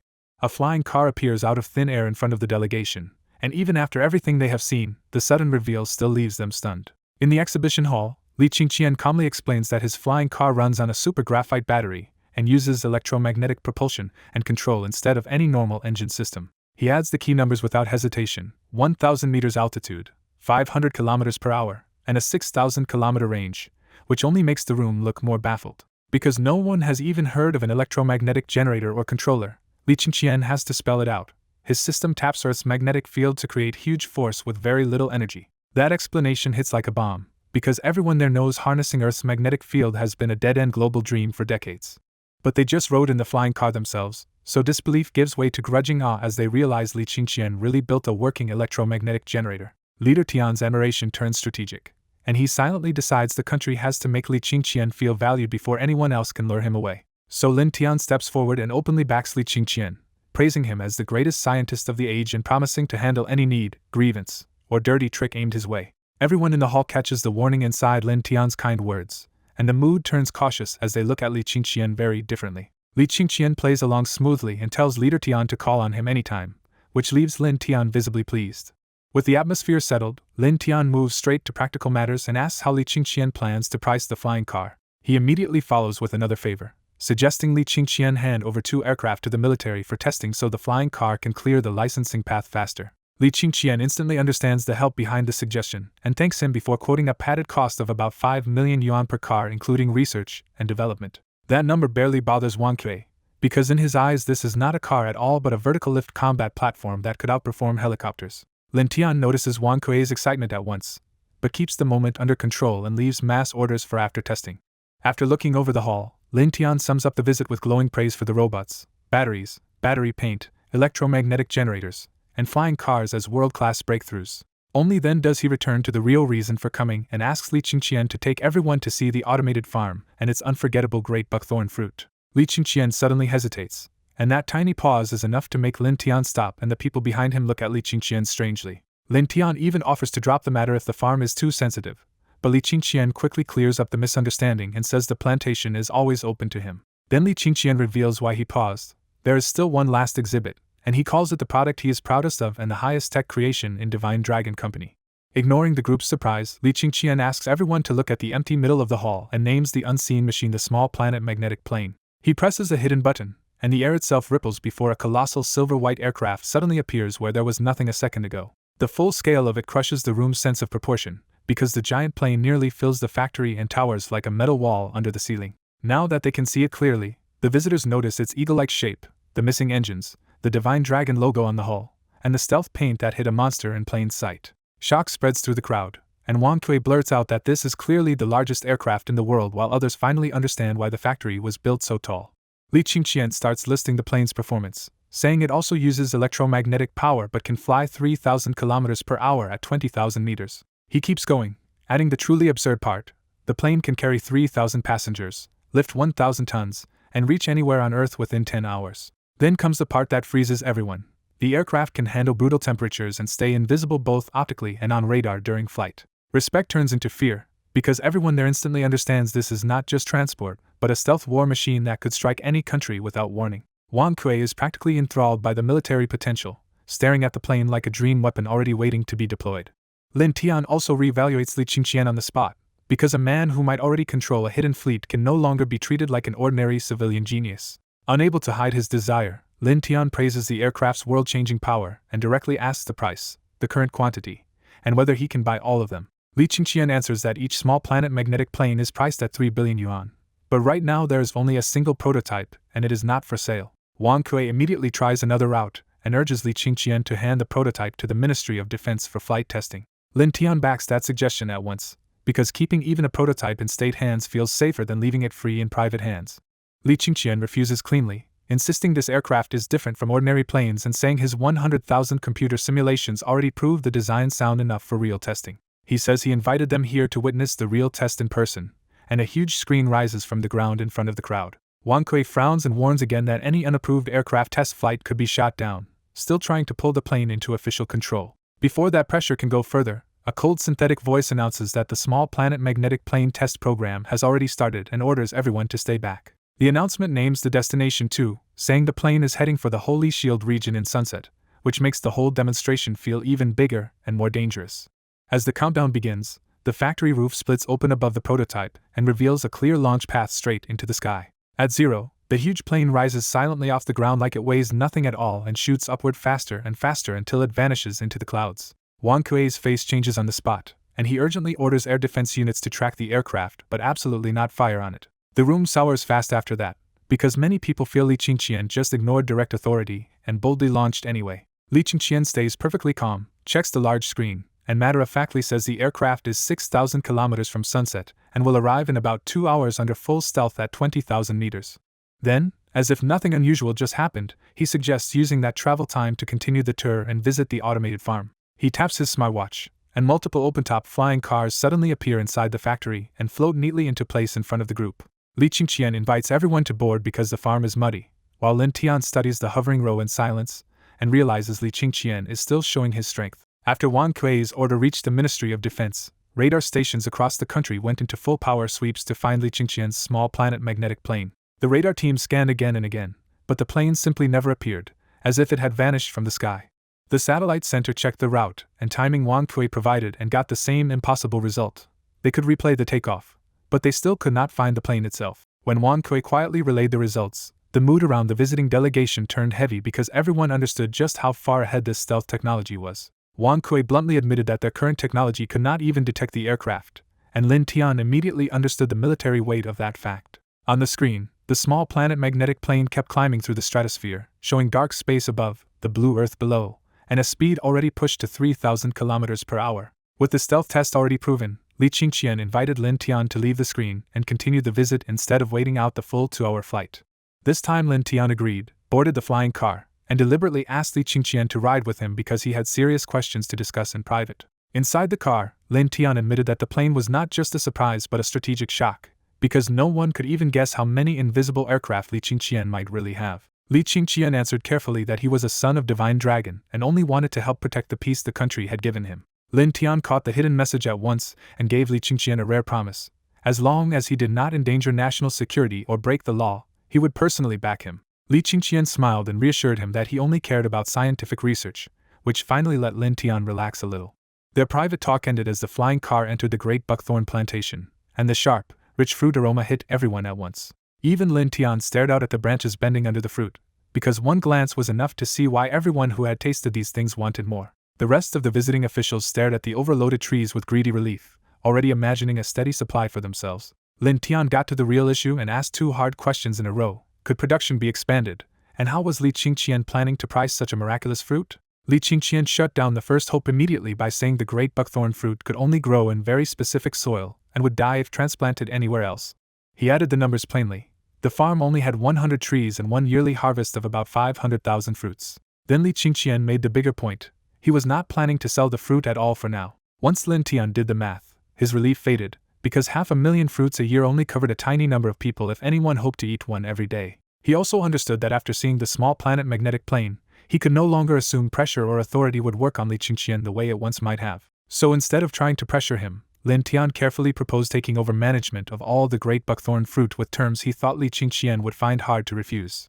An hour and a half later, the group finally left the orchard, but the visitors' faces showed obvious disappointment because Li Qingqian never offered them even a single fruit to take home. Back in the exhibition hall, the live feed showed the small planet magnetic plane already inside Sunset's airspace, and Sunset had not reacted at all because it had never detected the intruder. 10 minutes later the plane reached the target area and hovered 20,000 meters above it, but Wang Kui was already sweating because he knew Sunset had dense anti-air defenses waiting below. He urged Li Qingqian to end the test right there, afraid the plane might be shot down and its technology fall into Sunset's hands. Li Qingqian did not argue.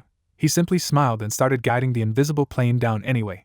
He stopped the descent at 500 meters and calmly insisted that the plane was still safe because its electromagnetic paint made it invisible to both eyes and radar. Then Li Qingqian switched the camera view, and the screen exposed the real target below, a Sunset military base littered with blood, broken bodies, and infected soldiers wandering like the dead.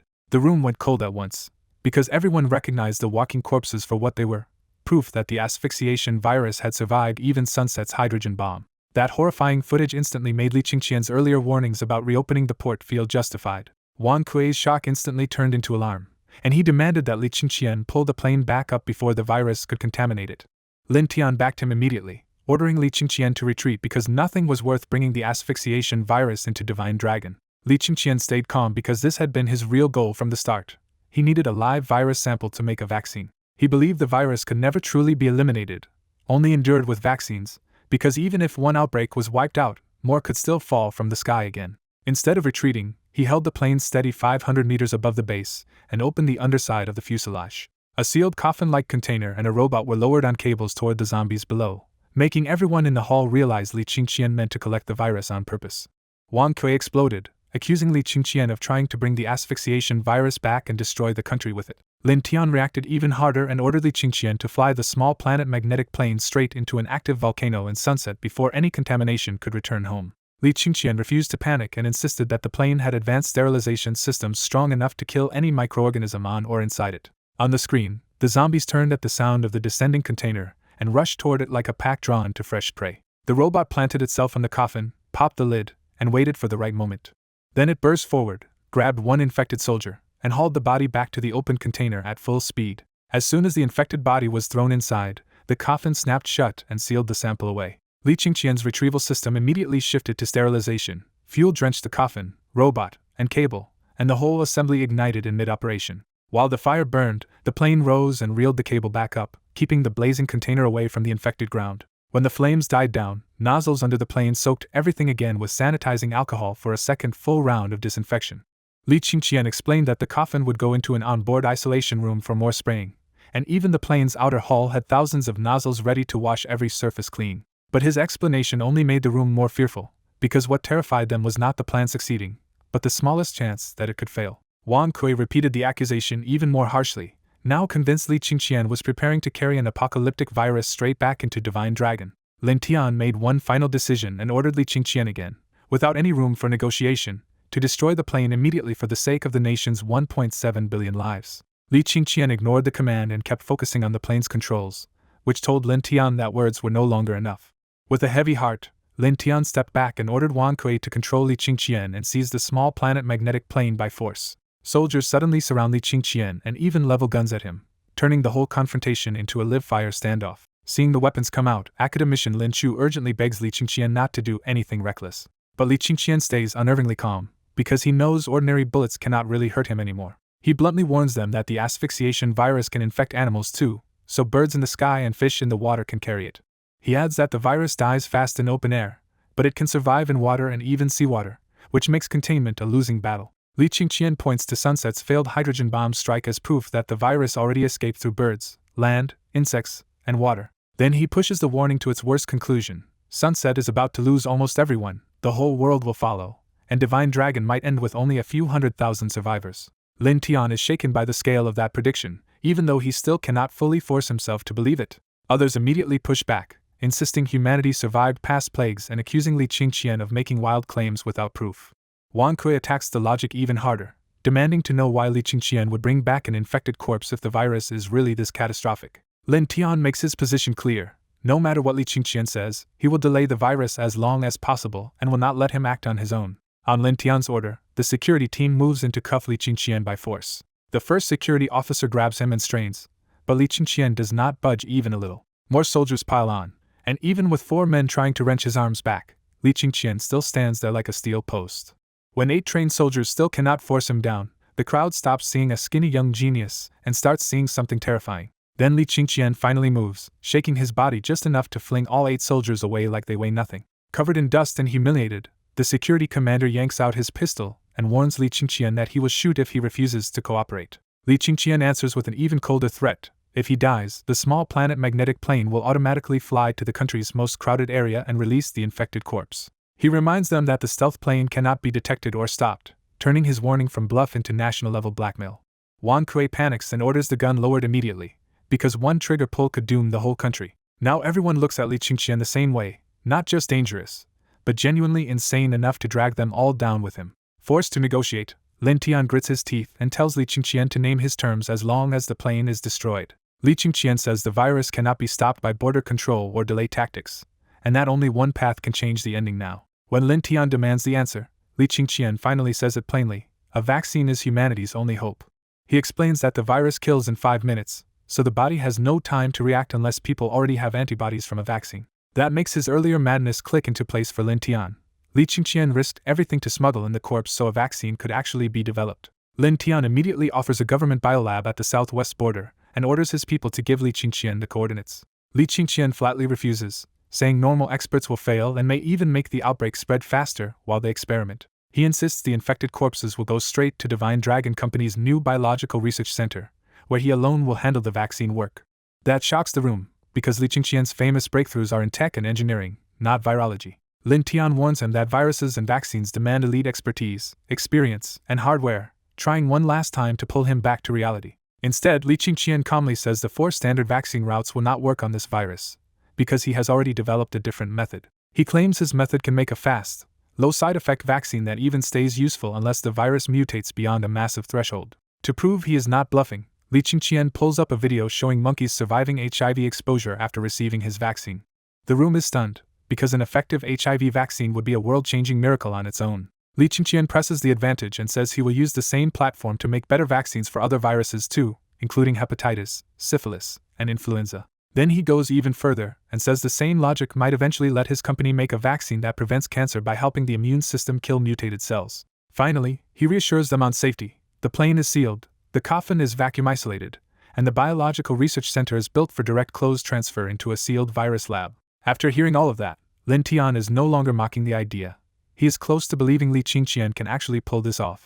Sensing the shift, Li Qingqian invites Lin Tian to come see the biological research center for himself and watch the vaccine development begin. Lin Tian refuses immediately, but he does demand the flight path so civilians can be cleared if necessary. Li Qingqian says there is no need, because the small planet magnetic plane will descend from 20,000 meters straight onto the research center and avoid the public entirely. Lin Tian still does not trust him fully, so he decides to place one of his own security men inside the mission. He privately orders the head of security to accompany Li Qingqian, report anything abnormal at once, and send updates every 5 minutes even if nothing is wrong. The security officer accepts the mission without hesitation, understanding how dangerous and politically loaded it is. A moment later, Li Qingqian boards his Pegasus flying car with the assigned security officer, and the vehicle shoots up into the clouds. As soon as they are gone, Lin Tian's face hardens again and he prepares for the worst-case scenario. He orders Wang Kui to alert the 81st Battalion, prepare a hydrogen bomb strike on the Biological Research Center if anything goes wrong, and evacuate nearby civilians immediately. At the Biological Research Center, Li Qingqian's small planet magnetic plane drifts down under full stealth, so slow and silent that neither the Defense Ministry nor the guards notice a thing. When Li Qingqian arrives by flying car, Wang Dashan is still baffled that the small planet magnetic plane has not appeared anywhere he can spot. Li Qingqian only gives a faint smile and heads inside, leaving Wang Dashan with no answer at all. After layers of fingerprints, irises, voice prints, and passwords, the elevator finally carries them deep into the hidden bottom level. Even on the way down, Wang Dashan is still hunting for the plane's location because his superiors want it intercepted before it can ever threaten the capital. At the underground lab, Wang Dashan walks into a huge robot-run workspace and spots a giant screen showing a coffin being opened by mechanical arms. The moment Wang Dashan sees the corpse on the screen, he realizes it is the exact infected body that was on the small planet magnetic plane. He asks if the feed is showing the aircraft interior, still trying to pin down where the hidden plane is. Li Qingqian quietly tells him the screen is not showing the plane at all, but the research center's own virus culture room. That answer chills Wang Dashan, because it means Li Qingqian slipped an infected corpse past every satellite, radar, and soldier without leaving a trace. Li Qingqian ignores the shock, puts on a brainwave receiver, and starts driving the entire vaccine project through the central control system himself. The asphyxiation virus multiplies at a frightening speed in the prepared medium, and in just 10 minutes the culture reaches the level Li Qingqian needs. The machines separate and process the cultured material, and a flask of finished vaccine finally comes out of the line. Li Qingqian immediately moves to animal testing and has a robot inject the fresh vaccine into a terrified monkey. When Wang Dashan asks what was injected, Li Qingqian gives the answer plainly: the asphyxiation virus vaccine. 10 hours pass, and the monkey is still lively, which finally lets Li Qingqian breathe a little easier. Even with system-made technology in hand, Li Qingqian knows this is the kind of mistake that could wipe out humanity, so he does not relax for long. Then he orders the real test and has the monkey injected with the live asphyxiation virus. Li Qingqian reminds Wang Dashan that unvaccinated monkeys start coughing in 1 minute, coughing blood in 3, and die in 5, so every second now matters. 3 minutes pass, and the monkey is still aggressively healthy, already past the point where untreated monkeys would be coughing blood. An hour later the monkey still has not even coughed, and Wang Dashan can barely hide his excitement anymore. Wang Dashan finally blurts out that the vaccine works and calls it humanity's only real hope against a virus that kills in 5 minutes. Li Qingqian immediately cools that down and says this only proves temporary animal success, not final victory. He says the next step is human testing and tells Wang Dashan to have the leaders prepare human test materials along with a separate list of equipment and supplies. Li Qingqian also makes it clear without saying it directly that he noticed Wang Dashan has been secretly reporting everything from the start. He allows the updates anyway, because the leaders need to know the vaccine work is progressing before panic drives them to make a disastrous decision. In a corner, Wang Dashan urgently reports to number 1 that Li Qingqian has developed the vaccine, tested it on a monkey, and now wants human trials. At a military base, Lin Tian and the others are stunned silent because they imagine every disaster except Li Qingqian solving the vaccine in one try. The shock flips into relief, and Lin Tian immediately orders full support, saying Li Qingqian should get whatever he asks for. He also asks to speak with Li Qingqian, but carefully adds that Li Qingqian's work comes first and his choice must be respected. The hastily assembled virologists are not impressed at first, and several of them insist Li Qingqian must have stumbled onto an easy vaccine route. One virologist argues the asphyxiation virus should work like hepatitis, so an inactivated vaccine ought to be the simplest route. The team quickly talks itself into believing Li Qingqian only beat them to a simple answer they could have solved too. One smug virologist goes further and boasts that even an ordinary school lab could probably make the same vaccine now. Lin Tian is not reassured, because he remembers very clearly that Li Qingqian's value was never just this vaccine. He still dislikes Li Qingqian disobeying orders and bringing the infected corpse home, but the successful result and good intent keep him from pushing the matter further. Even so, Lin Tian can tell the smug virologist is overselling things, because copying Li Qingqian without his guidance will not be simple. Even so, Lin Tian orders the smug virologist to produce a duplicate vaccine within a month, and the man eagerly accepts for the sake of fame. Then the mood flips when one expert receives a message from Sunset about a catastrophic failed attempt to make the vaccine with an inactivated virus. The expert reports it out loud. Sunset followed the same inactivated virus route that was just being praised, and the entire lab was infected and died. Everyone breaks into cold sweat, because the exact plan Huang Tingyi wanted to use has already turned one advanced lab into a mass grave. The smug virologist can only stammer that Li Qingqian seemed to use the same method, because he no longer understands why the results are completely different. Lin Tian quietly realizes he almost made a serious mistake by letting Huang Tingyi and the secretary push him against Li Qingqian. From that point on, Lin Tian's attitude toward the secretary and the boasting virologist turns noticeably colder. Lin Tian hands the vaccine work to another expert instead, telling him to focus on safety checks and mass procurement from Divine Dragon if Li Qingqian's version passes verification. He also makes the bigger lesson explicit. Li Qingqian is a rare science genius, still young, and everyone needs to respect him and build a better relationship. Back at the biological laboratory, the animal trials keep going, and every vaccinated subject remains completely immune to the asphyxiation virus. To make sure the vaccine is not just working inside a lab, Li Qingqian even sends vaccinated animals by small planet magnetic plane into the worst outbreak zone in Sunset. They still come through without problems, which leaves Li Qingqian with only one unavoidable next step: human testing. In the office, Li Qingqian sits down across from Wang Dashan and says the animal data is already strong enough to force a decision. He asks the real question directly: should the human trials be done in Sunset with vaccine support, or in Divine Dragon Country with the state providing the needed test materials? Wang Dashan immediately turns solemn, because he knows this decision is far above his authority. Li Qingqian tells him to ask quickly, because time is too tight for hesitation now. Wang Dashan hurries out to relay the question and the latest lab results to the leader at once. Left alone, Li Qingqian watches him go and thinks about the truth no one else fully grasps. This virus was only a casual alien strike that nearly erased humanity in his previous life. This time, he quietly swears history will not repeat itself, because now it is his turn to fight back. Not long after Wang Dashan passed the message along, Leader Tian answered at once and asked to meet Li Qingqian in person, making it clear he took this warning very seriously. Early the next morning, Li Qingqian and Lin Tian rode alone through the great buckthorn plantation in a slow driverless tour bus, away from everyone else for a private talk. Lin Tian opened the conversation plainly and asked for Li Qingqian's real opinion, because this choice could decide far more than one country's future. Li Qingqian casually threw the decision back to him and said the choice depended on his mood, forcing Lin Tian to show exactly where he stood. Lin Tian pressed the key point and asked if Li Qingqian was really certain Sunset could never develop a vaccine on its own. Li Qingqian answered without hesitation that Sunset definitely would not succeed, because the vaccine technology in his hands was far beyond anything Earth had reached. That certainty settled Leader Tian's doubts, and he made a hard call on the spot. He would provide people for vaccine testing and move to immunize the whole country as soon as it proved safe. Lin Tian went even further and coldly decided that if Sunset failed to save itself, that was simply its fate. Li Qingqian agreed at once, and behind his calm nod was the same calculation. If all humanity became immune too early, the aliens would notice and launch the next attack faster. Before they parted, Li Qingqian added one condition he would not compromise on: the vaccine had to stay top secret. He spelled it out carefully. Only the current inner circle could know the truth, and when mass vaccination began, it had to be disguised as an influenza shot. Lin Tian did not ask for an explanation and agreed immediately, showing he trusted Li Qingqian's judgment on the hidden danger. After a little more discussion, Lin Tian left in a good mood, and Li Qingqian walked him out with a polite smile before returning to work. Back in his office, Li Qingqian immediately pulled up his personal interface to see what power he could unlock next. The screen showed a ridiculous lineup of maxed-out professions, master-level skills, and 31.5 billion experience points, proof of just how far he had already pushed the system.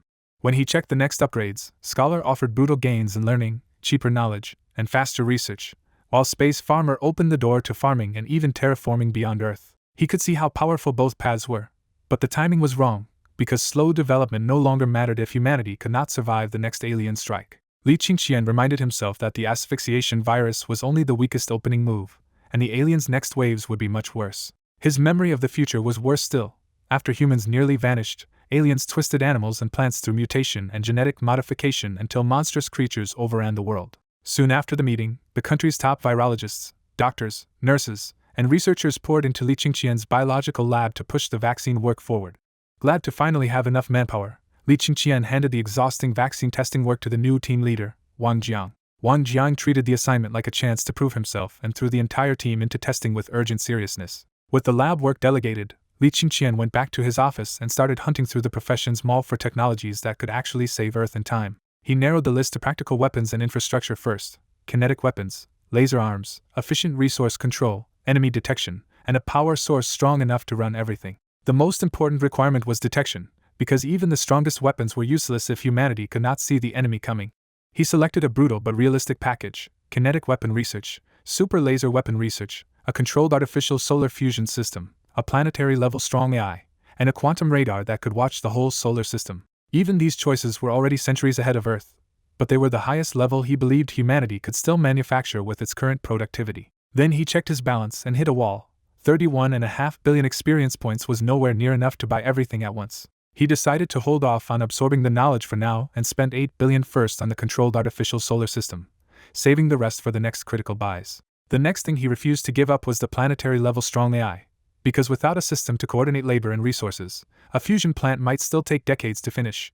He planned to hand the actual fusion construction to Lin Tian and give him secondary access to the AI, because only state power could push a project that huge. But the more he thought about that AI, the clearer the danger became. Once activated, it would strip countless people of power and force society to obey cold, efficient assignments. That meant the AI would need more than political approval, it would need hard force behind it.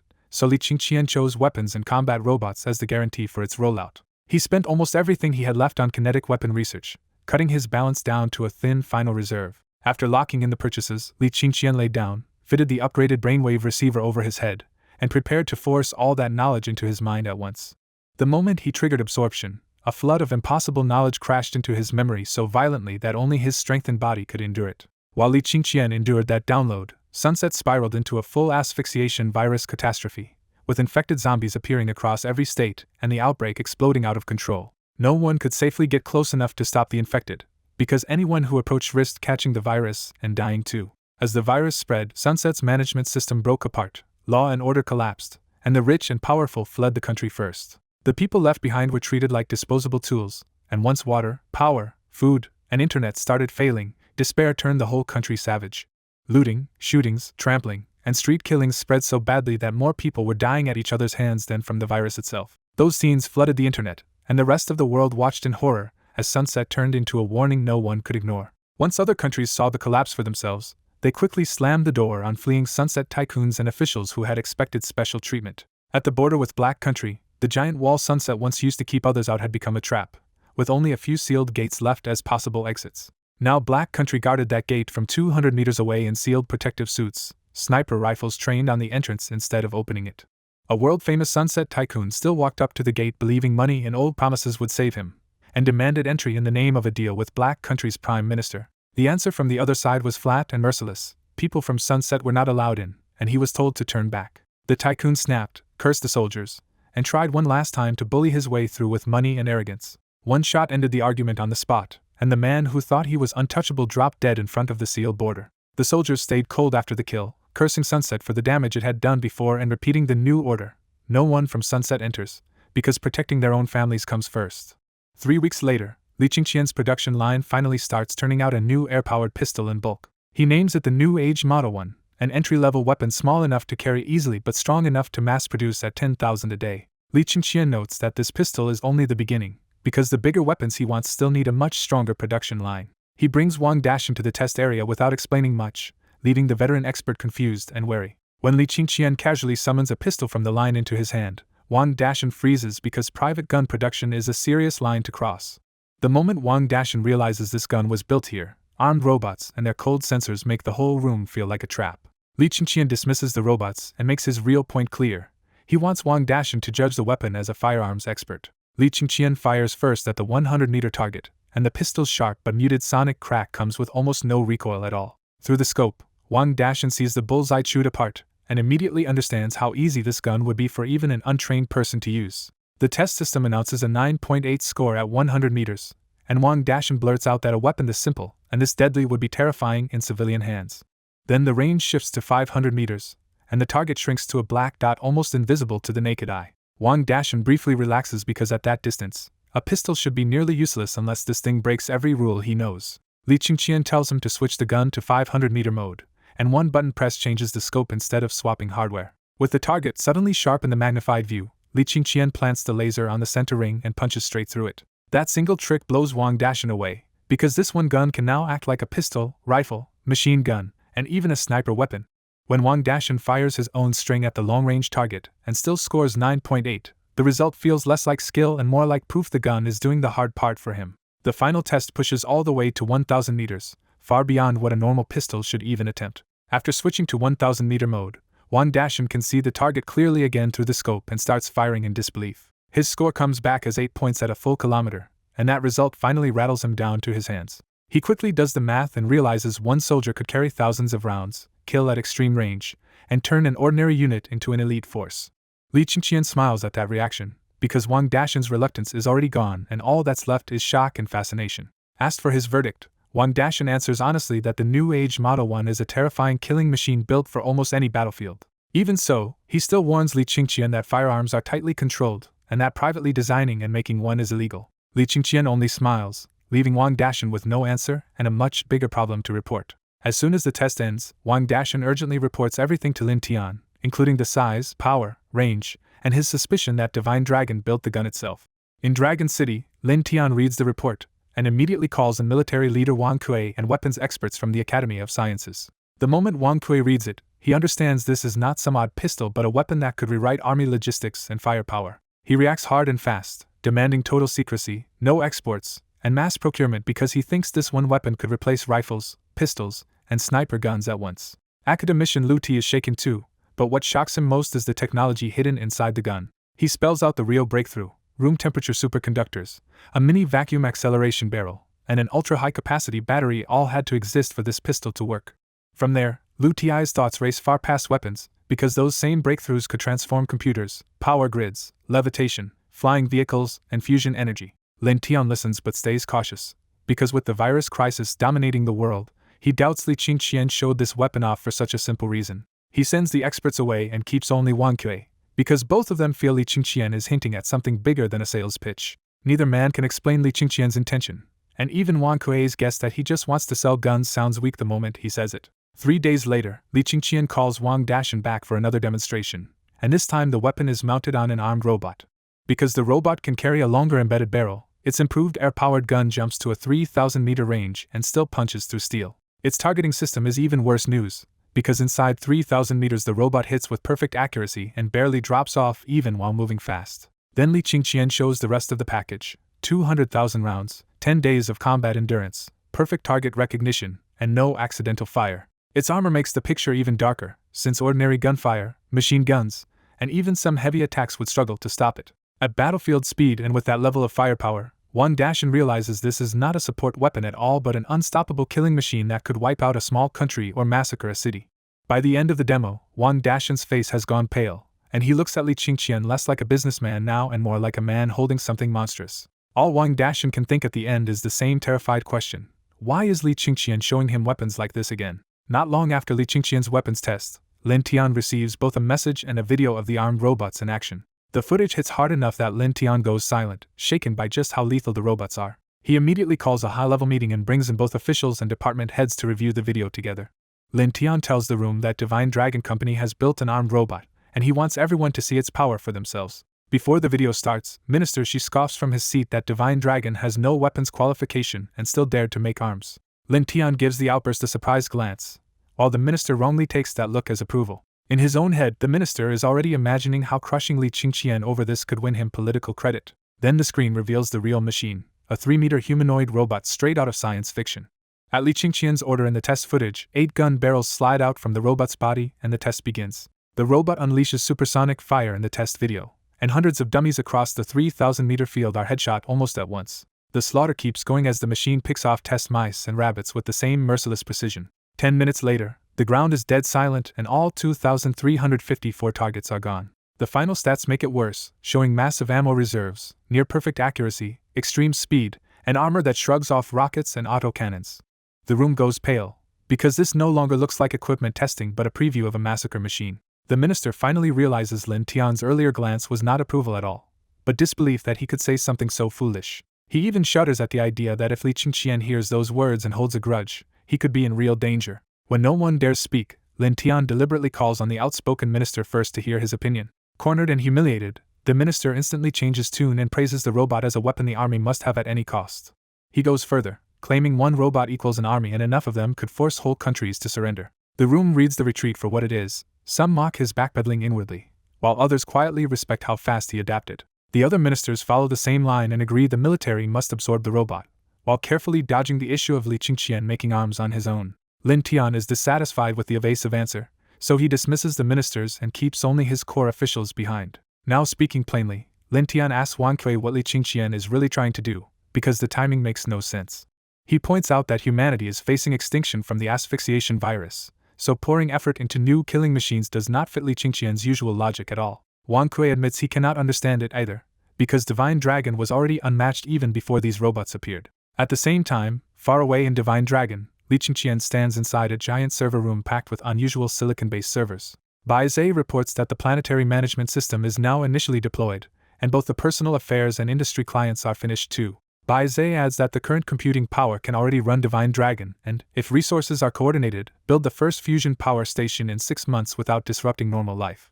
When Bai Zhe asks whether to deploy the personal and industry clients now, Li Qingqian tells it to wait. He decides the next step is to go to Dragon City and meet Lin Tian in person. With a cold look, Li Qingqian answers the unspoken question himself. He built armed robots because they are needed. Before leaving for Dragon City, he gathers serious leverage. 100 armed robots, all fully charged and loaded, stand assembled beside the magnetic plane. He also brings 30,000 air-powered pistols, the fusion plant blueprints, and a tiny boxed plum that can extend a person's life by a year and restore them to their physical prime.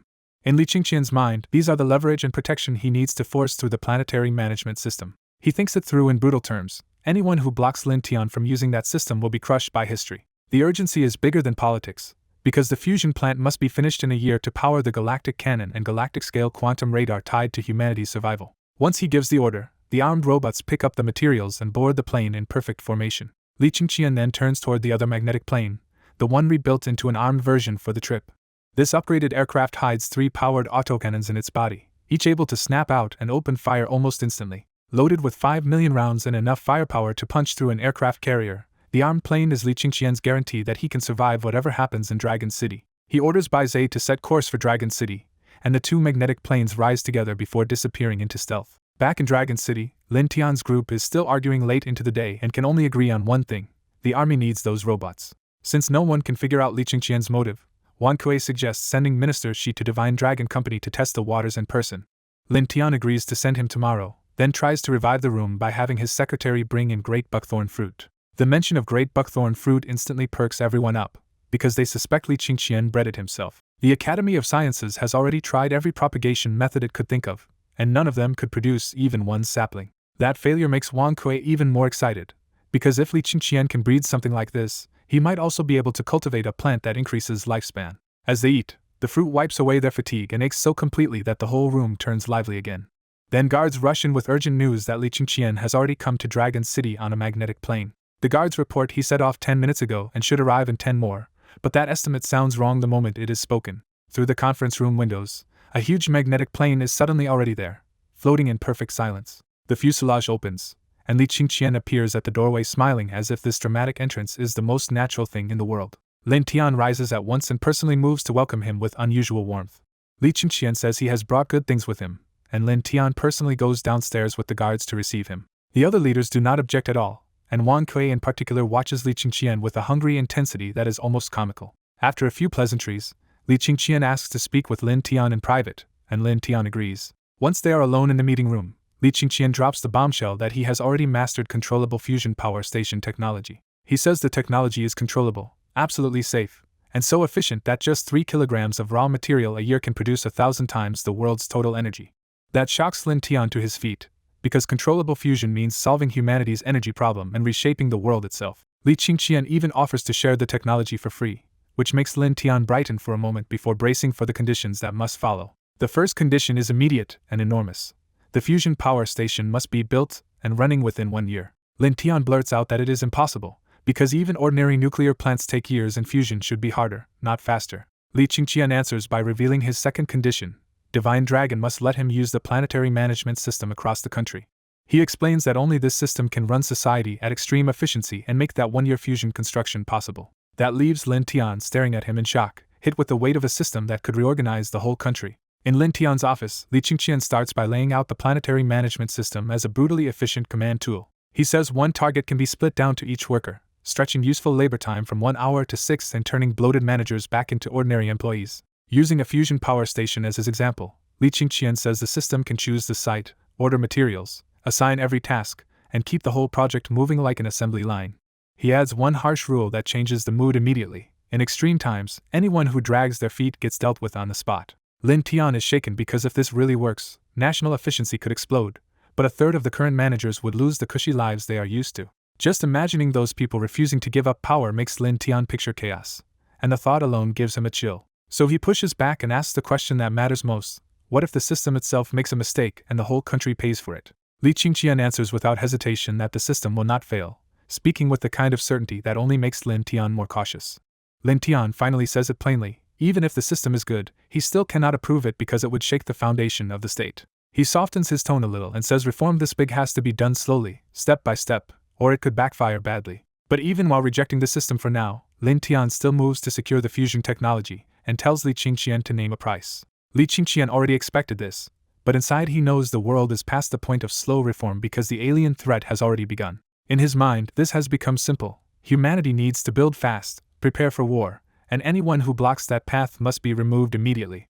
So he refuses to bend and repeats his two original conditions with blunt force.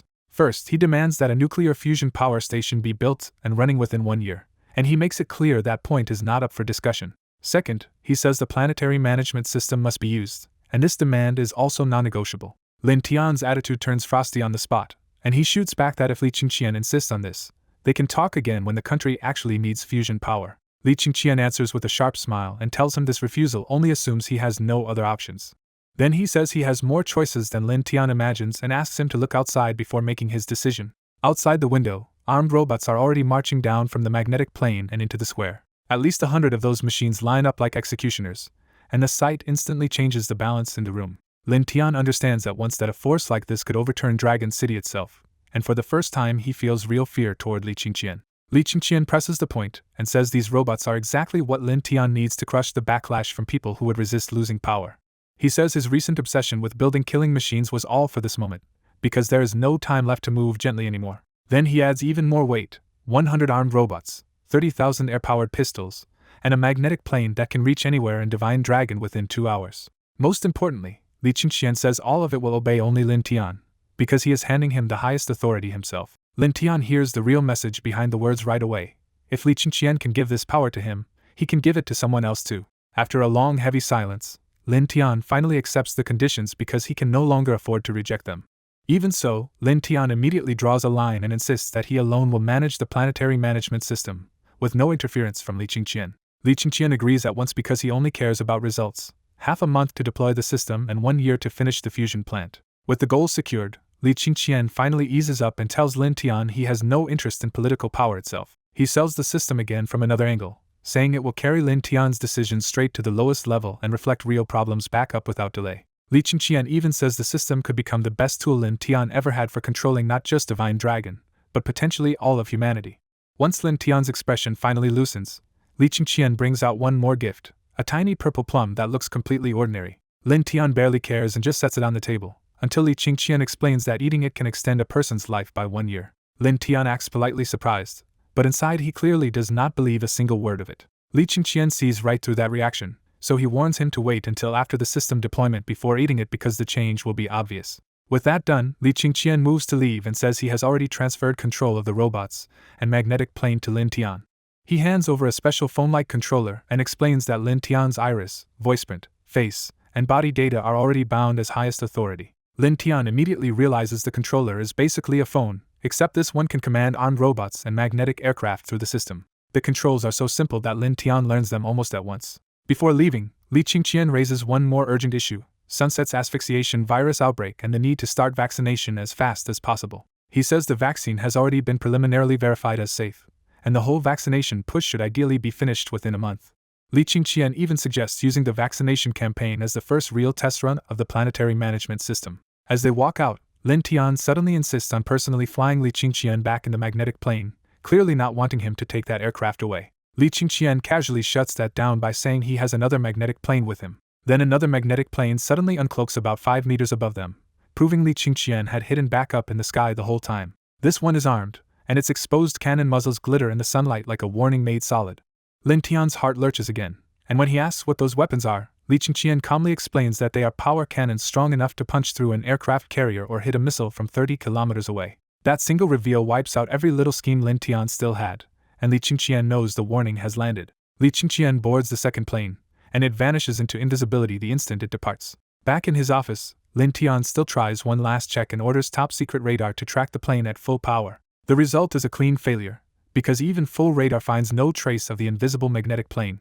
With no way to challenge what just happened, Lin Tian can only swallow it for now and accept his fate temporarily. He immediately calls Wang Kui to come alone, showing he is already moving to deal with the fallout in secret. After hanging up, he starts studying the planetary management system seriously and forgets the life-extending plum completely. When Wang Kui arrives, he takes a seat by the reception table, right in front of the plum Lin Tian left behind.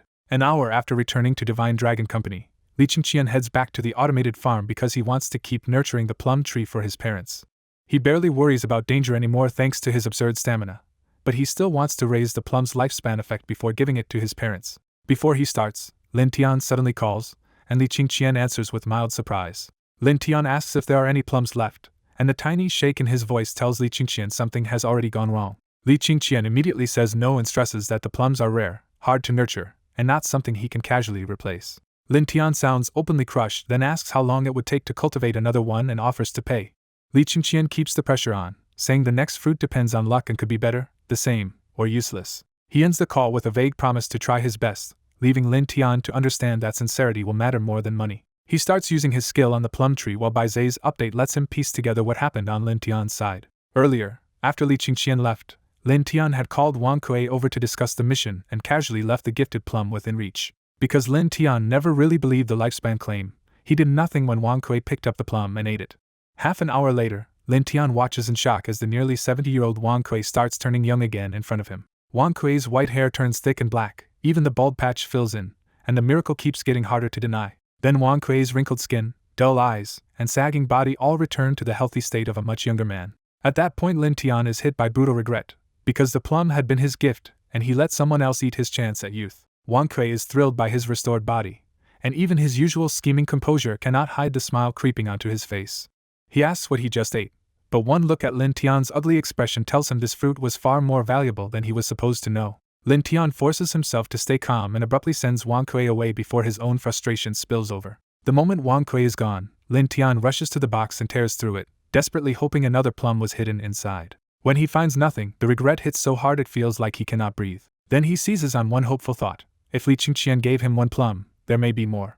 After the call, Lin Tian calms down because he is sure Li Qingqian still has more plums and might have even better ones. He also catches Li Qingqian's real meaning. If he wants another plum, he needs to prove his sincerity through results, not words. That realization hardens into a decision, and Lin Tian resolves to speed up both the planetary management system and the nuclear fusion project immediately. He opens the planetary management system and sees the first push order: install the client on every civil servant's phone and computer. The system has already drafted the activation notice for him, and the writing is so polished that Lin Tian actually stops to study it. Once he grasps how smoothly the system can spread itself through official channels, Lin Tian stops thinking small and decides to push it nationwide at full speed. He orders a special live stream tonight, and demands that every soldier and civil servant in the country watch it. With Li Qingqian's magnetic plane and armed robots behind him, Lin Tian is ready to crush any resistance to the rollout. To test the system further, he orders it to write a full speech and gets an answer almost instantly. The system's cheesy title for him makes Lin Tian flinch and complain, but he still opens the file. After reading the manuscript, he is stunned because the logic and writing are as strong as top secretariat work that would normally take a week. That performance convinces him the system could slash huge numbers of secretarial jobs and redirect people into real work. Next he pushes even harder, ordering the planetary management system to connect to Defense Command, Weapons Command, and Logistics Support. He centralizes power even further by demanding that any weapon use or army mobilization now requires his direct authorization. The system executes everything at terrifying speed, taking over connected weapons, soldier communications, radar data, and territory information almost at once. When Lin Tian opens the military module himself, he sees that even missile launches can now be handled through the system with simple coordinate input and tactical suggestions. The sheer capability leaves him shaken enough to marvel again at how far beyond everyone else Li Qingqian has become. He ends the preparation phase by ordering the magnetic plane and armed robots into combat readiness. Soon the whole country's publicity network lights up, pushing one message everywhere: Lin Tian will make an important announcement tonight. The order is so aggressive and unusual that even other countries start watching nervously and guessing what Divine Dragon is about to do. At 7 sharp, screens across Divine Dragon country all switch over to Lin Tian's livestream at the same moment. Lin Tian opens with a grim warning that the asphyxiation virus has already destroyed Sunset and will eventually enter Divine Dragon too. He says bluntly that once the virus arrives, everyone could die, and that stark certainty freezes the audience in place. He points to a vaccine as the only real answer, briefly lifting hope before dropping the next blow. Then he reveals that even Sunset's top biologists failed, and with current Earth technology this vaccine should be impossible to make. Instead of softening the truth, Lin Tian says their only chance is to throw all resources into vaccine development and make the entire country work far more efficiently. That is when he ties everything together and declares that only the planetary management system can give Divine Dragon a shot at surviving. By linking the system directly to vaccine success and national survival, he makes opposing it sound like opposing everyone's right to live. He starts selling the system with practical examples, saying routine government work can skip layers of approval and move at least 100 times faster. He uses school registration as a showcase, explaining that a process once dragged out for a month by hundreds of people could be finished in 10 minutes by the system.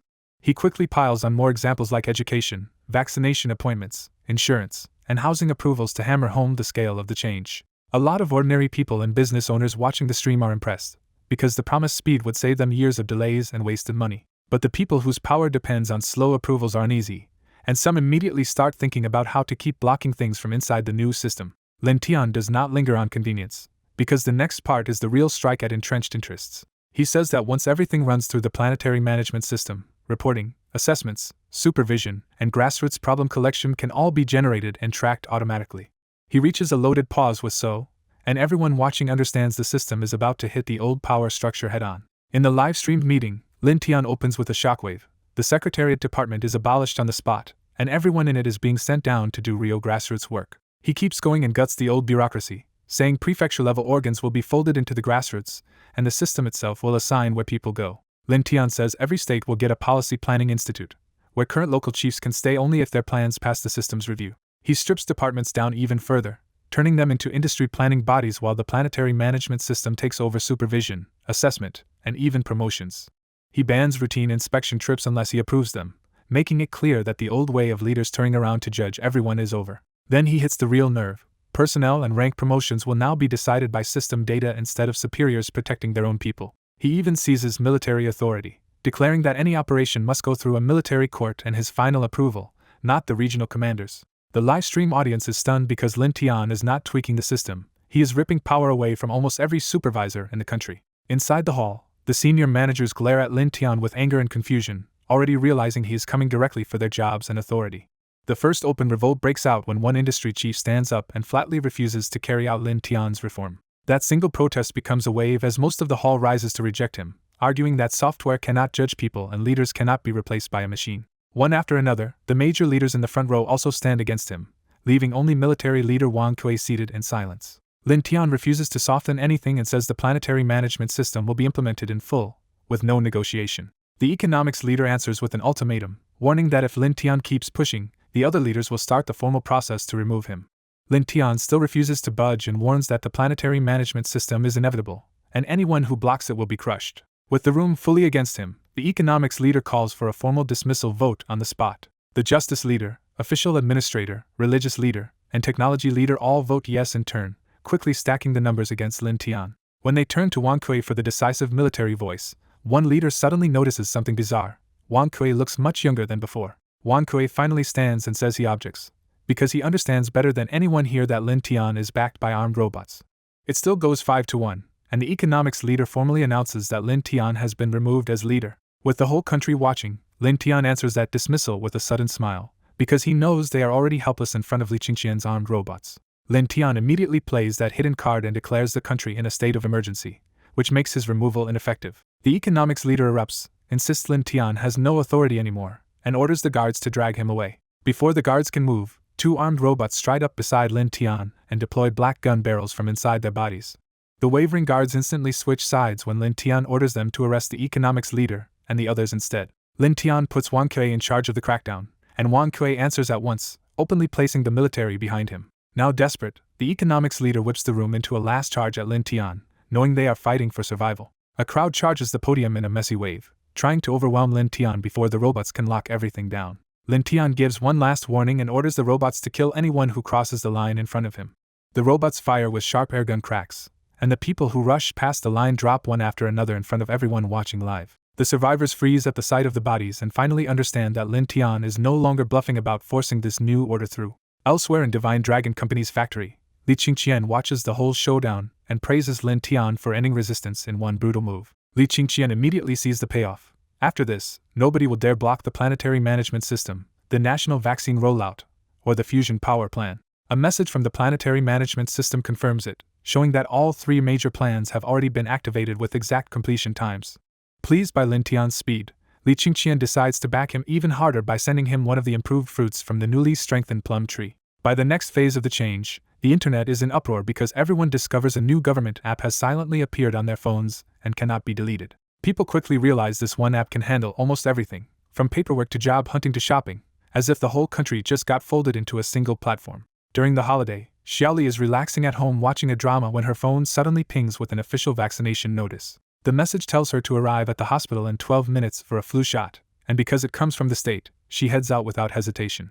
At the nearby community hospital, the line moves with eerie smoothness, and Xiaoli is called in almost as soon as she arrives. While getting the shot, Xiaoli overhears the doctors marveling that the software schedules people exactly when they are free, so no one has to crowd the clinic. Afterward, Xiaoli strolls outside for a while and only gets home around noon, carrying that quiet curiosity back with her. At home, her mother excitedly says the app caught her on the way past the hospital after work and pushed her to get vaccinated at exactly the right moment. But that praise turns uneasy when Xiaoli's mother talks about the asphyxiation virus destroying Sunset and spreading through nearby countries toward Divine Dragon. She complains that with the deadly virus approaching, the country is weirdly making everyone take another flu vaccine, even people who already paid for one before. That complaint makes Xiaoli suddenly connect the dots, because if everyone is being pushed to vaccinate at once, this may not be an ordinary flu campaign at all. She hurriedly searches online and finds post after post guessing that the so-called flu shot is actually the asphyxiation virus vaccine being kept secret from the public. As if proving how deep the overhaul goes, Xiaoli's mother says the planetary management system has already wiped out the old leader-heavy structure in her district office. She says their office used to be full of loafers and useless leaders, but now every single person, including former bosses, has been assigned real work. On the very first day, more than 100 people in her office refused to work as if nothing had changed, and the system fired them outright. Another 200 slackers were marked for poor performance, with a warning that 5 marks means they are gone too. When the fired staff went to make trouble at the government office, they were all arrested, and Xiaoli's mother describes them crying and howling as they were dragged away. Across Divine Dragon, the same pattern repeats as entitled people test the new system, only to discover it really will strip them of privilege and force them to do actual work. By the end of the first day, the planetary management system's own statistics show the scale of the purge. 10% of the workforce, about 400,000 people, have already lost their jobs. Far out in space, a Ghana civilization observer watches Earth like a long-awaited harvest after guarding its evolution for 1,000,000 years. The observer treats his own body as a living weapons lab, able to rewrite genes, alter proteins, and even turn into a giant mother nest if needed. He lays out the first step coldly: unleash a special virus to exterminate Earth's civilization, then wait for the dead to become raw material. Because his body is so vast it burns enormous energy, the observer wakes only a sliver of consciousness and uses that fragment to direct the attack. His second order follows right after: gather the dead organic matter and turn it into miniature war beasts to hunt anything still alive. On Earth and Sunset, the wandering zombies suddenly stop drifting and begin marching into eerie, perfectly counted piles.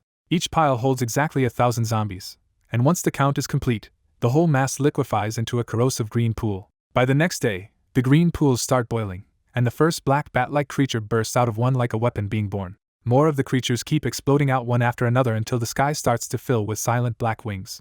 These are the Ghana civilization's miniature war beasts, carrying the asphyxiation virus and spreading it with every flap of their wings. They are built for slaughter, with claws that can tear steel, thermal vision, ultrasonic sensing, sharp eyesight, and the stamina to fly 10,000 kilometers without food. Once the swarms finish hatching, they split toward football-famous countries, not a country, and east across the ocean toward Europe, where a new massacre is about to begin.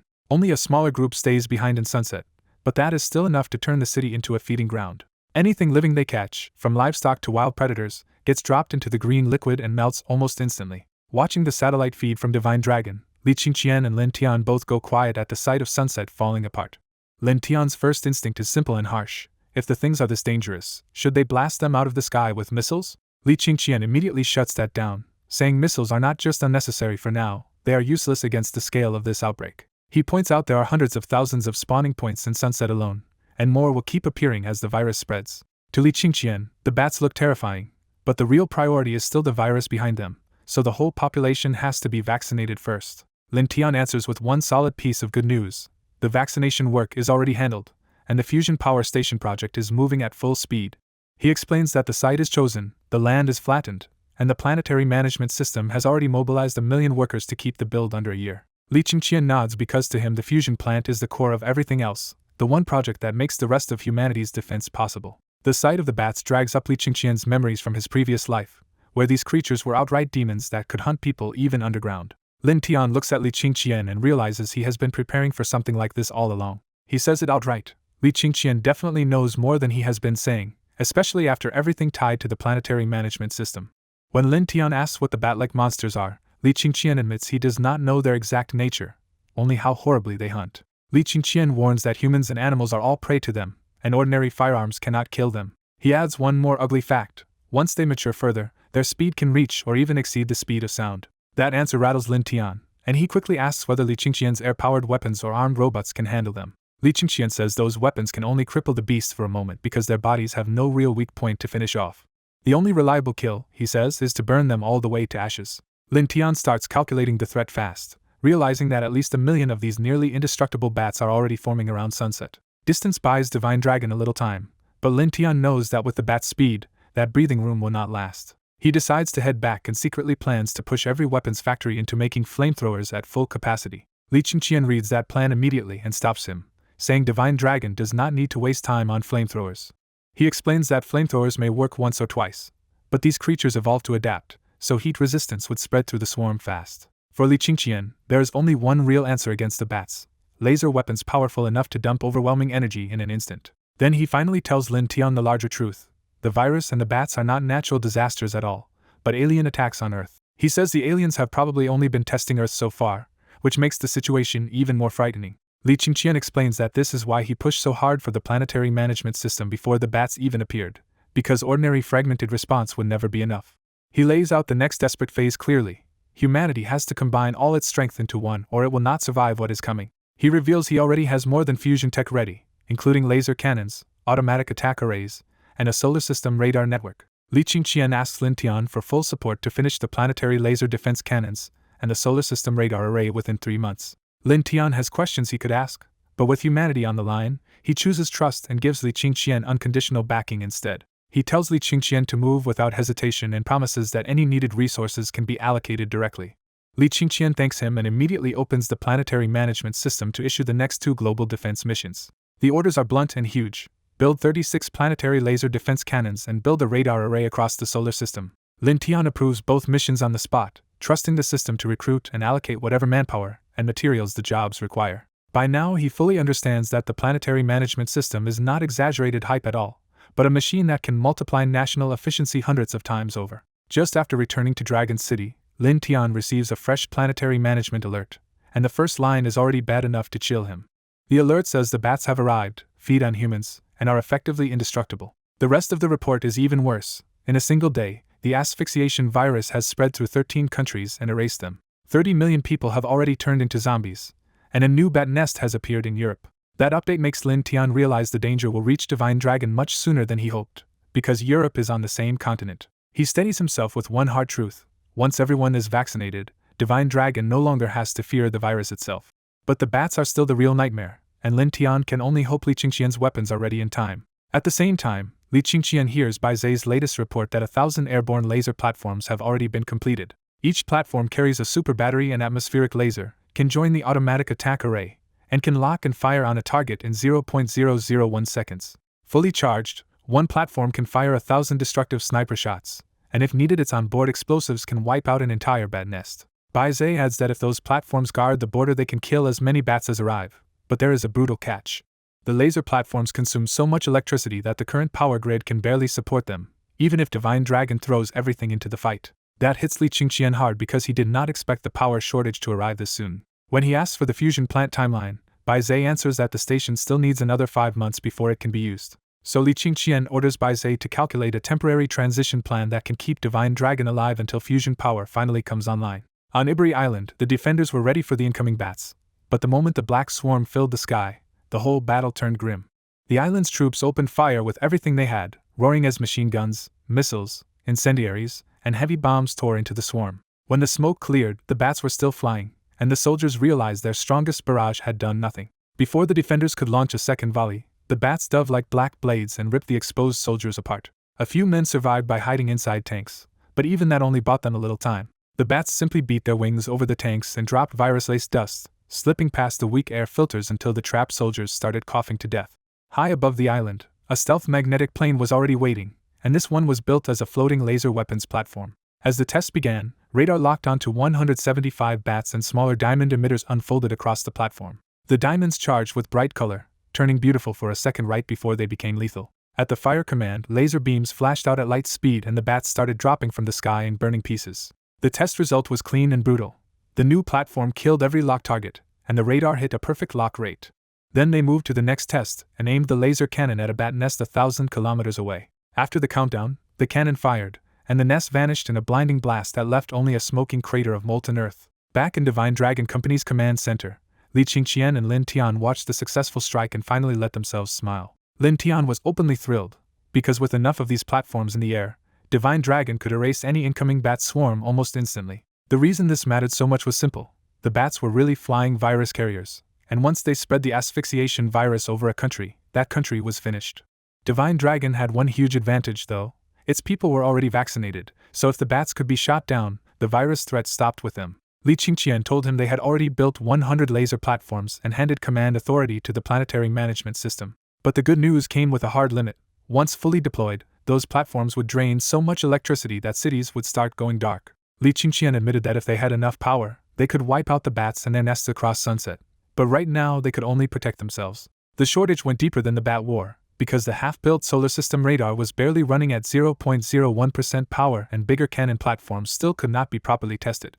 Even after reopening abandoned power plants and squeezing every resource they had, Lin Tian could only pin his hopes on the fusion power station being finished soon. Still, the successful test had lifted a huge weight off Lin Tian, and the conversation finally shifted from survival to politics. Lin Tian told Li Qingqian that Divine Dragon's vaccine program had been exposed, and leaked samples had already reached Japan, where they were confirmed to work. Now countries all around them were asking for help, and many neighboring states were even asking to merge into Divine Dragon. For Lin Tian, it was tempting and dangerous at the same time, because expansion could make history but it could also split the resources Divine Dragon needed to survive. He added that desperate civilians were already crossing the border illegally, because everyone wanted shelter under Divine Dragon. When Lin Tian asked for his opinion, Li Qingqian made his position clear. He would never support people joining just to drain Divine Dragon's protection. But if they were sincere about becoming part of Divine Dragon, he was willing to accept them under strict terms. His condition was the planetary management system, because every new territory had to funnel raw materials and electricity back into the space defense cannon project. As far as support went, Li Qingqian said they should only promise two things: vaccine protection and the management system itself. That answer was enough for Lin Tian, and he immediately decided to approve the merger requests already waiting in Dragon City. He even invited Li Qingqian to attend the merger ceremony a few days later in Dragon City. By August 8th, Dragon City's Victory Square was packed and festive, because the Regional Merger Congress was being held as a national live event. The country itself already felt different under the planetary management system, with people busier, more orderly, and moving with clear purpose. Inside the meeting room above Victory Tower, Li Qingqian quietly took an inconspicuous seat while leaders, commanders, and foreign envoys gathered for the ceremony. When the time came, the group was led out to the observation platform, and Li Qingqian saw even more merger applicants than he had expected. From the tower, Wang Kui opened the ceremony with a solemn call to raise the flag, salute, and sing the Invincible song. With cannon salutes booming, Lin Tian led the anthem as the Divine Dragon flag rose over the square, and even the foreign guests joined in. Then Wang Kui announced the military parade, and the crowd immediately noticed something strange. There were no soldiers or ordinary weapons in sight. The answer arrived when 100 armed robots rolled into the square in perfect formation, fast, heavy, and eerily precise. As Wang Kui described their range, armor, firepower, and endurance, the robots stopped looking like machines and started looking like battlefield nightmares. The foreign leaders were visibly shaken, because they instantly understood that even one of these machines could threaten an entire smaller country. Just as quickly, some of them saw another use for the robots and began hoping Divine Dragon might station one at their borders against the bats. The domestic audience was just as excited, and the live broadcast made it even sweeter by cutting to the foreigners' stunned faces. Once the robots disappeared down the road, the next reveal was announced: the small planet magnetic plane. Wang Kui laid out its unbelievable specs one after another: extreme speed, long endurance, silent flight, radar invisibility, heavy payload, and vertical takeoff. Then 20 chubby magnetic planes suddenly appeared overhead, hovering just 10 meters above the ground like they had materialized out of nowhere. They vanished and reappeared in front of everyone, making the invisibility system feel less like technology and more like a magic trick. Under control, the planes rose and landed soundlessly, showing off a level of stability and silence no one there had ever seen before. Then they punched forward at full speed, broke the sound barrier in a white ring, and shot straight into the sky. The foreign guests were stunned all over again, because they knew exactly what this meant in military terms. Divine Dragon now had an aircraft no one else could match. Ordinary viewers might not understand the engineering, but they understood the feeling, and the whole square buzzed with stunned pride. Standing in the center of the tower, Lin Tian watched the foreigners hide their fear and envy, and felt a surge of pride because these were only the weapons he was willing to show. After the magnetic plane demo, the crowd is already stunned, and most people assume Divine Dragon has finally shown its full military hand. Then the host raises the stakes again and announces one more weapon, the laser combat platform. As the host explains its specs, a laser combat platform rises into view, floating high above the square like a silent fortress. The host lays out just how dangerous it is. This platform flies like a magnetic plane, can lock 500 targets at once, and its main cannon reaches 2,000 kilometers. To prove it, the big screen switches to combat footage of monster bats tearing through panicked civilians. A cold mechanical order to fire cuts in, and the platform's laser drops the bats out of the sky in an instant. The kill is even cleaner than expected, because the falling bats ignite midair and burn down to black ash.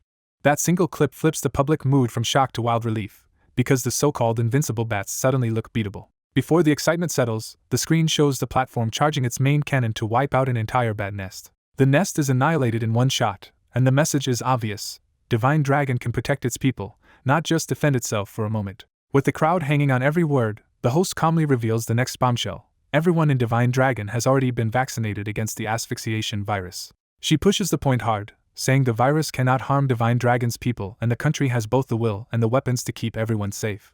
The military parade ends on that promise, and the laser combat platform suddenly vanishes into invisibility above the square. For ordinary citizens, the fear that had been choking the country finally starts to break, because both the bats and the virus now look survivable. Online and in living rooms, people gush that the country prepared everything in secret and can finally let them sleep in peace. Outside Divine Dragon, the same broadcast lands very differently, because other countries have been bracing for bad invasions and know how helpless they are. When they hear that Divine Dragon already has a working vaccine, foreign leaders react with naked desperation and decide they must get it at any cost. Their panic is justified, because one nearby country was wiped out within 3 days after a single bat spread the virus overhead. That horror makes the real threat obvious to them. The bats are deadly, but the virus is what can erase millions almost overnight. So government after government sends urgent diplomatic requests begging Divine Dragon for vaccines, laser platforms, and protection, promising to accept any price. Some leaders noticed that places like Water Bay and Sun Island attended the parade in person and realized exactly what those visits mean. They copied that strategy immediately, deciding the fastest way to save their people is to ask to be absorbed into Divine Dragon. All over the world, leaders rush onto private planes toward Divine Dragon, betting their country's futures on getting Lin Tian's protection. Back in Dragon City after the parade, Wang Kui takes the microphone and moves the event into its second agenda item. He invites Leader Tian to speak, and Lin Tian walks out smiling to a wave of applause. Lin Tian first steadies the nation, telling everyone not to panic and to keep working because Divine Dragon can handle every crisis. Then his expression hardens, because the real purpose of this speech is much bigger than morale. He asks the square a pointed question: if these weapons can protect everyone, does anyone know who actually made them? That pause hooks even the foreign visitors, some of whom instantly start wondering if they can buy from the mysterious supplier. Lin Tian gives the answer himself. Every armed robot, magnetic plane, and laser combat platform came from the Divine Dragon Company and was developed by Li Qingqian. He doesn't stop there and publicly crowns Li Qingqian as the century's greatest scientific genius. Then he reveals something even more personal. The life-saving vaccine also came from Li Qingqian. By this point, Lin Tian is openly framing Li Qingqian not just as a genius, but as the man who saved the nation from dying to the virus. Finally, Lin Tian says Li Qingqian is present on the city gate tower and asks the whole country to thank him. Lin Tian bows deeply first, turning his own respect into a public command no one can ignore. Everyone on the tower follows at once, bowing to Li Qingqian with open respect. The bow spreads through Victory Square too, until the whole audience is on its feet thanking Li Qingqian for everything he has done. Even people watching the live stream at home stand up and bow, as Li Qingqian's hidden role is finally revealed to the whole country. By the end of the broadcast, the public is saying it plainly at last. The Divine Dragon Company's Li Qingqian is the great scientist, patriot, and savior behind it all. As the live stream spreads, Li Qingqian's parents watch from home in pure disbelief and joy because even Lin Tian has bowed to their son. Former classmates and Divine Dragon Company employees react the same way, stunned that someone they know has climbed this high and quietly proud to be connected to him. Back at the ceremony, Lin Tian steps to the microphone and says he has reached a new agreement with Li Qingqian. His first words make the audience tense up, because it sounds like Divine Dragon Company is about to be absorbed by the state. Then Lin Tian flips the whole mood by declaring that the company will keep operating independently.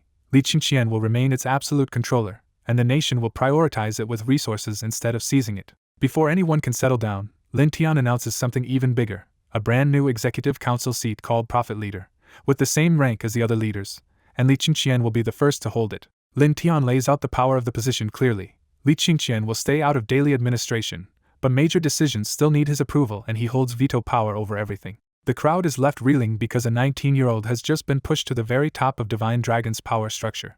Outside Divine Dragon, foreign leaders can only marvel that Lin Tian went as far as offering real power just to lock Li Qingqian to the country. Inside Divine Dragon, ordinary people are just as shaken, because Li Qingqian has become a history-making role model almost overnight. Under everyone's gaze, Li Qingqian finally walks to the front with a steady stride and takes the microphone from Lin Tian. He starts by thanking everyone for their trust, and he pointedly thanks Lin Tian first, paying back the support he just received in front of the whole nation. Li Qingqian also thanks his parents, making the grand political moment suddenly personal. Then he turns to the citizens and reminds them that survival still depends on everyone's labor, because vaccines and weapons only happen if the country keeps producing parts and raw materials. He promises they will beat the virus and the bats, and says Divine Dragon Company will stay out of politics so it can pour all its effort into science, weapons, and energy. He ends on a blunt survival slogan, saying today's weapons are only the beginning and everything they build is for the continuation of the Divine Dragon people. The speech is short, but it lands hard enough that the entire crowd erupts into applause. While the applause continues, only Li Qingqian sees transparent system text appear in front of him, announcing that he has become the authoritative figure of Divine Dragon and unlocked the profession ruler of Divine Dragon. The system keeps updating and tells him that, after the merger, Divine Dragon's production value now counts as his experience points, giving him a staggering 2,879.6 billion to spend. Li Qingqian is pleased because this was exactly why he stepped into the spotlight in the first place, to activate profession authority and turn the nation's output into fuel for the profession's mall. As he checks the profession's mall, Wang Kui takes over the microphone and formally ends the parade, directing everyone to the conference room for the next phase. The story shifts into the conference room, where a giant map of Divine Dragon dominates the center table, and the real work of absorbing new territory begins. One by one, the leaders of countries seeking safety step forward with merger declarations, starting with Water Bay, surrendering all rights and asking Divine Dragon to protect their people. Lin Tian accepts and immediately reassures her that every new citizen will receive the same protection, then appoints her as the nominal governor of Water Bay. After that, Sun Island and the rest follow in quick succession, each stepping forward to hand over their maps and credentials and ask to be folded into Divine Dragon. Staff begin fitting the incoming maps onto the main one, and the visual effect is overwhelming as Divine Dragon's territory swells to 3 times its original size. When the assembled map finally stretches from the North Pole to the equator, even Lin Tian, who expected this, cannot hide his excitement at ruling half the habitable land on Earth. Lin Tian welcomes the new regions into the Divine Dragon family and appoints their leaders one by one as nominal governors. Then he gives the order that really matters.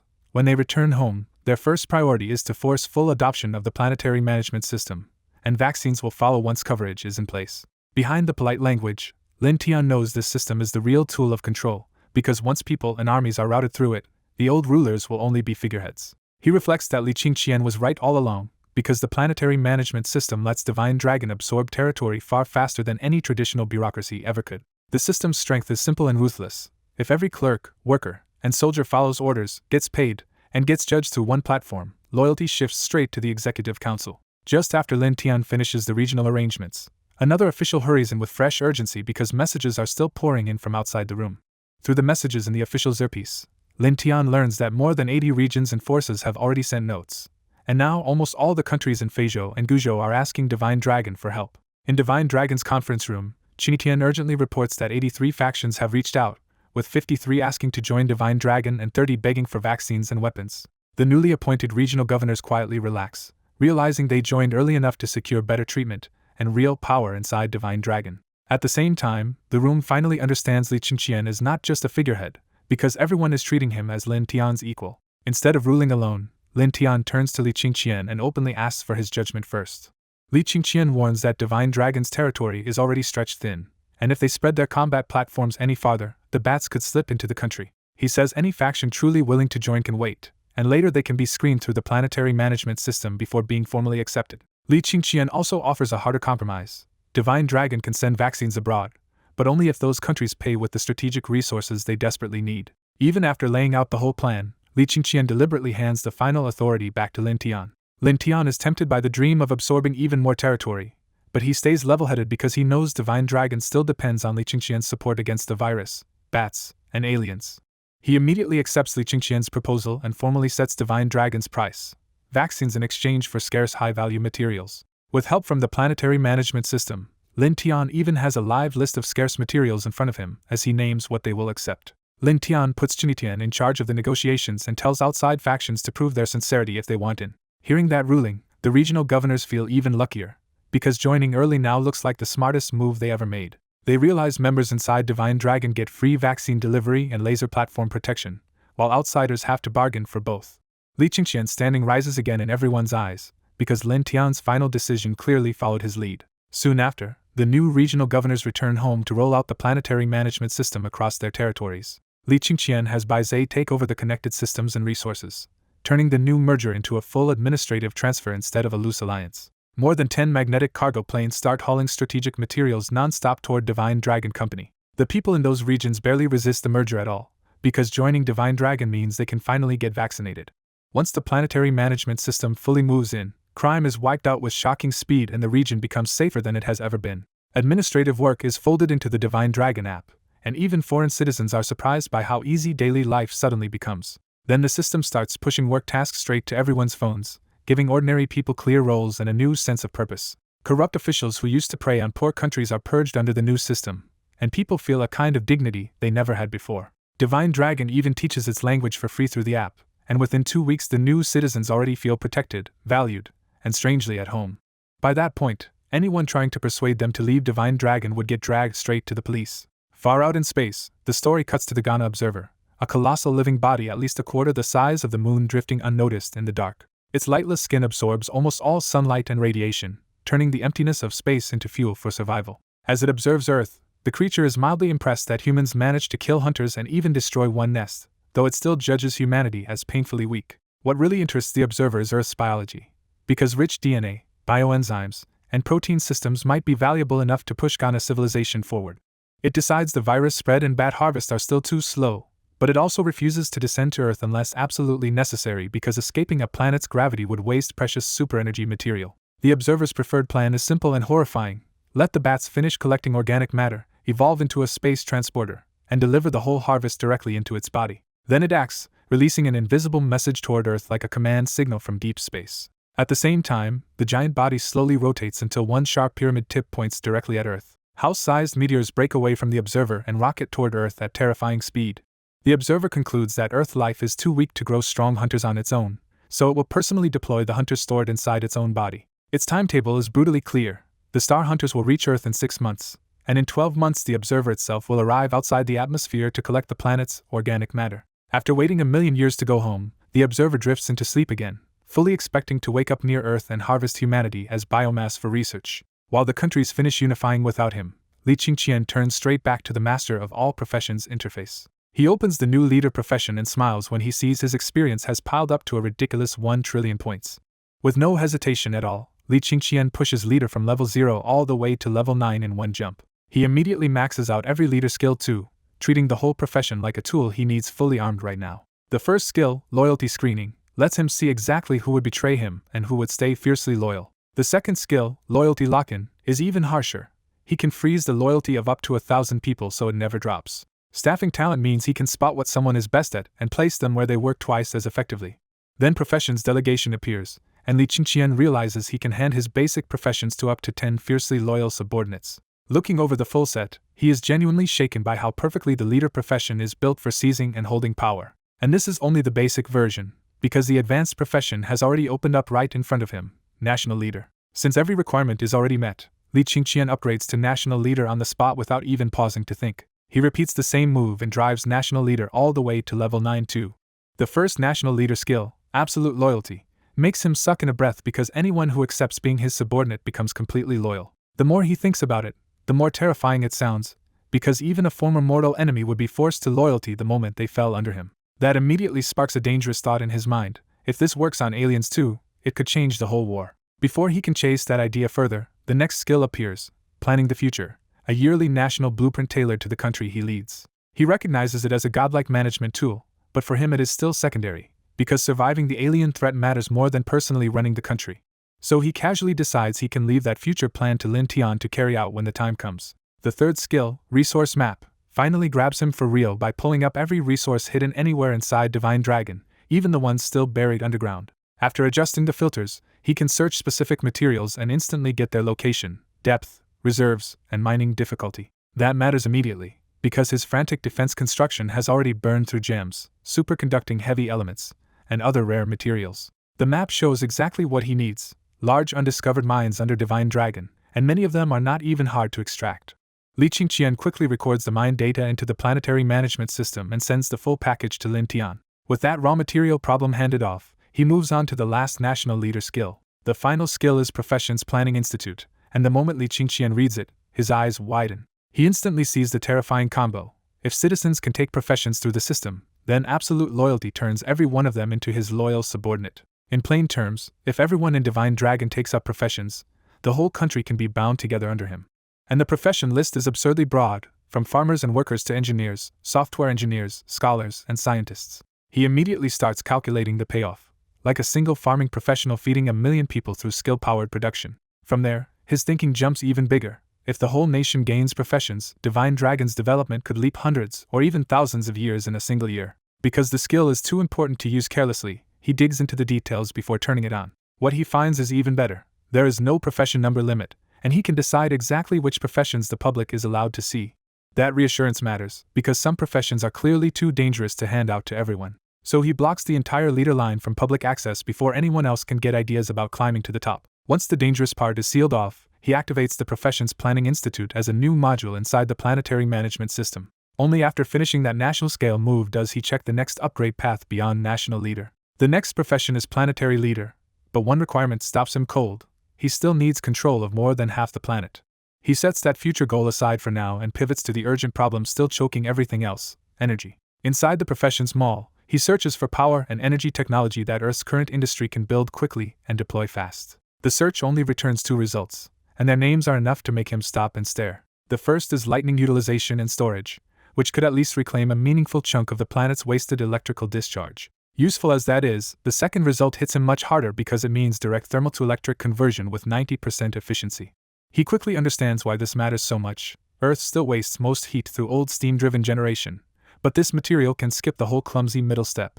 Even better, the synthesis is not beyond Earth at all, so this breakthrough can be turned into real production almost immediately. Once he confirms that, Li Qingqian buys both technologies without hesitation. Then he uploads the new power technologies through the brainwave receiver into the planetary management system, and Bai Zhe immediately starts breaking the work into tasks for the whole nation. Li Qingqian starts the next war prep push by ordering Bai Zhe to mass-produce thermoelectric conversion material as fast as possible. He spells out the timetable in blunt numbers: material in 1 day, 600 tons a day after a week, power station retrofits done in 15 days, and Divine Dragon's output rising by 1.5 times. He keeps stacking orders, telling Bai Zhe to build a geothermal station at an active volcano and push total electricity output to 5 times higher within a month. He also orders 10 lightning collectors modified so raw lightning can help power the magnetic planes. Bai Zhe handles the growing list of tasks, even passing requests to Lin Tian in Li Qingqian's name when political support is needed.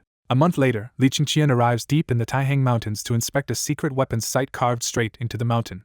The whole mountain has been hollowed into a giant concave lens, and at its center sits a crystal as large as a house blazing under the sun. Below that lens is an underground control complex fed by thick cables that carry thermoelectric material down toward the mantle to harvest heat non-stop for the galactic radar array. Embedded in the smooth inner wall is a superconducting vacuum tube more than 1,000 kilometers long, the barrel of the light-speed power cannon. At full power, this cannon is terrifying enough to punch straight through the moon. Once Li Qingqian reaches the control room, Bai Zhe appears on the main screen and reports that the galactic radar array is partly complete and can already scan space around Earth. Li Qingqian immediately orders the scan to begin, but he sharply forbids Bai Zhe from activating any weapons without his direct command. Even with a moon-piercing cannon online, he still feels unsafe because one superweapon is nowhere near enough. In his mind, real confidence only comes later, when all 36 light-speed power cannons and 81 solar cannons are ready to fire together. The radar starts sweeping outward from Earth with quantum waves, but the search area is so enormous that one full scan will still take another 30 days. Bai Zhe explains the scan will speed up drastically once the rest of the radars are finished and linked into the full system. After watching the slow progress for a while, he switches focus and tells Bai Zhe to show him Feizhou and Gull Land instead. The live feed from Feizhou is horrific. Every sign of life is gone, and the land is crawling with human and animal corpses turned into zombies by the asphyxiation virus. Feijo is so thoroughly dead that not even a goshawk remains alive anywhere on the continent. Worse, the corpses are gathering into organic nests just like sunsets, breeding fresh waves of bats. Gull Land is only slightly behind that nightmare, with more than half the country already fallen into the same silent, lifeless state. Across the occupied zones, more nests keep spawning bats that continue pressing east. After realizing they could not stop the bats even with full force, Gull Land's leaders and military simply gave up. Anyone who still could flee headed east, while the civilians trapped behind could only wait in despair. Online, those abandoned civilians beg Divine Dragon for protection because they have nothing else left to hold on to. In just this single month, humanity's population has crashed from 7 billion to 5 billion under the asphyxiation virus. That horrifying loss makes places like Water Bay and Sun Island even more grateful they joined Divine Dragon before it was too late. Seeing entire countries collapse into hopeless ruin, those new citizens become far more loyal and devoted to Divine Dragon. Li Qingqian snaps back into command mode and orders Bai Zhe to alert him the moment any bat reaches Mount Raya or comes within 500 kilometers of the border. He follows that with another hard order: speed up the Sun Cannon, the Planetary Defense Laser Cannon, and the space-based Sun Cannon. He vows that once the arsenal is fully in place, the monsters will be the ones wiped out. Even so, he forces himself not to exterminate the bats yet, because he believes they are only the aliens' disposable weapons. His real fear is simple and brutal. If every bat nest on Earth disappears too soon, the aliens may notice and strike before Earth is ready. From what he has seen of the virus and the bats, Li Qingqian knows Earth cannot survive a full alien assault yet. So instead of finishing the bats, he tells Bai Zhe to inform Leader Tian and send Gull Land air-powered guns that can at least kill the bats with difficulty. He also orders vaccine aid, because stopping the asphyxiation virus matters more than the bats if they want to buy time. Later, the Professions Planning Institute explodes across Divine Dragon, and people online can barely believe the profession abilities they suddenly gained are real. One engineer excitedly says the new engineering design skill lets them create one perfect design every month. A teacher is even more stunned, because their new skill can directly transfer knowledge into students. Medical workers gush that traditional Chinese medicine and pharmacist skills can now diagnose and treat common illnesses with absurd ease. Police and soldiers find their professions just as outrageous, with powers to read good and evil, master vehicles and weapons, and fight without fear. As the stories spread, the internet starts obsessing over Divine Dragon Company, and joking that Li Qingqian must be some kind of transmigrator with a system. Once nearly everyone in Divine Dragon takes a profession, the change is immediate and overwhelming. Food production, construction, research, and learning all surge so hard that Divine Dragon's national strength effectively jumps 1,000 times. With everyone empowered, Li Qingqian's tasks in the planetary management system start finishing at absurd speed. Projects that should have taken 8 months now finish in 2, including the nuclear fusion power station going live on the grid.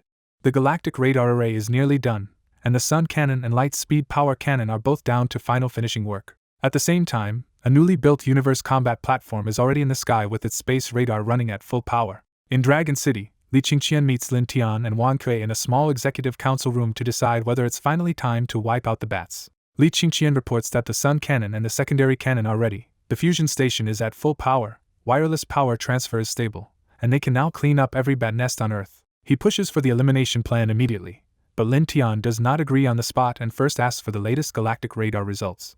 That pause matters, because Li Qingqian had specially created the national leader profession for Lin Tian, and Lin Tian now wants enough information to make the best call. Li Qingqian explains that a month earlier, the galactic radar detected a huge object coming from the direction of the Sun toward Earth at 19 kilometers per second. The same scan also found tens of thousands of house-sized meteorites racing toward Earth at roughly 20 kilometers per second. The smaller meteorites are manageable because the Sun Cannon and Light Speed Power Cannon can lock on and destroy them in space. The real problem is the giant object, 1,000 kilometers shaped like 2 pyramids joined together that keeps vanishing and reappearing unpredictably.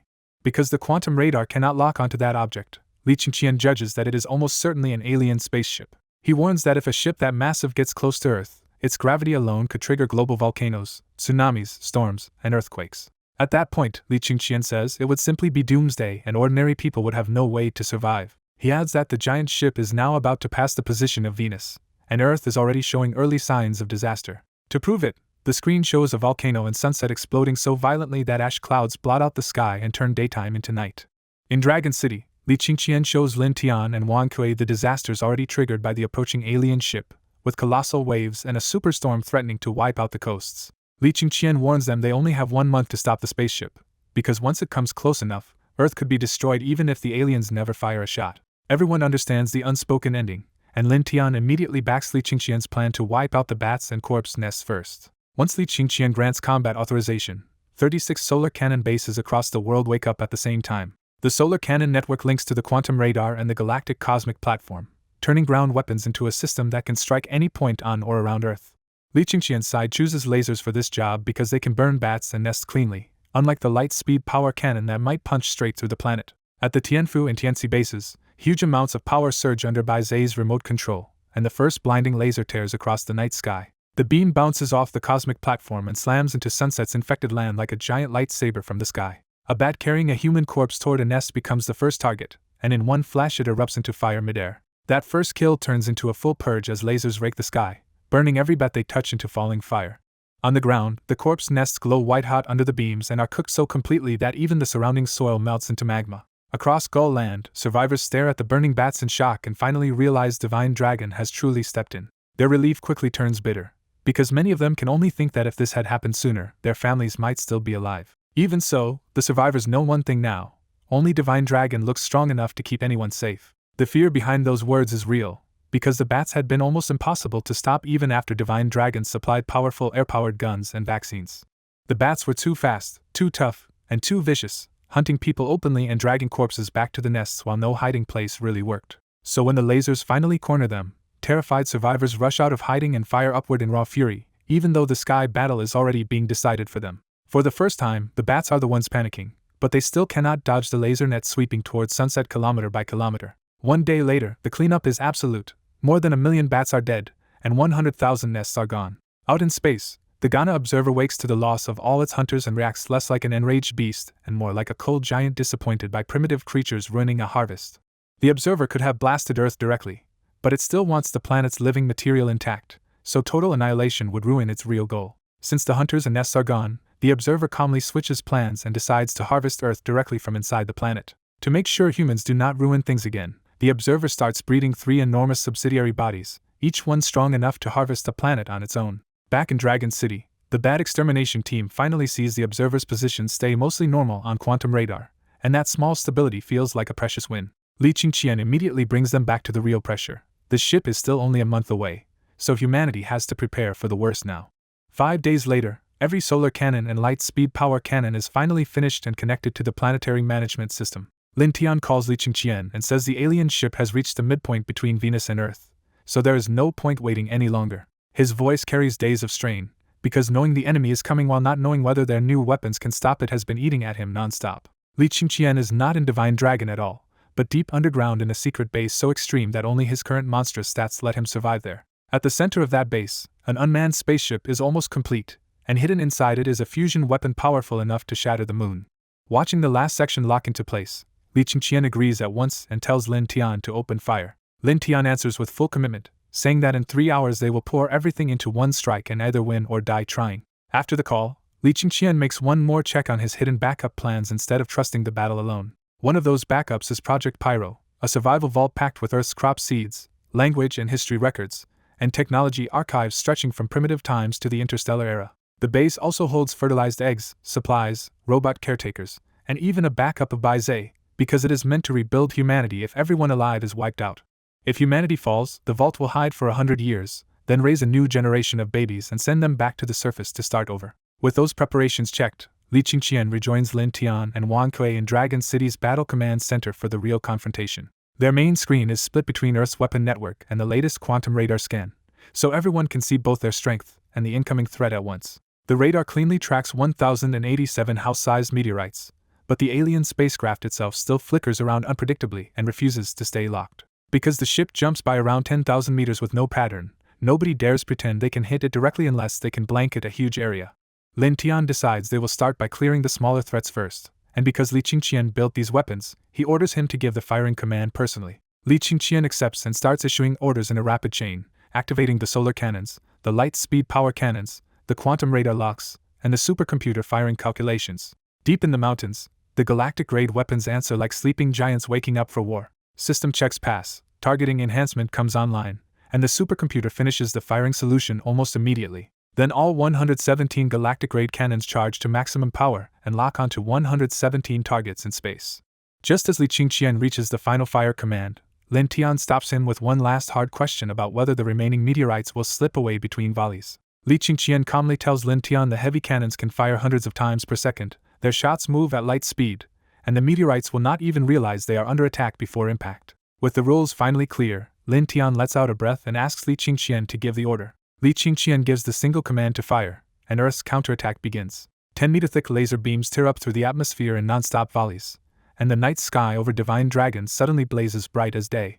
At the same time, basin-sized metal shells blast out after the lasers, and the whole planet is hit by a deafening roar that leaves everyone's ears buzzing. Li Qingqian immediately swings the prepared giant telescope onto the alien ship's position, hoping the attack flash will finally reveal a target that normal optics still cannot see. Out in silent space, the sun burns behind the Ghana observer like an endless wall of fire, while Earth hangs ahead as a tiny blue marble in total darkness. Near the observer, 1,087 upgraded hunters lie curled in space, and then the first laser barrage slams into them without warning. The lasers burn the hunters red hot and punch huge holes through them, making it look for a moment like Earth's attack is working.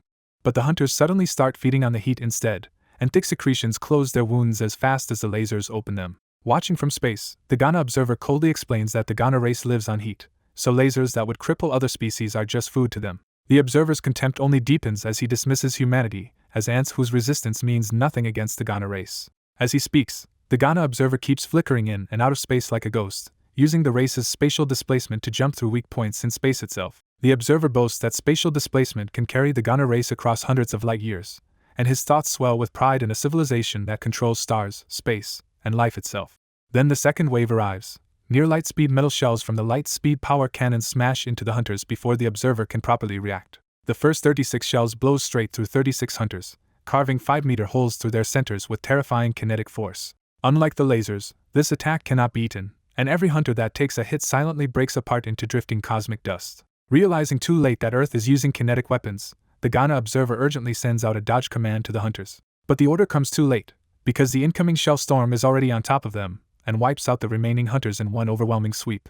Even worse for him, one of the observer's own space jumps drops him directly into the shell's path, and several rounds punch through his massive body like paper. Each hit tears a hideous wound nearly 10 meters wide, and for the first time the observer loses his calm. Furious and murderous now, the Ghana observer roars that humanity's attack is blasphemy, and swears every ant on Earth will die for daring to hurt him. In Dragon City's Battle Command Center, the black dots marking the hunters finally vanish from the quantum radar, and Li Qingqian's group lets out a hard-earned breath. A moment earlier, the solar lasers had already hit the hunters, but the targets stayed on radar, and that brief delay scared everyone because it made Earth look helpless. Li Qingqian explains the crucial result.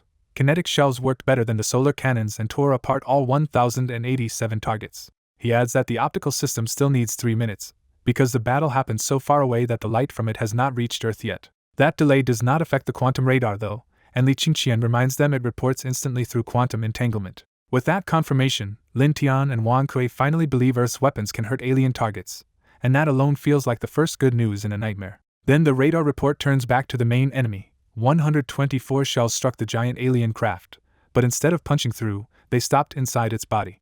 Worse, the impacts do not even push the enormous craft off course, showing just how massive it really is. A second later, the alien craft suddenly disappears from the quantum radar and does not come back. Wang Kui half jokes that maybe the shells destroyed it, but nobody in the room is relaxed enough to laugh. Li Qingqian immediately rules that out, saying something that huge would still leave fragments on radar if it had really been blasted apart. He narrows it to 2 explanations: either the alien craft can hide from quantum detection, or it entered a wormhole or space rift and stayed inside longer this time. Li Qingqian leans toward the second answer and says the enemy probably jumped into a much longer wormhole than before. Before anyone can answer, the system announces that the delayed optical footage from the battlefield has finally arrived. Li Qingqian orders the playback right away because he wants to see what the aliens really look like. The footage opens on black space, then the solar laser lights up the battlefield and reveals the curled hunter creatures in full for the first time. Behind those monsters, the real giant comes into view, the Ghana observer, a black dual pyramid body so huge the hunters look like dust beside it. Then the kinetic shells hit, blasting a 10-meter wound into the Ghana observer and proving the target is living flesh, not metal. Magma-like blood spills out of the wound and hardens into rock-like matter, sealing the damage almost instantly. That sight hits Li Qingqian so hard he shoots up from his chair, staring at the screen in disbelief. Li Qingqian can barely accept it. What he thought was an alien spacecraft is actually a living thing a quarter the size of the moon. As everyone is still reeling from the biological reveal, the Ghana observer suddenly disappears from the playback too, confirming Li Qingqian's wormhole guess.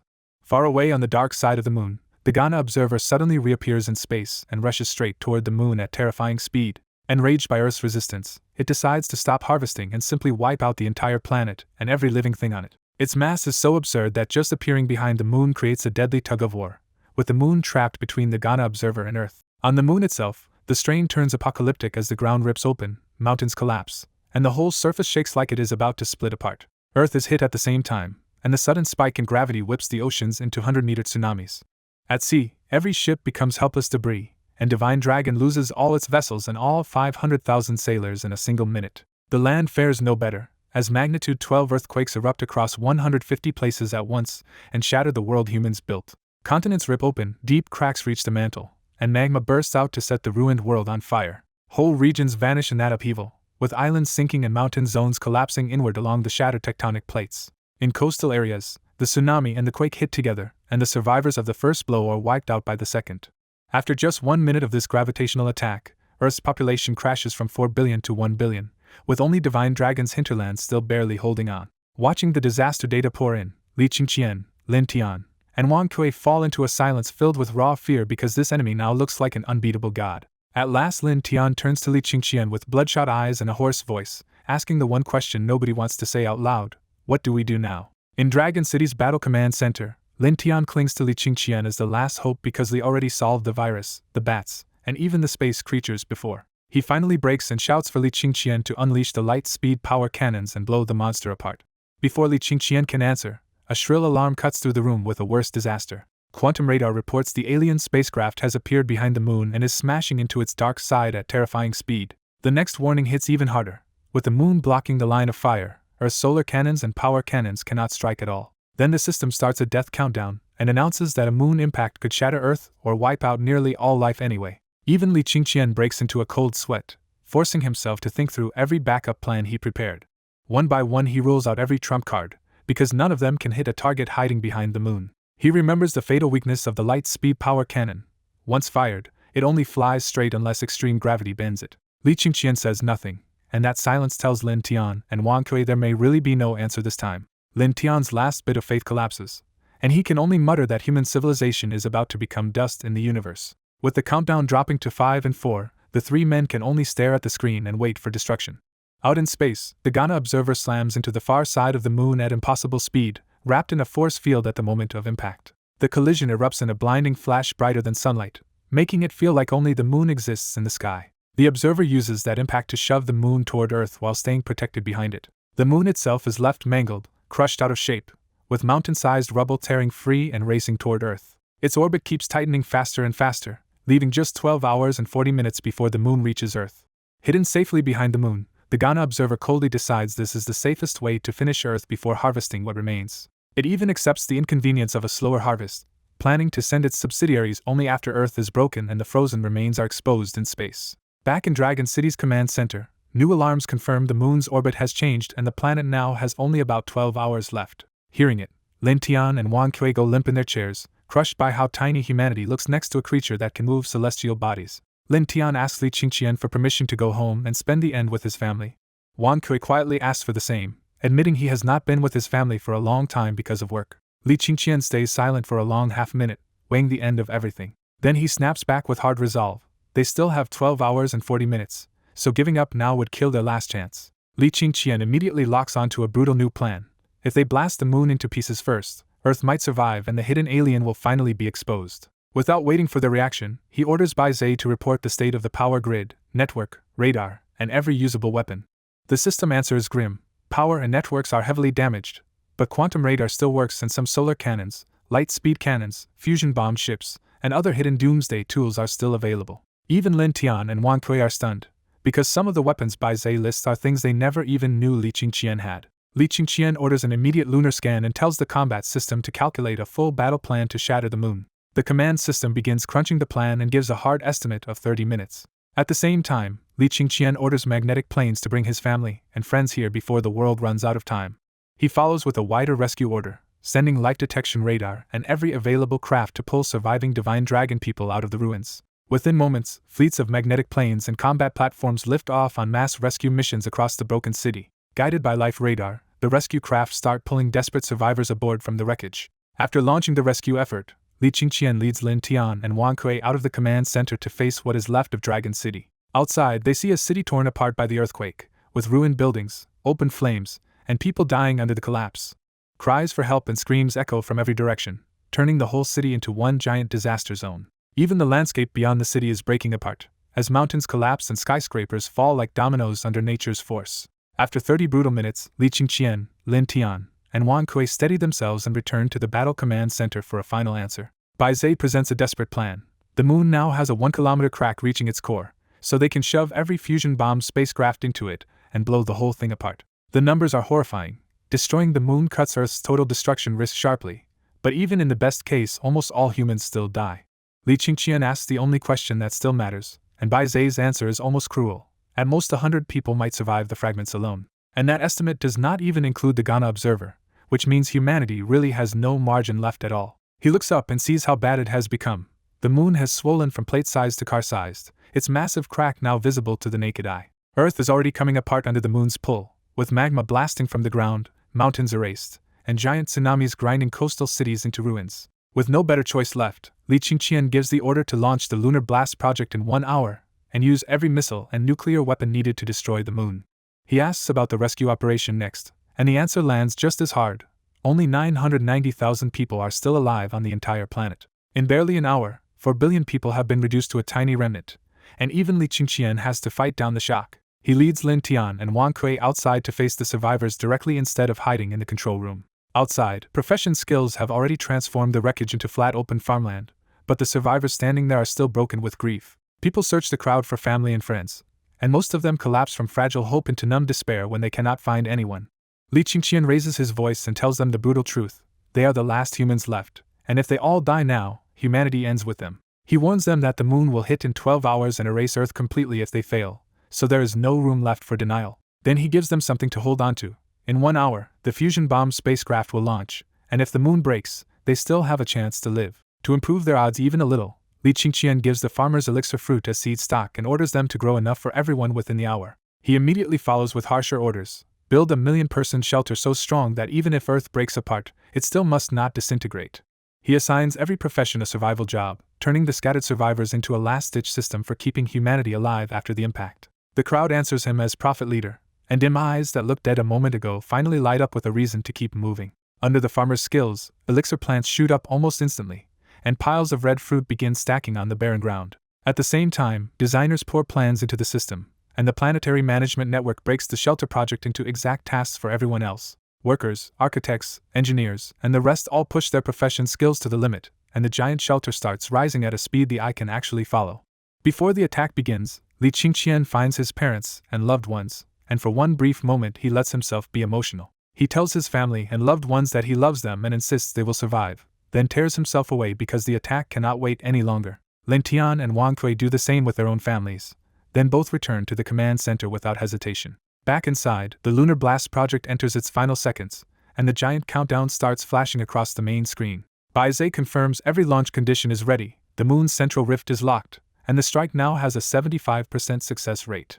Li Qingqian gives the firing order instantly, with no doubt left in him at all. 100 kilometers away, the ground splits open and the massive muzzles of the light-speed power cannons rise into the open. The first self-detonating fusion bomb spacecraft is hurled skyward by electromagnetic force, so fast it ignites into a blazing red spear the moment it hits the atmosphere. Then more launches follow one after another until the entire sky is filled with flaming red trajectories. The survivors stop what they are doing and look up, because the sky itself is now telling them the final gamble has started.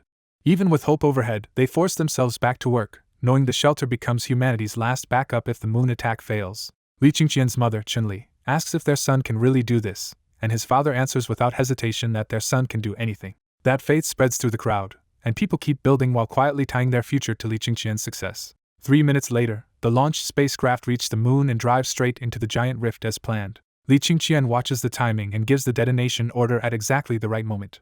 All the fusion weapons erupt together inside the moon's core crack, unleashing a blast so violent even space itself seems to ripple around it. The moon cannot hold under that force, and the giant disk hanging over Earth breaks apart into 4 huge pieces. As the fragments drift away at different speeds and angles, the crowd finally understands the impossible has actually worked. Shock gives way to wild relief, and survivors grab each other, cry out, and celebrate because Earth is no longer facing total disintegration. But the danger is not over, so people immediately shout for everyone to keep building, because only the shelter can save them from the coming bombardment of moon fragments. Deep underground, scientists and workers scramble to finish a fallout shelter 32 kilometers below ground, praying it can survive the moon fragments. When the moon is finally blown apart, Chun-Li bursts into tears and hugs Li Tianan, thrilled that their son actually did it. Li Tianan answers with the same fierce pride, insisting nothing could ever stump their son. To keep everyone moving, Li Tianan harvests great buckthorn fruit on the spot and calls the exhausted workers over to eat and get back to work. The workers grab the fruit and dive back into construction with fresh energy, convinced the worst danger died with the moon.